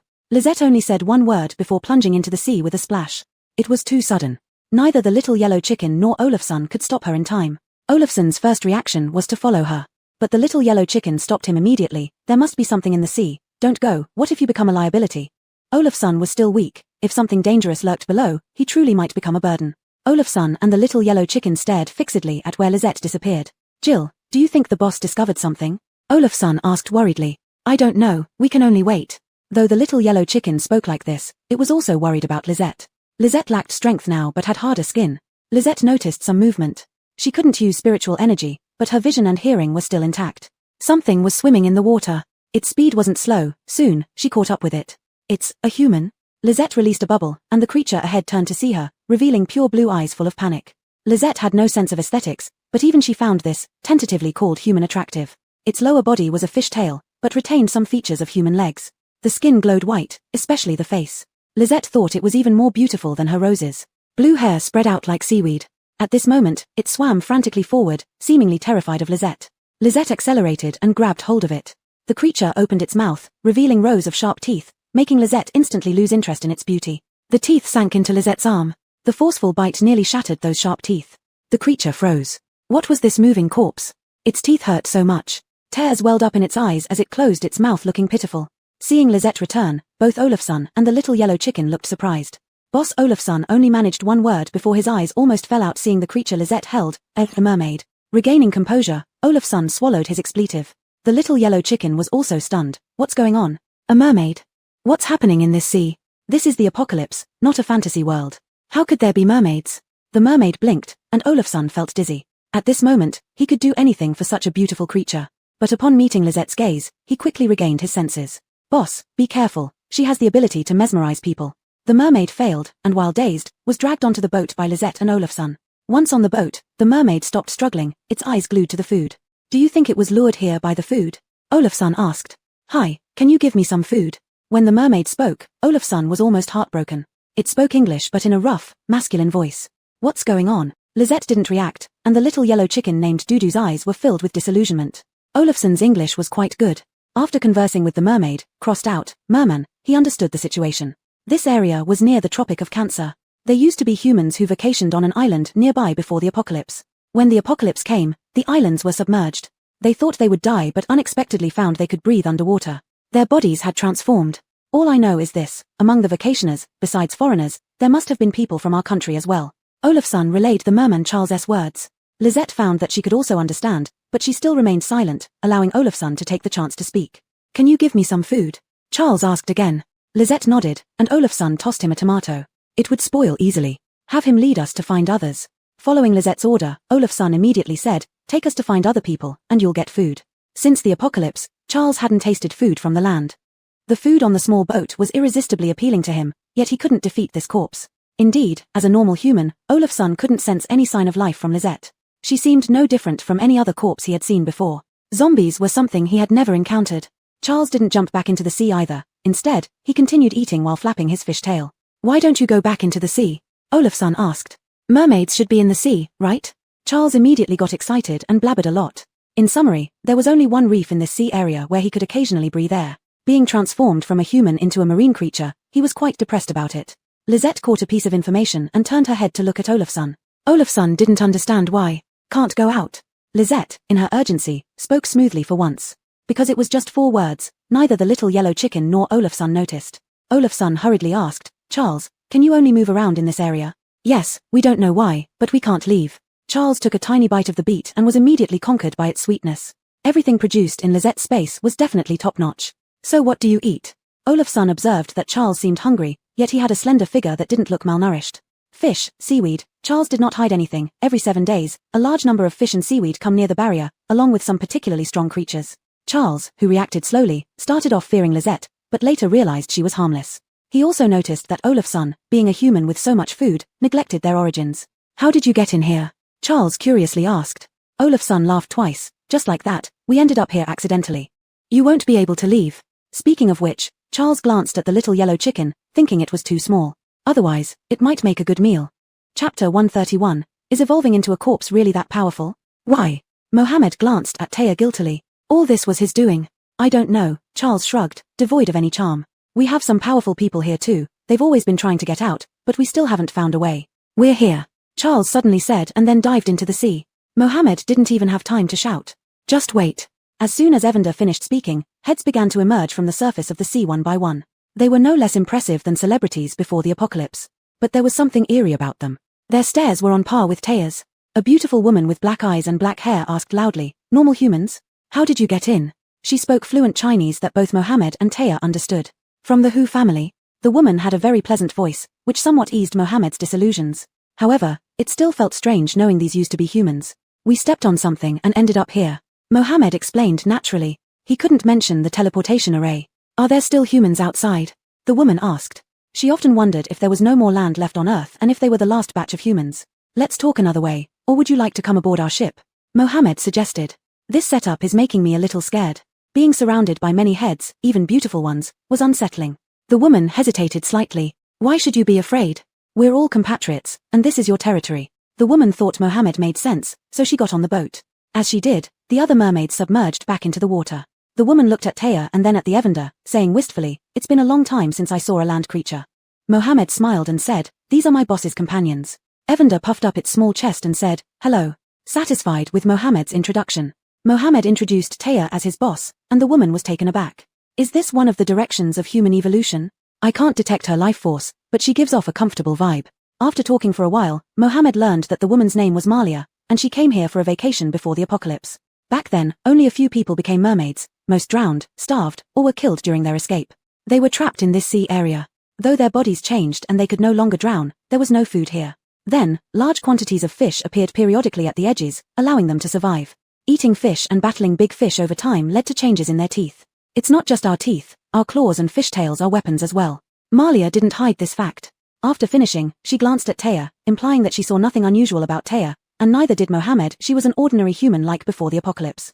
Pretending not to notice Malia's gaze, Mohammed told her about the situation outside.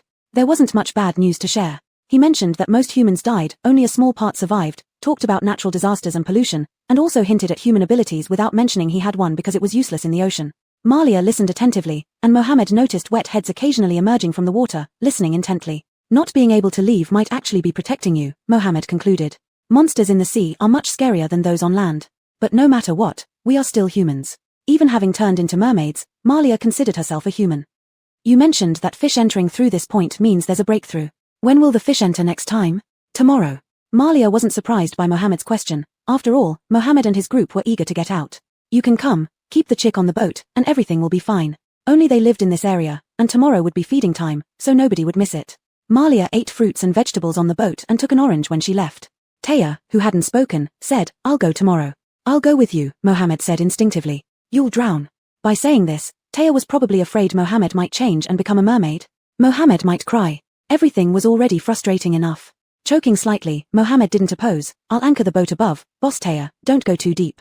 Guided by Malia, they rowed the boat to what they called the boundary. Mohammed tried to cross but was blocked by an unknown substance, preventing him from moving forward. The situation on the other side remained unclear. It's like playing a game, Mohammed remarked. When you reach the edge of the map, you hit an invisible wall. The waiting time without rowing was boring, and some mermaids came over to beg for food. Mohammed didn't give them any, no matter how attractive they were. Some mermaids wanted to bare their teeth at them, but they were beaten by Taya. Taya couldn't use spells, but her strength remained. After being beaten, the mermaid cried, and Mohammed found it both amusing and exasperating. The next day, Malia came over. She had heard about Taya's victories, beating many mermaids. Even in the water, the mermaids couldn't defeat her. Is evolving into a corpse really that powerful? Malia sized up Taya, unable to imagine that this seemingly delicate Taya was so formidable. She had her selfish reasons, not out of kinship love, but to see if Mohammed and Taya could be the key to getting out. Otherwise, she wouldn't be so courteous. Now, Malia showed more respect for Taya. Taya followed her into the water, but didn't go deep, stopping just half a meter down. Malia stayed by her side. They're coming, she whispered. Taya suddenly felt an energy fluctuation, briefly sensing spiritual energy. In that instant, she pulled Mohammed and Evander into her spatial pocket. No mermaid noticed Mohammed's disappearance. Immediately, a large amount of fish and seaweed surged in. Taya put her hand on the boundary, and it passed through. She felt something biting her from the other side. She clenched her fist, smashing the teeth that were biting her. As she intended to try if her entire body could pass through, Malia, who had been watching her closely, held her back. Taya turned her head. Malia said, let's go together. The mermaids were busy catching fish and gathering seaweed. Deep down, monsters and big fish lurked, and the mermaids let out primitive roars as they fought these creatures. Taya opened her mouth, wanting to say something. Ultimately, she held on to Malia. Just as she was about to make a dash for it, Malia was grabbed, and a mermaid attacked Taya. Recognizing who it was, Malia shouted angrily in English, Irma, what are you doing? Son, you want to leave alone? Impossible. A blonde mermaid said. Leave, but take us with you, Irma growled, or I'll kill the people on the boat. My comrades would love to taste normal human blood. No, go save Mohammed, Malia urged anxiously. Chapter 132, Mermaid Scales for Barbecue Buffet. Lisette shook her head. Lisette, Olafantha had known Lisette's name since yesterday. Even if you are not human, you still can't. The humans and chickens on the boat are gone, a brown-haired mermaid said. In just this brief while, no more fish came in. Lisette's hand was pushed back. Irma laughed loudly. Son, you can't get out either. She then looked at Lisette. Come with me, work with me. I will take care of you until the next wave of fish comes. Cute like a doll, Lisette's expressionless face looked even cuter. Irma wanted to keep her. What did she say? With one sentence, Lisette made Olafantha laugh, her fish tail swinging left and right. Lisette's gaze followed it, feeling a bit itchy, wanting to hold down the fish tail. Olafantha didn't notice Lisette's dangerous thoughts and kept laughing. She doesn't need it. She had asked earlier. Lisette didn't eat anything at all, everything on the boat belonged to Yale. Irma angrily slapped her tail, having lost leverage, she indeed couldn't do anything about the formidable Lisette. Lisette returned to the boat, with Olafantha following her up, as well as Charles. Where is Yale and the chick? Olafantha curiously looked around. The boat was only so big, impossible to hide anyone. I don't know. Lisette regretted it. If only she had kept the yellow chick, it could have spoken for her. Now, explaining it herself would be too troublesome. All right, I won't ask. Olafantha spoke about more important matters. Don't go into the sea these few days. I'm afraid you might also undergo changes and not be able to come out like us. Lisette didn't respond. She felt aggrieved, having not tended to her farm for several days. Now she could use a little spiritual power but couldn't enter the space. She could retrieve things from her storage bag. Olafantha, who didn't know Lisette's temperament, gave 2 reminders and asked again, can I exchange your food for fish? Lisette tilted her head, pausing for 2 seconds. Yes, I want bigger ones, monsters first. Okay. Olafantha and Charles hadn't walked far when mermaids came over to trade things. Lisette only wanted the bigger ones. She offered more food in return. Food was the most abundant thing in her storage bag. Olafantha clung to the side of the boat. You don't eat. Why do you exchange for these? This area of the sea doesn't have much, but we've collected beautiful stones and scales. Lisette, who had been ignoring her, stared at her tail. Olafantha realized she had misspoken, pulling her tail back as if hiding it. Do you want to exchange? Lisette asked. Olafantha laughed awkwardly. Others can also work, not necessarily mine. Lisette pointed to the food on the boat. You can take whatever you want. Olafantha swallowed hard. The temptation was considerable. Can I come here anytime to eat? She wouldn't take it back to the sea. After soaking in seawater, the taste would be ruined. Lisette nodded. She didn't know why she wanted the scales, just felt it should be done. For now, it seemed unrelated to farming and easier than dealing with Olafantha directly. Olafantha gave Lisette 2 scales. The scales were very beautiful, shining brilliantly even without sunlight. No wonder the mermaids looked sparkly. Besides being beautiful, Lisette detected a faint power similar to what she felt from the barrier during the fish tide. Having received the scales, Olafantha felt at ease eating and drinking on Lisette's boat. Inside the space, Yale didn't have such luck. Muriel and Dennis had stayed many days in the space. Xiaozhu went out once but never came back. The space was good, but they were worried about Lisette. When Yunfei suggested contacting Lisette through their souls, Lisette was unreachable. After anxiously waiting for a few days, the yellow chick and Yale suddenly came in. How did we get in? Where is the boss? Yale was puzzled. If given a choice between the boss and coming in, he'd definitely choose Lisette. The yellow chick waited for a while without seeing Lisette and complained tearfully to everyone about what Yale had done. Hearing this, Muriel and company couldn't stand it. The punishment for Yale began, mainly verbal abuse plus farming. Poor Yale was driven off to farm while Alanis asked, Xiaoji, can you go out and check the situation? The yellow chick hung its head. I can't get out. Lisette must still be in that part of the sea. It tried every now and then. As soon as Lisette left, it would be the first to get out. Alanis frowned. We need to enhance our strength. When Xiaoji can go out, make Lisette let us out. We're really worried about her. Outside, Olafantha and a group of mermaids looked at the small mushrooms growing on the bodies of the monsters and large fish, along with leeks. Confused. How did Lisette think of growing mushrooms and leeks? Olafantha even empathized with the monster and shivered, feeling an itch all over her body. How did you think of growing these, Lisette? Olafantha asked. Without sunlight. There was no sunlight here. Seaweed and saltwater rice wouldn't grow, but mushrooms and leeks could turn into yellow chives. As for the glowing mushrooms, Lisette's spirit power was weak, so her spells didn't work as well. If the glowing mushrooms didn't grow well, she would have to leave. Olafantha expressionless. If there was sunlight, would you want to grow other things? Lisette nodded slightly. Olafantha. Why grow these? You're a corpse, you don't eat. Lisette's spell power weakened, and it took 4 days for the mushrooms and yellow chives to grow. Do you want to eat? Lisette was a generous zombie. She planted these to just occupy space in her storage bag, and Olafantha being human could help consume them. If only we had fire and seasonings. Since living in water, Olafantha hadn't eaten any cooked food. If she could go back in time, she'd strangle herself for eating raw fish. Lisette tilted her head and thought about it. Her fingers moved slightly, and the monster corpses exposed to air began burning.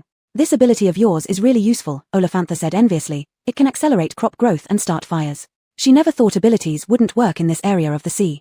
Lisette also found that only at the edge could she use a few small spells. Lisette didn't speak, just dug out a bag of salt and handed it to Olafantha. Eat. Holding the salt, Olafantha paused. Hearing Lisette say eat, she instinctively poured some into her mouth. Spit, spit, this is salt. Lisette looked at her blankly, thinking Olafantha liked salt until she realized she didn't. You're asking me to eat these mushrooms and vegetables? Olafantha reacted after spitting. Lisette nodded. You're in the sea, scared of salt? In the sea doesn't mean drinking seawater.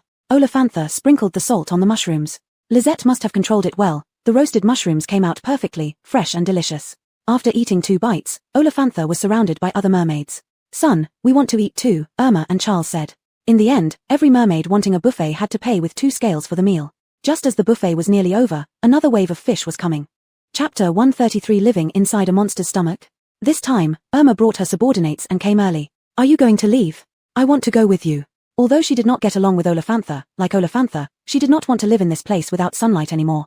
Olafantha looked at Lisette. Dangerous. Lisette slowly breathed out these 2 words. Olafantha told them about the monsters outside. If we can find a way out together, but the world outside has changed drastically. Almost all humans are extinct, Olafantha said. We might die if we go out. Son, are you going out? I will go out. Sun Qian had a determined expression. She was human, craving freedom and sunlight instead of rotting to death in this silent place. Then I'll go out too. Irma said. It may not work, we have to try. You promised me that it shouldn't be you who tries. What if you don't care about us anymore after you go out? Irma straightforwardly expressed her worry. Before the fish tide arrived, they agreed that Charles would follow Lisette, and then they would figure out how to get out one by one. Even if only one person could be taken out each time, it was worth waiting a few more days after waiting for so many years. At that moment, They were too excited and forgot to ask Lizette's opinion. The fish tide came. Lisette took Charles with her, placing her hand on the barrier. Just like during the first fish tide, her hand passed through. Something bit her again, but she exerted force and shook off whatever was biting her. With one stride, she walked out, pulling Charles out as well. It was different from what they imagined. It should have been daytime, but it was pitch black here. Charles shouted, "God, what kind of place is this?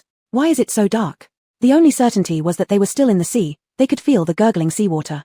Wait, gurgling? Lisette twitched her ears, a scythe appeared in her hand, and without hesitation, she slashed to one side.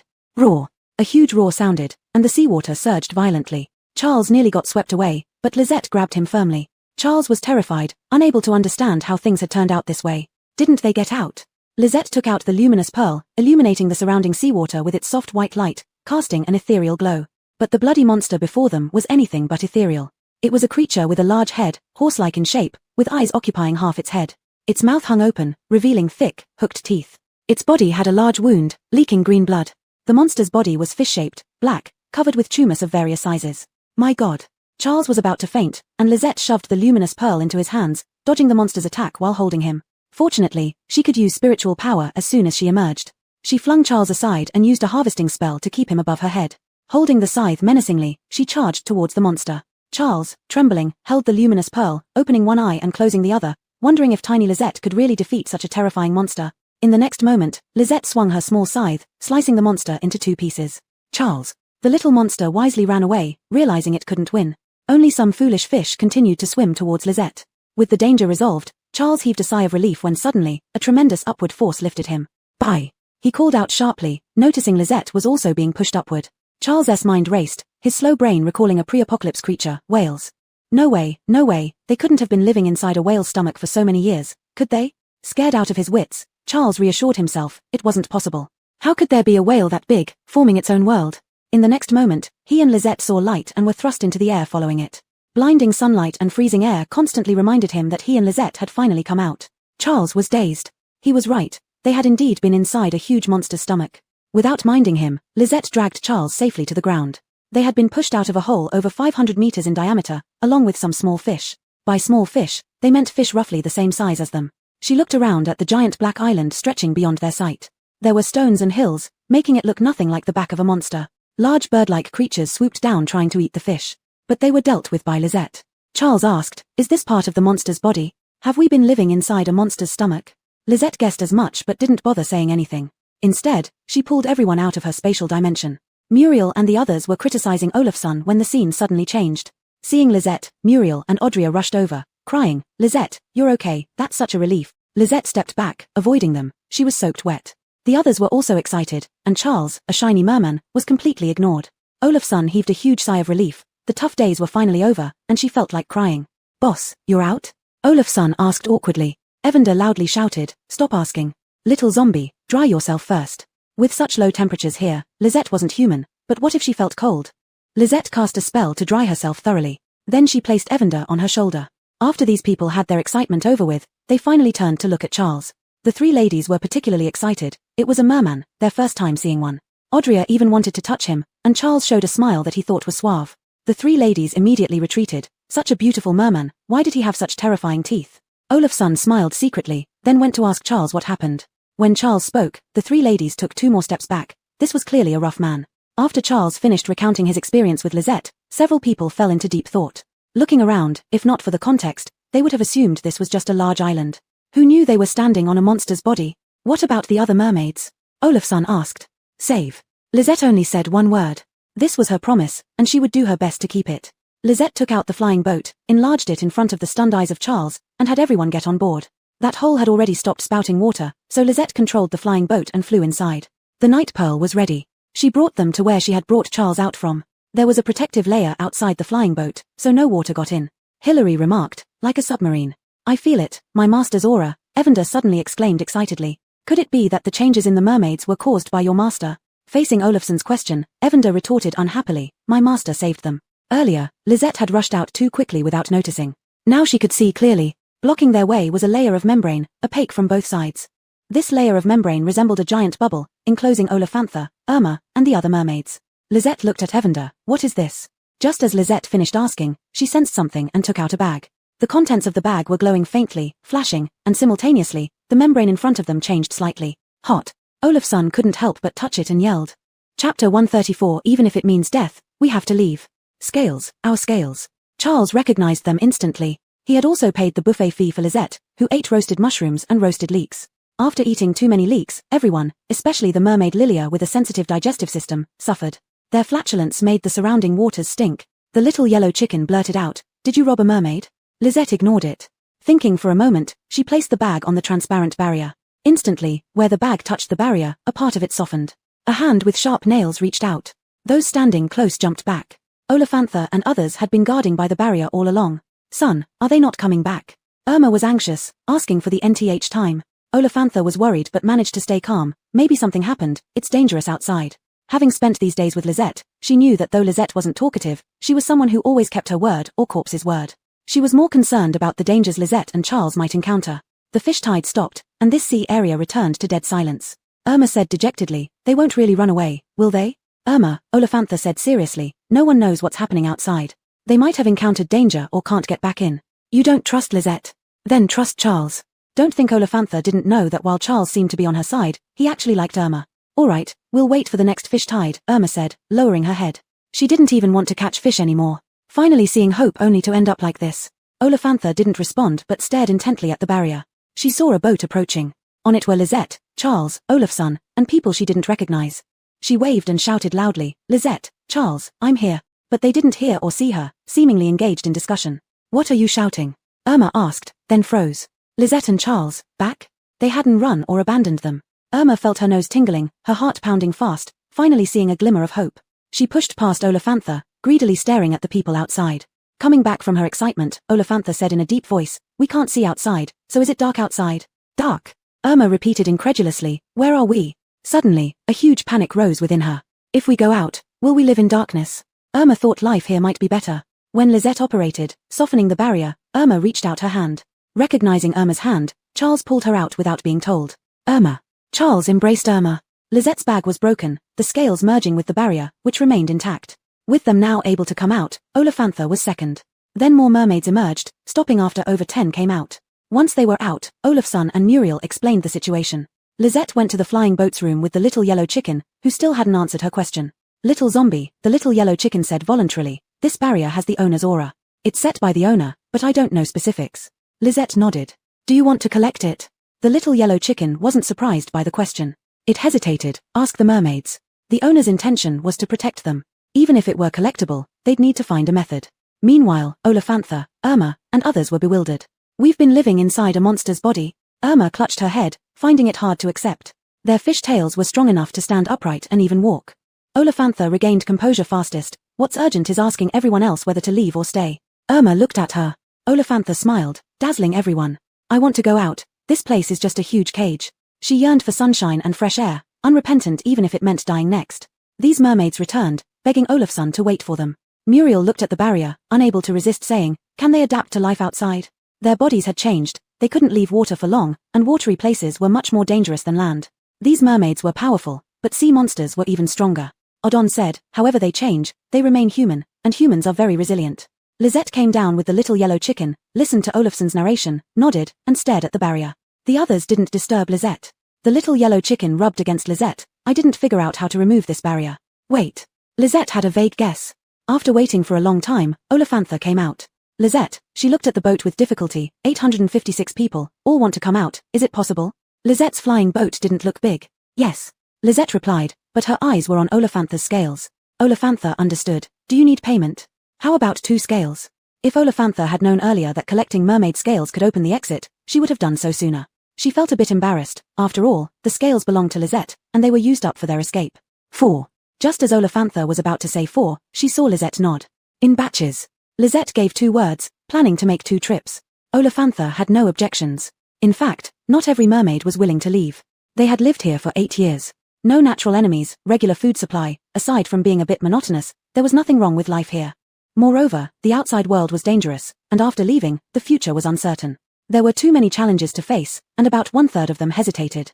Olafantha watched coldly, she respected everyone's choice. Irma said, "This is inside a monster's body. If the barrier disappears one day, you will also become the monster's food." She was right. No one knew where this barrier came from, and who could guarantee it wouldn't disappear. Her words swayed all the mermaids. Most mermaids decided to leave, only 1/3 might be unable to cope with a large monster. Considering various factors, all the mermaids planned to escape. Later, when Olafantha talked about it, she summarized, they all wanted to leave, but just lacked a reason to leave. Lacked a reason to actively face adversity. Mermaids didn't have much, a bit of fish meat, a bit of fishbone decoration, and the first batch quickly assembled. When they disembarked and saw the monster island, they were speechless for a long time. Finally out. When the second batch boarded, Olaf's son asked, "Boss, can't we take this barrier with us? We can cultivate fields." Chapter 135 Found. The farming miracle. Others, Olaf's son, do you even understand what you're saying? What if Lisette refuses to leave if we can't take it with us? Olaf's son, this requires some research. We still don't know how to take it with us, the little yellow chicken said. It also wanted to take it and see if it could find any clues about its master. Lisette didn't speak but just stared at the barrier before her. No one knew what she was thinking. But the little yellow chicken noticed that when it heard the words farming, Lisette's eyes twitched. Although the boat moved slowly, it took her 5 or 6 days of rowing to reach the boundary. And once this contraption was erected, it maintained a constant temperature inside. If even the little yellow chicken could figure it out, let alone Lisette. Olaf's son glanced at Lisette and dared not speak further. He was afraid that Lisette would decide not to leave while studying this. He supported all of Lisette's decisions, but they were inside a monster's body. What if something happened? Well, mainly it was boring. When the last merperson got on board, everyone watched as the barrier slowly faded away. The seawater, no longer restrained, roared and surged out. Lisette acted swiftly, propelling the flying boat upward with a swift whoosh. Any later, and they would have been carried away by the water. The merpeople watched in horror. Some shouted no, others cried God bless, and some slapped their fish tails, privately relieved. Fortunately, they had listened to Irma. Without Lisette's help, they wouldn't have resisted this. At this moment, they realized why there was a fish tide. It was because the monster ate every 7 days. Many merpeople felt desolate. The place that protected us for so long is gone just like that. As the flying boat shot out, large volumes of seawater gushed out behind it. Olafantha was among the first batch. When she heard that the barrier had vanished, she was stunned for quite a while. Even though she hadn't planned to return, she still felt somewhat disappointed. The seawater rushed along the grooves on the ground and flowed into the sea. It really resembled being on the surface. Olaf's son asked Olafantha, now that you've come out, what are your plans? Olafantha turned to look at the merpeople behind her, find an island and settle down, then gradually develop. We have an island, do you want to go there? While speaking, Olaf's son looked at Olafantha admiringly. Merpeople were truly enchanting without showing their teeth. This was also Lisette's idea. It was the place where Josh was, and by now, the crisis should have passed. Olaf's son described the situation on the island, and Olafantha responded, let's ask them what they think. She was willing, but apart from the Huas, the others were foreigners, and the place Olaf's son mentioned also had human inhabitants. No rush, you can discuss it. Lisette stayed and decided to explore once the water stopped spouting. What if she could be useful? Another farming assistant would be great. After waiting a day, the water was still spurting. Bored, Lisette started farming on the monster's skin. This time, she mainly planted saltwater rice. Besides saltwater rice, she was also researching other saltwater crops, like wheat, vegetables, and fruits. The merpeople watched Lisette working busily and were dumbstruck. They thought this zombie, yes, they knew Lisette was a zombie, but they never saw her as one. Speaking of which, zombies usually only grew mushrooms or chives. Yet now, Lisette had already planted several rounds of rice, plus miscellaneous items. One difference from growing mushrooms was that Lisette irrigated with seawater. A flick of her fingers seemed almost miraculous. Some foreigners shouted for God, but Olafantha whacked them with her fish tail. This was Lisette's ability, the agricultural technique from the Huas. It had nothing to do with God. It was Lisette who led them out, not God. The monster's skin was incredibly thick. Despite Lisette's troubles, the monster showed no reaction. Doesn't this island seem smaller? Alanis asked while looking into the distance. Everyone was watching Lisette, and others were helping her farm. Even the merpeople came up to assist. They helped with digging furrows, fertilizing, etc. It does seem smaller, Hilary said. Before we couldn't see the boundaries, but now we can. The little yellow chicken pondered. Could it be that the barrier made the monster bigger? With the barrier gone, the seawater drained completely, shrinking. Thinking too much won't change the fact that the monster is getting smaller. 2 days later, as the merpeople started fishing again, the monster finally stopped spouting water. The size of Monster Island was confirmed. Hilary estimated with his wristwatch, less than 60 square kilometers. The merpeople diving said they didn't know how tall the monster was. They went down to 50 meters but couldn't see the bottom. Then Lisette jumped down again. This time, she jumped suddenly without bringing anyone. Olaf's son sighed helplessly. Why did she run off again? Others were also helpless, but since Lisette hadn't left them in the space pocket, they weren't worried. If Lisette didn't come up, they would go down to look for her.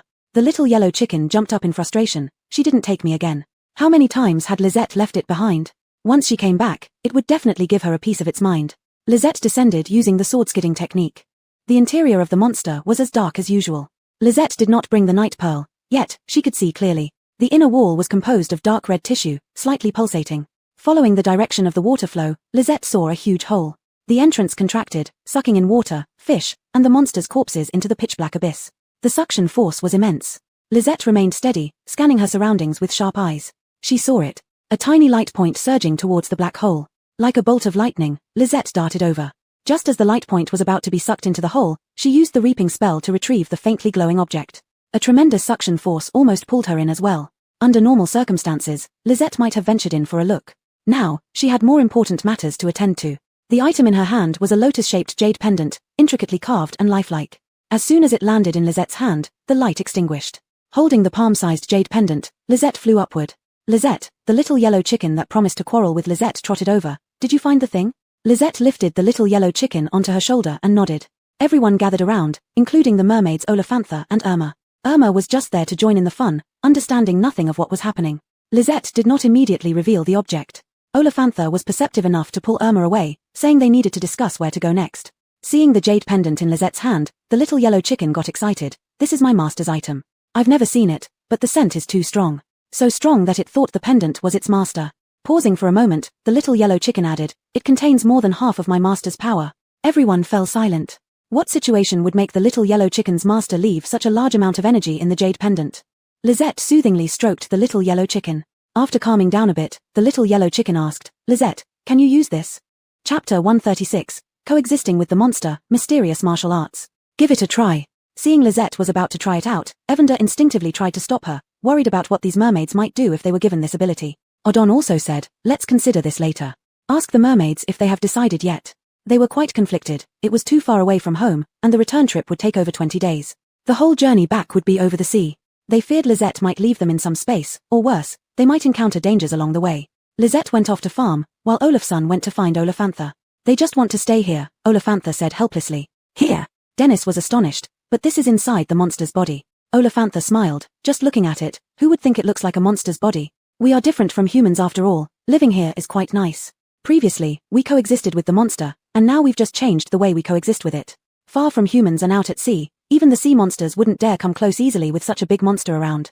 They could farm and freely dry their fish tails. The monster was lazy and didn't move much.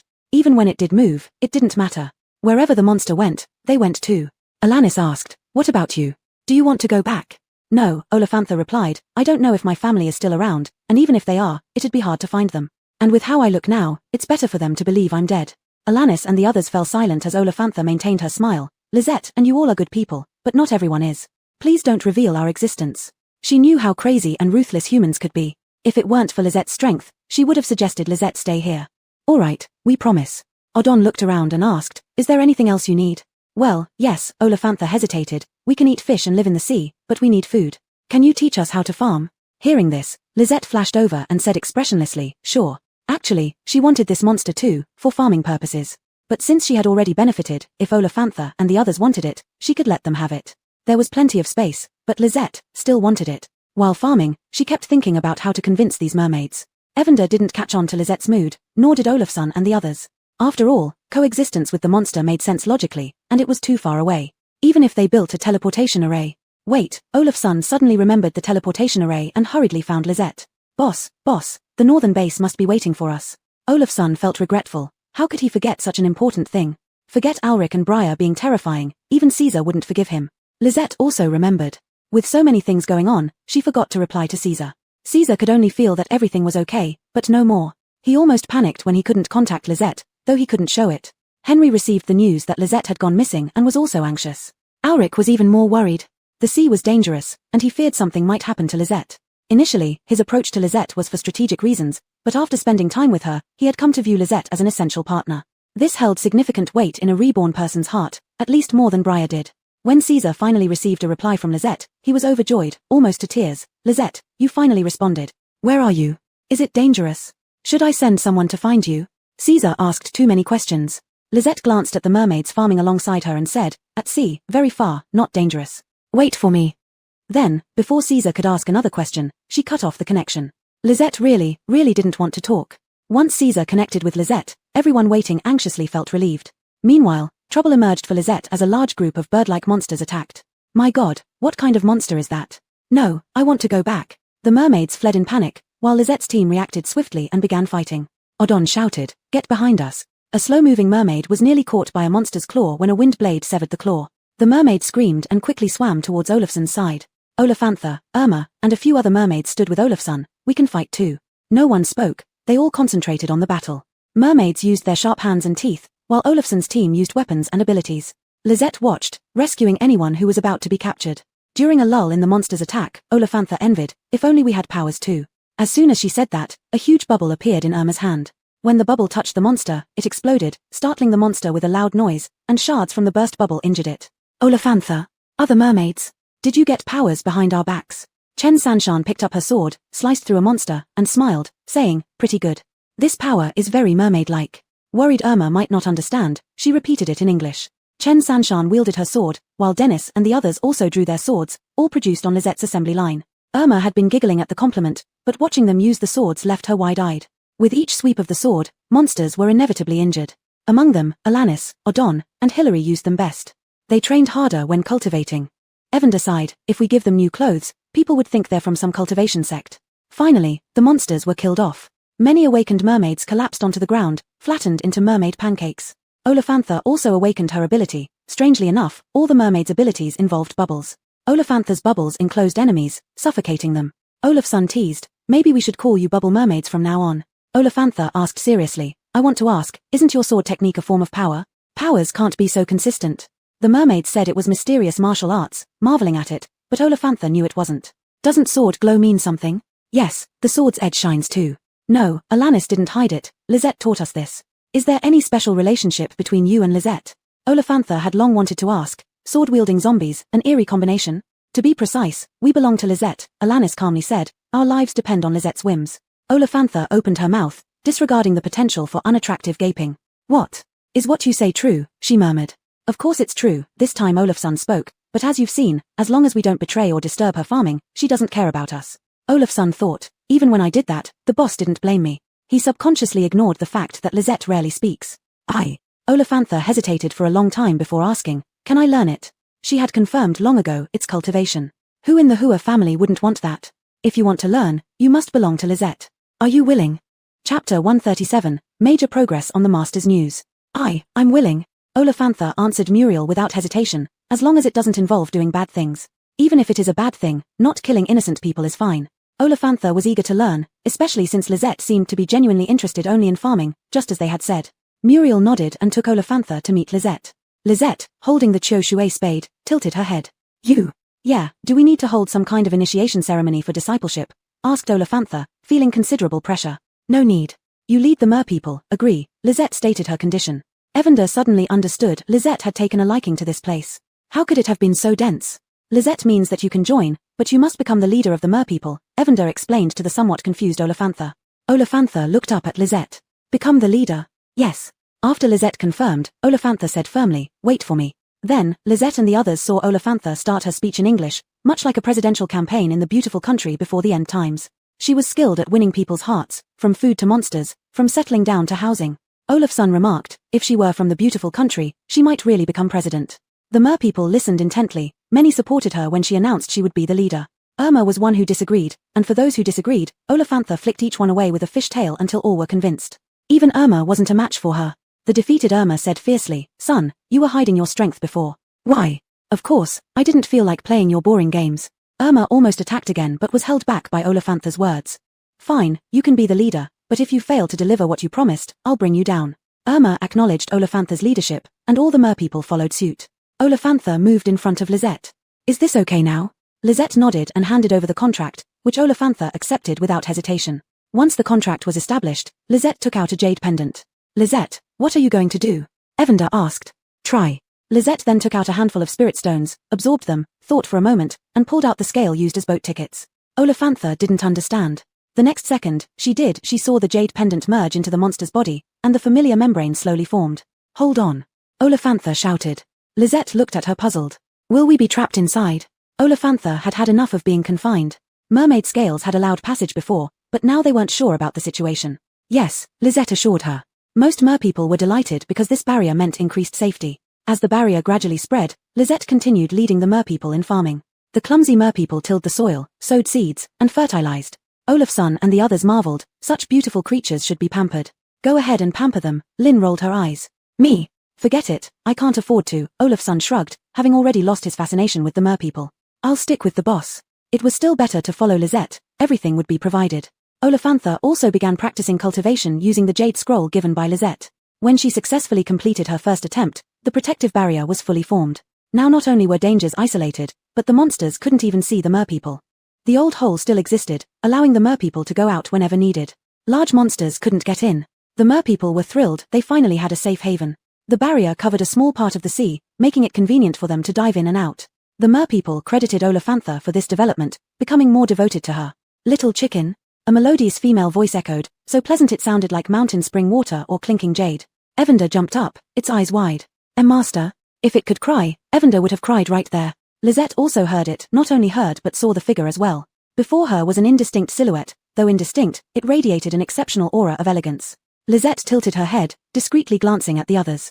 Olafson and the others looked at Evander in confusion while the merpeople tended their fields, occasionally glancing at the barrier. Apparently, only she and Evander could see the silhouette. The silhouette noticed Lisette and asked, "Zombie? Or a zombie with ties to the original body?" "Master, why do you say original body? She's Lisette. She found this jade pendant, and we've been looking for you." Evander pleaded, ready to cry if it could. "I am just a wisp of consciousness." She recounted how 10 years ago, sensing great changes were imminent, she had come here. She searched for a long time but found nothing. Later, she encountered the tsunami here and knew she couldn't stop it. Power infused into the jade pendant, saving Olafantha and the others. "Then where did you go, Master?" Evander asked anxiously. "I don't know," the silhouette replied. "This consciousness is just something the original body left behind by accident." Evander. The consciousness grew increasingly faint, leaving one last message: "Follow this young lady, eventually, you'll find me. By the way, the original body said that what happened at sea might just be a trigger. You should look in other places too." With those words, the silhouette faded to a point. That point also seemed about to dissipate. Evander rushed over, shouting, "Master, don't leave me, Jill." Olafson and the others shouted as well, not knowing what was happening to Evander, but it looked incredibly helpless. Lisette didn't move, she just watched silently, powerless to stop the silhouette from dispersing. Instinctively, she felt the consciousness would vanish once it waited for the right person. "We will meet again." Those words dissipated with the silhouette into the air. Evander stood where the silhouette had been, wings outstretched, murmuring, "Master." Olafson and the others gathered around, their faces filled with concern. "Jill, are you okay?" Evander drooped its head, its small body trembling. Feeling a cold touch, Lisette picked up Evander and held it in her hands. "You'll find him." Lisette's awkward consolation made Evander feel slightly better. It nuzzled against Lisette's hand, letting out a soft millimeter, then remained still in Lisette's palm. Muriel and the others also consoled, "Jill, you will definitely find your master." Initially, they were confused. Jill and Lisette had such a close relationship, and they wondered if Lisette would be sad if they continued searching for its master. Later, they understood. If Lisette ever disappeared, they would search for her desperately too. Most likely, Jill's master vanished to prevent the anomaly. "Yes, we will find him." After resting for a while, Evander rallied. There was progress now, and there would be more to come. After the barrier was established, Lisette noticed it didn't require additional energy to maintain as long as the merpeople were present. The merpeople's awakened abilities powered the barrier. No wonder the barrier collapsed immediately when the merpeople left. This meant the barrier was a realm that blocked abilities and spiritual energy. Fortunately, Lisette had already grown several crops, and they could continue growing freely. When it was time, Lisette mentioned finding the head of Monster Island. The others strongly opposed. "This is enough. Do we need more trouble? Let's go south. I also want to talk to the little zombie." The sudden voice threw everyone into a panic. Chapter 138, The Strange Demand of the Buddhist-Style Monster. "Why, you can speak?" Olafantha stammered. "Of course I can." The voice carried an odd resonance, as if it came from far away. "I should thank the little zombie for getting you out of my stomach. Because of you all, I haven't been full for a long time." Olafantha instinctively apologized. "Sorry, we didn't know." Irma couldn't understand and asked Olafantha what that meant. After Olafantha translated, Irma's and others' mouths were wide open. Olafson and others couldn't help but turn their heads. The mermaid with visible teeth was rather terrifying. "Forget it, little zombie, come here, I'm waiting for you," the voice added. "Don't worry, I won't harm you." When Lisette left, she made Olafson and the others stay. They naturally refused. In the end, they allowed Lisette to take Odon. Taking one is fine too. Odon is the most composed. He can communicate if anything happens. Muriel said this while not forgetting to glare at Olafson. "I promise, I absolutely will not do anything you don't allow." Odon guaranteed this while also glancing at Olafson. Lisette stuffed the rest into her dimensional space, then took off in a small flying boat towards the south. Irma watched the small flying boat through the barrier. "Son, your kind really are a mysterious race. Too bad you can't teach me." "Who says I can't?" Olafantha slightly raised her chin. Under the sunlight, she looked bright and proud. "I am learning." "What?" Irma was stunned for a moment before realizing what Olafantha meant, screaming, "God, I want to learn too. Can you teach me? Please, son Tilda." Olafantha felt extremely happy, suppressing her upturned lips. "Your God cannot teach you this." Lisette meant teaching, leaving it to Olafantha's discretion. After all, the barrier and cultivation went hand in hand. When energy overflowed, one could use spiritual power and abilities within the barrier. Irma kept begging, agreeing to numerous conditions. The flying boat moved quickly. Odon gazed at the deep blue sea below, feeling complicated emotions. Occasionally, jumping fish appeared, probably because of the giant monster nearby. Only a few terrifying creatures could be seen. Humans hadn't conquered the seas in the past, let alone now. Lisette didn't have many thoughts. Evander was warning her. "Little zombie, when you get near its head, stay far away. We're too small to fill even its tooth gaps. Don't tell it everything, who knows what intentions it might have. Right, tell it not to call you a little zombie. That nickname belongs to me." Lisette didn't find Evander annoying, she just wanted it to be happier, though she didn't respond. As they flew on, the creature's body beneath them narrowed. Odon remarked, "We must be nearly there." How to describe the monster's head? Originally, they thought it would be similar to a whale's head, but what presented itself to Lisette and the others was more like a turtle's head. A higher-level turtle. Its head wasn't bald but had some fur. "This isn't scientific," Odon muttered. "Turtles don't have water spouts." "Kid, who told you I'm a turtle?" The monster sounded unhappy. It shouldn't be called a monster anymore. After saying that, it introduced itself to Lisette. "I am Adela. Nice to meet you." Lisette, "No, little zombie." Evander cared about this, so Lisette deliberately emphasized it. But Evander didn't mind Crystal calling her that, perhaps considering Crystal as family. Odon immediately sincerely apologized. "Sorry, great Adela, I misspoke." Adela didn't dwell on Odon's slip-up. Its head moved slightly, causing ripples in the surrounding seawater. From high above, Lisette and the others saw these as gentle waves, which were actually massive waves with escaping fish and unknown creatures mixed inside. "Lisette, this little thing wants to find a master." "I have a clue," Adela said in a low, rumbling voice. Hearing this, Evander became anxious, forgetting its warnings to Lisette and not minding being called little by Adela. "So, what will it take for you to tell us?" Evander wasn't foolish. Adela invited them over for a reason. "Simple, I often go hungry. My body is too big, and I don't want to move much." "You want food?" Evander hesitated. Lisette loves farming, but growing enough to feed you is still very difficult. For such a huge body, how much would it eat? If Lisette became Adela's caretaker, Evander decided not to ask, deciding to search on its own. "You misunderstood," Adela calmly explained. "I mean planting something near my mouth, like kelp or seaweed, to attract fish and other creatures." Odon's face briefly turned blank. What kind of request is this? With such a huge size, finding food shouldn't be difficult for Adela. He forgot that the larger a creature is, the greater the volume of food it consumes. Without sufficiently large prey, creatures like Adela would go extinct. "Sure." Lisette agreed. It was only a matter of planting a bit more kelp and seaweed. Besides this, Lisette could plant even more varieties. Lisette went underwater to study how to plant, while Evander chatted with Adela. "Adela, little zombie has agreed, so you can speak now." Adela looked at Lisette and Odon as humans would look at ants, while Evander was even smaller. Its eyes shifted toward the direction of Evander's voice, no longer hiding anything. "I wasn't always like this. I used to be a female human who was changed by your master," Adela reminisced. Before the apocalypse, it had been a turtle living for an unknown length of time, maintaining a good relationship with humans. Even back then, its body was already huge. When barnacles grew on its shell or plastic waste entered its mouth, humans would help clean it up. The apocalypse came, and waves submerged the small island it frequently visited. Many of the humans who helped it drowned, and it was powerless to save them. Then your master appeared. She could fly with strange weapons just like little zombie, asking if I wanted to be saved. I agreed, and she made me bigger. Later, I evolved into this form. Did she say where she was going? Evander pressed. She said to Japan, where there was some evil ritual. I didn't understand much about it. Odon interjected. Japan was completely submerged in the second year of the apocalypse. You can try searching for clues, Adela suggested. As it spoke, it kept an eye on Lisette. Lisette, it's not deep here. It used to be an island. You can plant directly here, Adela advised. Lisette thought the same thing. Evander, now aware of its master's whereabouts, asked something else. Can't you plant by yourself? Adela, rare as it was, seemed embarrassed. After mumbling for a while, it finally admitted, I tried planting, but they were too small, and I swallowed them every time I ate. Evander. Odon was also a bit stunned. He imagined Adela as an incredibly large monster, world-destroying, dominating the seas. In reality, it often went hungry, asking Lisette to plant marine plants to attract fish and other creatures.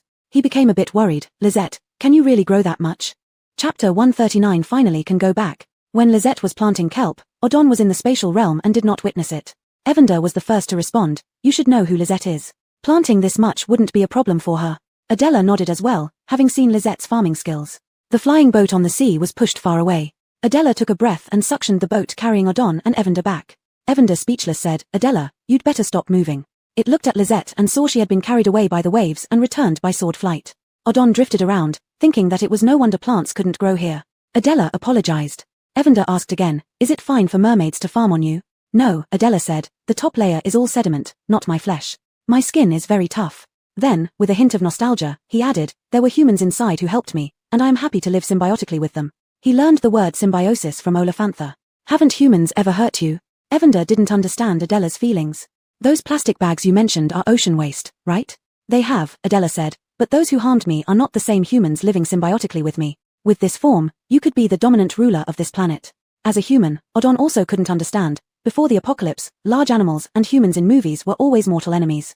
Too exhausting. This way is better eating and sunbathing. While they were chatting, Lisette planted a lot of kelp and seaweed. After finishing, she cast an accelerating spell.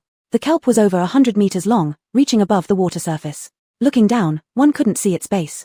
Other seaweed plants were also huge, making the area around Adela's mouth look vibrant. Great, thank you. Adela sincerely thanked, knowing now there would be no shortage of fish. Evander liked Adela a lot. If something happens, just find the mermaid named Olafantha, she will talk to Lisette. Adela wanted to nod but stopped himself, realizing how tiny Lisette was. Okay. Lisette thought for a moment, then cast a spell, causing soil and rocks from the sea to fly up, continuously stacking until they formed a 2-square-meter island near Adela's body. Little zombie, you aren't going to plant crops on it, are you? Evander blurted out. Lisette gave Evander a look as if she was talking to a fool and started setting up a teleportation array. Little zombie, you actually look down on me. Evander was upset, while Odon laughed uncontrollably. Jill, what are you thinking? That tiny place isn't good enough for Lisette. After setting up the teleportation array, Lisette looked at Odon. Go back? Odon had been out for a long time, and so had everyone else. Let's say goodbye to Olafantha and the others. Evander suggested. Lisette set up the teleportation array for positioning purposes, allowing her to come back anytime or go to other places from here. Olafantha and Irma showed reluctance when they heard Lisette's group was leaving. Muriel patted Olafantha's hand. Lisette set up a teleportation array, so you can get along well with Adela. Maybe we'll be back tomorrow. All right. Seeing Olafantha's reluctant expression, Olafson smiled. How about coming with us? To see the human base? It was a joke, but Olafantha was tempted. Not this time, Adela Island needs development, and I can't leave. She belonged to Lisette, and following Lisette wouldn't cause trouble. All right, next time then. Olafantha said, Lisette, don't worry, I'll discuss things with Adela if needed. Recalling Olafson's previous lesson, Lisette put everyone into her spatial realm, including Evander, then took out mountain-like spirit stones and prepared to teleport. Little zombie, this energy is very comfortable, Adela suddenly said, similar to the sudden surge of energy in the world, but orderly and gentle. Generous little zombie Lisette handed the spirit stones to Adela after hearing his words. Here, protect the little fish. Adela hurriedly agreed, thank you. You're a generous friend, I will protect the little mermaids. Lisette glanced at Adela, feeling he seemed somewhat silly. Consider it rent for using Adela's land. Olafantha was hers, so was her territory. Lisette took out another pile of spirit stones and stepped into the teleportation array. Upon exiting, she released everyone except Daylan and little spiders. Odon and the others immediately checked their surroundings, breathing a sigh of relief upon seeing the familiar metal style. You're finally back. Hansen, on duty, contacted Caesar. A crowd rushed over after some discussion. First, they greeted Lisette warmly, who directly threw Evander. The little yellow chicken was in much better spirits. Lisette came back for a visit and was about to head to Japan. It believed that following Lisette, it would surely find its master. All right, that's it. If we ask Lisette more, she'll get angry. The little yellow chicken declared imperiously. Caesar laughed heartily. Okay, you go busy yourselves. Lisette took the little yellow chicken to the planting center while Olafson and the others wanted to follow but were left behind. Don't leave. We have a meeting. Outside, the temperature had dropped very low. The energy provided by solar power was almost non-existent, wind energy conversion rates were low, and the lights on the square were dim. The temperature was around 0 degrees Celsius. People walking back and forth on the square were wearing thick cotton clothes. The honeysuckle on the square was also wrapped up. This was the cotton that Lisette had planted at that time, which Caesar collected and used. Unlike when Lisette first came, people's faces now showed hope. The little yellow chicken sighed sentimentally. Lisette, this is all because of you. Your big sister Bai. A little boy ran over in surprise. Lisette remembered this boy was called Fernand. He had grown taller, his face had gained some flesh, and his bright eyes looked delightedly at Lisette. Hello, Lisette greeted politely. Fernand blushed immediately, as many people on the square noticed Lisette but didn't dare to disturb her. Big sister Bai, Fernand rubbed the hem of his clothes, shyly saying, I want to tell you that I will work hard, and when I grow up, I will work with big sister Bai. Lisette, you have a little fan, the little yellow chicken said with a grin. Fernand, I'll accept on behalf of Lisette. Fernand looked at Lisette, who nodded. Good job. Surprisingly easygoing, Lisette made Fernand run off confidently, after which others plucked up the courage to come forward. Some brought gifts for Lisette, some talked about their awakening abilities, some expressed their determination to live well and believe in the future of humanity, and others shared news of getting married and having new lives. Lisette, who was usually impatient with people, listened quietly, nodding occasionally and saying good. This surprised the little yellow chicken. Lisette would normally find a way to escape such situations. Later, someone took the initiative to maintain order, and Lisette left. Why were you so patient this time? The little yellow chicken asked. Warmth.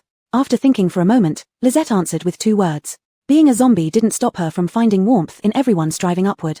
At the planting center. To ensure human safety, the temperature here was even lower. Seeing most of the fields lying fallow, the little yellow chicken felt dizzy and hurriedly said, "Little zombie, don't be angry. The fields are empty because the temperature is too low." Chapter 140. The laboratory blew up, researching new energy. Lisette stroked Evander and said hoarsely, "I know." She didn't understand what Evander was anxious about. Evander was at a loss for words. It was worried that Lisette would find a way to plant these fields, but it forgot that Lisette only planted when she could. Even with the high-temperature mutant forest being unsuitable before, she hadn't forced herself. Lisette glanced around and saw that part of the fields had been planted with beets, Chinese cabbage, and other cold-resistant crops. Some fields also had wheat planted. Lisette. Ezekiel looked up from his work in the field and called out in pleasant surprise, "You're back?" After exchanging pleasantries, Ezekiel sighed in relief, "Thanks to you and the ample grain supply we had previously. Otherwise, many people would have starved to death. Even under normal circumstances, countless people would have starved without Lisette's presence." Calling Lisette a savior wasn't an exaggeration. "What kind of energy sources do we have?" Ezekiel wasn't surprised by Lisette's question. Before the apocalypse, conventional energy sources like petroleum, natural gas, and coal were available, but after the apocalypse, the geological changes made them hard to find. Moreover, after the apocalypse, the outside world became perilous, and humans lacked the capability to search for them. Of course, there's always primitive energy like wood. Ezekiel assumed Lisette was worried about energy. Actually, no need to worry. Humans have become much stronger physically, so this temperature isn't a big deal. Haskell, who had rushed over upon hearing the news, interjected, "I heard that Starfire has made progress on energy conversion." As he finished speaking, there was a slight tremor in the ground. With her acute hearing, Lisette heard a muffled explosion. Others with sharp hearing exchanged uneasy glances. "It's from the direction of Starfire." Starfire. All the top personnel of the base had gathered at Starfire. Originally, Lisette didn't want to come, but Ezekiel mentioned that the new energy converter might have had issues, piquing her interest slightly. The Starfire Energy Research Center's laboratory was a mess, with several injured people lying around. Alanis, with a stern expression, was providing medical treatment. The others were covered in dust and ash, looking rather disheveled as they worriedly watched their injured colleagues. Buster was reprimanding the responsible officials. "How many times have I told you, safety first, safety first? Why didn't you listen?" His face was filled with regret. "You are all senior researchers. Any harm to you would be a huge loss for humanity." He didn't want to say it this way, but if he didn't, these researchers would risk everything for their studies without regard for their own safety. A researcher who had been arguing stubbornly just moments ago lowered his head. "Director Yu, I'm sorry, we didn't expect," Armand said. "We knew our limits. No one died, and our project has made progress." It seemed as though the person who had been shouting orders to save everyone earlier was someone else. Though no one had died, the injuries weren't minor. A few recently treated victims supported each other as they came forward. "Director Yu, these are just minor injuries, and we're fine now, don't blame the professors." Caesar, who had arrived not long ago, stepped in to mediate. "Old Yu, let it go, they just want to solve the energy problem as soon as possible." Then he said to these pitiful-looking individuals, "Your director may talk about the loss to humanity, but he's truly worried about and cares for you." "Commander, we know." Armand replied. He admitted fault but didn't believe he was wrong. Conditions in the northern base had improved, even leading some to think that life could remain stable indefinitely. But he knew better. Many threats still loomed over humanity outside. They couldn't yet withstand natural disasters, breathe freely outside, or enjoy sunlight. Perhaps one day, like the apocalypse, even the northern base or Earth might be destroyed. Their mission as researchers was to study hope for humanity. If the energy conversion device succeeded, it would be a significant advancement. It could help resist extreme climates, build advanced transportation and weapons, and even restart aerospace engineering. In critical times, it could enable leaving Earth to preserve the human race. He had studied and researched these subjects before the apocalypse and continued diligently with his colleagues afterward. Who knew how much time humanity had left? Buster, of course, understood all this. These people hadn't rested properly in a long time while researching. In their white coats, they looked gaunt, especially since Lisette provided various foods, they had indulged more. The laboratory is destroyed and needs to be rebuilt. Rest for a few days, Buster sighed. Go home, visit your families, and the young ones should consider finding partners. We need to organize data and plan the next phase. Armand caught sight of Lisette out of the corner of his eye and suddenly said, "When Director Bai was planting fields every day, why didn't you say anything then?" Lisette. What situation? Buster felt a headache. Indeed, Lisette had spent most of her time in the fields before. Aren't you different from Lisette? How are we different? Armand retorted, what a weak and skinny girl can do, there's no reason we can't. Not the same. Lisette was interrupted after uttering 3 words by Caesar, who feared she might say something about her non-human status.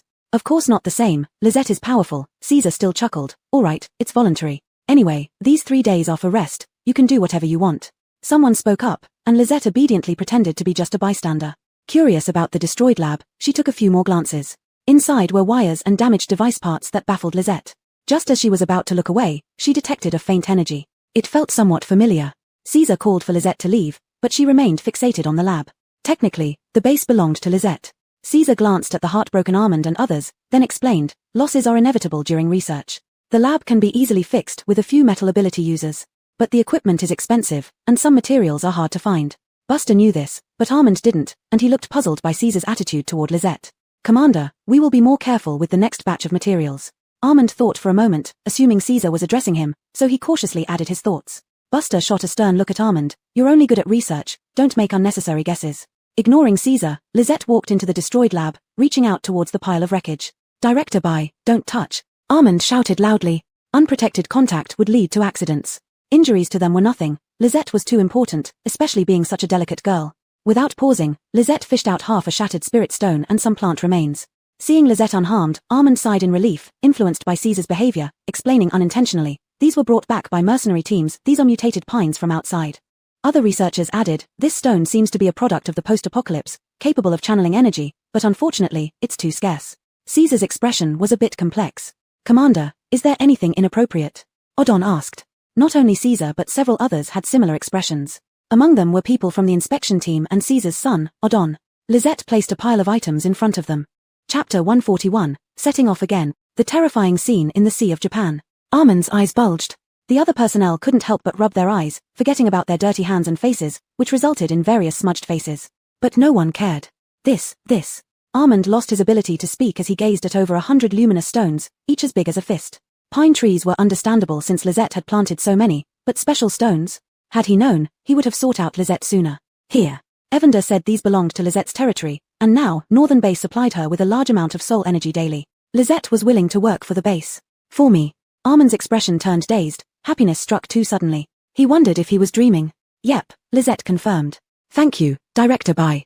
Armand reacted quickly, hugging the pile of spirit stones. Rest assured, I won't let you down. I will study diligently. Before the apocalypse, the financial support for the lab came from sponsors. Now, Lisette was the Energy Research Center's primary benefactor. Even Caesar and Buster had to step aside. Lisette, having received soul energy, felt it wasn't a bad deal. After some thought, she placed more spirit stones around. Instantly, the laboratory temperature rose. Armand was astonished again. Was this scientific? It didn't seem so. Lisette, suddenly recalling something, told the confused Armand, you can refer to it. Whether the formation could be referenced or not, Lisette believed it could be done. Fundamentally, it all came down to energy conversion. As for setting up formations in the base's fields, Lisette considered it but decided against it. The area was too large, and Evander and others might grumble. Once matters here concluded, Lisette went to check on the mushrooms growing underground on the 6th level. She indulged herself a few times before leaving. Evander asked, little zombie, do you remember anything? Nope. He indeed remembered nothing but thoughts of the formations. Alright then. Apart from wanting to find its master, Evander also wished for Lisette's well-being. Lisette didn't mind. Once she satisfied her urge, she left behind a bunch of mushrooms for the base and headed elsewhere. Territory number 2 had a heating system, hence no shortage of carbon or whatever it needed. In such extreme cold, hardly any monsters ventured here. As long as they stayed indoors, Driscoll and others lived comfortably. If they went outside without proper protection, they'd lose limbs to frostbite. Unfortunately, the previous greenhouses couldn't grow anything anymore. Driscoll planted scallions, leafy vegetables, and other crops in pots. People in the mutated forest were also hunkered down for winter. Though the valley's temperature dropped, it remained a haven. Taking a round, Lisette stroked Evander. Let's go, to Japan. This time, there was no need to wait for Alric and the others to argue. Lisette picked the people herself. Olafson, Muriel, Briar, Alanis, Alric, and Carson. Dennis stayed with Driscoll. If Lisette hadn't brought someone who could talk, Caesar wouldn't have trusted them enough, and Lisette didn't want to take anyone else. When it was time to leave, Armand came by, smiling. Director Bai, the formation you gave us is very useful. When you return, we'll present our results. Armand's soul energy was very pure. He truly appreciated Lisette. She nodded in agreement. All right. Caesar instructed Olafson and the others, this time out, listen to everything Lisette says, don't act on your own accord. Caesar didn't want a repeat of what Olafson caused. Whoever messes up shouldn't blame me for being merciless. Caesar finished speaking, his tone serious. He meant every word. If he could have accompanied Lisette, he would have. These people offered little help to Lisette but followed for peace of mind. Lisette silently watched, agreeing with Caesar. First, Lisette visited the previous island. There were no humans, only some cold-resistant mutated birds roosting. Upon seeing Lisette, the birds took off. Evander snorted, consider themselves lucky. No crops grew by the sea, but Crystal remained and came along. After you left, a large number of marine creatures arrived, Crystal explained. They devoured the monster corpses and left. Evander retorted, did they finish eating? Isn't there still something under your roots? That's because I'm formidable, Crystal shot back. What do you know? They don't eat plants. Although Evander argued with Crystal, it couldn't deny that Crystal was much stronger. It nuzzled Lisette, little zombie, my original body will recover when I find my master. Once I recover, I'll definitely be more powerful than the old miser. Seeing an argument brewing, Lisette patted Evander, we should go.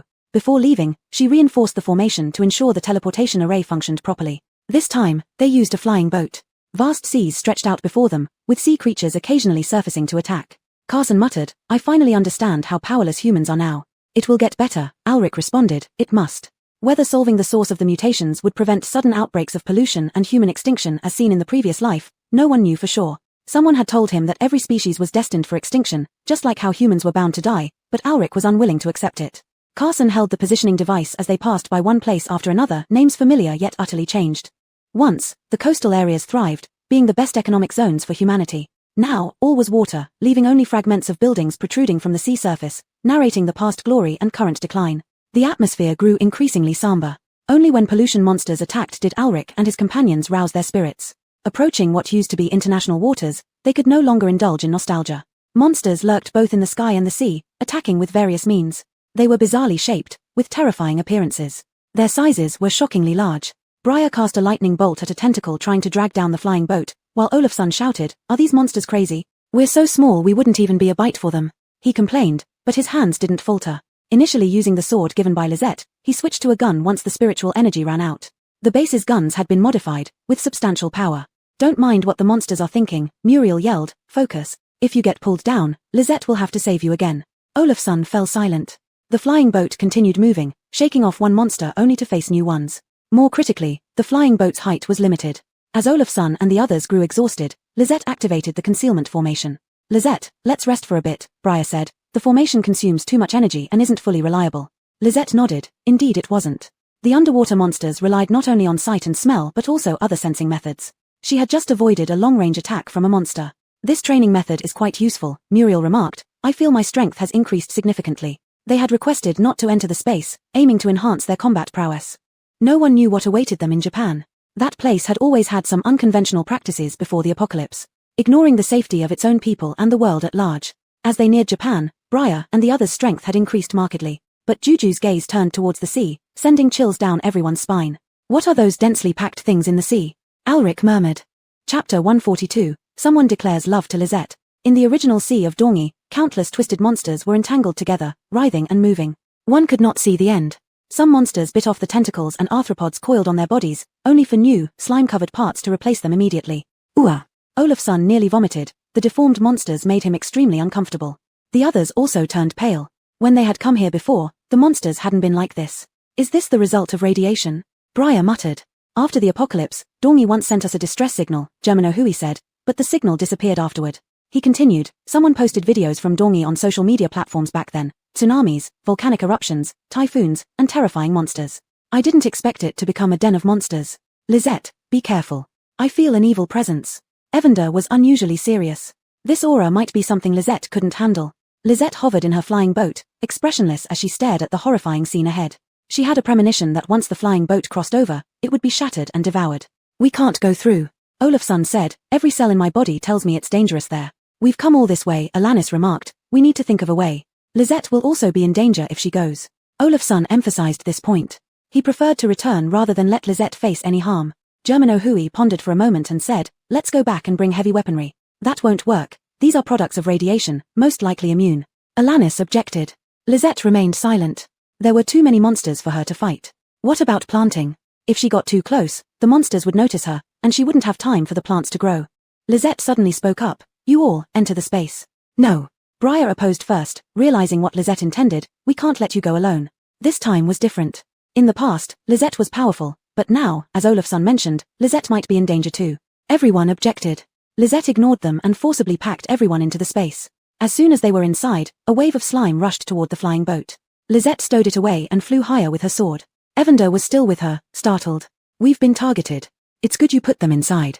At a higher vantage point, Lisette saw that the monsters seemed to be guarding something in the middle. She couldn't clearly make out the object, but it looked black and emitted dark mist. What is that? Evander was surprised. Now it believed this place was truly a site of anomaly. I don't know. Lisette was conflicted. One voice told her to go, while another warned of the danger. Let's go back, Evander suggested. Wait until you're stronger, then we'll come back. Though unwilling, it didn't want to see Lisette in danger. No. Lisette replied to Evander with one word, then flew straight toward it. Don't. Evander screamed. In a blink, Lisette found herself in a different scenery, as if entering a different dimension. She stood on a beach surrounded by people walking back and forth, wearing bright, thin clothes, with clear skin and relaxed smiles. Colorful sun umbrellas and tents dotted the sand, beneath which sunglasses-clad people drank various colored juices. In the blue sea, people played and laughed. Little zombie, Evander was bewildered. Did we travel through time? Just as it finished speaking, someone greeted Lisette. Hi, beautiful, are you alone? A tall, dark-haired man approached, using familiar Chinese. Lisette ignored him, but he persisted. Beautiful, we're fellow countrymen, it's rare to meet here, introduce ourselves. Lisette still ignored him, but he didn't give up. Are you new to Gemsi? I know this place well and can show you around, the man persisted, introducing himself. I'm Xiao Bai, what's your name? Xiao Bai exuded a rich air vibe, as if he didn't notice Evander, continuously talking to Lisette. Evander deliberately interjected, Xiao Bai, we don't want to talk to you. Xiao Bai acted as though he hadn't heard. Lisette stopped and asked Xiao Bai, can't you hear? Xiao Bai paused, then smiled, darling, you didn't speak just now. Finally, you're talking to me. They seem unable to see or hear me, Evander excitedly concluded. Little zombie, we haven't traveled through time. This is probably the monster's illusion. Lisette silently nodded in agreement. It was an illusion. Upon closer observation, the people here seemed lively but were actually like preset programs, repeating actions and smiles. She could sense the lingering human consciousness. But she didn't know how to exit this illusion.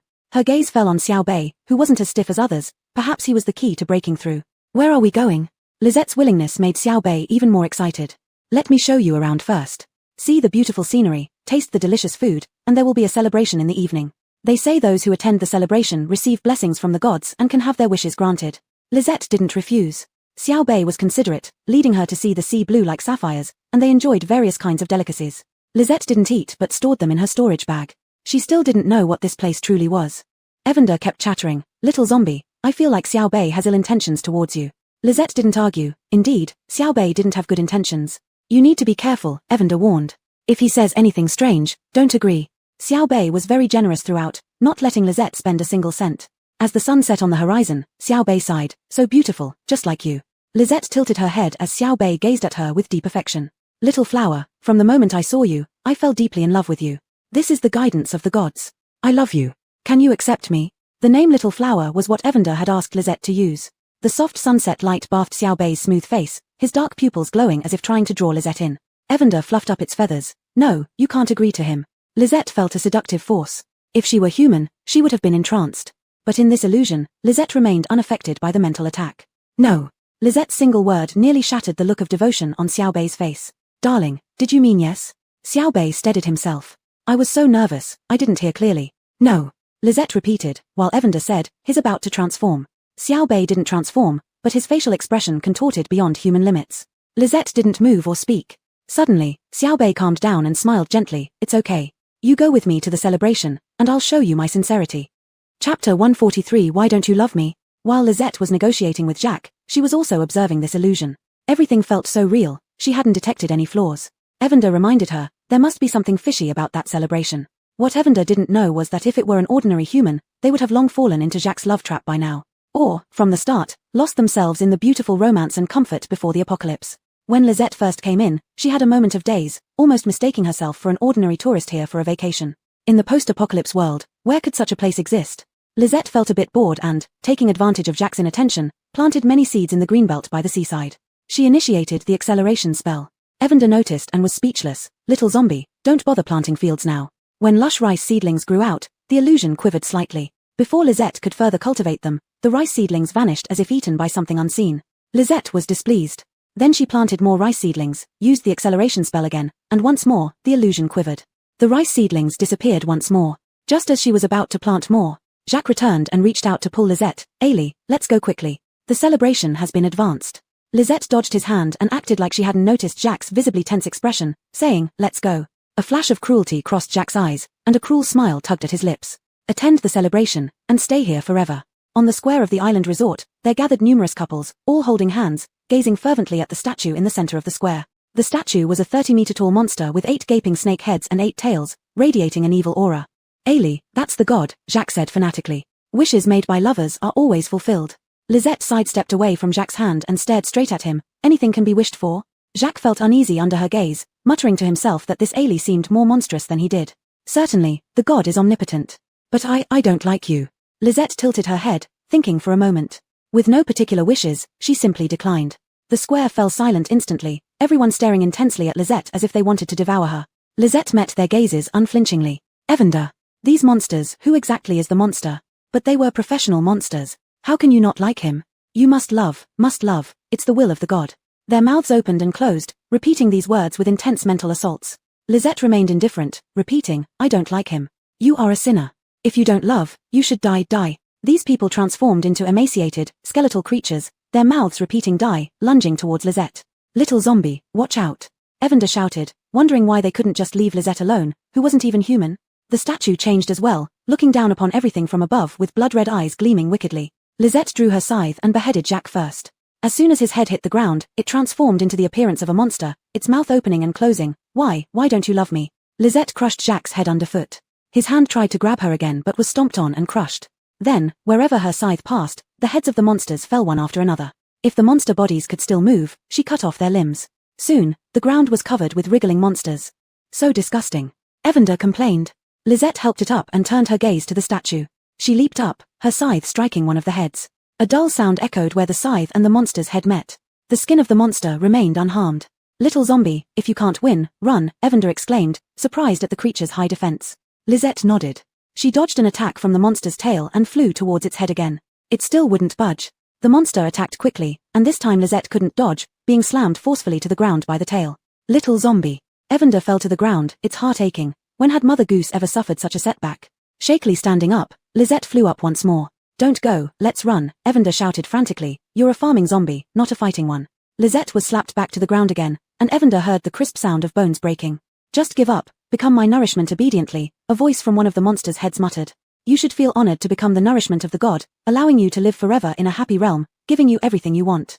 Lisette stood up shakily once more. She said expressionlessly, no, I can't farm. The monster was stunned for a moment. What kind of nonsense was this, can't farm?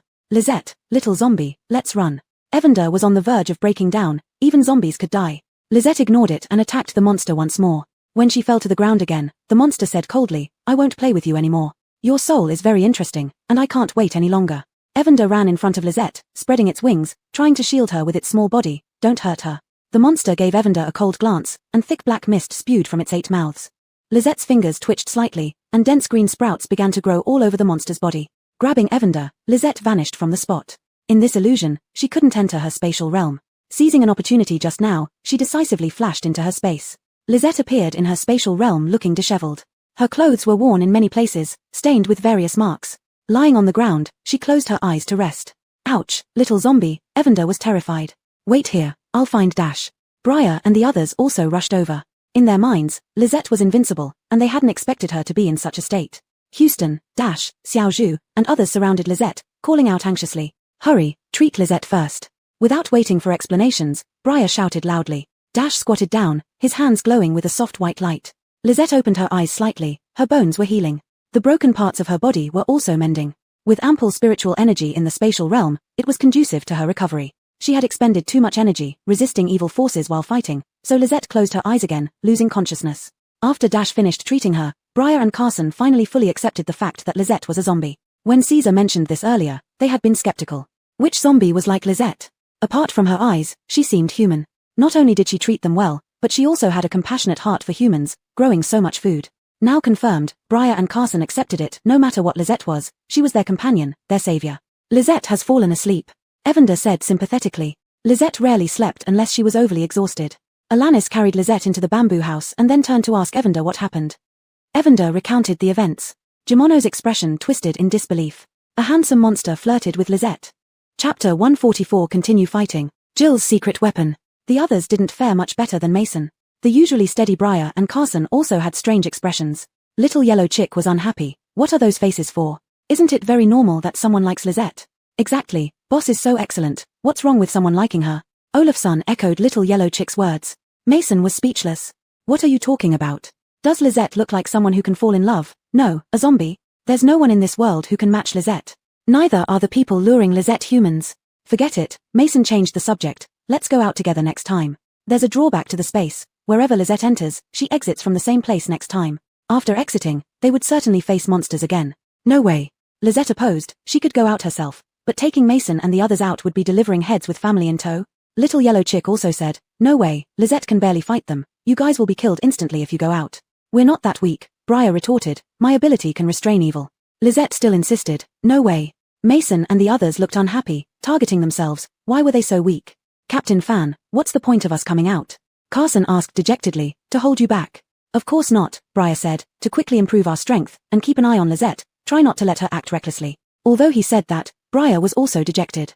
This time, the monsters can create illusions. According to Little Yellow Chick, if it were them, they might forever sink into the monster's woven dream, becoming its nutrients. Lizette must go out, otherwise, they might have to stay in this space forever.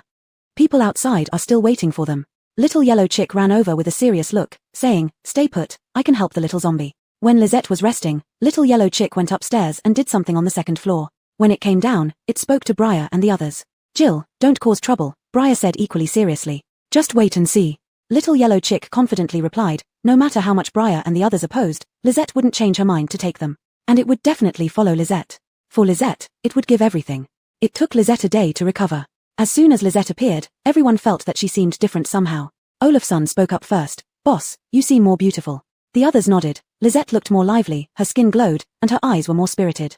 Lizette tilted her head, praising me, useless. Praise won't make me take you guys out. Lizette knew about her changes, some memories surfaced. It was Lizette from another world, Lizette from the cultivation realm, the grand senior sister of the sect, but seemed to have been betrayed in the end. Lizette only remembered vaguely, details were blurry. She also lacked the emotions of the other Lizette, unable to understand why Lizette from the cultivation realm was so kind to her junior disciples. Nor could she understand why others betrayed her. If Olafson and the others had any ulterior motives, she would kill that person or remove everything obtained from her, including memories, erasing the person. Olafson felt Lizette's cold gaze and involuntarily shrank his neck. Out. Her speech became clearer and smoother, even her hoarse voice improved much. Little Yellow Chick examined Lizette closely, muttering, did you break through after hitting the limit? Lizette didn't respond, grabbed Little Yellow Chick and left the space. Briar and the others. Is it necessary to be so rushed? They haven't even pleaded yet.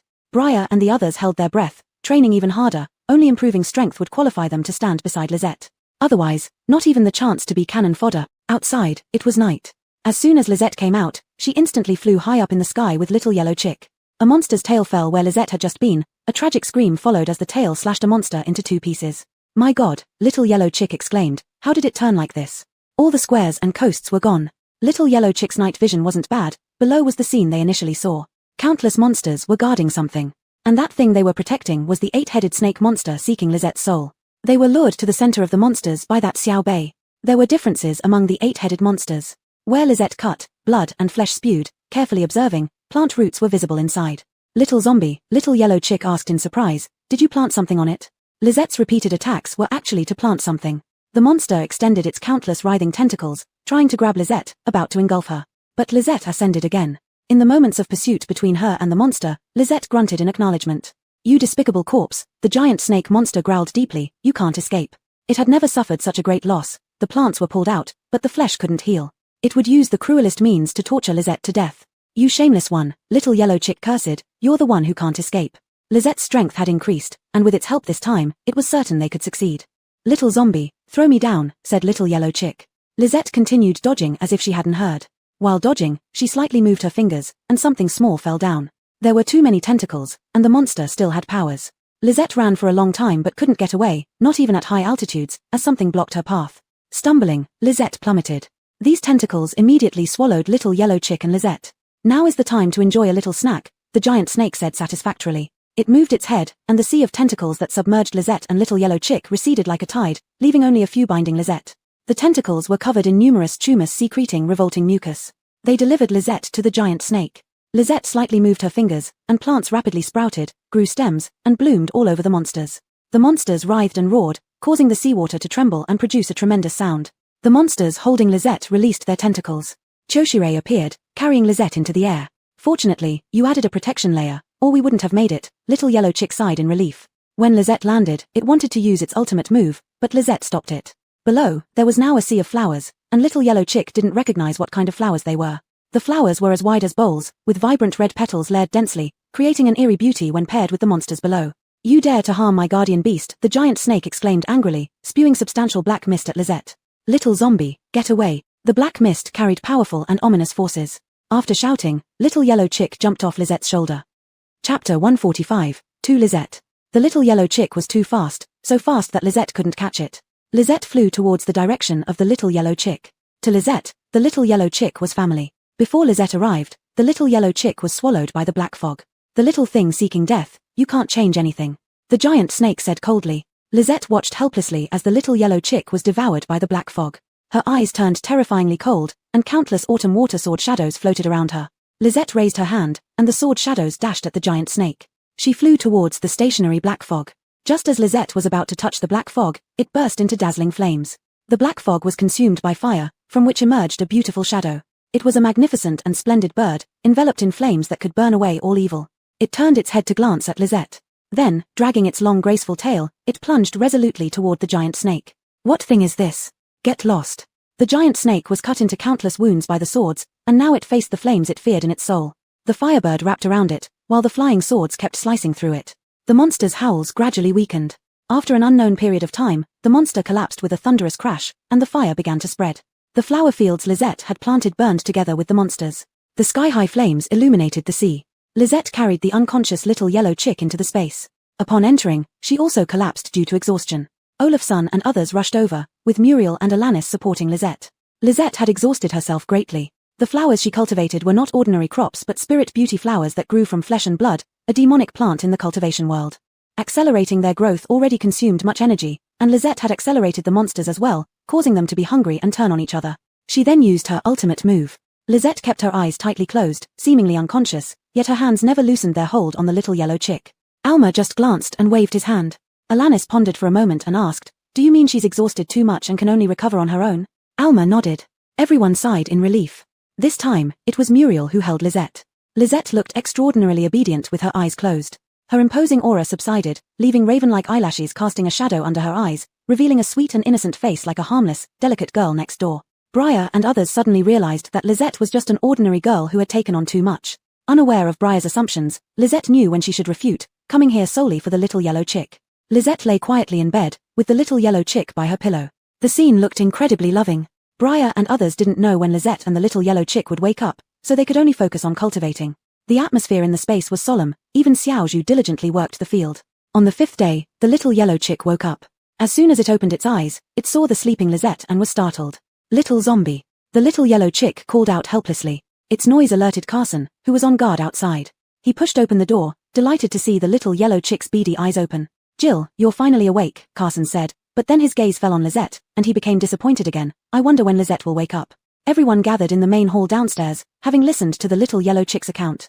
After a moment of silence, Briar spoke, "We need to go out and confirm the situation." "Jill, is this really the origin of the anomaly?" Alric asked. "I don't know," the Little Yellow Chick replied, "but we should find the answer after going out." "But how do we get out?" "Jill, do you have a way?" Alanis asked. The Little Yellow Chick could transport 1 or 2 people out, but it would consume too much energy. If it were dangerous outside, it wouldn't be able to bring people back to the space in time. "No," the Little Yellow Chick chose to lie, "let's wait for Lisette." The situation stalled again, leaving everyone waiting. After a while, Olafson asked, "Jill, are you really a phoenix?" Of course, the Little Yellow Chick intended to brag but thought of Lisette and lost interest. "Due to the space upgrade, there's energy I stored previously on the 2nd floor. Unfortunately, I overexerted myself using it." It was glad it had helped Lisette. Though it couldn't remember everything afterward, it had seen Lisette's ultimate move before turning back. Sigh, only once. When would it regain some strength? Lisette saw this scene again. This time, she couldn't empathize with the cultivator world Lisette but noticed more details. The cultivator world Lisette was entirely different from her, beautiful and commanding presence, proud and very powerful. She trained rigorously, fought fiercely, and was strict yet loving toward her juniors. Betrayed by her juniors, who were incited by others, she didn't hesitate to self-destruct, taking everyone to hell with her. Fiercely brilliant. But Lisette saw that those ungrateful wretches were severely injured but not dead, and she even saw what happened afterward. They regretted their actions and searched high and low for Lisette's soul, but Lisette had completely vanished from that world. Lisette watched coldly, her heart untouched. I am not you, Lisette said afterward. You are me, yet you are not me, came a melodious laugh as the fiery Lisette appeared opposite the zombie Lisette. This is very well. Lisette tilted her head to look at the woman in red. Why did you appear? Me. Red dress Lisette smiled brightly. Maybe it's because of the peculiarity of your place that you called me out. Oh, go back then. Lisette didn't care how the red dress Lisette appeared, she wasn't interested. Didn't expect my zombified self to have such a character, intriguing. Red dress Lisette extended a fair finger and tapped it on Lisette's head. As you wish, I will leave. We will meet again, little one. The red dress Lisette turned into light spots and disappeared before Lisette. In return, Lisette gained new knowledge in her mind. All kinds of skills. The little yellow chick, Alanis, and Muriel guarded Lisette. Lisette is becoming more human-like. Alanis whispered. Lisette had been asleep for 10 days, and today Alanis was surprised to find a hint of rouge on Lisette's usually pale face. Apart from having no heartbeat, Lisette looked like a pretty, obedient little girl. Not much different from ordinary girls before the apocalypse. She was deep in thought when Lisette suddenly opened her eyes, meeting Alanis's gaze. Alanis retracted his earlier thoughts, the difference was still significant. Lisette was powerful, seemingly dazed, with a softer heart than anyone else, making people unconsciously want to follow and protect her. Lisette, how do you feel? Alanis asked with surprise and joy. Good. The little yellow chick flew over and rubbed against Lisette's face. Where, little zombie, you're finally awake, scared me to death where Tilda. Lisette got up, placing the little yellow chick on her shoulder. To Alanis and others who rushed over, she said, let's go out and see. We need to find clues about the little yellow chick's owner. Chapter 146, just one of the origins of aberration. This time, Lisette brought Olafsson and the others out but required them to wear protective suits. Jill, I thought you burned all the monsters. After a moment of silence, Olafsson leaned in to say. The little yellow chicken's bottom faced him. Its flames were powerful, but a little yellow chicken using fire wasn't necessarily formidable. Below the flying boat, on the sea surface, lay countless monster corpses stretching endlessly into view. They were burnt to pieces, their ugly tentacles or unrecognizable parts twitching faintly. Above was the gorgeous and enchanting phantom beauty flower. After the little yellow chicken scorched it with fire, after so many days, the flower, nurtured by the flesh and blood of the monsters, appeared more vibrant than ever before. Eerie, shattered, ugly yet beautiful. Due to this eeriness, no other monsters dared to approach this area. It's like hell from legend, where sin begets evil flowers. Muriel commented. I'm going down. After speaking, Lisette leaped off the flying boat. Lisette's strength has grown even greater. Briar watched Lisette, as light as the wind, and began cultivating immediately. You can cultivate if you want. I'll call you if anything happens, Mason said lightly, feeling relieved when he came out, knowing that things were different from his previous life. Jill. Lisette landed near the giant snake-like monster and saw a familiar shadow. The owner of the little yellow chicken. Lisette tilted her head, making out the appearance of the shadow a graceful, gentle lady. Master. The little yellow chicken trotted over eagerly, both excited and confused, just as last time with the divine consciousness lingering here. Why did its master leave her divine consciousness? It's me, Jill. You've done very well. The shadow praised the little yellow chicken and then looked at Lisette. She has also done well. The little yellow chicken wanted to say something, but the shadow said, time is limited, listen to me. The shadow explained the reason for her being there. It was an origin of aberration, yet only one of them. When I arrived here, I found everything was too late. With my abilities, it was hard to stop them, the shadow said, so I used all my power to trap them here. Master. The little yellow chicken felt a bit choked up. Despite this thread of divine consciousness about to dissipate, it could sense that its master had sacrificed much of her strength. The shadow continued, you have eliminated the monsters, but not the root cause. If it remains unresolved, more monsters will continue to emerge. This time, I won't be able to restrict them anymore. The little yellow chicken pondered. There were so many monsters, in the sea and on the land.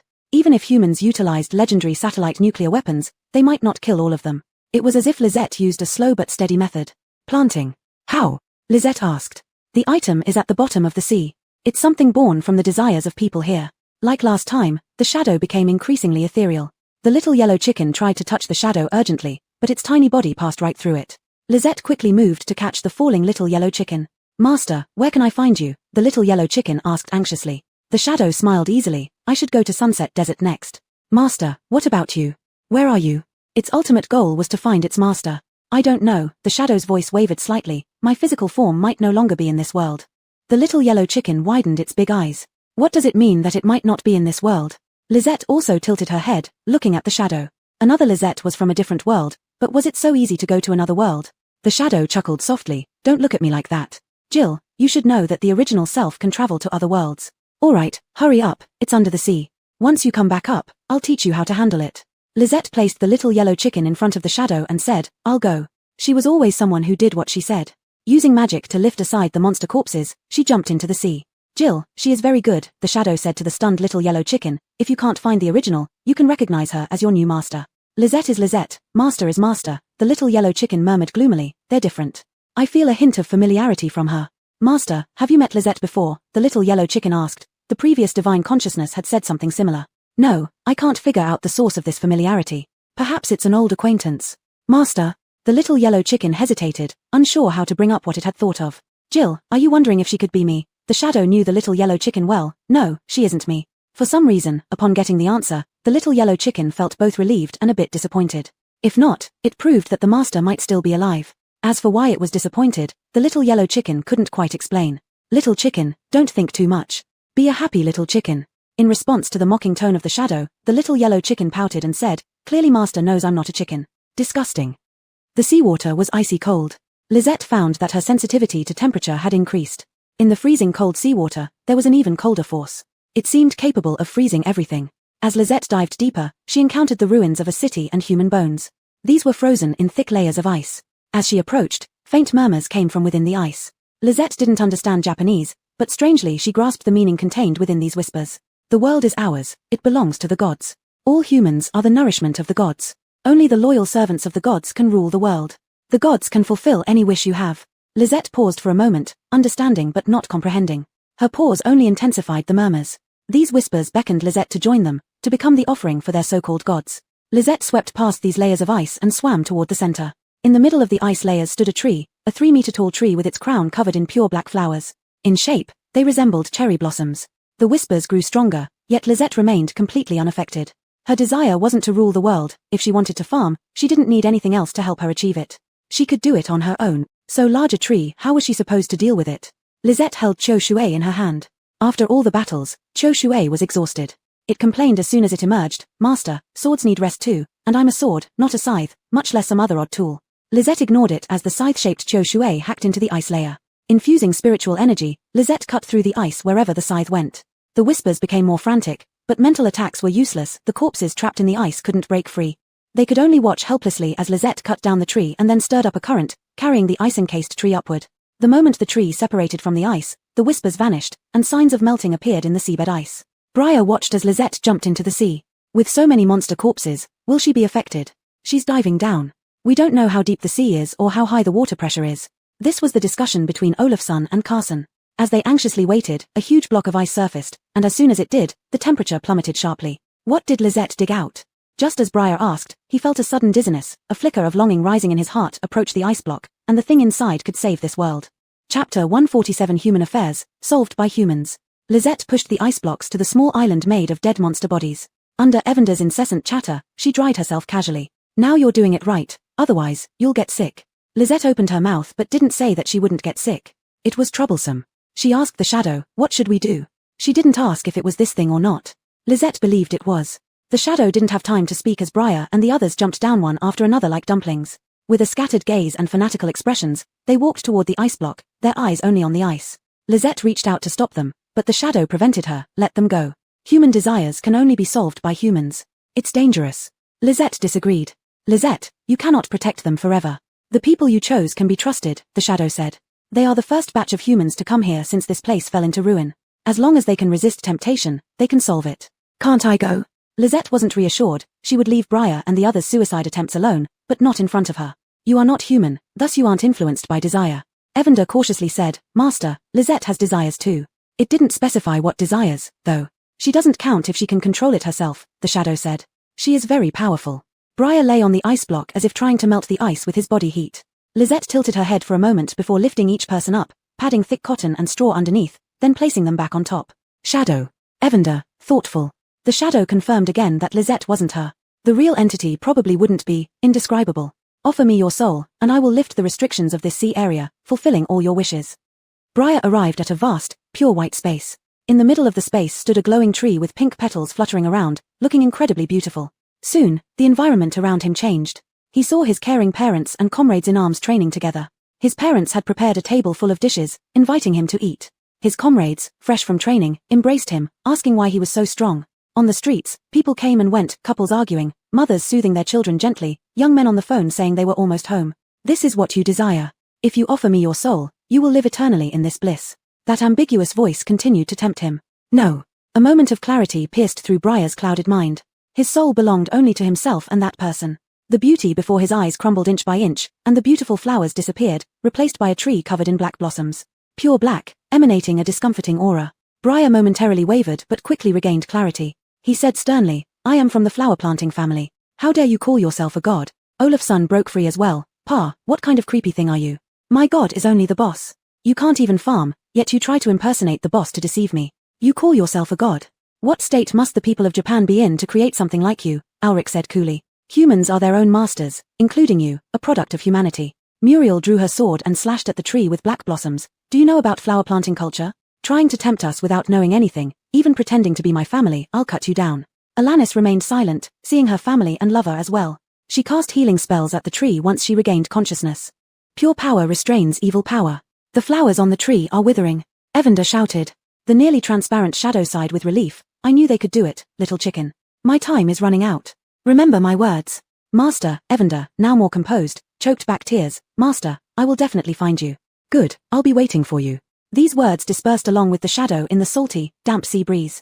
Meanwhile, Briar and the others regained consciousness. Their faces were blank, not yet noticing the withered black flowers when they found themselves somewhere else. Beneath them was thick hay and cotton within the melting ice blocks. There stood that Japanese ghost tree. Asterisk asterisk asterisk asterisk. This ugly thing is still here. Olaf's let out a string of eloquent curses, jumping off the ice block, gun in hand, ready to shoot. A force on his arm stopped him. Don't hold me back. I'm going to kill this damned thing today. Olaf's. The familiar hoarse voice froze Olaf's. He slowly turned back, meeting Lizette's harmless face. He immediately deflated, and the others also got off the big ice block. Watching Olaf's excellent performance. Dad, boss, what's happening? Olaf's awkwardly asked.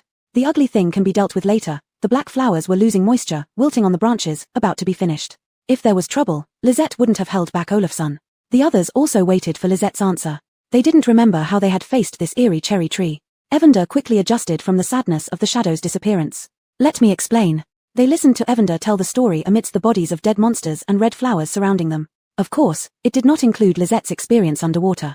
You mean, the source of anomalies is not just one? Ulrich's expression was unprecedentedly grave. They had won this time, proven by the withered tree, but their victory felt unreal, mixed with joy and excitement. But it was only one of them. Others' faces were grim too. They had thought the world could slowly get better. If we knew where the others were, we could keep searching, Ulrich said steadily. After such a difficult effort by Lisette, how challenging would the next one be? Strengthen our power. Everyone resolved firmly. Lisette, what should we do here? Ulrich asked. This place isn't just a collection of their evil intentions, it has severe radiation and pollution. This country, before the apocalypse, had always been reckless, evento anti-human extremes, ultimately leading to its self-destruction. Leave it. The flowers can handle it. If they wanted to intervene, it would require significant effort. These ghostly beauties would absorb these pollutants, fading away as the filth disappeared. The others trusted Lisette implicitly. They had no objections. Evander mentioned that some force contained the pollution and radiation within this area.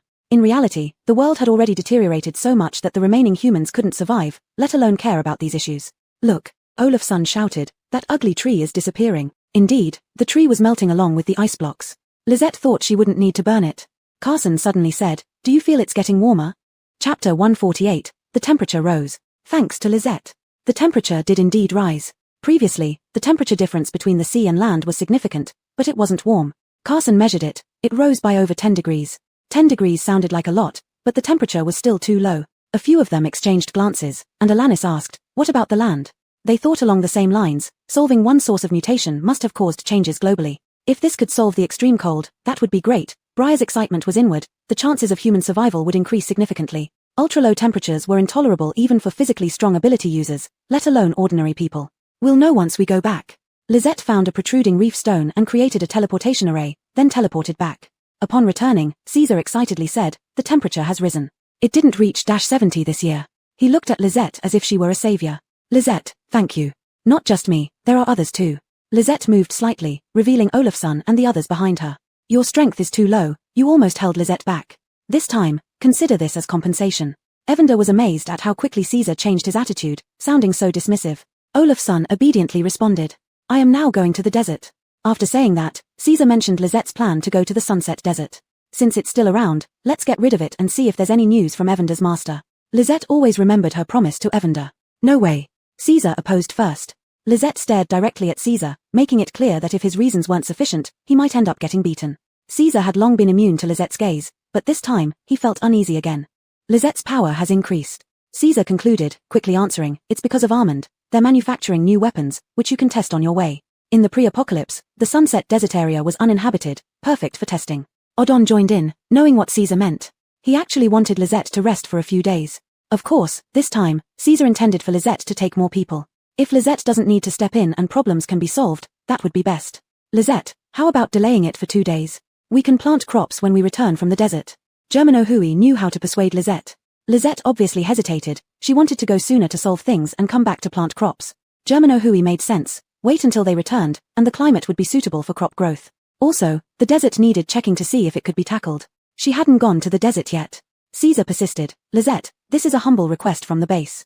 Fine.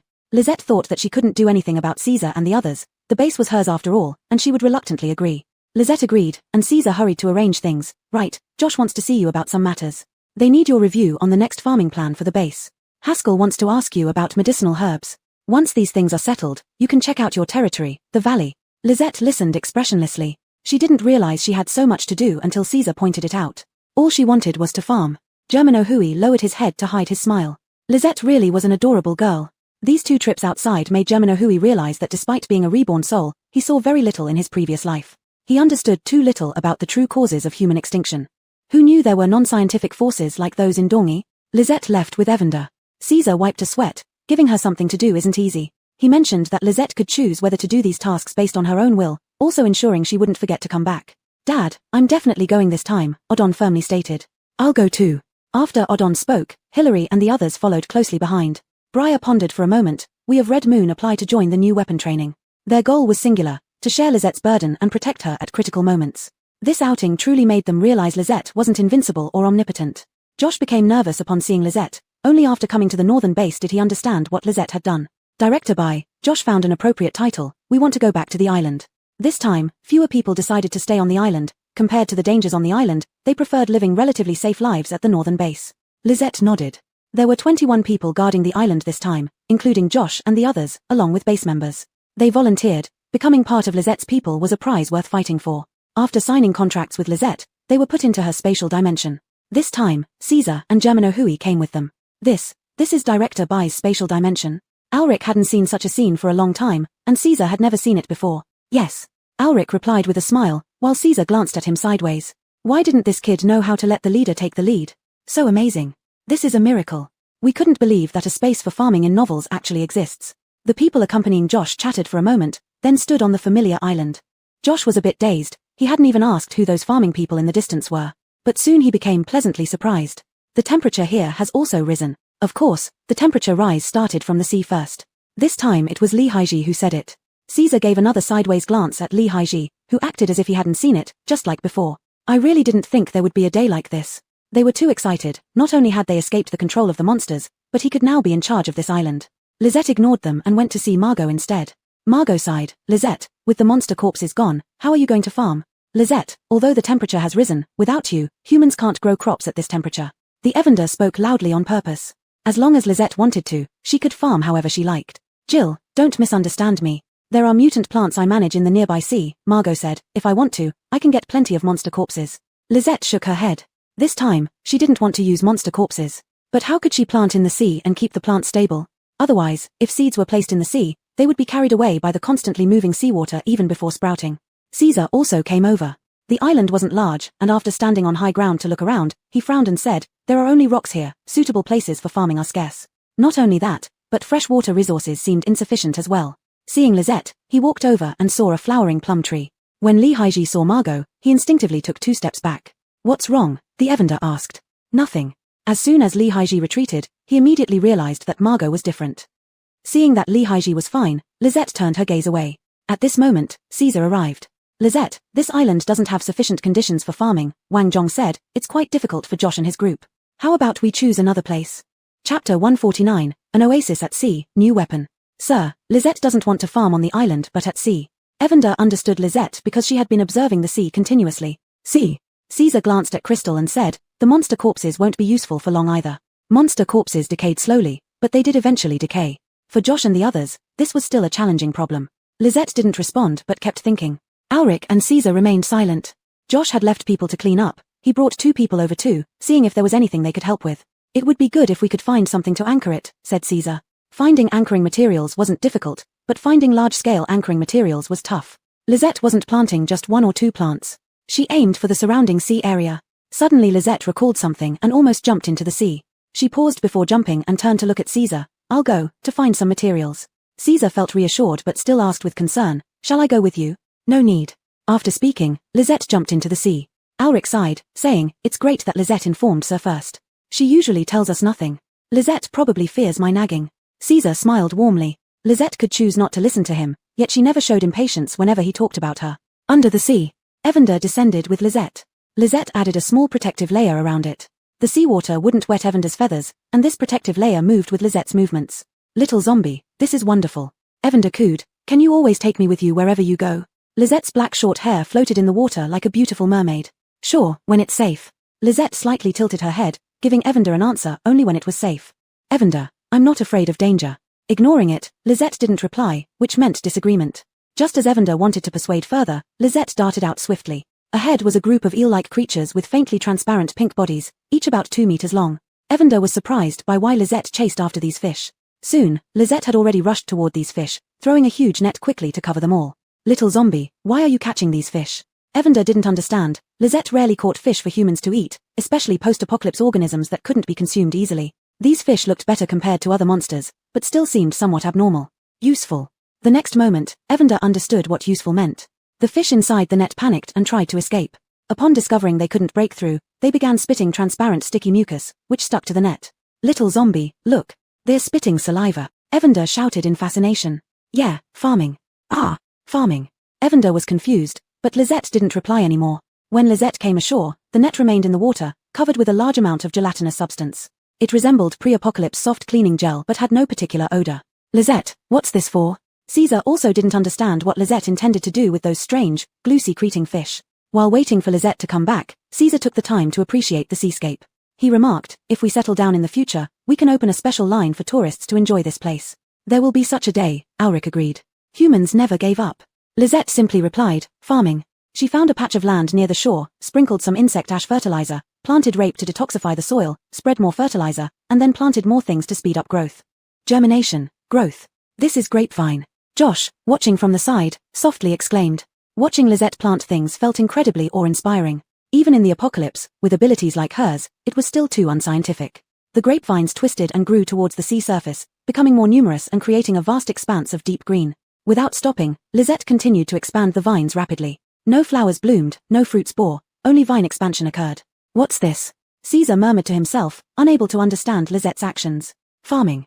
Lisette, hearing him, briefly answered Caesar. Farming? Caesar asked again, you're farming on the grapevines? Lisette nodded slightly. After mutation, the grapevines proved very useful. Under Lisette's control, they extended across nearly 100 acres of sea surface. Once completed, Lisette paused for a moment and continued using her magic, making the leaves on the grapevines dry instantly. Floating on the sea were intertwined dark brown vines hanging dried yellow leaves. Lisette opened the fish net again, fetched another net, and quickly trapped the fish inside, securing one end of the net on the shore. She glanced at Ulrich, attack the fish. Ulrich subconsciously followed the order. A gust of wind passed, and the fish began to secrete mucus again, though in much smaller quantities. These fish, somehow, Ulrich actually felt a twinge of sympathy. They look a bit pitiful. Should we feed them? After expelling so much substance, they looked almost drained. Lisette tilted her head and thought for a few seconds. The next moment, seawater surged up, bringing large amounts of kelp and seaweed. Lisette stared at Ulrich. Ulrich chuckled lightly, then said helplessly, all right, I suggested it, so I'll feed them. Lisette went back to work while he used the wind to shred the kelp and seaweed, scattering them into the net. The fish crowded together, scrambling for food. Caesar smiled warmly, watching. Little Lee, you did well. Following Lisette has made you more capable. Evander was concerned about something else. Little zombie, where did you get this net? Lisette, using her magic to mix the insect ash and the gelatinous substance together, threw a small bead in front of Evander. It came from its secretion. As soon as the small bead appeared, it covered its belly with its front paws and chirped. It seemed to protest but also be a little scared. Daylan would force it to spit silk and weave nets, but it really couldn't produce any more. Evander poked the small bead, looking at Lisette with mixed emotions. Did you plan this out long ago? If she hadn't planned it, why would she have brought it out so readily? No, just for fun. Lisette hadn't thought that much, she just wanted to use everything efficiently. Watching Daylan spit silk was really interesting. Such a tiny spider could weave such a large web. And it was very strong. The small bead chirped a couple more times in protest and lay on the ground playing dead. Lisette spread the mixed substance over the grapevines. Ulrich understood. Lisette, you're going to plant something on top of this? These materials combined to form a growth medium, and it had tiny pores, so it wouldn't lack water. Lisette intended to grow saltwater crops. Lisette nodded and started sowing seeds, accelerating their growth. There were saltwater vegetables, as well as saltwater rice. The sea surface immediately turned green again. Josh and the others stared blankly, not knowing what to say. Lisette took out some fertilizer and told Josh, in the future, you will grow these. She only did it this far. These fish looked big and strange but weren't dangerous, so Lisette wasn't worried. Josh responded dully, okay. With everything arranged, Lisette led Caesar and the others back to the base. As soon as they arrived at the base, Armand's call came in. Commander, are you with Director Bai? Come take a look at our newly developed weapon. Chapter 150, the Dawn base is yours too, blow it up if you can't handle it. Watching Armand's incessant chatter, Lisette was bewildered. What was this person talking about? Evander was equally puzzled, unable to understand either. All it knew was that it sounded impressive and sophisticated. That's how it is, Armand finished, now I'll let you experiment. Their testing ground was on the surface. Part of the pine forest Lisette had planted had been cut down because it was too close to the base's defenses. If the trees attacked the base, there wouldn't be any buffer zone. Lisette didn't mind, she only cared about edible crops. It was Caesar who explained a little. Everyone, in protective suits, came to an open area. There were portable firearms as well as cannons. After testing each one and seeing the pockmarked ground, Lisette realized this was the direct conversion of pollution power. Caesar looked excited. This is really good. Weapons alone could achieve this, pure energy ammunition could be converted using special instruments. Armand, praised by Caesar, showed no outward reaction, only looking eagerly at Lisette. Lisette remained clueless. Evander prompted, Director Ian probably wants your evaluation. Only then did Lisette nod and mimic Caesar's tone. Not bad. Armand immediately beamed.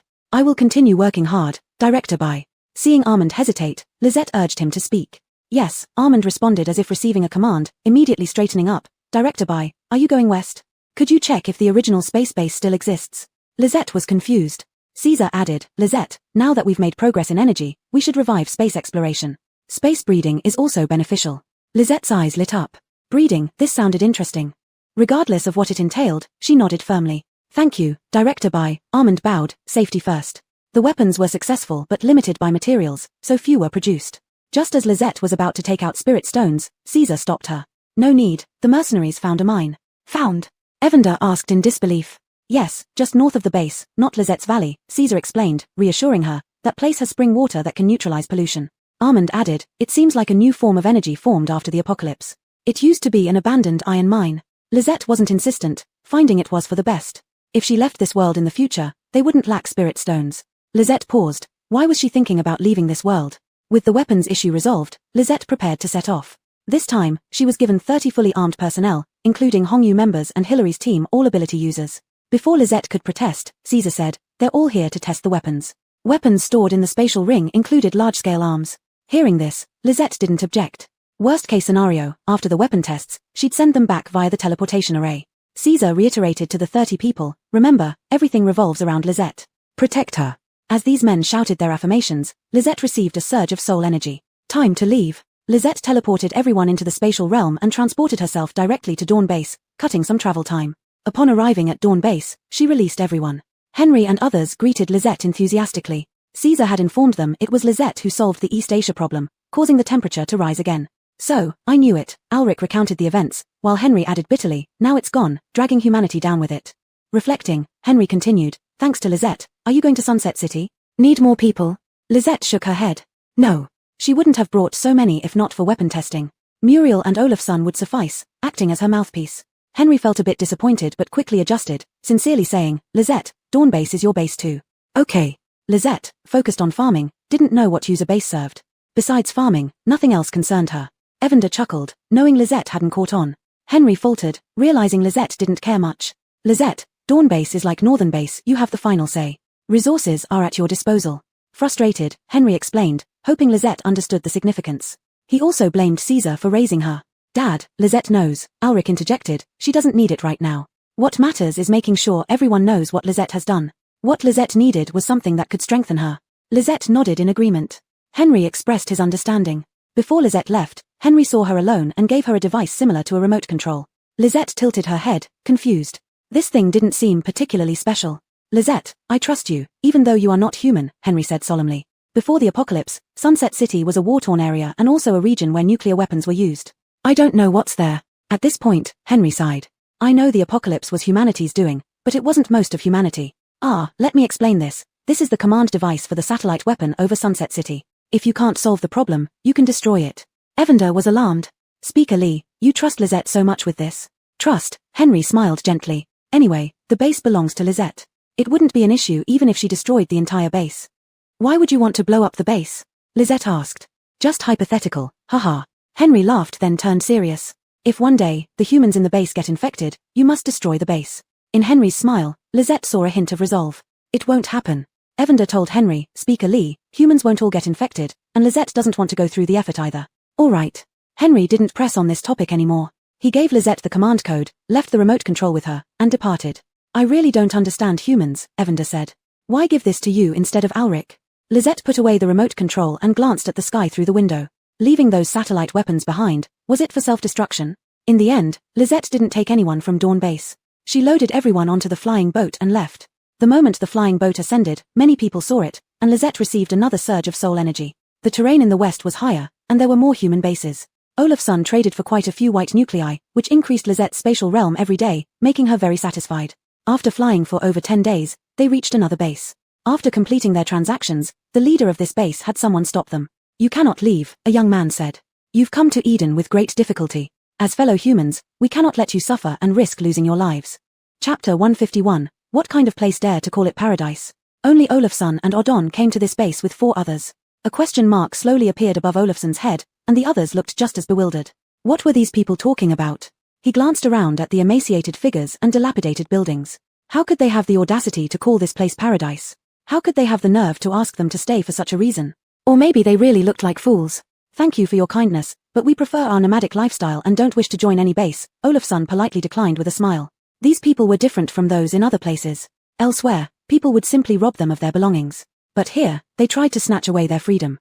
Their leader was named Cody, a plump man with fair skin who smiled amiably. The people here revered him greatly. Olafsson noticed that it wasn't just reverence, it bordered on fanaticism, as if Cody were their god, the pillar that kept them alive. Yet, looking around, these people clearly weren't living well.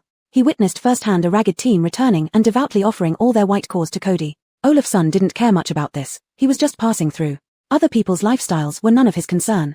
Cody still smiled, though the warmth had left his eyes as he coldly regarded Olafsson and the others. You can stay, and I will offer you the most favorable treatment and esteemed status. As a young member seemed about to speak, Cody waved a hand to silence him, his tone becoming increasingly persuasive. When Cody spoke, everyone around him revealed envious looks.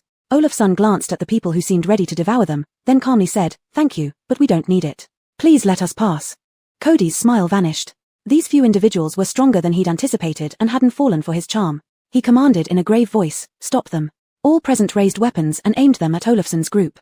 Olafsson still smiled, while Odon and the others remained unperturbed. Cody was puzzled. Why did they show no fear?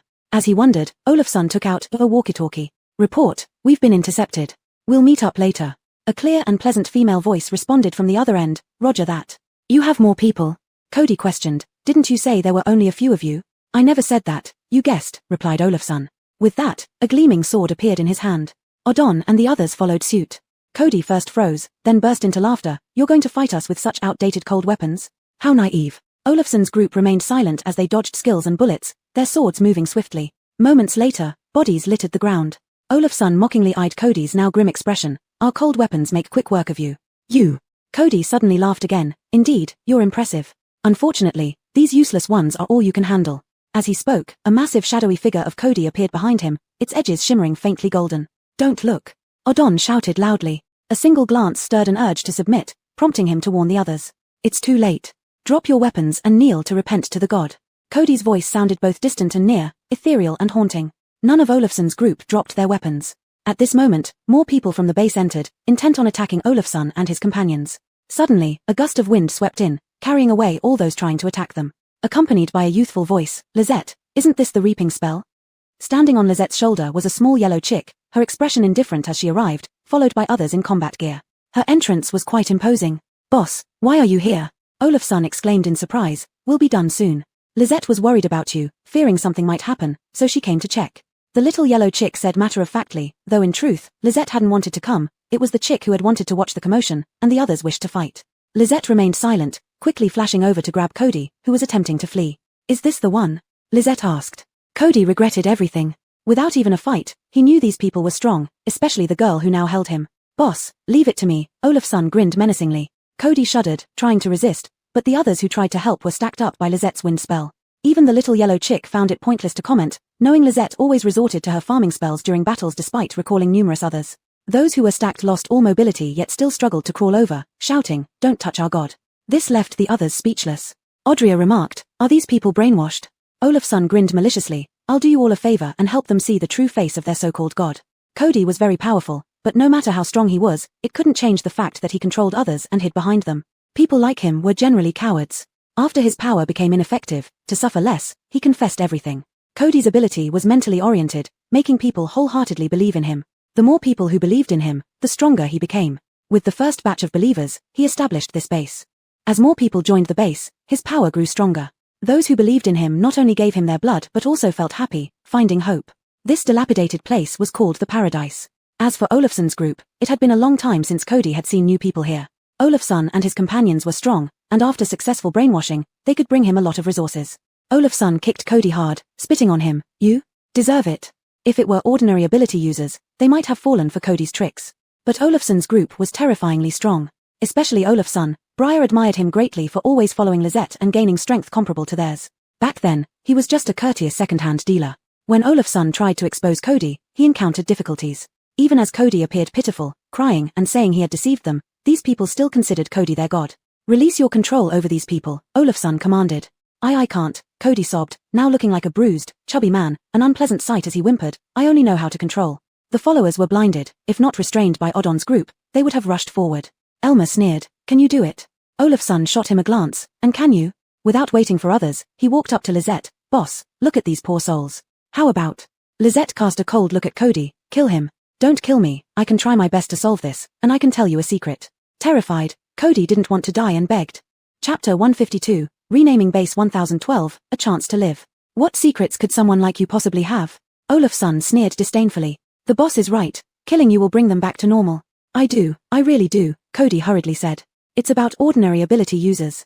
If they gain people's faith, their strength can also increase." He spoke rapidly and anxiously, fearing that if Olafson got angry, the sword in her hand would strike down. "Impossible," Olafson glanced at Lisette. "Our commander has many followers and admirers, yet his power hasn't changed much. I'm talking about faith, worshipping this person as a god. It also needs a large number of people. With fewer people, the effect wouldn't be noticeable." Olafson squatted down and asked Cody, "How did you know this? Aren't you going west? There's a very powerful base in the west. The leader there operates just like this and is far stronger than me." Cody didn't dare hide anything to save his life. At the same time, he had a little scheme. If Olafson and her group went, it would be sending lambs to the slaughter. They couldn't stay in his base forever. Once they left, he could regain control. If they attacked that base, he could reap the benefits. Lisette said, "Don't kill him yet." "Lisette, do you have a plan?" Evander asked. Lisette looked down at the crowd of people below who were staring at them with hostility and hatred. Lisette's fingers moved slightly, and a gentle breeze blew over the crowd. Their gazes immediately turned dazed. Some of the quicker-witted ones looked around confusedly. "What's wrong with me?" They seemed to have forgotten a lot. People became dazed, sober, and filled with questions. Then, upon seeing Cody, one man shouted loudly, "He deceived me, liar. I gave all the supplies I found to him, and he kept nothing for himself. My child died in my arms." More and more people remembered what had happened. They had fervently believed in this man, only to see their loved ones starve to death. Many even sent their beautiful women to his bed. "Kill him, kill him." In the midst of their anger, the ground under Cody became wet. "Damn, it stinks," Olafson exclaimed, stepping back 2 steps. "Please, help me, I don't want to die," Cody pleaded, hiding the venomous look in his eyes. Who would have thought this young girl could break his control? His plan had failed. Lisette picked him up with 2 fingers and threw him into the crowd. After a piercing scream, the crowd fell silent. After a while, these people looked at Lisette blankly. Olafson whispered, "Boss, it's a great opportunity to harvest their faith." Lisette looked at these people and slowly said, "You are free now." After her words, there was silence again. Moments later, muffled sobs broke through the silence, turning into wails of anguish. Lisette tilted her head, puzzled. Why are these people crying? Not understanding but not troubled by it, she instructed Olafson and the others, "Let's go." At the mention of leaving, the people stopped crying and stared intently at Lisette and her group. "Where are you going?" someone asked boldly. Odon stepped forward, calm and kind. "We have important matters to attend to. Since you've awakened, live well. As long as you don't give up, you can survive. We don't know what to do next." Even though the temperature had risen, it was still cold. These people's exposed skin showed red patches from pollution or frostbite, swollen and oozing clear liquid, some already turning black. Their eyes were lost. You've managed to keep him alive, so you can surely take care of yourselves. Living is your task. Odon knew he couldn't help everyone. Okay, we understand. These people finally showed a glimmer of spirit. Yes, they needed to survive. Lisette thought for a moment and asked, "Do any of you know how to farm?" A woman stepped forward. "I'm a wood ability user, and I know how to farm." After she stood up, 3 more people joined her. "We worked the fields for that liar." The liar ate food that they cultivated. Ridiculously, they had willingly exhausted their abilities rather than let the liar go hungry. After a brief discussion, Lisette followed them to the farming area. Upon entering, warm air greeted them. Olafsson commented, "The boss isn't this extravagant." If Lisette didn't want to plant crops, she wouldn't force it. She wouldn't require crops worth far more than their actual value to be planted. Myra, the wood ability user, explained, "Coal is used outside. This area used to be a coal mine." Lisette didn't say anything but took out some seeds. She glanced at Olafsson, who expertly provided details. "These are rapeseed and cotton seeds. These are wheat." Myra and the others were somewhat stunned. Olafsson introduced it in great detail, but what was the purpose of this introduction? After the introduction, Lisette showed them and the onlookers. The area here is about 4 or 5 mu, Chinese acre. As everyone watched in amazement, rapeseed and cotton rapidly grew, matured, and were harvested. After some thought, Lisette planted some pumpkins. Moments later, the greenhouse was filled with golden pumpkins. After finishing all this, Lisette said to the onlookers, "Farming can provide a way to live." Even though they knew Lisette well, Briar and the others were still moved. Lisette's actions were meant to give these people hope to survive. It was as simple as farming. Farming was the foundation. With a stable food supply, humans could survive and multiply. Myra and the others initially had blank expressions. Once they realized what Lisette was doing, many of them wept. "Yes, we can live on." Cody traded for a lot of food. If they worked hard a little more, enduring through the extreme cold, the fields outside could be cultivated as well. Going slower wasn't a problem. They were ability users who could also hunt and gather. "Thank you." People thanked them tearfully. "We will do our best to survive." As gratitude poured in from the people, Lisette collected a large amount of soul energy. She didn't need their worship. Sincere thanks alone allowed her to receive soul energy. And this was renewable energy. For example, the Northern Base and Dawn Base had daily intake of soul energy, and so did Nirvana Base and Mermaid Place. Lisette didn't like owing others, so she waved her hand slightly, and a large quantity of grains, vegetables, and cotton appeared before her eyes. "For you." Myra and the others were stunned, and after a while, Myra finally said hoarsely, "We have nothing to trade." Seeing Lisette about to speak, Olafsson quickly interjected, "It's fine, you can owe us for now and pay back slowly. We will come back again." Myra glanced at the hopeful looks of the crowd. "All right, thank you." Then, Lisette reaped another batch of soul energy. It was a very good deal. The base changed its name to Northwest Base 1012 because they only had 1012 people. After matters at Base 1012 were settled, just as Lisette was about to leave, someone from the base Cody mentioned arrived. They wore brand new protective suits with gold rose emblems on their chests and shoulders, black leather boots clicking on the ground, looking quite impressive. "Northwest Base number 1 wants to incorporate you. Everyone, pack up and follow us." Chapter 153, Lisette's impressive appearance was outshined. Heron speaking had a pair of blue eyes, devoid of any warmth. The people behind him looked at the inhabitants of Base 1012 as if they were useless trash. And Lisette's group was automatically categorized as part of Base 1012. Lisette didn't move, neither did Olafsson and the others. They just watched these people put on airs with interest. Evander commented in Lisette's mind, "These people are so pretentious. It was very unfair. Compared to these people, Olafsson and the others were like regular soldiers compared to a guard of honor. And rose badges, thinking they're nobles or something." Evander was a bit angry. These people had outshined Lisette's presence. Lisette stroked Evander without responding. "This, sir," Myra found an appropriate way to address the clearly powerful people. "We don't want to go to another base." They didn't want to live without autonomy anymore. "Don't want to?" The leader's voice was cold, as if dipped in ice. "Fine, you can die here." Head of Diplomacy Olafsson said with a smile, "Brother, we're not from this base, just passing through. Can we leave?" The blue-eyed man glanced over Olafsson and the others dispassionately, saying coldly, "No, all of you come together." Olafsson was speechless. Why did these pretentious people love forcing others to join them so much? "Then we apologize, but we decline." Olafsson said the refusal with a carefree tone. "You die first, then." The moment the blue-eyed man finished speaking, over 300 people raised their guns, pointing the cold muzzles at them. Odon and the others also drew their swords, saying to Lisette, "Lisette, you just watch." These blue-eyed people were all ability users, strong and numerous. But Odon and the others remained composed, facing off calmly. "Swords." The blue-eyed man's icy voice held a hint of mockery. "Overestimating yourselves. You could change your mind, and I might let you go. That girl with the toy on her shoulder is the one you're protecting, right?" "Toy Evander, I'm not a toy." Lisette, who was being protected, tilted her head. "Boss, don't move." After Olafsson spoke, the sword in his hand flew out, and Odon's and the others' swords flew out together. At the same time, the people on the blue-eyed man's side pressed the triggers. Myra and the others outside the battlefield were terrified, trying to find weapons but stopped by the blue-eyed men. The blue-eyed man let out another cold snort, thinking it was stupid to throw away their swords at the start. In the next moment, dozens of swords darted about, forming a chilling net. Bang bang bang. Dense bullets struck the web of swords, sparking. A ripple appeared in the blue-eyed man's calm voice. Who exactly are you people? Excitement filled Olafson's eyes. The effect Lisette taught them with the swords seemed incredible even when they practiced. This brother has a terrible memory, Olafson said lazily. We already said, we're just passing through. Accustomed to having everything under control, the blue-eyed man hadn't faced such treatment before. He shot out a bolt of lightning, deflecting the flying swords. You aren't human but mutants. Alric, who had been silent, laughed. Captain, he has the same ability as you. Briar said coolly, not as strong as me. Unable to hold back, the blue-eyed man ordered, use abilities. Minutes later, the blue-eyed man's people lay scattered on the ground. The blue-eyed man knelt on one knee, no longer able to resist. His protective suit was covered in dirt, and a trail of blood trickled from the corner of his mask. Olafson ripped off the blue-eyed man's protective mask. Oh, let's see what kind of cattle you are. He hated those who ignored others' wills the most. Under the mask was a deep-set face, now slightly twisted. The Saints won't let you go. His voice was full of resentment, as if Lizette's group had committed unspeakable sins. Dennis kicked the man over. You provoked us first, don't act so righteous now. Lisette said, to hell with you, base. Her speech pattern returned to her old style, finding it exhausting to string words together. Lisette, Briar disagreed, maybe we shouldn't go to their base. Go. Lisette insisted. Lisette, shouldn't we discuss this properly? Alric opposed the hasty decision. They had already made enemies with the blue-eyed man, and base number 1 and base 1012 were definitely not on the same level. This time, Lisette nodded. Myra, who had been silent, carefully spoke up. I know a bit about their base. Northwest base number 1 was built on the original aviation base, because it was the strongest and most solid place before the apocalypse. Upon hearing this, Lisette and her group were determined to go. Armand also wanted aerospace data, saying that if humans couldn't survive on Earth in the future, they would send people into space. He sighed at the time, if only humanity had more time to explore habitable planets. Talking about base number 1, it was said that the person in charge there initially did a good job, accepting humans and actively constructing the base.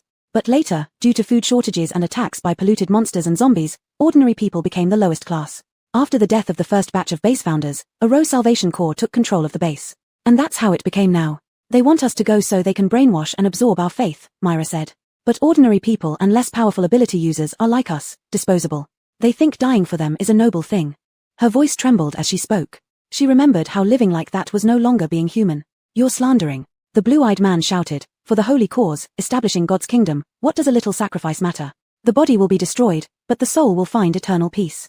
Alric blinked. In his past life, he heard that the human bases in the northwest region were wiped out before they arrived. God's kingdom? Is this a dream? Humans really believe in anything. Even before the apocalypse, there were still fools falling for scams, buying health supplements. If there were gods, humanity wouldn't have dwindled to this point. In his past life, humans wouldn't have gone extinct. Lisette, Muriel asked closely, can you make him see reason? Lisette shook her head, it's different. Evander knew, 1012 is controlled, while the blue-eyed ones deeply accept some god. It didn't understand either. It was the favored phoenix, achieving nothing without effort. Why should humans believe another species would save them? You bunch of mutants, what do you know? God won't pity someone like you. The blue-eyed man groaned painfully as he spoke. His companions echoed, kill us, so we can return to God's embrace. Alric became curious. He asked, why do you believe in God? If there is one, why doesn't he save you? Chapter 154, we must restore our prestige. Do you understand? This is a test from God. Bray coughed out 2 mouthfuls of blood, his blue eyes filled with fanaticism. We will return to the kingdom of God. Our bodies are nothing but shells. There's nothing worth mourning. They're insane, Dennis whispered. I have been to the kingdom of God. It's full of aromatic grains and fruits. The water flows clear, countless animals graze, and fragrant flowers bloom. There is no hunger, no severe cold, nor war. Muriel shivered and whispered to Lisette, since only the soul goes there, why do they need food and fruits? Bray, who had exceptional hearing, turned around and glared at Muriel and Lisette fiercely. What do you know? That's for the souls to eat. Muriel retorted, don't glare. Just because your eye color is different doesn't make you fiercer than others. You talk about that country, what does this god even mean? It's probably some psychic showing illusions. You heretic. Bray eyes were no longer blue, anger flushed them red, but he could only vent his frustration impotently. Despite all these talks, your god hasn't come to save you. Murphy smiled softly. Let us show mercy and rescue you. They locked these people up, and Murphy looked at Lisette. Lisette, we've got an idea. What do you think? After explaining his idea, Murphy added, if the consumption is too great, forget it. Lisette sat up straight and stared at Murphy, replying earnestly, it's fine. The little yellow chick mocked, you really know how to trouble her. Lisette loves doing this kind of thing. It was too late, so everyone else rested while Lisette spent the entire night tinkering in her space. The next day, after working another 2 hours, Lisette and Murphy finally finished their task through joint efforts. Murphy stroked his chin, very satisfied with the result before him. Thinking of something, he paused and looked at his teammates. Shouldn't our outfits change as well? They couldn't be outdone by Bray, right? Lisette remained silent. She didn't understand much about clothing styles. When it was cold, she wore practical mountaineering jackets, and when it was hot, simple shirts, t-shirts, and jeans. Muriel tried pushing Lisette for a bit but eventually gave up. Instead, she prepared several identical sets of clothes for Lisette, making it easy for her to change if they got dirty. Lisette, who loved farming, used up a lot of clothes. Murphy's suggestion received agreement from everyone, including the steady Briar and Odon. Lisette must have her dignity restored, surpassing that so-called holy person from base 1. But our clothes aren't uniform except for protective suits, and there's no time to rush new ones, Sandra pointed out. What should we do? Audria suggested. Shall I coat your clothes with metal? I think it works, even though it might not match the hoverboat, but it's quite unique. Hansen agreed first. They all had mountaineering jackets. When the first piece came out, everyone fell silent. Sorry, first attempt, lost control, Audria said awkwardly. The clothes turned out too soft. This. Murphy lifted the garment adorned with irregular metal pieces. Let's try something else. Even if made metallic, it wouldn't be wearable. Joints would be a challenge. The little yellow chick sighed. They sure have it hard. Little zombie, do you have suitable clothes? Watching on, Lisette tilted her head in thought, then produced a stack of clothes in her hands. Hanfu. Post-apocalypse, Muriel still recognized Hanfu. The long robes in Lisette's hand featured wide sleeves, predominantly white with a gradient blue hem. Intricate bamboo patterns were embroidered on the collar, cuffs, and hem. They looked sophisticated and matched well with the hoverboat, but Murphy glanced at his rough-looking teammates, who were clearly not up to par. Apparently, someone hadn't considered whether they'd suit the outfit and asked Lisette, the fabric seems thin, will it be cold? They were power users, not robots. Flesh and blood can feel the cold. It won't be. After Lisette answered, Briar scratched his head and asked, Lisette, can I fit into this? It looked like the sizes weren't large. Sure. Since Lisette said so, each of them grabbed a set and changed into it. Though Briar and the others felt embarrassed, wasn't this outfit a bit shameful? The little yellow chick snickered at their discomfort. Lisette, how do you have everything? Storage bag. Lisette said, if not for the little yellow chick reminding her, she wouldn't have thought about having clothes either. These seemed like the sect attire Lisette made in the cultivation world. More were still in the storage bag. Ah, I wonder what you used to be like. The little yellow chick was curious about her extensive knowledge. Not the same. Lisette stroked the little yellow chick. Two souls with different experiences already had distinctions. Lisette always believed she and that Lisette were different. As they talked, Briar and the others emerged. Hey, pretty good. The little yellow chick called out. Although the clothes looked the same size, when Briar and the others put them on, they seemed custom-made, fitting perfectly. Everyone exuded an ethereal charm, except their hairstyles were a bit off. Muriel clung to Lisette excitedly. The clothes can adjust their size automatically, they're not cold at all. The other members also had looks of surprise as they asked the teammate who inquired about the cold earlier. He smiled awkwardly. No one asked where Lisette got the clothes from, some were given orders not to ask, and Briar and the others understood tacitly. Lisette took out boots and headbands and handed them over. The men all had buzz cuts. Briar said, Lisette, I can't use this. Lisette stared at Briar's head, it was indeed useless for him. Feeling uneasy under Lisette's gaze, Briar felt a chill on his scalp. Lisette, really can't. Before he could finish, his hair and everyone else's started growing rapidly, stopping only when it reached past their shoulders. Briar blinked, looking stunned. Our hair is not crops. Carson touched his hair, feeling very uncomfortable. How did it suddenly grow so long? Muriel and the other women laughed heartily at the sight of a bunch of disoriented men with wild hair, finding it hilarious. Without any energy cost, once used up, just cut it off. Seeing the clueless expressions of the men, Lisette explained, which was rare for her. Lisette, if you ever can't afford meals, you can treat people's hair loss. Murphy was the first to react, jokingly teasing. He looked handsome holding the headband, like an ancient nobleman. I don't eat. After Lisette spoke, Murphy and the others burst into laughter. With the ladies' help, their hairstyles were fixed, simple high ponytails. Holding swords in their hands, standing together, they looked incredibly formidable. Murphy was satisfied, and so were the others. If someone didn't know better, they'd think we're filming a fairy romance drama. Audrey sighed. Their attire was entirely out of place in this post-apocalyptic world, but it was really cool.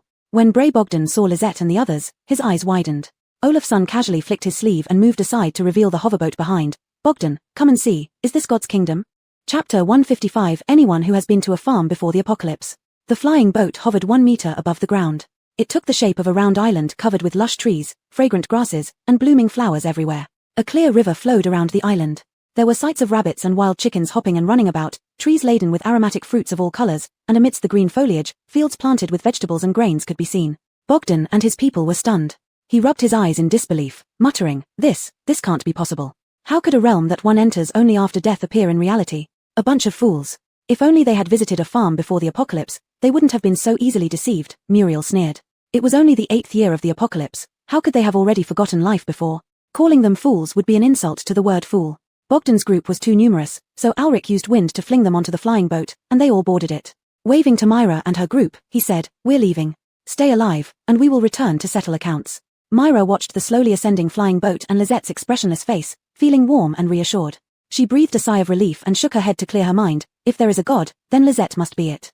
A girl of 12 or 13 asked, "Can we live in such an environment?"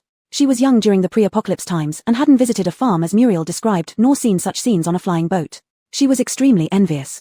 A tall man patted the small, malnourished girl's head. "Yes, as long as we don't give up." On the flying boat, Bogdan and his men were still dazed, their eyes filled with the wonderful scenes they had imagined countless times, hesitating yet determined at different moments. Alric tossed him a bright red apple. "Eat it." "What are you thinking?"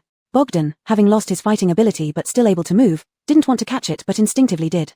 During the apocalypse, though he wasn't very old, he knew that apples, once easily obtained, had vanished post-apocalypse. He caressed the apple and croaked, "You won't succeed. The faith of the people from base number 1 is unbreakable. You've wavered." Alric said calmly, "Don't you think your words lack any force?" Everyone else in Bogdan's group looked at him. "You lie, I haven't." Bogdan croaked, full of pain, "You want to destroy my faith with dark magic. Impossible." Alric stroked his chin, "What we're doing isn't dark magic." Bogdan didn't believe it. Not just post-apocalypse, even pre-apocalypse, a floating island was not normal. It had to be dark magic. After taking a big bite out of the apple, Bogdan thought less firmly about it. After Alric left, others stared greedily at the apple in Bogdan's hand. One swallowed and hesitated. "Commander, what should we do?" Others came closer. "Commander, if those at the bottom of base number 1 see this, their faith will definitely collapse." "Commander, tell me, is this place real? How can such a place exist outside of the divine kingdom?" "Commander, is the apple delicious?" Bogdan finished the apple in a few bites and said calmly, "Fake." If not for the apple pulp and juice lingering at the corner of his mouth, his statement might have been more convincing. A little yellow chicken, having spied on them, went secretly to find Lisette. Lisette was farming.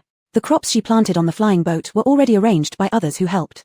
The arrangements on the flying boat were agreed upon through discussion, and afterwards, Muriel and others remarked, "If only we could live here forever." All kinds of plants grew from seeds cultivated by Lisette in her space, and the wild chickens and rabbits were given by wolf packs earlier. The river was made using a magical tool equipped with water collection and purification functions, set in a circular channel to maintain circulation, with water taken from the space. Briar commented, "Magic is truly convenient." Sadly, their cultivation levels were low, so they couldn't use magic, and even if they could, they wouldn't reach Lisette's level. Their current abilities were quite similar. "Lisette," they wavered, the little yellow chicken excitedly reported what it had overheard. Lisette harvested a batch of crops and replanted them, ignoring the little yellow chicken. Whether they wavered or not didn't concern her. She did this mainly for the sake of farming.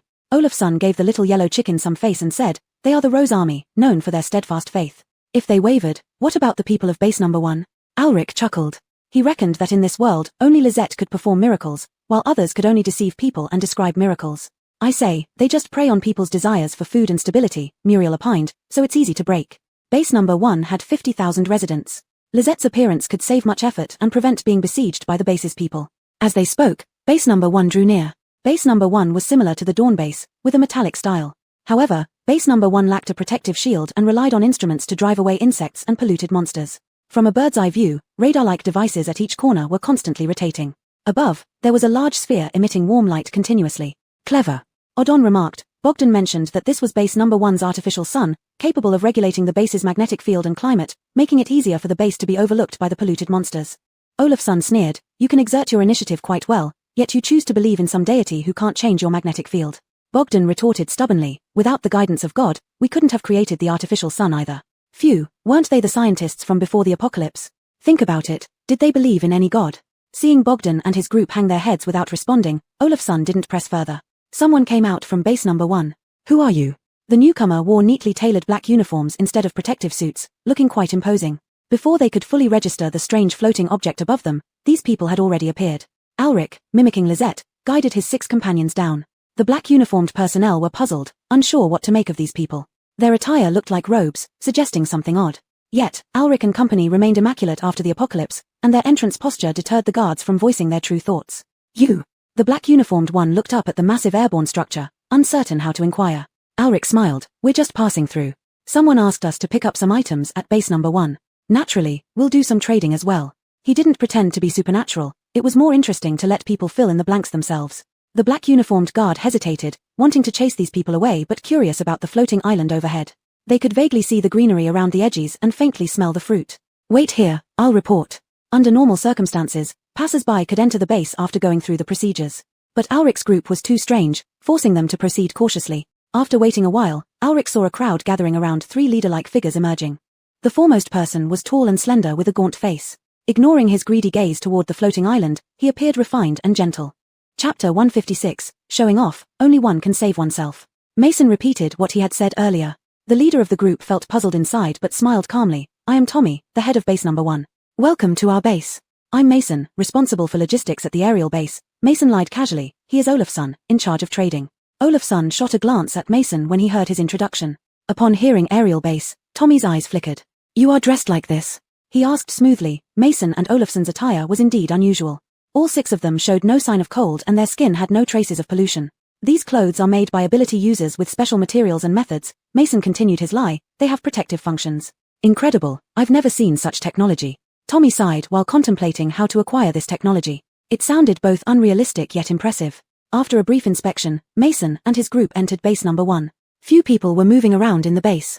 Seeing Tommy, they would automatically make way, looking at him fanatically. Mason overheard someone muttering Saint. Though the voice was very light, they all heard it. The condition of the people here wasn't good, only slightly better than those in base 1012. Seeing Mason observing, Tommy sighed. With this extreme cold, food shortages, and other issues, it's an achievement for people just to survive. Mason agreed. We can trade food and share crop growing methods with your base this time. Avarice flashed in Tommy's eyes as he mouthed words of gratitude. They arrived at a large metal house. Mason got straight to the point. Dawn Base is looking for aerospace data from this side, and we are willing to trade. There is some data available, Tommy chuckled. But what do you offer in return? And how do you prove you are from Dawn Base? Without another word, Olafsson produced a pile of supplies. Tommy squinted slightly, and those with him looked astonished. Wheat, corn, rice, various vegetables, and fruits. Except for being larger, these were no different from before the cataclysm, clearly low pollution crops. These, in exchange for white cores and data, stated Olafsson. The price was reasonable. Tommy asked, how much can be traded? As long as you provide the white cores, affirmed Olafsson. If there weren't enough, Lizette could be planted right away. Tommy smiled contentedly, then changed the subject. Why not invite everyone else down to discuss? Then Tommy activated his skill, attempting to control Olafsson and others. When he thought he had succeeded, Olafsson calmly spoke, that's unnecessary. The trading arrangement suffices. Surprised and doubtful, Tommy had never failed to control anyone who he set his mind on. What was going on with Olafsson and them? He observed them carefully, finding nothing unusual.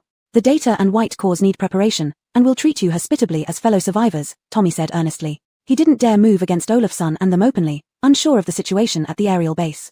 We can wait since we also need to rest here. Once everything is ready, leader who can send someone to inform us. After Olafsson finished speaking, he left with his people.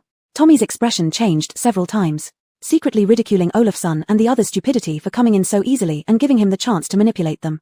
At that moment, a man in black uniform ran in breathlessly, saying, that aerial base outside has landed. People are calling it Heaven's Kingdom.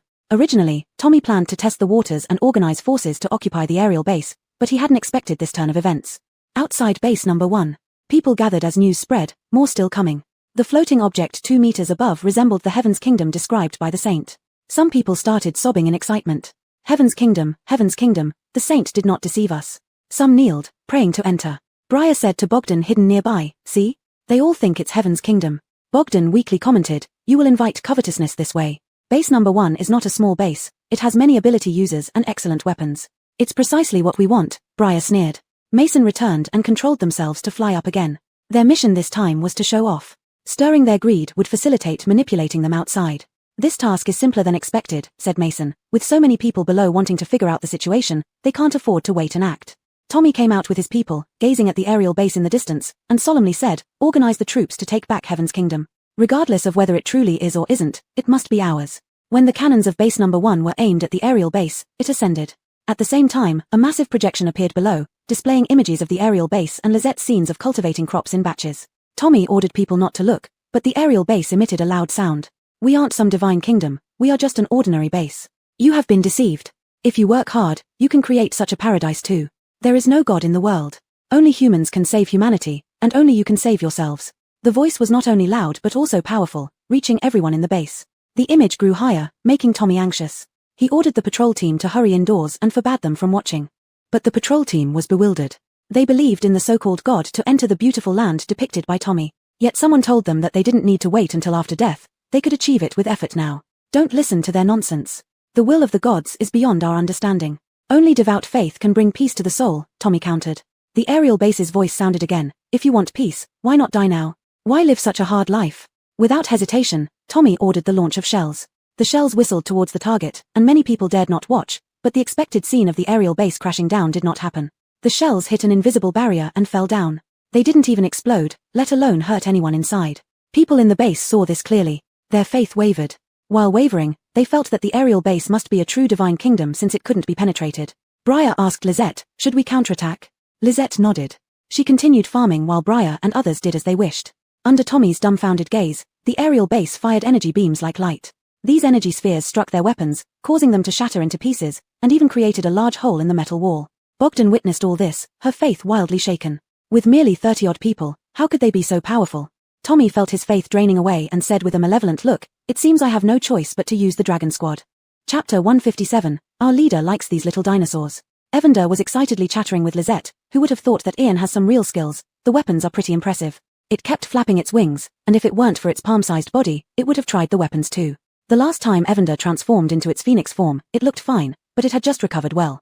It repeatedly muttered to Lizette, I wonder when I will fully recover into my phoenix form. Dodo's eyes were filled with resentment and distress. Briar said in a low voice, they are launching their ultimate attacks. Give up. The Saint's Dragon Core is here. Bogdan's face was filled with intense fear. Tommy could control base number 1 not only because of his powerful brainwashing ability but also because he controlled some genetically modified mutant animals. Anyone who resisted Tommy was torn apart by these so-called Dragon Core. More than 20 creatures with massive wings like dinosaurs flew up from the north side of base number 1. Evander was furious. Bah, what trash dares call itself dragons? I must challenge them. Lizette stopped farming and stared at those large creatures. I want to play. Bogdan, looking complicated, said to Lizette, those things won't listen to you. Olafsson was displeased and kicked Bogdan. If she wants to play, she can play. Why are you talking nonsense? Those creatures were agile. They easily dodged Alric's attacks. Even artillery shells left only faint marks on their bodies without breaking through, instead enraging these creatures. They let out long screeches and flew towards Lizette and her group. Tommy sneered, no matter what protection you have, it can't withstand the attack of the Dragon Core. Can't your base move? Bogdan's cold expression finally broke down. Run. You can't defend against these monsters. We'll all die here. Others were shouting as well, urging Lizette's group to leave quickly. These dinosaur-like creatures were about 7 to 8 meters long, and their dark, tough skin was visible up close. Lizette watched them expressionlessly, annoyed by Bogdan and the others' noise, and cast a spell at them. Bogdan and the others could only cry out in terror. Instead of worrying about us, you should worry about your so-called saint. Olafsson kindly reminded them and then tightened her grip on her sword, staring at the monsters. Lizette, let's go, Odon said. No need. As Lizette spoke, these creatures collided with the protective shield. They let out long screeches, revealing sharp teeth in their huge mouths. Lizette didn't move. The creatures clawed at the shield, causing it to shake. When they clawed again, the shield broke. Lizette and her group were now within the attack range of these dinosaur-like creatures. Woo! Bogdan and the others screamed desperately, struggling to find a safe place to hide. Tommy watched with satisfaction as an aide whispered beside him, Saint, they have no resistance at all. Just wait to reclaim your holy kingdom. For the mobile airbase, they were incredibly envious. What did those inferior people know? Easily swayed in faith, they were only fit to be experimental subjects or food for the Dragon Core. Unfortunately, the Dragon Core found human flesh distasteful. If they ate them, it would save many resources. Just as they were fantasizing about how impressive it would be to take over the airbase, green vines sprouted from it, tightly binding their Dragon Core. How is this possible? Tommy couldn't hold back. Saint, tiny vines can't restrain the Dragon Core, the aide fawned. They had seen how formidable these specially bred mutants were. Their claws and teeth could tear anything apart. Tommy didn't think so. He knew his Dragon Core couldn't escape. Otherwise, they would already have killed everyone on top. He hoped they wouldn't notice. On the airbase. When the boss acts, there's nothing left for us to do. Olafsson praised Lizette like a cunning minister. The others gave her a look of disdain. Lizette is the best. All of us combined aren't as strong as she is, Alric laughed. The others also said a few words praising Lizette. Olafsson. How could they shamelessly look down on her? Bogdan and the others witnessed everything. When they thought they would perish along with these people, the green vines shot up rapidly, growing fast like they were on steroids and tightly bundling the creatures they feared so much. They couldn't even scream. Lizette, what are you going to do with these creatures? Evander never doubted Lizette's abilities, it was only concerned with how to deal with these creatures. Kill them, why keep them around? It's just wasting food, Evander sincerely suggested, fearing these creatures would vie for Lizette's attention. Allison didn't say anything, She walked up to the largest creature and examined it closely. The others were drawn over as well. Olafsson asked, "Boss, what are you looking at?" Allison took out a sickle and, under the puzzled gazes of Olafsson and the others, slashed toward the creature's neck. "Ah, are you going to kill it?" It was time, and Bogdan could finally speak. No one paid him any attention. Allison only made a small incision, inserting her finger to retrieve something. Then she lightly swiped her hand over the wound, and it healed instantly. Evander couldn't even stop her in time. "Allison, this kind of thing can be left for Olafsson and them. Look, you've gotten your clothes dirty." Allison often wore the same assault jacket, which Muriel wanted her to change, but she refused. Her reason was that she needed to farm. Muriel immediately smiled and said, "No problem, I have some clothes here for Allison to change into." Evander grumbled, "You all just spoil her." Allison looked at the white cube in her hand, lost in thought. Olafsson and the others noticed in surprise that the dinosaur creatures stopped struggling. The ferocity in their eyes vanished, replaced with gentleness and submission. How could this be? Control, Allison explained briefly to Olafsson and the others. "You mean these dinosaurs were being controlled?" Odon frowned, then sighed. There were always people conducting forbidden experiments. Yes, Allison nodded. She took out a bunch of fruits and vegetables to feed the dinosaurs. "They eat meat," Bogdan began, but then saw the dinosaurs happily munching away. Everyone except Allison had a look of disbelief on their faces. Why would such fierce-looking creatures be herbivores? Not entirely herbivores, though they also ate meat. The people of base number 1 who witnessed this had their faith shattered further. Weren't these creatures controlled by the Great Saint? Why would they get along so well with outsiders? Everyone looked suspiciously at Tommy, who realized things were not going well, his power rapidly waning. He regretted it. If he had a second chance, he would never provoke this airbase. "What do we do, Saint?" an loyal subordinate asked. At the same time, from the airbase came a friendly and pleasant voice. "Thanks, our leader really likes these little dinosaurs. Any other tricks? Bring them on." Chapter 158, Consider Base Number 1. Olafsson preferred to refer to Lisette as boss when speaking to outsiders rather than boss. Mainly because he couldn't think of a cooler title. Tommy's eyes seemed ready to pop out as he watched his dragon group warmly fraternizing with the enemy, utterly obedient. The malice in his gaze was palpable. "You are courting death," he shouted, and his body began to balloon like an inflated balloon, continuously expanding and transforming. "Saint!" His subordinates cried out in alarm. Tommy had fully mutated. His clothes turned to shreds during the transformation process. His brown skin became extremely hard, covered with long fur, a long tail dragged behind him, and his mouth grew pointed with 2 fangs exposed outside. The non-human Tommy glanced coldly at his subordinates, lashing his tail which instantly severed someone beside him into 2 pieces. Half of the body fell on the ground, still staring at Tommy even as it lost all signs of life. "Monster!" Those not affected screamed and ran away. Tommy's bulging eyeballs were filled with savagery. After a glance at the fleeing people, he leaped several times toward the direction of the airbase. The faith in base number 1 had completely collapsed. Only a few fanatics refused to believe their god was false. The saint had completely transformed into a monster. After Tommy's mutation, his considerable size was visible to Olafsson and the others. "What the hell, giant rat!" Olafsson exclaimed in shock. Others also displayed expressions of disgust. With just a few leaps, Tommy reached the floating base. He opened his mouth and let out a prolonged howl, creating sound waves that rippled outward. Olafsson and the others felt a blow to their heads, experiencing pain and dizziness. Lisette watched Tommy coldly, using magic to block the ears of these new pets. Feeling Lisette's gaze, Tommy let out a weird cry and lunged at Lisette. "Lisette, he's disgusting."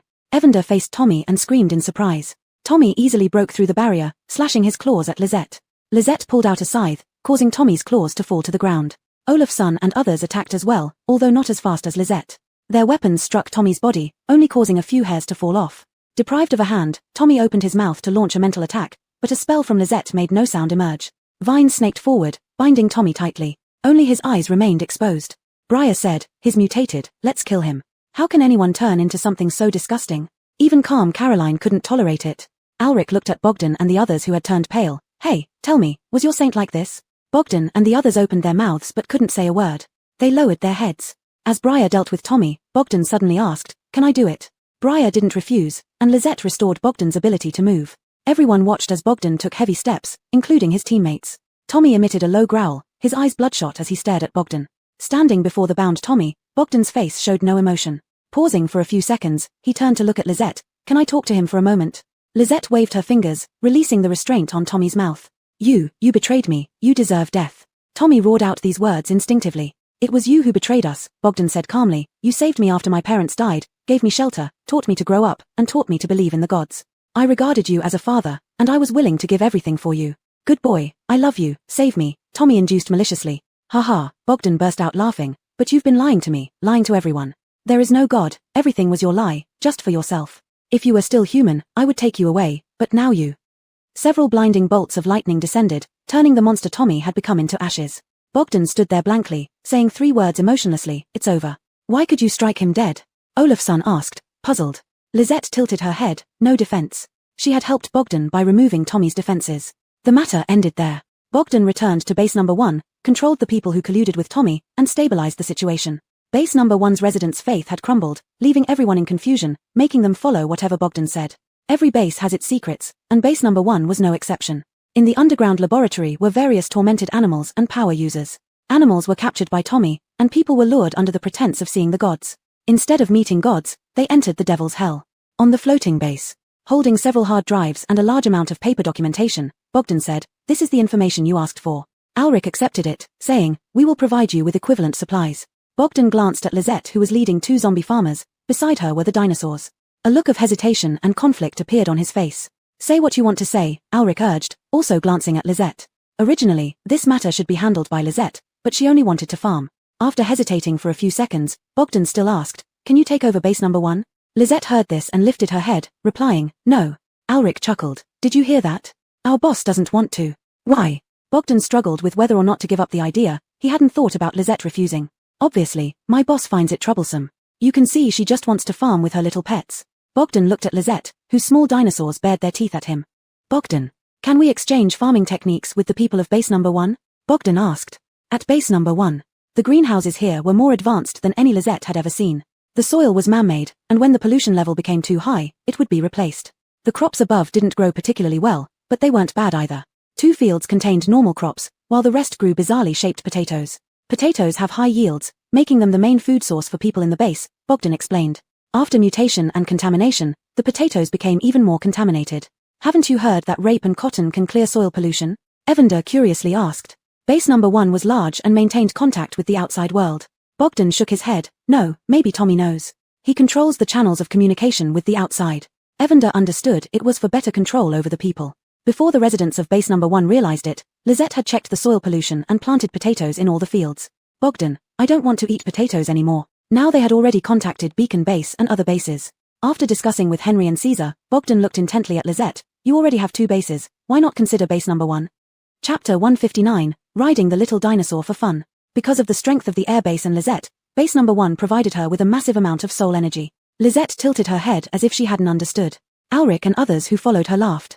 The little yellow chicken flapped its wings a couple of times. "It's not possible, Lisette has too many tasks. Base residents need a pillar, a new backbone," Bogdan said. "You don't have to manage us, we can handle ourselves. Just accept the base as yours, and you can do whatever you like with it." "You guys shouldn't need another god," Briar said. "What we need is not a god, but a powerful leader." The morale at base number 1 was unstable. As Andrei's former confidant, Bogdan couldn't command respect from everyone, and base number 1 couldn't be allowed to fall into chaos again. Furthermore, as a high-tech base, disorder was unacceptable. With her air base and impressive strength, Lisette would be an uncontested new leader. Bogdan looked at Lisette expectantly, as did the other members of base number 1. Briar said, "Lisette, if you don't want to." Before he could finish, Lisette said, "Okay, let's set up a contract." The little yellow chicken added, "Lisette agrees, but you must enter into a contract with her." A little bewildered, Ulrich and others looked at Bogdan as if he had lucked out.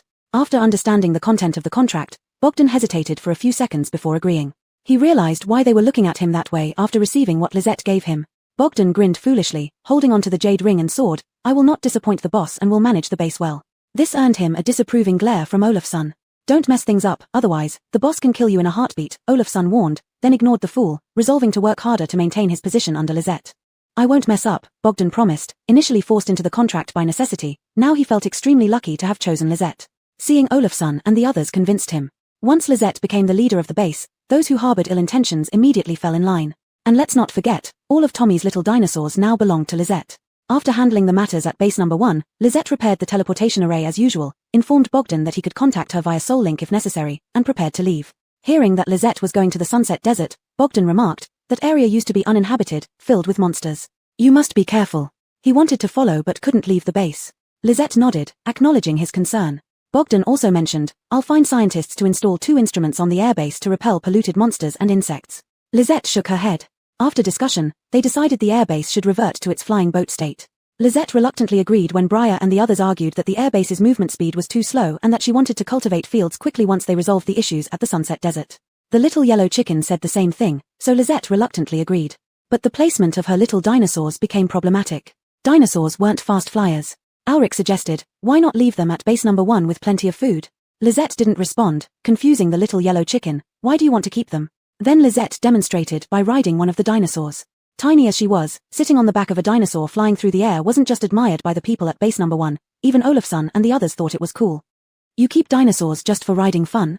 The little yellow chicken didn't know how to react. Its own status seemed unthreatened yet threatened. Lizette nodded. Mount, fly. She recalled that in the cultivation world, Lizette had mounts and she wanted one too. Saying this, she glanced at the little yellow chicken, who covered its chest with its wings. What are you doing? I can't carry you. Lizette responded with a regretful oh. Evander, you really thought about it? Olafsson asked, Boss, can I ride with you? Being a dragon rider sounds amazing. Pushed aside by Odon, he said, stop disrupting, Lizette. How about we take one and leave the rest here? Lizette considered it for a while and agreed. Then Bogdan received his first task from Lizette, taking care of the dinosaurs. She also gave him a spatial ring full of food, much of which she had grown herself. Trees and plants she had cultivated previously were also transplanted to base number 1. This made the researchers of base number 1 very happy. As Lizette left, everyone at base number 1 came out to see her off, waving goodbye and shouting, come back soon. Muriel and others were deeply moved. Muriel sighed, in the past, I believed everyone in the post-apocalypse world was bad while I was in base number 1. Now I understand that many people don't start out intending to be bad.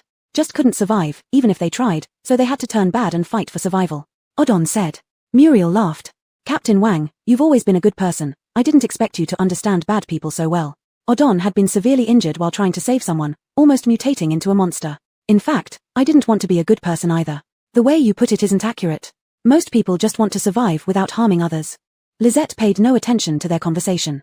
The flying boat soared through the air, with Lizette riding on a dinosaur alongside Evander, Xiaozhu, Houston, and Dash. Right, Evander had named the little dinosaur Xiao Yi. This was the prettiest dragon Lizette had chosen. Ahahaha, this is fun. Xiao Yi dived, and Evander's feathers were all disheveled as it chirped wildly. Houston and Dash also howled Ao, while Xiaozhu chirped appropriately chirp chirp. Olafsson envied them greatly, even though he had experienced it before. Sandra smiled. I didn't expect Lizette to have this side of her. They continued westward, and the temperature kept rising. Soon it would be above 0. This time, they finally entered the desert. Previously, this area was uninhabited, and now it was even more so, but there were many monsters around. Below were giant lizards, sideways swimming snakes, and large desert rats. After mutation and pollution, they looked like small monsters. Once Lizette and Xiao Yi were done playing, she started planting cacti and jujube trees among other desert crops. All the fields in the spatial ring were full of them. To be able to farm, Lizette developed a new skill. When she first gained the new skill, it scared Evander. Evander suddenly noticed one of Lizette's hands was missing. Zombie girl, where's your hand? Evander's voice cracked. Lizette's entire arm had disappeared, and it panicked. Then Olafsson and the others rushed in, his eyes turning red immediately. Boss, who did this? I'll go find them. The others looked at Lizette with sympathy, Alanis coming over to check her injuries. Lizette tilted her head slightly to avoid Alanis's examination and, to everyone's amazement, her arm reappeared.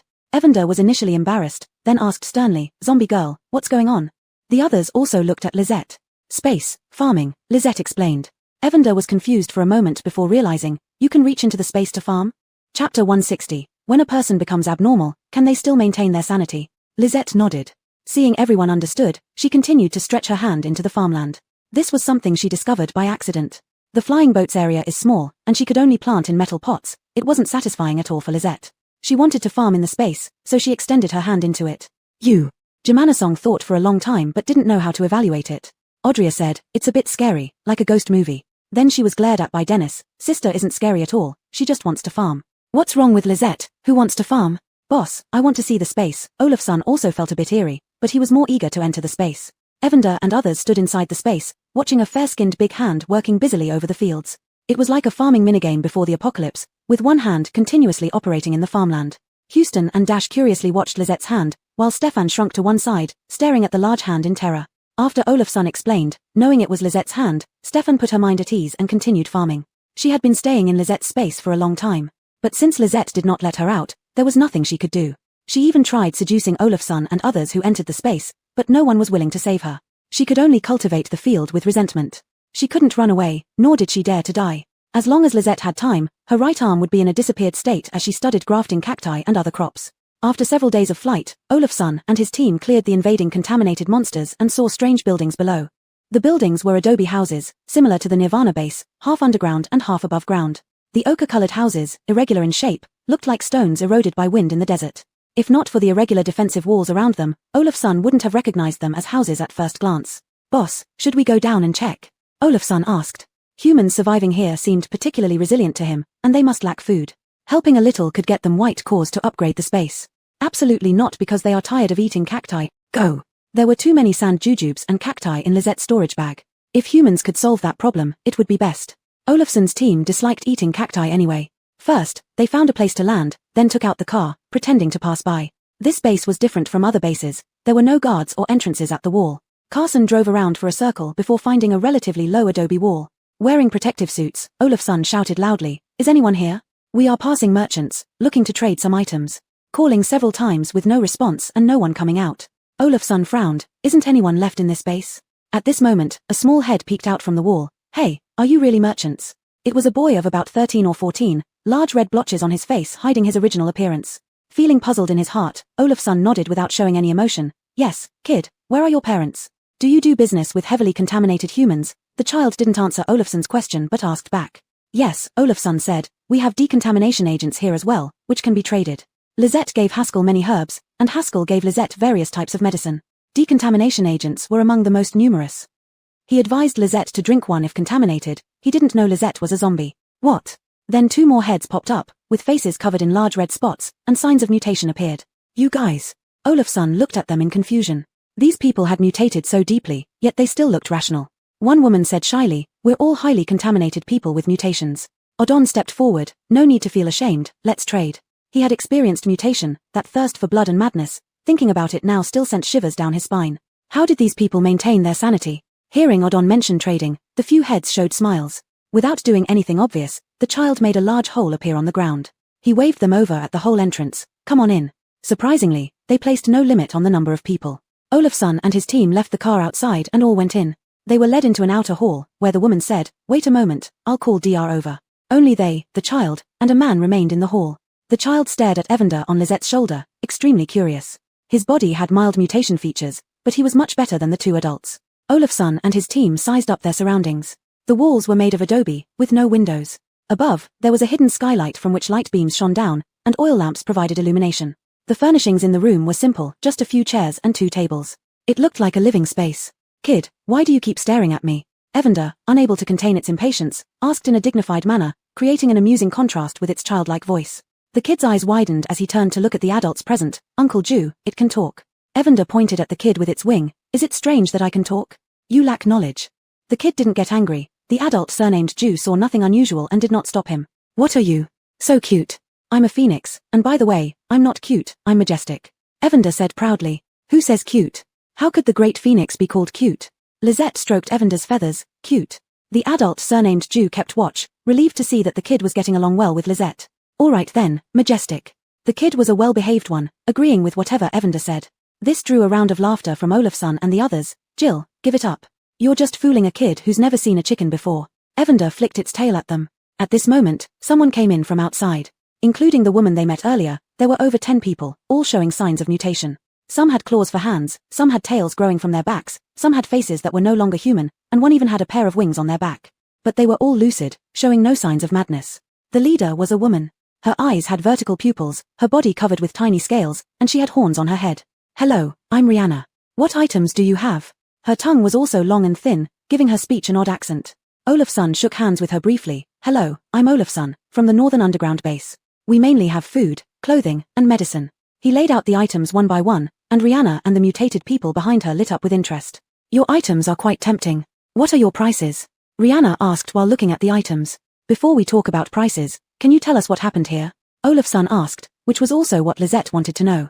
Chapter 161, Humanity's Barren Fields. Rihanna gave a bitter smile. It's just as you see, pollution levels were too high, and we mutated. But you're completely different from the other mutants. Odon said that due to excessive pollution, many of his teammates had died in agony, and many others had perished like them.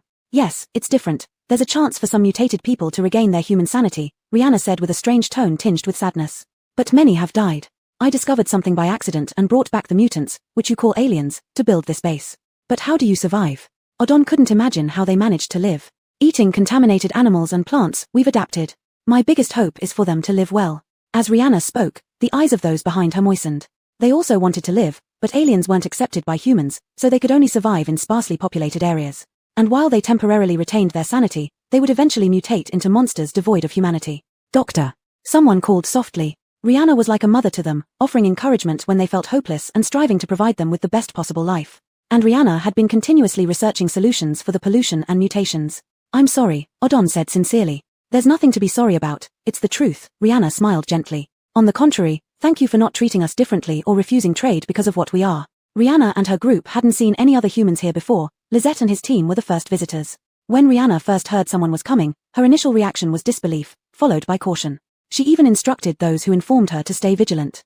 Seeing Lizette and his team, she breathed a sigh of relief. They were approachable. Olafsson smiled and interjected, let's not talk about this for now. Let's discuss the trade. There was no need to delve deeper. He was just surprised that humans who had turned into aliens could still regain their sanity. Olafsson listed the prices item by item, starting with the cheapest, the cactus. 1 white core could be exchanged for a large piece. This was allowed by Lizette since cacti grew abundantly here. Rihanna nodded. The price is fair. You've gone through great hardships, aren't you at a loss? Don't worry, we won't lose out, Olafsson replied matter-of-factly. That's good. Rihanna and her group didn't lack white cores. After listing the items they needed, Rihanna hesitated and asked, can I ask how low pollution crops are grown? We can exchange items for this knowledge. The others looked at Lizette expectantly. Eating low pollution crops would benefit them too. Of course, it's free. Olafsson grinned and explained the planting methods in detail. He had learned these from Lizette. He also offered to sell seeds to Rihanna's group. Lizette suddenly spoke up, I want to watch you farm. Watch us farm? Rihanna was taken aback. Could someone who provided so much food really need to watch her farm? Alright, I agree. Seeing no objections from Olafsson and the others, Rihanna agreed. She scrutinized Lizette several times. She hadn't expected this pretty young girl to be the leader of the team. Seeing Rihanna's fields, Evander remarked, human resilience and creativity are powerful. The area was surrounded by earthen walls. While Juju appeared unremarkable from outside, once inside, it revealed rows of cacti and sand jujube trees, not green, but colorful. Rihanna explained, we have ability users who can alter visual perception, so outsiders usually can't see this. All these crops have high pollution levels. People were working inside, with sharp claws and hardened skin. Lizette wanted a closer look, and Rihanna reminded her cautiously, be careful. Approaching a red and brown mottled cactus, its spikes suddenly shot out toward Lizette. Just as Rihanna was about to intervene, the spike stopped 10 centimeters away from Lizette, then fell to the ground. Don't worry, Doctor, Ulrich said warmly, our leader is very capable. But Rihanna was about to say that strong as anyone might be, Lizette was still just a young girl. Then she saw Lizette stretch out a finger and press against the attacking cactus, which immediately calmed down. Ignoring its color, it seemed like an ordinary cactus. Lizette continued touring this unique farming area. The temperature wasn't high here, and the day-night temperature difference was significant. However, their planting zone was relatively warm, not as cozy as base one but above freezing. Heat preservation? Lizette asked. Without needing Evander to translate, Rihanna understood Lizette's meaning. Yes, Rihanna did not hide it. It's a type of stone that absorbs heat when the temperature is high and slowly releases heat when the temperature is low. The stone itself also contains heat, and there are many such stones here. As she spoke, she dug up a piece of soil and showed Lizette the stone. Lizette blinked, indicating she had learned something new. As for water, it was easy to understand. Thick layers of dry grass were spread across the fields to prevent water loss, and iron wires on the ground could condense moisture from the air. This moisture was sufficient for cold-resistant crops like cacti. Lizette tilted her head, signaling that she had learned again, with a growing urge inside her. Evander whispered in Lizette's ear, Lizette, this is someone else's field. If you want to play, find another plot. Lizette ignored Evander. She wouldn't touch others' fields. But Lizette looked at Rihanna, help remove pollution, research the field. Evander was speechless. Lizette had learned to negotiate. Sigh. Rihanna didn't understand Lizette's meaning, but Olafsson explained, our leader can help clear soil pollution, but we need to borrow your field for research. Ah! Rihanna was a bit confused. This request seemed to favor them more. No, not entirely. She thought about it and said, alright, but only this field. We can't disturb other fields temporarily. After all, we need food. Plant growth has a cycle. Completely redoing everything at once, even with exchanged food, would be unsafe. However, Lizette only chose an area they hadn't cultivated yet. When Lizette started farming, everyone gathered around to watch. They also had plant ability users, but Lizette's farming technique still amazed them. Lizette picked a rather infertile plot. Rihanna even suggested, why don't you use our prepared fields? At least they have some nutrients. Lizette didn't listen to her. Olafsson smiled and explained, Dr. G, our leader likes where she likes, she's just playing around. Rihanna was speechless. She had never seen a young girl treat farming as a game. She didn't believe that Lizette could grow anything worthwhile in such a short time. Chapter 162, Farming in the Desert, Pollution Cleaning Agent. After Lizette's series of actions, all the exotic humans fell silent. First, she gathered materials from the surroundings, collecting much dry grass and laying it down. Then she had Audria and another metal manipulator in the team set up iron wires. Metals were abundant in both the air and soil, making it no trouble for the grown-up Audria. Lisette found many stones as mentioned by Rihanna and buried them. She planted poplar trees again. Rihanna was about to comment, but seeing how much Jade and the others trusted Lisette, she kept her thoughts to herself. Doctor, can this really work? Someone couldn't help asking. Whether it works or not makes little difference to us. Rihanna said that since they willingly did this without occupying their fields, there wasn't much she could say. She could only try her best to help. The poplar trees Lisette planted had very strong vitality. They took root upon landing. Lisette provided them with some insect ash fertilizers, causing them to grow even better. However, the leaves were much smaller than usual, and the trunks were rougher. After planting the trees, Lisette began planting cotton instead of rapeseed, because rapeseed required more water than cotton. Lisette harvested the cotton before it matured and piled it in the field as a moisture-retaining material. Rihanna asked Alric, is her wood manipulation ability so powerful? In a blink of an eye, so many poplar trees sprouted. Their people could also accelerate crop growth, but compared to Lisette, it was nothing. Of course, hers is even more powerful, Alric said with a smile. For now, he couldn't contribute much and just watched from the side. His smile deepened, finding joy in others' shock. After completing everything, fertilizing, and planting cacti, Lisette rested once done. Evander asked, why don't you use spells? Check the water. Lisette said. Others didn't understand what Lisette meant, but Evander understood. The iron wire setup was meant to check the water collecting ability. That night, they stayed in Rihanna's territory. However, Lisette and her group stayed by the fields. Despite several invitations from Rihanna, they didn't go. Midnight arrived, and someone on Rihanna's side lost control. Lisette heard the roar, as did everyone else. The cries shattered the night's tranquility, filled with despair and fear that chilled one to the bone. Evander asked Lisette, should we go check? Lisette nodded. She brought Evander and Odon into Rihanna's building. Once inside, they realized it went deep underground, with interconnected rooms resembling a huge beehive. No one stopped them. People gathered at a room's entrance, their varied forms looking somewhat terrifying under dim lighting. But Lisette and Odon didn't mind and approached. Inside, they heard Rihanna's gentle soothing voice. Good child, I'm here. It will be okay soon. The roars were intermittent, still maintaining some sanity. Doctor, kill me. Followed by agonizing screams. We have medicine. Don't be afraid. You'll be fine. Trust me. Others watched silently, tears glistening in their eyes. Life was too hard for them. The boy named Strong, who hosted Lisette earlier, saw them. He walked up to Lisette and looked up, asking, Big sister, Uncle Ju is in great pain. Other uncles said he's going to die. Can you save him? Everyone looked at Lisette. A woman pulled Strong back. Strong, don't trouble the guests. Lisette tilted her head, he won't die. Lit by oil lamps, Lisette clearly saw Rihanna holding a completely mutated man. Judging by features, it was indeed Uncle Ju as described by Strong. Rihanna fed him the medicine brought by Lisette, and he gradually calmed down. Doctor, I am tired. With that, he closed his eyes. No one spoke, standing together like at a memorial service. Strong cried, sobbing and asking, is Uncle Ju gone? Being young, he knew gone meant death but didn't want to say it. He's just free from pain, the woman holding Strong softly said. No, someone perceptive noted, he's not dead. Look, his mutations are reversing. All turned to see. Indeed, his mutations slowly retreated, revealing human features. This is possible. Suddenly, all heads turned to Lisette, their gazes burning. Who didn't know mutations were irreversible? Even Rihanna, who researched tirelessly, could only slow the mutation process and preserve one's consciousness. That itself was remarkable. These unfamiliar humans gave them new hope. Rihanna laid the man down, tears shimmering in her eyes. She wasn't sad because he was leaving but happy he stayed. Yes, Christopher is fine. He's just too tired and has fallen asleep. Rihanna gave an affirmative response, and everyone looked at her, digesting this fact. Rihanna walked up to Lisette and bowed deeply, thank you. The others followed Rihanna and bowed together, thank you. At this moment, Lisette felt a strong, pure soul energy from Rihanna and the people here. Lisette tilted her head. She didn't understand this emotion but as a polite zombie, she responded, you're welcome. Thinking for a moment, she added, you need the medicine. Rihanna said with slight embarrassment, though it may seem presumptuous, we indeed need it outside. You have seen it, but we cannot provide that many white cores. Having harvested much soul energy, Lisette blinked, I'll give you the formula. Surprised, Rihanna lifted her head, really? But we don't have anything to exchange with. They weren't a large base and were very poor. Recalling Jade's behavior, Lisette said, we can owe it for now. It couldn't be given for free, this was what Jade said. Jade said humans were complex beings. If you gave them things for free once and didn't do so the next time, many would resent you. A smile appeared on Rihanna's face, alright, we will repay you as soon as possible. They had a natural advantage against pollution monsters, and they could accumulate white cores quickly. Lisette nodded. The next day, Lisette went to the fields where the iron wire fence was covered with a dense layer of sparkling water droplets. Rihanna glanced at the droplets on Lisette's side and then at the oddly colored droplets in her own field, roughly understanding why Lisette planted trees. Poplar trees can purify water in the air. Lisette nodded, and Evander remarked, "This kind of water is nothing compared to the amount purified during rain." Rihanna gazed at the poplar trees that had grown to human height and muttered, "So that's how it works. We can use plants' power like this." Plants' vitality was strong even in arid deserts, with cacti existing in such environments. Lisette's approach opened up a new line of thought for her. After harvesting a crop of cacti, Lisette planted many different seeds. Strong side, cacti can grow this fast.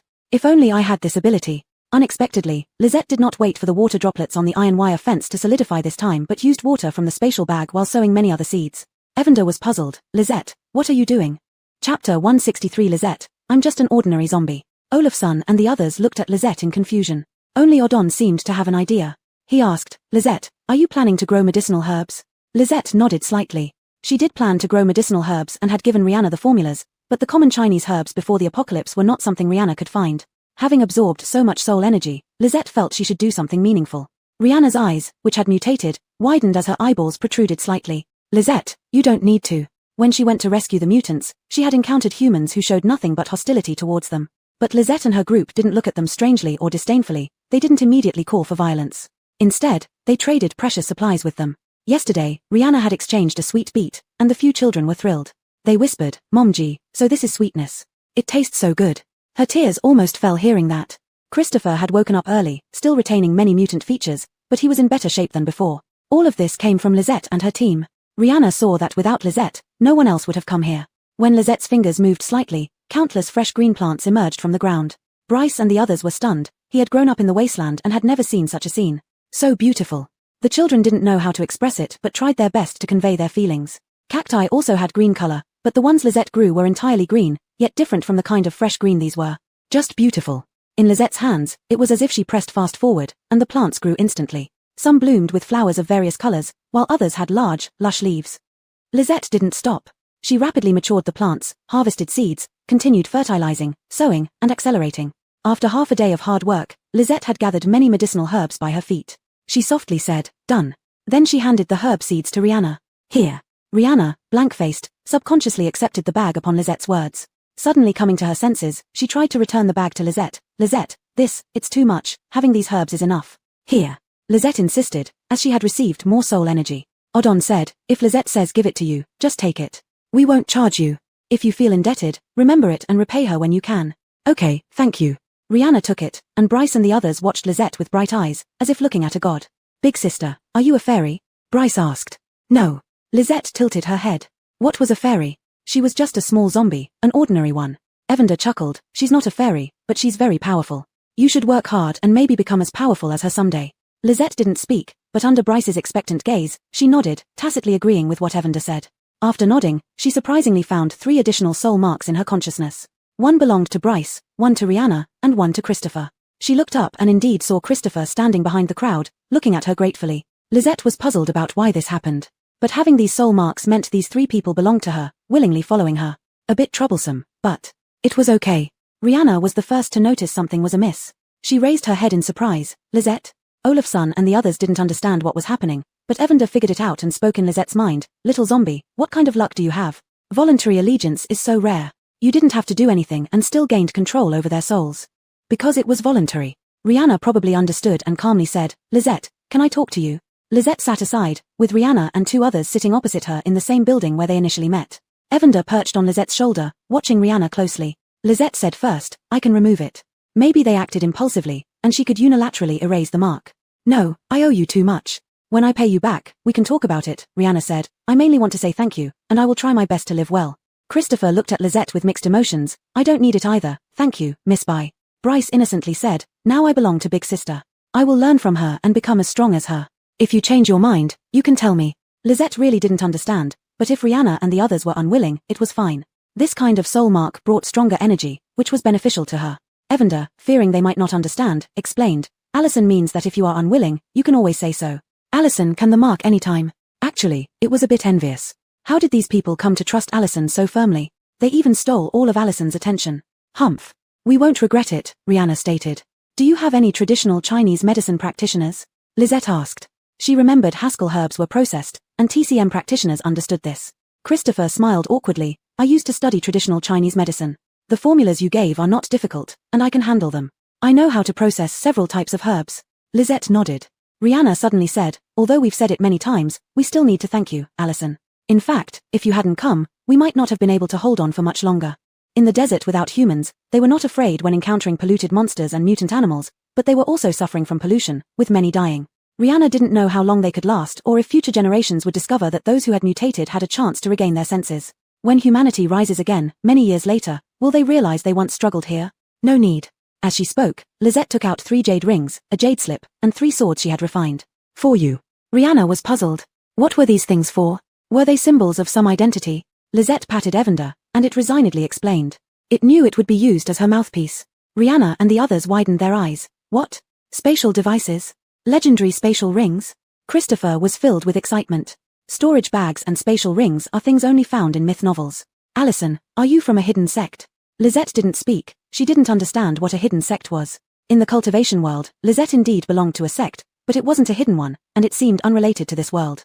Evander took the opportunity to acknowledge it. Yes, so you should cultivate the techniques given to you diligently. Rihanna asked expectantly, can I teach others? Chapter 164, a wall appeared out of nowhere. Lisette didn't refuse, only teaching the most basic techniques and swordsmanship. Lisette nodded, it's fine. What a wonderful person you are. How could anyone be as kind as you? Rihanna said excitedly. Lisette replied, you're even better. Rihanna loved these people like her own children, something Lisette couldn't do. The land owned by Lisette turned into a medicinal herb field. With matters here wrapped up, Lisette and her group were ready to continue their journey. Rihanna was quite reluctant. In her heart, petite Lisette had become her master. She even thought about renaming the place by sect and asked Lisette for the name of her hidden sect, but Lisette did not tell her. Rihanna didn't know that this so-called hidden sect was just a fabrication by Evander. It didn't exist at all. Lisette, practicing cultivation can benefit those who have undergone mutation by helping them maintain their sanity. Rihanna mentioned her findings first, then continued, the western region is very dangerous. I've been there before and felt an overwhelmingly powerful aura. If things get too tough, come back. We'll go together when we're stronger. Humanity won't perish anytime soon. After learning what Lisette had done from Olafsson, Rihanna became even more loyal and caring towards Lisette. How could someone as great as Lisette exist? She was just a young girl after all. Lisette nodded. What she truly thought remained unknown. Now among trusted companions, Lisette no longer kept secrets and brought out the flying boat, releasing Xiao Yi. Several children watched enviously. Mommy G, big sister can fly. Caden, a child with unwavering determination, said, I'll practice hard, grow stronger, and follow my big sister to fight monsters in the future. Sure you will. Rihanna watched the departing flying boat and whispered. Since learning desert farming from Olafsson, Lisette always wanted to give it a try.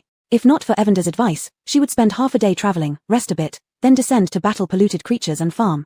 Olafsson and others, who usually indulged Lisette, suggested, Boss, how about staying with Dr. G after we return from Sunset Desert and planting crops all over the desert?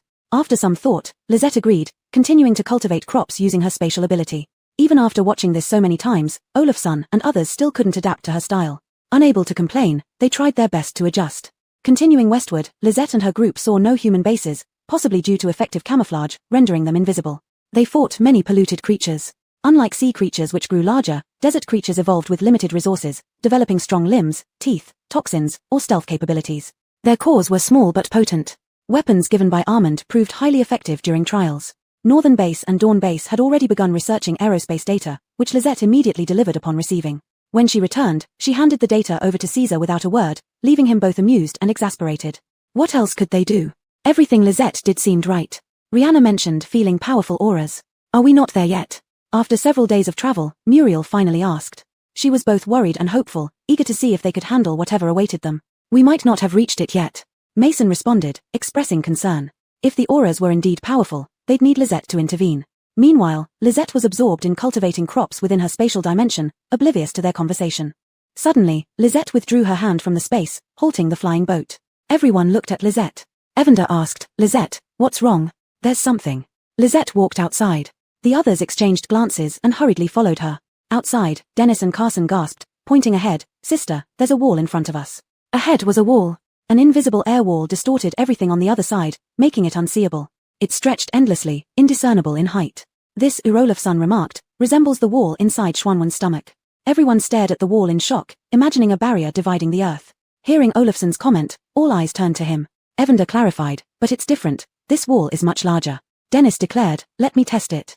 He threw a fireball at the wall, which promptly bounced back. To show off, Dennis had made the fireball large, causing him to panic when it returned. Big sister, watch out. Lisette waved her fingers, extinguishing the fireball. Defeated, Dennis muttered while Muriel chided, don't act foolishly. Thankfully, it only reflected back. I'm sorry. Dennis apologized obediently, sneaking a glance at Lisette. Seeing she wasn't looking, he felt a little disappointed. But Muriel was right, they didn't know what this wall was. If anything went wrong, it would be his fault. Lisette didn't say anything, and she kept maneuvering the flying boat upward. However, no matter how high they ascended, they couldn't see the end of the wall. Come on, does this wall cover the earth? Olafsson said, would we have to go to outer space to find its end? Outer space was off limits. Lisette could manage, but Olafsson and the others couldn't endure it. Moreover, even with plenty of spirit stones, Lisette couldn't afford the expenditure for a space trip. Ignoring Olafsson, Lisette steered the flying boat downward. She flew along both sides of the wall but still couldn't see the end. What's going on? Mason, as someone reborn, had never been here in his past life and had no idea this place looked like this. A terrible thought crossed his mind. Could they be living in some sort of enclosure? Were they segregated? This notion flashed through his mind momentarily. Maybe they needed to get to the other side of the wall to know the truth. Yet he couldn't help wondering if there might be no apocalypse on the other side. Deciding to get to the bottom of things, Lisette landed the flying boat on the ground. As soon as they touched down, contaminated creatures attacked them. There were quite a few, but Mason and the others swiftly dealt with them. Why don't we dig underground? Briar suggested. Lisette immediately summoned Xiao Zhu. Since she could reach into her spatial dimension with her hands, it was much easier than using telekinesis. She preferred grabbing with her hand. Xiao Zhu chirped pleasingly at first, but upon realizing it wasn't playtime, he deflated instantly. Evander laughed and scolded, you're always the least enthusiastic about work. Xiao Zhu pretended not to hear, glanced at the wall, and started digging along the base of the wall. While Xiao Zhu was excavating, Lisette began farming. 2 hours later, Xiao Zhu emerged from the hole, covered in sand, chirping. Lisette shook her head, can't dig through. Her meaning was clear, there was no way to tell how deep the wall extended underground. If they knew, they could have dug a tunnel to pass through. Briar said, then let's test this wall. Having come so far, he didn't want to give up. The others felt the same way. Next, they conducted various experiments on the wall. Chapter 165, The Impassable Wall. First came the physical attacks. Since this wall could reflect damage, they gradually increased the force of their strikes. As a result, no trace was left by physical attacks. However, when maximum force was applied, there was a slight tremor, like ripples on water, which soon returned to normal. Next were ability-based attacks, with force also increasing gradually. These too were reflected each time, and they managed to dodge accordingly, yielding results similar to the physical attacks. Later, they used spirit energy and were surprised to find that this wall absorbed it. But after absorption, there was no noticeable change. What do we do now? Dennis asked. While they experimented, Lisette had already cleared some land. Lisette entrusted matters to Briar and started farming. As she planted cacti, Briar and the others tried every possible method. The little yellow chicken reminded Lisette, little zombie, they can't make any progress with this wall. Even the little yellow chicken couldn't identify what it was, though it suspected it might be something left by its master, but detected no trace of the master's presence. Lisette tilted her head. I have no idea. Indeed, Lisette didn't know. She had examined the memories of the cultivation world's Lisette but found no clue at all. What exactly is this wall? Sandra frowned as she stared at the wall, which made people feel uneasy, especially given the unknown nature of the other side. Forget it, let's stay here for a few days, Odon suggested. This type of wall needs energy to maintain itself. Perhaps we'll discover something. Everyone agreed with Odon's opinion. Lisette didn't mind either and continued farming. After arranging the farmland, Yesenia, an Earth-type user, built a fence around it using her abilities, and they settled in temporarily. With space and food, these ability users quickly set up everything. The rooms took shape, with the best one naturally assigned to Lisette. She didn't care about this and focused on growing crops like cactus vegetables and strawberries. Cacti bore various other crops, thriving beautifully. Green vegetables and red strawberries made Lisette's surroundings feel far removed from the apocalypse. Ah! Others exchanged glances and sighed collectively. Lisette truly loved farming. They had no complaints, because it was through Lisette's farming that most of humanity survived. Their worry lay in how to get past this wall. I wonder what's on the other side. Audria supported her chin with one hand and ate a red strawberry with the other. Indeed, whatever Lisette grew tasted delicious. Do you think there are monsters on the other side? Dennis asked. He thought a lot, mainly because of the uncertainty. There must be monsters, Dag said, but whether we can handle them is another question. Do you think this wall is meant to keep us in or keep those on the other side out? Odon speculated. In fact, since the apocalypse, we've lost communication with Western countries as if they suddenly vanished, Dag mused. Would flying east continuously lead to such walls as well? Carson guessed. This location indeed seemed to be the boundary between east and west. We should rest when we need to rest and take turns standing watch for 2 days to see if anything changes, Briar declared. Apart from Lisette, he was the leader of this group. Everyone dispersed after he spoke. Lisette entered her spatial realm, having not been inside for several days. As Lisette farmed, the little yellow chicken chattered beside her. Little zombie, pay attention to your clothes. Little zombie, do you know what this wall is? Has anyone discovered it before? Little zombie, I wonder what's on the other side of the wall. Stefan couldn't help but perk up her ears. At that moment, she was allowed by Houston to rest. Her steps paused upon hearing the little yellow chicken mention wall. You saw the wall? Stefan asked hoarsely. The little yellow chicken perked up. You've seen it? Stefan nodded. I've seen it. If you allow me to go outside for some fresh air, will you let me share what I know about the wall? The air in the spatial realm was excellent, and the scenery beautiful, enhancing her abilities. However, facing the same scenery day after day drove Stefan almost mad. She would rather breathe polluted air outside. Lisette nodded. Stefan belonged to Houston and wouldn't run away. It was in the second year of the apocalypse when we came here. There was a wall, but later on, with more pollution and monsters, we stopped coming. Stefan recalled. Back then, we could faintly see the opposite side. There were people, quite a number of them, though their activities were blurry. It seemed like they were conducting large prayers. The little yellow chicken mused. Prayers? Yes, Stefan explained. You know, Western countries have faith in God, and that area was previously a holy site for several religions. Lisette remained silent, unsure of this. The little yellow chicken also fell silent for a moment. It didn't know either. Lisette had always been expressionless, and Stefan couldn't tell if Lisette knew or not. Even less could she read anything from the little yellow chicken's face. That's all. We never came back after that. Can you let me out now? Lisette nodded. The next moment, Stefan appeared in a mud hut, along with Houston and Dash. Stefan. It wasn't necessary to do this, she wouldn't run away. Not only might she not be able to escape, but even if she did, she couldn't survive alone in this desert. The air outside was cold, but not too cold. It carried the smell of sand and faint pollution. So, this is what night looks like. Stefan murmured, I almost forgot what night looks like. Lisette remained unmoved by Stefan's condition, which had nothing to do with her. Suddenly, Lisette said to Houston, stay here. She left the hut and swiftly flew off toward a certain direction using her sword. Where are you going, Lisette? The little yellow chicken shouted loudly. Lisette didn't answer, just nudged the little yellow chicken gently. Odon and Hansen were on night patrol. Seeing Lisette leave, they also shouted, Lisette, where are you going? Wait for us. Lisette ignored them and flew past the two of them in an instant. The commotion woke up Olafsson and the others. They came out asking, what happened? Upon hearing that Lisette had left, they exchanged glances. Let's go check it out. Houston and Dash listened closely to Lisette. As long as Lisette didn't leave them behind. Aren't you going to see what's happening? Stefan asked, feeling a bit curious herself about what had occurred. Houston looked deeply at Stefan. Fine, if you don't want to go, I'll rest a bit. It's rest time now, right? Can I rest for a while? After saying this, seeing that Houston didn't object, Stefan found a corner to rest. The air pollution level in Lisette's room was low, so she felt safe to sleep. Lisette flew for 5 minutes but had already covered a great distance. Looking at the polluted monsters huddled together under the night sky, the little yellow chicken finally understood why Lisette had come out.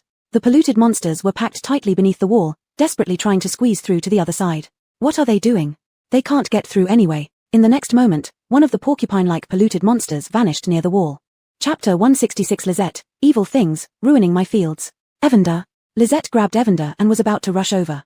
Evander hurriedly shouted, Little zombie, you can't go without telling Briar and the others. If we don't return, they'll worry. Lisette paused. It wouldn't do to leave without informing them. In that brief pause, the other monsters had already dispersed as it became impassable. Only one monster can pass. Evander exclaimed in surprise, what's the purpose of letting a monster through? Lisette, being a zombie, and Evander having no biological characteristics, were not hindered by the physical restrictions. Lisette went to check where the monster passed but couldn't find anything unusual. Just like daytime, she couldn't get past, nor could she see what was beyond the wall. She decided to go back first and then check elsewhere. On her way back, Lisette saw Olafsson and the others surrounded by contaminated monsters. Night was their hunting time. They dealt with the situation and met up smoothly with Lisette. Briar and the others showed surprised looks after hearing Evander's account. Why? Why would such a tightly sealed wall allow contaminated monsters to pass? What happened on the other side? Let's talk about it back there, Ulrich said. Lisette, don't go again. I guess if they release monsters elsewhere, it would be at the same time tomorrow. We should come back then. They walked back slowly, for it had been quite a long night, and dawn was breaking when they returned. Back at the base, Lisette was furious. Her fields were destroyed, evil things, ruined my fields. The crops Lisette planted were scattered messily, and various footprints littered the area, human and animal alike. Beside the field stood Daylan, Gustavo, and Stefan, looking helpless. Evander inwardly groaned, and Olafsson was also alarmed. The fields were Lisette's sore spot. Olafsson quickly asked Stefan, do you know who did this? Stefan shook her head, I was asleep. I didn't know.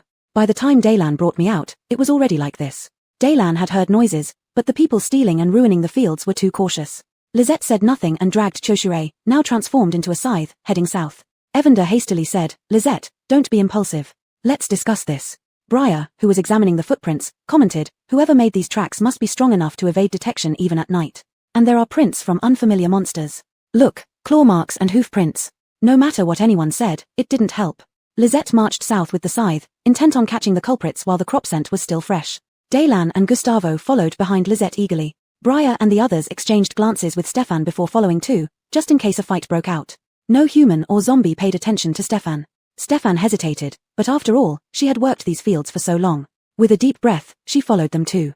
Little zombie, do you know where? Evander tried to calm Lisette down. No. The agitated Lisette gave just one word. You don't know how to find them? Yes. Lisette was confident she could find them. This time, she didn't ride the sword but walked extremely fast, tracking the smell growing stronger. At a massive sand dune, Lisette stopped. Here. Evander was astonished. There's nothing here. Ulrich speculated, could it be beneath the dune? Many desert animals lived underground, so it wasn't far-fetched. Lisette nodded, lifted the scythe, and swung it powerfully, slicing half the dune away. Stefan, who had just caught up, shrank back. This was truly a demon, yet oddly fond of farming. What person? A sharp cry echoed as two figures emerged from the other side of the dune. These two figures bore heavy contamination marks and slight mutation traces, with dark brown skin. Their previous shout wasn't Chinese but English. Except for Evander, Daylan, and Shaza, two zombies, everyone understood. You ruined my fields. Lisette didn't care what they were and rushed forward, delivering a punch to one person's eye socket. Seeing a fight, Daylan howled and punched the other's eye socket. Gustavo joined in, striking their noses. Briar and the others thought, do they have to act so fast? The three zombies hit hard, leaving the two covering their faces on the ground, cursing loudly. More armed people rushed out. Briar and the others exchanged glances and charged in without orders. To hesitate would mean losing the chance. Briar and the others, unarmed, brought down those attackers too. These attackers cursed inwardly, wondering if these people had a particular preference. Specifically targeting eye sockets and noses. Still unsatisfied, Lisette wanted to move further in. Ulrich held her back, let's question them first. There were mutated animals or contaminated monsters inside, and Ulrich didn't want Lisette to take the risk. Lisette nodded. Before they could ask, a group of things rushed out from inside. They all had dark brown skin, thick headscarves wrapped around their heads, high-bridged noses, and big eyes. They were accompanied by giant camel-like mutated animals and large lizards. The people on the ground found their backbone and pointed at Lisette and the others. They came to seize our territory. This made Olafsson and the others laugh in anger. Clearly, it was they who had destroyed Lisette's fields. Since that was the case, let's fight then. The people and animals here matched the footprints in the fields. These people were also empowered individuals, as were the animals. Briar and the others used weapons and abilities, quickly bringing these people to their knees. Lisette used magic, rendering both the animals and humans immobile. If not for Evander's intervention, Lisette would have taken down all these people single-handedly. Ulrich smiled warmly. Don't be afraid, we are not bad people. Tell us, how will you compensate for destroying our fields? These people shuddered. Among these Easterners, this smiling person was the most terrifying. Plus, with two abilities, a gust of wind or a strike of water caused them unbearable pain. What fields? We don't know. One of them said stubbornly, only to realize that the lizard he brought had led him to those fields. Seeing no one around, they took everything back. When they heard noise, they ran away. They thought they were safe, never expecting the owner of the fields to find them so soon. Don't know. Briar sent down a bolt of lightning, causing the people and animals to scream in agony. Seeing another lightning bolt forming in Briar's hand, that person shouted, we know, we didn't mean to, we were just too hungry. He sighed inwardly, why did he get distracted? Before, there were no such things, but now there were, which indicated that these weren't ordinary people. He recounted everything. Afraid of electric shocks, the others also honestly added more details, hoping that Lisette would forgive them for being honest. Since you've admitted it, let's talk about compensation. This time it was Olafsson, who flashed a big smile and said, Chapter 167, if there were gods, you would not live like this. Olafsson first asked Lisette. Lisette said, repair the fields. She had no intention of killing these people, it was enough that they would repair the fields. Olafsson's smile deepened, boss, I'll definitely make you satisfied. Lisette glared hatefully at these people, her gaze so intense that they involuntarily shrank their necks. They could tell that Lisette was the core. They heard that Easterners were as brutal as their dragons and possessed mysterious powers. These people appearing here confirmed this rumor. Would this little girl kill them or torture them with some cruel methods? Especially this handsome man, whose smile resembled a devil from a story. Devil Olafsson coldly announced their fate. Our boss is very enlightened. Hand over all your white cores and go work in the fields for a while. Our boss will say when it's enough. Also, answer a few questions for us. Upon hearing about handing over white cores, these people immediately became dejected. Can we hand in fewer? What do you think? Olafsson cast a faint glance at him. Work in the fields? This person tried to haggle further. Not everyone can go. Some can't work, and others need to find food. The 40-odd people above were their entire fighting force. There were still elderly, children, and sick people below. All of you present must go. Don't talk about not having food, you stole quite a bit. Olafsson wasn't buying their excuses. All right. The people here were straightforward and didn't argue further. A leader named Demetrius handed over more than 200 white cores to Olafson. Olafson gave him an ambiguous look, and Demetrius produced another 100 or so. Sir, truly, there are no more, Demetrius said with a long face. I know if you have any left. Enough, you've been spared, just take these and follow us now. With so many people, these white cores weren't all but were mostly it. This outpost only had a few dozen people, including the elderly and children, barely reaching 100. Under Demetrius's pleading, 86 people followed along, saying that since the dunes were damaged, no one stayed behind, fearing for the safety of the elderly and children. Olafson took a quick look and found these people owned next to nothing, just their clothes and ragged small bundles. Below the dunes, Earth users temporarily opened up space, which had nothing inside, unlike Rihanna who had simple furniture and beds. They nervously held the stolen food from Lisette, emitting an unpleasant odor. Muriel covered her nose and said, should we let them bathe? Lisette could use a cleaning spell but rarely used it even on herself. She agreed when Muriel suggested it. Alric volunteered, I'll handle the water. With other water users in the group, they managed a considerable amount of water.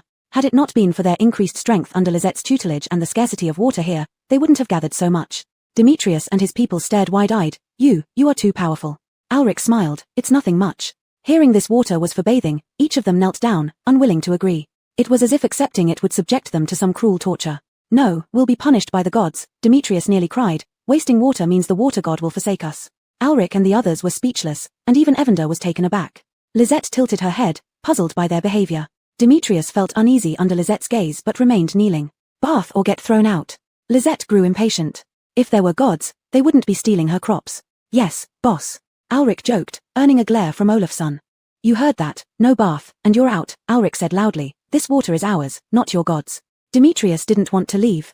Alric mentioned they'd be repairing fields, farming, and even those unable to work would get cactus fruits.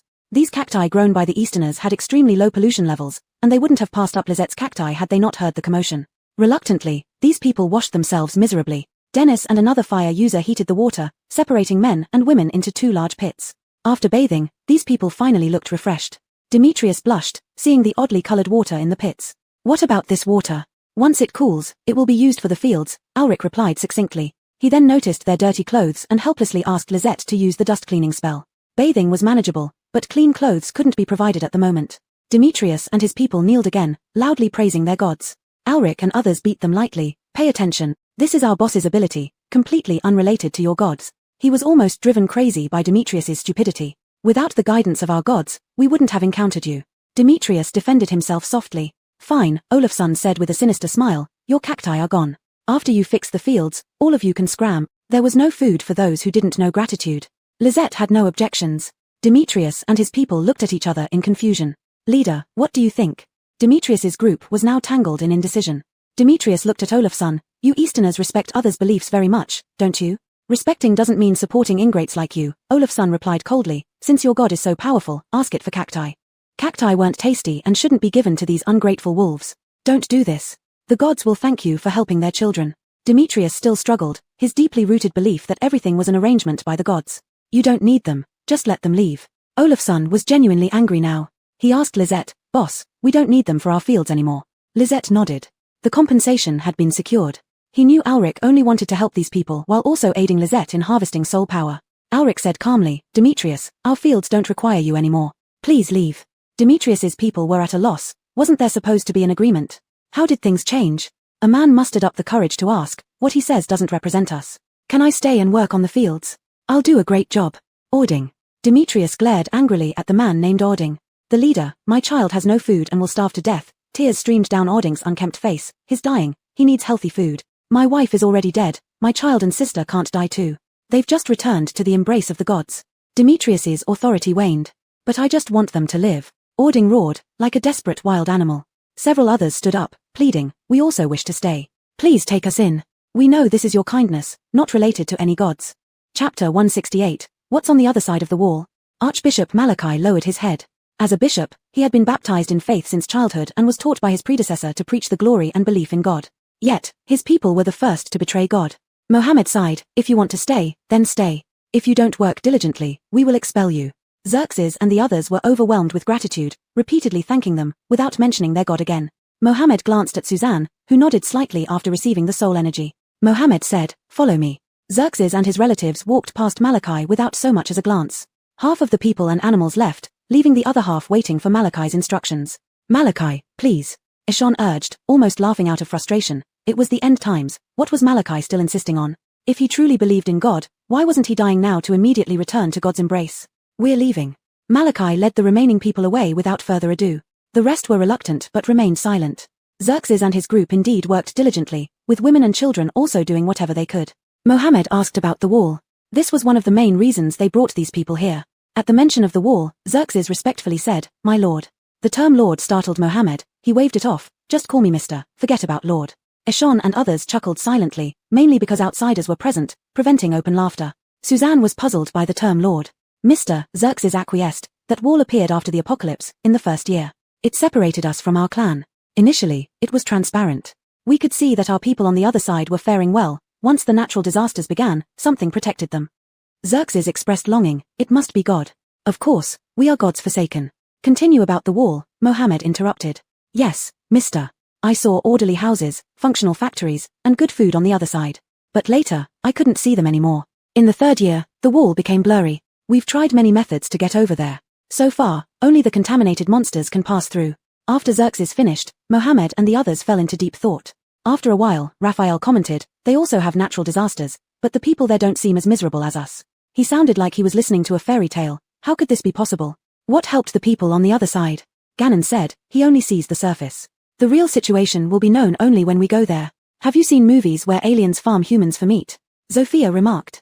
Everyone fell silent, knowing clearly what kind of meat that referred to. If so, why not raise us? Mohammed asked. Perhaps we're too exceptional. Wang Haoi joked, no matter what, we'll know once we go over. Suzanne stared thoughtfully at the wall and suddenly planted a seed at its base. Suzanne, what are you doing? Evander asked. An experiment. Suzanne rapidly nurtured the seed, which turned out to be a common ivy plant. Xerxes and others continued working, not daring to look.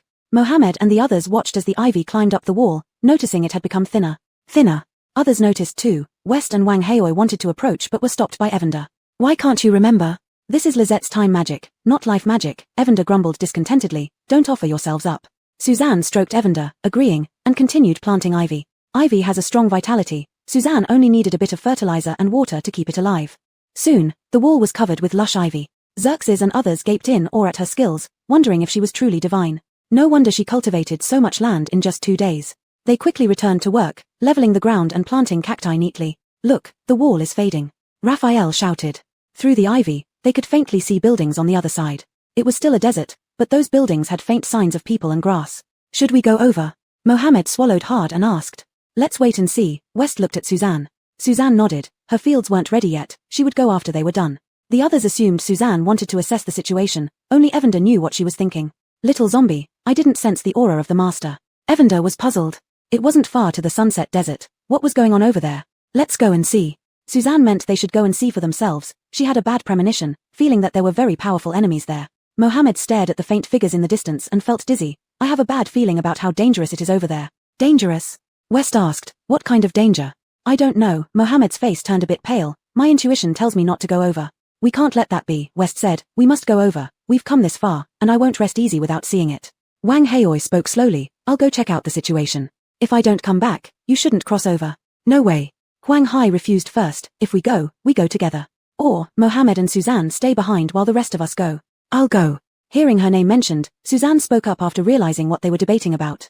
No way, Suzanne, you can't go, everyone objected. Boss, you can't go, Mohammed said. We will go. If anything happens, you can save us through soul connection. That won't work, I can't reach them. Suzanne sensed that if she went over, she wouldn't be able to contact anyone on this side. Sister, you can't go, Raphael opposed as well. If anything happens to you, Dad won't forgive me. Suzanne, though it's not nice to say, you are the hope of humanity, El Hauji carefully worded. Suzanne tilted her head. People already know how to farm. She only planted some food, and the bases she visited all learned what she knew. Suzanne was not the hope of humanity, humans were their own hope. The grains and vegetables she provided were reciprocated, making herself stronger. Don't argue, Evander said. Can you really stop Suzanne? Suzanne was determined to go. Evander understood her, even if it couldn't figure out her motive. Just as Mohammed and the others were about to speak, a blood-covered person tumbled over from the other side of the wall. Chapter 169, One Earth, How Can There Be Two Different Doomsdays? This was a middle-aged man with brown hair, bronze skin, and a tall figure, just extremely thin, with pollution marks on his skin, but not too severe. They were startled. How did he get over? Briar had a serious expression and said coldly, Lizette, stop for now. If there are any monsters over there. Lizette stopped the acceleration spell and looked at the man on the ground. Everyone watched the man on the ground cautiously, fearing he would turn into some strange creature in the next moment. Alanis, throw a healing, Briar said gravely. Alanis didn't hesitate and cast a healing spell. Heron regained consciousness, first looking back in terror, then glancing at the wall. His eyes suddenly reddened, tears streaming down. God, I'm finally out. Hey, who are you? Olafsson's voice scared the man. He seemed to only just realize Lisette and the others, wanting to jump up but fell back due to severe injuries. You. We asked you first. What's beyond the wall? Olafsson asked. Beyond the wall? Heron's face changed, shouting nervously, devils, flesh-eating devils are there. Don't go, run fast. His hands waved around wildly as he crawled forward, trying to move away from the wall. Lisette threw a spell, and the man fainted. When he wakes up, we'll ask again, Lisette said. Xerxes and the others were terrified. The life beyond the wall they always longed for seemed different from what they imagined. They might as well continue farming honestly. If only these Easterners kept giving them opportunities. Olafsson and the others guarded the thinned wall. No one else came through. He cautiously placed his hand on it, but it didn't pass through. Heron lying on the ground seemed to be an accident. As twilight approached, the man woke up. He was calmer, but when he saw the wall, deep fear flashed across his eyes. I'm out, the man excitedly covered his face. What's your name? Can you tell us about what's beyond the wall? Muriel gently asked, using mental calming as she questioned. A hint of confusion crossed her eyes as she used it. Heron scanned Hao Li and the others. He remembered these were the people who appeared as soon as he arrived. He opened his mouth, and Audria stuffed a cactus slice and a cup of water into his hands. Have something to eat before speaking if you want. Heron muttered a quiet thanks and cherished eating the cactus slice in his hand. Thank you for saving me and providing food, the man said. I'm Olaf. If you plan to go to the other side, I advise you not to. Speaking of the other side, deep fear shone in his eyes. It was almost the same as what Xerxes said. They also encountered natural disasters at first, with many zombies. But soon, the disaster stopped, and the zombies mysteriously disappeared. Many people came, saying they were helping them survive the apocalypse and build a human paradise. Then, they brought advanced technology, building many houses and factories, saying that working here would ensure a stable life forever. But people around him changed, becoming unrecognizable. Those selected for promotion never returned after being called away. One day, Olaf saw someone's face crack open, revealing a monster's head inside. At the same time, someone informed him he was promoted, and then he ran, along with many others. They formed an alliance and explored the truth. The truth was, those changed people were parasitized by monsters, while those promoted were killed by the monsters. This truth was found after sacrificing many people. Their stronghold was close to the wall, and their biggest wish was to reach this side of the wall. This time, they encountered a purge. Some in the alliance were parasitized, and he was injured but managed to escape. What are those monsters? Olafsson asked. I don't know. We even don't understand why they can kill us but choose to keep us alive, Olaf chuckled bitterly. I just know they are monsters. You should not go there, the parasites are powerful. Muriel stared at Olaf intently. Olaf, have you been parasitized? I haven't. I'm human, Olaf replied, his tone oddly fluctuating like a stuttering tape. I am human. Everyone retreated backward, Lisette fastest. With a flash, Olaf's head was severed. There was no blood in his head, but instead, a half-meter-long mantis-like insect flew out, with Olaf's face on its head. It swiftly pounced at Dennis. Others gasped. What kind of thing was this? Lisette moved her fingers, and a ball of fire appeared where the insect was, engulfing it. Dennis's fireball also reached, emitting a horrifying screech as it instantly turned to ashes. Dennis's face was slightly pale, complaining plaintively, Sister, it wanted to parasitize me. Rarely, Lisette patted Dennis's head, good job. Dennis's face instantly turned red, and he murmured, Big sister taught me well. The others couldn't help but roll their eyes. They didn't believe Dennis was scared. After all, they had seen how crazy he could be. His current abilities were quite powerful. Even Evander couldn't stand Dennis's behavior, calling him a flashy villain when competing for Lisette's attention. You're fine now, Evander said discontentedly. What should we do next? Briar pondered for a moment and said, It seems the creatures on the other side are parasitic monsters with high intelligence. They parasitize humans to survive. I guess keeping humans alive is probably for mimicry, Alanis added. Parasitizing humans must mean they can't exist independently. This hypothesis was widely accepted by most people.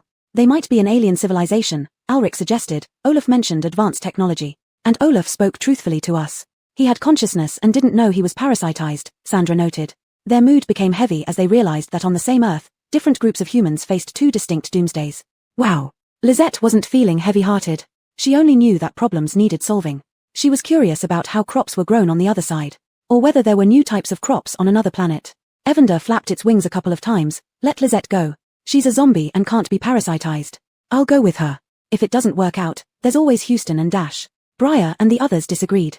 I guess they need to make physical contact to parasitize. We could wear protective suits. Odon pointed out that the risk was too high. There seemed to be a lot of those monsters. No matter how powerful Lisette was, she was still just one person, and he wasn't reassured. Others also had concerns.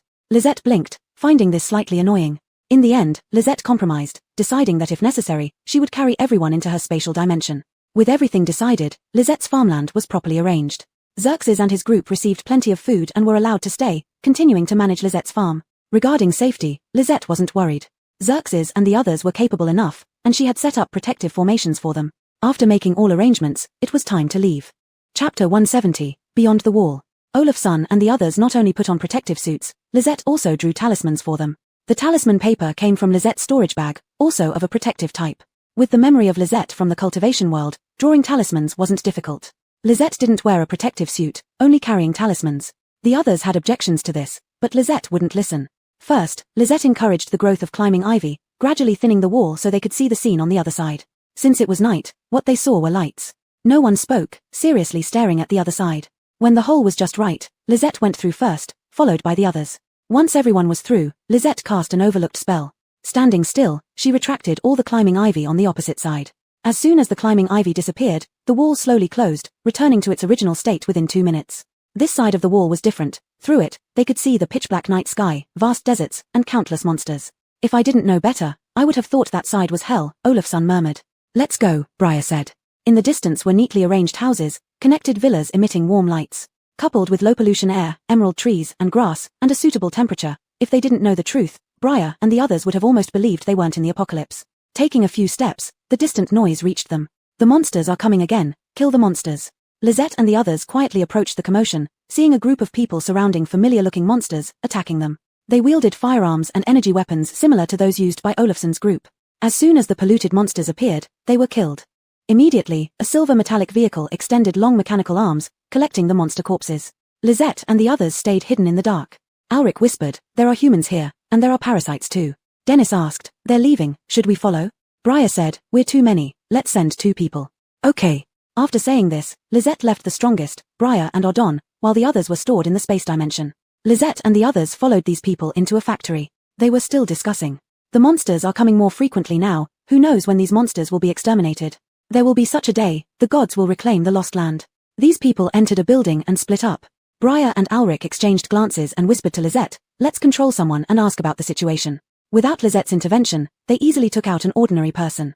This was a brown-haired man. When he saw Briar, his first reaction was to shout, but Briar acted faster, knocking him out instantly. When the man woke up, Briar pressed a gun against his head and said sternly, we only have a few questions for you. Answer honestly, and we'll let you go. Let me go, the man trembled, I have a tracker on me, if you don't release me, I'll definitely be caught. Tracker. Alric was alarmed, and Lisette already heard someone approaching. Go. After saying this, Alric knocked the man out again, and Briar carried him away. Lisette, should we enter the space dimension? The little yellow chick suggested. No need. Lisette didn't want outsiders entering the space. While running, she scanned the man using her spiritual sense. She reached behind the man's neck and exerted a little force, causing flesh to tear open, revealing a chip-like device inside. Alric remarked, pretty advanced. Lisette threw the chip away, and the pursuers stopped chasing. But as they looked for a place to hide, several drones flew over. Target located. Lisette and the others could only keep running. Is this the apocalypse? If you didn't know, you'd think we landed on some alien planet, Alric said while running. The little yellow chick commented, looks like the alien theory is correct. Changing locations several times, drones kept appearing. Just as Lisette was considering taking everyone into the space dimension. Follow me, a woman's voice rang out. Alric looked at her suspiciously. She said, I know a place where they can't find us. When the drone located them again, Lisette followed the woman. The woman led them through twists and turns out of the factory, beyond the housing area, across a metal fence, into a hidden underground location. Outside the metal fence, the scenery matched what they saw on the other side of the wall. The woman led them down, greeting someone who smiled warmly at Lisette's group, not surprised at all by their arrival. Someone even said, welcome newcomers. The woman brought them to a slightly larger room and said, put him down, where are you from? Briar put down the brown-haired man. Alric told the woman, we're from the other side of the wall. The woman and the 2 people who entered with her showed astonished expressions. The other side. Weren't there no humans there? A woman and a man came in. Heron was Caucasian, very tall, while the woman had a Central Asian appearance with deep facial features and short hair, looking quite efficient. The woman who brought them in had reddish hair and blue-grey eyes. Why do you think so? Alric countered, what you saw was fake. That side is indeed in the apocalypse, but humans are trying their best to survive. Oh my god, we've been living in lies. Heron exclaimed, you really came from the other side of the wall? Yes, I believe you've figured that out. Alric didn't elaborate. Their East Asian appearances and protective suits spoke for themselves. Heron nodded, I'm Dante, they are Marjorie and Ethel. Alric said, I'm Alric, this is Briar, and this is Lisette. He didn't emphasize Lizette's status, not yet knowing what these people were about. Then, they exchanged information. The unconscious man on the ground seemed forgotten. From Dante, they learned that right after the apocalypse started, shelters were built here, just as Lisette and her group saw. It matched what the parasite Olaf had mentioned. Strange creatures were raising them, using human bodies as hosts. They discovered this and escaped, forming a resistance. Additionally, the parasitic monsters encouraged human reproduction, rewarding those who bore children. Those houses were rewards for couples who actively reproduced. The children born would become hosts for monster larvae, Dante said. They're raising humans and brainwashing them. Humans have lost their sense of self. Briar and Alric looked grim. Alric asked, "Do you think they're an alien civilization?" "Yes," Dante said. "Human technology hasn't reached this level." "What about the wall?" Alric asked. "We guess the wall wasn't made by them, because I personally saw these monsters try to cross it but couldn't," Dante said. "It might be Earth's self-protection mechanism." "Do you know where these monsters' nest is?" Alric suddenly asked. Chapter 171, The Parasitized Humans. Luring the bugs. Dante suddenly looked up. "I know, but it's too dangerous. I don't recommend you go. You'll be parasitized if you go," Ethel opposed. "We've discovered the truth. More people need to join forces to rescue others." Thinking of Olaf, Mason stared into Dante's eyes and asked deliberately, "Tell me, have any of your people been parasitized?" "It's impossible," Corina firmly said. "We have special testing methods." But that Olaf was parasitized, Mason observed the three people's expressions. He didn't trust these people. At first, they hadn't noticed there was something wrong with Olaf either. Dante frowned. "I know Olaf, but he's not one of us. He has a firm belief." "Do you know how to deal with these monsters?" Mason asked again, "Since you've been fighting them for so long." Just as Dante was about to speak, his face cracked open, and a disgusting bug flew toward Mason. Briar raised his hand, and the bug was struck dead by lightning. Corina and Ethel widened their eyes and covered their mouths, unable to believe that Dante had indeed been parasitized. The split-open Dante mumbled incoherently, "Kill you, kill." Another lightning strike from Briar turned Dante into ashes. Mason looked at Corina and Ethel. "Discovering one cockroach means there are countless cockroaches here. What do you think?" "No, we're not parasitized."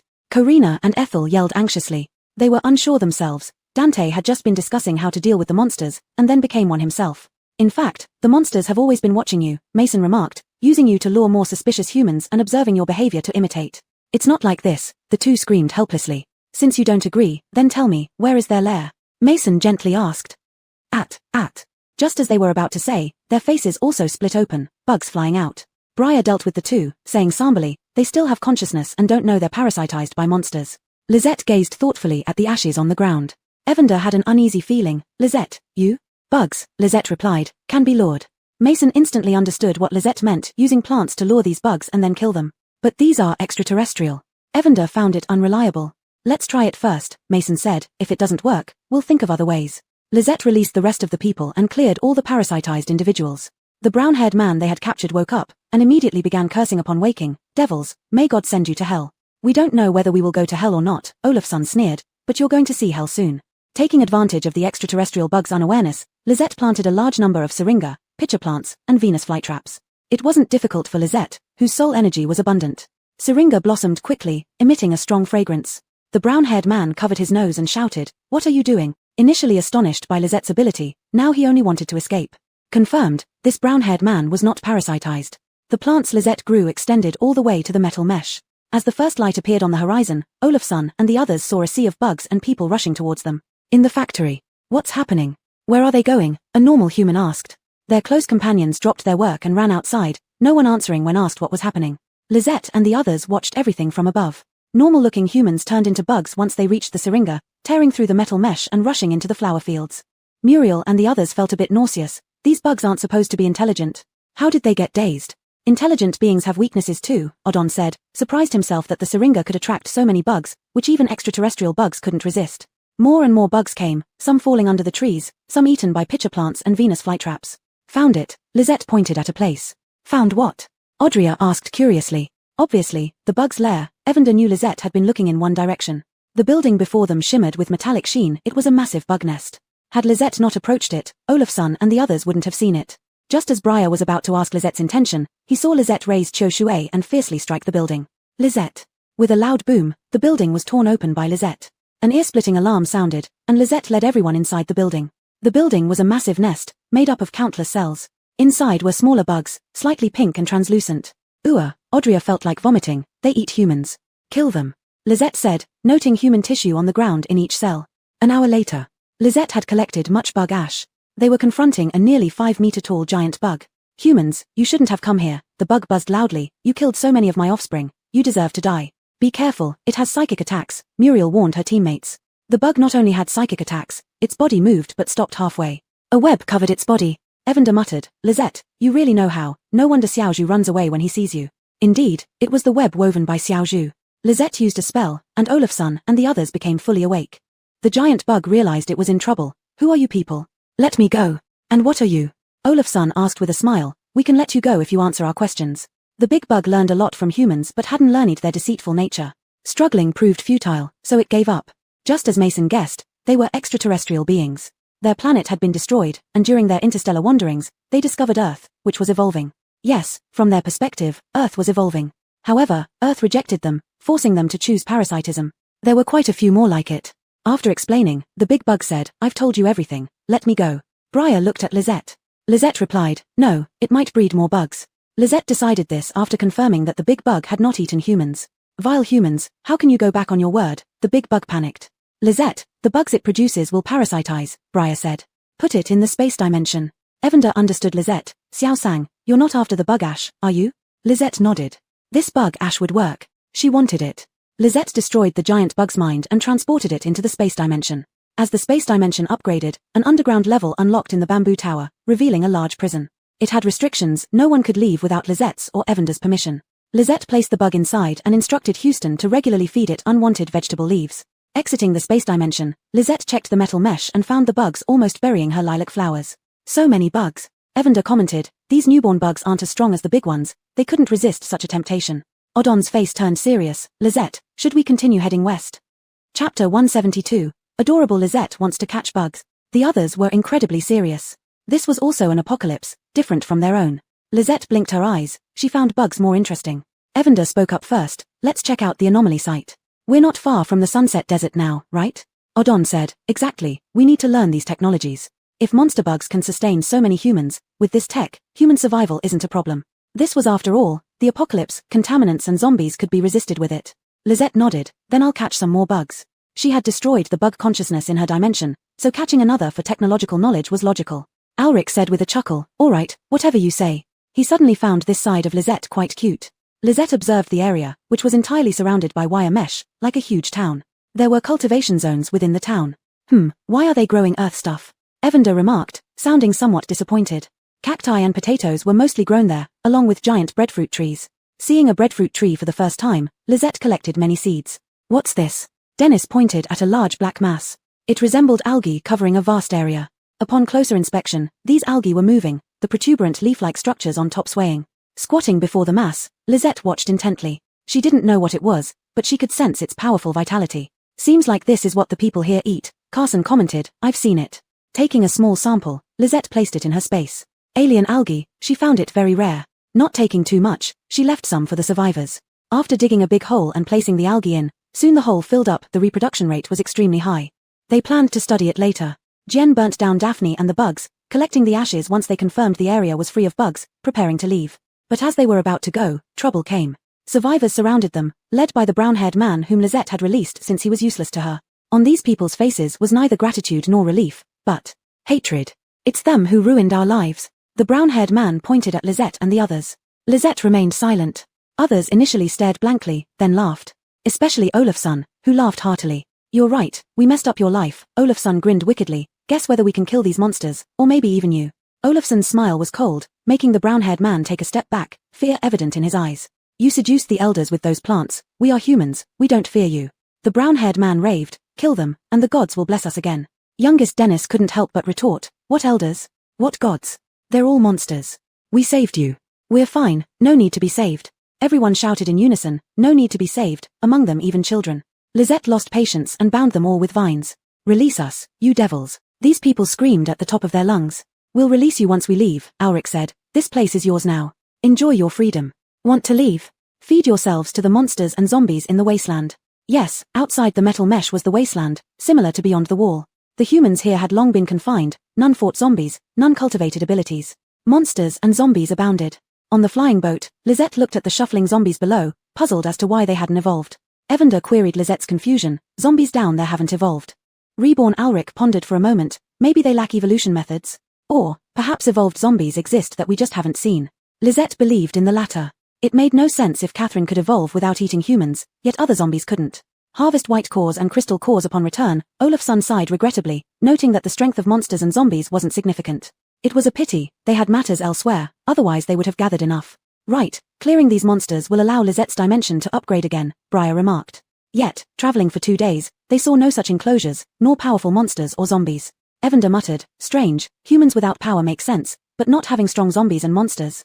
Just before reaching the Sunset Desert, Olafsson suddenly said, danger ahead. Lisette stopped the boat, killing 2 flying monsters on the way, sensing something off. There's danger. Everyone grew serious. When Lisette mentioned danger, it was considerable. Where are we heading? Olafsson asked. This was a place that often experienced war and famine, Ulrich said. Before the apocalypse, there were constant wars here. Those who remember would have heard about it. It was actually the Western country's strategic games, but people here struggled to survive into adulthood. I know, this place was later destroyed by nuclear weapons, Alanis said. Having experienced the apocalypse, they couldn't help but sigh when talking about this. This should be one of the sources of the anomaly. Dennis, puzzled, asked, Captain, you mentioned anomalies, didn't that giant bug say Earth is evolving? What do you mean by anomalies? Evolution seemed positive, it shouldn't lead to an apocalypse. I have some idea, Ulrich said. The Earth is evolving, not humans. The actions taken by humans during this evolution caused the apocalypse, like in East Asia. What about us? Dennis stared wide-eyed. Are we Earth's viruses? Not exactly, Ulrich was speechless at Dennis's analogy. We'll be fine once we solve it. Lisette was already preparing to investigate. She took out Choshue and brought Evander, reluctantly saying to Briar, I'm going to check. Lisette really didn't feel like talking. Lisette, wait, observe first before going, Briar said. We won't stop you. Others looked at Briar, even if they wanted to stop her, they couldn't. Lisette tilted her head, thinking for a moment, and simply said, okay. Olafsson and the others observed while Lisette reached into the area to plant crops. That black algae grew so much it was overflowing. Lisette didn't dare let anyone eat it yet, planning to wait until after testing its safety. She hadn't seen humans eating it, fearing they might become mentally impaired. If Olafsson and the others ate it and ended up like those humans blocking them, she would leave them behind. Lisette thought with a blank expression. Evander, unaware of Lisette's thoughts, flew as the boat approached more closely. It only saw the grey fog ahead. The fog shared a common feature with the creatures in East Asia. It was confined to a specific area, unable to escape. That fog feels very dangerous, Olafsson commented. Ulrich furrowed his brows, guessing, could it be an illusion inside? Chapter 173, the former refugee camp, Little Girl Onali. Lisette is outside, let's go in, Briar said. According to what Jilly mentioned, illusions are created based on human memories and experiences. We're humans, so we know better how to deal with it. Everyone agreed, even Olafsson, who sensed danger, didn't object. They were humans, some things had to be done. The little yellow chicken said, you haven't asked Lisette yet. Lisette, busy tilling the soil, didn't hear their conversation until her name was mentioned. She then turned to look at Olafsson and the others. Briar coughed lightly. He saw bewilderment in Lisette's eyes, which made her unexpectedly adorable. Briar repeated what he just said. Lisette nodded slightly, it's fine. Lisette, this time we must go. Briar stopped, realizing that Lisette agreed without any hesitation. Ah, okay. Even calm and composed Briar was momentarily speechless. The little yellow chicken asked, Little zombie, do you have an idea? No. Lisette answered without any hesitation. They spent a day preparing. Leaving Lisette and half of the group behind, Briar and Ulrich led the rest inside. Before leaving, Briar told Carson, watch over Lisette. Carson frowned. Was Lisette someone who could be easily watched? But he still nodded. Just as Briar left, Lisette, amid objections from Carson and others, put the remaining people into her spatial bag. Then she packed up everything and headed straight into the greyish mist with the little yellow chicken. As soon as they entered, the mist disappeared, placing Lisette in the refugee camp. Tents stood on the ruins, and people with ragged clothes and blank stares roamed around, along with bald-headed children. Flies buzzed around their festering wounds. Seeing Lisette, all eyes fixed on her. The little yellow chicken muttered softly, they really suffered. Lisette stared back at them. They did suffer, but these were only thoughts, not real people. These refugees were puzzled. Wasn't this strange girl at all scared? This isn't like last time with NPCs. What should we do next? Just as the little yellow chicken finished speaking, a little girl approached.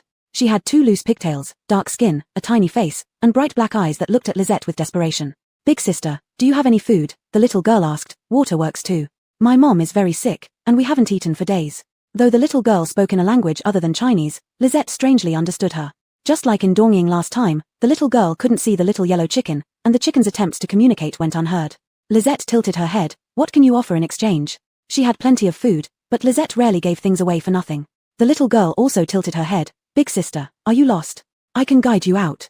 After some thought, Lisette agreed, let's see your mother. She didn't know how to handle this situation, so following the little girl seemed like a good choice.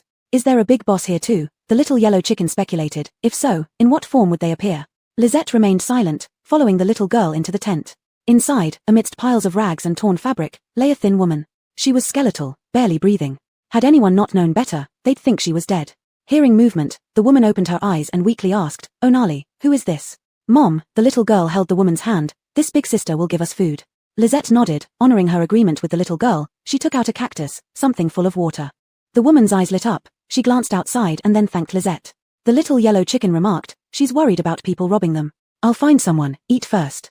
Lisette left after saying that. She needed to ask questions later, but neither the woman nor Onali could see the little yellow chicken, so Lisette had to release someone. As soon as she stepped out, refugees surrounded her, glaring fiercely. "Hand over all your food," one male refugee shouted, "or you won't leave alive." He leered at Lisette, greedily eyeing her soft and delicate appearance. "Lisette, fight them," the little yellow chicken yelled. "Okay," Lisette replied. Her fingers twitched, and grains poured out of her storage bag, covering the refugees in food. Their initial joy quickly turned into a flood, drowning them before any cries for help could be heard. The little yellow chicken commented, "Little zombie, why did you use food to attack them?" "They wanted it," Lisette explained innocently, "not all of it. They wanted all the food, but Lisette only gave part of it, resulting in their demise." The little yellow chicken muttered, "Little zombie, are you becoming corrupted?" Allison collected the grains. This illusion was too realistic. When Allison was collecting, she used Chinchin's spell. Allison could get dirty, but the grains couldn't. She pulled out Carson and Sandra. Carson and Sandra only saw Allison's large hand grabbing them, and in the next moment, the scene changed. Both were relatively steady individuals and quickly understood the situation as soon as they appeared. "Illusion?" Sandra said, "By resolving the source of the illusion, we can leave. Then let's ask that mother and daughter." Carson also mentioned that those refugees who had been submerged by Allison's grains earlier had vanished. As soon as they entered the tent, they noticed Onali feeding the cactus to the woman, whose condition seemed slightly improved. Allison introduced, "My companions." Sandra nodded, gently asking, "Little girl, can you tell us what's going on here?" She believed that Onali was a key figure. "Let me explain," the woman said with a hint of gratitude in her voice. "Our country was destroyed by Y country. We are homeless refugees. Recently, there has been no aid. Soon, have Onali guide you away. It's very dangerous here. Soldiers from Y country can come at any time. Many refugees have died at their hands. Why don't you leave then?" Carson couldn't help but ask. "This is our home. We want to die here if we must," the woman said, "but your home isn't here. It can protect you." Carson and Sandra were silent. Onali took 2 bites of the cactus and hid the rest, then looked up at Allison with her small face. "Sister, let's go." Just as Onali stepped out, a group of refugees rushed in with green eyes glowing. "Ah!" Onali screamed and threw herself over the woman, pleading, "Don't touch my mom." Before Carson could say anything, the refugees passed right through their bodies. "What's happening?" The little yellow chicken was surprised. It could clearly interact with these refugees before. Sandra walked to Onali and the woman, extending her hand to touch, but it went straight through Onali's body. Chapter 174. Is there any food and water we can have? They became invisible, and next, they saw the refugees dragging the mother and daughter out. They were handed over to the sneering soldiers, who tossed some grain to the refugees. Sage was dead, as was the woman. They died resisting. "Is this?" Sandra's eyes flared with fury. Even though she knew this had already happened, her eyes reddened. Carson was momentarily speechless. Yet, they wanted to do something but couldn't. How can these people treat innocent women and children? Evander said angrily. In the next moment, the scene before them crumbled. The refugees didn't even have time to scream as they died in the nuclear attack. Even the military camp in the distance was obliterated. Lisette and the others watched like it was a silent holographic movie. Everything returned to silence. The scenery flickered, and Lisette found herself back where she started. "Big sister, do you have any food?" Not long ago, Sage, who had died with her eyes wide open, reappeared before Lisette. This time, Lisette shook her head. "No." Evander, Sandra, and Carson looked at her in confusion. Last time she gave some, so what was different this time? Disappointment filled Sage's big eyes. "Okay, then does big sister have any water?" Lisette still gave the same answer. Other refugees were watching them with intense gazes, making Sandra and Carson feel cold. Lisette stared back intensely, and the refugees uncomfortably shifted their gaze. This damned familiarity, why wasn't the little girl afraid? Sandra laughed. "Didn't expect it to be like this." Evander said, "Only Lisette has this power." Carson asked, "This time, should we go take care of those soldiers?" "Uncle, those people are very fierce," Sage said. "You might die." Sage hadn't left yet. Lisette's 2 refusals confused her. "We're fiercer." Carson patted his chest. "Don't go, you'll die." Sandra had a hunch. She squatted down and asked Sage, "Little sister, what is your greatest wish?" "To eat until full, no war," Sage answered without hesitation. Carson asked, "Will fulfilling her wish allow us to escape this illusion?" Evander looked at Sandra, who said, "The key is how to fulfill it." "Weren't the cacti Lisette gave them not eaten?" Evander also asked. Lisette stared intently at Sage. "Let's see about your mother." The 3 arrived at the familiar tent. There were no cacti, it seemed everything here had been reset. This time Lizette took out a little water. Sage was the key. Lizette suddenly spoke up, I have food. Sage and the woman looked at Lizette in surprise. Feeling helpless, Lizette continued, lots of food. As she spoke, she planted fields outside the tent. Plants grew rapidly, bloomed, and bore fruit. Lizette exerted herself somewhat. The environment here had radiation. If she didn't use spiritual energy to control the crops, who knew what they would turn into? All the refugees came over. Seeing the golden fields of wheat stretching out before them. Wheat. They cheered and rushed toward the wheat fields. Lizette didn't stop them. As the refugees plunged into the wheat fields, their bodies gradually dissipated. Distant soldiers were drawn by the commotion. This time, Carson and Sandra acted together, killing these people before they could react. Sage stared at the fragrant wheat field before her, her big eyes turning dark. Sister, why didn't you come earlier? If you had come earlier, my mom and I wouldn't have died. Sandra took a step back with Lizette, eyeing Sage cautiously. Little sister, the war is over. You shouldn't stay here anymore, Sandra carefully said. The war is over. Sage suddenly said. So what if it's over? We won't be able to see it again. Lizette pushed past Sandra to stand before Sage. What do you want? Yes, what do we want? Sage's eyes turned bewildered. We just want no famine, no war, to live well, go to school normally, grow up. Sandra didn't dare provoke Sage. She spoke carefully. Little sister, most of what you're talking about probably doesn't exist anymore because the world has ended. Most people are dead or have turned into monsters. Only a few struggle to survive, and they don't have the energy to start wars or cause famines. A glimmer of bewilderment flashed across Sage's eyes. Is that so? Lizette nodded. Yes. Has the world really been destroyed? She turned her head to look at the silent woman lying there, then suddenly asked, Big sister, do you have any food or water we can have? This time Lizette nodded. Yes, what will you trade? I can let you leave, Sage said non-committally. There aren't many humans left. Perhaps we should go too. We wanted to take revenge, to find those who started the war, those who slaughtered us, but we couldn't leave, Sage chuckled softly. I believe you, sister, they are all dead. Carson couldn't help but say, perhaps you have already taken your revenge. The end of the world might be partly due to you. Those evil people you hated probably turned into bugs. After Sage spoke, her figure changed. In the wheat fields, many children appeared, big and small, all with various injuries. I get why Sage said we, Evander suddenly understood. It's a collective consciousness. A breeze blew past, and Lizette harvested all the wheat. She thought for a moment, and at her fingertips, white light appeared. The light grew larger, and wherever it shone, the children returned to normal. They looked at themselves in surprise, feeling warm and healed, with no wounds left. Little zombie, did you use soul energy? But they're just consciousness entities, Evander was surprised. Light gathered again at Lizette's fingertips, this time transformed by soul energy into various foods. Most were Chinese dishes, with a few fried chickens, hamburgers, and various juices, things Lizette had eaten before. The children cheered and pounced on the food. So delicious, this is the most delicious food I've ever had. Eating it makes my body feel warm, I've never felt so comfortable. As the children ate, they also commented occasionally. They gobbled down the food voraciously, and neither Carson nor Sandra commented on their poor manners. After finishing, Sage led the children in bowing to Lizette. Thank you. If sister wants to resolve the anomaly, there's a box at the center. Destroy that box, and it will be resolved. You can also grant wishes, Lizette said to Sage. As she finished speaking, everything before her eyes disappeared, leaving only thick grayish-white mist. We need to find Briar, Carson said. There must be more than one illusion like Sage's. Briar, like Lizette, had been thrust directly into battle. Captain, this won't do, Ulrich said. We need to break this cycle. Briar's face showed coldness. As soon as they entered, they were forced into combat. One by one, their companions fell, each asking him, you must protect our home. Please tell my wife that I love her. In the end, through the efforts of Briar and his team, they won, but a nuclear bomb destroyed everything. The scene shifted again, bringing them back to where they started. Chapter 175, The Battlefield Consciousness, Seeking the Box with Answers. Briar also realized this and said, these soldiers are key, we must make them understand that they are already dead for the war to end. Muriel, can you control them? Ulrich shouted loudly. He had no choice but to shout, the sound of artillery fire was too loud. I'll try, Muriel replied, but first, let's take care of the people on the other side. Before the nuclear bomb destroys this place, I will control them. At this point, they could not afford to hold back, combining their abilities and weapons alike. Amidst the wide-eyed stares of their own soldiers, lightning bolts, fireballs, wind blades, and earth spikes attacked the enemy together. Do you guys practice magic? These soldiers' eyes almost popped out of their heads, this scene only ever appeared in movies. Suddenly, these people felt a daze as a gentle female voice said, the war is over, we've won. You've protected your home. You can rest now. As Briar and the others ended the battle, Muriel planted a suggestion in the minds of their own soldiers. Sweat beaded on her forehead under her armor, and her face turned pale. Exerting such influence all at once was exhausting for her. Muriel suddenly groaned, feeling as if her head was struck by something heavy, tilting to one side. Alanis steadied her, giving her a healing skill. Those soldiers erupted. Black mist enveloped their bodies, gripping their weapons with bloodshot eyes.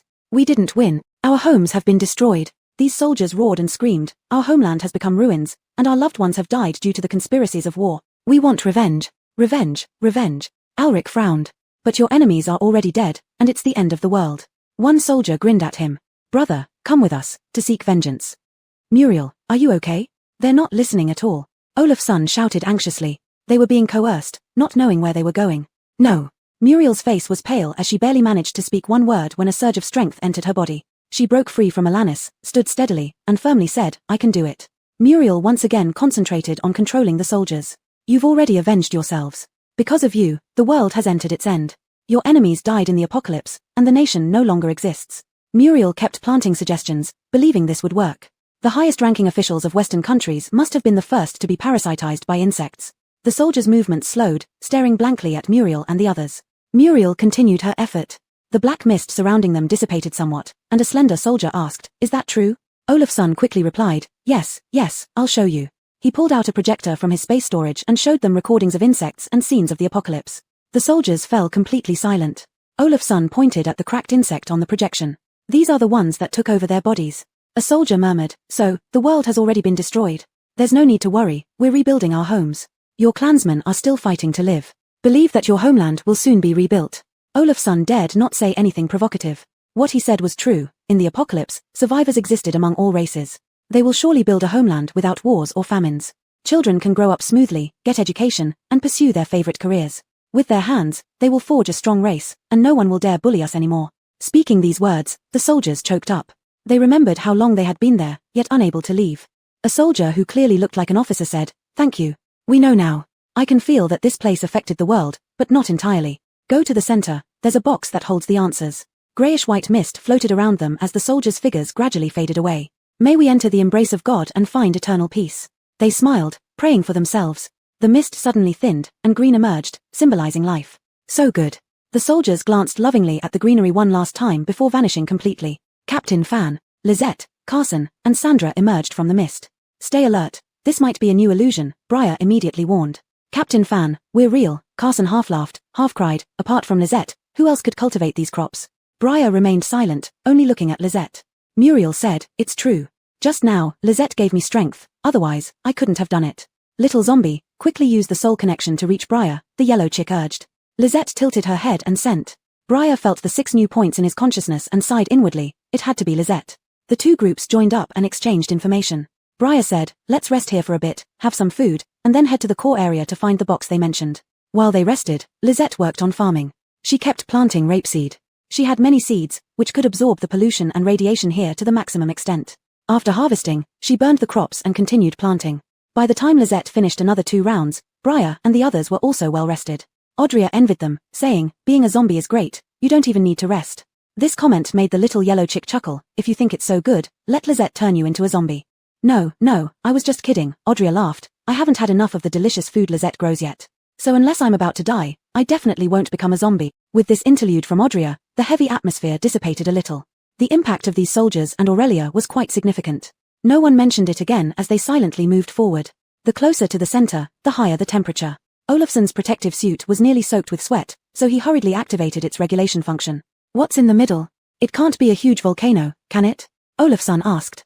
Even with the regulation function, it was still uncomfortable. As they drew nearer, there was no large volcano, but instead, a giant torch tree stood there like cherry blossoms. Its branches and leaves were red, emitting intense heat. The little yellow chick flapped its wings twice. By Lizette, I sense Master's aura. I feel the presence of the original form. Speaking of which, it wanted to fly over but was held back by Lizette. Let me go over, the little yellow chick struggled. Jill, calm down. Let's observe before going over. Briar sensed nothing evil besides the heat. However, this temperature prevented them from getting close. Lizette, let me go over. This tree won't harm me, the little yellow chick was impatient. Wait for me, I can get the box for you. Chapter 176, Evander's Battlefield, Lizette stays by your side. Lizette loosened her grip, and Evander rubbed against her cheek. Little zombie, don't worry. I won't leave you behind. Maybe I will become stronger, then I can protect you. Lizette stroked Evander's feathers. Go together. No, Evander and Olafsson said in unison. Evander glanced at them. The temperature over there is too high. Even if you are a zombie, you would be scorched. Go together. Lizette insisted. Evander looked at Lizette seriously. Lizette, this is my battlefield. I must go on my own. This was the first time Evander spoke so solemnly and earnestly. Lisette conceded and let go of Evander. Olafson tried to stop him. Jill, I have a bad premonition. Olafson, you all move away. Evander jumped from Lisette's shoulder to the ground. I'll come back. It dashed towards the torch tree that was over 10 meters tall without hesitation. Olafson approached Lisette. Boss, I have a terrible feeling. Lisette only uttered 3 words, trust it. Then she added, and me. Lisette wouldn't let anything happen to Evander. Evander ran quickly, reaching the torch tree in no time. Jill. The others watched helplessly as Evander merged with the torch tree. Lisette didn't move, she just stared intently. Dennis moved beside Lisette. Sis, Jill will be fine. At that moment, the torch tree trembled, and the temperature soared drastically. Flames danced wildly around it. Enter the space. After saying this, Lisette transported everyone into the space.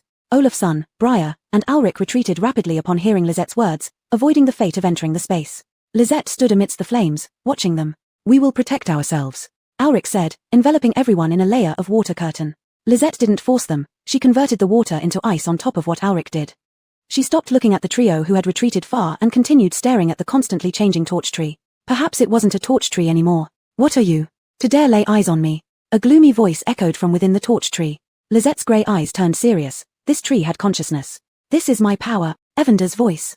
Olafson, who often squabbled with Evander, felt a close bond. Upon hearing Evander's voice, he couldn't sit still.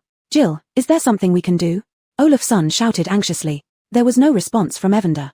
The temperature around the torch tree kept rising, suffocating heat filled the area. Lisette set up a protective barrier for the 3, recognizing they were also Evander's companions. She didn't force them into the space. Just when the 3 thought they would melt, they felt alive again. Lisette was watching Evander, hence they didn't interrupt her. Alric muttered, is Jill really a phoenix? Olafson shot Alric a glare, of course. I know, but it's the first time seeing it. Alric explained, and Olafson stopped talking, having only heard Evander speak about it. The torch tree transformed again, losing its shape, turning into a ball of flame. The gloomy voice echoed once more, daring to snatch my body, you will pay the price. Then came a pained groan from Evander. Unable to contain herself any longer, Lisette flew towards the flames but halted, unsure of what to do. Where do you ants come from? The gloomy voice sneered, and a burst of energy surged from the flames, flinging Lisette out. Little zombie, don't come here. Evander yelled. Alric and the others were alarmed, wanting to help, but they were confined by Lisette's protective shield. Lisette got up from the ground, a large hole burnt through her clothes. So this one matters to you? The gloomy voice exclaimed excitedly, then I will kill her. Little zombie, enter the space, I'll be fine. It was Evander's voice again, it has been here for a long time. I need some time to reclaim my strength. Ha, joke, you're no match for me. The flames flew towards Lisette again. Lisette's fingers moved continuously, and suddenly, dark clouds gathered overhead, followed by light raindrops falling. Upon hitting the flames, they turned into steam and dissipated in the air. Your spells aren't bad, but ordinary water has no effect on me, and this place is extremely dry, said the gloomy voice. Another attack sent Lisette flying and landing heavily. Briar couldn't hold back. Lisette, we will help you. Lisette ignored him. When attacked again, she dodged using Qiu Shui. Her voice was hoarser than usual. Chicken, focus. Okay. Evander solemnly said that it had to defeat this entity and reclaim its power. Otherwise, even if Lisette entered the space, without strength, she couldn't come out. Alric suddenly had an idea and shouted, the box they mentioned. But where is the box? How can we find it? Olafson was nearly frantic, wishing he could immediately go out and dig up the ground. Lisette dodged the flame attacks, her fingers moving non-stop. The soil layers seemed to have a force, layer by layer flipping up. The earth baked by flames was too hard. Lisette's instant attempt to dig down so much caused her immense exhaustion. Olafson, with his sharp eyes, shouted, I see it, it's inside. A moment's distraction caused Lisette to be hit again by the flames. A large fireball came crashing towards her. Lisette dodged once more and put up a protective shield around herself. Even so, Lisette's clothes were burned a little more. What kind of thing is this, so powerful? Olafson couldn't bear to see Lisette get hurt, his eyes turning red. No one noticed the increasingly dense rain. Lisette tried several times to grab the box but was blocked by the flames each time. Briar said, it seems the item in the box is very important to Jill's enemy. He didn't say anything else, they could only watch from the outskirts. Without Lisette, they might have been killed by the flames. When Lisette was knocked down again, the flames tried to burn her, but found their flames surprisingly small. Lisette easily dodged. Olafson mocked loudly, haha, you still say nothing's wrong.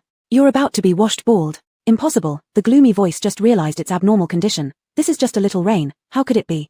Lisette excelled at endurance fights, and now, finding the rain too small, she decided to overwhelm it with quantity. Here, although water is scarce, it's not non-existent. Evander was also trying its best. Taking advantage of this opportunity, Lisette rolled several times and grabbed the box.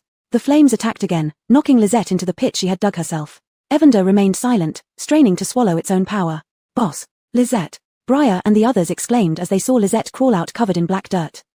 You can't be killed. The gloomy voice sounded surprised. Chapter 177, Jill's Gender. Lizette wobbled to her feet. You can't kill me. She clutched the box tightly, and immediately the dark voice became tense. Don't touch the box. But it was too late. Lizette's hand burst into flames, and under the scorching heat, the box began to slowly melt. I told you not to touch it. The dark voice tried to grab the box from Lizette's hand, but its power had weakened. The little yellow chick, which had been suppressed before, started fighting back fiercely with unknown strength. Suddenly, the box erupted in a dazzling light that enveloped everyone. The light was too intense, forcing Jade and the others to close their eyes. After the light faded, the scene before them changed. It wasn't a battlefield or a scene of refugees but a bustling street. People were dressed in various attire, heading towards the tallest building that resembled a church. Jade and the others regained their freedom. Don't tell me this is another illusion. Jade moaned. He rushed to Lizette, who looked quite disheveled, with burnt patches on her clothes and blackened skin where it was exposed. If it were me, I'd be dead by now, Jade said, pained. Boss, how are you? Do we need to let Dash out to treat you? Alric suggested. Lizette shook her head, scanning the crowd with her eyes. Lizette, is the little yellow chick in there? Lizette nodded at Briar, confirming that not only was the little yellow chick inside, but also the dark voice. At this moment, a pale boy of about 3 or 4 years old rushed over and hugged Lizette's leg. Little zombie, sniffling, are you okay? Lizette lifted the sobbing boy, whose face was smeared with snot and tears. Chick? My name is Jill, not Chick, the boy corrected her. It was confirmed that the boy was indeed the little yellow chick. Jill, so you're actually a boy? Jade's focus was clearly off. They had made several bets in private about the little yellow chick's gender. The little yellow chick glared at Jade. Who knows? I haven't grown up yet, so it's impossible to tell. He was still a baby phoenix. Now, what do we do? Alric redirected the conversation. Everyone looked at the little yellow chick. The little yellow chick said, that torch is also my power, but it has been occupied by something else. We need to find that thing and destroy it. How do we destroy it? Briar asked. Lizette looked at the little yellow chick as well. She didn't know either. I saw its memories. It's a collection of evil thoughts. Go to the church ahead, the little yellow chick said. Haha, impossible to destroy me. As long as humans continue to believe in me, came the dark voice from the direction of the church. It's a product of humans, the little yellow chick explained to Lizette, stronger than last time, so be careful. Lizette nodded slightly and handed a large megaphone to Jade. This was one she had bought from the northern base square. Jade held the megaphone in confusion. What am I supposed to do with this? Publicity. Lizette spoke concisely and began planting crops. I get it. Jade then raised the megaphone and shouted, ladies and gentlemen, you've been deceived. The true miracle is here. Lizette planted mainly sweet potatoes and potatoes. Green patches spread across the ground, vibrant with life. As they watched the crops grow, the people heading towards the church suddenly stopped in unison. An elderly man dug up a sweet potato and took a big bite. The fresh aroma filled his mouth, and tears streamed down his cheeks. This is real. I finally got some food. Others followed the man's lead, pulling at the growing plants. Why can they touch it, but I can't? A woman's dark hand passed through the sweet potato vines repeatedly, as if she were transparent, unable to grasp anything. The old man didn't say anything. He could touch it the moment he decided to abandon faith. Jade pressed on. Only by resisting the devil's temptation can you gain the food on the ground. The crowded people stared straight at Jade. Just when Jade was about to give up, more people started digging up the crops. Not bad, just like that. Jade encouraged, God can't save you, only you can save yourselves. Someone shouted, save ourselves. The dark voice interjected, no, you are children of God, come to my embrace. I command you to strike down the heretics who disrespect God. God abandoned you for many years, Jade shouted. If he hadn't, you wouldn't have waited here for so long. That's right, I remember, we were indeed abandoned. More people in the crowd woke up to this realization. Not just because of Jade's words but because they remembered they were truly abandoned. Their souls couldn't find peace. Does God really exist? Why didn't he save them back then? More people joined the group digging up sweet potatoes and potatoes. Lizette used her soul energy just to feed these consciousnesses, controlling them. She used a little trick to help the little yellow chick smoothly regain its power. Some people lunged at them but were taken down by Jade and the others together. You, the dark voice changed to, you deserve death. A wave of heat came, burning all the crops on the ground. It can't come out of the church. The little yellow chick had just said this when it saw Lizette standing there menacingly. The little yellow chick, holding Lizette's hand, realized something was wrong. All it heard was Lizette enunciating each word. Bad person, burned my fields. Little zombie, let's go to the church. The little yellow chick knew too well that Lizette was about to explode. They hadn't taken 2 steps when those who had been digging for food rose in anger. Walking even more menacingly into the church. You are the devil, not God, not God. They shouted loudly, saying that Lizette had given them soul energy while this so-called God did nothing for them. Even incited them to die, only because they were dead. They were too resentful to be trapped here.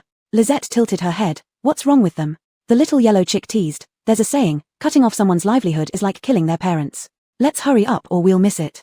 They arrived at the church and saw these people surrounding a ball of light, tearing at it. Lisette looked at the little yellow chick, who spoke in a soft, melodic voice. I'm fine, mainly once it's eaten, I can control the power.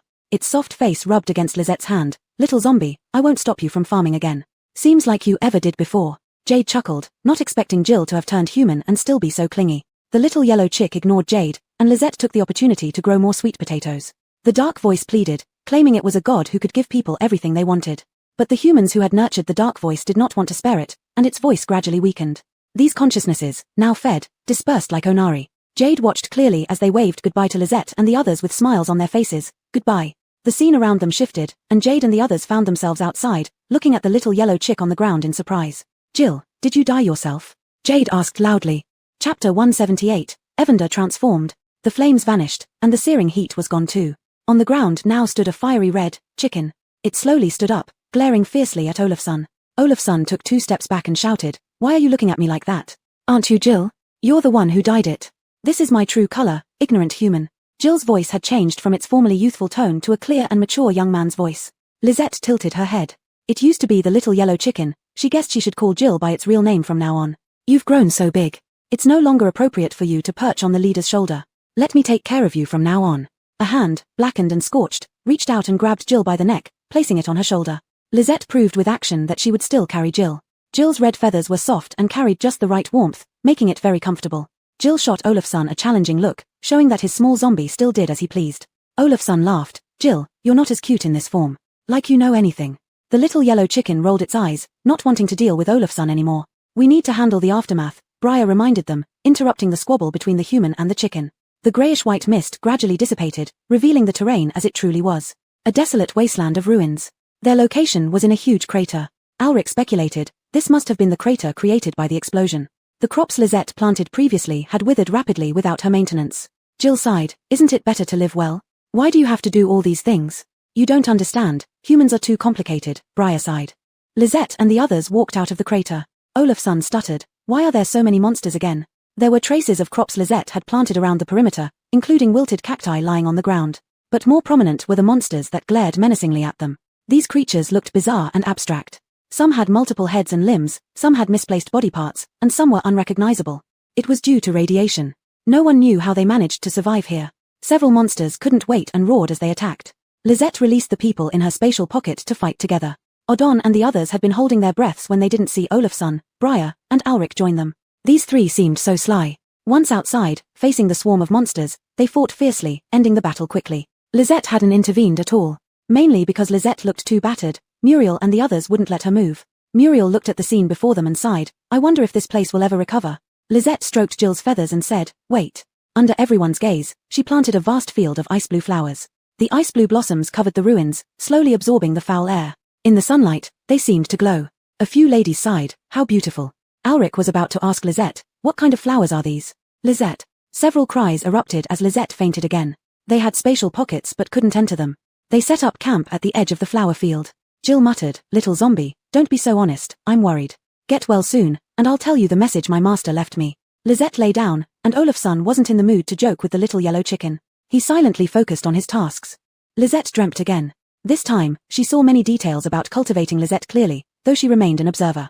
Cultivating Lisette was a good person, meticulous in everything she did, but she encountered the wrong people. She saw her prepared magical weapons given away casually by her junior brother, and the cultivation methods she prepared discarded by her junior sister after one glance, saying it was too difficult. She saw herself being hated by her juniors for being strict with them. She saw herself risking her life to save others yet receiving no gratitude. But eventually, she gave up everything. Then the scene shifted, and cultivating Lisette appeared before Lisette again. You've come again. Lisette nodded slightly. Don't follow my path. In the end, I achieved nothing, cultivating Lisette said with an oddly happy expression. No worries. Lisette only wanted to cultivate the land and learn from no one. It's good that you think this way. Listen to me, anyone who betrays you, tear them apart, cultivating Lisette said. Lisette tilted her head in thought. Tearing them apart might be a bit extreme. Her trusted people had their souls under her control, and Lisette wasn't someone who held grudges either. At worst, she could ignore humans and find a place to cultivate. My time is up, I should go. See you next time, little Lisette. Then Lisette felt a new surge of energy within her, bringing immense comfort. She did not wake up, the scene shifted, and she saw modern Lisette. Lisette had a happy family, growing up joyfully. She even saw young Dennis and youthful Driscoll. She was a carefree little girl. Later, the apocalypse came, and Lisette's parents turned into zombies. Her boyfriend and best friend took her supplies and left her amidst the zombies. She became a zombie and appeared in Jill's spatial pocket. Lisette didn't have a strong sense of reality, but she memorized the faces of her boyfriend and best friend. If she encountered them again, she could take revenge.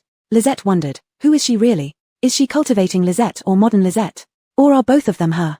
No matter who she was, now Lisette loved farming as a small zombie, and she thought life was good now. Having made up her mind, Lisette let her consciousness fall into darkness. Outside, the ice-blue flower sea remained vibrant. Odon held an instrument and said, the pollution level here has dropped. I wonder what kind of flowers these are. Similar to those from the east, they're not from this world, Briar remarked, otherwise, Lisette wouldn't be so drained. I don't know when Lisette will wake up, Odon sighed, it's been 5 days already. Lisette's scorched skin had returned to normal, she looked like a sweet little girl sleeping peacefully. But she couldn't sleep forever. Everyone was worried. As Lisette remained unconscious, Jill kept vigil. When will you wake up, little zombie? Jill mumbled, I miss you. In the next moment, Lisette opened her eyes. Her grey eyes stared intently, startling Jill. Jill grew larger, flapping its wings and covering Lisette's face. It quickly retracted its wings and shouted excitedly, little zombie, you're awake? Do you feel unwell anywhere? Lisette pushed Jill to the side. Briar and Alric rushed over to check on Lisette. Once they confirmed Lisette was fine, the gloomy atmosphere dissipated instantly. Lisette looked at Jill and asked, what were you going to say? Chapter 179, The Base Under Attack. This time, Xiaoji's owner did not leave behind any divine consciousness but instead transmitted a message to Xiaoji during the process of receiving power. Lisette, my owner said her next destination is the far north, Xiaoji said, hanging its head in dejection. She said she used too much power to ensure this world didn't collapse, leaving many things unresolved. I contributed my strength here, but human desires polluted it, resulting in this mess. Lisette patted Xiaoji's fur. To the North Pole then. The far north was indeed the North Pole, no problem with that. But what about the humans parasitized by bugs on this side of the wall? Xiaoji asked worriedly. If they break through, will they destroy your fields? The others hadn't considered this point from Xiaoji. Yet, if they broke through, not only would Lisette's fields be ruined, but also human extinction could follow. What would happen to the food Lisette grew? Clement and the rest already knew that upon the apocalypse's arrival, Lisette hadn't come out immediately, she couldn't let go of the crops and thus emerged to find more survivors later. Sure enough, an aura of killing intent emanated from Lisette. Clement quickly reassured, they won't get through anytime soon. We should first address the mutations. After settling this matter, Olafson asked, Boss, are these flowers from the cultivation realm as well? Lisette nodded, remembering their name was starch dust. They had extraordinary vitality and could absorb pollution, though unfortunately were not edible. Plants really are amazing things. They can absorb harmful substances to thrive better, Audria marveled. To say the least, without plants, the ecosystem wouldn't exist, Alric agreed. Lisette stared at the flower sea she created, seemingly seeing Aurelia and countless smiling faces. They seemed to be saying thank you and welcoming a new home they loved so much. Suddenly, Lisette moved, looking at the people. Go back, our base is under attack. Everyone tensed. Who dared attack their base? The teleportation array wasn't working here. Lisette stored everyone in her spatial ring, riding her sword while carrying Xiaoji to fly over the wall. The surviving humans on this side watched Lisette pass through, scattering in fear. Unbothered, Lisette used plants to dissolve the wall, stepping through effortlessly. Those who secretly observed Lisette were astonished. Could one actually cross this wall? They lingered where Lisette had passed, unable to figure out how she did it. At this moment, they regretted not following Lisette earlier. Since she hadn't killed them before, she wouldn't now. Ding and his group were doing fine, taking good care of Lisette's fields. Seeing Lisette return, he smiled happily, fearing she might not come back. They could survive here, but there were too few of them. Your Excellency, Ding called. Lisette ignored him, focusing on setting up the teleportation array. Right now, it was the fastest way. Ding glanced at Xiaoji and praised, you're the new pet of Her Excellency, much fiercer than the previous one. You don't know anything, Xiaoji snapped, feeling affronted. How could he speak for the old days? Ding looked suspiciously at Xiaoji, finding it strangely familiar. Stop staring. I'm the same one from before. After absorbing the other's power and consciousness, Xiaoji could even speak foreign languages now. Ding awkwardly remarked, Chicken Lord, where are the other lords? You're the chicken. I am a phoenix, a divine beast. Xiaoji nearly exploded, breathing out a puff of smoke. What was wrong with these people?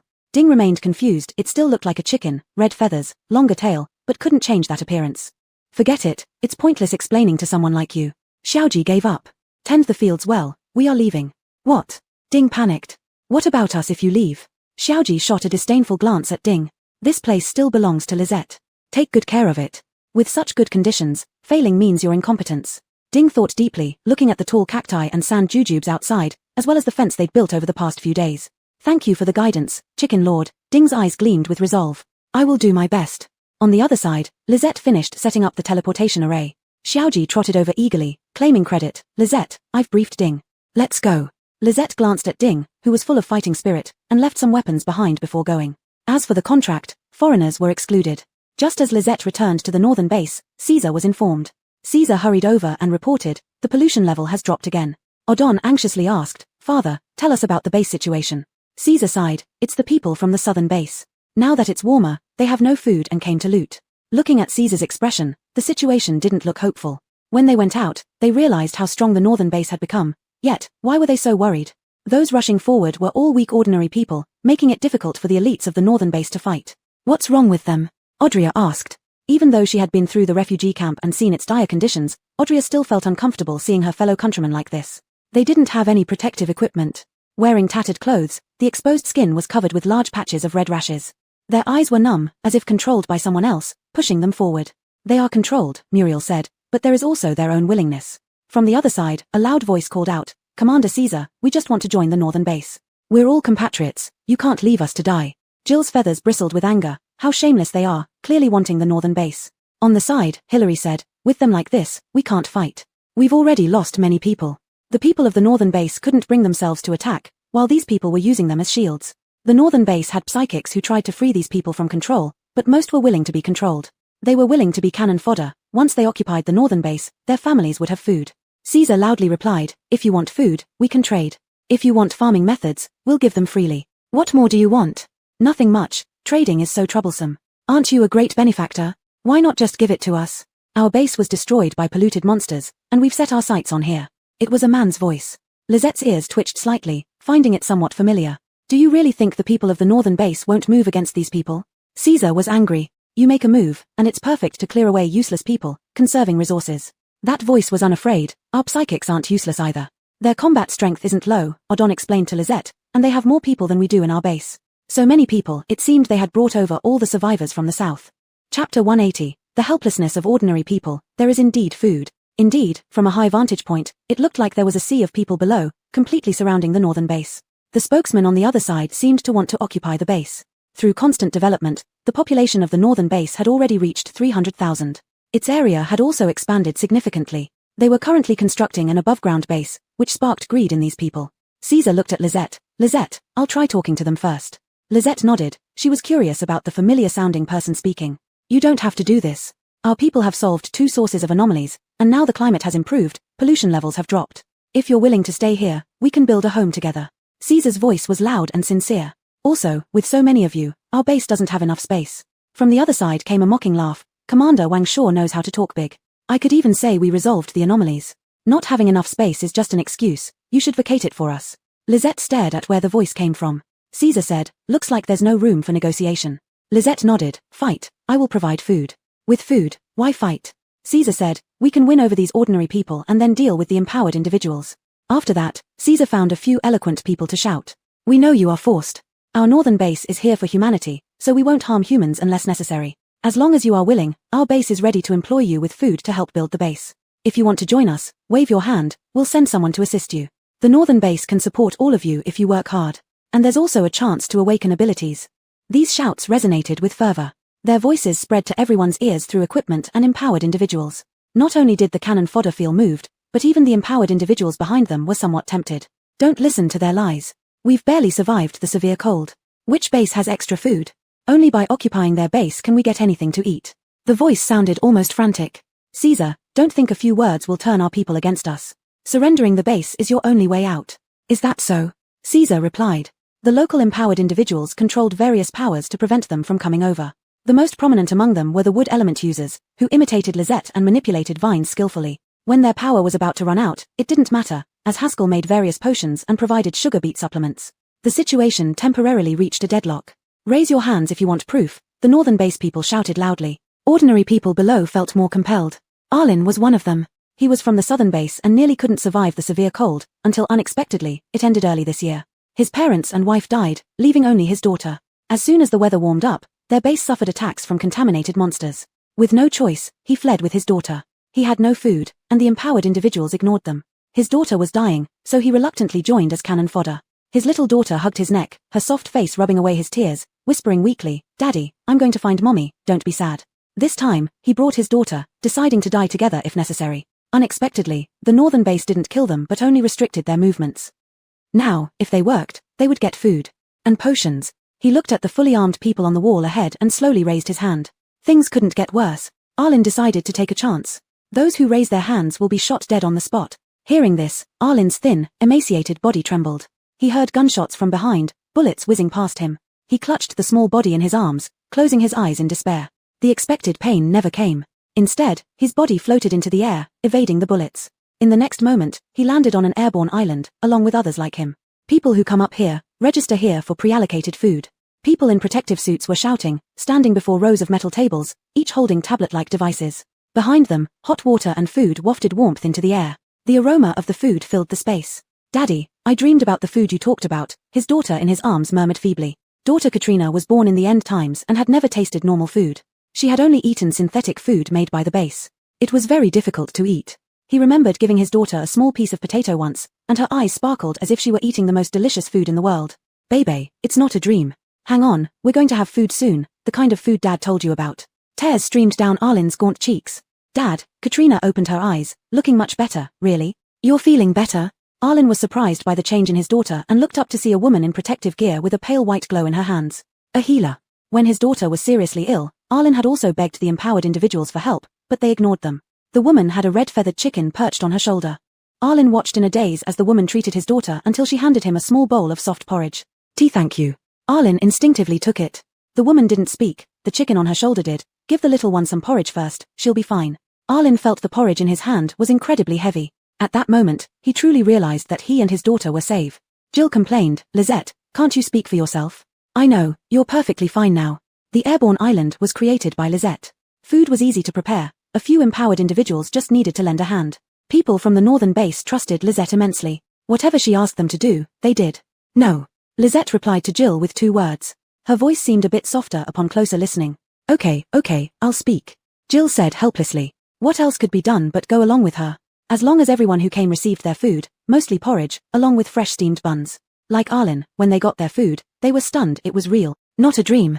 At the same time, Lizette harvested a large amount of soul energy. At this moment, a woman holding her food cried out loud, "My child is in their hands, can you save my child?" Lizette looked at the woman, and Arlen explained, "We all left family members behind." Lizette looked at Katrina in his arms. Arlen added, "They only let me bring my daughter because she was almost dead." Chapter 181, Lizette's ex-boyfriend. Jill asked for the general location, and then Lizette led him down from the floating island. The floating island wasn't very high, and people on it were eating. Everyone in the south could see, including the ability users, whose expressions were filled with longing. An armed ability user muttered, "I wish I could go up there, even a bite would be fine." "Forget it, you have family here." Sigh, "Fighting every day, for what? We've lost our base, this one should accept us as well." Such conversations slowed the southern offensive. Clearly, those commanding the attack noticed. Lizette's familiar voice was shouting again, "Commander Caesar is also hypocritical, you've taken over the aerial base. Capture the northern base, and all supplies and food will be ours. You can surrender, think of your families." "Commander." Others looked at Caesar. Caesar's gaze was deep, "Since they want to fight, let them. Behind the battlefield. Boss, we'll take this base for sure. As I said, Caesar's kind can't achieve anything in the apocalypse." The speaking man was familiar to Lizette by voice. "Chem, don't be too confident. It's just him, treating ordinary people as if they're something special." The boss was a burly man, his tone indifferent but full of disdain. "Keep an eye on those ordinary people. Kill anyone who raises their hand as a warning." Unexpectedly, the aerial base was here, and he must obtain it. Caesar doesn't deserve it. "Boss, it's bad." Someone came running in panic.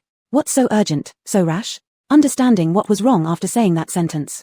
Their ordinary people had fled, not towards the northern base but backwards. Several 10,000 people crazily surged in one direction. As they ran, they shouted, "You surrender and go to the northern base, don't worry about us." The boss saw clearly. His men tried to stop or attack these ordinary people, but each time they failed. "Boss, what do we do?" His subordinates panicked because they realized the ordinary people used as cannon fodder heard and were taken away by the northern base. Their ability users were now exposed to the northern base's attacks. In the crowd, someone shouted, "I surrender, as long as the northern base accepts me." Then, like a contagion, more and more people surrendered, all ability users. The boss didn't understand how the situation escalated so quickly. It had been fine just moments ago. Actually, it was simple, the northern base had food, and seeing people eat from the aerial base drove them crazy with envy. Caesar watched coldly. Those who ignore the power of the group will be abandoned by the group.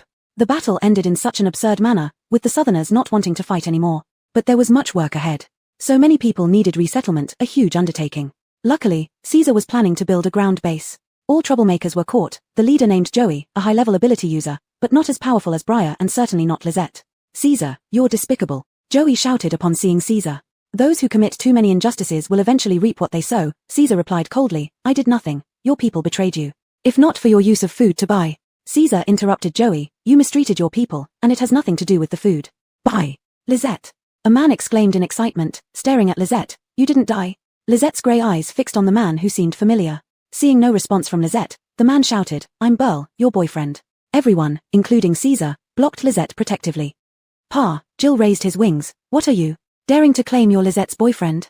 Normally composed, Caesar kicked Burl fiercely. Lizette, tell them I really am your boyfriend, Burl yelled in pain. Burl? Lizette asked.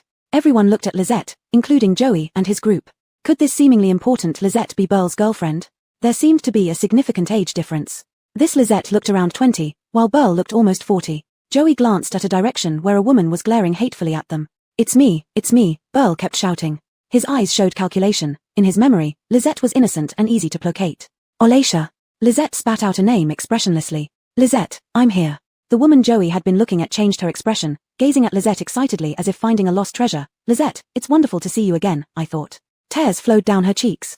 Joey took the opportunity to laugh and say, Commander Wang, I was also confused, wanting to test the strength of the northern base. Actually, we are one family. Caesar remained silent. Jill was taken aback. Lizette had mentioned Olacia's name. What was going on? Did Lizette regain her memory? Lizette, Caesar also looked at Lizette, Regardless of whether this Burl was Lizette's ex-boyfriend or not, it was clear that Lizette knew these two. Lizette tilted her head, private talk.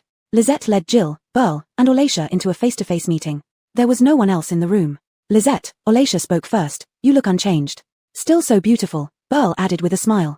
You two have changed a lot, grown old too much, Jill remarked. Anger flashed across Burl and Olacia's faces. Lizette, keep your pet in line, we are the ones who belong here. Lizette didn't speak or mention the past, leaving them with the illusion that Lizette still didn't know anything, or that she was still the easygoing Lizette from back then. Lizette stroked Jill's fur. It's not you two, it's him. Only now did Burl and Olacia realize something was off with Lizette. They exchanged glances. Lizette, what do you mean? Burl asked puzzledly, then put on a remorseful look. It's all my fault. There were too many zombies back then, and I couldn't save you.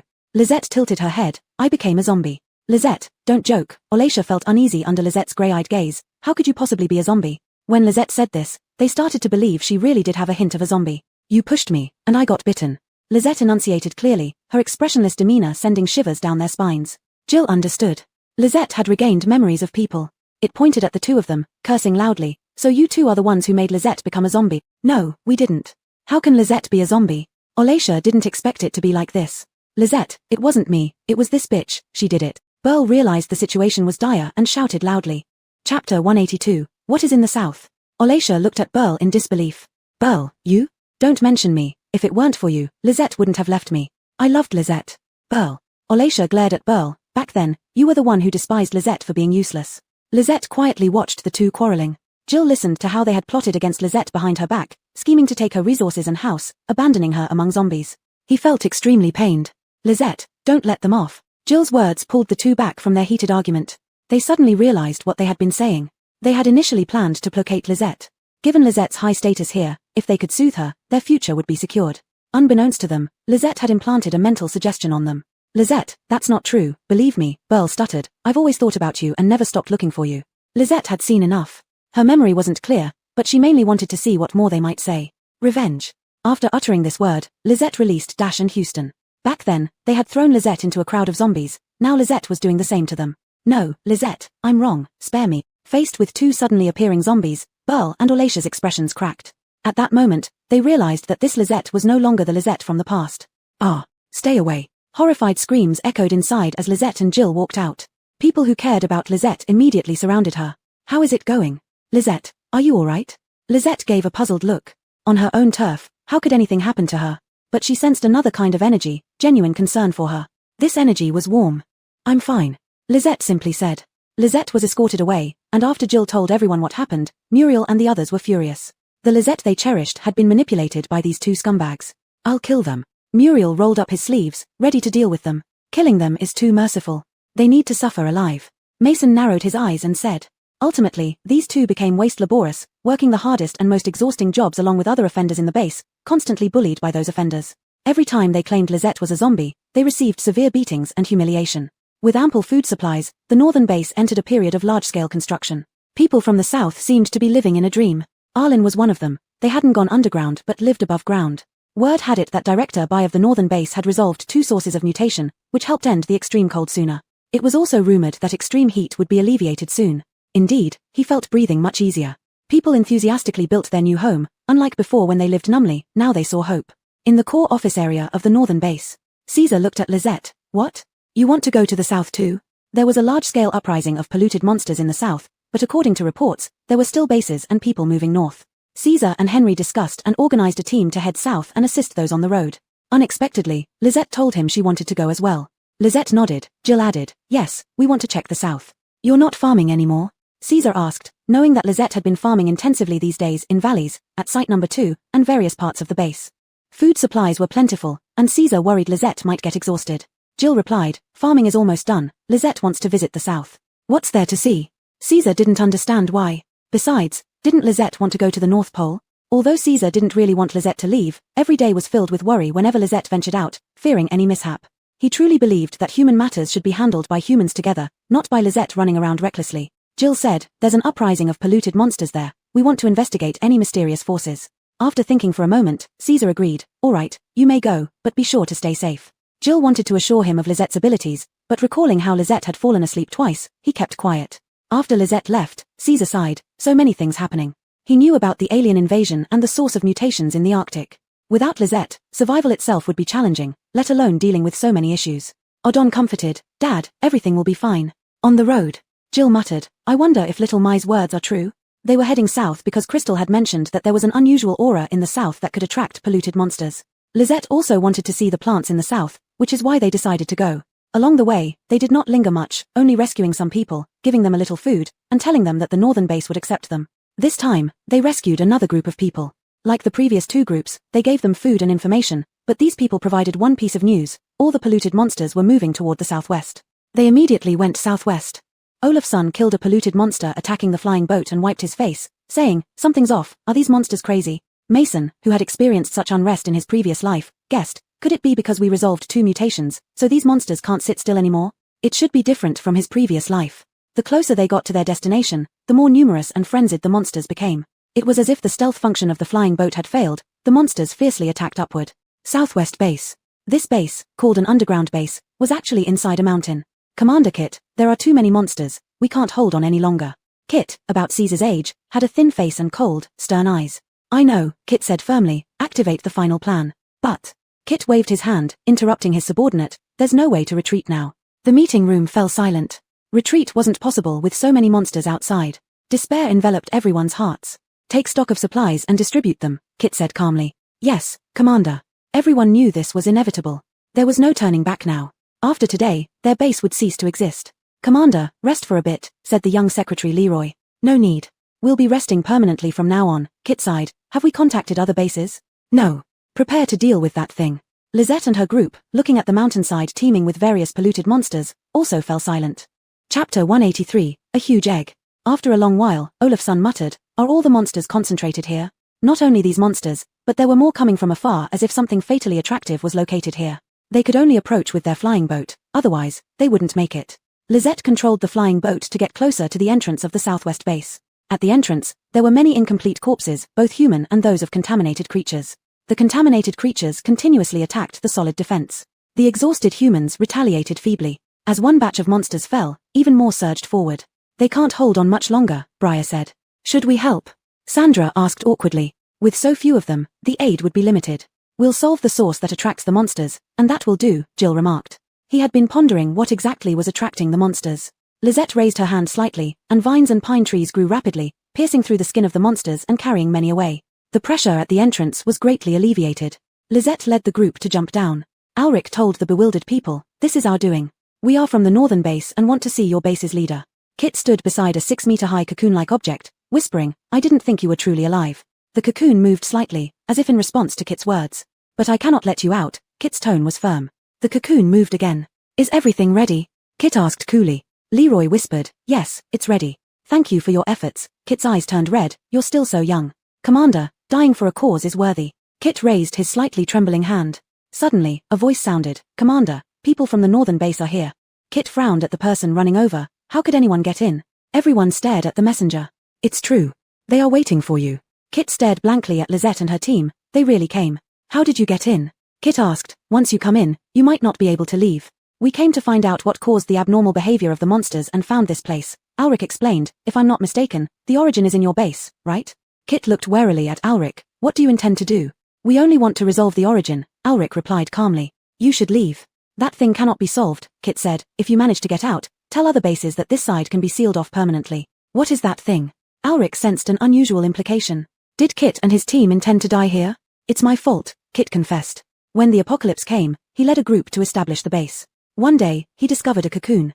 At that time, the cocoon wasn't big, and he organized people to study it, but nothing significant came from the research. One of the researchers joked, it has such strong power, wouldn't it be great if we could use it for farming and living? Then, they found out the cocoon's power could be utilized. However, within the base, this power blocked all signals, preventing communication devices from contacting other bases. The cocoon grew larger, and its power became stronger until 2 days ago when the base was surrounded by contaminated creatures. I can sense it's the cocoon's power. I don't know what it intends to do, but I'm certain it's something terrifying, said Kit. Can you take us to see it? Alric made the request. Kit looked at them complicatedly. I plan to destroy the entire base, burying the cocoon along with it. If it can be destroyed, it would be better. Time is short. If you don't leave soon, it might be too late. Seeing Lisette and the others set a timer. Let's go see. This phrase was uttered by Lisette. She felt a very complex aura. All right, follow me. As Kit and his people entered, the cocoon moved slightly. Lisette tilted her head, looking thoughtfully at the cocoon before her. This is it, Kit said. After seeing it, if you can leave, then do so. Suddenly, Lisette reached out and touched the cocoon. Don't move. Kit instinctively shouted. Lisette and the cocoon disappeared together. Kit stared dumbfounded at Alric, who chuckled awkwardly. Base Commander Ian, we didn't expect this either. You. Kit took a deep breath. Do you realize how many people would die if this thing gets out? Relax, we just have to wait, Alric said confidently. Leroy, after being dazed for some time, finally snapped back to reality. Commander, should we proceed with the plan? Let's put it on hold, Kit said. Let's wait and see. Okay. Leroy agreed and went to execute the command. At this moment, someone reported, Commander, the contaminated creatures have retreated. Kit abruptly looked up at Alric and the others. What did you do? We didn't do anything. The cocoon's influence just disappeared, Alric explained, tossing Kit a beat. Commander Ian, have something to eat and wait for the outcome. Alric and his group began eating, while Kit felt a sense of disillusionment. He had just been about to die, along with everyone in the base. Hesitating a bit, Kit asked, that girl. You're talking about Lisette, our leader. We're not sure either, but we know she will show up, Alric calmly explained, though he was also worried inside. That thing didn't look like it could be good. Hopefully, nothing would happen to Lisette. The moment Lisette touched the cocoon, she and the cocoon entered the space together. As soon as the cocoon entered the space, it started to crack, and something struggled to come out continuously. What is that? Jill exclaimed. Why does it resonate with the space power? Lisette tilted her head, puzzled as well. Houston and Dash observed from a distance, too cautious to step forward. Jill said, Lisette, should we destroy this thing? As he spoke, flames rose around Jill. Lisette shook her head at him, intuitively sensing no danger. The cocoon kept expanding, and cracks emitted blinding light. In the white beams were streaks of black. Lisette stood still, watching a massive sphere slowly emerge from the cocoon. How is it an egg? Jill murmured. The egg shimmered and rumbled. You are the egg. I am the supreme ruler, and I shall have my people tear you apart. Lisette was bewildered, and so were Houston and Dash. What was this thing? The sphere moved a couple of times, then suddenly panicked. Something's wrong, where is this? Despicable humans, what have you done to me? Lisette watched the sphere's performance and, feeling bored, started farming. She planted some seeds and paused, noticing the spiritual energy in the space seemed stronger. There are no humans here. If you don't speak properly, you won't be going anywhere. Jill sighed, glancing helplessly at Lisette who was making use of every opportunity to farm. Chapter 184, There's a sun in the space. Actually, it's troublesome. You won't succeed. The sphere didn't want to submit. It kept trembling and screamed in fear. What kind of monsters are you? Why can't I move? Lisette glanced at the sphere. She could feel that it was merging with the space. Jill looked at Lisette. The space has bound this egg. Does this mean the space will have a sun? The appearance of the sphere resembled a sun. A sun, good. Lisette watched the sphere expectantly. Having a sun in the space was extremely beneficial for her. Finally, the sphere admitted defeat and pleaded for mercy. Please, let me go. I've just been born. I'm still a child. Evander snickered. A child? What child would attract so many polluted monsters? What child nearly destroyed a base? Lisette simply stared at the sphere which called itself a child without any response. All the creatures in the space showed no hint of sympathy towards this child. The sphere kept trembling, its movements gradually becoming weaker until it finally broke down. How can you do this to me? I really am a child, please, as long as you release me, I'll do anything. Jill had enough and gave the sphere a triumphant glance. Stop acting like that. You only realized your mistake now. Answer our questions based on your performance, then we'll decide whether to release you or not. Lisette turned to look at Jill, who had learned to be bad. She could sense that the sphere couldn't leave and could only serve as the sun in the space. The sphere naively said, "Okay, ask away. Tell us your origins." The sphere wasn't from this dimension, it had been placed here by someone as a coordinate. And coincidentally, this world experienced an apocalypse, with much power flooding into the sphere. This southwestern region was mysterious even before the apocalypse. It had many legends and inexplicable powers. My power grew stronger over time. I found out that fulfilling human wishes would make me even stronger. Since I could do it anyway, I did. Jill asked, "Then how did you almost destroy the base?" "It was the influence of the person who planted me here," the sphere said with resentment. "I needed to absorb more power, so I attracted those monsters." "What about humans?" Jill asked. "I didn't want to harm humans either, but I couldn't control it. Besides, I've done so much for them. Isn't it fine for them to sacrifice themselves for me? They were even planning to bury me alive." The sphere said this quite indignantly. "Jill. Fine, this is a sphere with no sense of right or wrong. Do you not fear being eaten by the monsters?" Jill asked again. "They would only become my nutrients when they approach me. There's no way they could eat me." The sphere proudly shook a little as it said this. Hope chirped at the sphere, apparently disliking its arrogance. "This tiny thing dares challenge me." The sphere noticed Hope and said disdainfully. Lisette held back Hope, who was about to shoot Silk at the sphere, and asked, "What happens when you absorb power?" Suddenly, the sphere fell silent.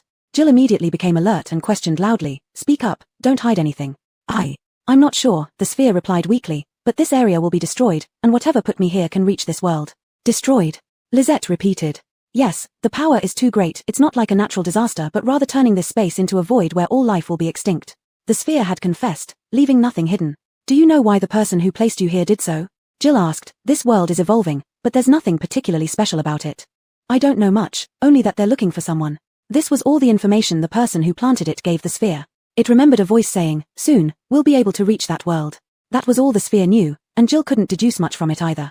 "But here, I'm more aware," the sphere admitted honestly. "Before, outside, I felt like I ruled the world, wanting only to absorb power." "Indeed, the light around you seems much purer," Jill remarked. When the sphere first appeared, it emitted black light, but now the blackness was diminishing, and communication became possible. "Speaking of which, those humans were pretty nice." After a pause, the sphere said, "If you ever meet them, tell them I'm sorry." Its words came suddenly, as if it had just come to understand something. "You don't want us to let you go?" Jill asked curiously. Lisette tilted her head, looking at the increasingly large sphere. "After talking to you guys so much, I realize I can't leave," the sphere said. "I'm merging with this place." "Well, maybe this is for the best. I won't be exploited anymore." Back when it was a cocoon, humans found it, studied it once they discovered it had life, but it also learned much from them. It knew that the two researchers liked each other but thought the other liked someone else. An old researcher who, during his leisure time, enjoyed brewing water with tree leaves, sipping it while talking to it about how terrible the world was now, yet they never gave up on their efforts.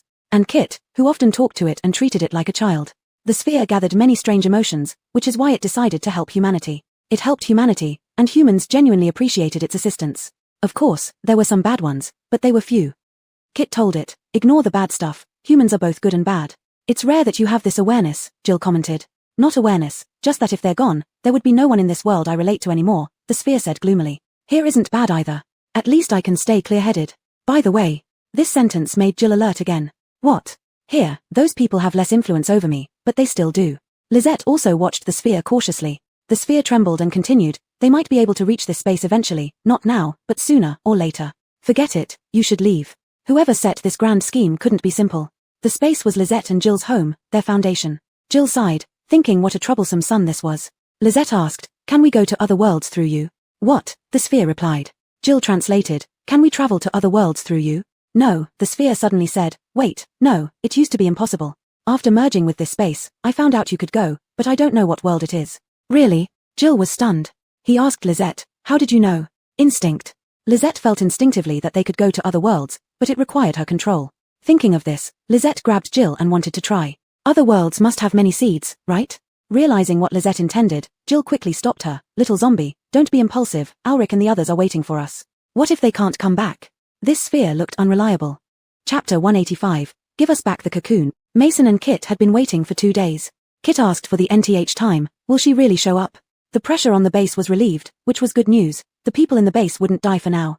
But most of the facilities in the base were out of operation. Fortunately, they had researched energy from the start, or they would have relied solely on the cocoon's power, leading to a complete collapse of the base. "Don't worry." Mason was also anxious, wondering if Lisette wasn't farming somewhere again. Others thought the same. But more importantly, they were worried about what might have happened to Lisette. Sigh, I can't help it either, Kit said. I've been watching that cocoon for 7 years.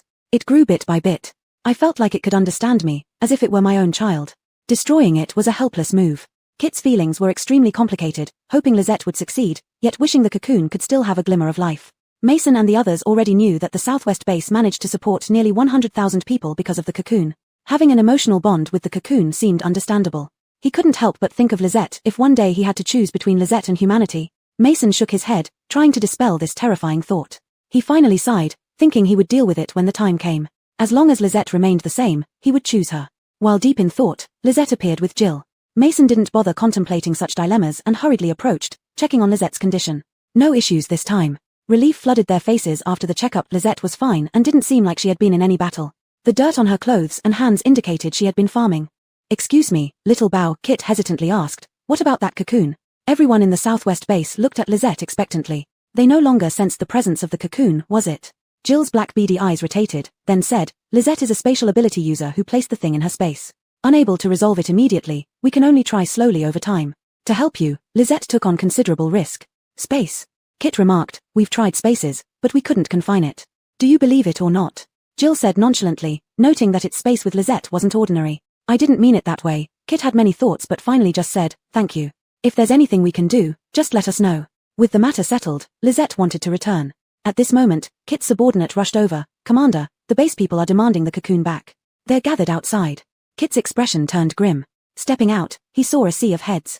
Leading them was his deputy, Giovanni, who in reality was the leader of another faction.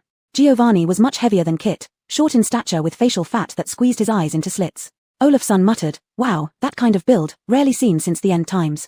Brat, looking for death. Giovanni narrowed his eyes and glared at Olafsson darkly. Olafsson wasn't afraid of him and was about to retort, but Kit stepped forward, blocking him. Giovanni, you know the situation. Why cause trouble? Kit scolded, we've barely resolved the problem. Can't you calm down? Commander, what do you mean resolved? Giovanni stood up front, belly protruding. I disagreed with destroying the cocoon. Without it, how will we survive? We don't ask for much, just give us back the cocoon. Giovanni, have some shame. I make the decision here. Once the cocoon issue was solved, the contaminated monsters retreated. Isn't this proof enough? Kit's tone was exceptionally stern. He hadn't expected this from the base residents. If it wasn't the cocoon causing the problem, prove it. If you can't, give us back the cocoon. After Giovanni spoke, those behind him began to shout loudly, all demanding the return of the cocoon. Jill, truly, what kind of people are these? They are shameless. If not for Lisette solving the problem, these people would be dead now. The cocoon issue is resolved, there's no more. Kit said coldly, if anyone causes further trouble, don't blame me. Giovanni took 2 steps back, then said, then you should take responsibility for losing the cocoon. Those behind Giovanni surged forward, shouting for Kit to take responsibility. Though Kit wasn't someone who cared much for trivial matters, it didn't mean he lacked methods. His people had suffered the most casualties these past few days, and yet they faced this. Giovanni's demand for the cocoon was false. Taking advantage of his weakened position to seize base leadership was true. Bang, bang, bang. Several gunshots rang out, and several of the boldest ones fell in a pool of blood. Giovanni's people halted, too frightened to move. Great, so you're actually pointing guns at the people of the base. Someone like you doesn't deserve to be the leader of the base. Giovanni shouted from behind, charge, they're not many. Giovanni, you bully right in front of me, why can't I strike back? Kit glanced disdainfully at Giovanni, if you don't want to stay in the base, then leave. Kit's side had fewer people, but they were powerful, making Giovanni's people hesitant. But with Giovanni constantly inciting, the two groups were about to fight. Lisette and Jill exchanged a few words. Then Jill suddenly shouted loudly, you all want the cocoon, right? The cocoon isn't fully dealt with yet, here it is if you want it. People on both sides looked at Lisette. Kit knew what was happening and said, we don't want it. Lisette turned to Giovanni, do you want it? Giovanni hesitated. He looked at Kit and then his own people, biting his lip. Can you really take it out? Lisette nodded. If we can take it out, but not here. After all, taking it out will attract contaminated monsters, and we don't want to die. We'll go outside to give it to you, Jill said. As for what happens afterward, it's none of our concern. Kit immediately added, we are leaving too. Since Giovanni was looking for death, let him have it. Lisette had her reasons. As long as there were no dead people, there should be no bad consequences. I don't believe you can really take it out. Giovanni was now backed into a corner because he had stirred up these people using the reason of protecting the cocoon. Most of the crowd didn't know the full truth. Without the cocoon's help, they couldn't bear it. Mason scanned the surrounding crowd and smiled lightly. Base Commander Ian, go to the northern base. If that doesn't work, build another base. The external environment is improving and will get better. We will provide you with planting techniques for free. How is that better than staying here? With Mason's words, Giovanni's side became hesitant. Kit hadn't concealed the cocoon situation. They were just unwilling, wanting more benefits, but what if they couldn't get them? You talk easily. Just say you have planting techniques, and you do? Seeing the situation turn unfavorable, Giovanni shouted. Chapter 186, is farming a new type of leisure activity? Besides cultivation techniques, we can also support Base Commander Kit's base construction. Olafsson stepped forward and said this. After that, she took out a large amount of supplies from her storage space. People watched the supplies appear out of nowhere, seeing Olafsson unpack them one by one. They smelled the fragrance of grains, vegetables, and fruits, their eyes nearly falling out in awe. They had previously relied on cocoons for help, but the caves were dark and damp, crowded with people, only suitable for growing highly productive mushrooms which required minimal light. Even vegetables with lower light requirements were scarce. But what they saw before them now, these items looked as if they had fully absorbed sunlight, they could even smell the aroma of sunshine. What good was controlling the base if they couldn't eat such food? Many present couldn't help thinking this thought. Thank you. Kit first looked stunned, then laughed heartily. Jingming, go inform our people. Leave now, and anyone willing to follow us will gather at the base entrance in 3 hours. After Leroy left, Kit said to Giovanni and his stupefied team, as you wish, I'll relinquish this place. Whoever wants it can have it, do whatever you want here. In 3 hours, we'll give you control of the base entrance. Seeing Kit's seriousness, Giovanni's group was dumbstruck. Kit, you can't leave. If you go, what about us? Giovanni stammered. If contaminated monsters attacked the base, who would defend it? That's no longer my concern, Kit replied coldly. The tension dissolved invisibly. Lisette felt bored, she couldn't enter her storage space, and the cave wasn't hers, so she led her people outside. Not far from the southwest base, there was a wide river with a relatively flat valley. This area was warmer. Lisette cleared up the surface, mainly dead contaminated monsters and some plants. Olafsson and others voluntarily leveled the land, dug water pools, and channels. Almost done, Lisette planted rapeseed. This time, besides rapeseed, she also placed dark algae in the pool. Wow, this algae purifies faster. Jill exclaimed as the algae went into the water, clearing it instantly. Lisette nodded. She took out the algae because it was non-aggressive. After purifying the water and soil, Lisette planted rice. Jill handed tools to Lisette using its claws, while Olafsson fertilized and transplanted seedlings. Ignoring the apocalypse, it resembled a pastoral landscape painting. Giovanni's people kept observing Lisette's group, and at this moment, he wavered. They really had cultivation skills, the healthy rice grew so quickly, food wouldn't be an issue. Then why should he stay here? Eat contaminated mushrooms? He immediately passed the message to his close friends, and they secretly came out to see. Who didn't have confidants? The news spread quickly, leaving only Giovanni's group in the dark. Director Seong, do you think they can really provide those cocoons? A confidant asked worriedly. Not possible, Giovanni said less certainly. If they could, they would have provided them long ago. But Kit is leaving, and we. This attack of contaminated monsters almost broke through the base, leaving a huge psychological shadow over his confidants. They were ability users, but like how ants could engulf a person instantly, not to mention contaminated monsters. I think he's just talking. How could so many people leave? Giovanni tried to act indifferent. Don't worry, he'll come back, and when he does, he'll beg us for help. If conditions outside are better, the apocalypse wouldn't be the apocalypse anymore. His confidant didn't speak again, clearly not believing Giovanni. Kit stared blankly at the suddenly appearing rice fields, unable to comprehend how Lisette's group started farming in such a short time. Is farming a new leisure activity for Northern Base? He was arranging departure matters when Giovanni's actions made him feel a chill, after years of devoted work at the base being treated this way. Only when Giovanni's people came to join him did he realize what Lisette's group had been doing. You? Kit asked. Lisette glanced at him without responding. Alric smiled, saying, our captain just likes farming. It's not like she has anything else to do. Your captain sure is. Kit scanned the technical personnel around and chose his words, practical. More people came out, lining up, yet their gazes always drifted toward the rice fields below. An elderly man murmured, I never expected to witness such a beautiful scene in my lifetime. Grandpa, what's that? A child beside him asked, tilting his head up. That's rice, a kind of food, a life-saving thing, the old man replied, tears streaming down his weathered face. Many similar people watched the rice fields with rapt attention. Kit arranged for these people to leave first. If contaminated monsters came, his group couldn't protect everyone. As the last group of people were about to leave, a few individuals holding a bruised Giovanni rushed out. Base Commander, we were wrong, please take us with you. Begging Kit were Giovanni's confidants. 9/10 of the base's population was leaving, including ability users, scientific researchers, and mostly common civilians. Giovanni's people finally realized the gravity of the situation. If everyone left, only they would remain. What could they do? After seeing Lisette grow a vast expanse of rice paddies, they regretted it even more. These people deliberated and then tied up Giovanni and his staunch loyalists, leading to this moment. Kit said indifferently, didn't you want cocoons? We don't want them anymore. It's better without that thing. It won't threaten the base anymore. The confidants dared not mention the cocoons again, knowing that if they really let them loose, they would surely die. Lisette tilted her head, looking at Kit who didn't want to leave. Kit smiled awkwardly. Captain Bai, as you see, the issue with the base is resolved, and we have many people. Fine. Lisette didn't understand. If he didn't want to go, that was his choice. There was no need to consult her, she didn't care. Kit rubbed his hands together. Captain Bai, can we exchange cultivation techniques and food?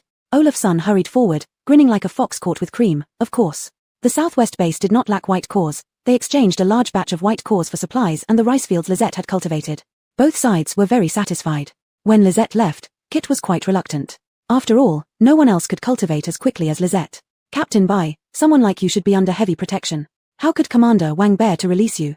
Kit remarked when he saw her off. Lisette wanted to leave quickly. Alric held back laughter and stated a fact. Our commander listens to Captain Bai. Lisette showed no expression as she released the flying boat and got everyone on board. Kit watched the distant flying boat, pondering over Alric's seemingly joking words, wondering if he had missed an opportunity. The flying boat flew out of sight from the southwest base. Lisette found a place to land, put everyone into her storage space, and followed them in. Chapter 187, The Enormous Change of the Space, Lisette Feels Wronged. Wow, how could it change so much? As soon as they entered the space, Olafson and the others exclaimed in amazement. The space now had a sun, radiating warm light. A tranquil river reflected specks of light, and by its side lay endless fields. Yes, the space had become vast. In the distance. That's a mountain. Jill couldn't believe his eyes as he stared at the horizon. It was misty there, not quite clear, but indeed resembled the outline of mountains. Lisette saw it too and immediately flew towards that direction. Jill shouted, "Wait for me." Lisette rode Little One and flew away. Alric came over and asked, "Jill, why did the space suddenly change?" "It's because of that cocoon." Before Jill could finish, the sun interrupted, "Of course, it's my doing." Upon realizing the sun had hatched from the cocoon, Olafson and the others gaped in astonishment. This is just unbelievable. H, foolish humans, you've seen so little, what's so unbelievable about it? The sun grumbled, shaking itself twice. No wonder Jill and Director Kit said those words. I thought Jill was kindly comforting him. Muriel murmured. As they were leaving, Jill had specifically told Kit that cocoon only suffered some negative influence. It has feelings for you all, it wasn't intentional. His dry words left Kit feeling melancholic even after they had left. Lisette reached that side. Is it really a mountain? Audria called out. Jill saw Lisette standing on the mountain, and the next moment, it appeared beside her. Jill vanished from where he stood, causing Olafson to complain, almost forgot. Jill originally belongs to this space, free to go wherever it wants. But take us along next time. It was no secret that Jill could manage the space.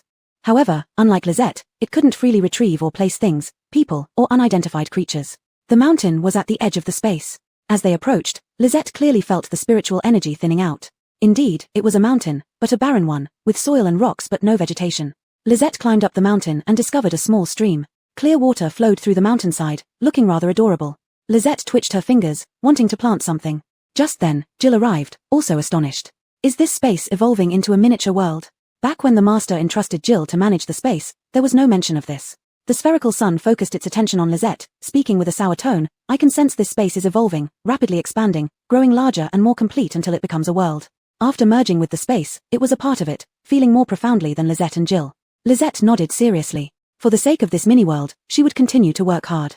Other places could be cultivated, but the portable space was the best. Suddenly, Lisette remembered something, staring straight at Jill, not mine. Jill was taken aback. What isn't yours? Lisette pointed at the space, an unusual tone of grievance in her voice, the space. Only then did Jill understand that Lisette was saying the space didn't belong to her. Seeing Lisette's distressed expression, Jill felt a pang of sympathy. This child, the space had long belonged to her, she simply hadn't realized it. She was so honest-hearted. Even if the master were here, it would still be Lisette's. Jill wanted to make a joke but ended up consoling Lisette, who was digging stones on the ground. You have done so much, it already belongs to you, Jill's young voice unusually gentle. You've been planting all along without noticing.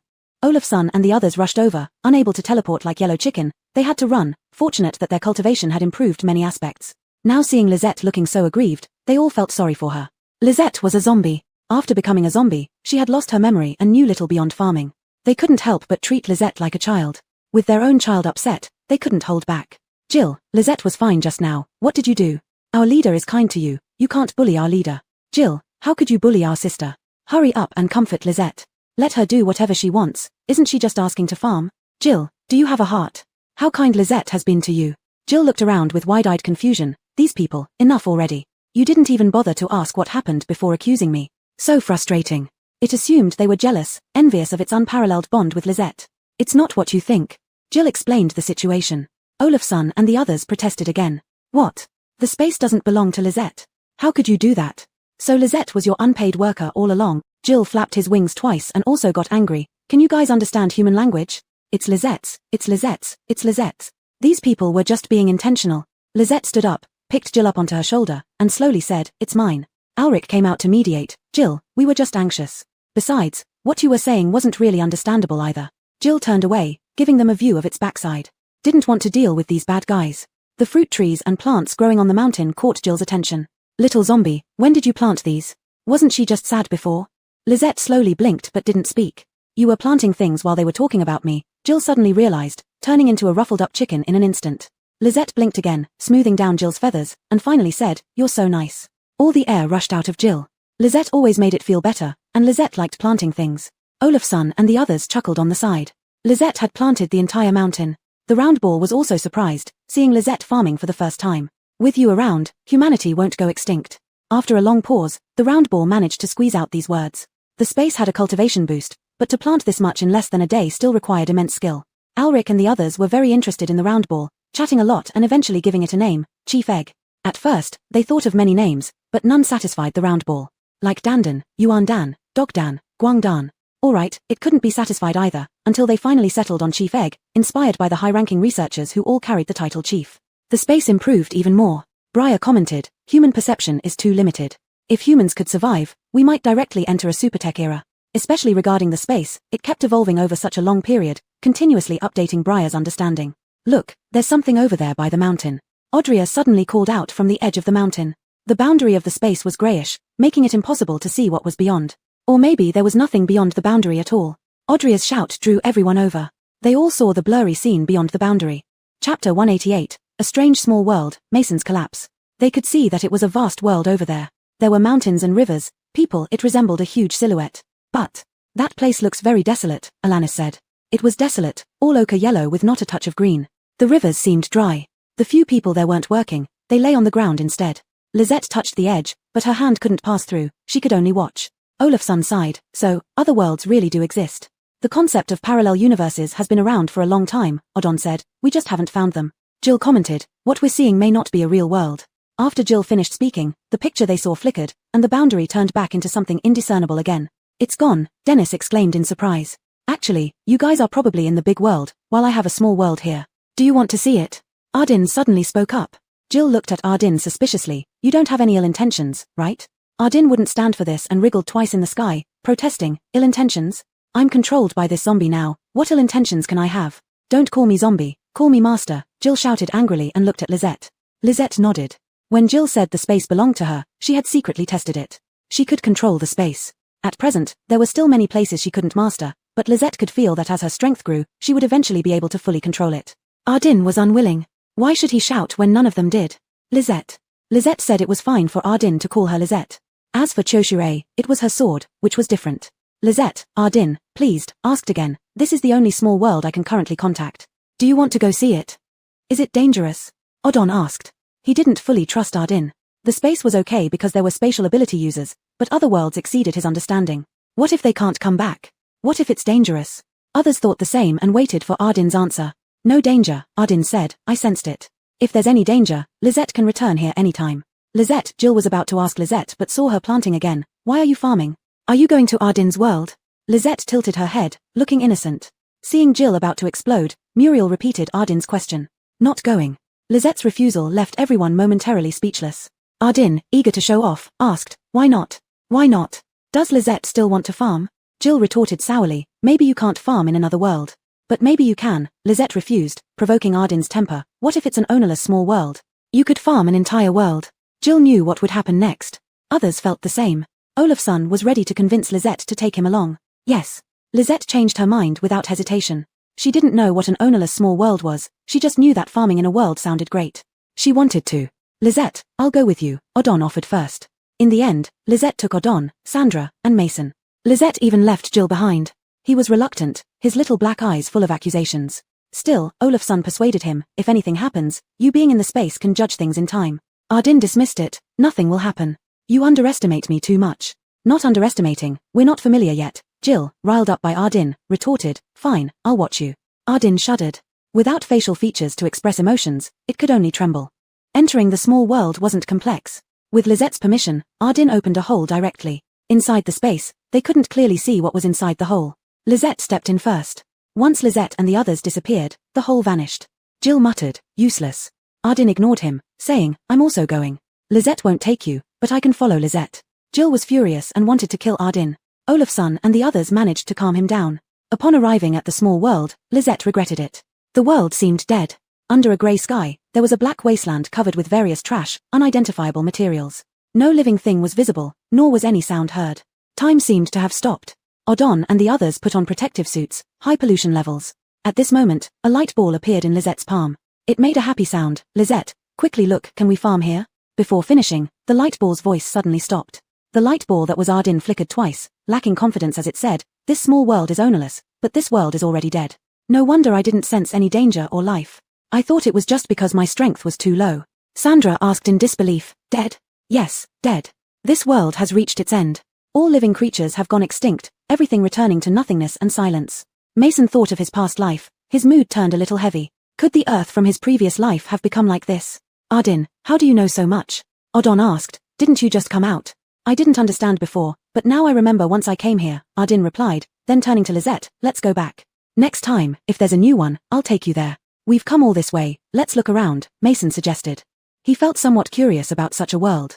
He picked up a piece of discarded metal and saw words on it, causing his pupils to suddenly constrict. Sandra and Odon noticed and their expressions changed as well. Lisette glanced over, her expression unchanged, merely looking at Mason and the others. How could it be? Mason's voice became unprecedentedly rough. Chinese? He examined several more pieces and found the same thing. There were both Chinese and English characters, etched into his soul's memory. The content was numbers followed by 1 or 2 characters, roughly indicating what kind of machine this was. A chill rose from the bottom of his heart to the top of his head. Mason had a terrifying hypothesis. He looked up and asked Ardin, what do you mean by nothingness? Ardin vaguely sensed something, instinctively saying, nothingness means it doesn't exist in time and space, only in concept, or in dimensions you can't explain. So could this world be a parallel universe? Mason's speech quickened slightly. I don't know, Ardin said, but I can be sure that this world probably experienced an apocalypse similar to your world's, an apocalypse that didn't pass. It couldn't explain more either. It was like explaining winter to a mayfly. It was too hard to understand. Odon patted Mason's shoulder. Hausha, it might not be what you're thinking. Let's keep looking. Chapter 189. This world is real, right? There was quite a bit of debris on the black wasteland, but the inscriptions on them were mostly worn away. It was hard to obtain more information. While Alric and the others were desperately seeking clues, Lisette tried planting something. She couldn't do it here. Lisette had seeds with her when she arrived, but she couldn't water them or speed up time in this world. This world lacked spiritual energy. Or perhaps it was devoid of any vitality. Ardin noticed Lisette's attempt and whispered, Lisette, I'll find you better ones next time. Lisette didn't reply and just followed Alric and the others. Suddenly, Alric stopped, his gaze fixed on a black plaque partly buried in the sand, only revealing a small corner. He pulled out the plaque. Most of its inscriptions were blurred, leaving only faint characters visible. We are humans. The rest of the words were unclear, but despite the different color, Alric was too familiar with them. It was a northern base identity card like his own. What? What is this? Odon's eyebrows nearly knitted together, while Sandra looked unusually solemn. Alric held the identity card, deep suspicion clouding his eyes. Lisette, he stared at her dazedly, are you real? Lisette tilted her head. She wanted to say she was real, but the words coming out were, I don't know. She didn't understand the difference between real and unreal. Odon sensed something was off with Alric and said, Lisette, Ardin, let's go back. He seems not right. Lisette agreed, she wasn't particularly fond of being there either. Returning was smooth. Lisette brought the 3 back to the space without Ardin's help. Back in the space, Lisette's first thought was that only the space could be trusted in that world. Olafson and the others watched the dejected Alric. Is this how someone looks after being ensnared by fairies? Alric remained lost in his thoughts, occasionally mumbling, fake, fake. Lisette rode Little One to tend the fields, planting many cultivator world plants on the mountain that needed care. Jill stayed behind, listening as Odon recounted what happened. What? Olafson exclaimed, that might be our world. Odon showed them an object he had picked up. Jill understood Alric was a reborn soul. In his previous life, he believed humanity had gone extinct. Moreover, he carried a northern base identity card. Jill didn't understand what happened but knew they must focus on Alric now. Alric, Jill shouted loudly, look at us. Are we real or fake? Alric lifted his head blankly, first looking at Jill and Olafson, then at Lisette who was directing Little One to spread fertilizer. Little One, large and imprecise, directed the fertilizer towards Lisette. Without moving, Lisette expressionlessly flicked her finger, diverting the fertilizer away from herself. Ardin occasionally trembled, Xiao Bai and Dash were farming, Stefan glancing over from time to time. Hope was slacking off, watching Alric lazily at his feet. Everything was so vivid and real. But the sensation of the identity card in his hand. Briar patted Alric. Haoji, do you think I'm not real? Briar always gave off a reliable and steady impression. Before meeting Lizette, Ulrich and Briar were sworn brothers. Now even more so. Their shared moments flashed through Ulrich's mind. Ulrich blinked, slowly saying, "You're real." What he had experienced and was experiencing now was indeed real. "I can't have dreamed such a beautiful dream," Ulrich muttered, feeling only despair over human extinction. How could he dream of Lizette almost saving this world? Briar smiled, extending a hand to Ulrich. "Since you know it's real, get up. Let's discuss that world you visited." Ulrich was intelligent and not one to dwell endlessly on doubts. For now, he hadn't figured it out. Rising with Briar's help, Ulrich regained his composure. "Thank you. Let me share my thoughts." "Call Lizette over," Audrey suggested.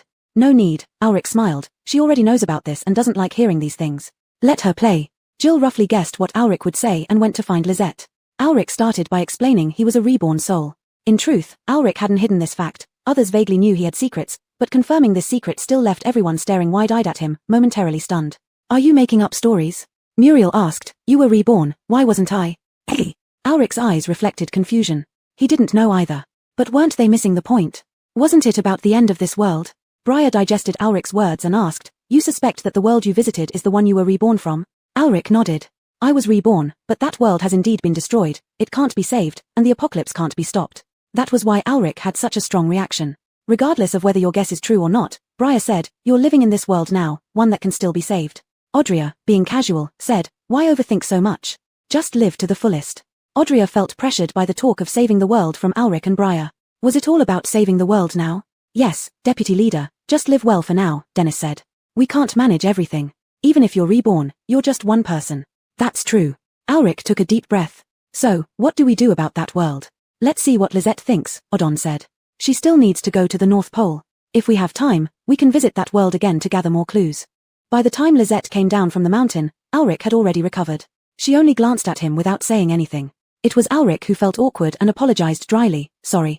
Lizette simply nodded, not thinking Ulrich's questions warranted an apology. The space couldn't stay indefinitely, they had to return.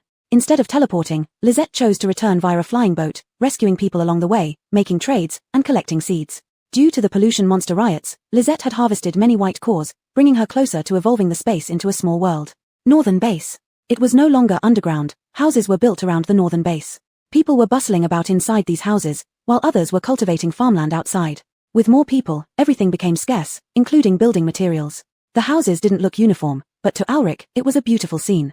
To prevent pollution monsters, technologies from the Northwest base were employed, maximizing human safety. Upon seeing Lizette, Caesar rubbed his hands together and said, "Lizette, the algae you provided were tested and are safe to eat.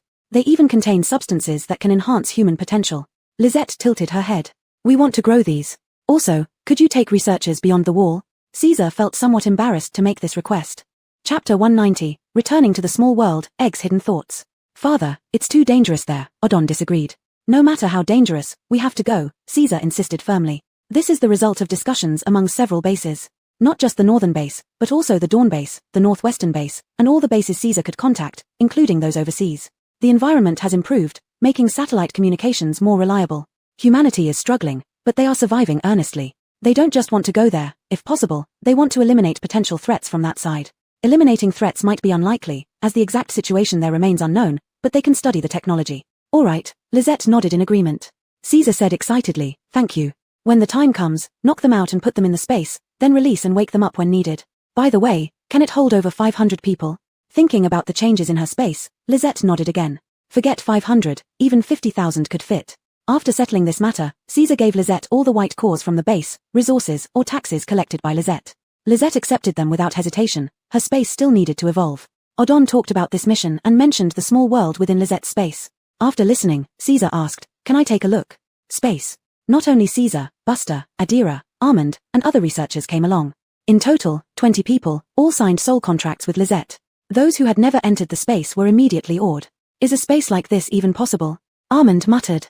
"What powers its operation?" Some were drawn to the land, others fascinated by the climate. They completely forgot about going to the small world. "Is it possible for any spatial ability holder's space to evolve like this?" Someone speculated.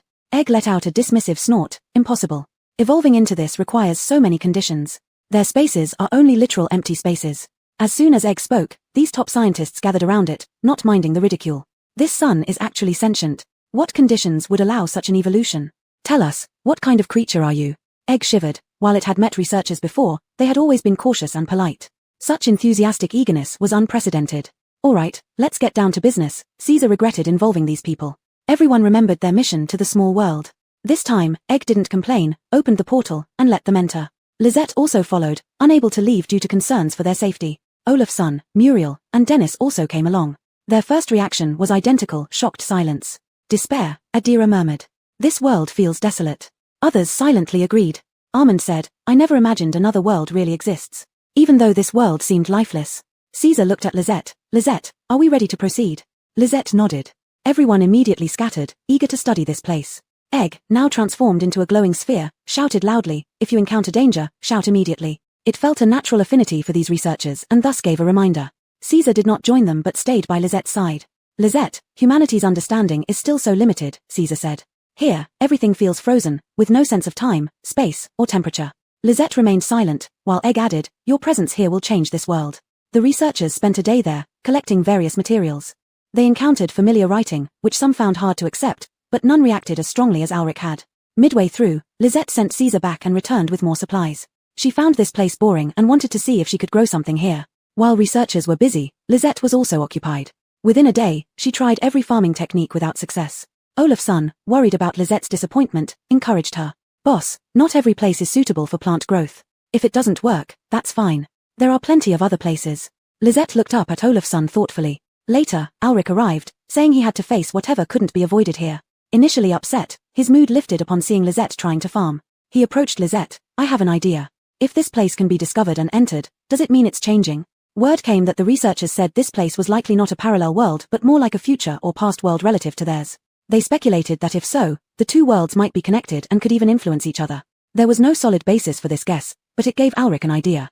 Lisette stopped her actions, tilting her head to look at Egg. What are you looking at me for? Egg couldn't bear Lisette's direct gaze.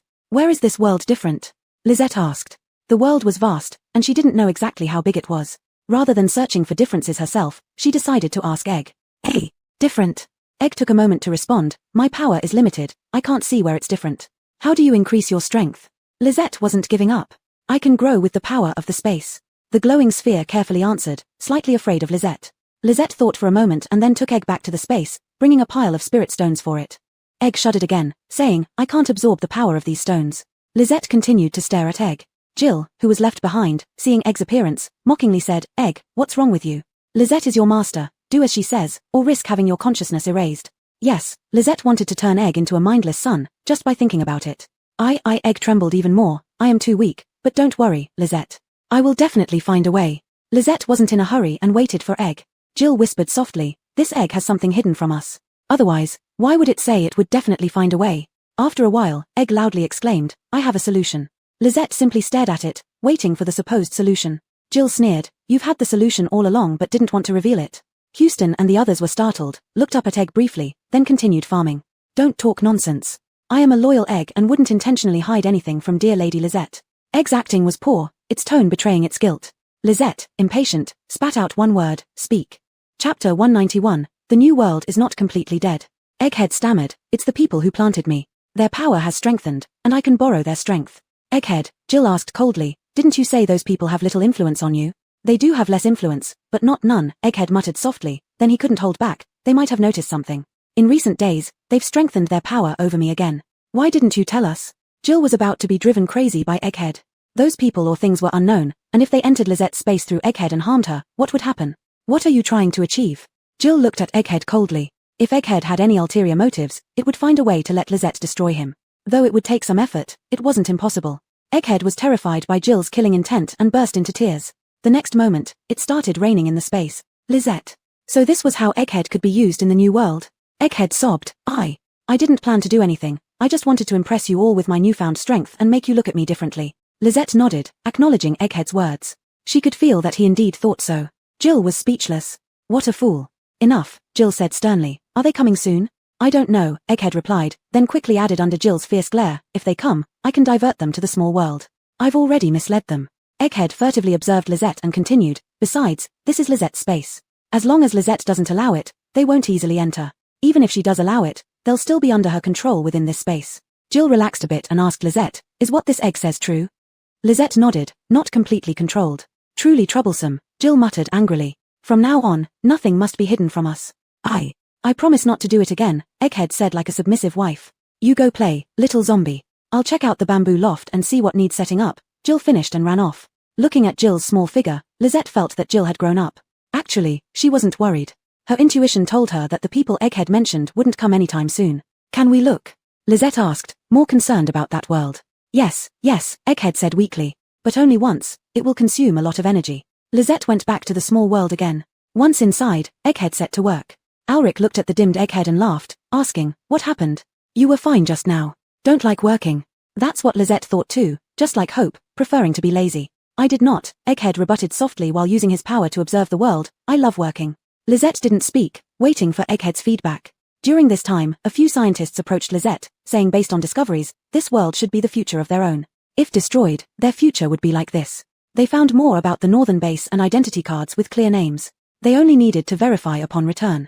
Alric asked worriedly, is our world destined to become like this? One of the scientists pondered and replied, not necessarily. According to parallel universe theory, different choices lead to various outcomes. This world is only one of those outcomes. That's a relief, Alric said. Don't worry so much, Olafson chuckled, consoling Alric, if the world truly ends, you'll end too. Then you won't know anything, and besides, everyone dies eventually. Not the same, Alric disagreed, if it were simple, it'd be fine, but I'm afraid of continuously being reborn. How can that be? Such an unscientific thing as rebirth shouldn't happen more than once, Olafson optimistically responded. In fact, I suspect your rebirth might just be a dream or a psychological issue. Maybe. Alric didn't argue further. Olafson wouldn't understand. Suddenly, Egghead flickered and almost choked on its own voice. Lizette, there really is something different. Where? Lizette stared at Egghead. It's too far, but I can bring you there. Egghead hesitated, feeling sorry for its dwindling energy. Lizette, you must give me more energy. Lizette thought and tried transferring her abundant soul energy to Egghead. Egghead shone brighter like a small light bulb. This works. Ah, Lizette, you're so kind. Olafson smiled. Of course, Lizette is good. Now get to work. You'll never lack energy from her. Egghead created another dark hole. Go ahead. Alric sighed. This is like the any door. Do you mean it can go to any place? Egghead didn't know the origin of any door but understood it easily. It can only be done within this world and requires energy. While speaking, Egghead flashed as if extremely pleased with itself. Alric noticed that Egghead was a straightforward egg but loved showing off. Lizette praised, very impressive. Before the researchers realized what was happening, she stepped into the hole. Alric and Olafson followed closely behind, while Dennis and others looked at the busy researchers and didn't move. There's nothing different here? Olafson asked in confusion, observing the same black wasteland, with the only difference being the tall mountains, which also appeared pitch black. It's different. Egghead feared Lizette would get upset and defended itself. You'll see once you reach the mountain. I can't create a portal on the mountain. There's a restriction. Is this mountain too high? It might be the highest peak. Olafson looked up at the seemingly endless mountain, feeling a bit hopeless. How long will it take to climb this? Here, Lizette could only use a little bit of power from a spirit stone and couldn't fly up. But Lizette had a plan. Still, Lizette has many tricks up her sleeve. Alric sat on Little One's broad back with a smile. This was his first time riding Little One. Lizette brought Little One over and fed it some food. At least this world is stalled, otherwise, we'd freeze to death at this height, Olafson also said. They confirmed that this location corresponded to the highest peak. The continuous mountain ranges below matched what Alric saw before the apocalypse. Unlike before the apocalypse, this mountain showed no white, only black. As Little One flew by, it stirred up large patches of black dust. After a few words, Olafson and Alric stopped talking, feeling a bit heavy-hearted. Higher and higher, a streak of white caught their eyes, and Alric and Olafson's eyes lit up. That is. Lizette added, snow. Egghead proudly said, I didn't lie to you, did I? With her keen eyesight, Lizette saw colors beyond the white. Chapter 192, The World's Final Struggle. Hiss Tilda, it's so cold. Olafson said, though his tone was filled with joy. Mason also said cheerfully, it is cold, but compared to extreme cold, this is nothing. The white snow on the peak was just too adorable, and it carried warmth. In other worlds, they wouldn't feel so genuine, except that Mason and Olafson truly felt a connection to this world. Egg said, it's strange. This came later, the vitality of the world is recovering. Tell me more about it, Mason urged. When I first arrived, I sensed no vitality at all. But now there is, albeit faintly, and this bit of vitality is indeed getting stronger. So do you think this world will become what it used to be? Olafson asked hopefully. I don't know, the process is too long, Egg pondered for a moment. Perhaps it will take millions of years. By then, the creatures on this planet may not necessarily be human. Oh. Olafson immediately deflated. Looking up, he saw Lizette walking in a certain direction. Hey, boss, where are you going? After turning a corner, Olafson and Mason understood what Lizette was looking at.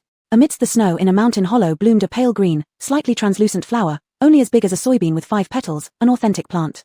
There's actually a plant. Egg sounded equally incredulous. This is the only plant in this world. Mason asked Egg what kind of plant it was. Egg replied he didn't know. Lizette shook her head as well. She had planted many plants and collected numerous seeds from the cultivation world, yet she truly did not know what this plant was. Pure energy, Lizette remarked. Mason stared at this small flower, approximately 10 centimeters tall, unable to resist reaching out his hand. Hausha, what are you doing? Don't break it. Olafsson's warning came too late. Mason's hand already touched the flower, and he froze like a stone statue. Mason, what happened to you? Olafsson became anxious. Don't touch him, Egg stopped Olafsson who was moving towards Mason. The flower is communicating with him. Lizette tilted her head and observed Mason, confirming he was fine. Then she pondered what else she could plant. She couldn't plant anything else, remembering a particular spirit plant that could grow in ice and snow. Here, she could use her storage bag. Why does the flower communicate with Mason and not you or our boss? Olafsson grumbled. Egg dared not say it was likely because Lizette was a zombie and Olafsson seemed less reliable than Mason. First, Lizette turned over the soil. The overturned earth was black sandy soil, proving the snow on the mountain formed later. Then she fertilized and sowed the red seeds she brought out. What's this? Why are the seeds red? Olafsson asked. Ignoring him, Lizette forgot whether this grass was called blowing snow or silver tears, which didn't matter. Soon after, while Mason remained stunned, blue grass sprouted from the snow. The grass leaves were slender, gleaming with a faint light in the snow. It's really beautiful, Olafsson commented. Lizette wasn't impressed. Can't eat it. Boss, Olafsson exclaimed, it's great that there's something that can grow.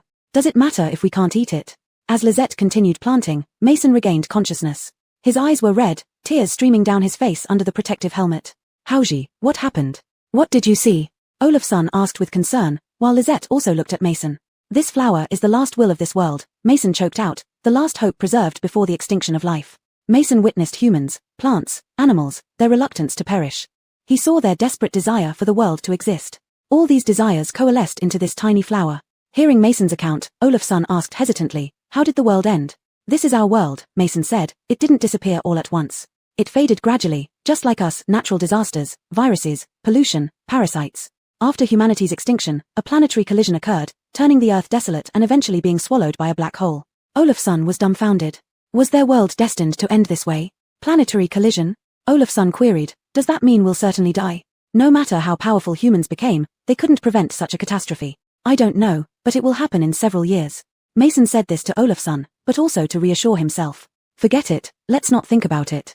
We'll deal with it when the time comes, Olafsson quickly opened up. Besides, everyone dies together anyway. Mason pursed his lips and remained silent. Though he agreed, his heart felt heavy. Lizette handed Mason a blue blade of grass. Eat. Boss, didn't you say we couldn't eat it? Olafsson asked in confusion. It can't be used as food, Lizette explained, but she remembered that it could soothe the mind. Mason ate with some doubt, and after eating, he indeed felt better. It's sweet and can relax one's mood, Mason said to Lizette. Thank you. Olafsson also ate it. Afterward, he thought it was a good thing and asked Lizette to plant more if conditions permitted. Lizette left with them, leaving behind that unique flower and the bunch of grass she planted. Egg said, I feel the vitality of this world is getting stronger. When those researchers saw Lizette, they swarmed around her. Director Bai, did you do something again? There are changes in this world. Lizette tilted her head, indicating she was not sure. This is a good thing, Mason said. It's time, let's pack up and leave. Armand said, can we stay for 2 more days? The researchers were very reluctant to leave, as there were still many things they hadn't seen. No, when Lizette comes back, we'll have another chance. Mason refused, they had to go to the other side of the wall, and Lizette needed to visit the North Pole. There were too many things to do.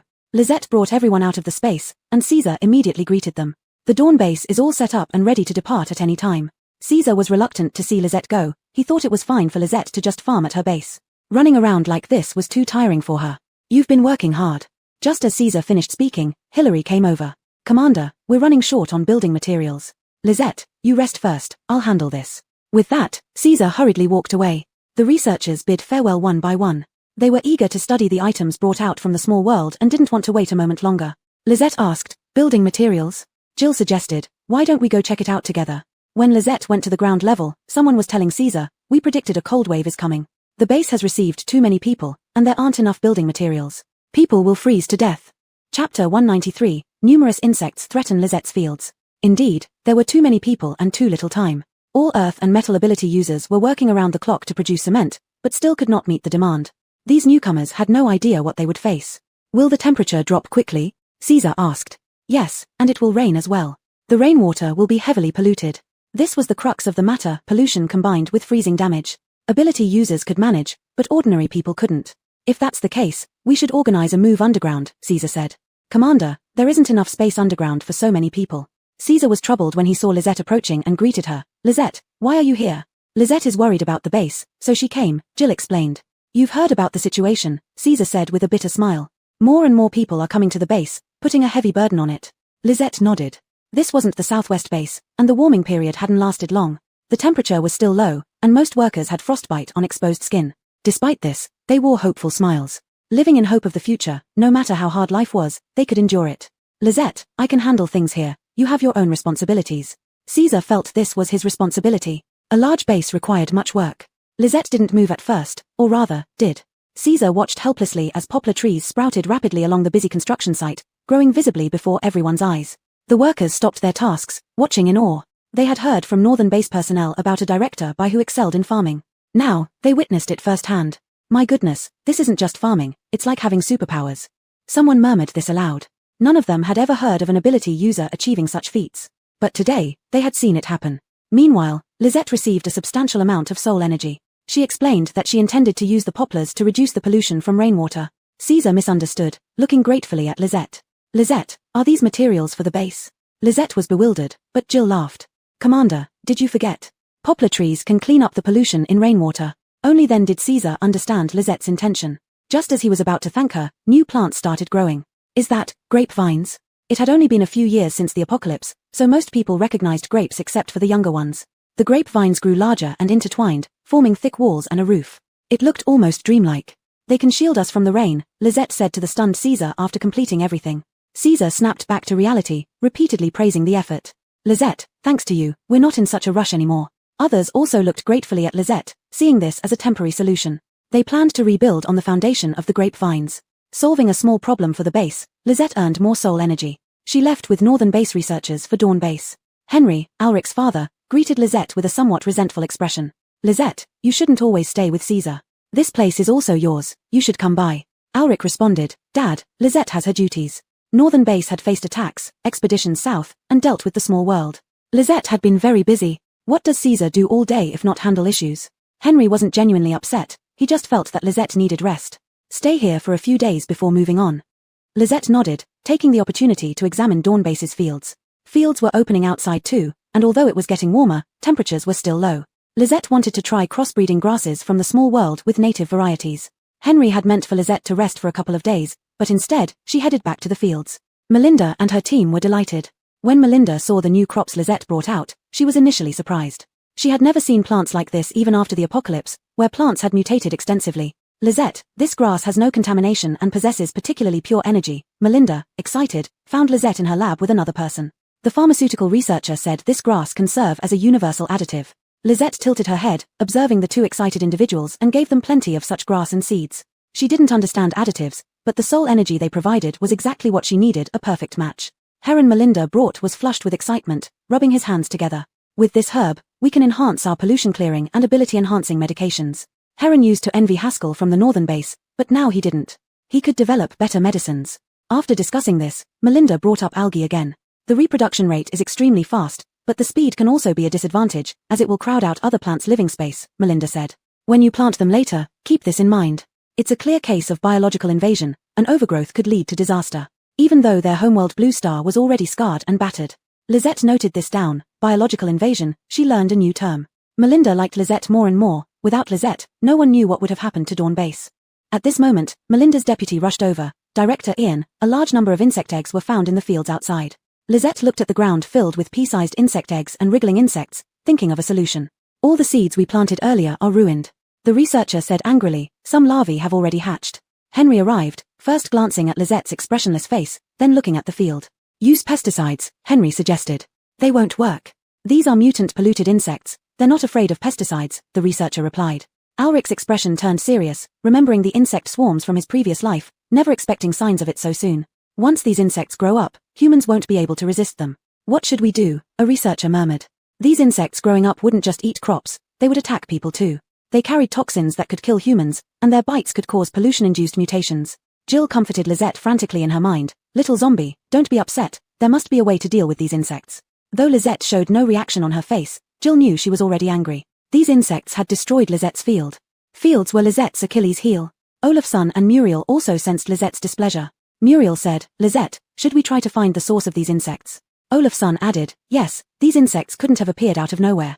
Chapter 194, Eliminating the Big Bugs by Farming. Henry only now realized that Lisette's mood was off. Indeed, how could her mood be good with the fields in such a state? Though Henry and Alric had often pondered why Lisette loved farming so much, even though she didn't eat what she grew. Even if she doesn't eat them, destroying Lisette's crops or wasting food was absolutely unacceptable. But with bugs everywhere in the world, it was extremely difficult to manage. At this moment, despair also filled Henry's heart. Things had just started to improve slightly. Little zombie, if it can't be helped, protect humanity then. Protect part of the farmland, the bug plague will eventually pass. Jill couldn't think of any other methods either. With the bug plague in full swing, protecting several bases would be an achievement. The source, Lisette suddenly said. Just like Muriel had mentioned, there must be a source for these bugs. There has to be a reason promoting their large-scale reproduction. Lisette, rest assured, I'll gather the researchers immediately to study the cause, Henry said solemnly. Melinda, that makes sense, but what about the bugs already in the soil? We have no choice, Henry replied. It's not just about the source, we need to plan how to deal with the swarm as well. Lisette had been at Dawn Base, and within 2 short days, more and more bugs hatched out. Lisette planted lilac trees beside Dawn Base, and every day, people burned bugs that were stunned by the lilacs. The ashes of the bugs were given to Lisette. She gave many to Melinda too. When Lisette went to collect bug ash again, a wave of bugs attacked Dawn Base. Briar watched the bugs fly desperately towards the lilac trees and said seriously, these bugs' target is the lilac trees. Vast swarms of bugs covered the lilac trees, and before the people at Dawn Base could react, the bugs shakily devoured the lilac trees and flew away. It's not just the lilacs, they've developed immunity to them. Alric remarked, there must be something commanding them from behind. Many people shared his thoughts. Today's batch of bugs seemed incredibly organized. Lisette wasn't looking at the lilacs but at the distance. Lisette, what are you looking at? Jill asked. There's something. After saying that, Lisette took out Chauchure and flew out. Lisette, where are you going? Come back quickly, there are too many bugs. Henry shouted, afraid Lisette might get hurt. Alric helplessly said, we've never been able to stop what Lisette wants to do. Henry saw bugs flying towards Lisette as soon as she left, but as they neared Lisette, they fell like rain, unable to harm her in the slightest. Henry could only sigh. Jill asked, Lisette, what did you find? I don't know. Not long after Lisette answered, Jill understood that she had found something. Lisette continued flying east, where there were mountains. This area was heavily polluted with many strange animals and plants, and few people from Dawn Base ventured there. Now the mountains were covered with supersized bugs, almost as large as sea monsters, sprawled on the ground. Jill shivered, my goodness, this is too terrifying. Even as a phoenix, it couldn't bear this scene. It was even nastier than those at the northern base. Lisette patted Jill's feathers to comfort it. Jill calmed down somewhat and thought of a question, where did these bugs come from? Why aren't they running around here? After all, Dawn Base was nearby, and humans fatally attracted polluted bugs. Lisette stopped and stared at the bugs. There's something.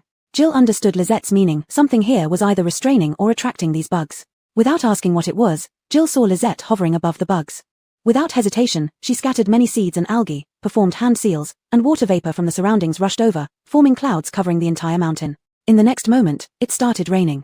Lisette hadn't caused such a heavy downpour in a long time. She usually preferred to farm following natural laws. Only when in a hurry or conducting experiments would she use techniques. Like when Caesar and others needed large amounts of food, without it, they would starve to death. Little zombie, you want to use plants to absorb the life force of these bugs. Jill guessed, chatting to break the silence for fear that Lisette's anger might fester inside her. Lisette was powerful, but there was one thing she wasn't good at, talking. Lisette cast a protective layer of spiritual energy around herself and Jill, mainly for Jill's sake. Since its transformation, Jill cherished its red, heat-emitting feathers even more. Olafson once joked about making an auto-heating coat out of Jill's feathers, and Jill ignored Olafson for days. But these bugs look quite hard, plants can't root into them. As Jill voiced its concern, vines began sprouting from the tightly packed bugs. The vines desperately drew nutrients from the bugs, twisting and growing continuously. The vine stems and leaves were blackish red, covered with tiny thorns, looking far from ordinary. The vines punctured the bug's skin, and the algae Lisette threw down grew rapidly, forming clusters and patches. Before long, they covered these bugs. Jill got goosebumps watching this, but didn't because its body was a conglomeration of energy. It wasn't real. It could clearly see that under the algae and vines, the bugs struggled violently, constantly pushing up the algae and vines on top of them, yet they couldn't break free. Allison, this is too terrifying, Jill muttered. Lisette nodded, she also found it scary. How come these bugs haven't died yet? Clearly, one zombie and one chicken were not on the same wavelength. Jill felt its little zombie was somewhat cruel, but being cruel was good. Cruel meant not being bullied. What kind of vine is that?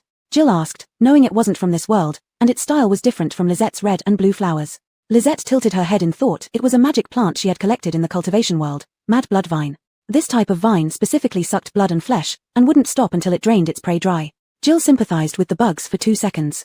It understood now, These big bugs were the source of the smaller ones. What are you things? How dare you touch bug god's bugs? A roar pulled Jill's thoughts back. Jill was stunned.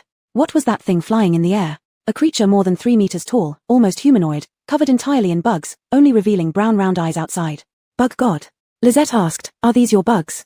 Bug god laughed haughtily, of course they are mine. This world should belong to bugs, humans should all die. You have some skill, yet you killed my bugs. You and this chicken will both be buried with my treasures. Lisette didn't care. Getting an affirmative answer, she rushed over and punched the bug god right in the eye socket. Bug god was dazed by the blow, the bugs around its face falling off like snowflakes. He staggered twice, lost his balance, and plunged headfirst down. Jill, who was called a chicken, was speechless. Is this thing so fragile? Chapter 195, the so-called insect deity goes to the Arctic.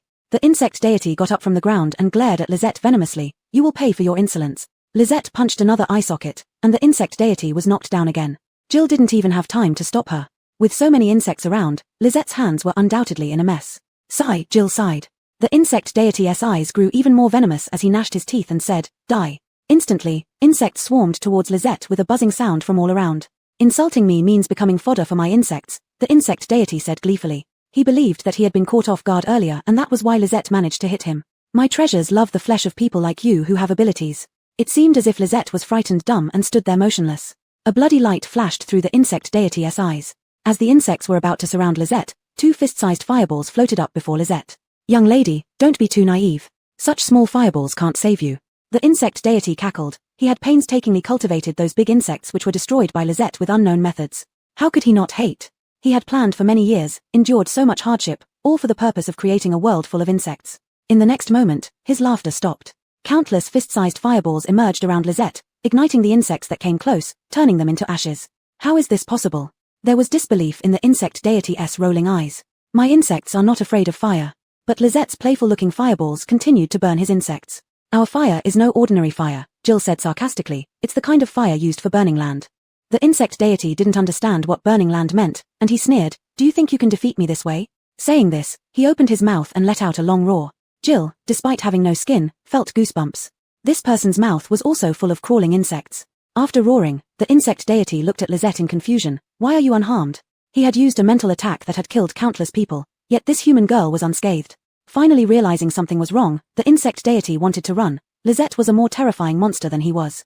However, Lisette let out a long hissing sound, and the insect deity's mind went blank, falling to the ground, losing his ability to move. Jill muttered, don't learn everything. For a girl, it's not elegant. It didn't know whether it should be glad that Lisette hadn't screamed like this monster. Lisette ignored it and wrapped the insect deity tightly with vines, to prevent the insects from escaping, then flew up the mountain. Under Jill's puzzled gaze, Lisette set the madblood vine and algae on fire. Why start a fire? Jill asked, as the insects were already dealt with. Biological invasion.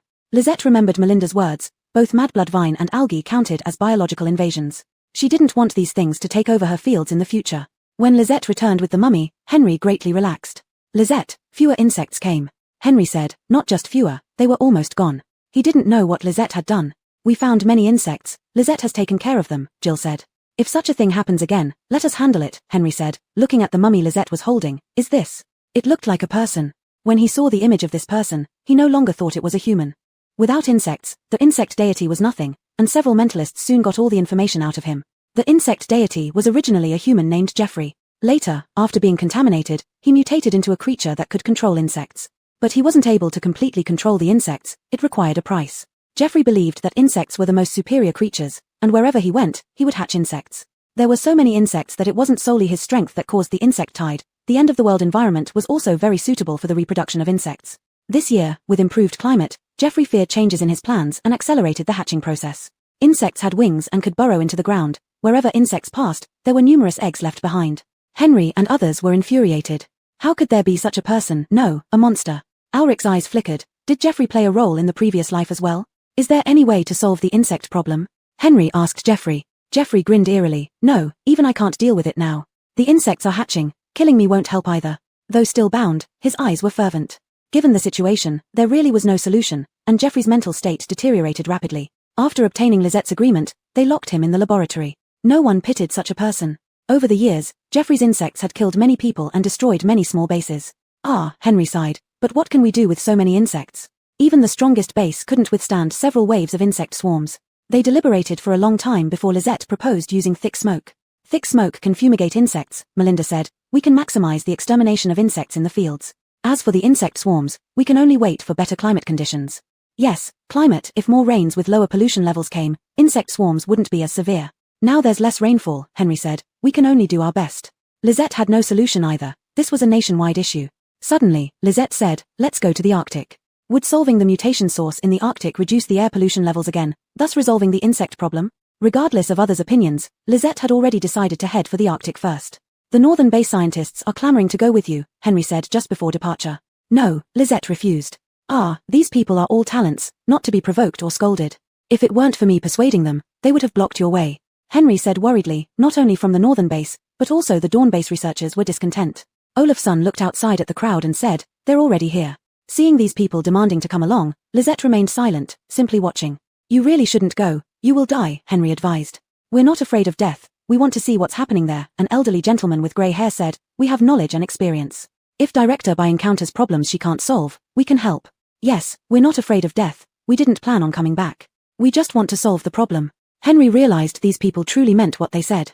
Behind them were various instruments, and beside the instruments were weapons. Just take us there, leave everything else to us. I swear, if we drag Director Bai into trouble, we will commit suicide. These words were weighty indeed. Chapter 196. Want to go? Then take them.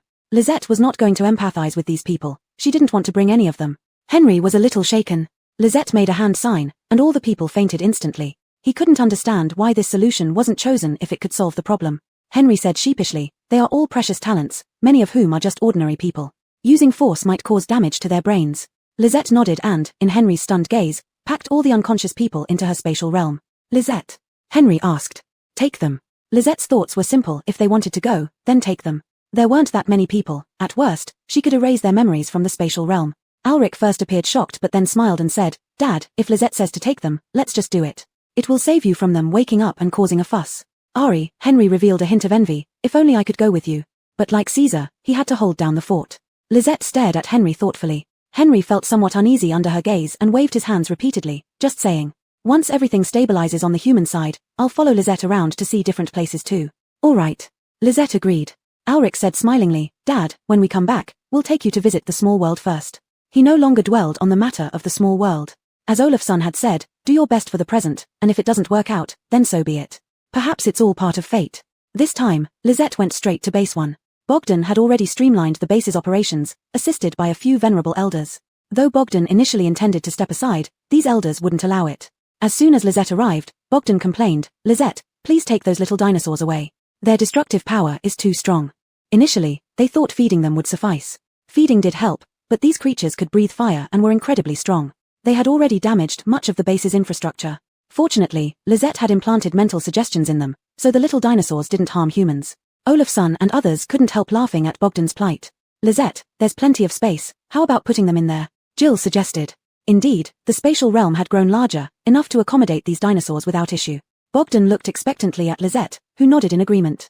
For raising pets, Lisette certainly had an abundant food supply. Having dealt with this, Bogdan also expressed a desire to join them but was rejected by Lisette.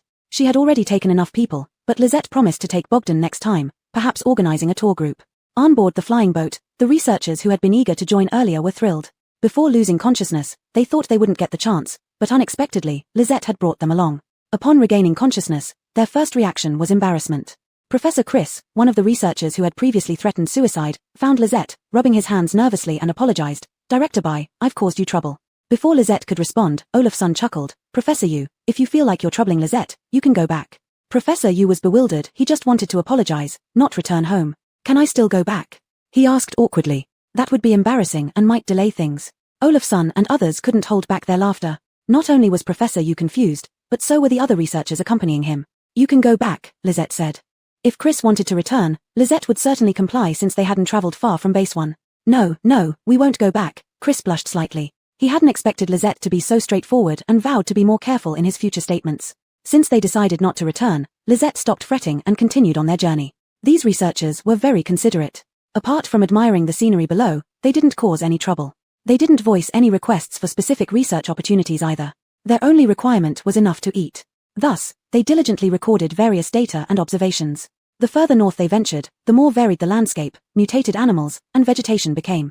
The researchers documented everything meticulously. Jill initially didn't have a good impression of Chris and his team, but during the trip, his view changed. They aren't having it easy, Jill remarked, watching Chris and the others tirelessly working. Lisette glanced at Jill and resumed cultivating within her spatial realm. Ulrich said, actually, they know their behavior was inappropriate, but they were desperate, fearing missed opportunities. Everyone knows life in the bases is comfortable. Moreover, Chris wasn't acting purely for himself. Therefore, aside from Olafsson's teasing remark, Ulrich and others remained silent, providing whatever conveniences they could. Jill nodded in agreement. It later whispered to Lisette quietly, I never opposed your leaving humanity because I saw they were pretty decent. There might be some bad ones, but Lisette was lucky, encountering only good people or those she could overpower. Along the way, they didn't encounter any other problems. The polluted monsters could be handled by Ulrich and the others. The temperature was low, but Lisette used spirit stones to maintain a suitable temperature. For this, Chris and his team even researched the flying boat, summarizing many things. They planned to try these methods if they returned. Further north, from the flying boat, they could see the wall. A researcher said, that's the wall? It seems to divide the entire Earth into two halves. I wonder how high it is. It's not just height. If those are alien creatures, they could have come to our hemisphere through the sky, but they haven't. The researchers discussed, wishing they could get closer to the wall. If only they could touch it. They made various speculations about the wall, with some guessing that the alien insects might already be preparing to come to their side. After many days, they finally approached the North Pole. Seeing the situation at the North Pole, the atmosphere became somber. The North and South Poles had always been the planet's air conditioners, regulating the global climate before the apocalypse. They had always been pristine lands. But what met their eyes was grey seawater, with very few broken icebergs occasionally floating on the water. Forget about the icy tundra. This meant the snow in the North Pole had melted. Having just gone through an extreme cold spell, how can it be like this? Chris murmured. A female researcher named Bryn said, have you noticed that the temperature here is higher than where we came from? The other researchers nodded. They had measured it, and it was indeed higher. Although it was the apocalypse, the sun's position had shifted slightly, but not to this extent. We don't know the reason, Bryn added, but if the North Pole can recover, the ecosystem might gradually recover as well. Just as she said this, a massive monster lunged toward the flying boat. This monster was different from the others they had seen. Lisette immediately jumped down. Chapter 197, this doesn't seem to be the source of the anomaly. Previously, they had only encountered monsters on land. This was the first time the researchers faced a sea monster. It was truly enormous, as if it could swallow all of them in one gulp. Seeing Lisette descend, Chris and the others exclaimed in shock, Director Bai. They hadn't expected Lisette to be so bold, such a large monster, and she just dove down. Don't worry, nothing will happen to Lisette, Ulrich said. He guessed that Lisette had her eye on this monster. Such a huge body would be perfect for farming. Lisette hadn't been down long before the monster disappeared, stored in her storage bag. It could now be used at Josh's place. Chris watched as the wet Lisette climbed back up and swallowed hard. He hadn't even had time to clearly see that big monster before Lisette made it vanish. Director Bai, what happened to the monster? Chris asked in awe. What do you need the monster for? For farming. Just as Ulrich had predicted, it was indeed for farming. Oh, I see, Director Bai is truly amazing, Chris praised dryly. There were plenty of sea monsters, most quite large, but none as massive as the one they first encountered. After walking for 2 more days, they finally arrived at the North Pole. The North Pole was easy to identify. There was a colossal wall spanning across. Sure enough, it split into 2 parts, Chris remarked. Apart from the wall, sea monsters seemed to congregate around it, yet these monsters didn't look particularly special. They paled in comparison to those initially found in Japan. Ulrich frowned. I don't see anything unusual here. Indeed, there wasn't. In Japan, the monsters guarded certain items, and in the Sunset Desert, there was grayish-white mist. Here, aside from the abnormal presence of monsters, there were no signs indicating the source of the anomaly. Chris and the others also felt this way. They couldn't spot anything different. How were they supposed to resolve this? Could it be under the sea? Chris asked. Another researcher asked, could it be this wall? It was a possibility, even though the wall looked no different from other areas. If it's the wall, it will be troublesome, Ulrich said. Breaking the wall might let the monsters from the other side come through. Odon declared, forget it, let's deal with the monsters first. Whether checking the seabed or studying the wall, the monsters needed to be addressed. Lisette expanded the flying boat, transforming it into a massive artillery platform. Odon and the others aimed their weapons at the monsters. The monsters varied in appearance, but all had exceptionally thick skin. This time, they were using specialized weapons designed by Armand. When Lisette was about to act, Odon and the others stopped her. Lisette, please don't move, we've got it covered. Chris and the others watched from behind. On this journey, they had gained a lot of insight, collected much data, and formed some preliminary ideas. They were also eagerly awaiting the performance of the new weapons. As Odon was about to give the command, his face went pale, and he squatted down, seemingly under an invisible attack. He clutched his head, his face contorted in pain. What's happening? The others gathered around. Then, one after another, they began exhibiting the same symptoms as Odon. Everyone except the researchers and Lisette. Lisette, check quickly, maybe something's coming up, Jill urged anxiously. Lisette shook her head. I can't see anything. Logically, there shouldn't have been anything. Muriel said, let me check. Maybe they're being subjected to a mental attack. Before finishing, Muriel also crouched down. When asked what was wrong, those affected were sweating profusely but couldn't speak. Lisette was worried. Upon inspection, she found nothing out of the ordinary, except that Odon and the others had highly active minds. What should we do? Unable to find a solution, Lisette put everyone into her dimensional space. Chris and the others were startled when they changed locations. Some had visited Lisette's space before, but most hadn't. Stunned, they immediately checked on Odon and the others. Houston's Ping and the others also gathered around. Seeing Alma in distress, Dash became extremely anxious, wailing loudly. All those who had previously aimed weapons at the monsters were now like this. Jill said, it seems there is danger, just not visible. Why can't we attack those monsters? Merely aiming weapons caused this. Odon was in agony, with countless thoughts flooding his mind along with a mental assault. At that moment, he felt his soul being expelled, replaced by something wanting to inhabit his body. To become Odon. He couldn't articulate it until Lisette brought them into the dimensional space, at which point the intrusion was expelled. He could hear Jill speaking and watch Lisette casting healing spells. He could also hear Dash wailing. I'm better now. After an unknown amount of time, Odon finally recovered, his voice hoarse. The others also gradually recovered one by one. Lisette did not immediately ask what had happened but handed out a soothing mental potion. The potion contained the blue herb that Lisette had planted. After drinking the potion, Odon felt partially restored and then said, I saw many things. As he narrated, Chris and the others fell into deep thought. Odon saw memories and consciousness from the original Arctic researchers. When the apocalypse came, without support from the rear, these people didn't last long and died. But after they died, their consciousness remained, witnessing the melting of the Arctic ice cap, the birth of countless monsters, and the fate of human extinction. Then, a force bound them, amplifying their resentment and fear, and this force spurred the creation of monsters and the wall in the Arctic. For all these years, their obsession was to bring about the complete destruction of the world.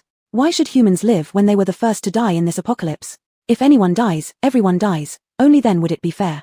Their consciousness sensed a threat on the monsters, so they attacked Odon and the others. This sounds too unscientific, Chris said, and other researchers nodded in agreement with him. It was indeed unscientific how these consciousnesses had been preserved, and what that force was. However, events in Japan and the Sunset Desert also sounded unscientific. Once they finally felt better, Lisette said, I'll go out and take a look. She was a zombie, so the thing Odon described probably wouldn't attack her. I'm fine now, I'll go out with you, Briar offered.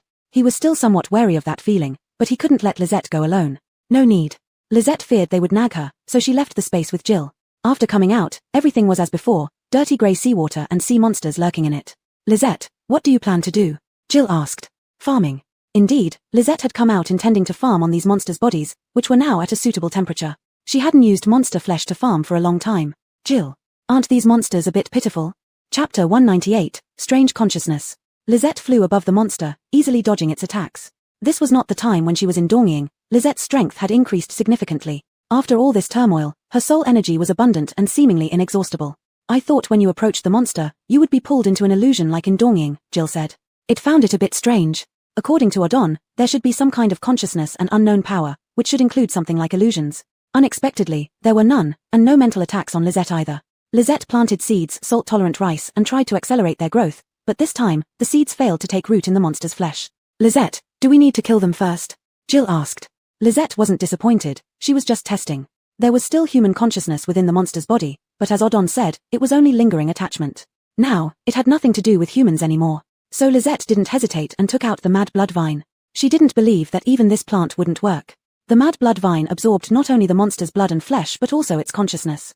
When the dark red vines rooted, the monsters reacted.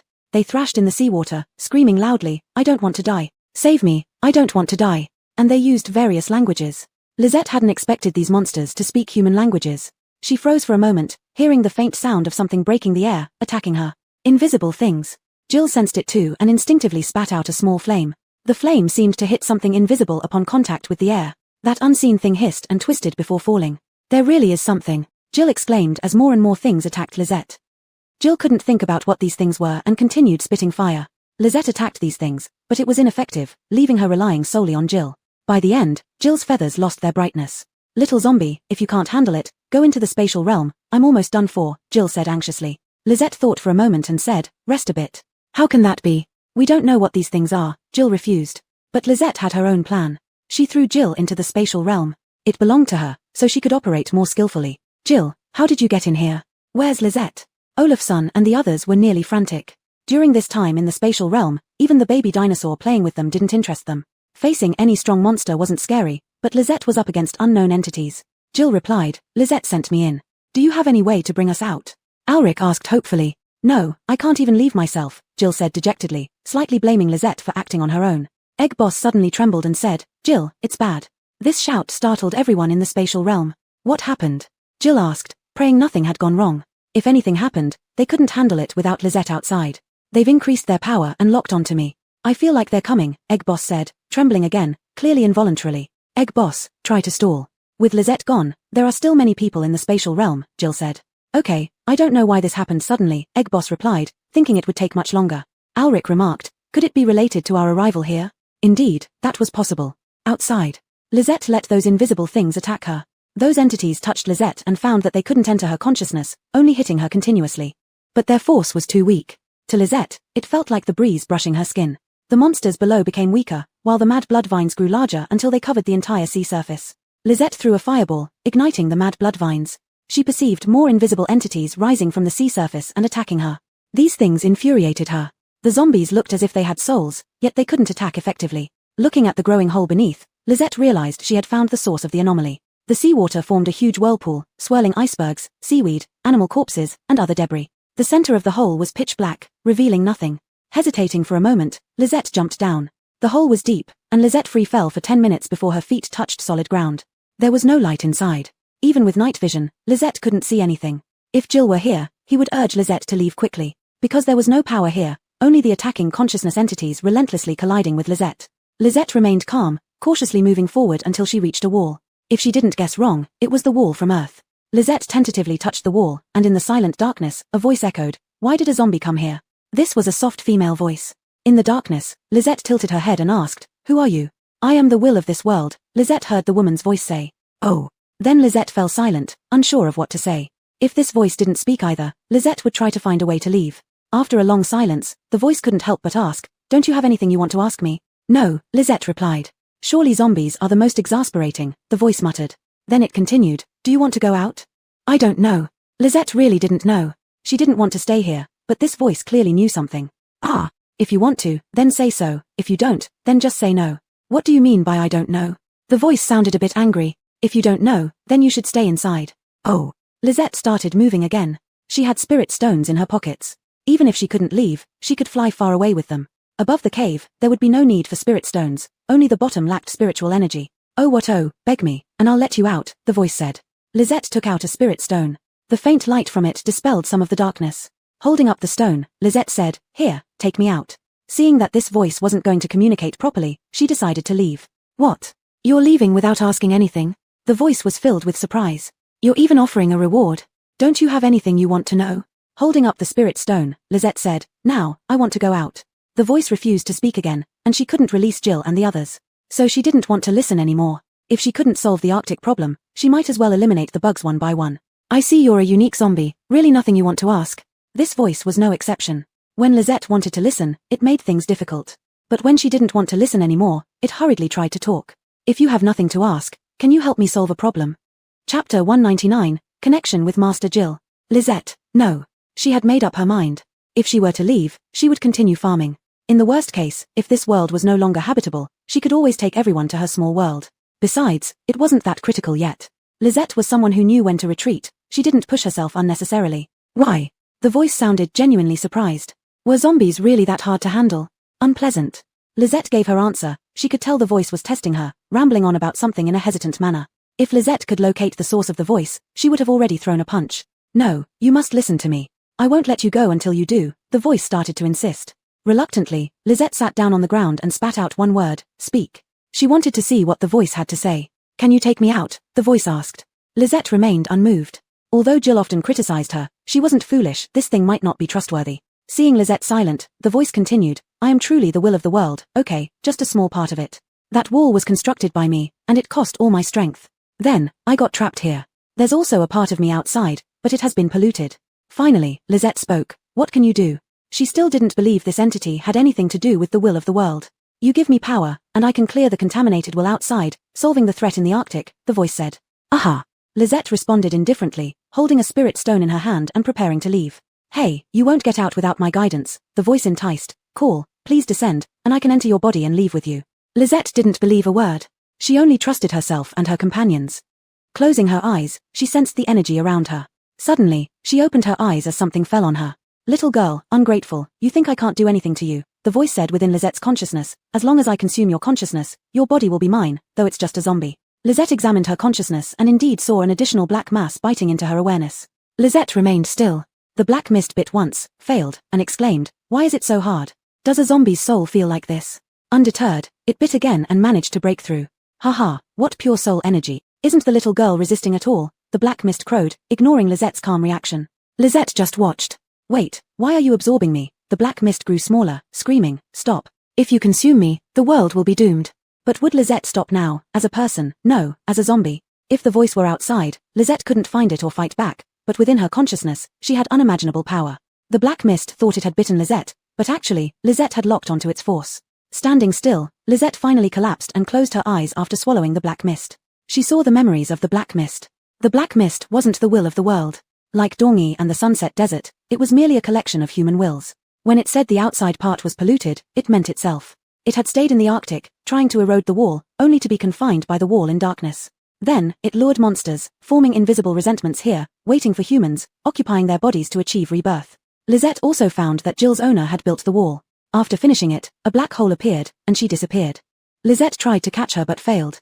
Abruptly, she opened her eyes. She floated on the sea surface. Passing monsters treated her as a corpse, completely ignoring her. Lisette looked around in confusion. The glacier were gone, but the wall remained. You're finally awake. A gentle voice echoed. On the wall, Lisette saw Jill's owner. Lisette leaped onto a piece of ice, looking sideways at the clear yellow-dressed woman on the wall. The woman was beautiful, but more striking than her looks was her aura. Seeing her was like witnessing a deity. Master Jill? Lisette asked.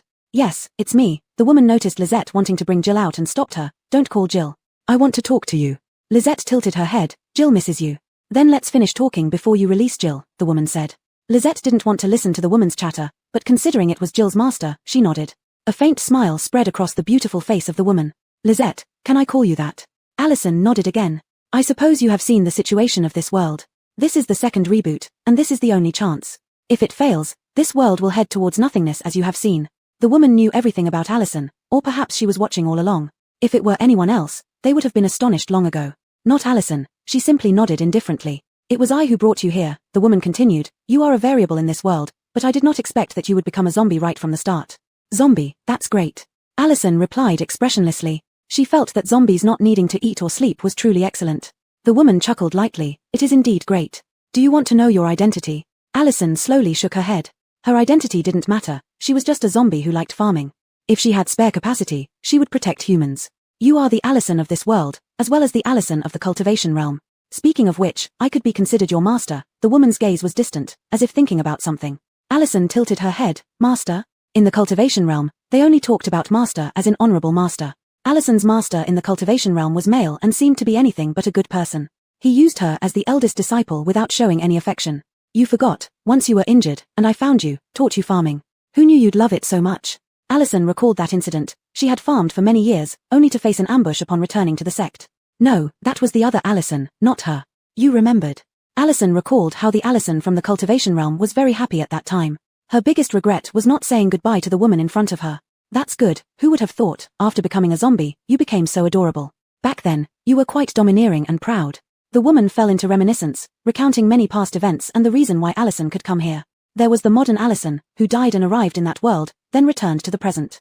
It was all about the movements of the woman's arm. Only, Allison came back late, already turned into a zombie. Who are you?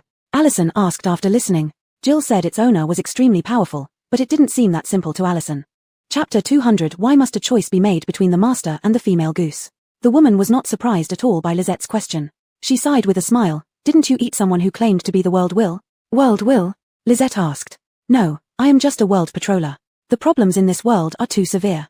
If I were the world will, I could have controlled it. The woman didn't hide anything, and I can only delay the process of the world's destruction.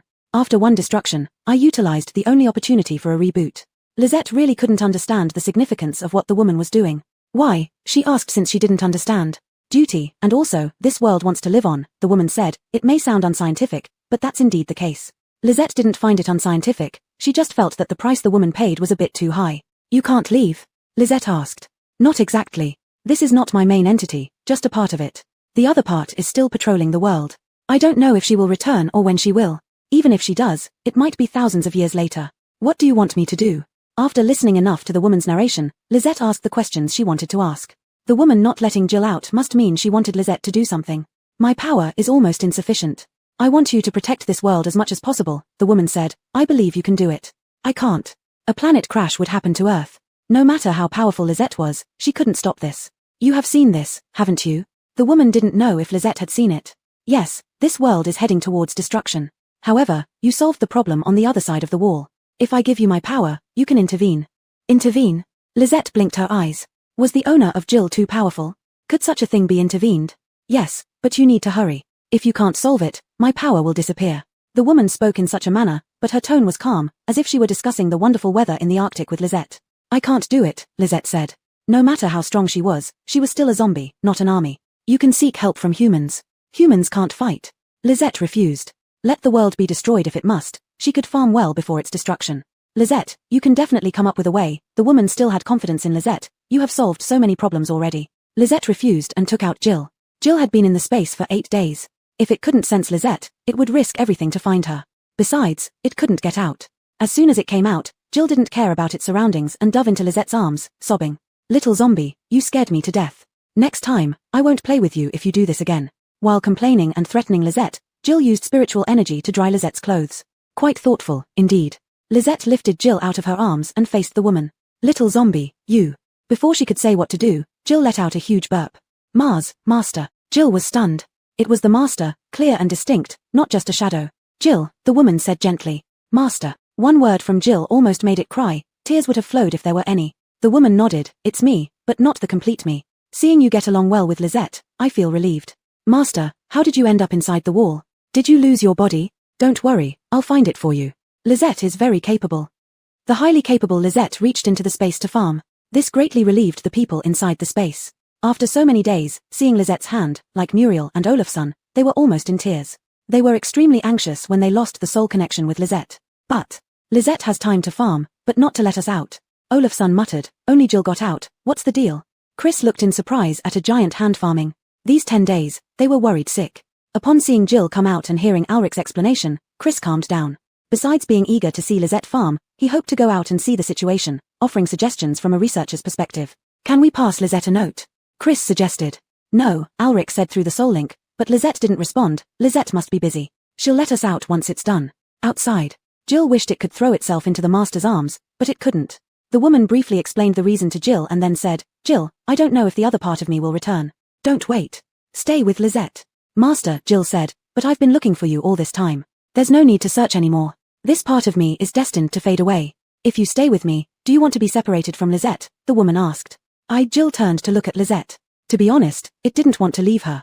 Having raised this female goose, even if not exactly, for so long, Lisette still hadn't mastered speaking fluently. If it left, what would happen to Lisette? Olafsson and the others were humans after all. What if they treated Lisette poorly one day? Yet, it had searched for its master for so long. Master, can't we stay together? Jill begged. No, the woman replied. Jill, I originally saved you from a small world. At that time, I didn't think about becoming your master, and neither did we sign a master-servant contract. Both you and the space were prepared for Lisette. Jill's head drooped instantly. Lisette came over, picked up Jill, and tried to hand it to the woman. It belongs with you. Lisette knew that Jill had always wanted to find its master, and now it finally had. She was reluctant to let go but even more unwilling to see Jill sad. So she chose to make Jill happy. The woman smiled as she watched Lisette and Jill. Jill turned its head to stare at Lisette in a daze, seemingly surprised by her actions. Its expression was extremely complicated. After a long pause, it asked, Little zombie, don't you want me anymore? Lisette remained silent, stubbornly holding Jill aloft. She couldn't say that she wanted it because she feared causing Jill distress. Jill, she doesn't want to leave you, she just wants to see you happy, the woman explained softly. She had observed Lisette for so long, having interacted with the cultivator Lisette for a considerable time. Lisette has always been someone who values feelings, and even though she became a zombie, her soul remained unchanged. Ah really? Jill stared at Lisette, asking again. Unable to resist, Lisette nodded slightly. Go find your master. Go find your master, that's what you've always wanted to do. Jill looked back at the woman. She appeared just as in his memories, smiling warmly. Jill, I'm only a shadow and will eventually disappear, the woman said. Moreover, I can't leave the wall. Chapter 201 Lisette's Solution. Jill was plunged into a difficult decision. It wanted to choose its master because the master would disappear. But what about Lisette? Suddenly, Lisette said, Get close to the wall. Can you see me then? The woman paused, then immediately understood Lizette's meaning. She smiled in acknowledgement. That's right. Lisette understood and picked up Jill. We'll go to the wall. She had a field near the wall. Going there would be fine. If she had something to do, she could leave Jill there, where there were people, and no one would bully Jill. She would also leave capable people there. Lisette. Jill's voice choked with emotion. Lisette was indeed very thoughtful. The woman said, but Lisette, you have more important things to handle. Without you, humans might not make it. What important things? Jill asked naively. All along, Lisette had been farming and helping it find a master. Now the master was found. I'll consider it. Lisette replied. Lisette, I know this is unfair to you, making you solve everything, but you gain power from it. Wouldn't farming on a planet be good? The woman remarked, and even if you refuse, when something happens, you'll still help. Lisette was like that, a zombie but with a passionate heart. Not wanting to talk to the woman, Lisette simply said, I'm leaving. Jill naturally followed Lisette, asking the woman before leaving, Master, is the Arctic problem solved? Of course, I didn't expect it to be resolved like this. The woman commented, Lisette really is different. Lisette suddenly thought of another question, is the world evolving? Yes, but as the masters of the world, humans have brought about their own doom. The woman was unsurprised by this question. Last time, the world's evolution failed, resulting in those alien insects being used for evolutionary resources. Lisette recalled Ulrich. Were there other reborn individuals besides him? The woman said, all right, that's enough. I need to conserve energy. See you next time. The woman's figure gradually disappeared, and the wall returned to its lifeless state. Jill felt quite reluctant. Once the woman vanished, it started to worry about the master. How much did the master sacrifice to become this way? Lisette stroked Jill's fur and released the flying boat, then let out the people in the space. As Ulrich and others emerged, they swarmed around Lisette, including Chris and Bryn. Lisette, are you all right? Lisette shook her head, looking at Ulrich and the rest, pondering that some issues really couldn't be ignored. Relieved that Lisette was unharmed, Ulrich and the others breathed a sigh of relief. Upon learning that Lisette had solved the problem, they were even more astonished. Lisette, you must have been very tired. Let's take a break here before moving on. I'm not tired. Her words sounded dry and unconvincing, but she truly wasn't exhausted. The enemies had come to her. She didn't explain how she solved the issue. It was too troublesome. She only said it was resolved and maintained the pollution awareness. Knowing Lisette's nature, Ulrich and others didn't press further. Most importantly, Lisette was safe. Chris exclaimed, the temperature is dropping rapidly. Immediately, they cheered. The drop meant the Arctic was recovering, and the problem was genuinely resolved. Chris stepped forward, deeply bowing. Director Bai, thanks to you. You're humanity's hero. Lisette received a lot of soul energy from the people present. She politely replied, I didn't do much. Jill was delighted, noticing Lisette growing more competent. Then it lowered its head again. Olafsson finally noticed Jill's abnormality. Jill, what's wrong with you? Why do you look so deflated, like you lost a fight with another chicken? Without doubt, Olafsson was the only one who would speak to Jill like that. Surprisingly, instead of arguing back as usual, Jill just glared at him and ignored him. Jill, what happened? Anything upsetting you? Lisette is fine, and the problem is solved. As for your master, Lisette will surely find them. Sensing Jill's discomfort, Olafsson comforted it gently. Jill still ignored him, which was unusual given how seldom it appeared downhearted. Chris and the others requested to collect samples for research. Lisette placed them on an ice layer over the sea and added a protective aura shield. They were too close to the sea surface. Creatures could easily swallow them, causing Caesar and Henry significant distress. Since Lisette had brought them out, she took responsibility. Elsewhere, Jill finally responded to Olafsson, just be quiet, I want peace. Olafsson didn't ask who peace was and kept silent. Spending 2 days in the Arctic, during which the woman never reappeared, made Jill even sadder. It was about time. Lisette announced their return. This time she didn't plant anything. The temperature had dropped too quickly. Planting that grass here wouldn't work since it was all seawater. She took people underwater a few times and discovered pre-cataclysm human research vessels and station remains on the seafloor. But there were no human skeletons. Chris guessed they had long been eaten by monsters. The sight made her sigh inwardly. The return was much faster. Lisette directly found a human base, which belonged to the Bear Country people. They wore thick fur clothes and were stripping tree bark to eat. Language was a barrier, but scientists acted as translators. Olafsson proposed trading food for white cores, and these people were thrilled. They were physically robust and aggressive, and what they lacked least were white cores. However, knowing Lisette and company were from the Hua family, they did not have any sinister thoughts, mainly because looking at Ulrich and others, they wouldn't stand a chance in a fight.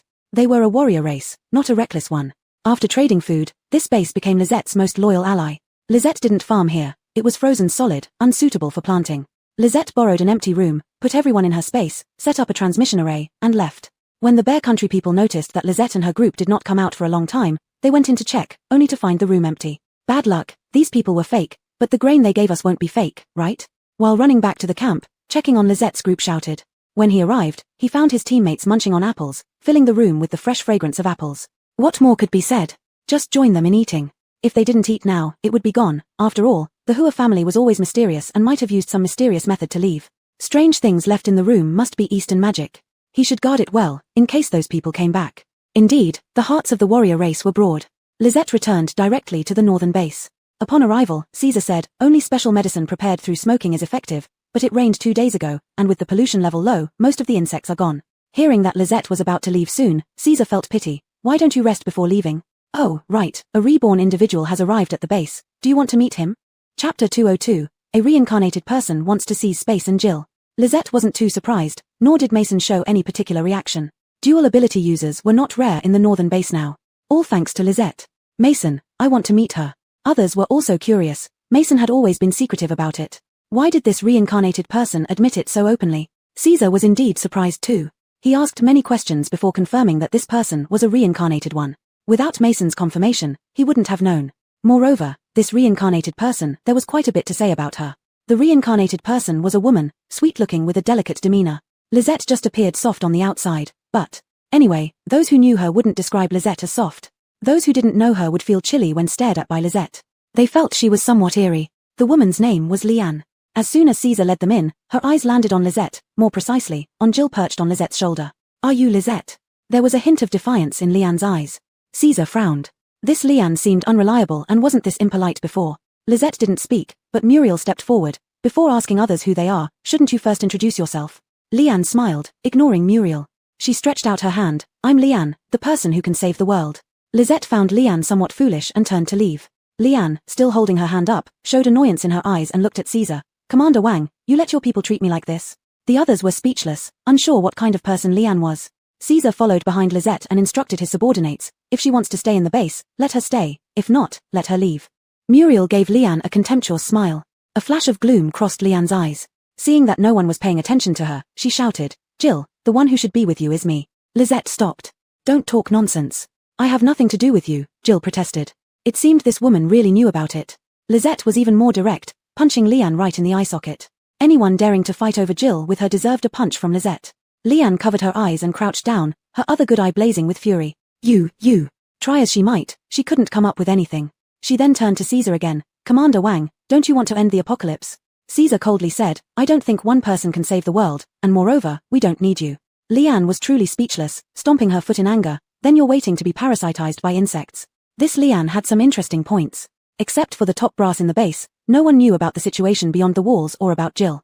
Despite this, everyone ignored Liane, while Jill said, Lisette, let me talk to her. This time, Lisette, Jill, Caesar, Mason, and Liane held a conversation. Jill asked, why do you say Jill should be with you? Liane glanced at Lisette, indicating that she wouldn't speak with Lisette present. Jill became impatient. Say it or not, your strength isn't bad, but there are many stronger people in the base. Don't assume knowing a few things and being strong makes you control us. Even saying her strength was decent earned her a punch from Lisette. After a while, the bruising around her eyes healed, and she resumed looking beautiful. I'll say, Liane finally relented, both you and the space should belong to me. With me, Jill, you can become a true phoenix, and the space can turn into a true mini-world. Liane was the first to say Jill was a phoenix, but Jill didn't feel particularly happy. Why should I believe you? Because of this. Flames appeared in Liane's hand, causing Jill to pause, sensing pure power. This was Liane's confidence, as this fire could purify everything. Lisette watched the flame in Liane's hand, deep in thought. Mason and Caesar remained silent. Noticing Jill's silence, they understood the flame's extraordinary power. What do you mean by saving the world? Do you have a way? Jill asked. Liane retracted the flame and laughed lightly. Don't try to get information from me. Only after you accept me as your master will I tell you. Jill fell silent. Liane's ambition was significant, yet Lisette had never claimed to be its owner. Thinking she had the upper hand, Liane said, only I can help you, giving a challenging look at Lisette. Lisette. If you don't want to talk, fine. I wasn't particularly interested either. Jill rubbed against Lisette. Lisette, let's go. Lisette, are you just going to waste Jill's time like this? Liane questioned. How can you be so selfish, not thinking about Jill at all? You've gotten quite a few benefits from Jill, haven't you? Lisette did not listen to Liane and left with Jill. No matter what Liane said. Jill, what do you think? Caesar asked. He actually wanted to ask Lisette, but since Liane seemed fixated on Jill and had a method to turn Jill into a phoenix. No opinion. Do as you please, Jill replied in a sour tone. Then she rubbed against Lisette as if to win her favor. Lisette, you and I are the best together. An outsider, we shouldn't pay attention to her. Lisette slowly nodded. She would never give Jill to anyone else, and besides, Jill already had an owner, which she had seen before. Comforting Lisette. No, Lisette didn't need comforting. Jill asked Caesar, did you use any psychics to question her? I did. She is too strong. Psychics have no effect on her. Speaking of this, Caesar was also troubled, because they couldn't get any information out of her. When Lian wanted to meet Lisette, he thought it might be worth letting Lisette see her. After all, Lian immediately showed interest in Jill, which Caesar would never agree to. Mason stepped forward and said, "I'll go see her." "Go ahead," Caesar waved his hand, "our base doesn't detain people." After questioning, "Let her go. Even if she has any methods, I won't keep her."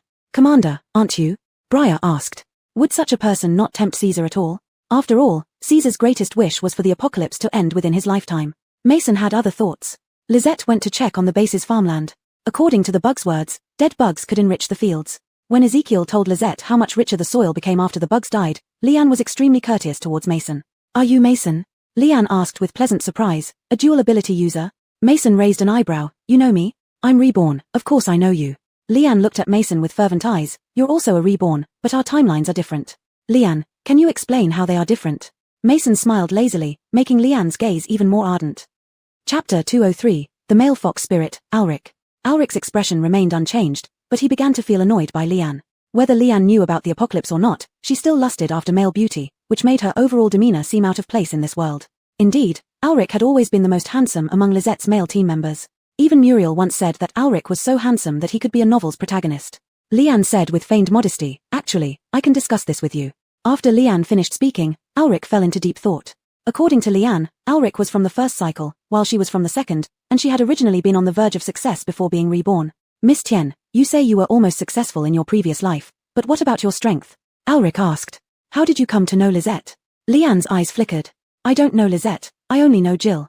In fact, there was no one named Lisette in my past life." She hinted that Lisette's origins were suspicious.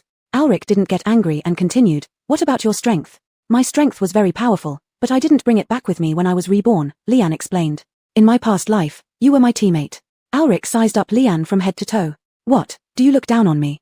Lian asked angrily at Alric's attitude. "No, how could I look down on you?" Alric replied. "But as you can see, Jill doesn't like you, and neither does the commander, who won't trust you either. So, do you believe me?" Lian flashed what she thought was a charming smile. "I believe we have great synergy." "I believe you," Alric said with a hint of helplessness. "But you've only been here for a short time. You don't know that the northern base listens to Lisette, even the commander does. So your belief can't change anything." Lian hadn't realized that Caesar also followed Lisette. She had heard that Lisette had high prestige, but she never expected it to be this significant. All Lisette did was farm. Using the produce from the space to win over people in the base seemed foolish to Lian. "You just need to trust me. I can seize control of the space, and then together, we can rule the northern base, alright?" Alric smiled, "Unless you can take over the space." Lian thought Alric had agreed. Confidently, she said, "Just wait and see." When Alric finished talking with Lian, Caesar told her, "The northern base cannot accommodate you anymore, leave." Not only would the northern base not keep her, but other large bases wouldn't accept her either. Caesar planned to inform other bases about this situation. "Commander, I'll leave tomorrow. By then, even if you want to keep me, you can't." Caesar felt Lian's mind was off but said, "Then you'll stay here tonight." As they left, Alric recounted the conversation to Lisette. At that moment, there wasn't a trace of the male fox spirit in Alric. "Lisette, be careful. She might have something up her sleeve," Alric warned worriedly. "I'll kill her," Dennis said angrily, resentful that someone dared covet his sisters Jill and the space. Alric stopped Dennis. "Don't go. We don't know what cards she holds, you might not be able to kill her." Dennis grumbled, "Then I'll protect sister at night." Lisette nodded. "Good." Jill was furious. "What kind of reincarnator is she? Acting like she can manipulate us." Lian wasn't a reincarnator but means someone who travels from the future, who returned from the future. She knew Lisette, Jill, and Lisette's companions. After searching for a long time, she found the northern base. Finding Lisette, gaining power, and having ulterior motives came naturally. A voice prompted her to become the savior of this world. She saw many legendary figures, getting extremely excited. Starting with Alric, as in the future evaluations, he was seen as a person with strong personal judgment. And the space, she was certain she could seize it. Whether it was a phoenix or a space connecting different dimensions, only in the eyes of someone reborn like her could its potential be fully realized. Thinking this, she tightened her grip on the crystal stone in her hand. That night, when she directly entered the space, she was immediately surrounded by Hobart Eliana and the baby dinosaurs. Lisette and Jill also appeared inside the space. Jill was genuinely furious, shouting loudly, "How did you get in here?" Even Egghead was secretly observing Lian. This woman had spatial fluctuations around her. "I said, you and the space belong to me, so of course I can come in." Lian looked around. "It's smaller than in my previous life, but it has developed nicely." Egghead trembled. How dare she? It admired Lian for daring to provoke Lisette. Lisette didn't speak. Just as she thought of hitting the woman, Hobart let out a loud cry and charged forward. Dash followed closely behind, while the baby dinosaurs observed the battle situation. They were too large and might cause accidental harm, so they stayed back. Do you think I came unprepared? Leanne remained calm, and in the next moment, Houston and Alma vanished. How can you control the space? Jill asked, hardly believing it. The space already belonged to Lizette. I told you, I am the master of the space and of you, but you insisted on not believing me, Leanne said smugly. Since you betrayed me, once I take back the space, you won't be able to leave, nor will I help you become a phoenix. Jill was nearly driven mad by this. As it got angry, the baby dinosaurs also left. Stefan hid nearby, afraid to show herself. Her feelings were complicated. On one hand, she resented Lizette for confining her here with endless work. But as a woman, she could already sense the arrogance and foolishness emanating from Leanne. If Leanne controlled the space, she would surely silence Stefan. She hoped Lizette would win. At least Lizette didn't want her dead. Here, apart from having no power, everything else was fine. After farming for so long, she realized that farming wasn't bad at all. While lost in thought, the scenery before Stefan changed, and she vanished from the space. Then she found herself staring eye to eye with Houston and Dash. Stefan was certain Lizette did this. Lizette, don't be polite with someone like her, Jill said. But what can Lizette do about me? Leanne acted boldly, although initially she had been afraid of Lizette. However, upon realizing Lizette wasn't as formidable as expected, she grew more confident. This immense fortune was meant for Leanne. Lizette tilted her head. Since Jill had spoken. Then, Leanne's other eye socket took another punch. Leanne, what? She let out a miserable cry. Lizette used considerable force this time. Even though Leanne was a capable individual, her eye socket throbbed painfully, and tears streamed down her face. And Lizette said coldly, there is a way. Jill laughed loudly, you're not so great after all. Ignoring the pain, Leanne glared at Lizette with venomous resentment from her future-born superiority. You're forcing my hand. Chapter 204, Jill transforms. Leanne's demeanor changed, and a powerful force erupted from her body. The entire space fell into a vortex of power. All the crops that Lizette had planted were swept up by this force and shattered. As Jill watched in horror, Lizette also changed. Leanne thought Jill was afraid and continued to smile. Jill, if you come to me and beg, I might consider letting Lizette off easy. She didn't realize that Lizette was furious. Leanne had destroyed all of Lizette's fields, and not just ordinary fields but spatial fields. No one had ever done something like this before. Lizette had once gone to the North Pole without hesitation for the sake of protecting insects. Wasn't it because the insects were hindering Lizette from farming? As expected, Lizette discarded several agricultural spells, pollination, harvesting. During the time Leanne had been here, she had lived comfortably using her abilities, and even the contaminated monsters dared not approach her. Having entered the space smoothly and gained some control over it, she had grown arrogant. She thought the world belonged to her. However, her body was lifted by a whirlwind, which was Lizette's spell, not the space's power. Despite struggling, Leanne couldn't break free from the wind's influence. Her abilities were useless too. Lizette could suppress them. Lizette, put me down. Leanne, dizzy from being spun around by the wind, was still ordering Lizette. What are you? To dare command Lizette. Today you'll get a proper lesson. Jill looked at the disheveled Leanne with glee. Who did she think she was, daring to come into the space? Didn't she know the space was given to Lizette by its master himself? Jill, wait, Leanne hung upside down in the wind when she accidentally dropped the crystal in her hand. The egg that had been pretending to be dead finally spoke. Lizette, that crystal controls the space. A gust of wind swept the red crystal into Lizette's hand. No, that's mine. Leanne finally panicked. Lizette, you thief. Pa, calling my Lizette a thief. How about you tell everyone that stealing Lizette's space isn't thievery? Jill's little mouth chattered away, remembering her earlier fear and anger. Lizette stroked Jill's fur and brought the crystal close to Jill's mouth. Lizette, what are you doing? As the crystal neared Jill, it immediately fused with Jill's body. Yours, Lizette said. Leanne's eyes turned red. That crystal was her reliance in this world. How could Lizette do this? Her strength, her way back, it was all gone. Jill kept growing larger and larger. A power filled its body, similar to the power Leanne had demonstrated. Flying through the air, it left a trail of brilliant flames. While Jill continued to transform, Lizette finally showed mercy and let the dazed Leanne down. Leanne lay on the ground, vomiting, her eyes full of despair. As a traverser, she felt superior, especially with her golden thumb advantage. She never imagined that Lizette would be so powerful, and the voice had deceived her. Lizette paid no attention to Leanne but watched Jill, worried. Egg muttered, indeed, one shouldn't provoke Lizette. Look at this example. Leanne is now just a slightly stronger ordinary person. After a long time, about 2 days, Jill stabilized. Leanne almost starved to death during those 2 days until Lizette found time to plant more crops and tossed her 2 sweet potatoes. Seeing Lizette planting crops, Leanne was stunned. Even in the future, she hadn't heard of anyone like Lizette. She thought the stories about Lizette must have been exaggerated. Mother of plants, savior, beacon of hope. All these titles, the young people of their time had believed in them. How could anyone be that powerful? But reality proved Lizette was incredibly strong, and truly so. Crops sprouted at her fingertips, like miracles. Leanne deflated. At one point, she awkwardly asked Lizette to borrow a toilet. Egg secretly asked Lizette, what will you do with her? At that moment, Lisette, watching Jill's massive form, replied with 3 words, "Give her to Caesar." Yes, giving Liane to Caesar would make her reveal everything. Egg knew who Caesar was, the leader of the base and Lisette's loyal protector. Egg had been warned by Caesar before. If you dare to have any intentions, all of humanity won't spare you. Caesar had said that clearly, and Egg could tell he meant it. Lisette didn't want to kill Liane, but Caesar, Egg felt he'd do anything for Lisette. Lisette ignored Liane, disconnecting from the space made controlling Liane a mere thought. Jill, with its long tail feathers, stood before Lisette. It had grown so large, twice the height of Lisette, that Lisette had to tilt her head back to see Jill. "Jill," Lisette called. "Lisette, I am Jill." Jill's voice changed again, this time into a mellow male youth's voice, matching its splendid appearance and giving it an incomparable stability. But in the next moment, this stable image shattered. "Lisette," wailing, "I finally turned into a phoenix, I'll help you fight from now on." Egg was always startled by Jill's sudden whining sounds, shuddering each time. Using such a tone to coo seemed very inappropriate. Liane, who wanted to continue deceiving Jill, closed her mouth. She thought Jill would be grateful for transforming into a phoenix because of her. But it didn't happen. Seeing Jill's size gave Lisette some difficulty. She tilted her head and wondered if Jill would remain so big forever. That wouldn't do. She couldn't take Jill out anymore. After expressing its emotions, Jill asked Lisette, "Lisette, do you think I look cool like this?" Jill was extremely proud, wanting to astound everyone. Liane covered her eyes, inwardly wailing. Was this the Jill that died later? The cause of death was unknown. Lisette gave Jill 2 words, "Beautiful." Then, she asked the overjoyed Jill, "Can you get smaller?" Jill paused for a moment, then happily said, "Yes, but I want to carry you." This had been Jill's wish all along. It envied the little dinosaur that could carry Lisette. Lisette jumped onto Jill's back. The fiery red feathers were not hot to the touch but warm and soft. Jill was overjoyed, carrying Lisette and flying 2 laps in the space before stopping.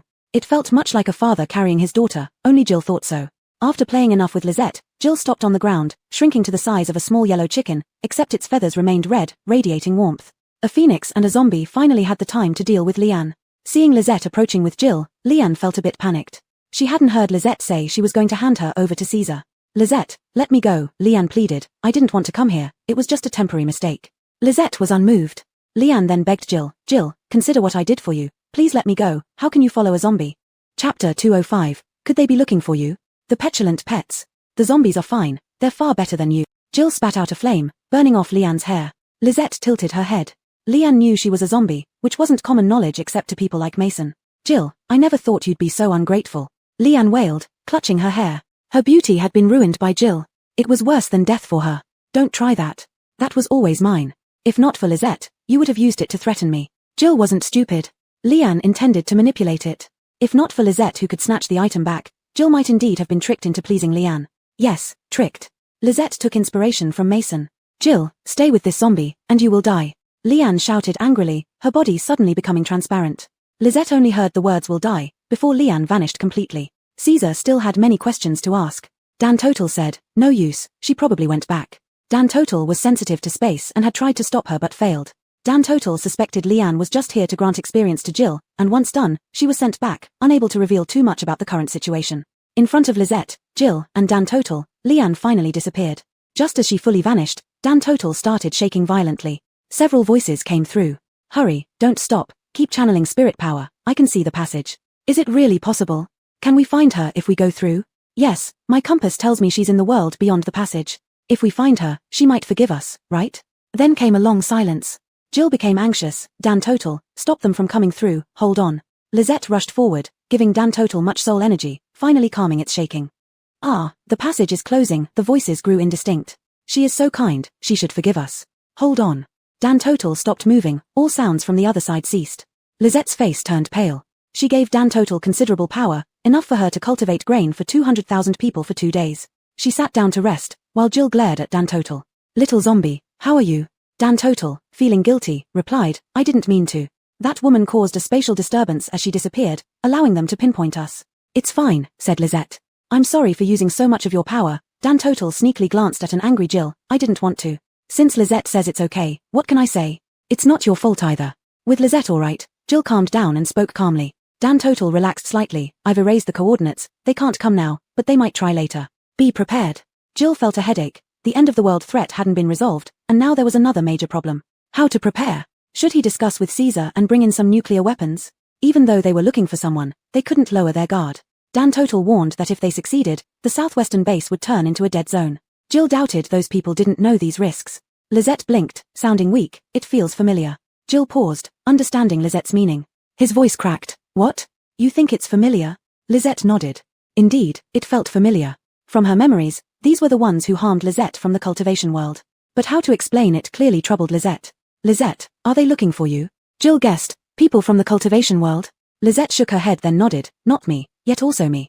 She and Lisette from the cultivation world were two separate individuals. Lisette believed she wasn't the one they sought. But the consciousness of Lisette from the cultivation world remained. Jill roughly understood Lisette's meaning. Got it, let's focus on the present issues first. While saying this, Jill made up his mind to protect Lisette thoroughly. At this moment, he was grateful for the power given by Liane. As for her warning of death, Jill didn't take it seriously. If it meant protecting Lisette, he would willingly die. Unbeknownst to her, Lisette had taken Liane's words to heart.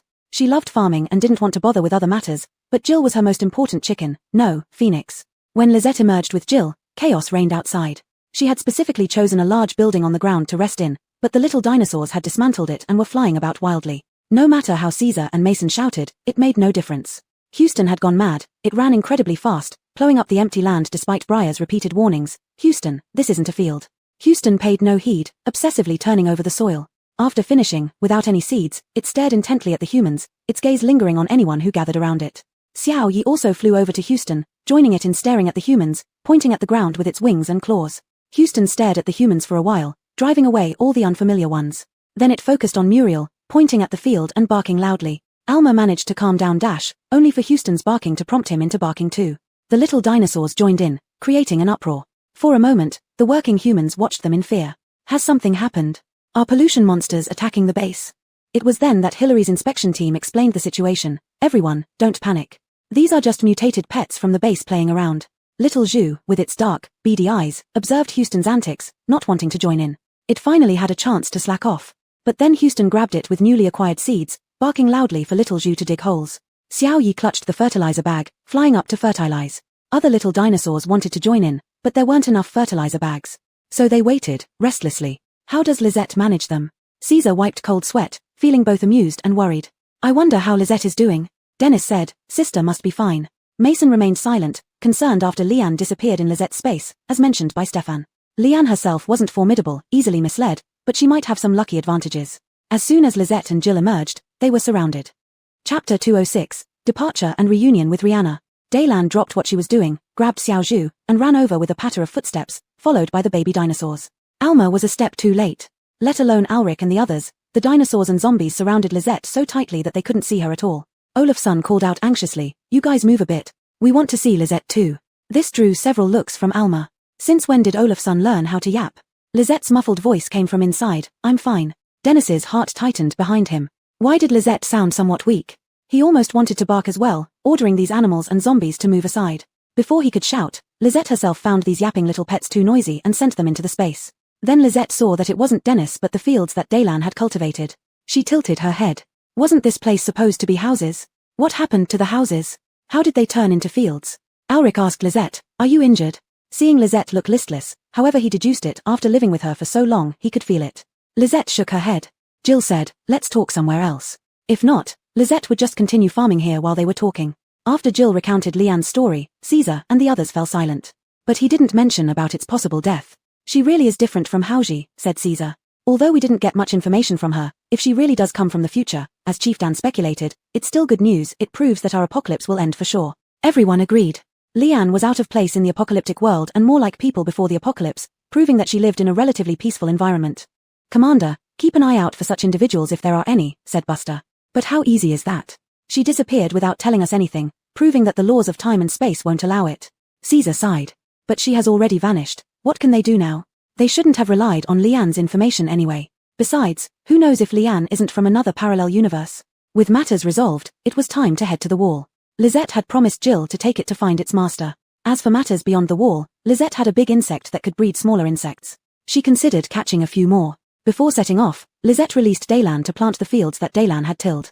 This was requested by other humans, who chuckled and said, since Director Bai has started planting, let's use this plot. We can expand our houses outward. Don't expect Lisette to be polite when it comes to farming. She planted cold-resistant green onions and rape flowers. Caesar said, I wish I could go with you. Come back soon.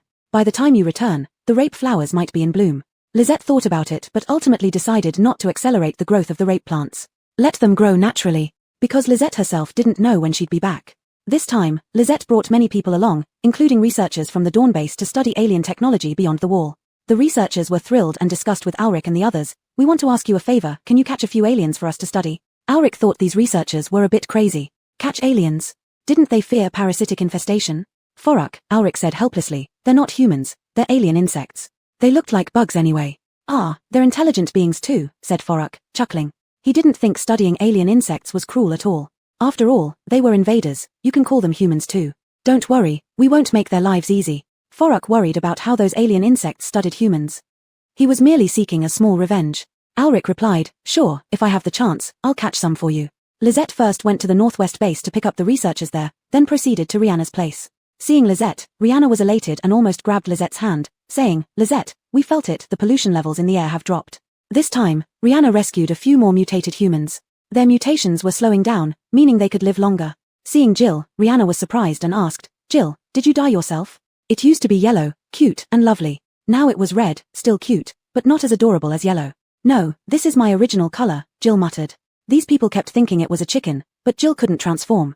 It needed to conserve its energy to help Lisette. Children looked curiously at Jill. "I wish I could change colors too. Red is so cool." Jill also thought it was cool and got some food from Lisette for these children. The children happily took the food, knowing that both Lisette and Jill were not outsiders. Now they could eat a bit more, all thanks to Lisette. "Thank you, little red chicken," the children said. Jill. "It's a phoenix," but seeing the genuine smiles of the children, it kept quiet. With Rihanna's consent, Lisette released 2 reliable researchers. Among them were Foruk and another professor surnamed Zhong. When the two saw Rihanna and the others, they were first startled, mistaking them for aliens caught by Ulrich, since Ulrich had promised them. Learning about Rihanna's actions, Foruk held Rihanna's hand, which had turned into a claw. "You are the one we should learn from." At their request, Lisette stayed for 2 days. She planted fields here for 2 days, clearing nearby polluted monsters, significantly expanding the farmland area. She enjoyed this feeling very much. Although the power gained from farming was less than that from soul energy, she preferred farming. The cacti in the fields were green and lush, the dates were growing well, and she also planted cold-resistant and drought-resistant vegetables.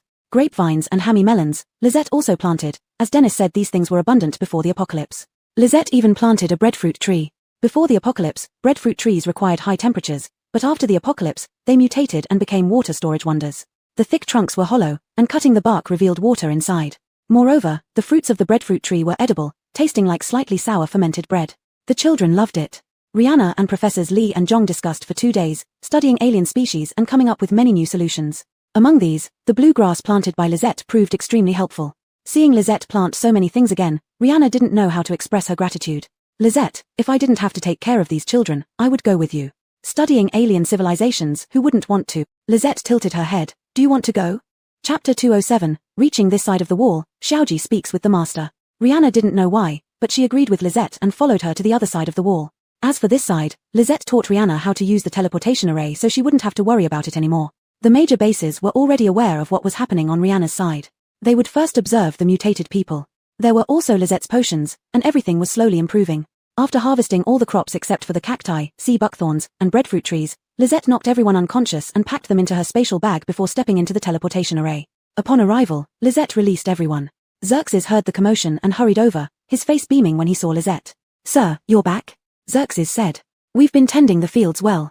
During this period, some contaminated monsters attacked us, but we managed to repel them." His English was awkward, but Lisette understood him clearly. Lisette glanced at Marshall, who bowed deeply and apologized. "Sir, I was wrong. They had been attacked by contaminated monsters outside, where conditions were harsh and food scarce. Not only couldn't the people and animals under Marshall's command bear it, Marshall himself couldn't either. Left with no choice, Marshall sought help from Xerxes, who naturally didn't accept him initially. If Lisette had pursued accountability, Marshall wouldn't have known how to explain. During another attack by contaminated monsters, Marshall helped them, leading Xerxes to accept Marshall. Marshall explained the whole story and pleaded at the end, "Sir, they are my clansmen and have realized their mistakes. Can you please accommodate them?" Lisette nodded indifferently, thinking more people would be better. At that moment, she received the soul energy from Marshall and his followers. At this point, Rihanna and the others emerged, first seeing the towering wall standing there, its boundaries invisible, and the other side unclear. As they walked over, Xerxes and his group made way for them, recognizing these people as Sir's companions. Some of them even seemed to have mutated, which only increased Xerxes's respect for Lisette. To stay sane while mutating like this must have required a powerful person like Lisette. Regardless of what Xerxes thought, Rihanna and the others touched the wall. Christopher asked Lisette, "Will we stay here from now on?" Lisette nodded, "You're free to do as you wish." Christopher and the others began organizing themselves. The area was vast, with houses built by Xerxes's group and the farmland Lizette had cultivated earlier. It was expansive, resembling green pearls amidst the desert. With Lizette's approval, they started digging holes and constructing houses similar to the ones they had before. To them, wherever they went was fine. Living with humans wasn't an issue. Conversely, Xerxes's group cautiously asked if Christopher's people needed help since desert-dwelling people and animals were most skilled at digging holes.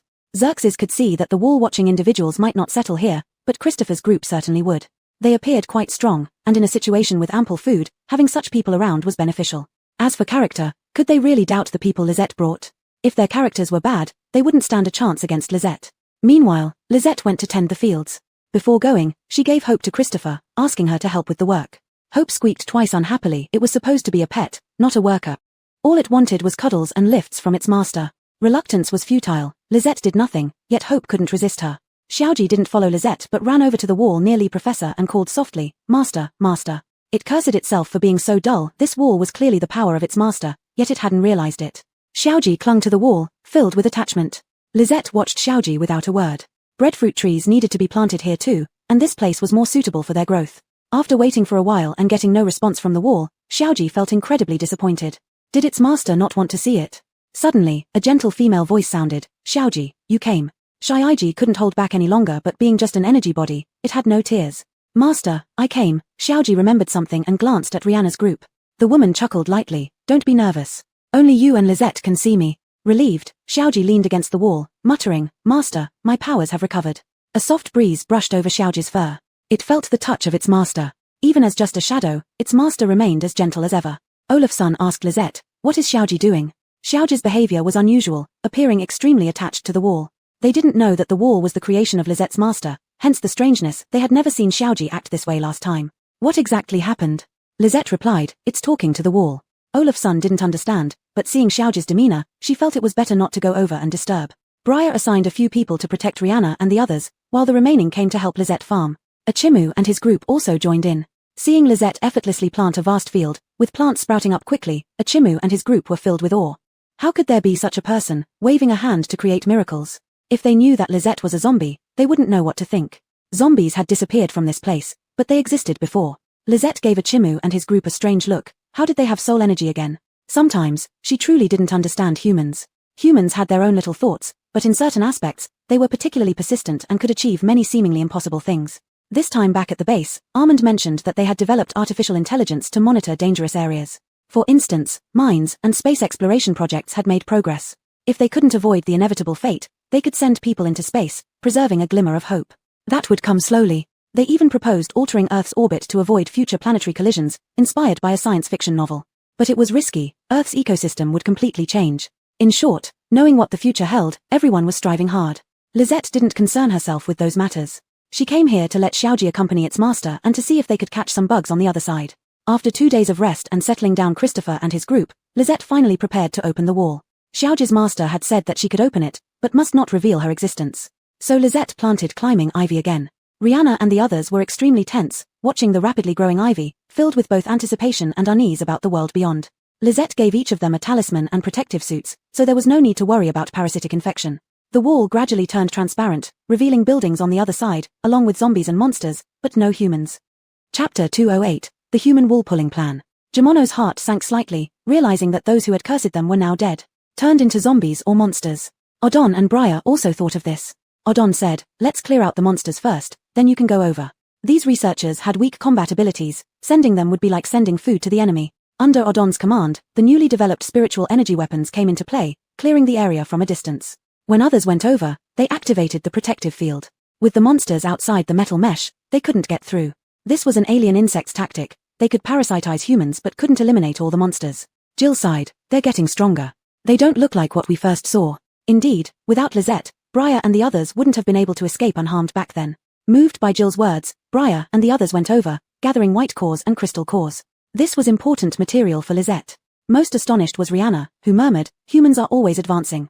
It should be noted that while previous weapons were powerful, they couldn't quickly clear away the contaminated monsters and zombies. Foruk smiled and said, "No matter how difficult it is at the northern base, the Spark hasn't stopped researching. They haven't ceased their forward progress." Ochimu and Xerxes were stunned, once again reminding themselves not to entertain any dissenting thoughts.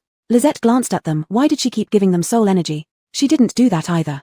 They passed through the wall, and Lisette retracted the climbing plant, which slowly healed the large hole. Lisette left Jill here so it could talk to its owner. Olafsson wondered, Jill, aren't you coming? Usually, Jill wouldn't leave Lisette for a moment. Jill looked at its owner's silhouette and said somewhat gloomily, I'll stay here on guard. If anything happens, I can call Lisette immediately. All right, Olafsson felt strange but didn't say much more. The researchers arrived, too busy picking up items and conducting research. Lisette planted crops here. Briar said, all the people here are dead.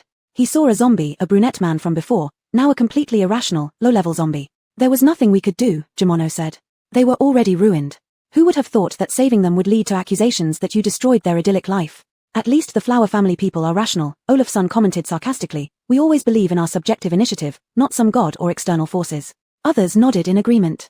Olafsson added, let's take down the contaminated monsters, Lisette needs it. There were protectors accompanying the researchers to clear out any stragglers. Just as Olafsson finished speaking, someone shouted, enemy attack. In the distance, the sky was filled with countless strange flying objects, disc-like shapes. Some contaminated flying monsters tried to approach and were instantly reduced to ashes by unknown energy. Yes, ash, gone in an instant. Not even a single hair remained. Lisette reacted fastest, having marked all the researchers. She immediately transported everyone into her spatial realm, including Jimono and the others. If a fight broke out, they would have no advantage at all. Briar and the others didn't even have time to react or protest before being transported into the space. Rihanna held instruments and materials in her hands.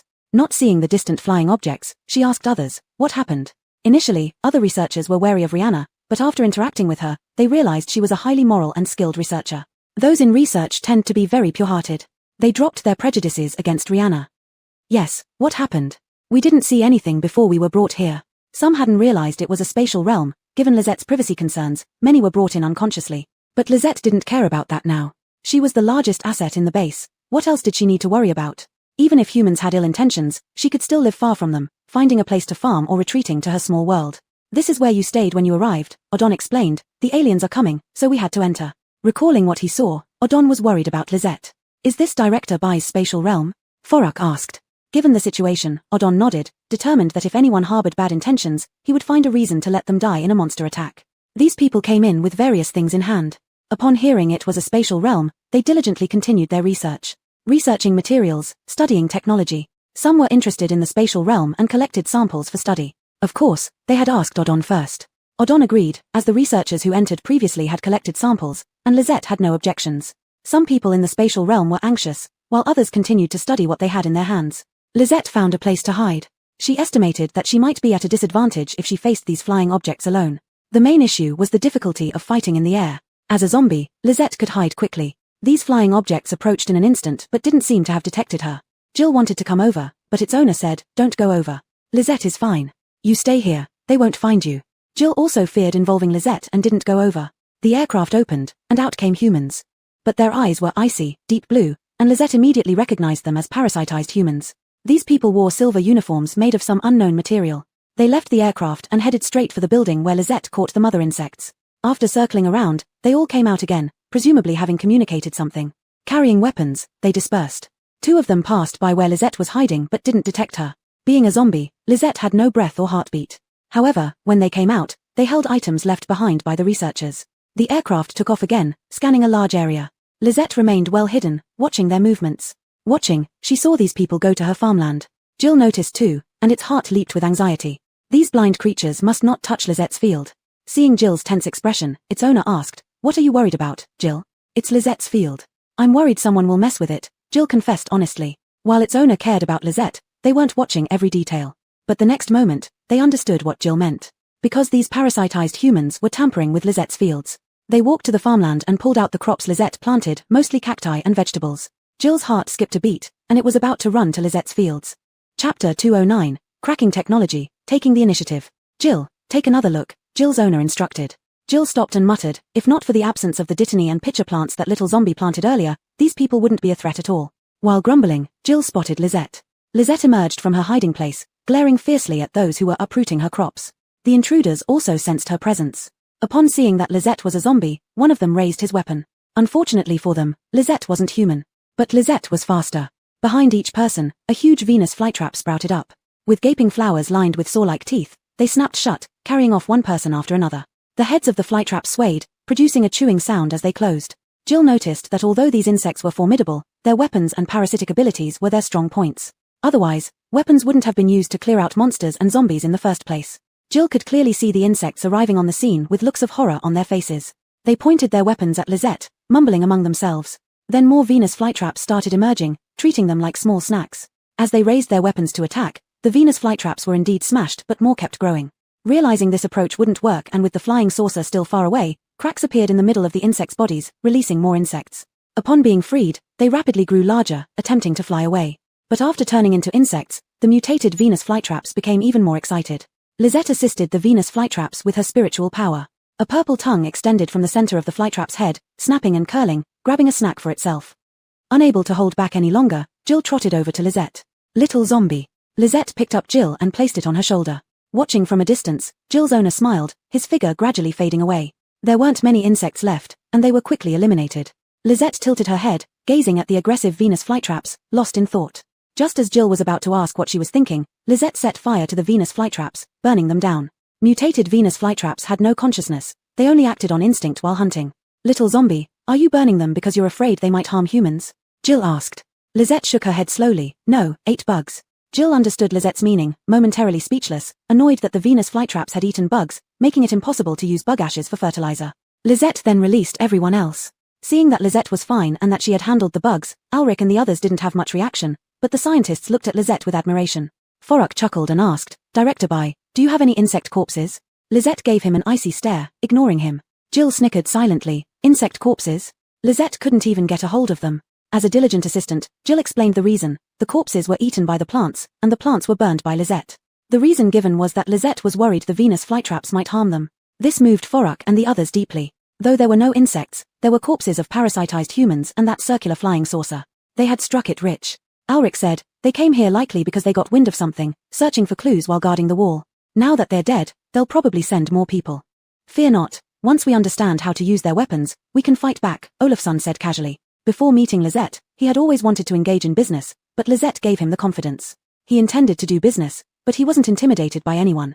Even the source of the mutation hadn't stood a chance against Lisette. Lisette is daddy. Forever daddy. Odon agreed. Right, let's find a weapons expert to study their technology. Briar suggested, we can't finish studying everything here in a short time. Let's take everything back and study it thoroughly before launching a counterattack. We can't keep waiting passively. What if the wall breaks someday? Judging by their weapons, humans may not be able to defend against them, let alone deal with the unpreventable parasitism. Not everyone is Lisette, nor can they all become zombies. Everyone agreed with this proposal. Lisette had a spatial ring, which could carry a lot of things. Various tools were used to dismantle equipment. Anything that couldn't be cut was taken using alien weapons. These weapons were designed for human use, making them easy to handle. Before the second wave of parasitized people arrived, Lisette brought everyone back behind the wall. It took a total of 5 days. Using the teleportation array, Lisette transported people in batches. Several human bases discussed establishing the research center on this side of the wall. Then Lisette started transporting people and equipment in batches again. Buster, an old acquaintance of Lisette, was stationed here. Jill's owner sighed. Lisette is really easygoing. Although Lisette did not directly address the insect issue, her actions indirectly resolved it. Moreover, there was still one last source of contamination on the other side of the wall, located in America. Jill's owner said, they gave Lisette soul energy, so she didn't have any help from them. There was another point, since everyone had come over, Jill could now spend more time with its master without worrying. Lisette didn't say it, but Jill could sense this. That reassures me, Jill's owner said, not elaborating on why he felt reassured. Lisette's goal was to cultivate the desert. When Caesar came with the last group, reliable management was established at the northern base. As a former military man capable of commanding battles, he decided to personally oversee operations here. Once he arrived, Lisette began researching desert cultivation. Caesar was also astonished when he came here. He had seen photos and videos of the wall, but being there in person was a different experience altogether. Is the wall here to protect us? Caesar asked. On this topic, Jill had something to say. Yes, it protected the humans on this side. Otherwise, without precautions, humans would have had a tough time. Even if they were not at a disadvantage, humans had to fight both natural disasters and pollution while combating terrifying monsters simultaneously.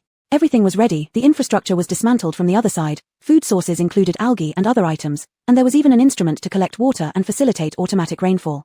The people of Zhonghua had always excelled in infrastructure construction. While they researched and trained, Lisette cultivated the land. Through her efforts, she grew a forest of breadfruit trees, vast fields of cacti, and various grains. To Lilia, this place was now a large oasis. Lisette also discovered that cultivating in the desert accelerated her strength improvement. 3 months later, Caesar convened a meeting, with the theme of how to deal with the enemies on the other side of the wall. Lizette has eliminated the source of contamination, reducing extreme weather conditions. This year shouldn't be as hot, Caesar said. Additionally, we've cracked some alien technology, and I believe we can launch an offensive. I agree. No one opposed it. Chapter 210, We won, Master Jill is leaving. On July 1, 2689, humanity launched the operation to reclaim the blue planet. Wave after wave of humans, armed with advanced weaponry, crossed the protective wall that had safeguarded them and set foot on that land. This was going to be an arduous battle. Lizette, responsible for opening the passage, stood on this side of the wall, watching these people head over without hesitation. Before leaving, Lizette's team eliminated the newly arrived parasitic beings. Master Jill watched all this unfold and sighed, saying, "Perhaps you are right, human affairs should be resolved by humans themselves." Lizette tilted her head, indicating confusion. She didn't understand why Master Jill would say such a thing. Master Jill added, "Actually, you've done quite a lot. Without you, humanity might not have achieved what it has today even when the wall deteriorates. Overcoming pollution and being able to grow crops on a large scale were already incredibly difficult." Jill nodded in agreement. Lizette indeed did much, not only increasing her strength but also saving the world. Most by cause would give everything to Lizette, yet Lizette had essentially saved the world. This time, Alric and his group went as well, leaving only Olafson, Muriel, and Dennis to accompany Lizette. Driscoll also came. He was worried about Lizette. When Alric and Briar left, they said goodbye to Lizette properly. "Lizette, this is a human matter, we must go." Briar added, "Once I secure more land over there, you will have more places to farm." "All right," Lizette simply replied. Everyone went through the passage, which remained open as per Caesar's and everyone else's request. Caesar firmly stated, "Keeping the passage open, if enemies come, we won't falter. Humans wouldn't retreat." As the last flying craft passed through, Lizette wanted to go too. Caesar stopped Lizette with a smile. "Lizette, let humans handle this on their own this time. You've done enough, rest a bit.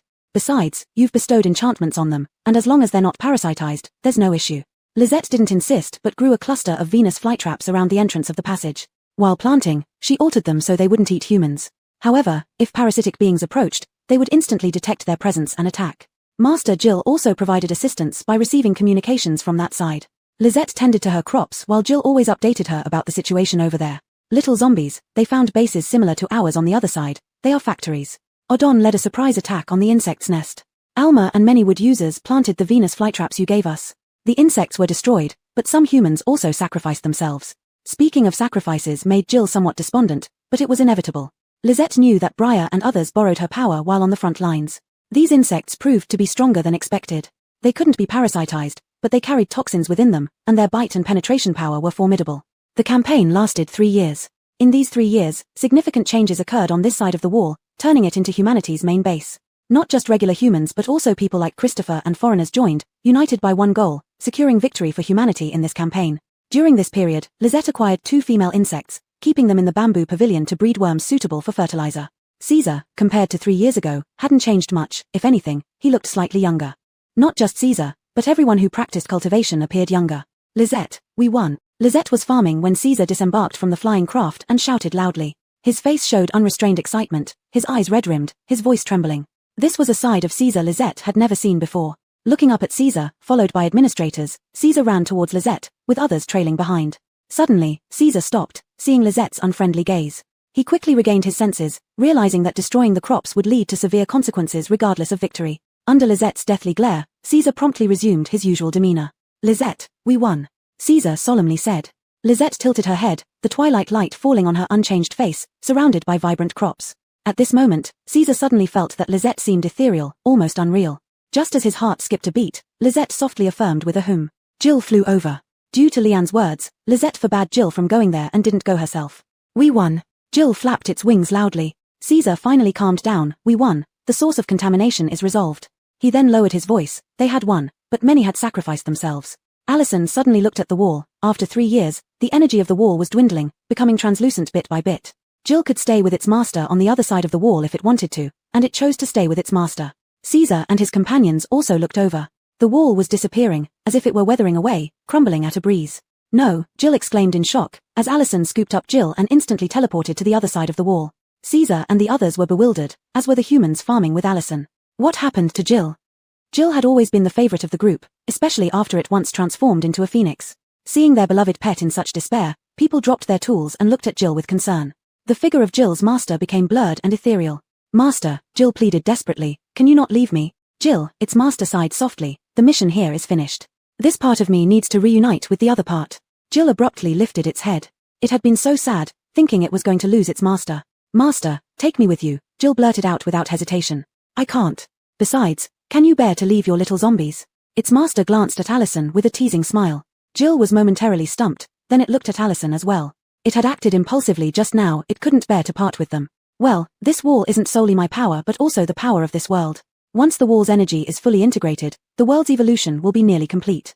Are you Jill's master? Caesar saw too, and the words of Jill's master were meant for him as well. Jill's master nodded and looked at Allison. Tell me, Allison. We share a surname. My name is Ion. Alright, I'll bring Jill to find you. Allison's voice was much clearer than 3 years ago, though she still didn't speak much or elaborate her sentences. Bringing Jill to find you was already a long sentence for her. Good, I'll wait for you, Ion said, but it might take a long time to find me. I don't even know where I am.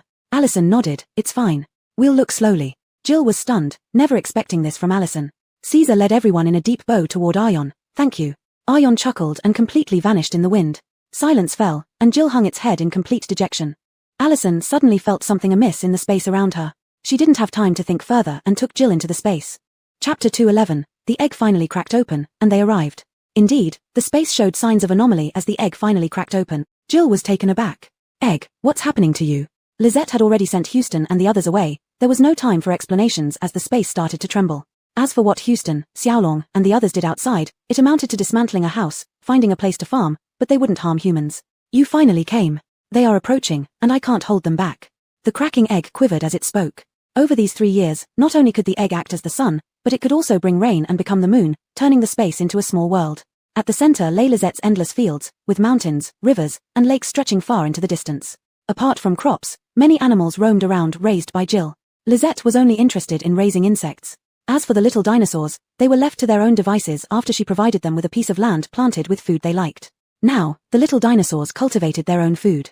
For this reason, the little dinosaurs adored Lizette. Jill always commented on this matter, yet Lizette paid no mind. Ignoring the dinosaurs now, Jill asked, how much time do we have? The egg could no longer speak. A huge vortex appeared beneath the crack. The vortex swept up everything within the space. The egg inwardly cried out in alarm, and Jill's heart sank. It began by destroying Lizette's fields, those people. Lizette's fields hadn't been touched by anyone in a long time. Lizette stared intently at the vortex, watching as a hand emerged. She immediately shot a wind blade, but instead of being severed, the hand withdrew in pain. Senior brother, be careful, someone attacked me from over there. A male voice echoed. How can anyone stand firm under such power? Another male voice said. Senior brother, let me go check. No matter what that thing is, I will deal with it. Jill transformed back into its phoenix form, determined to see who dared challenge Lizette. This was Lizette's space. Here, Lizette made the rules. From the vortex, a person emerged. A beautiful girl, it seemed she was the one who claimed she would deal with Lizette. Upon emerging, her eyes met Lizette's, and before she could react, Lizette struck her in the eye. The girl was formidable, but Lizette was quicker, striking unexpectedly.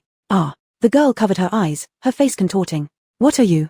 How dare you hit me? Junior sister, we're coming over. 4 men emerged from the vortex, one cool and aloof, another warm, one like a puppy dog.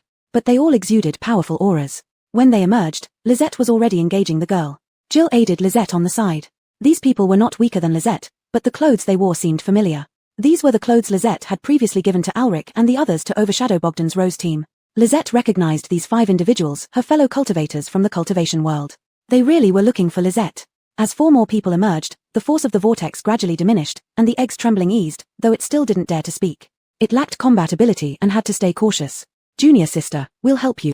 The 4 joined Lizette and Jill in battle. The more they fought, the more perplexed they became. Why could this female zombie predict their moves so accurately? Her simple spells were relentless, with fireballs continuous and wind blades densely packed. She had no weapons in her hands, yet even 5 of them couldn't overpower her, not to mention Jill, suspected to be a phoenix, beside her. Who are you? The oldest man asked. We came seeking someone. We mean no disrespect.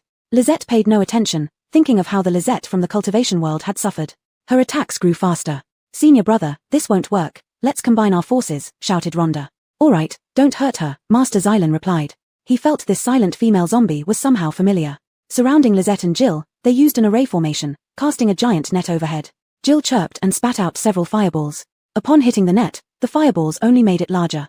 Lizette pulled out the Chioshui scythe and slashed at the net, severing it wherever the scythe passed. Standing still, Lizette coldly watched the 5 collapse. Though their strength surpassed hers, this was her space, and she controlled the spirit energy within. Without enough spirit energy, the 5 resorted to other means, but Xylan kept staring at the scythe in Lizette's hand. While the scythe was unfamiliar, its aura was not. He looked at Lizette in disbelief. Cultivators like Caesar would recognize the female zombie in front of them, lacking any familiar aura or appearance. In her memory, the elder sister was strikingly beautiful and poised. Even in the cultivation world, she would be considered one of the most beautiful. And the one in front of her now, not unattractive, but compared to the elder sister, her appearance fell far short. Qiu Shui? Xylan asked in a trembling voice. You bad person, how do you know I'm Qiu Shui? Said the scythe Qiu Shui. Lisette did not stop her. Rhonda, Aquila, Mengnan, and Signing also showed shocked expressions. At this moment, Lisette took out Hope's net and tied up the 5. With wide eyes and open mouths, the 5 had no reaction at all. After fighting for so long, Jill was also tired. She walked up to the stunned 5 and shouted loudly, Who are you? Xylan and the others just stared at Lisette, their eyes already welling with tears. Elder sister, I'm Xylan, your disciple brother you raised. Lisette tilted her head and looked at him. Don't know you, bad person, ruined my fields.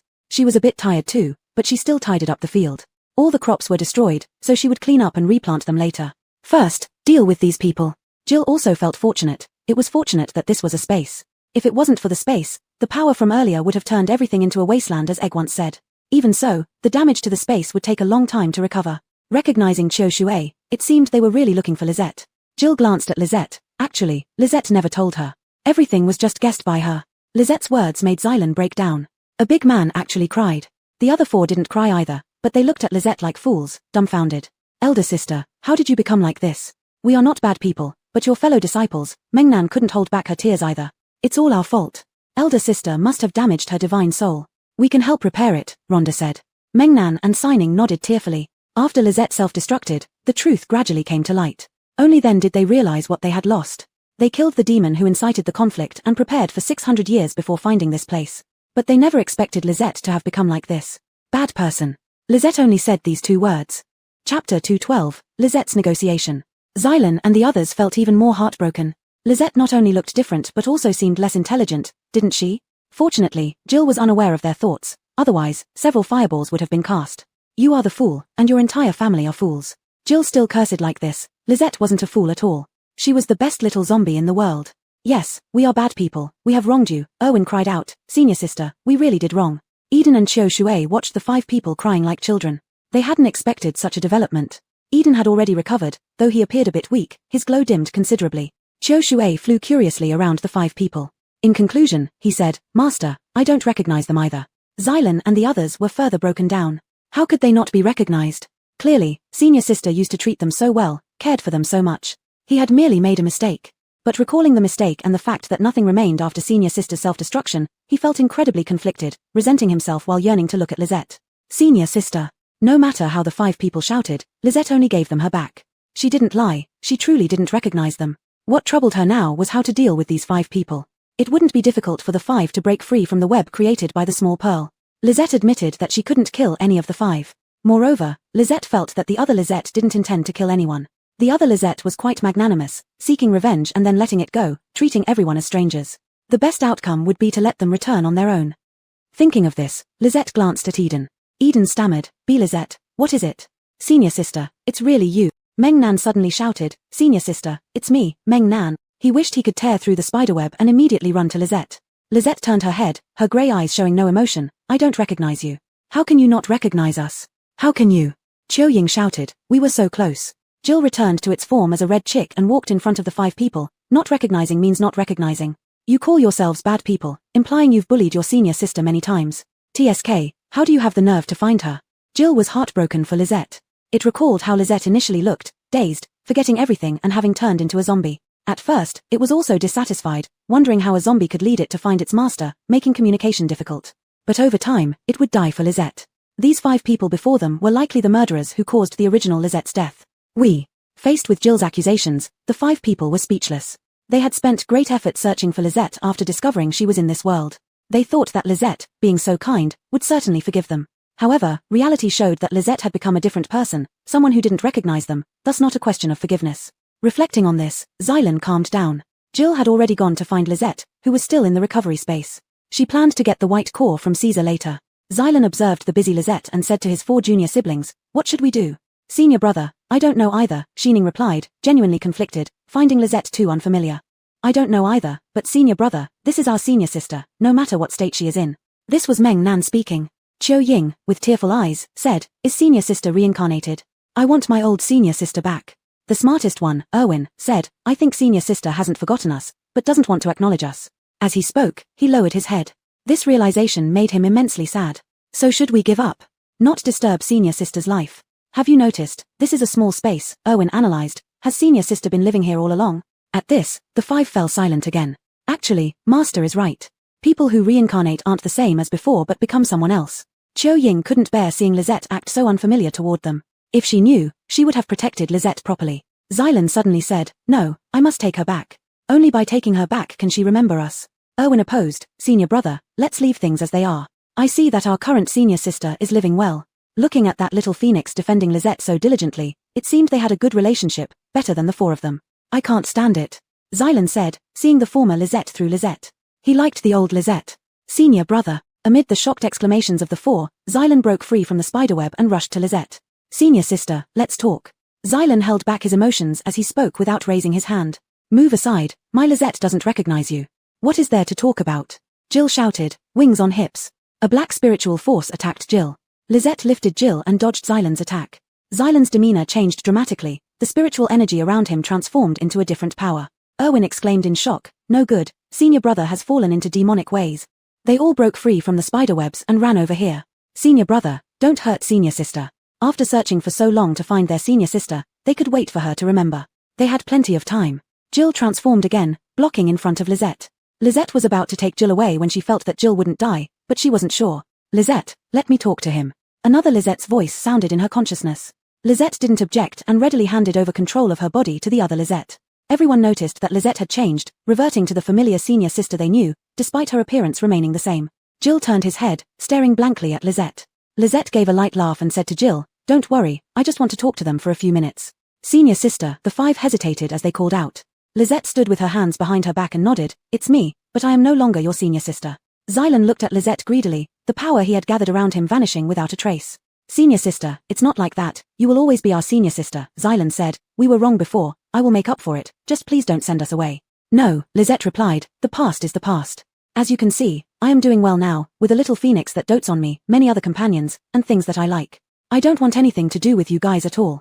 Senior sister, the five didn't know what to say. If you force me, I might self-destruct again, this time, you won't find me. Lisette lied. Lisette wouldn't self-destruct but would try to keep these five people trapped in the space. No. The five shouted, it was their eternal pain. Lisette looked at Xylan, you know, she and I are different, but our souls are one, so fundamentally we are the same. Having said that, she stopped speaking, waiting for the five to respond. Chapter 213, Departure and Arrival, Beginning is also an end. The five people fell silent. Sometimes enlightenment comes in an instant. If senior sister can let go, what are they still seeking? A person who treats them well without any reservation? Or atonement? Yet Tiffany didn't seem to need their atonement. After a long while, Tiffany sighed softly. The five thought Tiffany was about to forgive them. But then they heard Tiffany say, people should look forward, live new lives. You should do the same and not linger in the past. Tiffany truly did not care anymore. She was Tiffany and knew that Tiffany was living a rather happy life. Happiness that was genuine. But she couldn't figure out why, after following Ion to learn and planting crops for some time, she became so fixated on farming. She really couldn't understand it. Maybe becoming a zombie brought her obsession. Senior sister, Rhonda said with her head lowered, but we can't go back. They could not return. To come here had cost them greatly, and not being able to return was part of that price. Tiffany paused momentarily before saying, then so be it if you cannot go back. You can explore other worlds, but this is my world, you must not destroy it. All right. Aquila agreed the fastest. Realizing something, he asked, Senior sister, have you once mentioned this? Tiffany nodded. Indeed she had, back when she had no memories, spoken almost in her sleep. Xylan's voice was strained as he asked, Senior sister, can you stay like this forever? I can't, Tiffany refused, but remember that Tiffany is me. I remember you all, but I feel nothing. No, wait, there is something. You ruined my crops here. I detest you for that. Speaking of detesting, Tiffany's eyebrows curved, her laughter bright and joyful. Xiaoji. My little zombie isn't like this, would never laugh. Seeing Tiffany like this made Xiaoji's heart palpitate. The five hung their heads, confused and lost on how to deal with Tiffany. Senior sister, I will listen to you. Aquila, who had clung onto this for nearly a millennium, now realized it was time to let go. You've already let go, so there's nothing we can't release. The other four looked at Aquila in shock. Aquila smiled, it's good timing. I can explore senior sister's world. He suddenly found that living such a long time wasn't very interesting either. Xylan's voice was tight as he said, me too. He couldn't let go of his emotions, but both Tiffany and Tiffany treated him merely as an acquaintance. Thinking about it, he knew it was his own fault. The other three also said, we'll move on. If not, what else can we do? They found Tiffany. Tiffany even spoke with them. In the past, it was their lack of appreciation that led to losing Tiffany. At least in this world, there was Tiffany, giving them a chance for redemption. From Tiffany's words, Tiffany remembered them, just didn't care much about them. Not that she didn't care, but Tiffany simply didn't take Xylan and the rest seriously. Irrelevant people. Alright, since this world has experienced great calamity, if you don't mind, you can help them, Tiffany said. I hope one day you can finally let go completely. After saying this, Tiffany returned. Tiffany told her to place the 5 outside, but Tiffany wanted to observe further. Seeing the changed Tiffany, sorrow welled up in the hearts of the 5. Their senior sister wouldn't return. In her eyes, they were indeed irrelevant people. But Tiffany was their senior sister. Aquila walked up to Tiffany, forcing a smile. Senior sister, sorry for ruining your crops, I'll restore them immediately. Egg shivered. It had been worried about someone exactly like this. This coincidence was too big. It hadn't thought that the person they were looking for was Tiffany. They were also very powerful and used acceleration spells, which meant the plants grew again without Tiffany's effort. But the animals in the space couldn't return, and much of its spiritual energy was lost, needing time to recover. Tiffany no longer held it against them, staring at Xylan and the others. Get out, and do not harm anyone. When Tiffany emerged with the 5, Alric and others felt intense danger. Tiffany, there? Muriel asked, glancing provocatively at the 5. As soon as Tiffany appeared, a large influx of soul energy surged into her body. People were immersed in the joy of winning, completely unaware of what happened to Tiffany. Caesar approached, observing these 5 enigmatic figures. Tiffany? Caesar questioned. They play, Tiffany said, ignore them. Since Tiffany said to ignore them, Caesar really did just that. He started arranging the rebuilding of their home and subsequent matters. After some time of adjustment and Tiffany's instructions, Xylan and the others found tasks to undertake. The world's spiritual energy had just revived, and they began to teach the people here how to cultivate, establishing sects. Nominal leader of the sect was Tiffany, but Tiffany did not handle affairs. The 5 still liked to report matters to Tiffany, hoping to stir up Tiffany's past memories. Tiffany only focused on farming, not even sparing them a glance. Finally, one day, Tiffany found Caesar, giving him the permission and key to enter the space, then she disappeared from the space. Along with her disappearance were Xiaoji and the little dinosaurs. Alma stayed behind because Dash did. Speaking of zombies, it must be mentioned that Catherine established an autonomous region for zombies and signed peace treaties and mutual assistance agreements with humans. Both sides actually maintained interactions. Everything was getting better. As soon as Tiffany entered the new world with Xiaoji, she tasted dirt. This was the world they saw at the edge of the space. The small light ball transformed from egg murmured, so dry here. Xiaoji cuddled against Tiffany's soft white face. Where, little zombie, you are so good to me. Tiffany came out with Xiaoji to look for Ion. Hey, hand over the chicken on your shoulder. A few ragged, emaciated people surrounded Tiffany with broken wooden sticks, and Tiffany released Xiaoji. When they realized Tiffany was gone, Xylan and the others found Caesar. Caesar told the truth. This was Tiffany's request. Tiffany said she would come back, Caesar said. Alright. Xylan and the others did not chase after Tiffany. Since it was Tiffany's world, they were determined to make it better. Moreover, this world was indeed different, with many things they had never seen. An aerospace center. In the large metal hall filled with dense instruments and monitoring equipment, everyone anxiously watched the big screen. 10, 9, 8. As the countdown ended, a beam of light shot into the sky, directly hitting a grayish asteroid. Success, Alpha 6 has deviated from its orbit. Cheers erupted in the hall instantly. Above the clouds, Xiaoji said, little zombie, no need to worry, humans have solved their crisis. Tiffany hummed, stroking Xiaoji's warm fur, and spoke to the glowing ball in front of her, next world. The end.